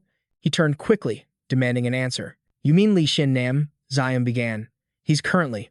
Before he could finish, a violent tremor shook the entire fortress to its foundations. Frantic screams ripped through the air. We're under attack. The locusts are here. Everyone, to your positions. Jaisen cursed under his breath. Damn it all. We're already in phase 3. The signal flare. Hearing the alarm, Jin Sung shouted, What does phase 3 mean? Despite the chaos, Jizan quickly explained. First, the locusts form up and launch their assault. Second, our front line is the fortress wall itself. Third, means the wall has been breached. Jin Sung instantly grasped the grim reality. This fortress had never fallen, until now. At that moment, his eyes widened in shock. The third had finally appeared. My reign is at hand. It's time to bring out my queen. Try and stop me, if you dare. As if answering his call, the fortress defenses began to crumble. Massive, solid pillars erupted, tearing the stronghold apart. At the third's command, they rained down destruction. In the distance, the third's minions swarmed into view. They immediately fell upon the fortress defenders. The third watched the carnage with glee. How utterly easy. In mere seconds, the fortress was reduced to rubble. Seeing the devastation, Jizan yelled out, "Hey, masked zombie." But before he could finish, Jin Sung cut him off. "Jizan, get to the wall and help the wounded. I'll handle anything that gets through." But defying all expectation, Jizan flatly refused. "No," he declared with absolute certainty. All this debris scattered on the ground. Jizan scanned the chaos, a grim look on his face, and I'm the one who can control it. Just then, a system window materialized. User, Bayun Jizun. Skill, Trash Collector. Total combat power, 300. Optimal for close quarter. He could ignore their overwhelming numbers. The next second, a deafening crash echoed across the battlefield. A powerful aura began to radiate from Jizan. Jin Sung saw the strain on his friend's eyes worsening. "Jizan, your eyes?" he asked, filled with concern. But Jizan just clicked his tongue in annoyance. "If you're so worried about me, then go destroy those locust pillars. You can handle that much, can't you?" Without a moment's hesitation, Jin Sung agreed. "I'm on it." In a flash, he was gone, moving like the wind. Behind him, Jizan whispered, "Don't you dare die." Jin Sung's form was a blur, a phantom streaking across the battlefield. The moment he landed, he scanned the area for the third. Suddenly, the third's gaze snapped towards him, its eyes widening in surprise. Seeing that familiar silhouette was exactly what Jin Sung had hoped for, and he couldn't help but grin. "That's right. I can't afford to get distracted here. The nurse is here, too, which means I can go all out right from the start." In the blink of an eye, Jin Sung downed the potion, letting the empty vial fall to the ground. Suddenly, his voice cut through the noise, his eyes darting. 3 on the right, 2 on the left. Before the third's minions could even process his words, Jin Sung exploded into action. His movements were a bizarre, unpredictable blur, leaving them frozen in confusion. While they were stunned, Jin Sung appeared from behind, delivering a decisive final blow. He showed no mercy, unleashing a relentless barrage of attacks. Through the settling dust, Jin Sung calmly counted. "That's 1. After wiping out the last of the minions, Jin Sung stared thoughtfully at the massive pillars. These pillars. Instead of destroying them, I bet Bundam would love it if I brought one back for him. With his mind made up, he summoned his strength and lifted the colossal pillar. A smirk played on Jin Sung's lips. Well, I was heading back anyway. Might as well go big. Without a second thought, he started carrying the pillar towards the fortress. The defenders stared in disbelief. What is that in the sky? Even from so far away, they could see it. Aaron immediately recognized the masked zombie. A second later, Jin Sung landed, the pillar held firmly in his grasp. Seeing his state, she instantly cast a healing spell. Revitalized, Jin Sung stood and gave her a cheerful thanks, and in another flash, he was gone again. "I'm going to bring back another one." Aaron yelled after him, filled with worry. "Wait! Your treatment isn't finished." But with blinding speed, Jin Sung was already back. Number 2. He kept a running count. Number 3. Number 4. Jin Sung's unbelievable feat ignited the fighting spirit of everyone in the fortress. "Now we can keep fighting," they cheered. Despite the renewed hope, Aaron pleaded, "Hey, masked zombie, please just wait a second." He just offered a light smile. "Sorry, Miss Aaron, there's still one left." With a shout, he launched himself back into the fray. "I'll be right back. This makes 5. The vanguard had been completely wiped out. They would definitely be sending reinforcements soon. And just as Jin Sung predicted, the third arrived with fresh troops in tow. But its menacing advance slowed to a halt as it approached him. The third's voice was a low growl of admiration. "Impressive, that a mere human in such a small body can match my power. From this moment on, I will acknowledge you as my queen." But Jin Sung ignored its arrogant declaration. "Model." The third brought the entire swarm with him. "I can't possibly take them all on at once. It seems I have to trust Bundam."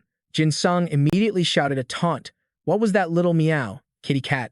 "Ah, whatever." Moving to lure it away from the others, he called out, "Come on, kitty. I'll deal with you in a flash." The third saw right through Jin Sung's plan. "Are you trying to separate me from the wall?" A sinister smile crept across its face. "You're not half bad." He shot back without missing a beat. "It's called having good judgment, you stupid cat." As he ran, a new strategy formed in his mind. "I just need to get it out of the area affecting the barrier.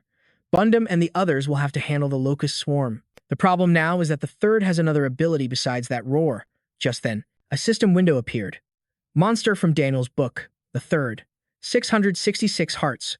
All of its heads must be destroyed at the exact same time. Otherwise, it will split into 666 separate bodies, one for each head. After reading the alert, Jin Sung's mind raced with calculations.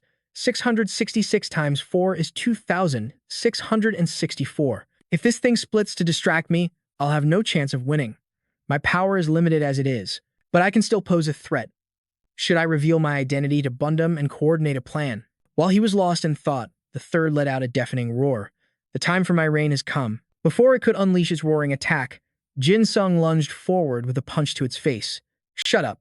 He continued to weigh his options. If the third commanded the locusts or let its roar reach Bundum's location, Jin Sung knew he had to stop it at all costs. In an instant, he unleashed a series of attacks. Right shoulder, right fist. Instant transmission. The impact of the blow sent a shockwave through Jin Sung's arm, causing immense pain. But luckily, the third seemed to have the same problem. A moment later, a thought struck him. Just one punch in my right hand is already going numb. But it's suffering the same effect. If we're both taking damage, then the advantage is clearly mine. The system lit up again. Blood Demon's Night Legacy, I see you. Wounds acknowledged by the user will not regenerate, and celestial power will spread through them. The longer the user fights, the more ferocious their movements become toward the target. The third had no idea what was happening. It bellowed furiously. Impressive. Where did you get the nerve to speak such words to me? From above, Jin Sung descended with a powerful kick. You keep spouting nonsense about being a queen this and a queen that, but I have no intention of playing chess with you. Enraged, it prepared to unleash its roar again. Instantly, Jin Sung moved to block the attack. You think I'm just going to let you scream like that? As he landed the blow, he noticed something strange. A thought flashed in Jin Sung's mind. The head in the back. It doesn't look like it's about to roar. He paused for just 2 seconds, his mind racing. That means I was right. Sung had found the critical weakness. Without hesitation, he closed in on the third. Hey, you. Head number 4. You're the only one who hasn't said a thing, so you must be the main one, right? At that very moment, a voice echoed from within the fourth head. That dominance isn't half bad. It immediately opened its mouth wide, making the voice clearer, though something was still off. It was Jung. He was inside the third's head. The villain launched a ferocious attack on Jin Sung, sending him flying. Jin Sung couldn't stop himself from cursing. Damn it. I was wondering where you were hiding. So this is where you've been. Jung replied nonchalantly. I was trying to take a nap, but you're being so noisy. Jin Sung gritted his teeth in silent rage. Kim Jung ignored Jin Sung's reaction and spoke with disdain. The third, are you going to move or what? The third answered irritably, it's hard to fight with you inside my mouth. Jung immediately focused on one word. Fight. The third, don't forget why we are here. As if tired of the lecture, the third grumbled, right. Proper domination. I know. The next second, Jung leaped from its mouth and gave an order. Then, prepare yourself. I will handle this masked brat. The third moved without delay. Understood. As it began to split apart, the system announced, Monster from Daniel's book, the third. 666 hearts are splitting. In a matter of seconds, a total of 2,664 clones appeared. The clones were already swarming the fortress. The situation made Jin Sung scream in desperation. Stop. Before he could leave, Jung shot forward to block his path. Not so fast. He smirked with anticipation.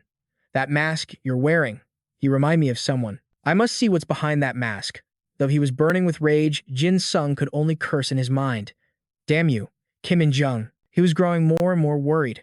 At this rate, the fortress and Nd would be destroyed. Seeing the horde of the third's minions rush toward him, Daisen screamed in terror, what in the world are these things? To prevent catastrophic losses, he barked out orders to his team. Everyone, defensive positions now.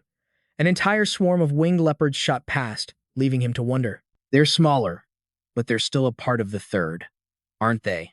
It kept this cloning ability hidden. Dazan feared they'd be overwhelmed by the leopard's power. With this kind of strength, it could crush us at any moment. That fear quickly turned to rage as he realized the truth. It's been toying with us this entire time. That damn leopard. Without a second's hesitation, Daisen unleashed his Ida, blasting the swarm back while shouting, Everyone, regroup and attack. They unleashed a unified assault on the flying beasts, their battle cries echoing across the wasteland. Die, you trash. Suddenly, one leopard went for a sneak attack, but Daisen's reflexes were faster, spinning to block the blow. Get off me, you bastard.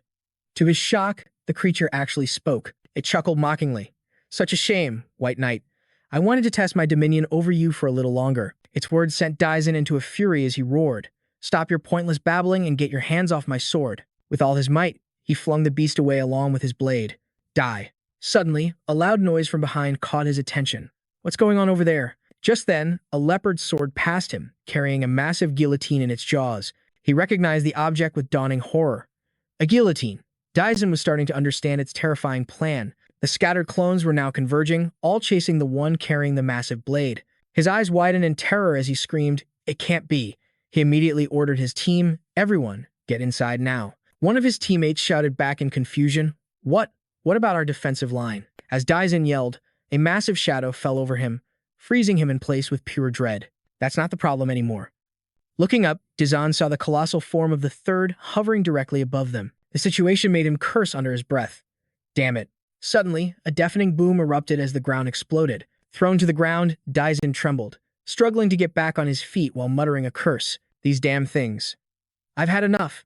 But then, a healing power washed over him. He turned to see Erin. Her appearance caught him completely off guard. The nurse, at that moment, she asked in a daze, "Thank God you're alive. What in the world happened?" Daisen replied grimly, "The third stole the guillotine." "No, that's not what's important right now." He then gave Erin a critical order. "I know it's a lot to ask, but forget the other injuries. Save your Ida for him." Without question, Erin quickly responded, "Understood." Then she asked, "What are you going to do?" Daisen's voice was grim. "I'm going to buy us some time." As he spoke, he immediately activated his Ida. He materialized several massive pillars from thin air, explaining it was thanks to the materials he brought back. In that instant, the third appeared, speaking with pure arrogance. "What a pity. I was hoping you would last a little longer." The words had barely left its mouth when the massive pillars flew towards it, scoring one direct hit after another. As the brutal assault continued, it finally noticed the figure controlling the pillars from afar. The third roared in fury, realizing Ji-hun was treating it like a common beast. "So it was you, White Knight." It quickly used its wings as a shield, deflecting the barrage of stone pillars. Even under heavy fire, it showed no fear, instead speaking with utter contempt. "As expected, your dominion is impressive, but it's not nearly enough to touch me." Enraged by the third's taunts, Ji-hun screamed back, "Shut that meaningless mouth of yours. I'll silence you for good, you wretched beast that's worse than filth."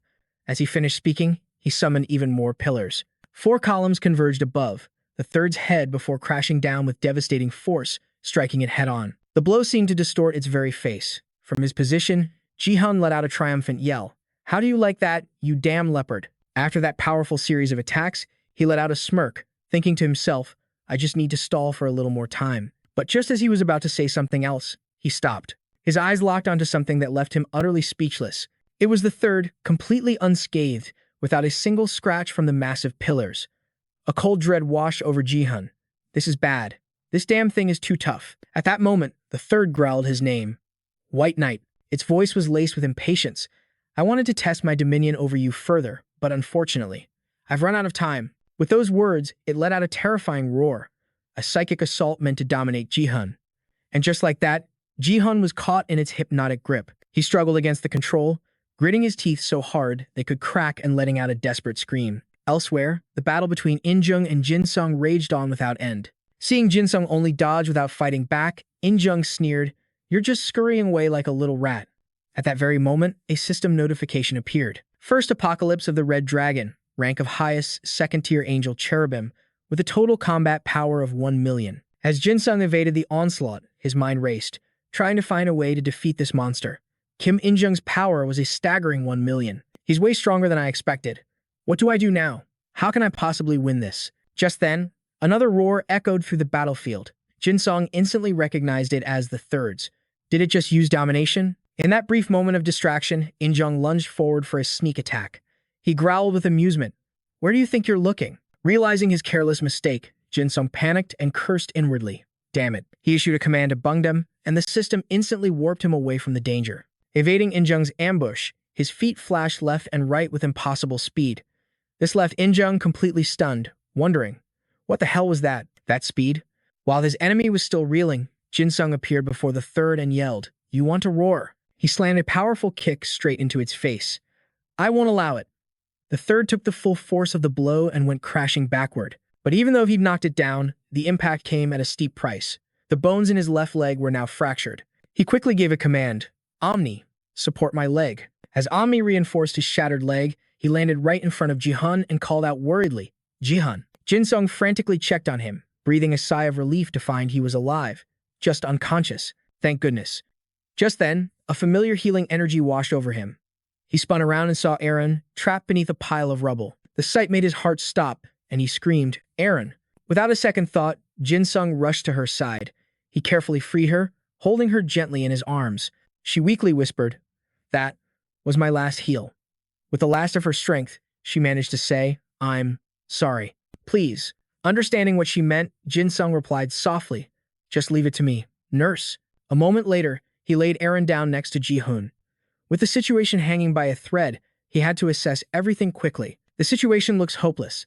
The guillotine has likely been stolen, and my allies are all out of commission. The inverted cross seal is preventing me from using my killing intent, and the enemy is still getting stronger. Just then, In-jung spoke up smugly, Hey, mask boy. I'm a little hurt you're ignoring me. Jin Sung's gaze shifted to Kim In-jung. After him, the third spoke, Your control is better than I anticipated. Jin Sung's eyes then moved back to it. The third. Even though he was facing two powerful enemies alone, he felt no fear, even though I'm at a clear disadvantage. Why do I feel? In that instant, a system notification flashed. Blood Demon Form. First trait activated. Jin Sung felt a surge of excitement, gritting his teeth as he cursed. These bastards. The notifications kept coming. The Blood Demon Form has never lost to anything considered strong. Contempt for the mighty. A mix of thrill and scorn filled him as he stared down his two foes. Pathetic. Even now, as Jin Sung stood alone against them all, he felt an overwhelming rush of excitement. All of his allies were down. The enemies were still standing, but in this desperate situation, he felt exhilaration instead of despair. Maeda isn't just some strange power. A crimson notification appeared. First trait of the Blood Demon Form. Contempt for the mighty. The user has awakened the first trait of the Blood Demon Form, which has never lost to those known as the Strong. Current resonance level is 11%. It was previously 1%. Jin Sung's killing intent flared, fueling his thirst for blood. But if this is Maeda, then of course, it has to be extraordinary. Suddenly, he felt a strange fluctuation coming from his left chest. My heart feels weird. This is the thing I took out. Unexpectedly, something burst forth from his chest. He recognized it immediately. It was the rat's heart. He wondered, did it activate by resonating with my own heartbeat? The system instantly provided an explanation for Jin Sung. Rat heart of the lowest third-tier terrestrial angel class, Ophanim. For 10,000 years, it has never truly lived, but the memories it experienced are all real. Though those memories have passed, the experience gained from them is more real than reality itself.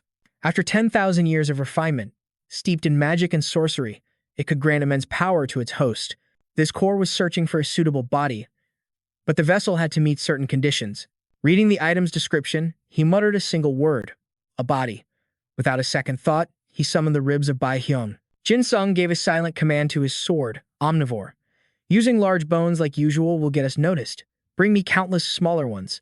At its master's command, Omnivore instantly delivered a massive collection of bones. Seeing the pile was sufficient, Jin Sung issued another order. These bones will become your new body, heart of the rat. The bone fragments swarmed towards the rat's heart. A stunned In-jung could only shout, What the hell is that? What are all those bones? The bones began to assemble, slowly taking the shape of a dragon. When the last piece clicked into place, a skeletal dragon was born. A voice echoed from the creature. Are you the master of this body? It moved closer to Jin Sung, its voice resonating. This form has been reborn from the deepest darkness, a lost being from the shattered spirit realm. I can feel this heart beating for you. In that instant, a system window appeared. Third-rank terrestrial angel-class bone dragon, Ophanim. A high-class summon, the 10,000-year-old spirit rat's heart, had fulfilled the conditions of Bai Hyung's ribs, and it now possessed a body, born from the blood demon's trait of despising the strong. However, its personality seemed to be the complete opposite.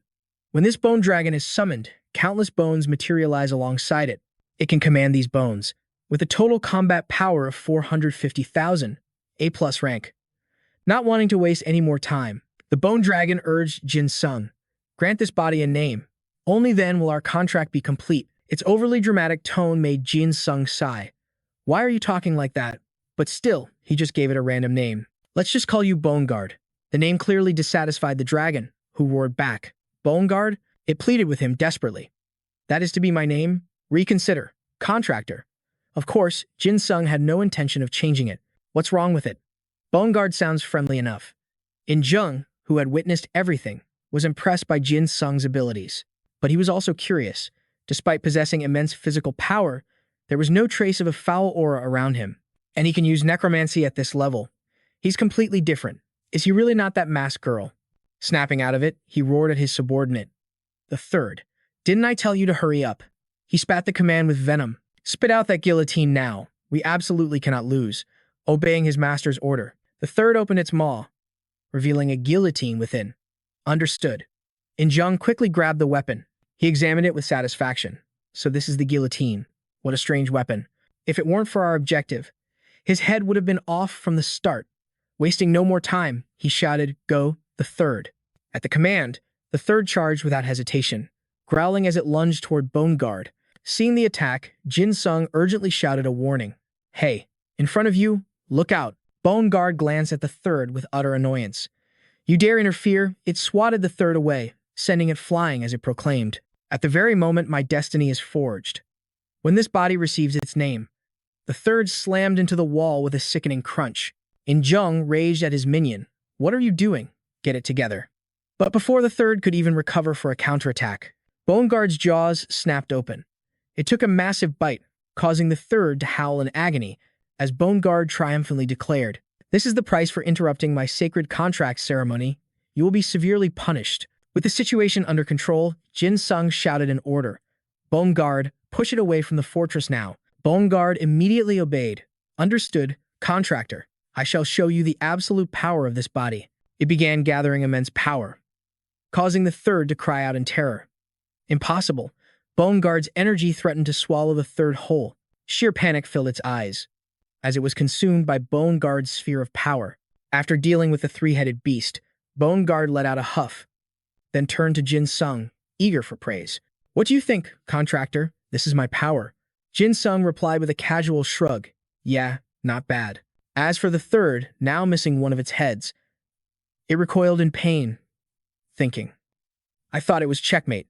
I never expected a variable like this. My dominance has been compromised." But there is no other way. Realizing it couldn't win alone, it resorted to overwhelming numbers, calling for reinforcements. "My army!" At its command, a horde of cavalry charged headfirst toward the enemy. Jin Sung just scoffed at the sight, ordering Bone Guard to wipe out the small fry. "Cavalry, now." "Huh. Seriously, Skull? Hurry up and fire again." However, Skull was already feeling the strain from his last attack. He confessed honestly, "Contractor, I've used my ultimate dark technique. I'm completely drained." The admission made Jin Sung curse in frustration. "What? You useless bonehead." Scolded, Skull looked utterly wronged as he tried to explain. "That supreme shadow art isn't something I can just spam all day." But Jin Sung ignored the excuse, shouting, "And why don't your skill names even match?" With his partner out of commission, it was all up to him now. This was a tough spot, taking them all on alone.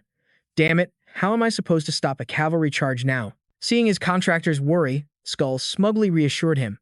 "Oh, don't you worry about that, contractor." Without a moment's hesitation, Skull let out a guttural roar, calling forth his legion. "Arise, my immortal warriors." Hearing his summons, a skeletal army clawed its way up from the earth. Gazing upon his mighty force, Skull let out a triumphant roar. "Behold the endless descent of the Dark Army." The system quickly displayed information about this new force: Warmbone soldiers. When a bone dragon is summoned, countless bones appear with it, giving it command over a skeletal army. The size of this army increases based on the bone dragon's spirit and stamina. However, they are unaffected by supportive buffs like the predestined fate of the undead. Their current combat power is 50 each. And so, the clash between the Dark Cavalry and the Bone Soldiers erupted. Neither side was willing to give an inch. The sight left the third in utter disbelief as he screamed, "They can summon an entire army, too? Another variable on top of another. I can't keep up with this." Finally, he decided to play his trump card, his ability to force others into submission. "All of you, bow before me."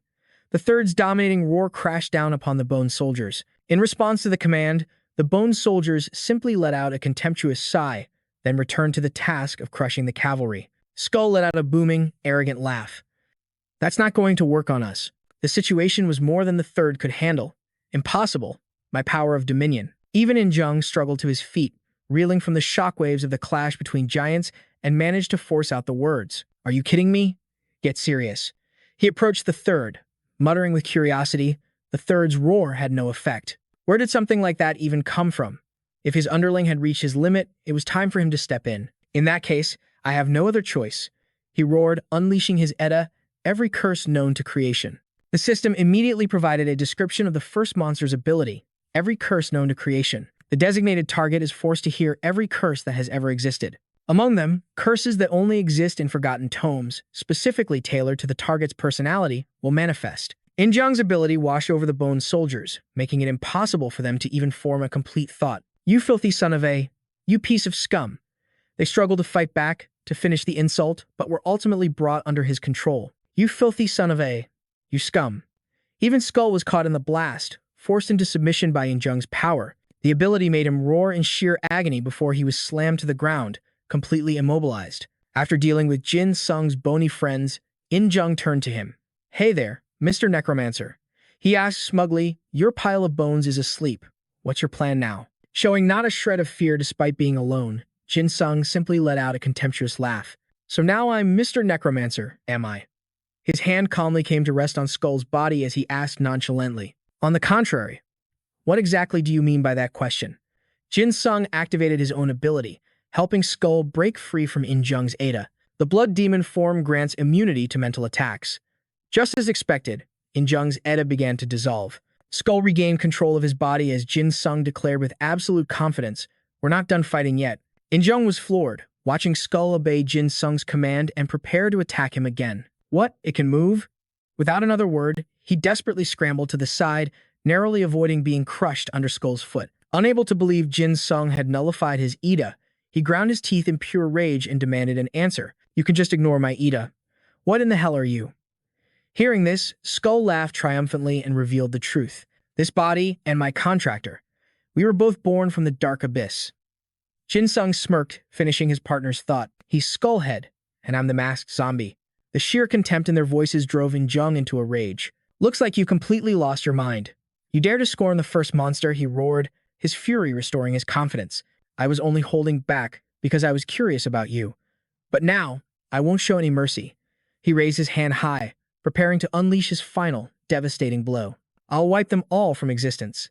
And just like that, the system revealed the terrifying ability he was about to use. The first monster's ultimate skill, Armageddon, a rain of fire designed to scorch the very earth. The incinerated land would gain a holy city effect for a time. That terrifying detail sent Jin Sung, he can use Armageddon. I can't let that happen. I won't let it. Jin Sung bolted toward In Jung, landing a sharp kick as he yelled, stop this now. But In Jung just smirked, his voice dripping with triumph. It's far too late. For the flames of the apocalypse. He shot Jin Sung a look of pure satisfaction, his words chillingly certain. They will fall, whether you stop me or not. A shiver of true fear ran down Jin Sung's spine. He spun around and barked an order at Skull. Damn it, Skull. Go protect the others. Now. Just as Skull moved to obey, the third lunged from the shadows, blocking his path completely. The loyal summon was trapped by the demonic leopard. Skull thrashed wildly, trying to break free as he roared, let me go. But of course, the third wasn't about to release its prey. Even injured, I will not retreat. And then, it began. Jin Sung looked to the sky and witnessed the horror of Armageddon. No, it's here. Red embers began to appear in the sky, the harbingers of Armageddon. Those glowing dots were actually colossal spheres of fire, and as the third held Skull in its grip, it declared with absolute confidence, a pity I can't finish my conquest. But this is truly checkmate. Meanwhile, In Jung taunted Jin Sung with unbearable arrogance. My fellow necromancer, if you have a trump card up your sleeve, now would be the time to play it, wouldn't you say? And the thing is, Jin Sung did have a way to stop this, but using it carried its own terrifying risks. Damn it, if I use Omnivore, I can stop this. But then they'll know who I am. Satan or even the third would come for me directly. But he knew with cold certainty. If he didn't use Omnivore, his friends were all dead. But if I hesitate, everyone unconscious inside. An image of his heart-to-heart with Jizon flashed through his mind. His resolve hardened in an instant. There's no other choice. This is the final battle. Right here. Right now. Without a moment's hesitation, he began to summon his blade. Omnivore. But before he could fully manifest it, something impossible occurred. The phenomenon made him halt the summoning in its tracks. A fierce gale began to whip up the desert sand. The sudden event left him bewildered. What in the world? A sandstorm? The gale howled, and even In Jung stared blankly, completely baffled by the sudden change. He raised his weapon to brace against the wind and roared. What the hell is this? Where did this storm come from? Then, a shocking possibility dawned on him. Could this be? No, it can't be. Another fragment of the unified sword? Far from dying down, the sandstorm intensified into a raging vortex, swallowing every last one of the fireballs. In Jung's face twisted with rage. His ultimate apocalypse flame had been snuffed out in an instant. The situation was spiraling out of his control. I need to end this now, before things get any worse. He glanced at his own forces. The cavalry had been scattered by the storm, completely useless. Then he looked over at his opponent's army. But your undead warriors are trapped as well, Necromancer. Seeing that both armies were neutralized, Kim In-jung issued a sharp command. Third, stop toying with them and end this. The third snarled back in protest. Kim In-jung, I'm already using my full strength. In-jung paid it no mind, screaming back in fury. You're being pushed back by a pathetic bag of bones. Have you no shame? Enough of your nagging. But before it could finish its sentence, a horde of hulking, muscle-bound monsters materialized out of nowhere, roaring in unison. Crush it. The monsters charged straight for the third, calling it Leopard. They swarmed its main head, causing it to howl in agony. It seemed this monstrous horde had a singular obsession with the third's head, as they bellowed their intent for all to hear. We will shatter it into fragments. Seeing this, Skull let out a grimly satisfied laugh. It seems even fate is on my side. He seized one of the third's other heads with incredible speed. Don't get in my way, you pathetic creature. And with those final words, he snapped the monster's neck. Back with Jin Sung, the sudden arrival of these massive beasts left him completely stunned. What in the world are those things? He quickly activated his analysis skill, focusing on the new arrivals. His scan revealed they were single-mindedly attacking the third, which meant they likely weren't his enemies. And what's more, the system provided some crucial details about them. Name: Dua Oxini. Class: 6th rank angel, also known as a power. Description: phantoms that obsessively crush heads. A mysterious species that kills by smashing skulls and is perpetually tormented by headaches. It despises erratic movements, driven by an instinct to crush everything in its path. A being of pure, unadulterated violence, now absorbing power. A perversion of the dark scripture. Its force enhancement rate is 100%, with a total combat power of 9,000. Arg! Suddenly, the Dua Oxini began to shriek in unison. The boss said to smash it, crush the leopard's head, grind it to dust. Amidst their cries, 2 words caught Jin Sung's attention. The boss. In Jung's face twisted with annoyance at the sudden interference from the Dua Oxini monsters. Where did these pieces of trash crawl out from? Just then, a sharp voice cut through the chaos, warning him. Watch your mouth. A young woman, shrouded in a chilling aura, spoke with cold contempt. In Jung, your mouth is as foul as ever. With those words, she unleashed a devastating slash, the sheer force of it sending a wave of panic through him. He tried to spit out a curse, but as the blade struck home, all that escaped was a choked gasp and a spray of blood before he collapsed to the ground. In that single, breathtaking moment, a strange sense of familiarity washed over Jin Sung. That sword strike, it reminded him of someone. This blade's energy. The girl who had just struck down In Jung began to walk slowly toward Jin Sung. It's been 5 years, hasn't it? A long time. Her sweet voice sent a jolt of recognition through him. That voice. It has to be her. He shouted a name he hadn't spoken in years, Son. Hearing her name, Son rushed forward, throwing her arms around him. She held him tight, her voice thick with emotion. Say something. Please, just say something. Her sudden embrace left Jin Sung stunned, but a gentle smile soon crossed his face as he greeted his long-lost friend. It's been a long time, Son. Son finally pulled back, her face streaked with tears of joy as she spoke. I've been looking everywhere for you, you idiot. She beamed, playfully sizing him up. You know, you haven't changed a bit. You're even the same height. Jin Sung replied nonchalantly. I only got out of hell a few days ago. Her eyes widened in shock. Huh? Does that mean you're still a second-year high school student, just like you were 5 years ago? A mischievous grin spread across her face. Well now, you better start calling me big sister. Seeing her so relaxed, Jin Sung had to remind her. The battle isn't over yet. Right on cue, a furious In Jung charged forward, roaring. You miserable insects. He drove his blade straight into the Bone Guardian, forcing it to release number 3. As the creature stumbled, Jin Sung cried out in alarm, Bonehead. But Sun's voice was sharp. This is not the time to worry about that. In Jung's eyes locked onto her, a murderous intent flaring within them. It's been a while, hasn't it? You depraved little elf. Though his words feigned pleasure, his expression was a mask of pure hatred. I'm so happy to see you again. So happy it's driving me insane. But Soon was unfazed, firing right back. Seeing her face is pretty sickening for me, too.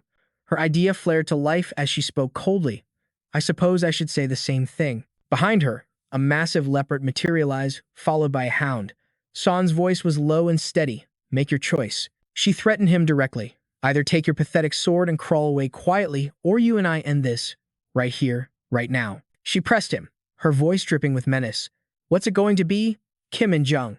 At that moment, a system window appeared, detailing her armor. White Jade Elf, grade low-rank Archangel. Current Elf generation, low-rank Swordsman. All energy, aura, and stats are focused on power. However, physical swordsmanship is maintained. Total combat power, 40,000. Total defense, 50,000. Seeing those stats, Jin Sung was stunned. She increased her attack and defense at the same time. Son, you've gotten so much stronger. Meanwhile, Jung was practically vibrating with rage. I'm not the same man I was, you elf brat. As he screamed, his Ida exploded outwards in a violent gale. Dust billowed into the air, obscuring everything. Through the haze, Jung spat on the ground and turned to number 3. The objective is complete. We're pulling out. Number 3 slung his massive guillotine over his shoulder. I'll withdraw for now. His eyes burned with hatred as he vowed. But next time, I'll be back with good news. Sun merely scoffed at the threat. Stop spouting nonsense and get lost. Jung was already enveloping number 3 with his Ida. And just like that, the two of them vanished into the night. A faint voice called out, Nurse. Nurse. Hearing her name, Aaron's eyes slowly fluttered open. Sun's face brightened. You're awake, nurse? The sight of the young woman filled Aaron with overwhelming joy. She shot upright, her voice filled with disbelief. Son, is that really you? Sun just smiled warmly. Thank goodness, you're safe. But as the two women reunited after so many years apart, Jin Sung's voice cut through the moment. Aaron, I'm sorry to bring this up right after you've woken up, but Jizian is seriously injured. Aaron immediately rushed to treat him, and in an instant, he came to his senses. Seconds later, he jolted upright in a panic, desperately demanding, what's the situation? Seeing Jizian's terror, Jin Sung tried to calm him down. Easy, man. Everyone's safe now. But he just kept shouting, safe? Did you defeat them all? What about the guillotine? Before Jin Sung could even answer, Soon spoke up for him. We weren't strong enough to retrieve that sword. Hearing her voice, Jizian whipped his head around to look at her, blurting out, huh? An elf? Ignoring her friend's rude comment, she just smiled and greeted him. It's been a while, Captain. Then she added, it's a shame, but if we had kept fighting, the casualties would have just been worse. Jizian followed her gaze and his blood ran cold at the sight of the completely collapsed fortress. Though shaken, he managed to compose himself, remarking, it's a miracle anyone in the city is still alive. He then turned to thank Sun for her help. Thank you for coming, elf. We're only alive because of you. It was the first time Sun had ever heard a thank you from him, so she couldn't resist teasing him. Look at you, all grown up. You even know how to thank people now. Flustered by her teasing, Jizian snapped back, shut up. He refused to bicker with her any longer. He changed the subject to what really mattered. What happened to the third and Kim, and Jung? Jin Sung quickly filled him in. We barely managed to force their retreat. Hearing this, Jizian concluded. So, they could come back at any time. It looks like it's time for us to leave. Hearing him talk about leaving, Jin Sung asked in confusion, do you even have a place to go? He sighed in response, I'll hide out on a nearby island. Suddenly, Sun offered a much better suggestion. Captain, head further west along the coast. There are many smaller islands there, perfect for taking refuge. Jixian desperately wanted to follow her advice, but the current situation made it difficult. Honestly, I want to, but we can't travel that far with this many people. Just then, Sun turned to Aaron. Nurse, do you have something like a pouch? Hearing that, Aaron suddenly remembered something. I have something just like that, she said. Wait a moment, I have it right here. Without warning, Sun raised her sword to her own hair, slicing off a lock as she spoke. Perhaps now, monsters like the third won't be able to track us. And in that very instant, a horde of muscular Dueoxini appeared out of nowhere. Jixian's jaw dropped at the sight as he yelled, what the hell are those things? The Dueoxini began to chant in unison, their excitement palpable. Food, it's food. Please feed us, master. But Sun wasn't bothered by their thunderous cries. On the contrary, she introduced them with pride. They are the Dueoxini. She then explained why she had just cut her hair. They suffer from chronic headaches, but when they consume parts of my body that contain my aura, it seems to lessen their pain. After devouring the strands of Soon's hair, the Duyuoxini sighed in satisfaction. So delicious. As Soon placed the rest of her hair into the pouch, she made a proposal to Jisien. Captain, take them with you. Put them to work and pay them with this hair. Her words sent the Duyuoxini into a panic as they cried out, Master, are you abandoning us? Realizing they had misunderstood, she gave them a gentle, reassuring smile. Just help these people until they're settled. And what's more, she even promised them a special reward. When I return, I'll have grown out my hair and nails for you to eat.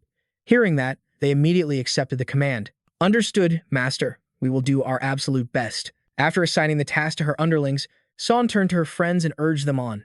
We should leave as quickly as possible before the third and Kim and Jung return. Ji-seon had no objections and simply replied, Understood. Aaron then suggested, So, should we say goodbye to the masked zombie first? Hearing this, Jin Sung was completely baffled, but then, something suddenly clicked in his mind. I get it now. He remembered what would happen if he took off his cloak. He knew he'd be overwhelmed. The backlash would hit him all at once, and he'd be unconscious for at least a few days. The thought made him more than a little nervous. Meanwhile, the captain and the nurse saw Jin Sung hesitating. Aaron asked with a playful smile, Are you afraid it's going to hurt too much? But Jisien encouraged him. The nurse will be there to help. Man up and just do it. Powerless against the two of them, Jin Sung reluctantly agreed. Fine, I guess I have no choice. He spoke softly to them both. See you two later. His heartfelt farewell left both Jisien and Aaron completely stunned. Definitely. The emotional moment was so much for Jisien that his face turned bright red with embarrassment. How utterly embarrassing. Yet, Aaron enthusiastically waved back at Jin Sung. Absolutely. Then Jin Sung dropped to his knees and declared, Okay, Miss Aaron, I'm taking it off now. I'm putting my trust in you. Seeing his absolute faith, Aaron replied with a steady voice, I will give it my all. Wasting no more time, he did what had to be done, unleashing his power, his face a mask of pure confidence. But deep down, his soul was trembling with fear. This is insane. I just pray the backlash doesn't kill me. Suddenly, Dijon's voice cut through the air. Masked zombie. Startled by the call, Jin Sung looked over. What? Then, Dijon said something completely unexpected. Thank you. He followed it up with the old nickname he always used for Jin Sung. See you around. You piece of trash. After a moment of shock, a grin spread across Jin Sung's face. Even as blood trickled from the corner of his mouth. In his heart, he offered his own farewell to Dijon. You got it, Captain. I'll be back. The scene then shifts to a grand, majestic palace. This is the Pongjiang Palace. But in the blink of an eye, the magnificent structure vanishes, leaving only a mysterious, dark void. From the darkness, a single, dim light flickers to life. The first and Fox are lying in wait for the third's return to their lair. A moment later, a new portal of light flashes into existence beside them. Curious, the first jolts upright to get a better look. As realization dawns, he quickly alerts Fox. The third is returning. A hint of surprise crosses the first's face. He's earlier than expected, but as the light source explodes, flooding the entire space, the first's brow furrows deeply, pure shock reflected in his eyes. The third appears, looking utterly defeated. His massive body collapses to the ground, completely drained of all strength, both physically and spiritually. Seeing this, the first speaks slowly. The third. That pathetic state is truly difficult to look at. He then turns to Indung, his voice a commanding roar. Tell me what happened. Indung's expression darkens as he scoffs arrogantly. And why should I have to report to you? Indung glares, his voice a low threat. Shut your mouth before I tear it from your face. The first simply lets out a weary sigh. You truly are a difficult one. Indung's patience runs out. Enough of this. Where is the Lord? Before the first can even answer, another voice echoes through the chamber. I am right here. Satan takes in the scene with a single, sweeping glance, instantly grasping the entire situation. It seems you've run into quite a bit of trouble. He slowly descends to the ground, his mind already forming a conclusion. There must have been an unexpected variable, in what should have been an easy victory, correct? Satan stands directly before Indung, his voice leaving no room for argument. Report the situation. My first monster. Indung obediently drops to one knee and begins to report everything that transpired. This week, the first monster, Kim Indung, successfully recovered the guillotine, a fragment of the Unity sword located in South. He quickly presents the artifact to Satan, proclaiming, and has brought it to you, my lord. A flash of excitement crosses Satan's face. The guillotine. A fitting piece for my collection, though its current form is a bit unwieldy. He glances down at the trembling Indung kneeling before him. Satan thinks to himself, just who Are you? A sudden, brilliant light erupts from the fragment, enveloping the entire space between them. Satan praises him, clearly pleased. Clever. Very clever. He holds the transformed wand in his hand and answers a question that needs no asking. I am Satan. His gaze is locked onto the glowing magical weapon before him. Now, this is perfection. At that moment, Indung suddenly interrupts. Master, I have an urgent report. He immediately begins his tale. During my search for the guillotine, I encountered an obstacle wielding a powerful idea, one so strong that extreme caution was required. Satan's interest is piqued. An obstacle? Indung quickly continues.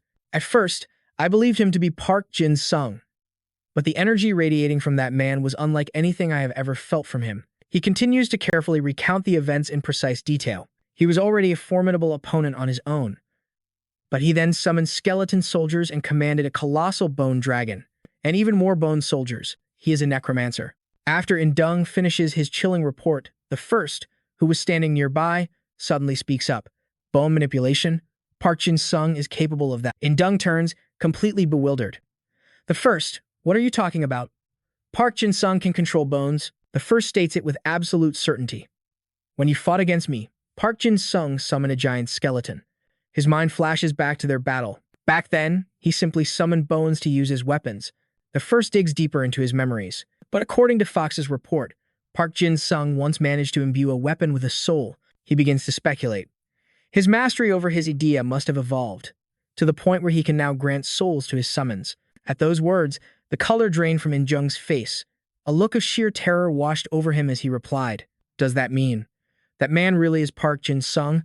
Satan paused, realizing his idea must have grown stronger after returning from hell.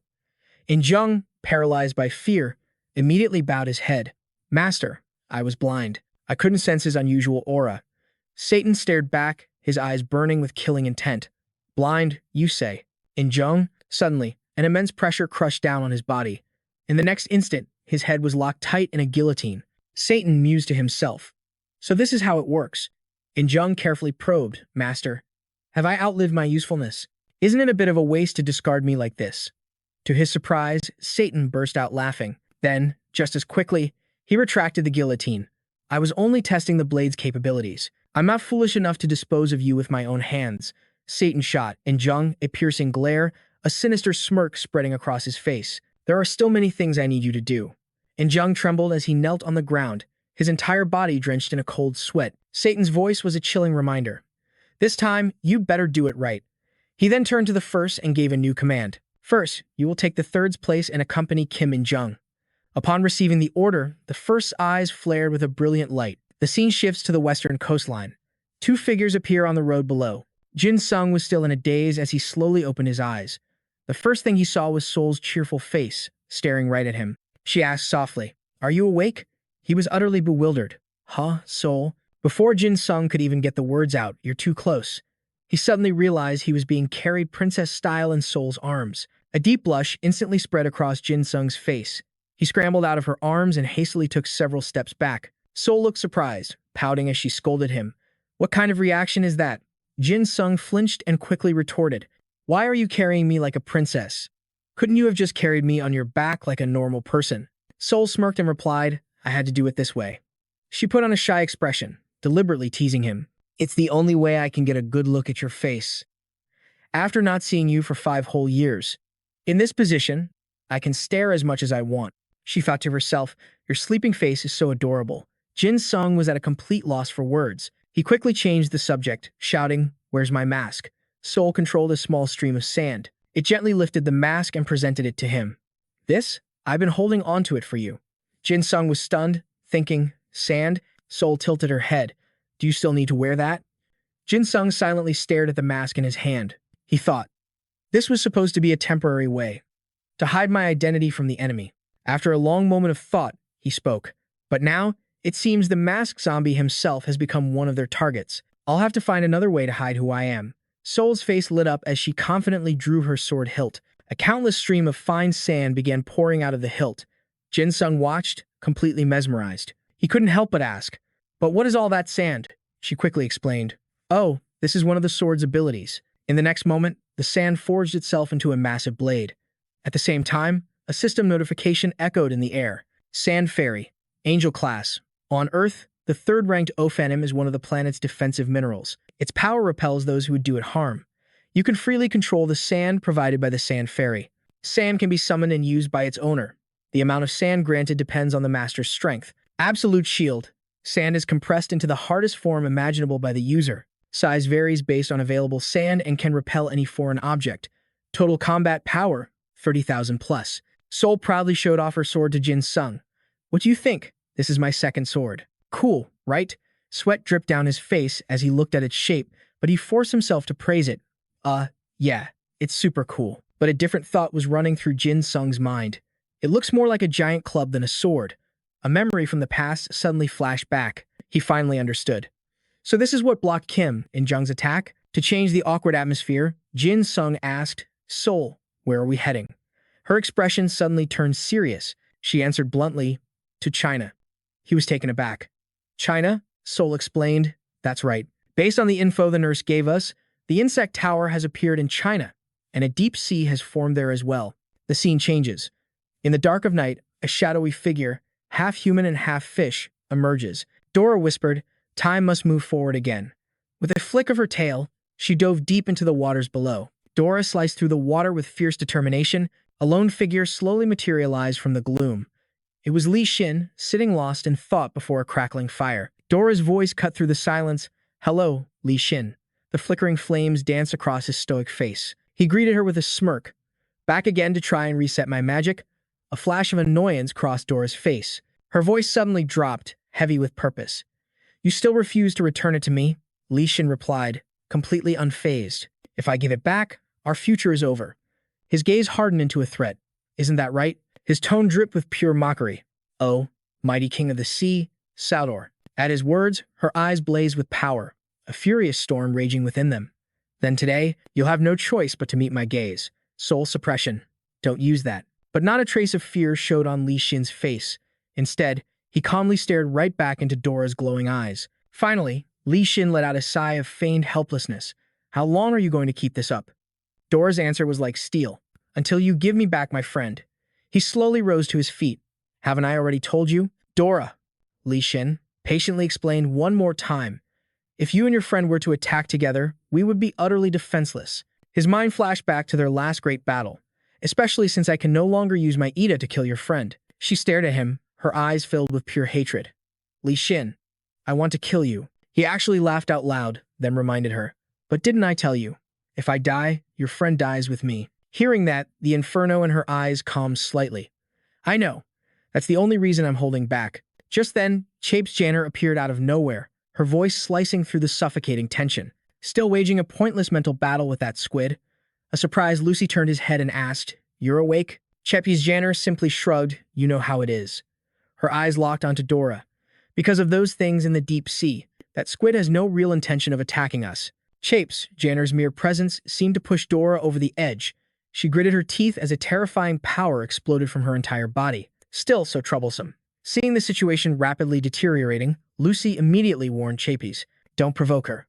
With those things out there, we can't afford to fight her right now. Chapes Janner clicked her tongue in annoyance. Teesk, how much longer does this have to go on? He smiled brightly, saying an opportunity would come soon. An intelligent creature from the tower, also known as a high-level being of the abyss, had escaped using her own incredible will. That being was Dora. From what he gathered, she had placed a powerful restriction upon herself. Her one and only goal was to shatter her contract and finally break free from the tower's grasp. Just then, a system notification rang out, and information about Dora filled the air. King of the Abyss, Dora. Contract suppression can be used once a day. She can place almost any restriction on a target she makes direct eye contact with. It cannot interfere with the laws of the world, nor can it directly affect a target's life. But if a target sees Dora's true form, the restriction becomes far more powerful. The shorter the restriction's duration, the stronger its effect, lasting up to 24 hours. However, her friend and the other creatures had come to this place to rescue her from the tower. But the Insect King wasn't there, and while searching for him, Li Xin remembered his first encounter with Dora. They had found him just moments after he'd escaped a powerful mental seal. He'd managed to destroy half of Dora's body using suppression, but after a long, drawn-out battle, he ended up trapped inside the Abyss Dome. Li Xin replayed the entire sequence of events in his mind. Ever since that day, she had appeared without fail to cast her restriction, preventing him from using his turtle ship. He let out a silent sigh of relief.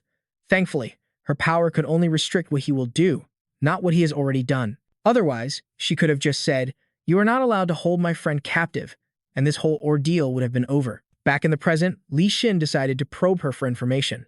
"What's the situation like on the outside?" She answered in a strained, halting voice, "It's like I said before." Before Dora could finish, Chappie's Janner cut in sharply. "Are they gone? You're not just lying to avoid a fight, are you?" Her question revealed a critical fact. They had no way of seeing outside. "So how are we supposed to trust you?" Dora's patience snapped. "Ugh, this is so annoying." With a flash of her power, she commanded Chepizanner, "Don't speak to me." Instantly, Chepizanner was under her control, forced to turn her back without a word. She could only shrug helplessly as she walked away. "So petty," Li Xin thought, his eyes following her. He understood her frustration perfectly. Chepizanner knew enemies were still lurking outside, and this internal conflict was putting them all at risk. Li Xin analyzed the situation grimly. Kim and Jung and those giant monstrosities were on high alert, but they hadn't attacked yet. Those creatures came from outside the tower. If the humans started fighting each other, the monsters would undoubtedly form an alliance. Just then, Dora stormed off as well. Li Xin's focus shifted. If the fragile balance of power outside shatters, then everything inside will crumble with it. And in that very moment, Li Xin believed he had found the answer. The one person who could shatter this delicate stalemate. The scene shifts to a brilliant sky painted with the fiery colors of sunset. Jin Sung gazed up, his eyes wide in awe. "This is taking a lot longer than I expected. Huh. Good thing we don't have to swim this ourselves." Skullhead was carrying both Jin Sung and Soul across the vast ocean. The creature grumbled in protest.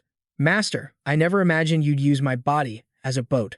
"Quiet," Jin Sung snapped back. "It's your own fault. You're a dragon that can't even fly." Hearing this, Skullhead bristled with indignation. "Are you mocking my legendary swimming skills, contractor?" Jin Sung didn't answer, simply saying, "Just focus on swimming." The three of them journeyed on in silence. After a while, a thought struck Jin Sung and he turned to Soul. "By the way, have you been on your own this whole time?" At his question, Soul's face lit up with excitement. "Ooh, you want to hear about my grand, perilous adventure to find my idiot husband?" Jin Sung quickly searched for a polite way to escape the conversation. "Ah, maybe I'll hear that amazing story later." He skillfully changed the topic. "Have you seen Sung Ho, Sunbae, or the Zombie Squad?" At the mention of their names, the color drained from Soul's face. She lowered her head, her voice barely a whisper. "To be honest, I don't know where they are either. It's been 3 long years since I last saw Sung Ho and the Zombie Squad. The last I heard, Sung Ho went to Gangwon Province with his team and the Zombie Squad." Jin Sung was stunned. "Gangwon?" he asked in disbelief.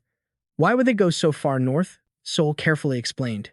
"They were gathering fighters from the northern edge of South Korea down to the south of Haeundae, trying to build an army." Realization struck Jin Sung like a physical blow. "Wait a second, were they attacked?" She gave a slight, sorrowful nod. "I heard they were completely crushed during a surprise attack by Kim and Jung. Sung Ho survived, but the others." In that single moment, Jin Sung's spirit shattered. He gritted his teeth, pure rage building inside him. "Damn it," he cursed, all patience gone. He roared with fury and grief. "We have to find them, right now." Soul gently placed a hand on his cheek. "Jin Sung." Her voice was a soothing balm on his raging emotions. "I know you're worried about them, but we can't just go looking when we have no idea where to even start." Then, Soul calmly laid out a plan. "First, we need to meet up with Secretary Li Xin. He's the one with information about their whereabouts. We'll join him first. Then, we'll go find Sung Ho and the Zombie Squad." She expertly soothed the storm inside him. "Just be patient a little longer." He took a deep breath, his anger subsiding. "Okay." He knew she was right. Finding the secretary had to be the priority. She continued to reassure him, a small smile on her face. "Once we meet up with him, finding Sung Ho's team will be much easier. Besides, I've gotten a lot stronger, you know." Jin Sung silently sized her up, a new light in his eyes. He could see she wasn't bluffing. The captain's words echoed in his mind, that Kim Si-hun had become unbelievably powerful. She was catching up. I got out of hell later than them. But this power gap is still huge. Jin Sung fell deep into thought. Sehun already had a power level of 400,000 and even possessed sage energy. Flashes of the past ran through his mind. Even though I summoned Skullhead with a power level of 450,000, and I have my entire undead army, the biggest weakness right now is my own personal combat skill. A shadow of frustration crossed Jin Sung's face. Just as the mood turned grim, a familiar system notification chimed in his mind. Sun Gait, the second demon-slaughtering god. Rank, 8th tier earthly angel, Arsendo. Skill.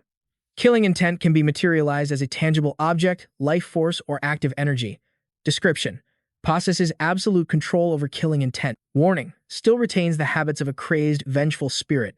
The more killing intent it uses, the more frenzied it becomes. Current synchronization rate with Sun Gait, 1%. Total combat power, 15,000. Jin Sung's eyes widened. A starting power level of 15,000. Just then, another system window popped up before him. His primal instincts refused to be tamed. The more killing intent he unleashed, the more it fed upon itself. It was a bloodlust that reveled in ecstatic madness. Current sync rate with Sun Gait, 11%. Total combat power, 15,000. As Jin Sung absorbed the system notification, a thought ignited in his mind. What if the synchronization rate reached 100% with Sun Gait? He would wield enough power to seal even the highest-ranking beings, but this first awakening only raised it by 1%, bringing the total to a mere 11%. Jin Sung's eyes were glued to the system window, his hand on his chin, lost in thought. Even if I use the cloak to match an enemy's power, my body can't withstand the strain. I can't just use it recklessly. The irony is, this was my own creation, and yet there are parts of it that even I can't comprehend. Just then, another system notification appeared. Primal bloodlust, instantaneous acceleration, the inheritance I've witnessed, contempt for the prey, an omnivore bone dragon, the soul sword, anomaly, phantom body, presence of the future, and tiger-slaying Jade Emperor. Available only in a crisis so dire that it gains the world's approval and the acknowledgement of the gods. Jin Sung scanned the list, his mind racing. Presence of the future or tiger-slaying Jade Emperor. The unlock condition is the world's approval, an acknowledgement from the gods. His expression instantly darkened. Images of Satan and Fox flashed through his mind. They were beings who operated on that very level. Jin Sung realized with a chilling certainty, presence of the future didn't even have a description. Kim In-jung's combat power is around 1 million, and there's no way Fox or Satan are any weaker. He was lost in analysis for what felt like an eternity. Jin Sung ran a hand through his hair in frustration, letting out a heavy sigh. Overthinking this won't solve anything. Right now, I need to focus on finding Secretary Li Xin. Just then, the Bone Keeper's voice rang out. It announced cheerfully, "We've reached the coast. Contractor." Jin Sung's gaze locked onto a distant tower and a massive sphere of water. He knew it instinctively. Secretary Kim is in there. The scene shifts to the depths of a dark, foreboding prison. The air was thick with agonizing screams. Suddenly, a command. Halt. As Kim In-jung appeared, the warden scrambled to greet him. "My lord, you've arrived." The man asked with a cruel smirk, "Do you remember those fools we captured last year?" He simply nodded in response. "Yes, they've been transferred, just as you commanded. Lead the way." In-jung ordered, following the warden down the dark corridor. In-jung's gaze swept past cells holding warriors who had been driven to madness. "Master, please, kill me." A look of pure contempt crossed his face. These warriors are too broken to be of any use now. A wicked smile played on In-jung's lips. He taunted the prisoners locked within their cages. To think they'd shatter after just a small taste of true corruption. How pathetic. After a short walk, the warden stopped abruptly. "We're here, my lord." In-jung stepped into the cell and found Sang Min and Kang Ha suspended helplessly in midair. He approached them, studying his captives with a clinical gaze. "It seems Park Jin Sung left me quite a humiliating gift, didn't he?" Hearing the voice, Kang Ha forced his eyes open, mistaking him for Jin Sung. He called out weakly, his voice cracking, "Park Jin Sung, Captain." A sinister smile spread across In-jung's face. He erupted into a fit of crazed laughter, the sound echoing off the stone walls. Then, In-jung made a chilling declaration. "I'm going to return your little gift with interest. Just you wait, Park Jin Sung." The scene changes once more. The first has made its move. Primed for battle, it leads a procession of masked, black-cloaked figures into the city streets. Jin Sung immediately sensed their overwhelming presence. "It looks like they anticipated that we would come here," he muttered. Sun frowned. "Yes, this is the only location where teleportation is impossible." She immediately urged him to fall back. "Jin Sung, we have to go. We can come back for them later." But Jin Sung was defiant. "It's just the first. Can't the two of us take it down?" As if on cue, his system responded instantly. A detailed information panel on Daniel's premier monster appeared. Name, the first. Rank, 3rd class Earth Angel. Class, mid-level Ophanum. Title, the first monster, the only one of its kind, to possess a human heart, granting it unconditional empathy with mankind. Skill, empathy. allows it to detect a target's hostile intentions and act before they can strike. Skill, non-empathy. As per the Earth Angel hierarchy, it possesses total immunity to soul damage from any lower-ranking being. Skill, resonance. Class, 5th level anti-angel. Destroying a target's physical form inflicts equal damage upon their soul. Total combat power, 300,000. Soon desperately tried to reason with him. No, we have no idea what's waiting inside that sphere. We can't waste our strength before we even get there, she explained calmly, trying to get through to him. What if we use our power here, only for more enemies to show up? And just like that, Sun's logic was ironclad. She had completely won Jin Sung over. Her analysis was just too perfect. Was this the kind of insight you only gain after crawling your way out of hell? She scanned the situation, her sharp deductions continuing to flow. They can mobilize their forces instantly, but if this is just a precaution, they'll pull back in a few days. We should fall back for now and wait for our chance after they leave. Jin Sung glanced toward the massive orb, then agreed with Soon's plan. All right, scene change. Suddenly, a flash of crimson light erupted beside the first. As the light faded, Kim and Jung appeared. The entity recognized him instantly. It was Kim and Jung. The first looked down slowly, asking, "So, you've arrived?" Kim and Jung snapped back impatiently. It took time to prepare. Had those bastards not shown up yet, the first simply watched in Jung's sour expression. A sudden laugh escaped his lips. "You've prepared quite the interesting welcome, In Jung." In Jung seemed incredibly pleased with his preparations. "You think so too, don't you? First, aren't you curious how they'll react to my little gift?" In Jung then roared out a command, "Cavalry, form up immediately." Back with Son and Jin Sung, the main character suddenly froze, his eyes locked on something in the distance. Son warned him, "Stop thinking about it. We wait for the next chance," Jin Sung. But she could tell something was wrong. She turned, following his gaze. Pure fury contorted Jin Sung's face as he ground his teeth in rage. His eyes were fixed on that one spot, burning with enough hatred to incinerate everything there. Son felt the shift in his aura, a blazing inferno erupting from within him. Puzzled, she turned to see what he was staring at. What is it? The sight before her sent a chill down her spine. Zombies. And in that instant, she understood everything. I was wrong. Kim and Jung, he knew for certain that Park Jin Sung would appear, because he knew he could never turn his back on zombies. Soon screamed, trying to stop him. "No, Jin Sung." But her words were useless.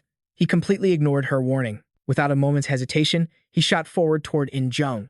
The villain had barely turned his head when he saw Jin Sung's figure leaping from the shadows. The first let out a smug chuckle. "So, it seems you couldn't hold back after all." In a flash, Jin Sung was standing right before In Jung and the first. He glared, grinding his teeth as he roared the name Kim In Jung. But In Jung remained perfectly calm. He asked the first with a mocking tone, "Well now, first. Looks like Park Jin Sung is here?" The entity replied instantly. "He's been hiding in that corner for about 30 minutes. Hearing this, Jin Sung just let out a cold laugh. "So, you knew I was here all along. Then there's no need to hide anymore." And at that moment, Jin Sung's rage boiled over. A suffocating killing intent exploded from him, threatening to swallow everything in sight. In Jung, however, looked completely satisfied. He had successfully provoked him. "It's been a while, hasn't it? That murderous aura of yours." The first added fuel to the fire. "How pathetic. I can hardly recognize the person you used to be." Jin Sung's brow furrowed as he analyzed them, a plan forming in his mind. "I have to end this before the third arrives." He suddenly roared, waving his hand as he gave the command. "Appear, Skullhead." Upon hearing Jin Sung's order, countless white bone fragments materialized from thin air. The scattered pieces began to move, rapidly assembling themselves. In moments, Skullhead had formed a complete body. It tilted its head back and let out a skeletal roar. And as soon as it appeared, the system's voice echoed through the air. "Bone Dragon. Third-rank terrestrial angel. High-grade Ophanim. The heart of a 10,000-year-old rat goblin has fulfilled the conditions using the rib cage of Bai Hyung to gain a physical form. It was created from the contempt for the strong trait of a blood demon, but its personality seems to be the complete opposite. When the Bone Dragon is summoned, countless skeleton soldiers appear alongside it, and it holds absolute command over them. Total combat power, 450,000 plus. After sizing up its opponent, Skullhead spoke with disdain. "A lion this time, instead of that jaguar. We'll stick to the usual strategy. Contractor." Jin Sung commanded in a loud voice. "Silence. Just summon the skeleton soldiers." Skullhead obediently followed his command, slamming one hand into the ground. It then roared, "Arise, Legion of the Abyss." In the next moment, an endless horde of skeleton soldiers began to claw their way up, erupting from the earth, every single one of them burning with the will to fight. Jin Sung issued his next command. Glutton, Kraken mode. A sword materialized in his hand, and he immediately lowered his center of gravity. His hand tightened around the hilt, taking a stance to face In Jung. But just as he was about to charge, Sun's voice cut through the tension. Jin Sung, you can't fight right now. Her presence threw Jin Sung off balance. For a moment, he could only stare. Soon, Sun desperately tried to stop him. Calm down, but Jin Sung's rage was deafening. He charged straight for In Jung. I'm sorry, Jin Sung roared, commanding his skull captain and bone soldiers to attack. Let's go, Skull Luton. The creature shrieked, following right behind him. Bone ta ta ta. They split up to face their foes, the skull captain and his skeletal army. They surged forward to battle the first. Meanwhile, Jin Sung recklessly dashed toward In Jung all alone. Jin Sung bellowed his name, Kim In Jung. The man just smirked, then feigned a wounded expression. I was trying to create a touching moment, and you hate me for it. Isn't that just a little unfair to me? He gripped his sword tightly, then blurred into motion, rushing In Jung at a speed the naked eye could barely track. Just as the clash was about to begin, In Jung suddenly warped away. How disappointing. I suppose I'll play with a little elf instead. Jin Sung was baffled. He ran. What is he planning? For now, he shifted his focus to his two comrades suspended below. No, I have to save the zombie team first. This puts me at a disadvantage, but as long as they're safe, we still have a chance. Jin Sung landed before Sang Min and Kang Ha, his voice filled with concern. Are you two all right? Kang Ha called out in a weak whisper. Captain. Jin Sung quickly cut their bonds. It's me. I'm sorry I'm late. Sang Min chuckled faintly. It's been a while, Captain. Kang Ha added pointedly. You took too long. Jin Sung supported them both and replied, I'm sorry. We'll talk later. Just when Jin Sung thought he had successfully rescued his teammates, we need to get to safety. A searing pain suddenly shot through his body. Blood trickled from his lips.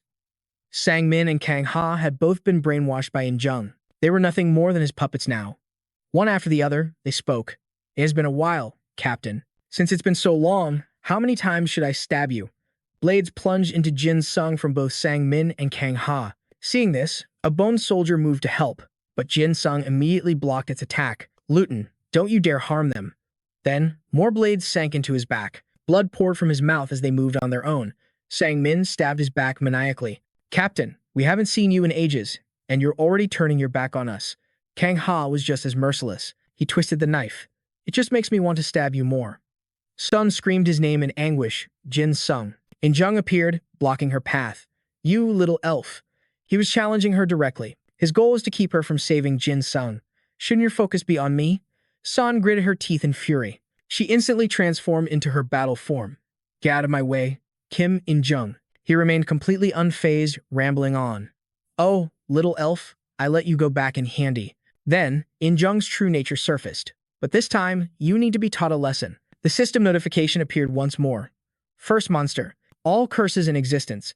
The designated target will experience every single curse that has ever been, even those that only exist in writing, will fall upon the target. Sun had no time to dodge. In a flash, her entire body seized up, completely paralyzed. She collapsed to the ground in agony.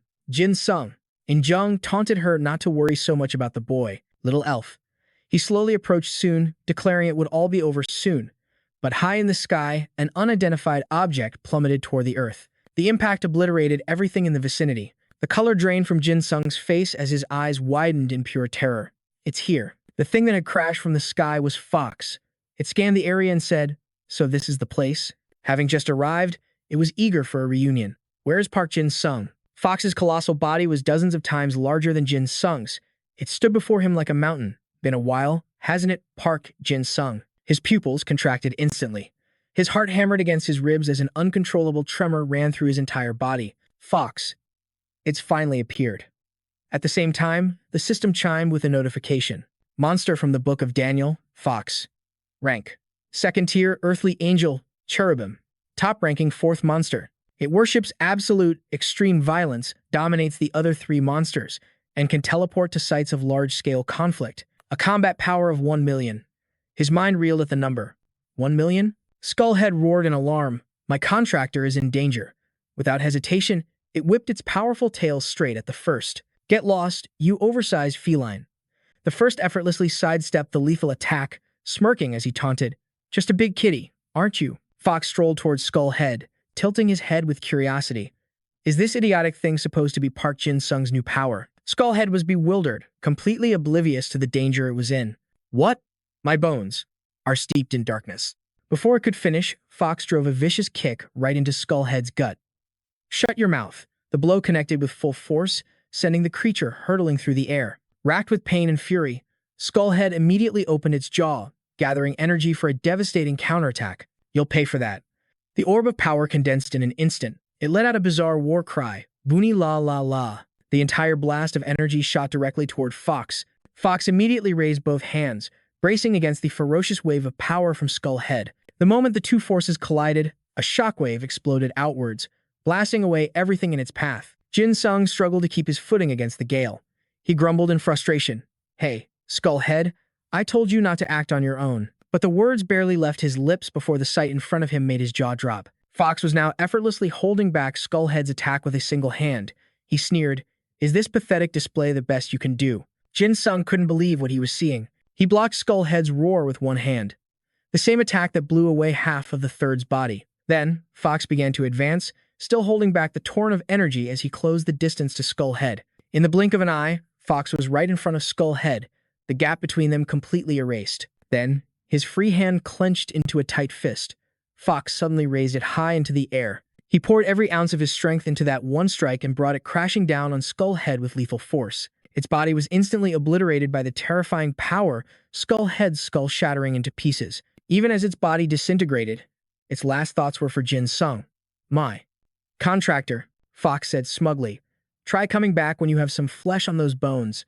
Jin Sung struggled back to his feet, his eyes scanning Fox from head to toe. He took down Skullhead in a single blow. That monster.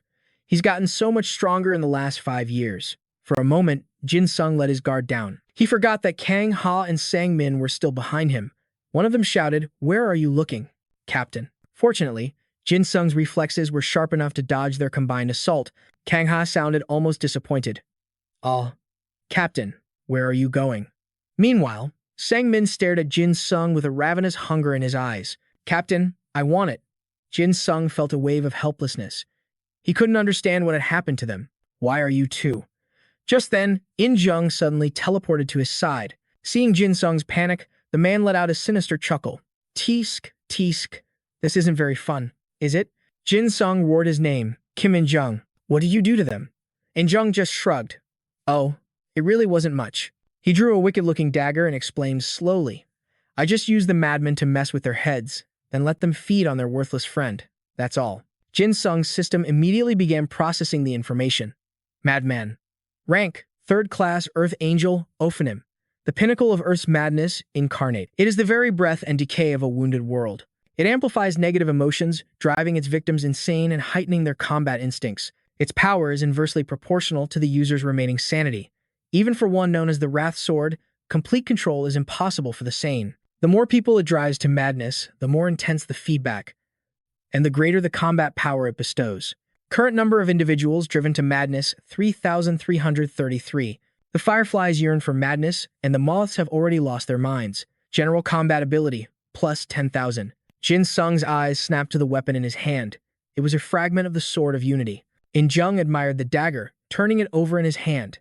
It may not have much combat power, he mused, but this blade is interesting in other ways. A fresh wave of fury washed over Jin Sung, and a murderous aura began to pour from his body. Because of you. It's all because of you. Seeing that he finally gotten the reaction he wanted, Kim In Jung laughed with satisfaction. Now that's the reaction I was waiting for. At his command, Kang Ha and Sang Min charged toward Jin Sung. He looked at his former comrades in despair. You guys. Kang Ha brandished his dagger with a twisted grin. Captain, look, we have daggers now, too. Sang Min chimed in from the side, his voice dripping with sarcasm. We wanted to be just like you, Captain. And look where it got us. Jin Sung was frozen, unsure of what to do. He frantically tried to think. Their idea. It's not the same. Do they have their own kind? Just then, Fox's voice cut through the tension. It stared at Park Jin Sung with a mocking gaze. Ready for another taste of violence after 5 long years? Truly a pathetic sight. The first added fuel to the fire. Looking down on Jin Sung with pure contempt, even I can't feel an ounce of sympathy. His entire body began to tremble, as Jin Sung's mind descended into chaos. What now? Fox was here, and Kim and Jung was using his zombies as a shield every time he even thought about attacking. In his mind, the horrific image of Skullhead flashed before him, its skull completely shattered. That was followed by the look of terror on Seol's face. Jin Sung put the pieces together, and Seol was still immobilized by Kim in Jung's idea. He concluded that running was the only right answer. But the thought had barely formed before he felt completely lost once again. But even if I wanted to run, where would I go? That sphere. The destination we were trying to reach. Jin Sung carefully analyzed the situation. Inside that place is someone like Isaac, one of the masters of the tower. I could escape if I used the scroll to copy Fox's power. No. The flood of desperate thoughts was suffocating him. Just copying the third's power was enough to fracture my bones. Jin Sung was fully aware of how dangerous it would be to act so recklessly. If I copy his power in my current state, without the nurse here to help, I'll definitely die. He gritted his teeth, regretting his own impatience. This is all my fault for rushing in. As Jin Sung was drowning in his own thoughts, he realized there was only one way to at least save Seol. A small stream of sand drifted past his eyes. Ah, this sand. Seol's ragged breaths mixed with the sound of her footsteps. She sounded helpless against Jin Sung's nature. You really are just so stubborn. Happy? In Jung exclaimed in surprise. You can still move. Little elf? He smirked. I thought you were faking it from the start, but it looks like you're just pushing yourself. In Jung shook his head, looking at the two of them. You should at least take a moment to say your goodbyes. Jin Sung's expression darkened, his eyes filled with utter despair. Seol, I'm so sorry. I should have been the one to save you. But Seol didn't blame him. Instead, she gently reached out her hand. Jin Sung, is this what Cinderella felt like? Her warm hand softly touched his cheek, making him feel completely bewildered. Yeah. Tears of anguish streamed down Seol's face. She forced a smile and then said, I searched for you for 4 years to find you, but it looks like my time is finally up. Jin Sung sensed something was terribly wrong and asked, What are you suddenly talking about? Then, Seol summoned all her courage, pulled Jin Sung close, and gently gave him a kiss. Seol used that romantic kiss as her final farewell. Jin Sung's face turned bright red, having no idea what she was planning. Seol then suddenly pulled out a sword hilt and pressed it firmly against his body. The sand from inside the hilt immediately began to pour out endlessly. Jin Sung cried out in alarm. Huh! This can't be happening. His entire body was quickly engulfed by a massive torrent of sand. He reached his hand forward and screamed, Seol, no! A faint smile appeared on the corner of Seol's lips. With a tear-streaked face, she choked out her feelings for him. Jin Sung, I like you. There was nothing Jin Sung could do. He could only blink as Seol slowly vanished from his sight. She stood there silently, watching the sand sphere grow until it had completely enveloped Jin Sung. In Jung saw that Jin Sung was about to escape and immediately ordered the first, that elf girl, stop her. The first obeyed and was about to charge forward, when it was suddenly blocked by an unexpected blast of white light. Afterward, the sphere of sand before Seol was slowly submerged by a current of water. She stood there, her eyes following it until she was certain Jin Sung was safe. Seol once again expressed her feelings in a whisper. I like you so much. She stared blankly at the spot, and Jung stepped forward and raised his voice. Hey, elf girl, do you understand the situation you're in? He asked her. Now that you're all alone here, do you really think you'll be okay? Seol turned to look at him with disdain and said, I did this because I never intended to live in the first place. This was the best I could do, so I have no regrets. In Jung glanced at the first and said, First, didn't you once feel for her and understand her? A cold voice answered, Actions born from madness are the only ones I can understand. Anything else is uncertain. Suddenly, Fox slammed his foot down and roared, But this time I will utterly annihilate it. As its power erupted, it declared, Overwhelming violence is the only constant, the only real answer. In Jung cut him off. That's enough, Fox. How many more clues do I have to give you before you get it? Fox snarled, a dangerous edge to his voice. Kim and Jung, do you have a death wish? Don't you dare try to control me. Soon, held captive by 2 men, suddenly spoke up. So you really don't want that sphere destroyed, do you? His eyes narrowed with suspicion and rage. You little brat. Are you implying we can't handle that sphere? She answered calmly. If you could destroy it without consequences, you would have done it already. She continued, Even I've heard the rumors that Master Li Xin is inside, so I know you have too. The fact that the sphere is still standing says everything, doesn't it? A smirk played on In Jung's lips. Please, continue. Sun pressed on. You're hesitating because if you make one wrong move, Master Li Xin and the other high rank, he chuckled, pulling out a wicked-looking dagger as he spoke. Clever girl. I learned something very important back at the bank. A flash of horror crossed Sun's face as she realized his vile intentions. He asked her, Why should I adapt to my enemies? A sinister smile spread across In Jung's face as he pressed the dagger into her hand.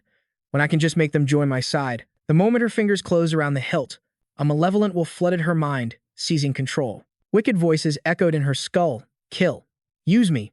Sun's eyes went wild as she writhed, screaming in agony. Meanwhile, in another dimension, Jin Sung was sinking into darkness. He pleaded desperately, "Stop. Please, stop. I got reckless again," he thought. "Ever since I returned from the underworld, I've just been winning one battle after another." He silently cursed himself. I rushed in, thinking my berserker state could solve anything. Damn it, I regret it so much. The image of Sun's tearful smile burned in his mind. A painful torment. Please, I can't let it end for Sun like this. Suddenly, his descent halted. He opened his eyes in confusion. It stopped. He was suspended in total darkness, his body encased in sand. Jin Sung wondered, this isn't water. He glanced around the void. It's pitch black. I can't see a thing. He reached out, trying to feel his way through the darkness. There's something here, he mumbled, like a wall. It must have been created after I used Edda. Jin Sung's mind raced. This is no time to just sit here. I don't know where I am inside this sphere, but if there's a way in, there's a way out. Focusing his energy, he unleashed his power. Omnivore, suddenly, a voice echoed from behind him. That is a power I recognize. Jin Sung was startled. He whipped his head around and asked, "Who's there?" She replied, "Can you not see me?" With a surge of her power, a brilliant light flooded the space. The sudden glare forced Jin Sung to shield his eyes. As his vision cleared, he saw her. Before him stood Dora, the Abyss King. Rank, level 1 Earth Angel. A low-level seraphim, the high ruler of all aquatic and invertebrate life. A being of a class once exiled at the dawn of the world, now forcibly summoned by the Godslayer effect. She distorts her appearance to conceal her true form. Total combat power, 70,000. Jin Sung's thoughts raced. A high ranker. Are you the one who trapped me in this place? That is correct, she answered. I could not allow you to meet Li Xin. So Master Li is really inside this sphere, he realized. But pushing his thoughts aside, Jin Sung asked aloud, You don't want me to meet Master Li Xin? Fine. Can you just let me out of here? He thought. If I leave now, I might still make it. Dora's reply was chillingly calm. In your current state, you are powerless to save her. I have observed you. You are pathetically weak. That berserker form. Her eyes flared with contempt. That human shape and catalyst. Did you truly think you could capture me with something so crude? Jin Sung quickly tried to explain. Wait, calm down. My Ida is the berserker state, but that isn't me. I'm Park Jin Sung. She seemed skeptical. It isn't Park Jin Sung? He asked her. Who are you? She replied, I am Dora. Jin Sung pressed on. Dora, you don't like those things outside either, do you? She confirmed his suspicion. Correct. I despise them. They are my enemy. Seeing an opening, Jin Sung smiled. If you let me meet with Master Li Xin, I can persuade him. What if we work together to defeat our common enemy outside? But Dora's answer was swift and final. Impossible. Jin Sung was taken aback. Why not? She hesitated for a moment. Because Li Xin is holding my friend captive. He asked in disbelief. Master Li did that. Dora explained. He refused to release my friend. So I imprisoned him in return. Jin Sung's mind reeled. If her friend is also a high ranker, then it all makes sense why no one has dared to interfere here. As she continued to speak, and even though you're weak right now, if your berserker form grows stronger and you team up with Li Xin, I might actually lose. He quickly shouted, That's not going to happen. She looked at him with doubt. Why should I believe you? Jin Sung froze for a moment. He thought, why? That's right. We just met. Why would she trust me? After a moment of thought, an idea sparked in Jin Sung's mind.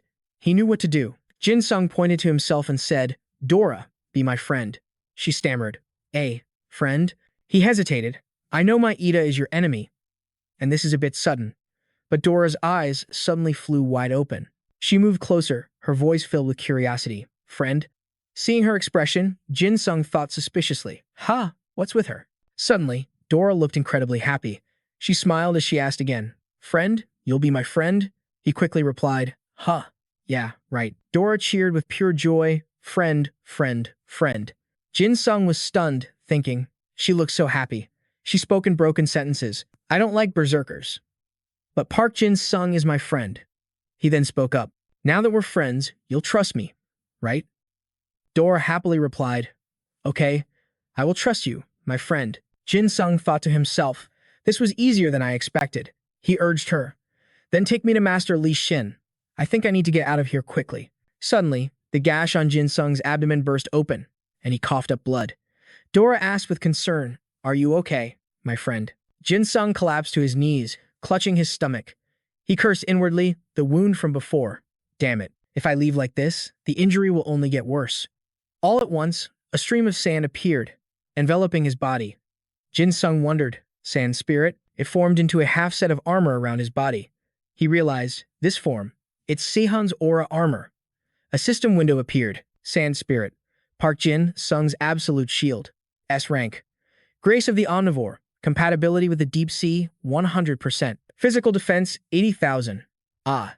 Jin Sung was deeply moved. He clenched his fist and placed it over his heart. He made a silent vow. Sehun, wait for me. I'll be out of here soon. Dora swam around Jin Sung and said, "Don't worry, my friend." She continued, "If my friend who's trapped by Li Xin, you and I all fight together, we can handle the ones outside." The system interface appeared again. Abyss King Dora. Prohibition. Once a day, she can place any restriction on a target that makes eye contact with her. Cannot be activated if it interferes with the laws of the world. Cannot directly place a restriction that affects a target's life. However, a target who sees Dora's true form will receive a much stronger restriction. The shorter the restriction, the longer its effect lasts, up to 24 hours. Jin Sung considered it. Dora's prohibition is incredibly powerful, if what she says is true, and we can team up with my master and the other high rankers. Our strength will increase dramatically. He then spoke aloud. I understand. But inside, he admitted, this whole situation still pisses me off. He clenched his fist, thinking, because I still have to rely on others. Because I'm still not strong enough. Dora suddenly sensed something. She called out, my friend. Jin Sung was confused. What is it, Dora? She looked slightly panicked. Something just entered the abyss. He asked again, what? Is it Kim, In-jung, or Fox? She replied, it's not a living creature. Suddenly, a flash of light shot toward Jin Sung. He dodged it instantly. He thought, I can smell it. Your scent is the sweetest of all. Jin Sung exclaimed, it's you. Instantly recognizing the flying dagger, Jin Sung identified it. The fragment of sword unification that Kim In-jung possesses. The dagger spoke, its voice dripping with malice, I am the madness of the surface world. I've wanted you for a while now. It continued. That last kid was so boring. I'm not letting you get away. Jin Sung was shocked. What? The dagger shot towards him, and he swung his arm with immense force. The blade stopped dead in his palm. He growled, gotcha. Suddenly, it erupted in a brilliant purple light. Jin Sung stared at it in surprise. All at once, a giant eye manifested in his consciousness. It spoke with a wicked glee. You caught me? No, you're the one who's been caught. I will kill you and force you to accept me. The eye drew closer to Jin Sung, who seemed dazed for a moment. But then, he spoke calmly. The person you mentioned before. Was it Sehun? The entity immediately panicked, its thoughts racing. What? How are you completely unaffected? The dagger pulsed with pure shock. It demanded, why can you withstand my power? Jin Sung's voice was a low growl. I don't care about your pathetic whining. I'm asking if you were talking about Sehun. An absolutely terrifying killing intent exploded from him as he commanded the blade. Answer me. 10 minutes earlier, on the outside, Sehun was forced to grab the dagger, as it continuously poured its evil will into him. Give in to your bloodlust and take me. Seeing Soon hesitate, In-jung taunted him with a smirk. What's wrong, little elf? Not even going to fight back? You want to, but you just can't, can you? He sneered. A manic aura poured from the madman, and the two goons holding Soon's arms egged her on. Just go crazy with us, miss. Everything gets easier if you just go mad. Son's voice was low. Is that so? If I go crazy, will everything really be easier? A wicked smile spread across her face, followed by a burst of loud laughter. The killing intent radiating from her body intensified. The man holding her arm grinned. Looks like the young miss is getting excited. Meanwhile, In-jung turned to the first. It seems that little elf has been dealt with. He asked, what do you think?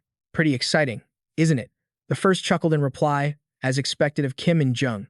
Truly satisfying. From behind, Fox scoffed in disgust. Pathetic. Can't you add a little more violence? The first shot back at Fox. A shame you lack the ability to empathize with others.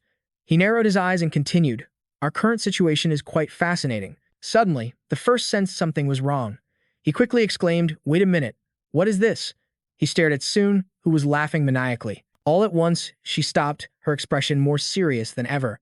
The first shouted, you've been tricked. Kim In-jung, that elf girl hasn't gone mad. The man whipped his head around. What? Sun lunged forward. It's too late, you fools. She plunged the dagger deep inside the sphere. Back in the present, the dagger's voice spoke. That's the last thing I saw. Hearing this, Jin Sung faltered. Son. Dora tried to calm him. Friend, stay calm. She reached out to place a hand on his shoulder, but she froze, feeling the sheer killing intent pouring out of him. Jin Sung's mind blazed with fury. Kim In-jung. I'm going to kill him, he told himself. But with my current power. Dora stammered. This aura. It feels like the berserker form I saw before. Jin Sung was startled. Berserker form. He looked at the dagger, calculating. That's right. The berserker form uses killing intent to amplify its power. A cunning smile formed on Jin Sung's lips as he schemed. This thing has so much killing intent, I can use it as a weapon. I've been using too much of my own strength just to control the overwhelming amount of killing intent in my body. He steeled his resolve, but now, I don't need to hold back against them, do I? Dora said cautiously, Friend, the berserker aura is getting thicker. Fueled by the aura's power, Jin Sung's armor grew even stronger. A system notification appeared. Second trait of the berserker body, true nature. The user has awakened the second trait of the berserker body. Its natural instinct is the pure desire to harm others. Even though the gods stripped away the berserker body, its malice remained, and was sealed away under the name of killing intent. Current synchronization rate, 50%. 11%. The system continued. Berserker body, Dominion class, 4th tier earthly angel. Core synchronization rate, 50%. Overall combat capability, 450,000. Ah, the dagger cried out in disbelief. Impossible. I am the killing intent of the surface world. Jin Sung glared at it and growled. I hate noise. Be quiet, or I'll deal with you. The terrified dagger begged for its life. Please, spare me. The system displayed Sword of Madness, suitable user, high rank of Phantom class, 3rd tier earthly angel. It only absorbs negative emotions, turning the user into a madman and heightening their combat senses. Based on the user's residual madness, the more people driven insane by this skill, the greater its power becomes. Current number of people driven mad, 3,334. Jin Sung turned away and said, Dora, release Lai Xin. I'll keep my promise. I'm going ahead. She reached out a hand toward him. Wait, friend. But Jin Sung had already vanished. Outside, the first was confused. The sphere is shaking. Is a high ranker taking action? Suddenly, a crimson flash of light erupted, piercing through the sphere and shooting outwards. The first exclaimed, That's Jin Sung. He appeared in a suit of formidable armor, wrapped in a thick, crimson cloak. The first called out his name, Park Jin Sung. As he landed gently on the ground, the first smirked and said tauntingly, Park Jin Sung. He's completely different from when he first went in. The first's eyes widened as he stared at him. I can't empathize with him anymore. What is that aura? He charged forward, shouting, I want to understand it. Let me empathize with you. The first called out his name, but Jin Sung just growled coldly, Shut up. With a single blur of his dagger, the first's body was covered in countless slashes. He screamed, Impossible, as blood erupted from his wounds. Dora swam deeper with incredible speed. Seeing her, Lai Xin spoke up, Dora, you're here earlier than usual. Dora called out his name, Li Xin. Seeing her frantic expression, he grew suspicious. You look like you're in a hurry. Have they finally attacked? She replied. Yes, they're here. But it might be even more dangerous than that. Hearing this, he asked again, More dangerous? What's happening outside? The first was being mercilessly torn apart by Jin Sung. He collapsed in a pool of his own blood, struggling to rise, still muttering defiant words. I have no sympathy for you. Suddenly, Jin Sung descended from above, stomping down hard on number one's head as he demanded, Why are you the only one here? Jin Sung growled, Where is Se-hun? Number one managed to smirk and chuckled. What a shame, he continued. I simply can't relate to how you're feeling right now.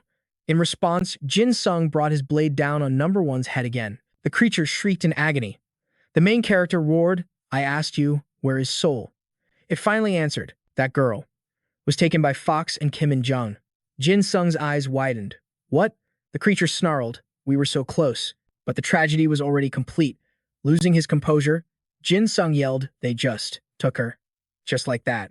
A murderous glint filled Jin Sung's widening eyes. He stammered, his voice breaking.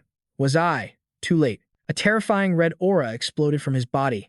Jin Sung raised his knife high and commanded, Bring her back to me. He slammed the blade down on number one's head. With every swing, he screamed, Bring her back. I said, Bring her back to me. Jin Sung descended into a frenzied, wild assault. Losing all control, he bellowed, "Give me back soul." Under the relentless barrage, number one roared in pain. The creature spoke in broken gasps. Truly, a tragedy.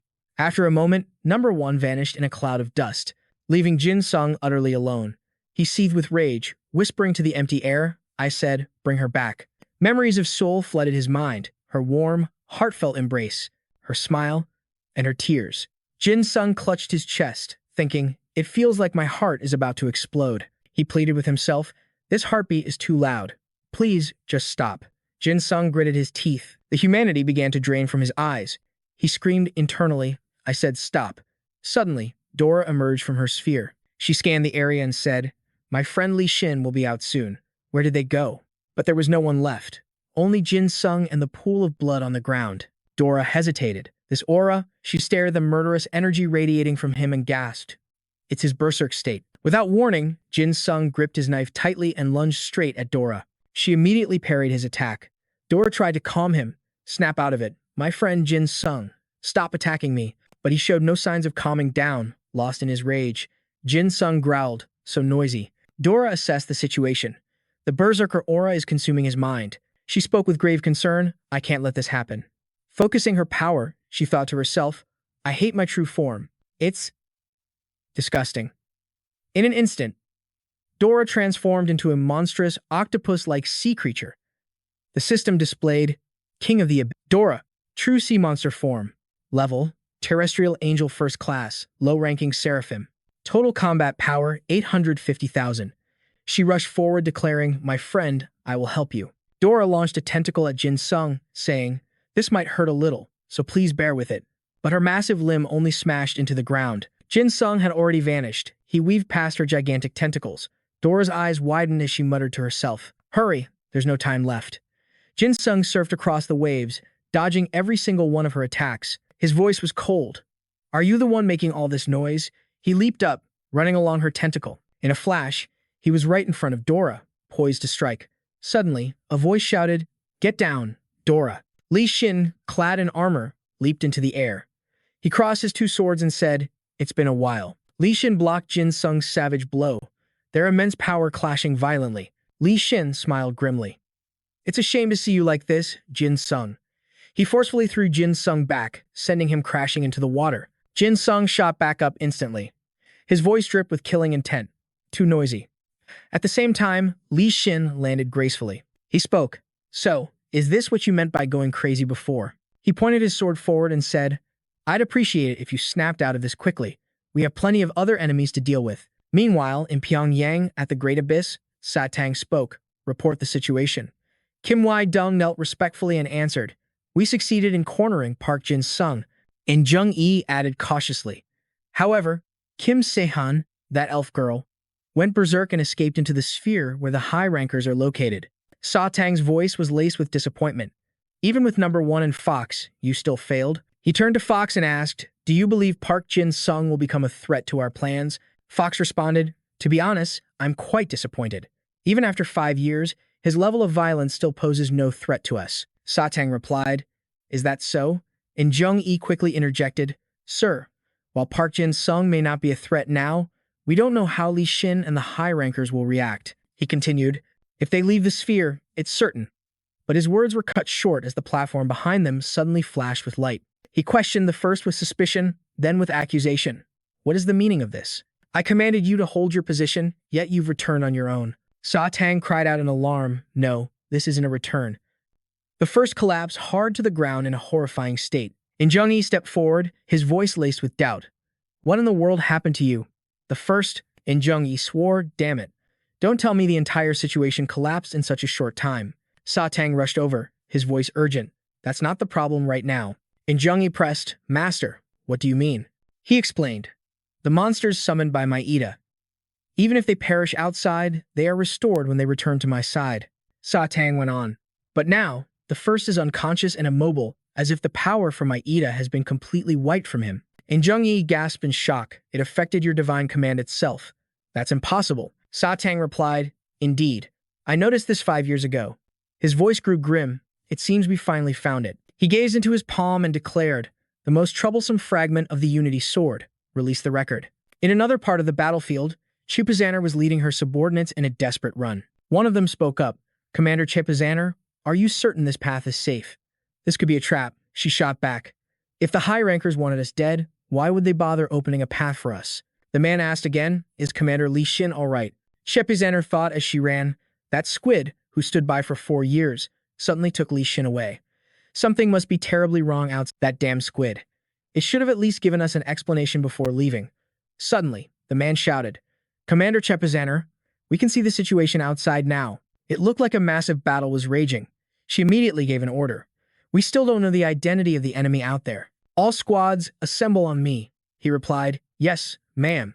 Chupazanner approached the edge of the sphere's gate and peered out. She muttered in awe, just the aftershocks of the battle are this intense. Who in the world is the opponent? But as she looked down, Chupazanner froze in shock, thinking, that colossal thing, that's the squid's true form. He's fighting alongside that thing. Just what is Li Xin battling? Down below, Li Xin and Jin Sung were a blur of motion, their blades clashing in a furious exchange. Their speed was so immense that Chupazanner couldn't even follow their movements. She wondered, to be able to fight both Li Xin and a high ranker at the same time. What kind of monster is that? Li Xin unleashed a powerful sword strike, sending Jin Sung flying backward. The boy growled, so noisy. Seeing him, Chupazanner was stunned. Park Jin Sung. Why is he here? Below, Li Xin called out, Dora, can't you cast the restriction again? She replied, you're too fast. My eyes can't meet his gaze, he said with a hint of desperation. Well, this is a huge problem. I never imagined Jin Sung would be this powerful. Across from them, Jin Sung spoke, your heartbeat is deafening. He lunged forward, screaming, be quiet. Li Xin took a defensive stance. Round 2. Is it? Jin Sung zipped past, but Li Xin managed to block the attack with his twin swords. They both spun around in an instant. Jin Sung charged again with rabid intensity, forcing Li Xin to constantly parry his relentless assault. He thought to himself, and this is while I still haven't fully mastered the sea. His power had become monstrous. Suddenly, Jin Sung warped behind Li Xin, unleashing a surprise attack that he barely managed to block. But even after blocking the strike, the sheer force sent him flying. Li Xin realized, if I don't get serious, this fight will be over in an instant. Jin Sung charged forward again, but in that moment, Dora's tentacles shot out as she yelled, friend, stop this. Seeing the attack, he leaped high into the air to evade her tentacles. Dora demanded, you said you were Park Jin Sung, not some berserker. Was calling me your friend a lie? Jin Sung's voice softened for a moment. It wasn't a lie. I want to stop, too. But then, his tone twisted with malice. But the sound of your heartbeat is just too loud. He lunged forward in a frenzy, slashing wildly at Dora's tentacles. Jin Sung roared. They all should have vanished along with Sol, both Kim, In Jung, and Fox. Li Xin thought, Kim In Jung and the fourth monster. They were really here. And even then, he came to save me. He gripped his sword tightly, resolving, I should have been the one to protect them. As he rushed towards Jin Sung, he felt a wave of shame. This is humiliating. Li Xin landed in front of him and called out, Jin Sung. He replied with a twisted smile, did you just call my name? Li Xin dropped his sword to the ground and said, you risked your life for me. I am so ashamed. He stood perfectly still, allowing Jin Sung to run him through. Li Xin coughed up blood, but still managed to pat his head. He said gently, Jin Sung. Li Xin's voice was soft. I know you've been through so much. He reassured him, so you don't have to blame yourself anymore. Li Xin continued, from now on, we'll help you. You don't have to carry this entire burden alone. Suddenly, Jin Sung was thrown backward. Li Xin shoved him hard toward Dora and yelled, so for now, just get some rest. He then signaled Dora. This is it. Dora understood immediately, using her tentacles to bind Jin Sung. He stared at Dora in confusion. She called out softly, my friend. Jin Sung found himself looking into Dora's wide eyes. Her voice turned cold, filled with killing intent. Stop using it as your energy source. A system window appeared. Abyss King, Dora. Once-a-day restriction. A desired restriction can be cast upon anyone who looks into Dora's eyes. Because it interferes with the laws of the world, it cannot be broken. The restriction cannot directly threaten the target's life. However, seeing Dora's true form will make the restriction even stronger. The shorter the command, the longer the effect, up to 24 hours. By meeting her gaze, Jin Sung was caught in her trap. A light suddenly blazed from his chest as he groaned in agony. A red aura exploded from Jin Sung's body. Dora tried to calm him. Friend, get a hold of yourself. Jin Sung thought to himself, the sound of the heartbeat is gone. He placed a hand over his own chest. He ripped the white button off his armor. It instantly glowed before turning pitch black. She asked with concern, "Are you okay, my friend?" The armor detached from Jin Sung's body and vanished. He replied, "I'm fine." Jin Sung offered his thanks. "For stopping me, Dora." Down below, Li Xin collapsed to his knees and said, "Looks like the restriction worked." Chepistaner leaped down and called out to Li Xin. He looked up at her and replied, "Chepistaner." She immediately questioned him, "Are you crazy? Taking that hit without any defense at all?" She looked at Li Xin, clutching the gaping wound. Chepistaner gasped, "My God, that injury is serious." He tried to reassure her, "Don't worry." Hearing that made her furious. "What do you mean, don't worry? You're going to die if you don't treat that." He just chuckled. "Geez, don't think I'd die that easily." Suddenly, a blue light emanated from his hand. Chepistaner was puzzled. What is this? As Li Xin held out his hand, she wondered in shock, is his wound healing? A system window appeared. Admiral Li Xin. 26 battles, 26 victories. The first and third naval commander of the 3 provinces. Li Xin was victorious in all 26 naval battles he ever participated in. The user is granted a total of 26 chances whenever death, failure, or loss occurs against the user's will. They can reset the situation to a point before the failure occurred. Cannot go back more than 24 hours, and cannot be used more than 5 consecutive times within 24 hours. Current uses remaining, 11. She let out a weak smile and said, "So you can even overcome death. Your skill is way too overpowered." "My worrying was completely pointless," he replied cheerfully. "When it comes to naval combat, even I have to give you some credit." Li Xin then turned to Dora. "How's Jin Sung?" She brought Jin Sung closer and said, "Our friend has calmed down." He spoke as he gently landed on the ground. "I'm sorry, Master. This is all because of me." Lucy immediately cut in. "We're the ones who should be apologizing to you." Jin Sung said sorrowfully, "We know how much you went through to save us." Master Sun was captured by Kim Yu Gang. Li Xin asked, "You mean the White Jade Elf, Sun? So that's why you lost control." He tried to calm Jin Sung down. "We will do everything in our power to save soon, but I need you to understand this won't be resolved overnight." Jin Sung replied softly, "Okay." Li Xin then asked Dora, "By the way, Dora, didn't you say there were still enemies outside?" She responded, "Right before I came out, my friend took care of the Grim Reaper." Hearing this, he contemplated the Grim Reaper. The same first-rank monster that wreaked havoc in Korea before. Li Xin spoke up, "What about the others?" Dora answered, "Those people can teleport as long as that cross remains active." Li Xin sighed, "After 5 years, I'm finally back outside. I have no idea what the world is like now." "So the external enemies have all retreated?" He suddenly demanded. "What's our next move, Dora? Are you trying to lure us into the deep sea again?" She hesitated. "I would never deceive you." Dora extended a tentacle and said, "My friend, I made a promise to Park Jin Sung." She gently rested the tentacle on his head and declared, "Join our cause." Li Xin scoffed, "Friend? That's a cold way to put it, Dora. After 4 years, do you mean to tell me I still don't count as your friend?" She retorted, "If you had just let me go, I never would have needed to capture Li Xin." He thought to himself, could it be that simple? Li Xin considered it. No. Perhaps Jin Sung's desperation truly managed to move her. He watched Jin Sung casually chatting with Dora. "That's heavy, don't press on my head." He thought with admiration. "You did well, Jin Sung." Li Xin spoke up. "If you made a promise to Jin Sung, then I suppose I should trust you." Hearing that, she faltered. "So, will you release my friend now?" He replied, "I will. But first, shouldn't we move somewhere else? At the very least, away from that floating, inverted cross." Suddenly, Li Xin spotted something. He shouted a warning, "Dora, look out." From the distance, Fox lunged forward, intent on attacking her. Li Xin thought, a 4th-rank monster. He leaped into the air, calling out to Chepistaner, who jumped with him, cursing, "Damn it." Meanwhile, Dora was taking the full force of Fox's attack. Even as Li Xin carried him to safety, Jin Sung twisted back and screamed, "Dora." Fox pinned Dora's tentacles with both hands. It taunted her. Did the great apex lose all its nerve the moment it stepped outside? How utterly foolish. A system window appeared. Daniel Cell's monster, Fox. Abilities, Overwhelm and Nemesis. Overwhelm is a standard of the Seraphim class. Spirits below the 4th Dominion rank cannot activate their ETA. The weak lose all will to fight when faced with Fox.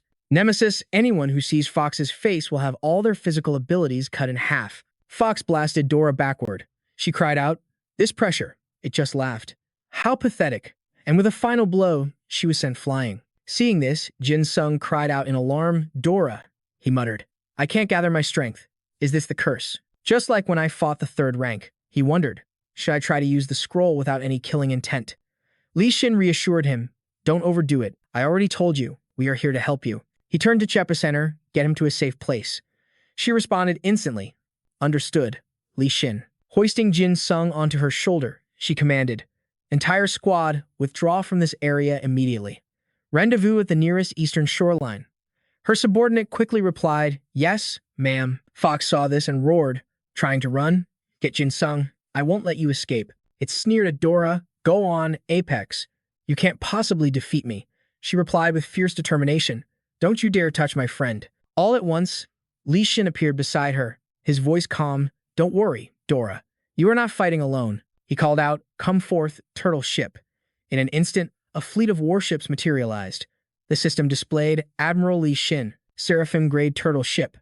Third tier, highest class Ophanim. A legendary warship that once saved Joseon from the brink of total annihilation. Summons 12 modified Panoxian warships with turtle heads and impenetrable armored hulls. They are indestructible at sea, and their living turtle heads spew the flames of purgatory. Witnessing the sheer scale of the fleet, Fox stammered, how? How is this possible? Li Xin stated coldly, weren't you the one who said it, Fox? Consider this a favor. His voice dropped to a growl. My name is Li Xin, and I am the commander-in-chief of the Korean Navy. Behind Li Xin, a fleet of majestic white turtle ships stood ready. He stood with an aura of absolute command and declared, if you want to see Jin Sung, you'll have to get through me first. Wait, Dora asked. Li Xin, how? He replied, are you asking about the restriction? He began to explain, I just used my ability to break the seal.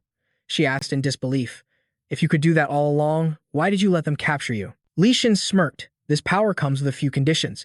He then reminded her, in any case, shouldn't you be focused on the enemy right in front of us? Fat snarled menacingly, step aside, human. Do you want to experience true violence? Li Xin's voice turned cold. Violence? Don't be so direct. Is that what you're asking for? He muttered to himself, that's the kind of pressure I expected. Fat continued its threats. You're so strong that even Kim Yoo-jung is wary of you. But in the end, that only changes the order of your deaths. It declared, there is no future for any of you. I will personally judge this violence of yours, so show me everything you've got. Li Xin raised his hand and answered the challenge. Don't regret those words. Instantly, the turtle ships began to glow in unison as the system window appeared. Geo Buksun turtle ship. Hakik Jin crane wing formation. The turtle fleet surrounds the enemy in a crane wing formation to annihilate them. The power of purgatory flames is magnified 10 times. Total combat power, 1,500,000. RR, Fat roared. Full power. Fire. At his command, the turtle ships unleashed a volley of flames directly at Fat. The beast groaned under the relentless barrage. Yet, Fat seemed completely unfazed, remarking, a very nice level of violence. But as it leaped toward Li Xin, it roared. But it's not enough to stop me. Li Xin watched Fat and noted, just as I expected, to withstand a concentrated attack from the turtle ships like that. He glanced behind him and spoke, but it seems you're not very smart, are you? The creature asked, confused. What? Suddenly, Dora's tentacles shot out, slapping Fat hard across the face. She then created a massive wall of water to trap it. Fat growled in fury. You! Apex! Dora taunted. I was the one who blocked it from the start. You stupid lizard! Li Xin added from the side. Well, that's a relief. Fat just laughed in response. Good. I'll test the limits of your violence myself. It crouched, planting its hands on the ground, and the world began to shake. In that instant, the water wall shattered completely. Li Xin was stunned, exclaiming, so this is Fat's power. The one Jin Sung warned me about. The tremors spread across the entire land. Fat shrieked. Earth fold. The ground itself bent to its will, rising up like a vertical wall. Seeing this, Li Xin commanded, full barrage, fire. The turtle ships immediately launched another volley of fireballs. The massive wall of earth was blown to smithereens by his attack. Li Xin smiled. Good, we blocked it. But then he noticed something was wrong. Fat continued to roar, forcing the earth to rise again and again. It bellowed, earth fold, and again, earth fold. He thought to himself, even if we block this attack, we won't be able to stop the next one. In that case, Li Xin yelled out, Dora. He told her, bet your life on your ability. Dora was completely shocked by the absolute trust he placed in her. Li Xin gave the command, all cannons, concentrate your fire. The massive slabs of earth raised by Fat smashed into Li Xin's turtle ships. The vessels that took a direct hit were immediately sent plunging into the water. Fat spoke with absolute confidence. In the end, you will be crushed by my violence. It sighed, how boring. Park Jin Sung lasted a little longer than you did. Suddenly, Dora's tentacles shot out, wrapping tightly around Fat's body. The beast chuckled, Apex. You're still alive? Dora stared into Fat's eyes and began to chant, You will fold nothing on this day. The creature froze for a split second, but the spell didn't take. Instead, it only sent Fat into a greater frenzy as it thrashed out of Dora's grasp. Her tentacles were torn to shreds. It bellowed, You finally become a nuisance. Fat pinned her tentacles with its sharp claws and said, If you had just stayed quiet until I left, you could have kept your life.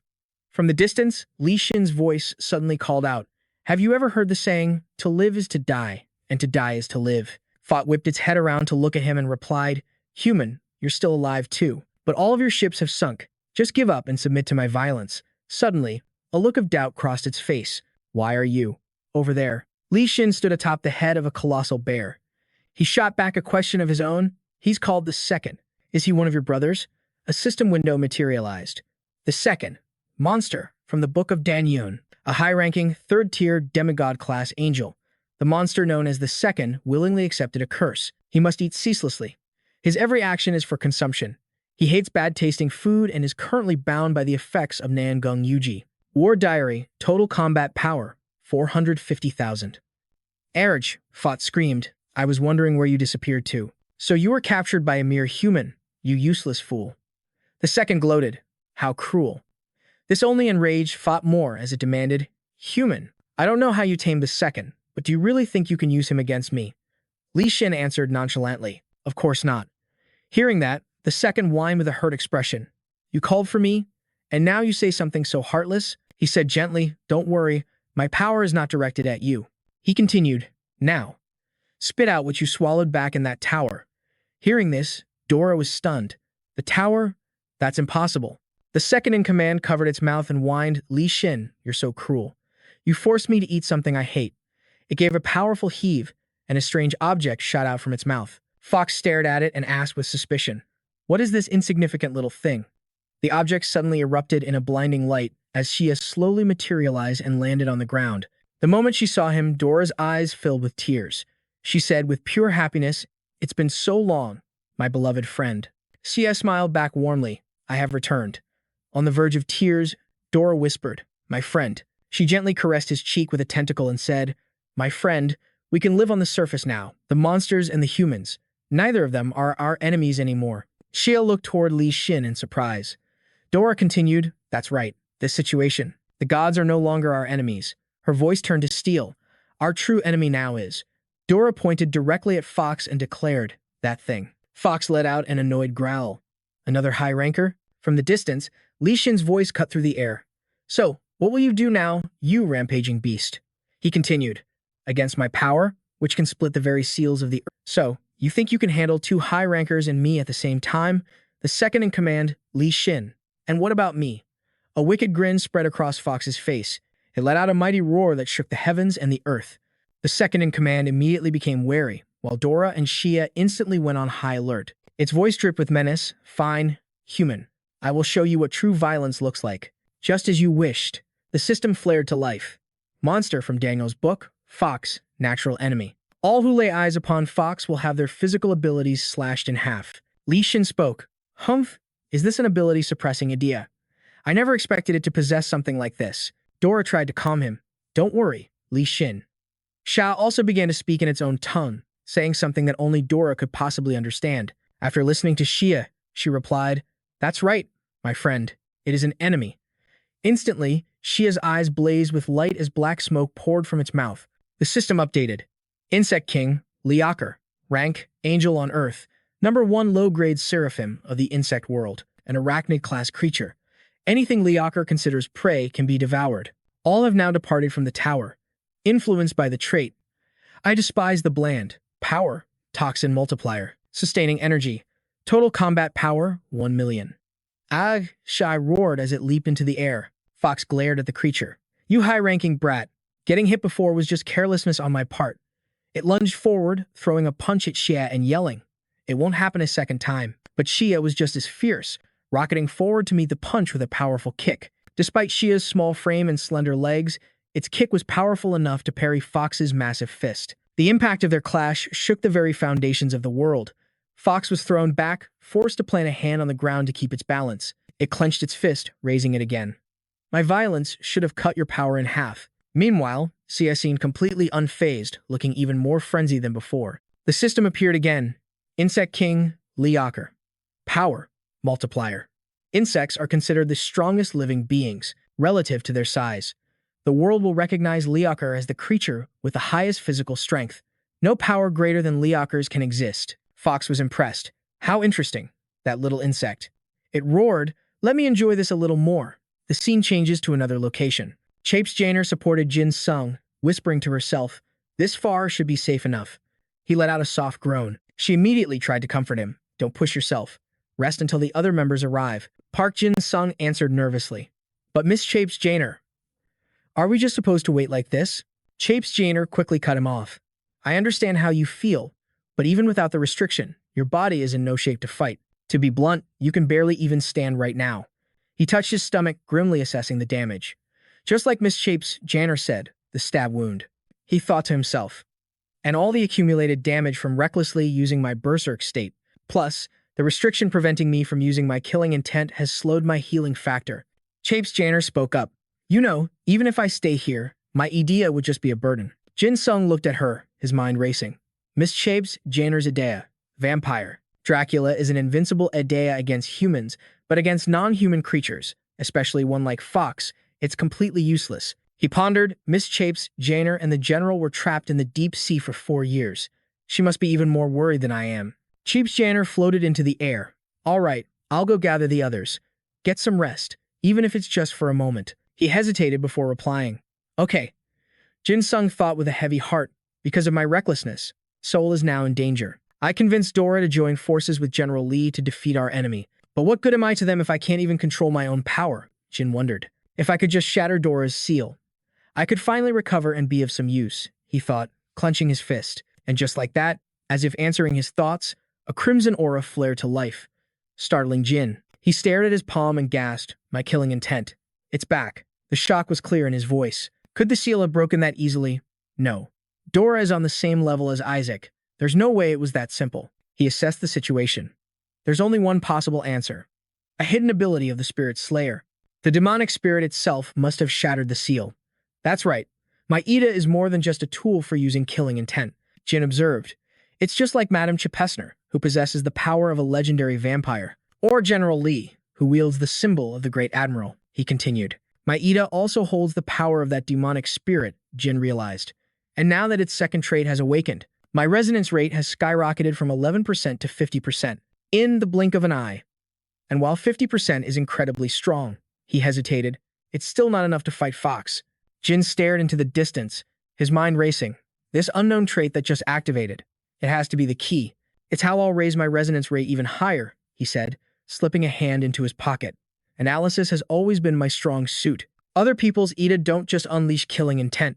They unlock the hidden power within the user. Jin pulled out his knife, recalling the madness he just experienced. He pondered for a moment. When my senses went wild before, my heart couldn't handle the strain. But I used pain to suppress the ego trying to consume me. Gritting his teeth, Jin plunged the knife into his own body. He thought, deeper. Push it deeper. Unleash the killing intent and expand my senses. But don't let the Ida take control. I am the one in command. I will conquer myself. In that moment, he found himself on a green meadow, with grass clippings dancing in the wind. Jin's eyes shot open in utter amazement. Before him was a strange, unfamiliar world, a vast blue sky over a lush, green field. He looked around, completely lost. What is this? Where? Jin scanned the endless horizon, asking himself, where am I? He considered. This must be the result of my attempt to look into my own soul. Is this how I find the true nature of the Spirit Slayer? This place must hold a clue, he said aloud. But there's nothing here. This unsettling feeling. It's like when I sealed my inner world back in hell. Jin started walking, muttering, did I end up in the wrong place? If so, how do I get out of here? But as his foot touched the ground again, a terrifying chill shot through him. He thought carefully, my intuition is screaming. Jin froze in place, not daring to move an inch. He realized, if I take one more step, 10 more years will instantly pass. He looked around again, understanding the terrible truth. A huge chunk of time would just vanish, in the blink of an eye. He glanced up, then back down. and 100 years had already passed.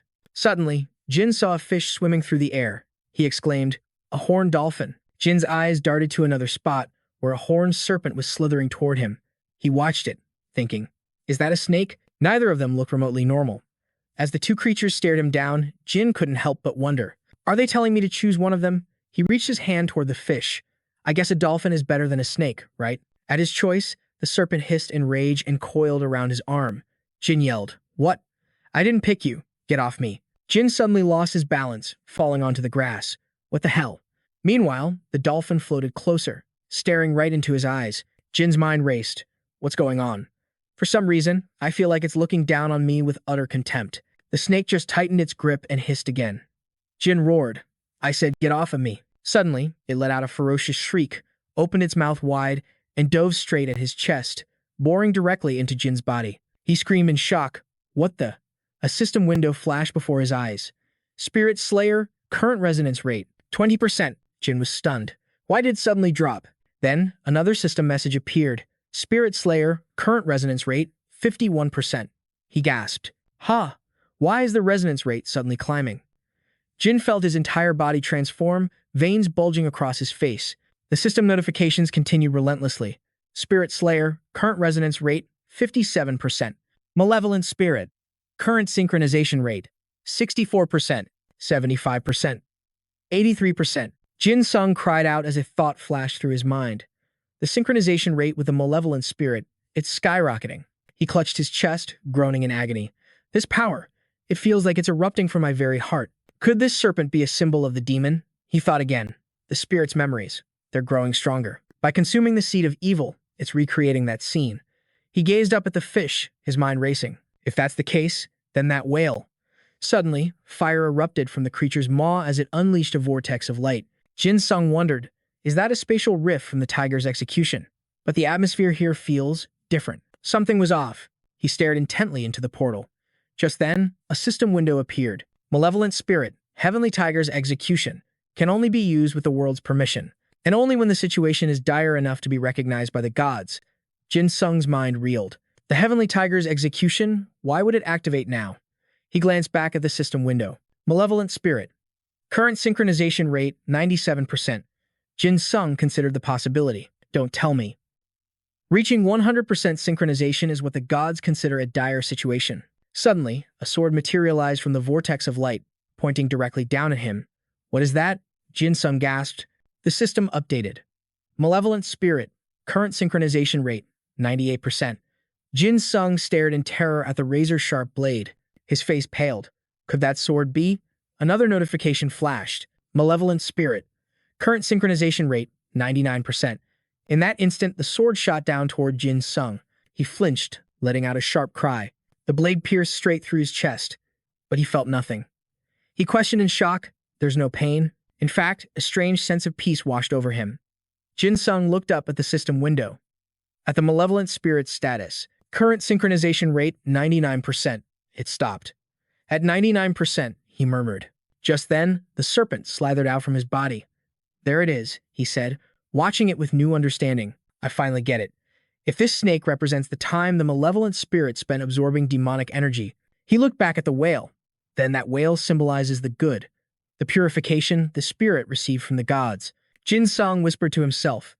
In other words, what this space is trying to show me is the forgotten process that happened after the malevolent spirit was destroyed by the heavens, and before I reawakened it. He reached for the hilt of the sword embedded in his chest. If that's true, then this black sword. Jin Sung pulled the blade free in a single motion, his eyes locked on the system panel. I understand now, he breathed. 1,000 questions flooded his mind. How can I break free from Dora's curse? How can I see into the minds of others? He swung the sword, its weight feeling natural. And what was it that erased the malevolent spirit from the world? Jin Sung gazed at the blade and declared, an Ida with the power to read and erase another's memory. Memories end. The system updated. Memories end. Downgraded. Mortal Messenger, rank, first. Seraphim, supreme grade. A fragment hidden by a god within the will of humanity. With this artifact, the true forms of the ancient beasts Behemoth and Leviathan were erased, and even the records of the malevolent spirit. The being that once brought chaos to the mortal world could be erased and reborn based on the terrestrial angel's rank. The owner's rank can be erased, decreasing it by 2 levels, and a desired target's rank can be lowered by 1 level, downgraded. This ability's overall combat potential is currently suppressed by a god. Effectiveness is proportional to the owner's mental strength. He said to himself, I am the Union Sword. Or more precisely, I am memory's end. It was passed down inside my body. Jin Sung continued, that's why no one could ever find it. Unlike the other Union Swords that appeared on Earth after Satan's invasion, this one has existed in the mortal realm for ages, hidden inside a human body. He raised the sword to the heavens. With a power like this, the method to wield it is flowing directly into my mind. So this is its true purpose. Jin Sung held the blade high, a figure of immense power. Bathed in brilliant light, he roared, Grand Annihilation, memory's end. A torrent of white aura erupted from his body. Jin Sung felt a change. I can feel it. The damage inside my body is being erased. My entire being is being restored. The system flashed. Downgraded memory's end. Backing up first erased record. After the owner fully awakens, the annihilation record will be saved, usable only a single time. For the next 24 hours, the record is storing the delete damage command to heal the body. Jin Sung lowered his hand and gazed at the vast sky, speaking his thoughts aloud. So, the 3 traits of the slaughtering spirit demon have been unlocked. The trait of invincibility against the strong, contempt for the mighty. The trait that exaggerates the true nature of the slaughtering spirit demon is self-destruction, gluttony, and the divine trait used to purify the demon and turn it into my weapon, annihilation record. He looked at his sword once more. With this power, can I truly defeat them? Only the annihilation record can do it. Jin Sung narrowed his eyes, observing it closely. Thanks to their Idia's trait, they can be reborn even after being destroyed. Satan, who can control every summoned Idia, has a nearly infinite source of power. Jin Sung brought the sword towards his palm, thinking, this annihilation record is their perfect counter. It can prevent a summoned being from ever reviving. He caressed the blade, a grim smile on his face. That's right. If you've been killed, you should stay dead. Jin Sung released the hilt, and the sword was immediately absorbed into his body. He asked himself a question. So if it leaves my hand, it returns to my heart, he murmured. 1 unity sword was already more than enough for me to handle. But now I have 3. Catastrophe, Berserker, and Extinction. Satan will never get his hands on the Genesis sword, Rebecca. Suddenly, a crack appeared in the grassy field, and then the entire sky shadowed around him. Jin Sung spoke. Looks like it's time for me to go. Let's get moving. He let out a long sigh, returning to reality. An incredibly intense, crimson aura erupted from Jin Sung's body. Seeing this, Chepi's Jainer rushed over to him and asked, Huh? Park Jin Sung? Is he about to go berserk again? He calmly replied, It's all right, Miss Chapes Jainer. I'm fine. Please, just step back for a moment. As Jin Sung clenched his fist, a stream of green aura began to glow. He declared, By using Extinction, I can erase all the damage I've taken, which means you should definitely be back by now. Jin Sung held his hand out in front of him and yelled, Appear, Bone Hand. A skeletal hand shot out from the ground. Bone Hand emerged and spoke. The ruler of the shattered world has been reborn from the endless darkness. It let out a massive growl. Jin Sung called out a name, Gluttony. In an instant, a black serpent slithered out from his body. Gluttony immediately transformed into a living shadow, coiling around Bone Hand's body. Seeing this, it asked in a guttural voice, What is this? Wherever the shadow touched, Bone Hand's body grew even stronger. It exclaimed in awe, My wings. They're growing larger. Contractor, its eyes began to glow brighter. Bone Hand had now become a black dragon. It roared. So this is what it means to merge. The system updated. Bone Dragon has combined with Kraken and Gluttony. Total combat power, 800,000. Ah. Shapes Janner gasped in amazement. Whoa, he looks just like a vampire. Jin Sung spoke. Now you finally look like a proper dragon. He turned to Cheap's Jainer. Miss Cheap's Jainer, I'm heading straight for Pyongyang. She stared back, stunned. What? She quickly tried to stop him. Park Jin Sung, I know you've had some kind of awakening and your power has increased, but charging directly into the enemy's den is suicide. Jin Sung replied as he turned away. If we don't move while Teacher Li Xin and the higher-ups are dealing with Fox, this might be our last chance to save the CEO. He thought to himself, It's hard to explain in words, but I can feel it in my gut. I have to go to Pyongyang right now. Shapes Jainer spoke with determination. Fine, but I'm going with you. Jin Sung shot back, I can handle it. You should stay here and help Teacher Li Xin. Shapes Jainer replied, I'm worried about you too. But honestly, there's not much I can do on a battlefield swarming with monsters like this. She continued. But a rescue mission or a coordinated attack, that's a different story. You know that. Jin Sung considered her words. She's right. Miss Cheps Janner's Ida specializes in stealth assaults and large-scale battles. He sighed and gave in. Understood. Let's go together then.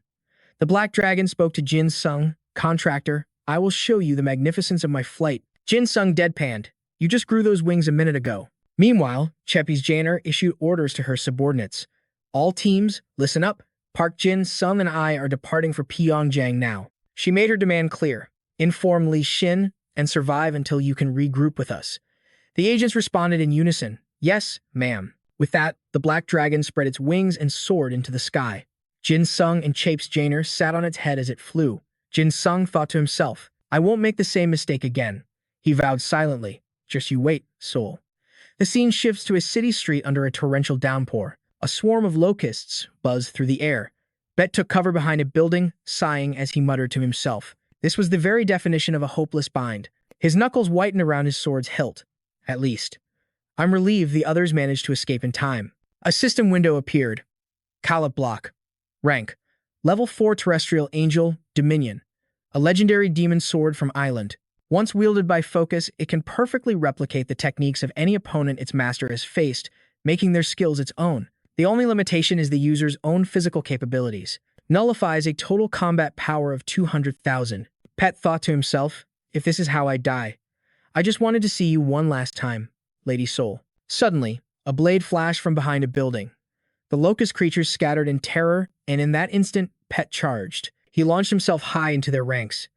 As he cut through the swarm, he muttered, unlike those who broke the seal of the spiritual hell to strengthen their Ida, mine hasn't changed in the slightest. The mechanism is simple. Overcome spiritual trauma to forge the soul. That is the essence of Ida. Because I was born with immense talent and pride, I suppose I never had any major trauma to overcome. That's why I escaped that hell faster than anyone else. And as a result, in that hellish world covered by Satan's aura and other chaotic elements, I was forced to survive longer than anyone, which means I have to work harder than anyone. That's right, just like him. Suddenly, a realization struck Pet. His eyes widened. A locust man lashed out with a vicious kick, but he managed to parry it with his sword. Even so, the impact sent him flying back. He slumped against a wall, gasping for air. Pet muttered, but it looks like this is the end for me. Before him, a horde of locust creatures had him completely surrounded. Pet spoke into the air. To think I'd be thinking of you at the very end. How ironic, Jin Sung. Just then, the raindrops began to glow and converge. He stared in disbelief. The raindrops. Are they gathering? No way. The rain itself had coalesced into the shape of a sword. Meanwhile, the locusts shrieked and charged toward Pet. He marveled. This happens right after I think of Jin Sung. How annoying. A faint smile touched his lips as he reached out and grasped the new blade. He said to himself, but it seems my time isn't up just yet. A wave of pressure radiated from him, stopping the charging locusts dead in their tracks. Suddenly, the heavens opened up in a downpour, each drop falling like a bullet. A system window appeared, Rainbearer. Rank, Level 3 Terrestrial Angel, Ophanim. The world's sorrow given form. Lost tears now fall upon the earth, no matter the place. In exchange for taking something precious from its master, it summons a storm equal to the price paid. The power and volume of the rain are directly proportional to the sacrifice. It can be controlled based on a chosen target. Current sacrifice. The innate talent to effortlessly mimic and improve almost anything. Total combat power, 890,000. As the rain subsided, Pet let out a long sigh, sinking to the ground. The crisis is over. It seems this truly was the will of a god. Suddenly, a man's voice called out, the evacuees said someone was holding the line here, so I came to lend a hand. But it looks like I wasn't needed after all. Behind him, other figures appeared. Pet asked, surprised, who are you? A shadow stepped into the light. Sung Ho extended a hand and said, and Sung Ho. It's been a long time, hasn't it, Pet? In the gray, rainy night, a single window glowed in a nearby building. Inside, Phim entered with a tray of food, a bright smile on his face. It's great to see you, Pet, Pet teased. It's been a while. Slit eyes. The boy immediately protested. Huh, it's C-Top Pet, he whined. I told you my name 5 years ago.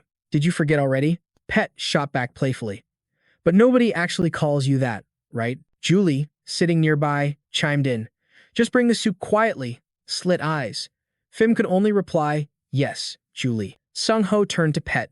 So, Pet, if you've left your homeland and come all this way, I assume. Pet finished the thought. That's right. I'm heading to Jiang. Sung Ho looked doubtful. Alone? Pet answered carefully. Not exactly alone at first, he continued, but I'm the only one who's made it this far. I see. You've been through a lot, Sung Ho replied. He added with a somber look, we've lost many people, too. Sung Ho began to explain. We traveled all over Korea, gathering those willing to fight in Gang Won-do, he went on. But then, Kim In-jung and that third monster attacked. Sung Ho hesitated. In the end, we couldn't hold them back. I added, their faction wiped us out. Only 30 of us survived. As Phim handed Pet a bowl of soup, he chimed in before quickly backing away. The zombie squad guarding the outer perimeter has been captured. Sung Ho's fist clenched tightly. If it was just Kim In-jung, we could handle it, he bit out. But if that monster, the third, Beth looked surprised, questioning Sung Ho directly. You think you can actually take on Kim In-jung? Hearing this, he admitted. I can't deny his strength. Beth hesitated. The combat power I sensed from him, it was terrifying. Honestly, even for you, Sung Ho. Sung Ho countered. If we were talking about titans like First Seven or Fox, I'd agree with you. He spoke with absolute conviction. But Kim In-jung, I can deal with him. Beth asked cautiously. If anyone else said that, I'd call it a bluff. But coming from you, it's different. So, what's your next move? Sung Ho took a sip of soup before answering. We're heading to Pyongyang to rescue our captured members. Beth quickly cut in. That's far too reckless. Wiping his lips with the back of his hand, he simply said, but it's something that has to be done. Beth suddenly asked Sung Ho, Are Lady Seal or Jin Sung with you? He replied, I saw Kim Seal a few months ago. She was looking for Park Jin Sung. Beth faltered. What does that mean? Beth continued, his voice strained. Park Jin Sung never returned from hell. Sung Ho's face fell. I see. So he's still trapped there. Suddenly, Phil spoke up with a bright smile. Don't you worry, Beth. Our captain will definitely come back. Sung Ho added his own support. That's right. Knowing him, he might be late, but he will always return. Jui chuckled. That's just the kind of guy he is. Beth was taken aback. He thought to himself, I can feel their unwavering faith. It's almost unbreakable. They truly believe Jin Sung will come back. He smiled softly and replied, I think so, too. Suddenly, a soldier burst in, calling out, Captain. Sung Ho immediately asked, What is it? What's wrong? The soldier reported. A dispatch from the advanced recon team in Pyongyang. The 3 monsters aren't there anymore. Even the dark cavalry has moved to another camp. Sung Ho pressed, So you're saying only the locusts are guarding Pyongyang? Yes, sir. That's the situation, he confirmed. Sung Ho closed his eyes and whispered, Is this a golden opportunity? Or a deadly trap? He pushed himself to his feet and declared, Beth, we're heading for the Pyongyang chairman's residence. What about you? Without a moment's hesitation, he replied, I'm going with you, Sung Ho. At the same time, Phil and Jui stood up, ready for battle. Sung Ho nodded. Thank you. Let's move out. At Vongjia, the mountain near the chairman's estate, Jui spoke up. Sung Ho, the intel was accurate. He commanded, Jui, gather all information on suspected locations where our members might be held. Beth suddenly spoke with a heavy tone. Sung Ho, I need to ask you something. Sung Ho glanced at him. What is it? He posed the grim question. What if the captured members are no longer alive? But Sung Ho cut him off, finishing the thought. Or if their minds have been broken? Yes, Beth confirmed. Sung Ho's voice was cold and steady. Then there is no other choice but to free them from their suffering. Despite his firm words, Sung Ho's clenched fist betrayed his own sense of powerlessness. Seeing this, Beth's voice softened. That was a foolish question. I'm sorry. Sung Ho replied, No. Thanks to you, my resolve is stronger than ever. From a distance, Phil shouted, Captain, we've pinpointed their location. Sung Ho called back, Good work. Is everyone ready? The team looked at him and smiled, their expressions showing they were prepared for anything. Sung Ho turned back. Beth, I'll take the zombie squad members to break in and rescue them. Can you and Jui handle the locusts? He responded instantly. Consider it done. Sung Ho announced loudly. Our priority is rescuing the captured members. Avoid any unnecessary risks. He gave the signal. The operation begins now. In a flash, everyone moved, streaking away like beams of light. As they moved, Jui suddenly asked Beth, We need you to buy time so Sung Ho's team can surround the area and break through. Just how powerful is that unified sword of yours? Drawing the blade from his hip, he reassured her, Don't worry, Ju.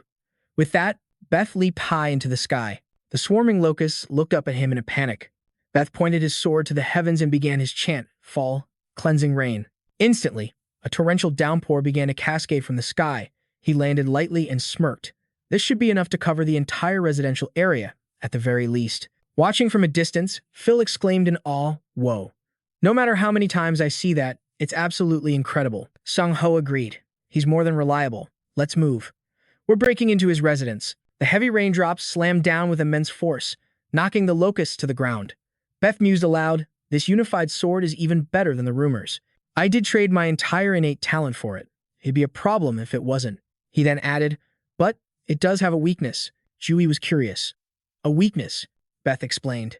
"Its area of effect is outstanding, but against enemies strong enough to withstand the downpour, the model would be drained of its power." He glanced up, saying, "Just like that other thing." And floating before them was Abaddon. The creature hovered casually amidst the torrential downpour. Julie gasped in disbelief. "It can fly inside the sword's domain." Beth took a defensive stance and replied, "It must be the leader of the locusts." From above, the being spoke. "I knew this rain felt strange. So it's caused by the sword fusion." A system window materialized. Abaddon, angel class of the earth. Second-rank cherubim, first upper class. A fallen angel from the biblical book of Revelation. As the Locust King, he would send down a swarm to torment humanity for 5 long months. He can summon them anywhere, at any time. Skills: Infinite Abyss, Protein Absorption.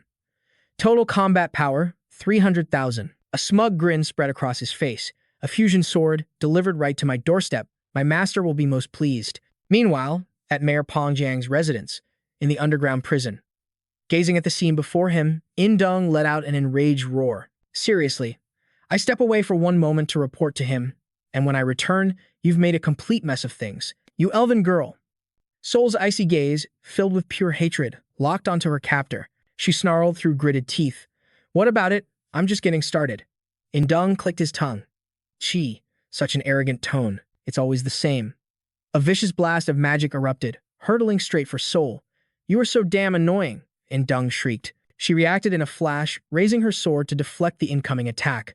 Soul smirked. "Your filthy words won't work on me anymore." He growled in frustration. "Is it that damn sword of yours again? It's been a complete nuisance since the bank, hasn't it?" She retorted. "That's your own fault, for failing to get rid of this nuisance when you had the chance." Just then, the 2 men behind her began to wake. Kang Ha clutched his head, his voice still weary. "My lady." In-dung's voice was laced with ice. "So, even the pawns I drove insane have regained their senses, have they?" He continued. "I admit, I was careless. So tell me, elf, do you really intend to go on living like this?" Soul scoffed. "I would rather die than become your plaything.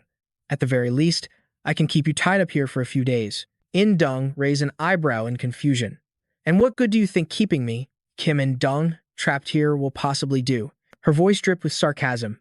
"Who knows? From where I'm standing, you just look like a liability." Hearing those words, he gasped in surprise. "Oh," Soul pressed her advantage. "You can't restrain us, and you can't even take out your frustrations on us with torture. So why don't you just let us go?" Her logic was flawless. "First, it's because we're still valuable hostages. And second, because you can't afford to waste any more of your strength." Soul's voice rang with confidence. "Putting it all together, it means our Jin Sung is safe." He made it into that sphere and joined his master. A contemptuous smirk touched In-dung's lips. "See, your brain still works well, even in this state. You truly are one smart and troublesome elf," In-dung sneered.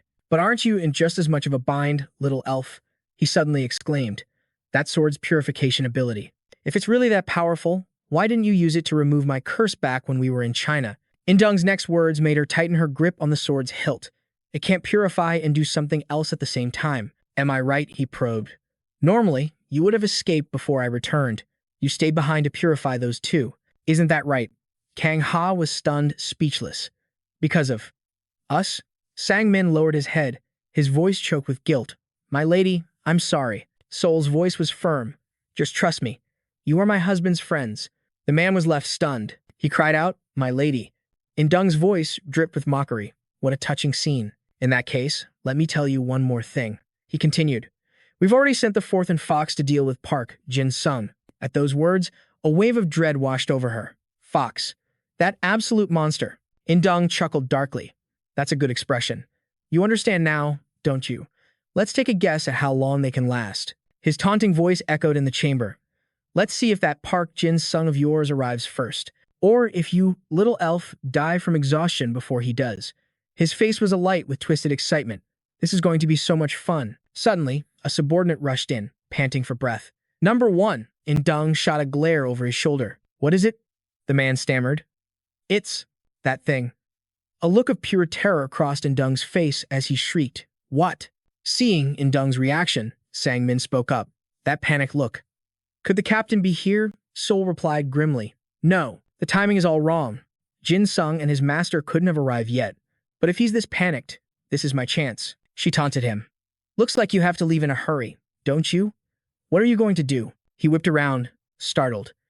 Chi, sharp as ever. Seal's threat was ice cold. The moment you step through that door, I'll slaughter every last one of your servants. Jung's face darkened. T, how bold. His voice dripped with venom. Then I suppose I have no other choice. I can't let these intruders tear this place apart on their own. The thought raced through her mind. An intruder? Not Jin Sung, but someone else strong enough to threaten him. In an instant, a sword materialized in his hand. It's a shame I won't get to see that little elf of yours die with my own eyes. Then Jung flicked his wrist, unleashing a furious barrage of magic. A smug grin spread across his face. Remember the bank incident, little elf? In a flash, the ceiling began to splinter and crack. Seal cried out, T, Kim Jung.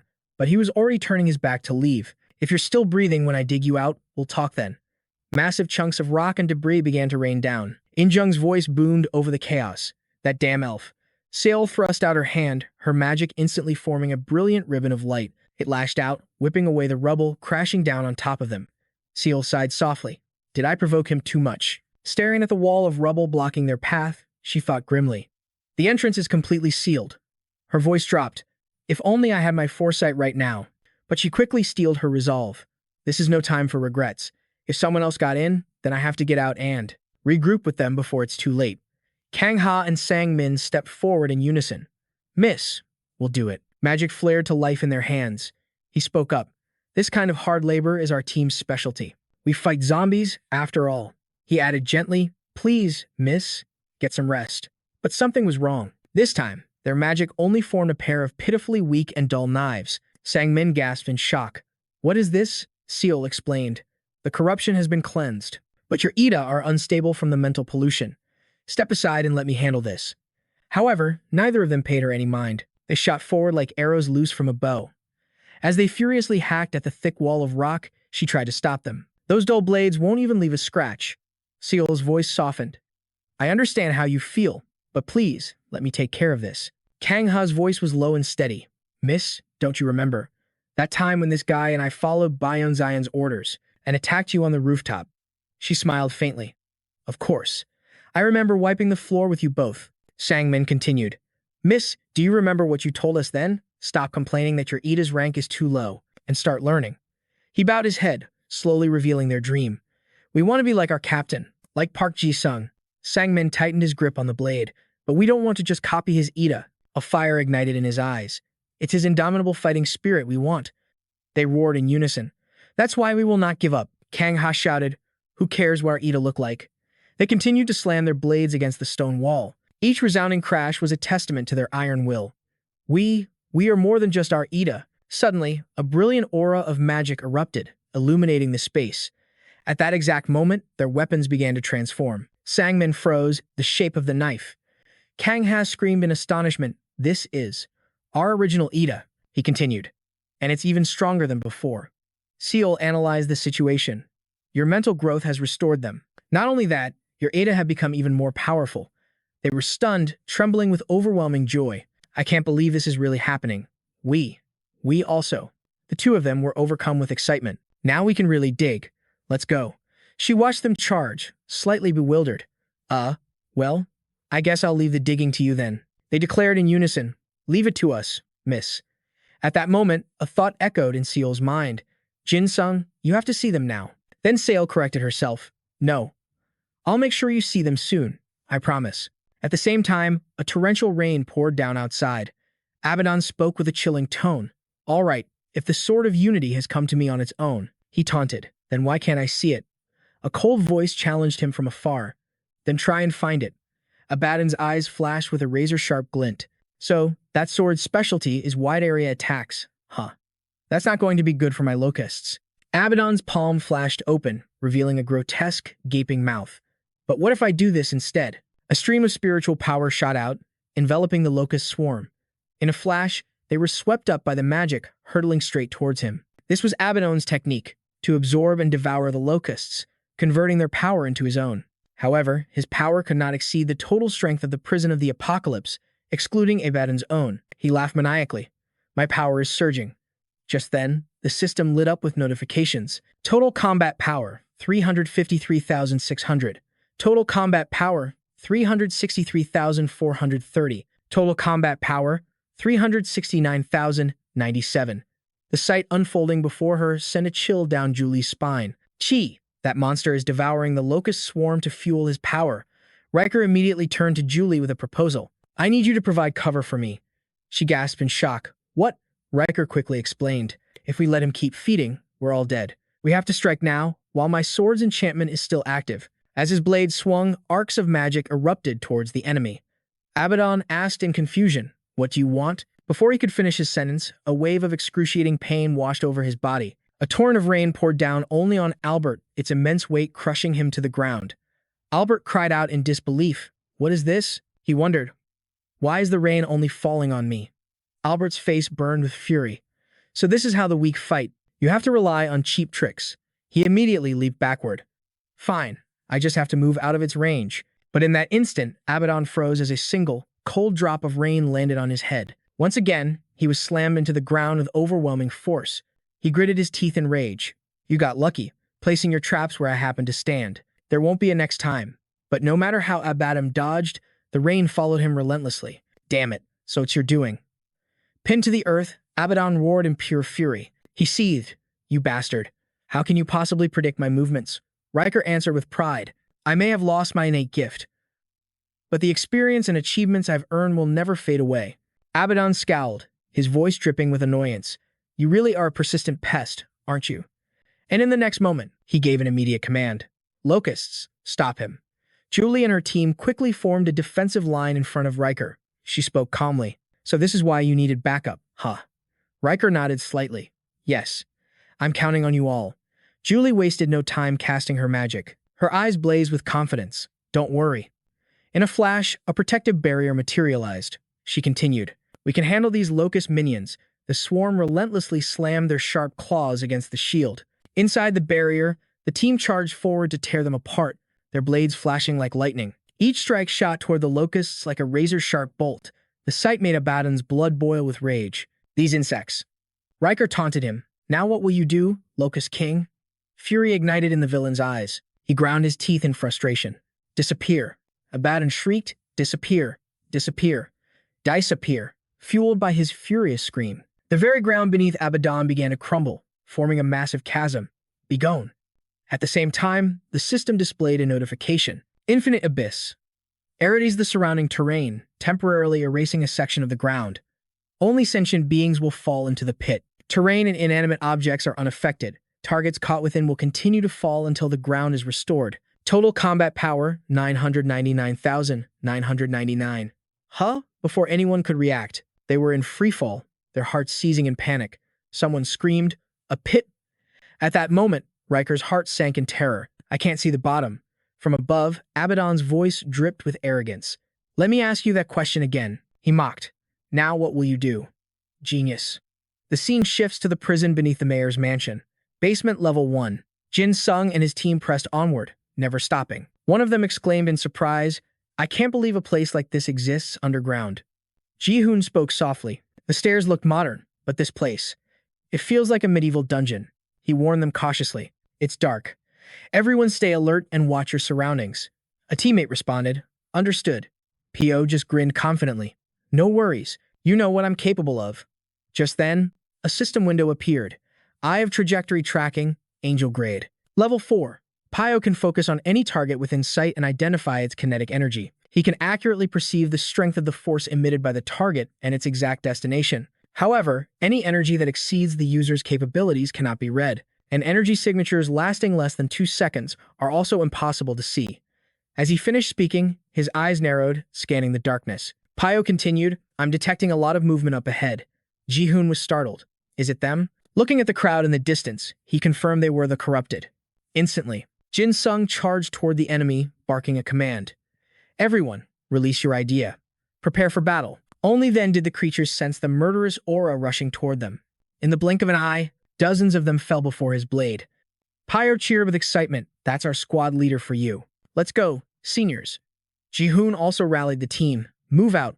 Without a moment's hesitation, he charged forward valiantly, ready to unleash his fury upon the fallen one. As Sung-ji raised his weapon for the killing blow, the creature groaned. It hurts. I said it hurts. A flicker of sympathy stayed Sung-ji's hand for a moment, but in that instant, Sung-ho stomped the creature out of existence. He called out in confusion, "Squad leader." Sung-ho's reply was ice cold. "There's no way to save them now." His voice echoed, "Don't let them suffer any longer." Sung-ji bowed his head, his face shrouded in shadow. He muttered the words, "End their pain." Then, they charged furiously into the horde of the fallen, their eyes glowing red with killing intent. As expected of the zombie squad veterans, let's crush both Kim In-jung and Satan. He never realized In-jung was already standing right behind him, since who knows when. Hearing those words, the man's fury spiked. "What was that, you filthy insects?" In-jung immediately swung his blade. How utterly annoying.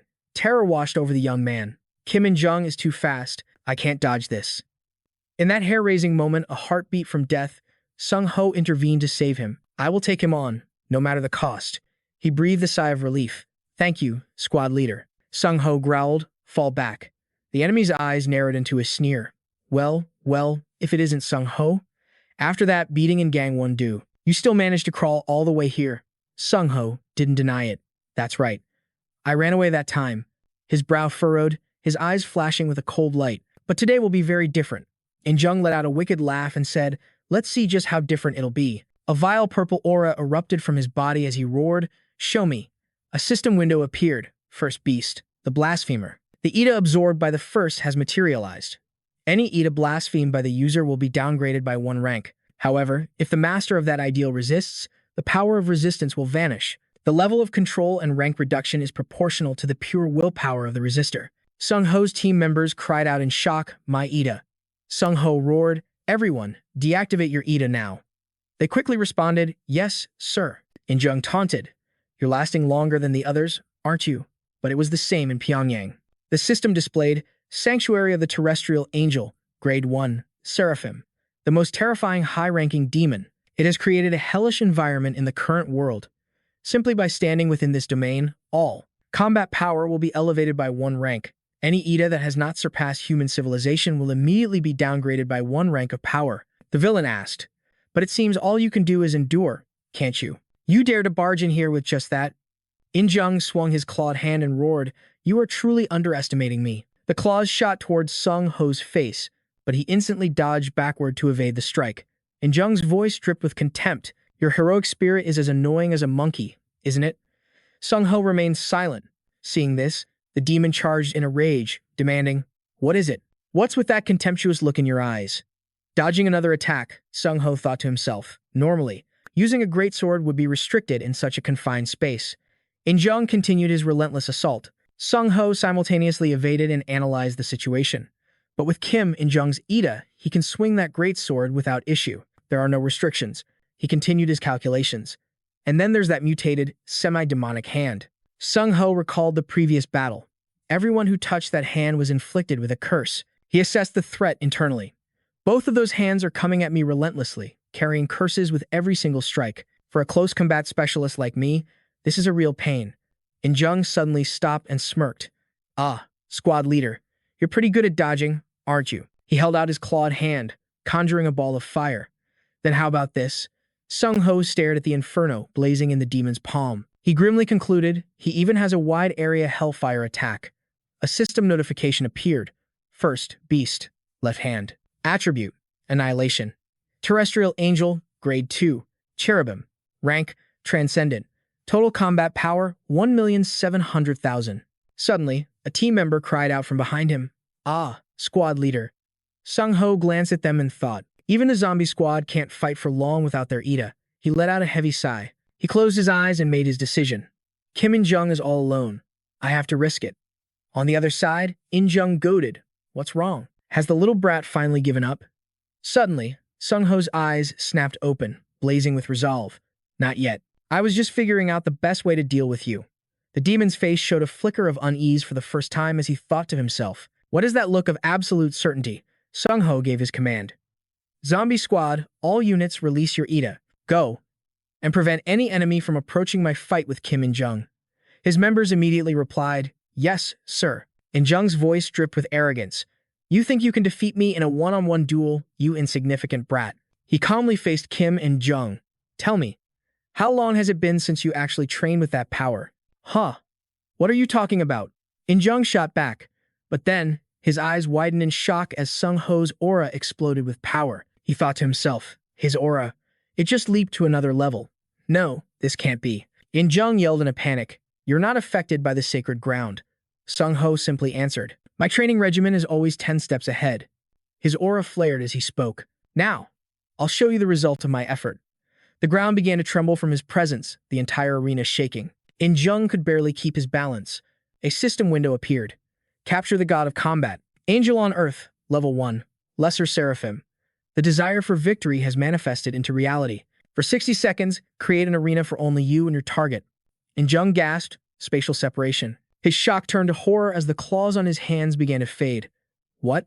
My power, he cried. A system notification flashed. Ida cannot be activated. All physical and mental states from Ida are nullified. Sung-ho stepped forward, his voice steady. A healthy body is a vessel for a healthy soul. The system updated again. The target's body will be reverted to its weakest state in the past year, while the user's body is adjusted to its strongest state. In-jung completely lost his composure, cursing. You little brat. You've actually reached the level of a seraphim. Sung-ho took his stance and retorted, Kim In-jung, I'm going to correct that twisted mind of yours. He stared at the man in silence, then instantly closed the distance between them. In-jung flinched, hesitating for a split second. This slow, clumsy attack, but Sung-ho's fist was already in his face. In-jung thought, my body, it can't keep up. And just like that, Sung-ho's punch slammed into his face, a raw groan of pain escaping his lips. He realized, this pain, it's not like an Ida-enhanced blow. This is pure physical force. Does that mean he completely sealed my Ida? As In-jung clutched his face, Sung-ho asked, how does it feel to have your Ida sealed when you're usually the one sealing others? Enraged, In-jung lunged forward, swinging his fist wildly and screaming, you bastard. But Sung-ho effortlessly blocked the attack. Sung-ho analyzed him internally. Kim In-jung is a person of interest to many nations, even before becoming a Pez. Not just because he was the leader of North Korea, but because he was an exceptional swordsman. From a very young age, Sung-ho slammed his shoulder into In-jung's chin, his mind still racing. But he's relied on his unstoppable Ida and his enemy-nullifying Ida for far too long. He couldn't accept being overpowered like this, stubbornly resisting. I am Kim In-jung. I won't be beaten by a brat like you. But before he could finish, Sung-ho slammed a hand on his face and drove him to the ground. Sung-ho thought coldly, without his Ida, he's just a punching bag. He rained down blow after blow on In-jung, who could only shield himself helplessly. As he punched, a question rose in his mind. I'm going to make it so he can't even breathe. Sung-ho grabbed In-jung by the collar, hoisting him up, and unleashed a final, devastating punch. The blow connected perfectly, sending In-jung flying backward. Staring at the man on the ground, Sung-ho sighed. Ah, just rest now. Kim In-jung. But he struggled to get up, saying, I never expected you had this kind of power. How fortunate that I ran into you. Before going to see the Lord, right? Kneeling on the ground, In-jung continued, even for a filthy thug, you can't be this dirty. The elf girl and Park Hae-jung. Hearing this, Sung-ho froze with doubt. The elf is Kim Soon, and also Park Jin Sung. In-jung smirked. You know them? Sung-ho demanded. Park Jin Sung is back. Where is he? In-jung just laughed. You said you were going to kill me, didn't you? Go on, do it. An Ida that can seal another's Ida. It can't be maintained for very long, can it? Sung-ho's mind raced. He's right, there's not much time left. His words shook me, but I can't waste this chance. He clenched his fist with determination. I'll kill you in the last 10 seconds. The man scoffed. 10 seconds? That's too long. In-jung smiled. Don't you think so? Suddenly, he looked up at the sky. The spatial barrier was cracking apart. Number 3, he called out. Something massive crashed down from above, forcing Sung-ho to shield himself from the flying debris. Number 3's voice boomed, Kim In-jung. What in the world is happening here? Meanwhile, Sung-ho was stunned. Number 3, He thought, a sense of dread creeping in. I thought monsters couldn't interfere with this arena. I was too careless. If I have to face both of them, I don't stand a chance. Sung Ho's brow furrowed, a single thought crystallizing in his mind. I have to take out Kim In-jung first. Without a moment's hesitation, he shot toward the enemy like a hurricane, each step seeming to tear the air apart. In-jung just sneered. It's far too late for that. As the words left his lips, its colossal hand came crashing down on Sung Ho. He dodged with lightning speed, his heart pounding with anxiety. At this rate, the skill's effect would wear off completely. Sung Ho muttered to himself, "Is this how I lose the one chance I've been searching for?" In-jung's voice dripped with arrogance. A power this strong would be wasted on anyone but me. Wouldn't you agree? Go on. Try it again. And the third will crush you. Sung Ho stood motionless, lost in thought. I made a mistake. I wasted too much time toying with him. He was right. God of War has no effect on these monsters. The thoughts raced through Sung Ho's mind. That's why I had to take out Kim In-jung first. Now, I've completely lost my advantage. Phil stammered, "Captain, what do we do now?" He answered calmly, "This is a rescue-focused guerrilla operation. In an all-out battle, we don't stand a chance." Sung Ho's hand clenched into a fist, his voice filled with despair. "Even if we retreat, every single one of us will be captured or killed." He spoke with grim finality. "It looks like this is the end for us." At the same time, his face burned with fierce determination. Murderous intent flashed in his eyes. "However, I'm taking Kim In-jung with me." The man just scoffed. "Ha! Are you going to use that same trick to get your friends killed? You think those useless pawns can stop the third?" The third let out an excited shriek. KKK. "Checkmate, you little thieves." The zombie squad resolved to fight to the bitter end. Sung-ji roared, "Zombie squad. If we die in glory." Phil taunted, "Come and get it, you fat cat." Suddenly, a voice echoed from behind them. They whipped around in shock. "My goodness, are these my fiancé's friends?" He froze, then his face lit up with joy. That voice. Seeing the newcomer, In-jung ground his teeth in fury. "Ha, so you came crawling out here in such a hurry." He snarled, "You damn elf bitch." Sewell greeted him with a cheerful smile. "It's been a while, hasn't it?" And Sung Ho and Sung Ji's elf squad cried out in disbelief. "My lady." His shocked voice rang out again. "You're alive?" In-jung sneered. "What a touching reunion. This isn't my style, so I won't be letting you enjoy it." With that, he suddenly leaped into the air. "Let's all go to hell together." In-jung gave a cold command. "Third, finish them." In the blink of an eye, its massive claws slashed downwards. "Easy." At her urgent call, Sung Ho immediately understood and nodded. And Sung Ho, he quickly shouted the order. "All units, get behind Kim Si-hun." Without a shred of hesitation, Se-hun dashed towards the enemy, erupting with a torrent of magic that stopped the third's attack cold. Seizing the opportunity, the others swiftly leaped to higher ground. The rain had stopped. Sung Ho thought grimly, "The rain's gone. Did something happen to Pete and Jui? But first, we have to deal with Kim In-jung." Seeing him, In-jung roared in pure rage. "Arg, it's that bastard again." Sung Ho flew towards his opponent, Kim In-jung. The man screamed in a panic. "Third, what are you waiting for?" It just mocked him. "You can't even handle one little guy by yourself." Just then, she landed beside them. "Keep him busy for me and Sung Ho." In-jung whirled around, stunned. "You elf bitch." The third immediately swiped its claws. "Stay put, elf," Sol scoffed. "In a way, you're still just a cat." In the next instant, she unleashed her magic, an illusion manifesting from her elf sword style. The third's eyes widened in utter disbelief, unable to speak. "Wah, what is this?" In a flash, countless sword strikes rained down, slashing its entire body. The third collapsed to the ground, howling in agony. Sol quickly moved to her next target. "It's over, Kim In-jung." He bit his lip and muttered, "What a complete mess." Knowing he wouldn't survive, In-jung spoke his final words. "Master, I am too ashamed to face you again. I will go on ahead." At that exact moment, over on Satan's side, the Bible flew open. It suddenly cried out, "Show me the result." A line of text appeared. "More than half the world has already fallen into my hands." The system notification rang out. Codex Gigas, Angel Class on Earth, a Bible said to have been written by a demon who longed to become a god. It was transcribed in a single day. A code of laws meant to rule over hell. Although no one actually followed it, it has transformed the world into a hell of filth and endless flames. Anyone who can successfully edit it will be granted absolute power that surpasses even hell itself. The man spoke with excitement. "More than half the world is already mine. What other result could you possibly want from me?" But the Bible continued to cry out, "Show me the result." Satan scowled. I already gave you the result you wanted. What more could you possibly want? He continued, if you just support me now, I can launch the final war immediately. To defy the heavens, Satan was unleashed. But before he could finish his declaration, he let out a furious roar. In an instant, the holy scripture slammed shut. He scowled, confused. So it's happening again today? Fine then. I will tear this world apart with my own two hands.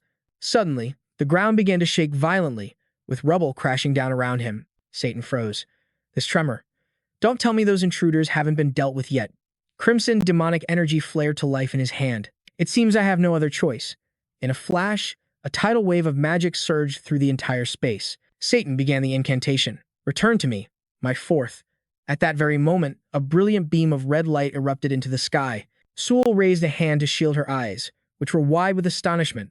Huh? An inverted cross? She couldn't believe what she was seeing. She gasped in utter shock. Impossible. High above, the cross pulsed with scarlet magic, forming a gateway through time and space. It was opening a path for a monster to descend. Moments later, the figure of Fox appeared. I was having such a wonderful time enjoying all this carnage, but his voice turned icy. However, if this is a command from my master, then I have no other choice. Fox immediately launched a devastating punch, roaring, surrender to the might of my fists. The scene unfolding before them left the zombie team in absolute shock. Words failed them. Everything had happened so fast that Sung-ho was powerless to react. His body was frozen stiff.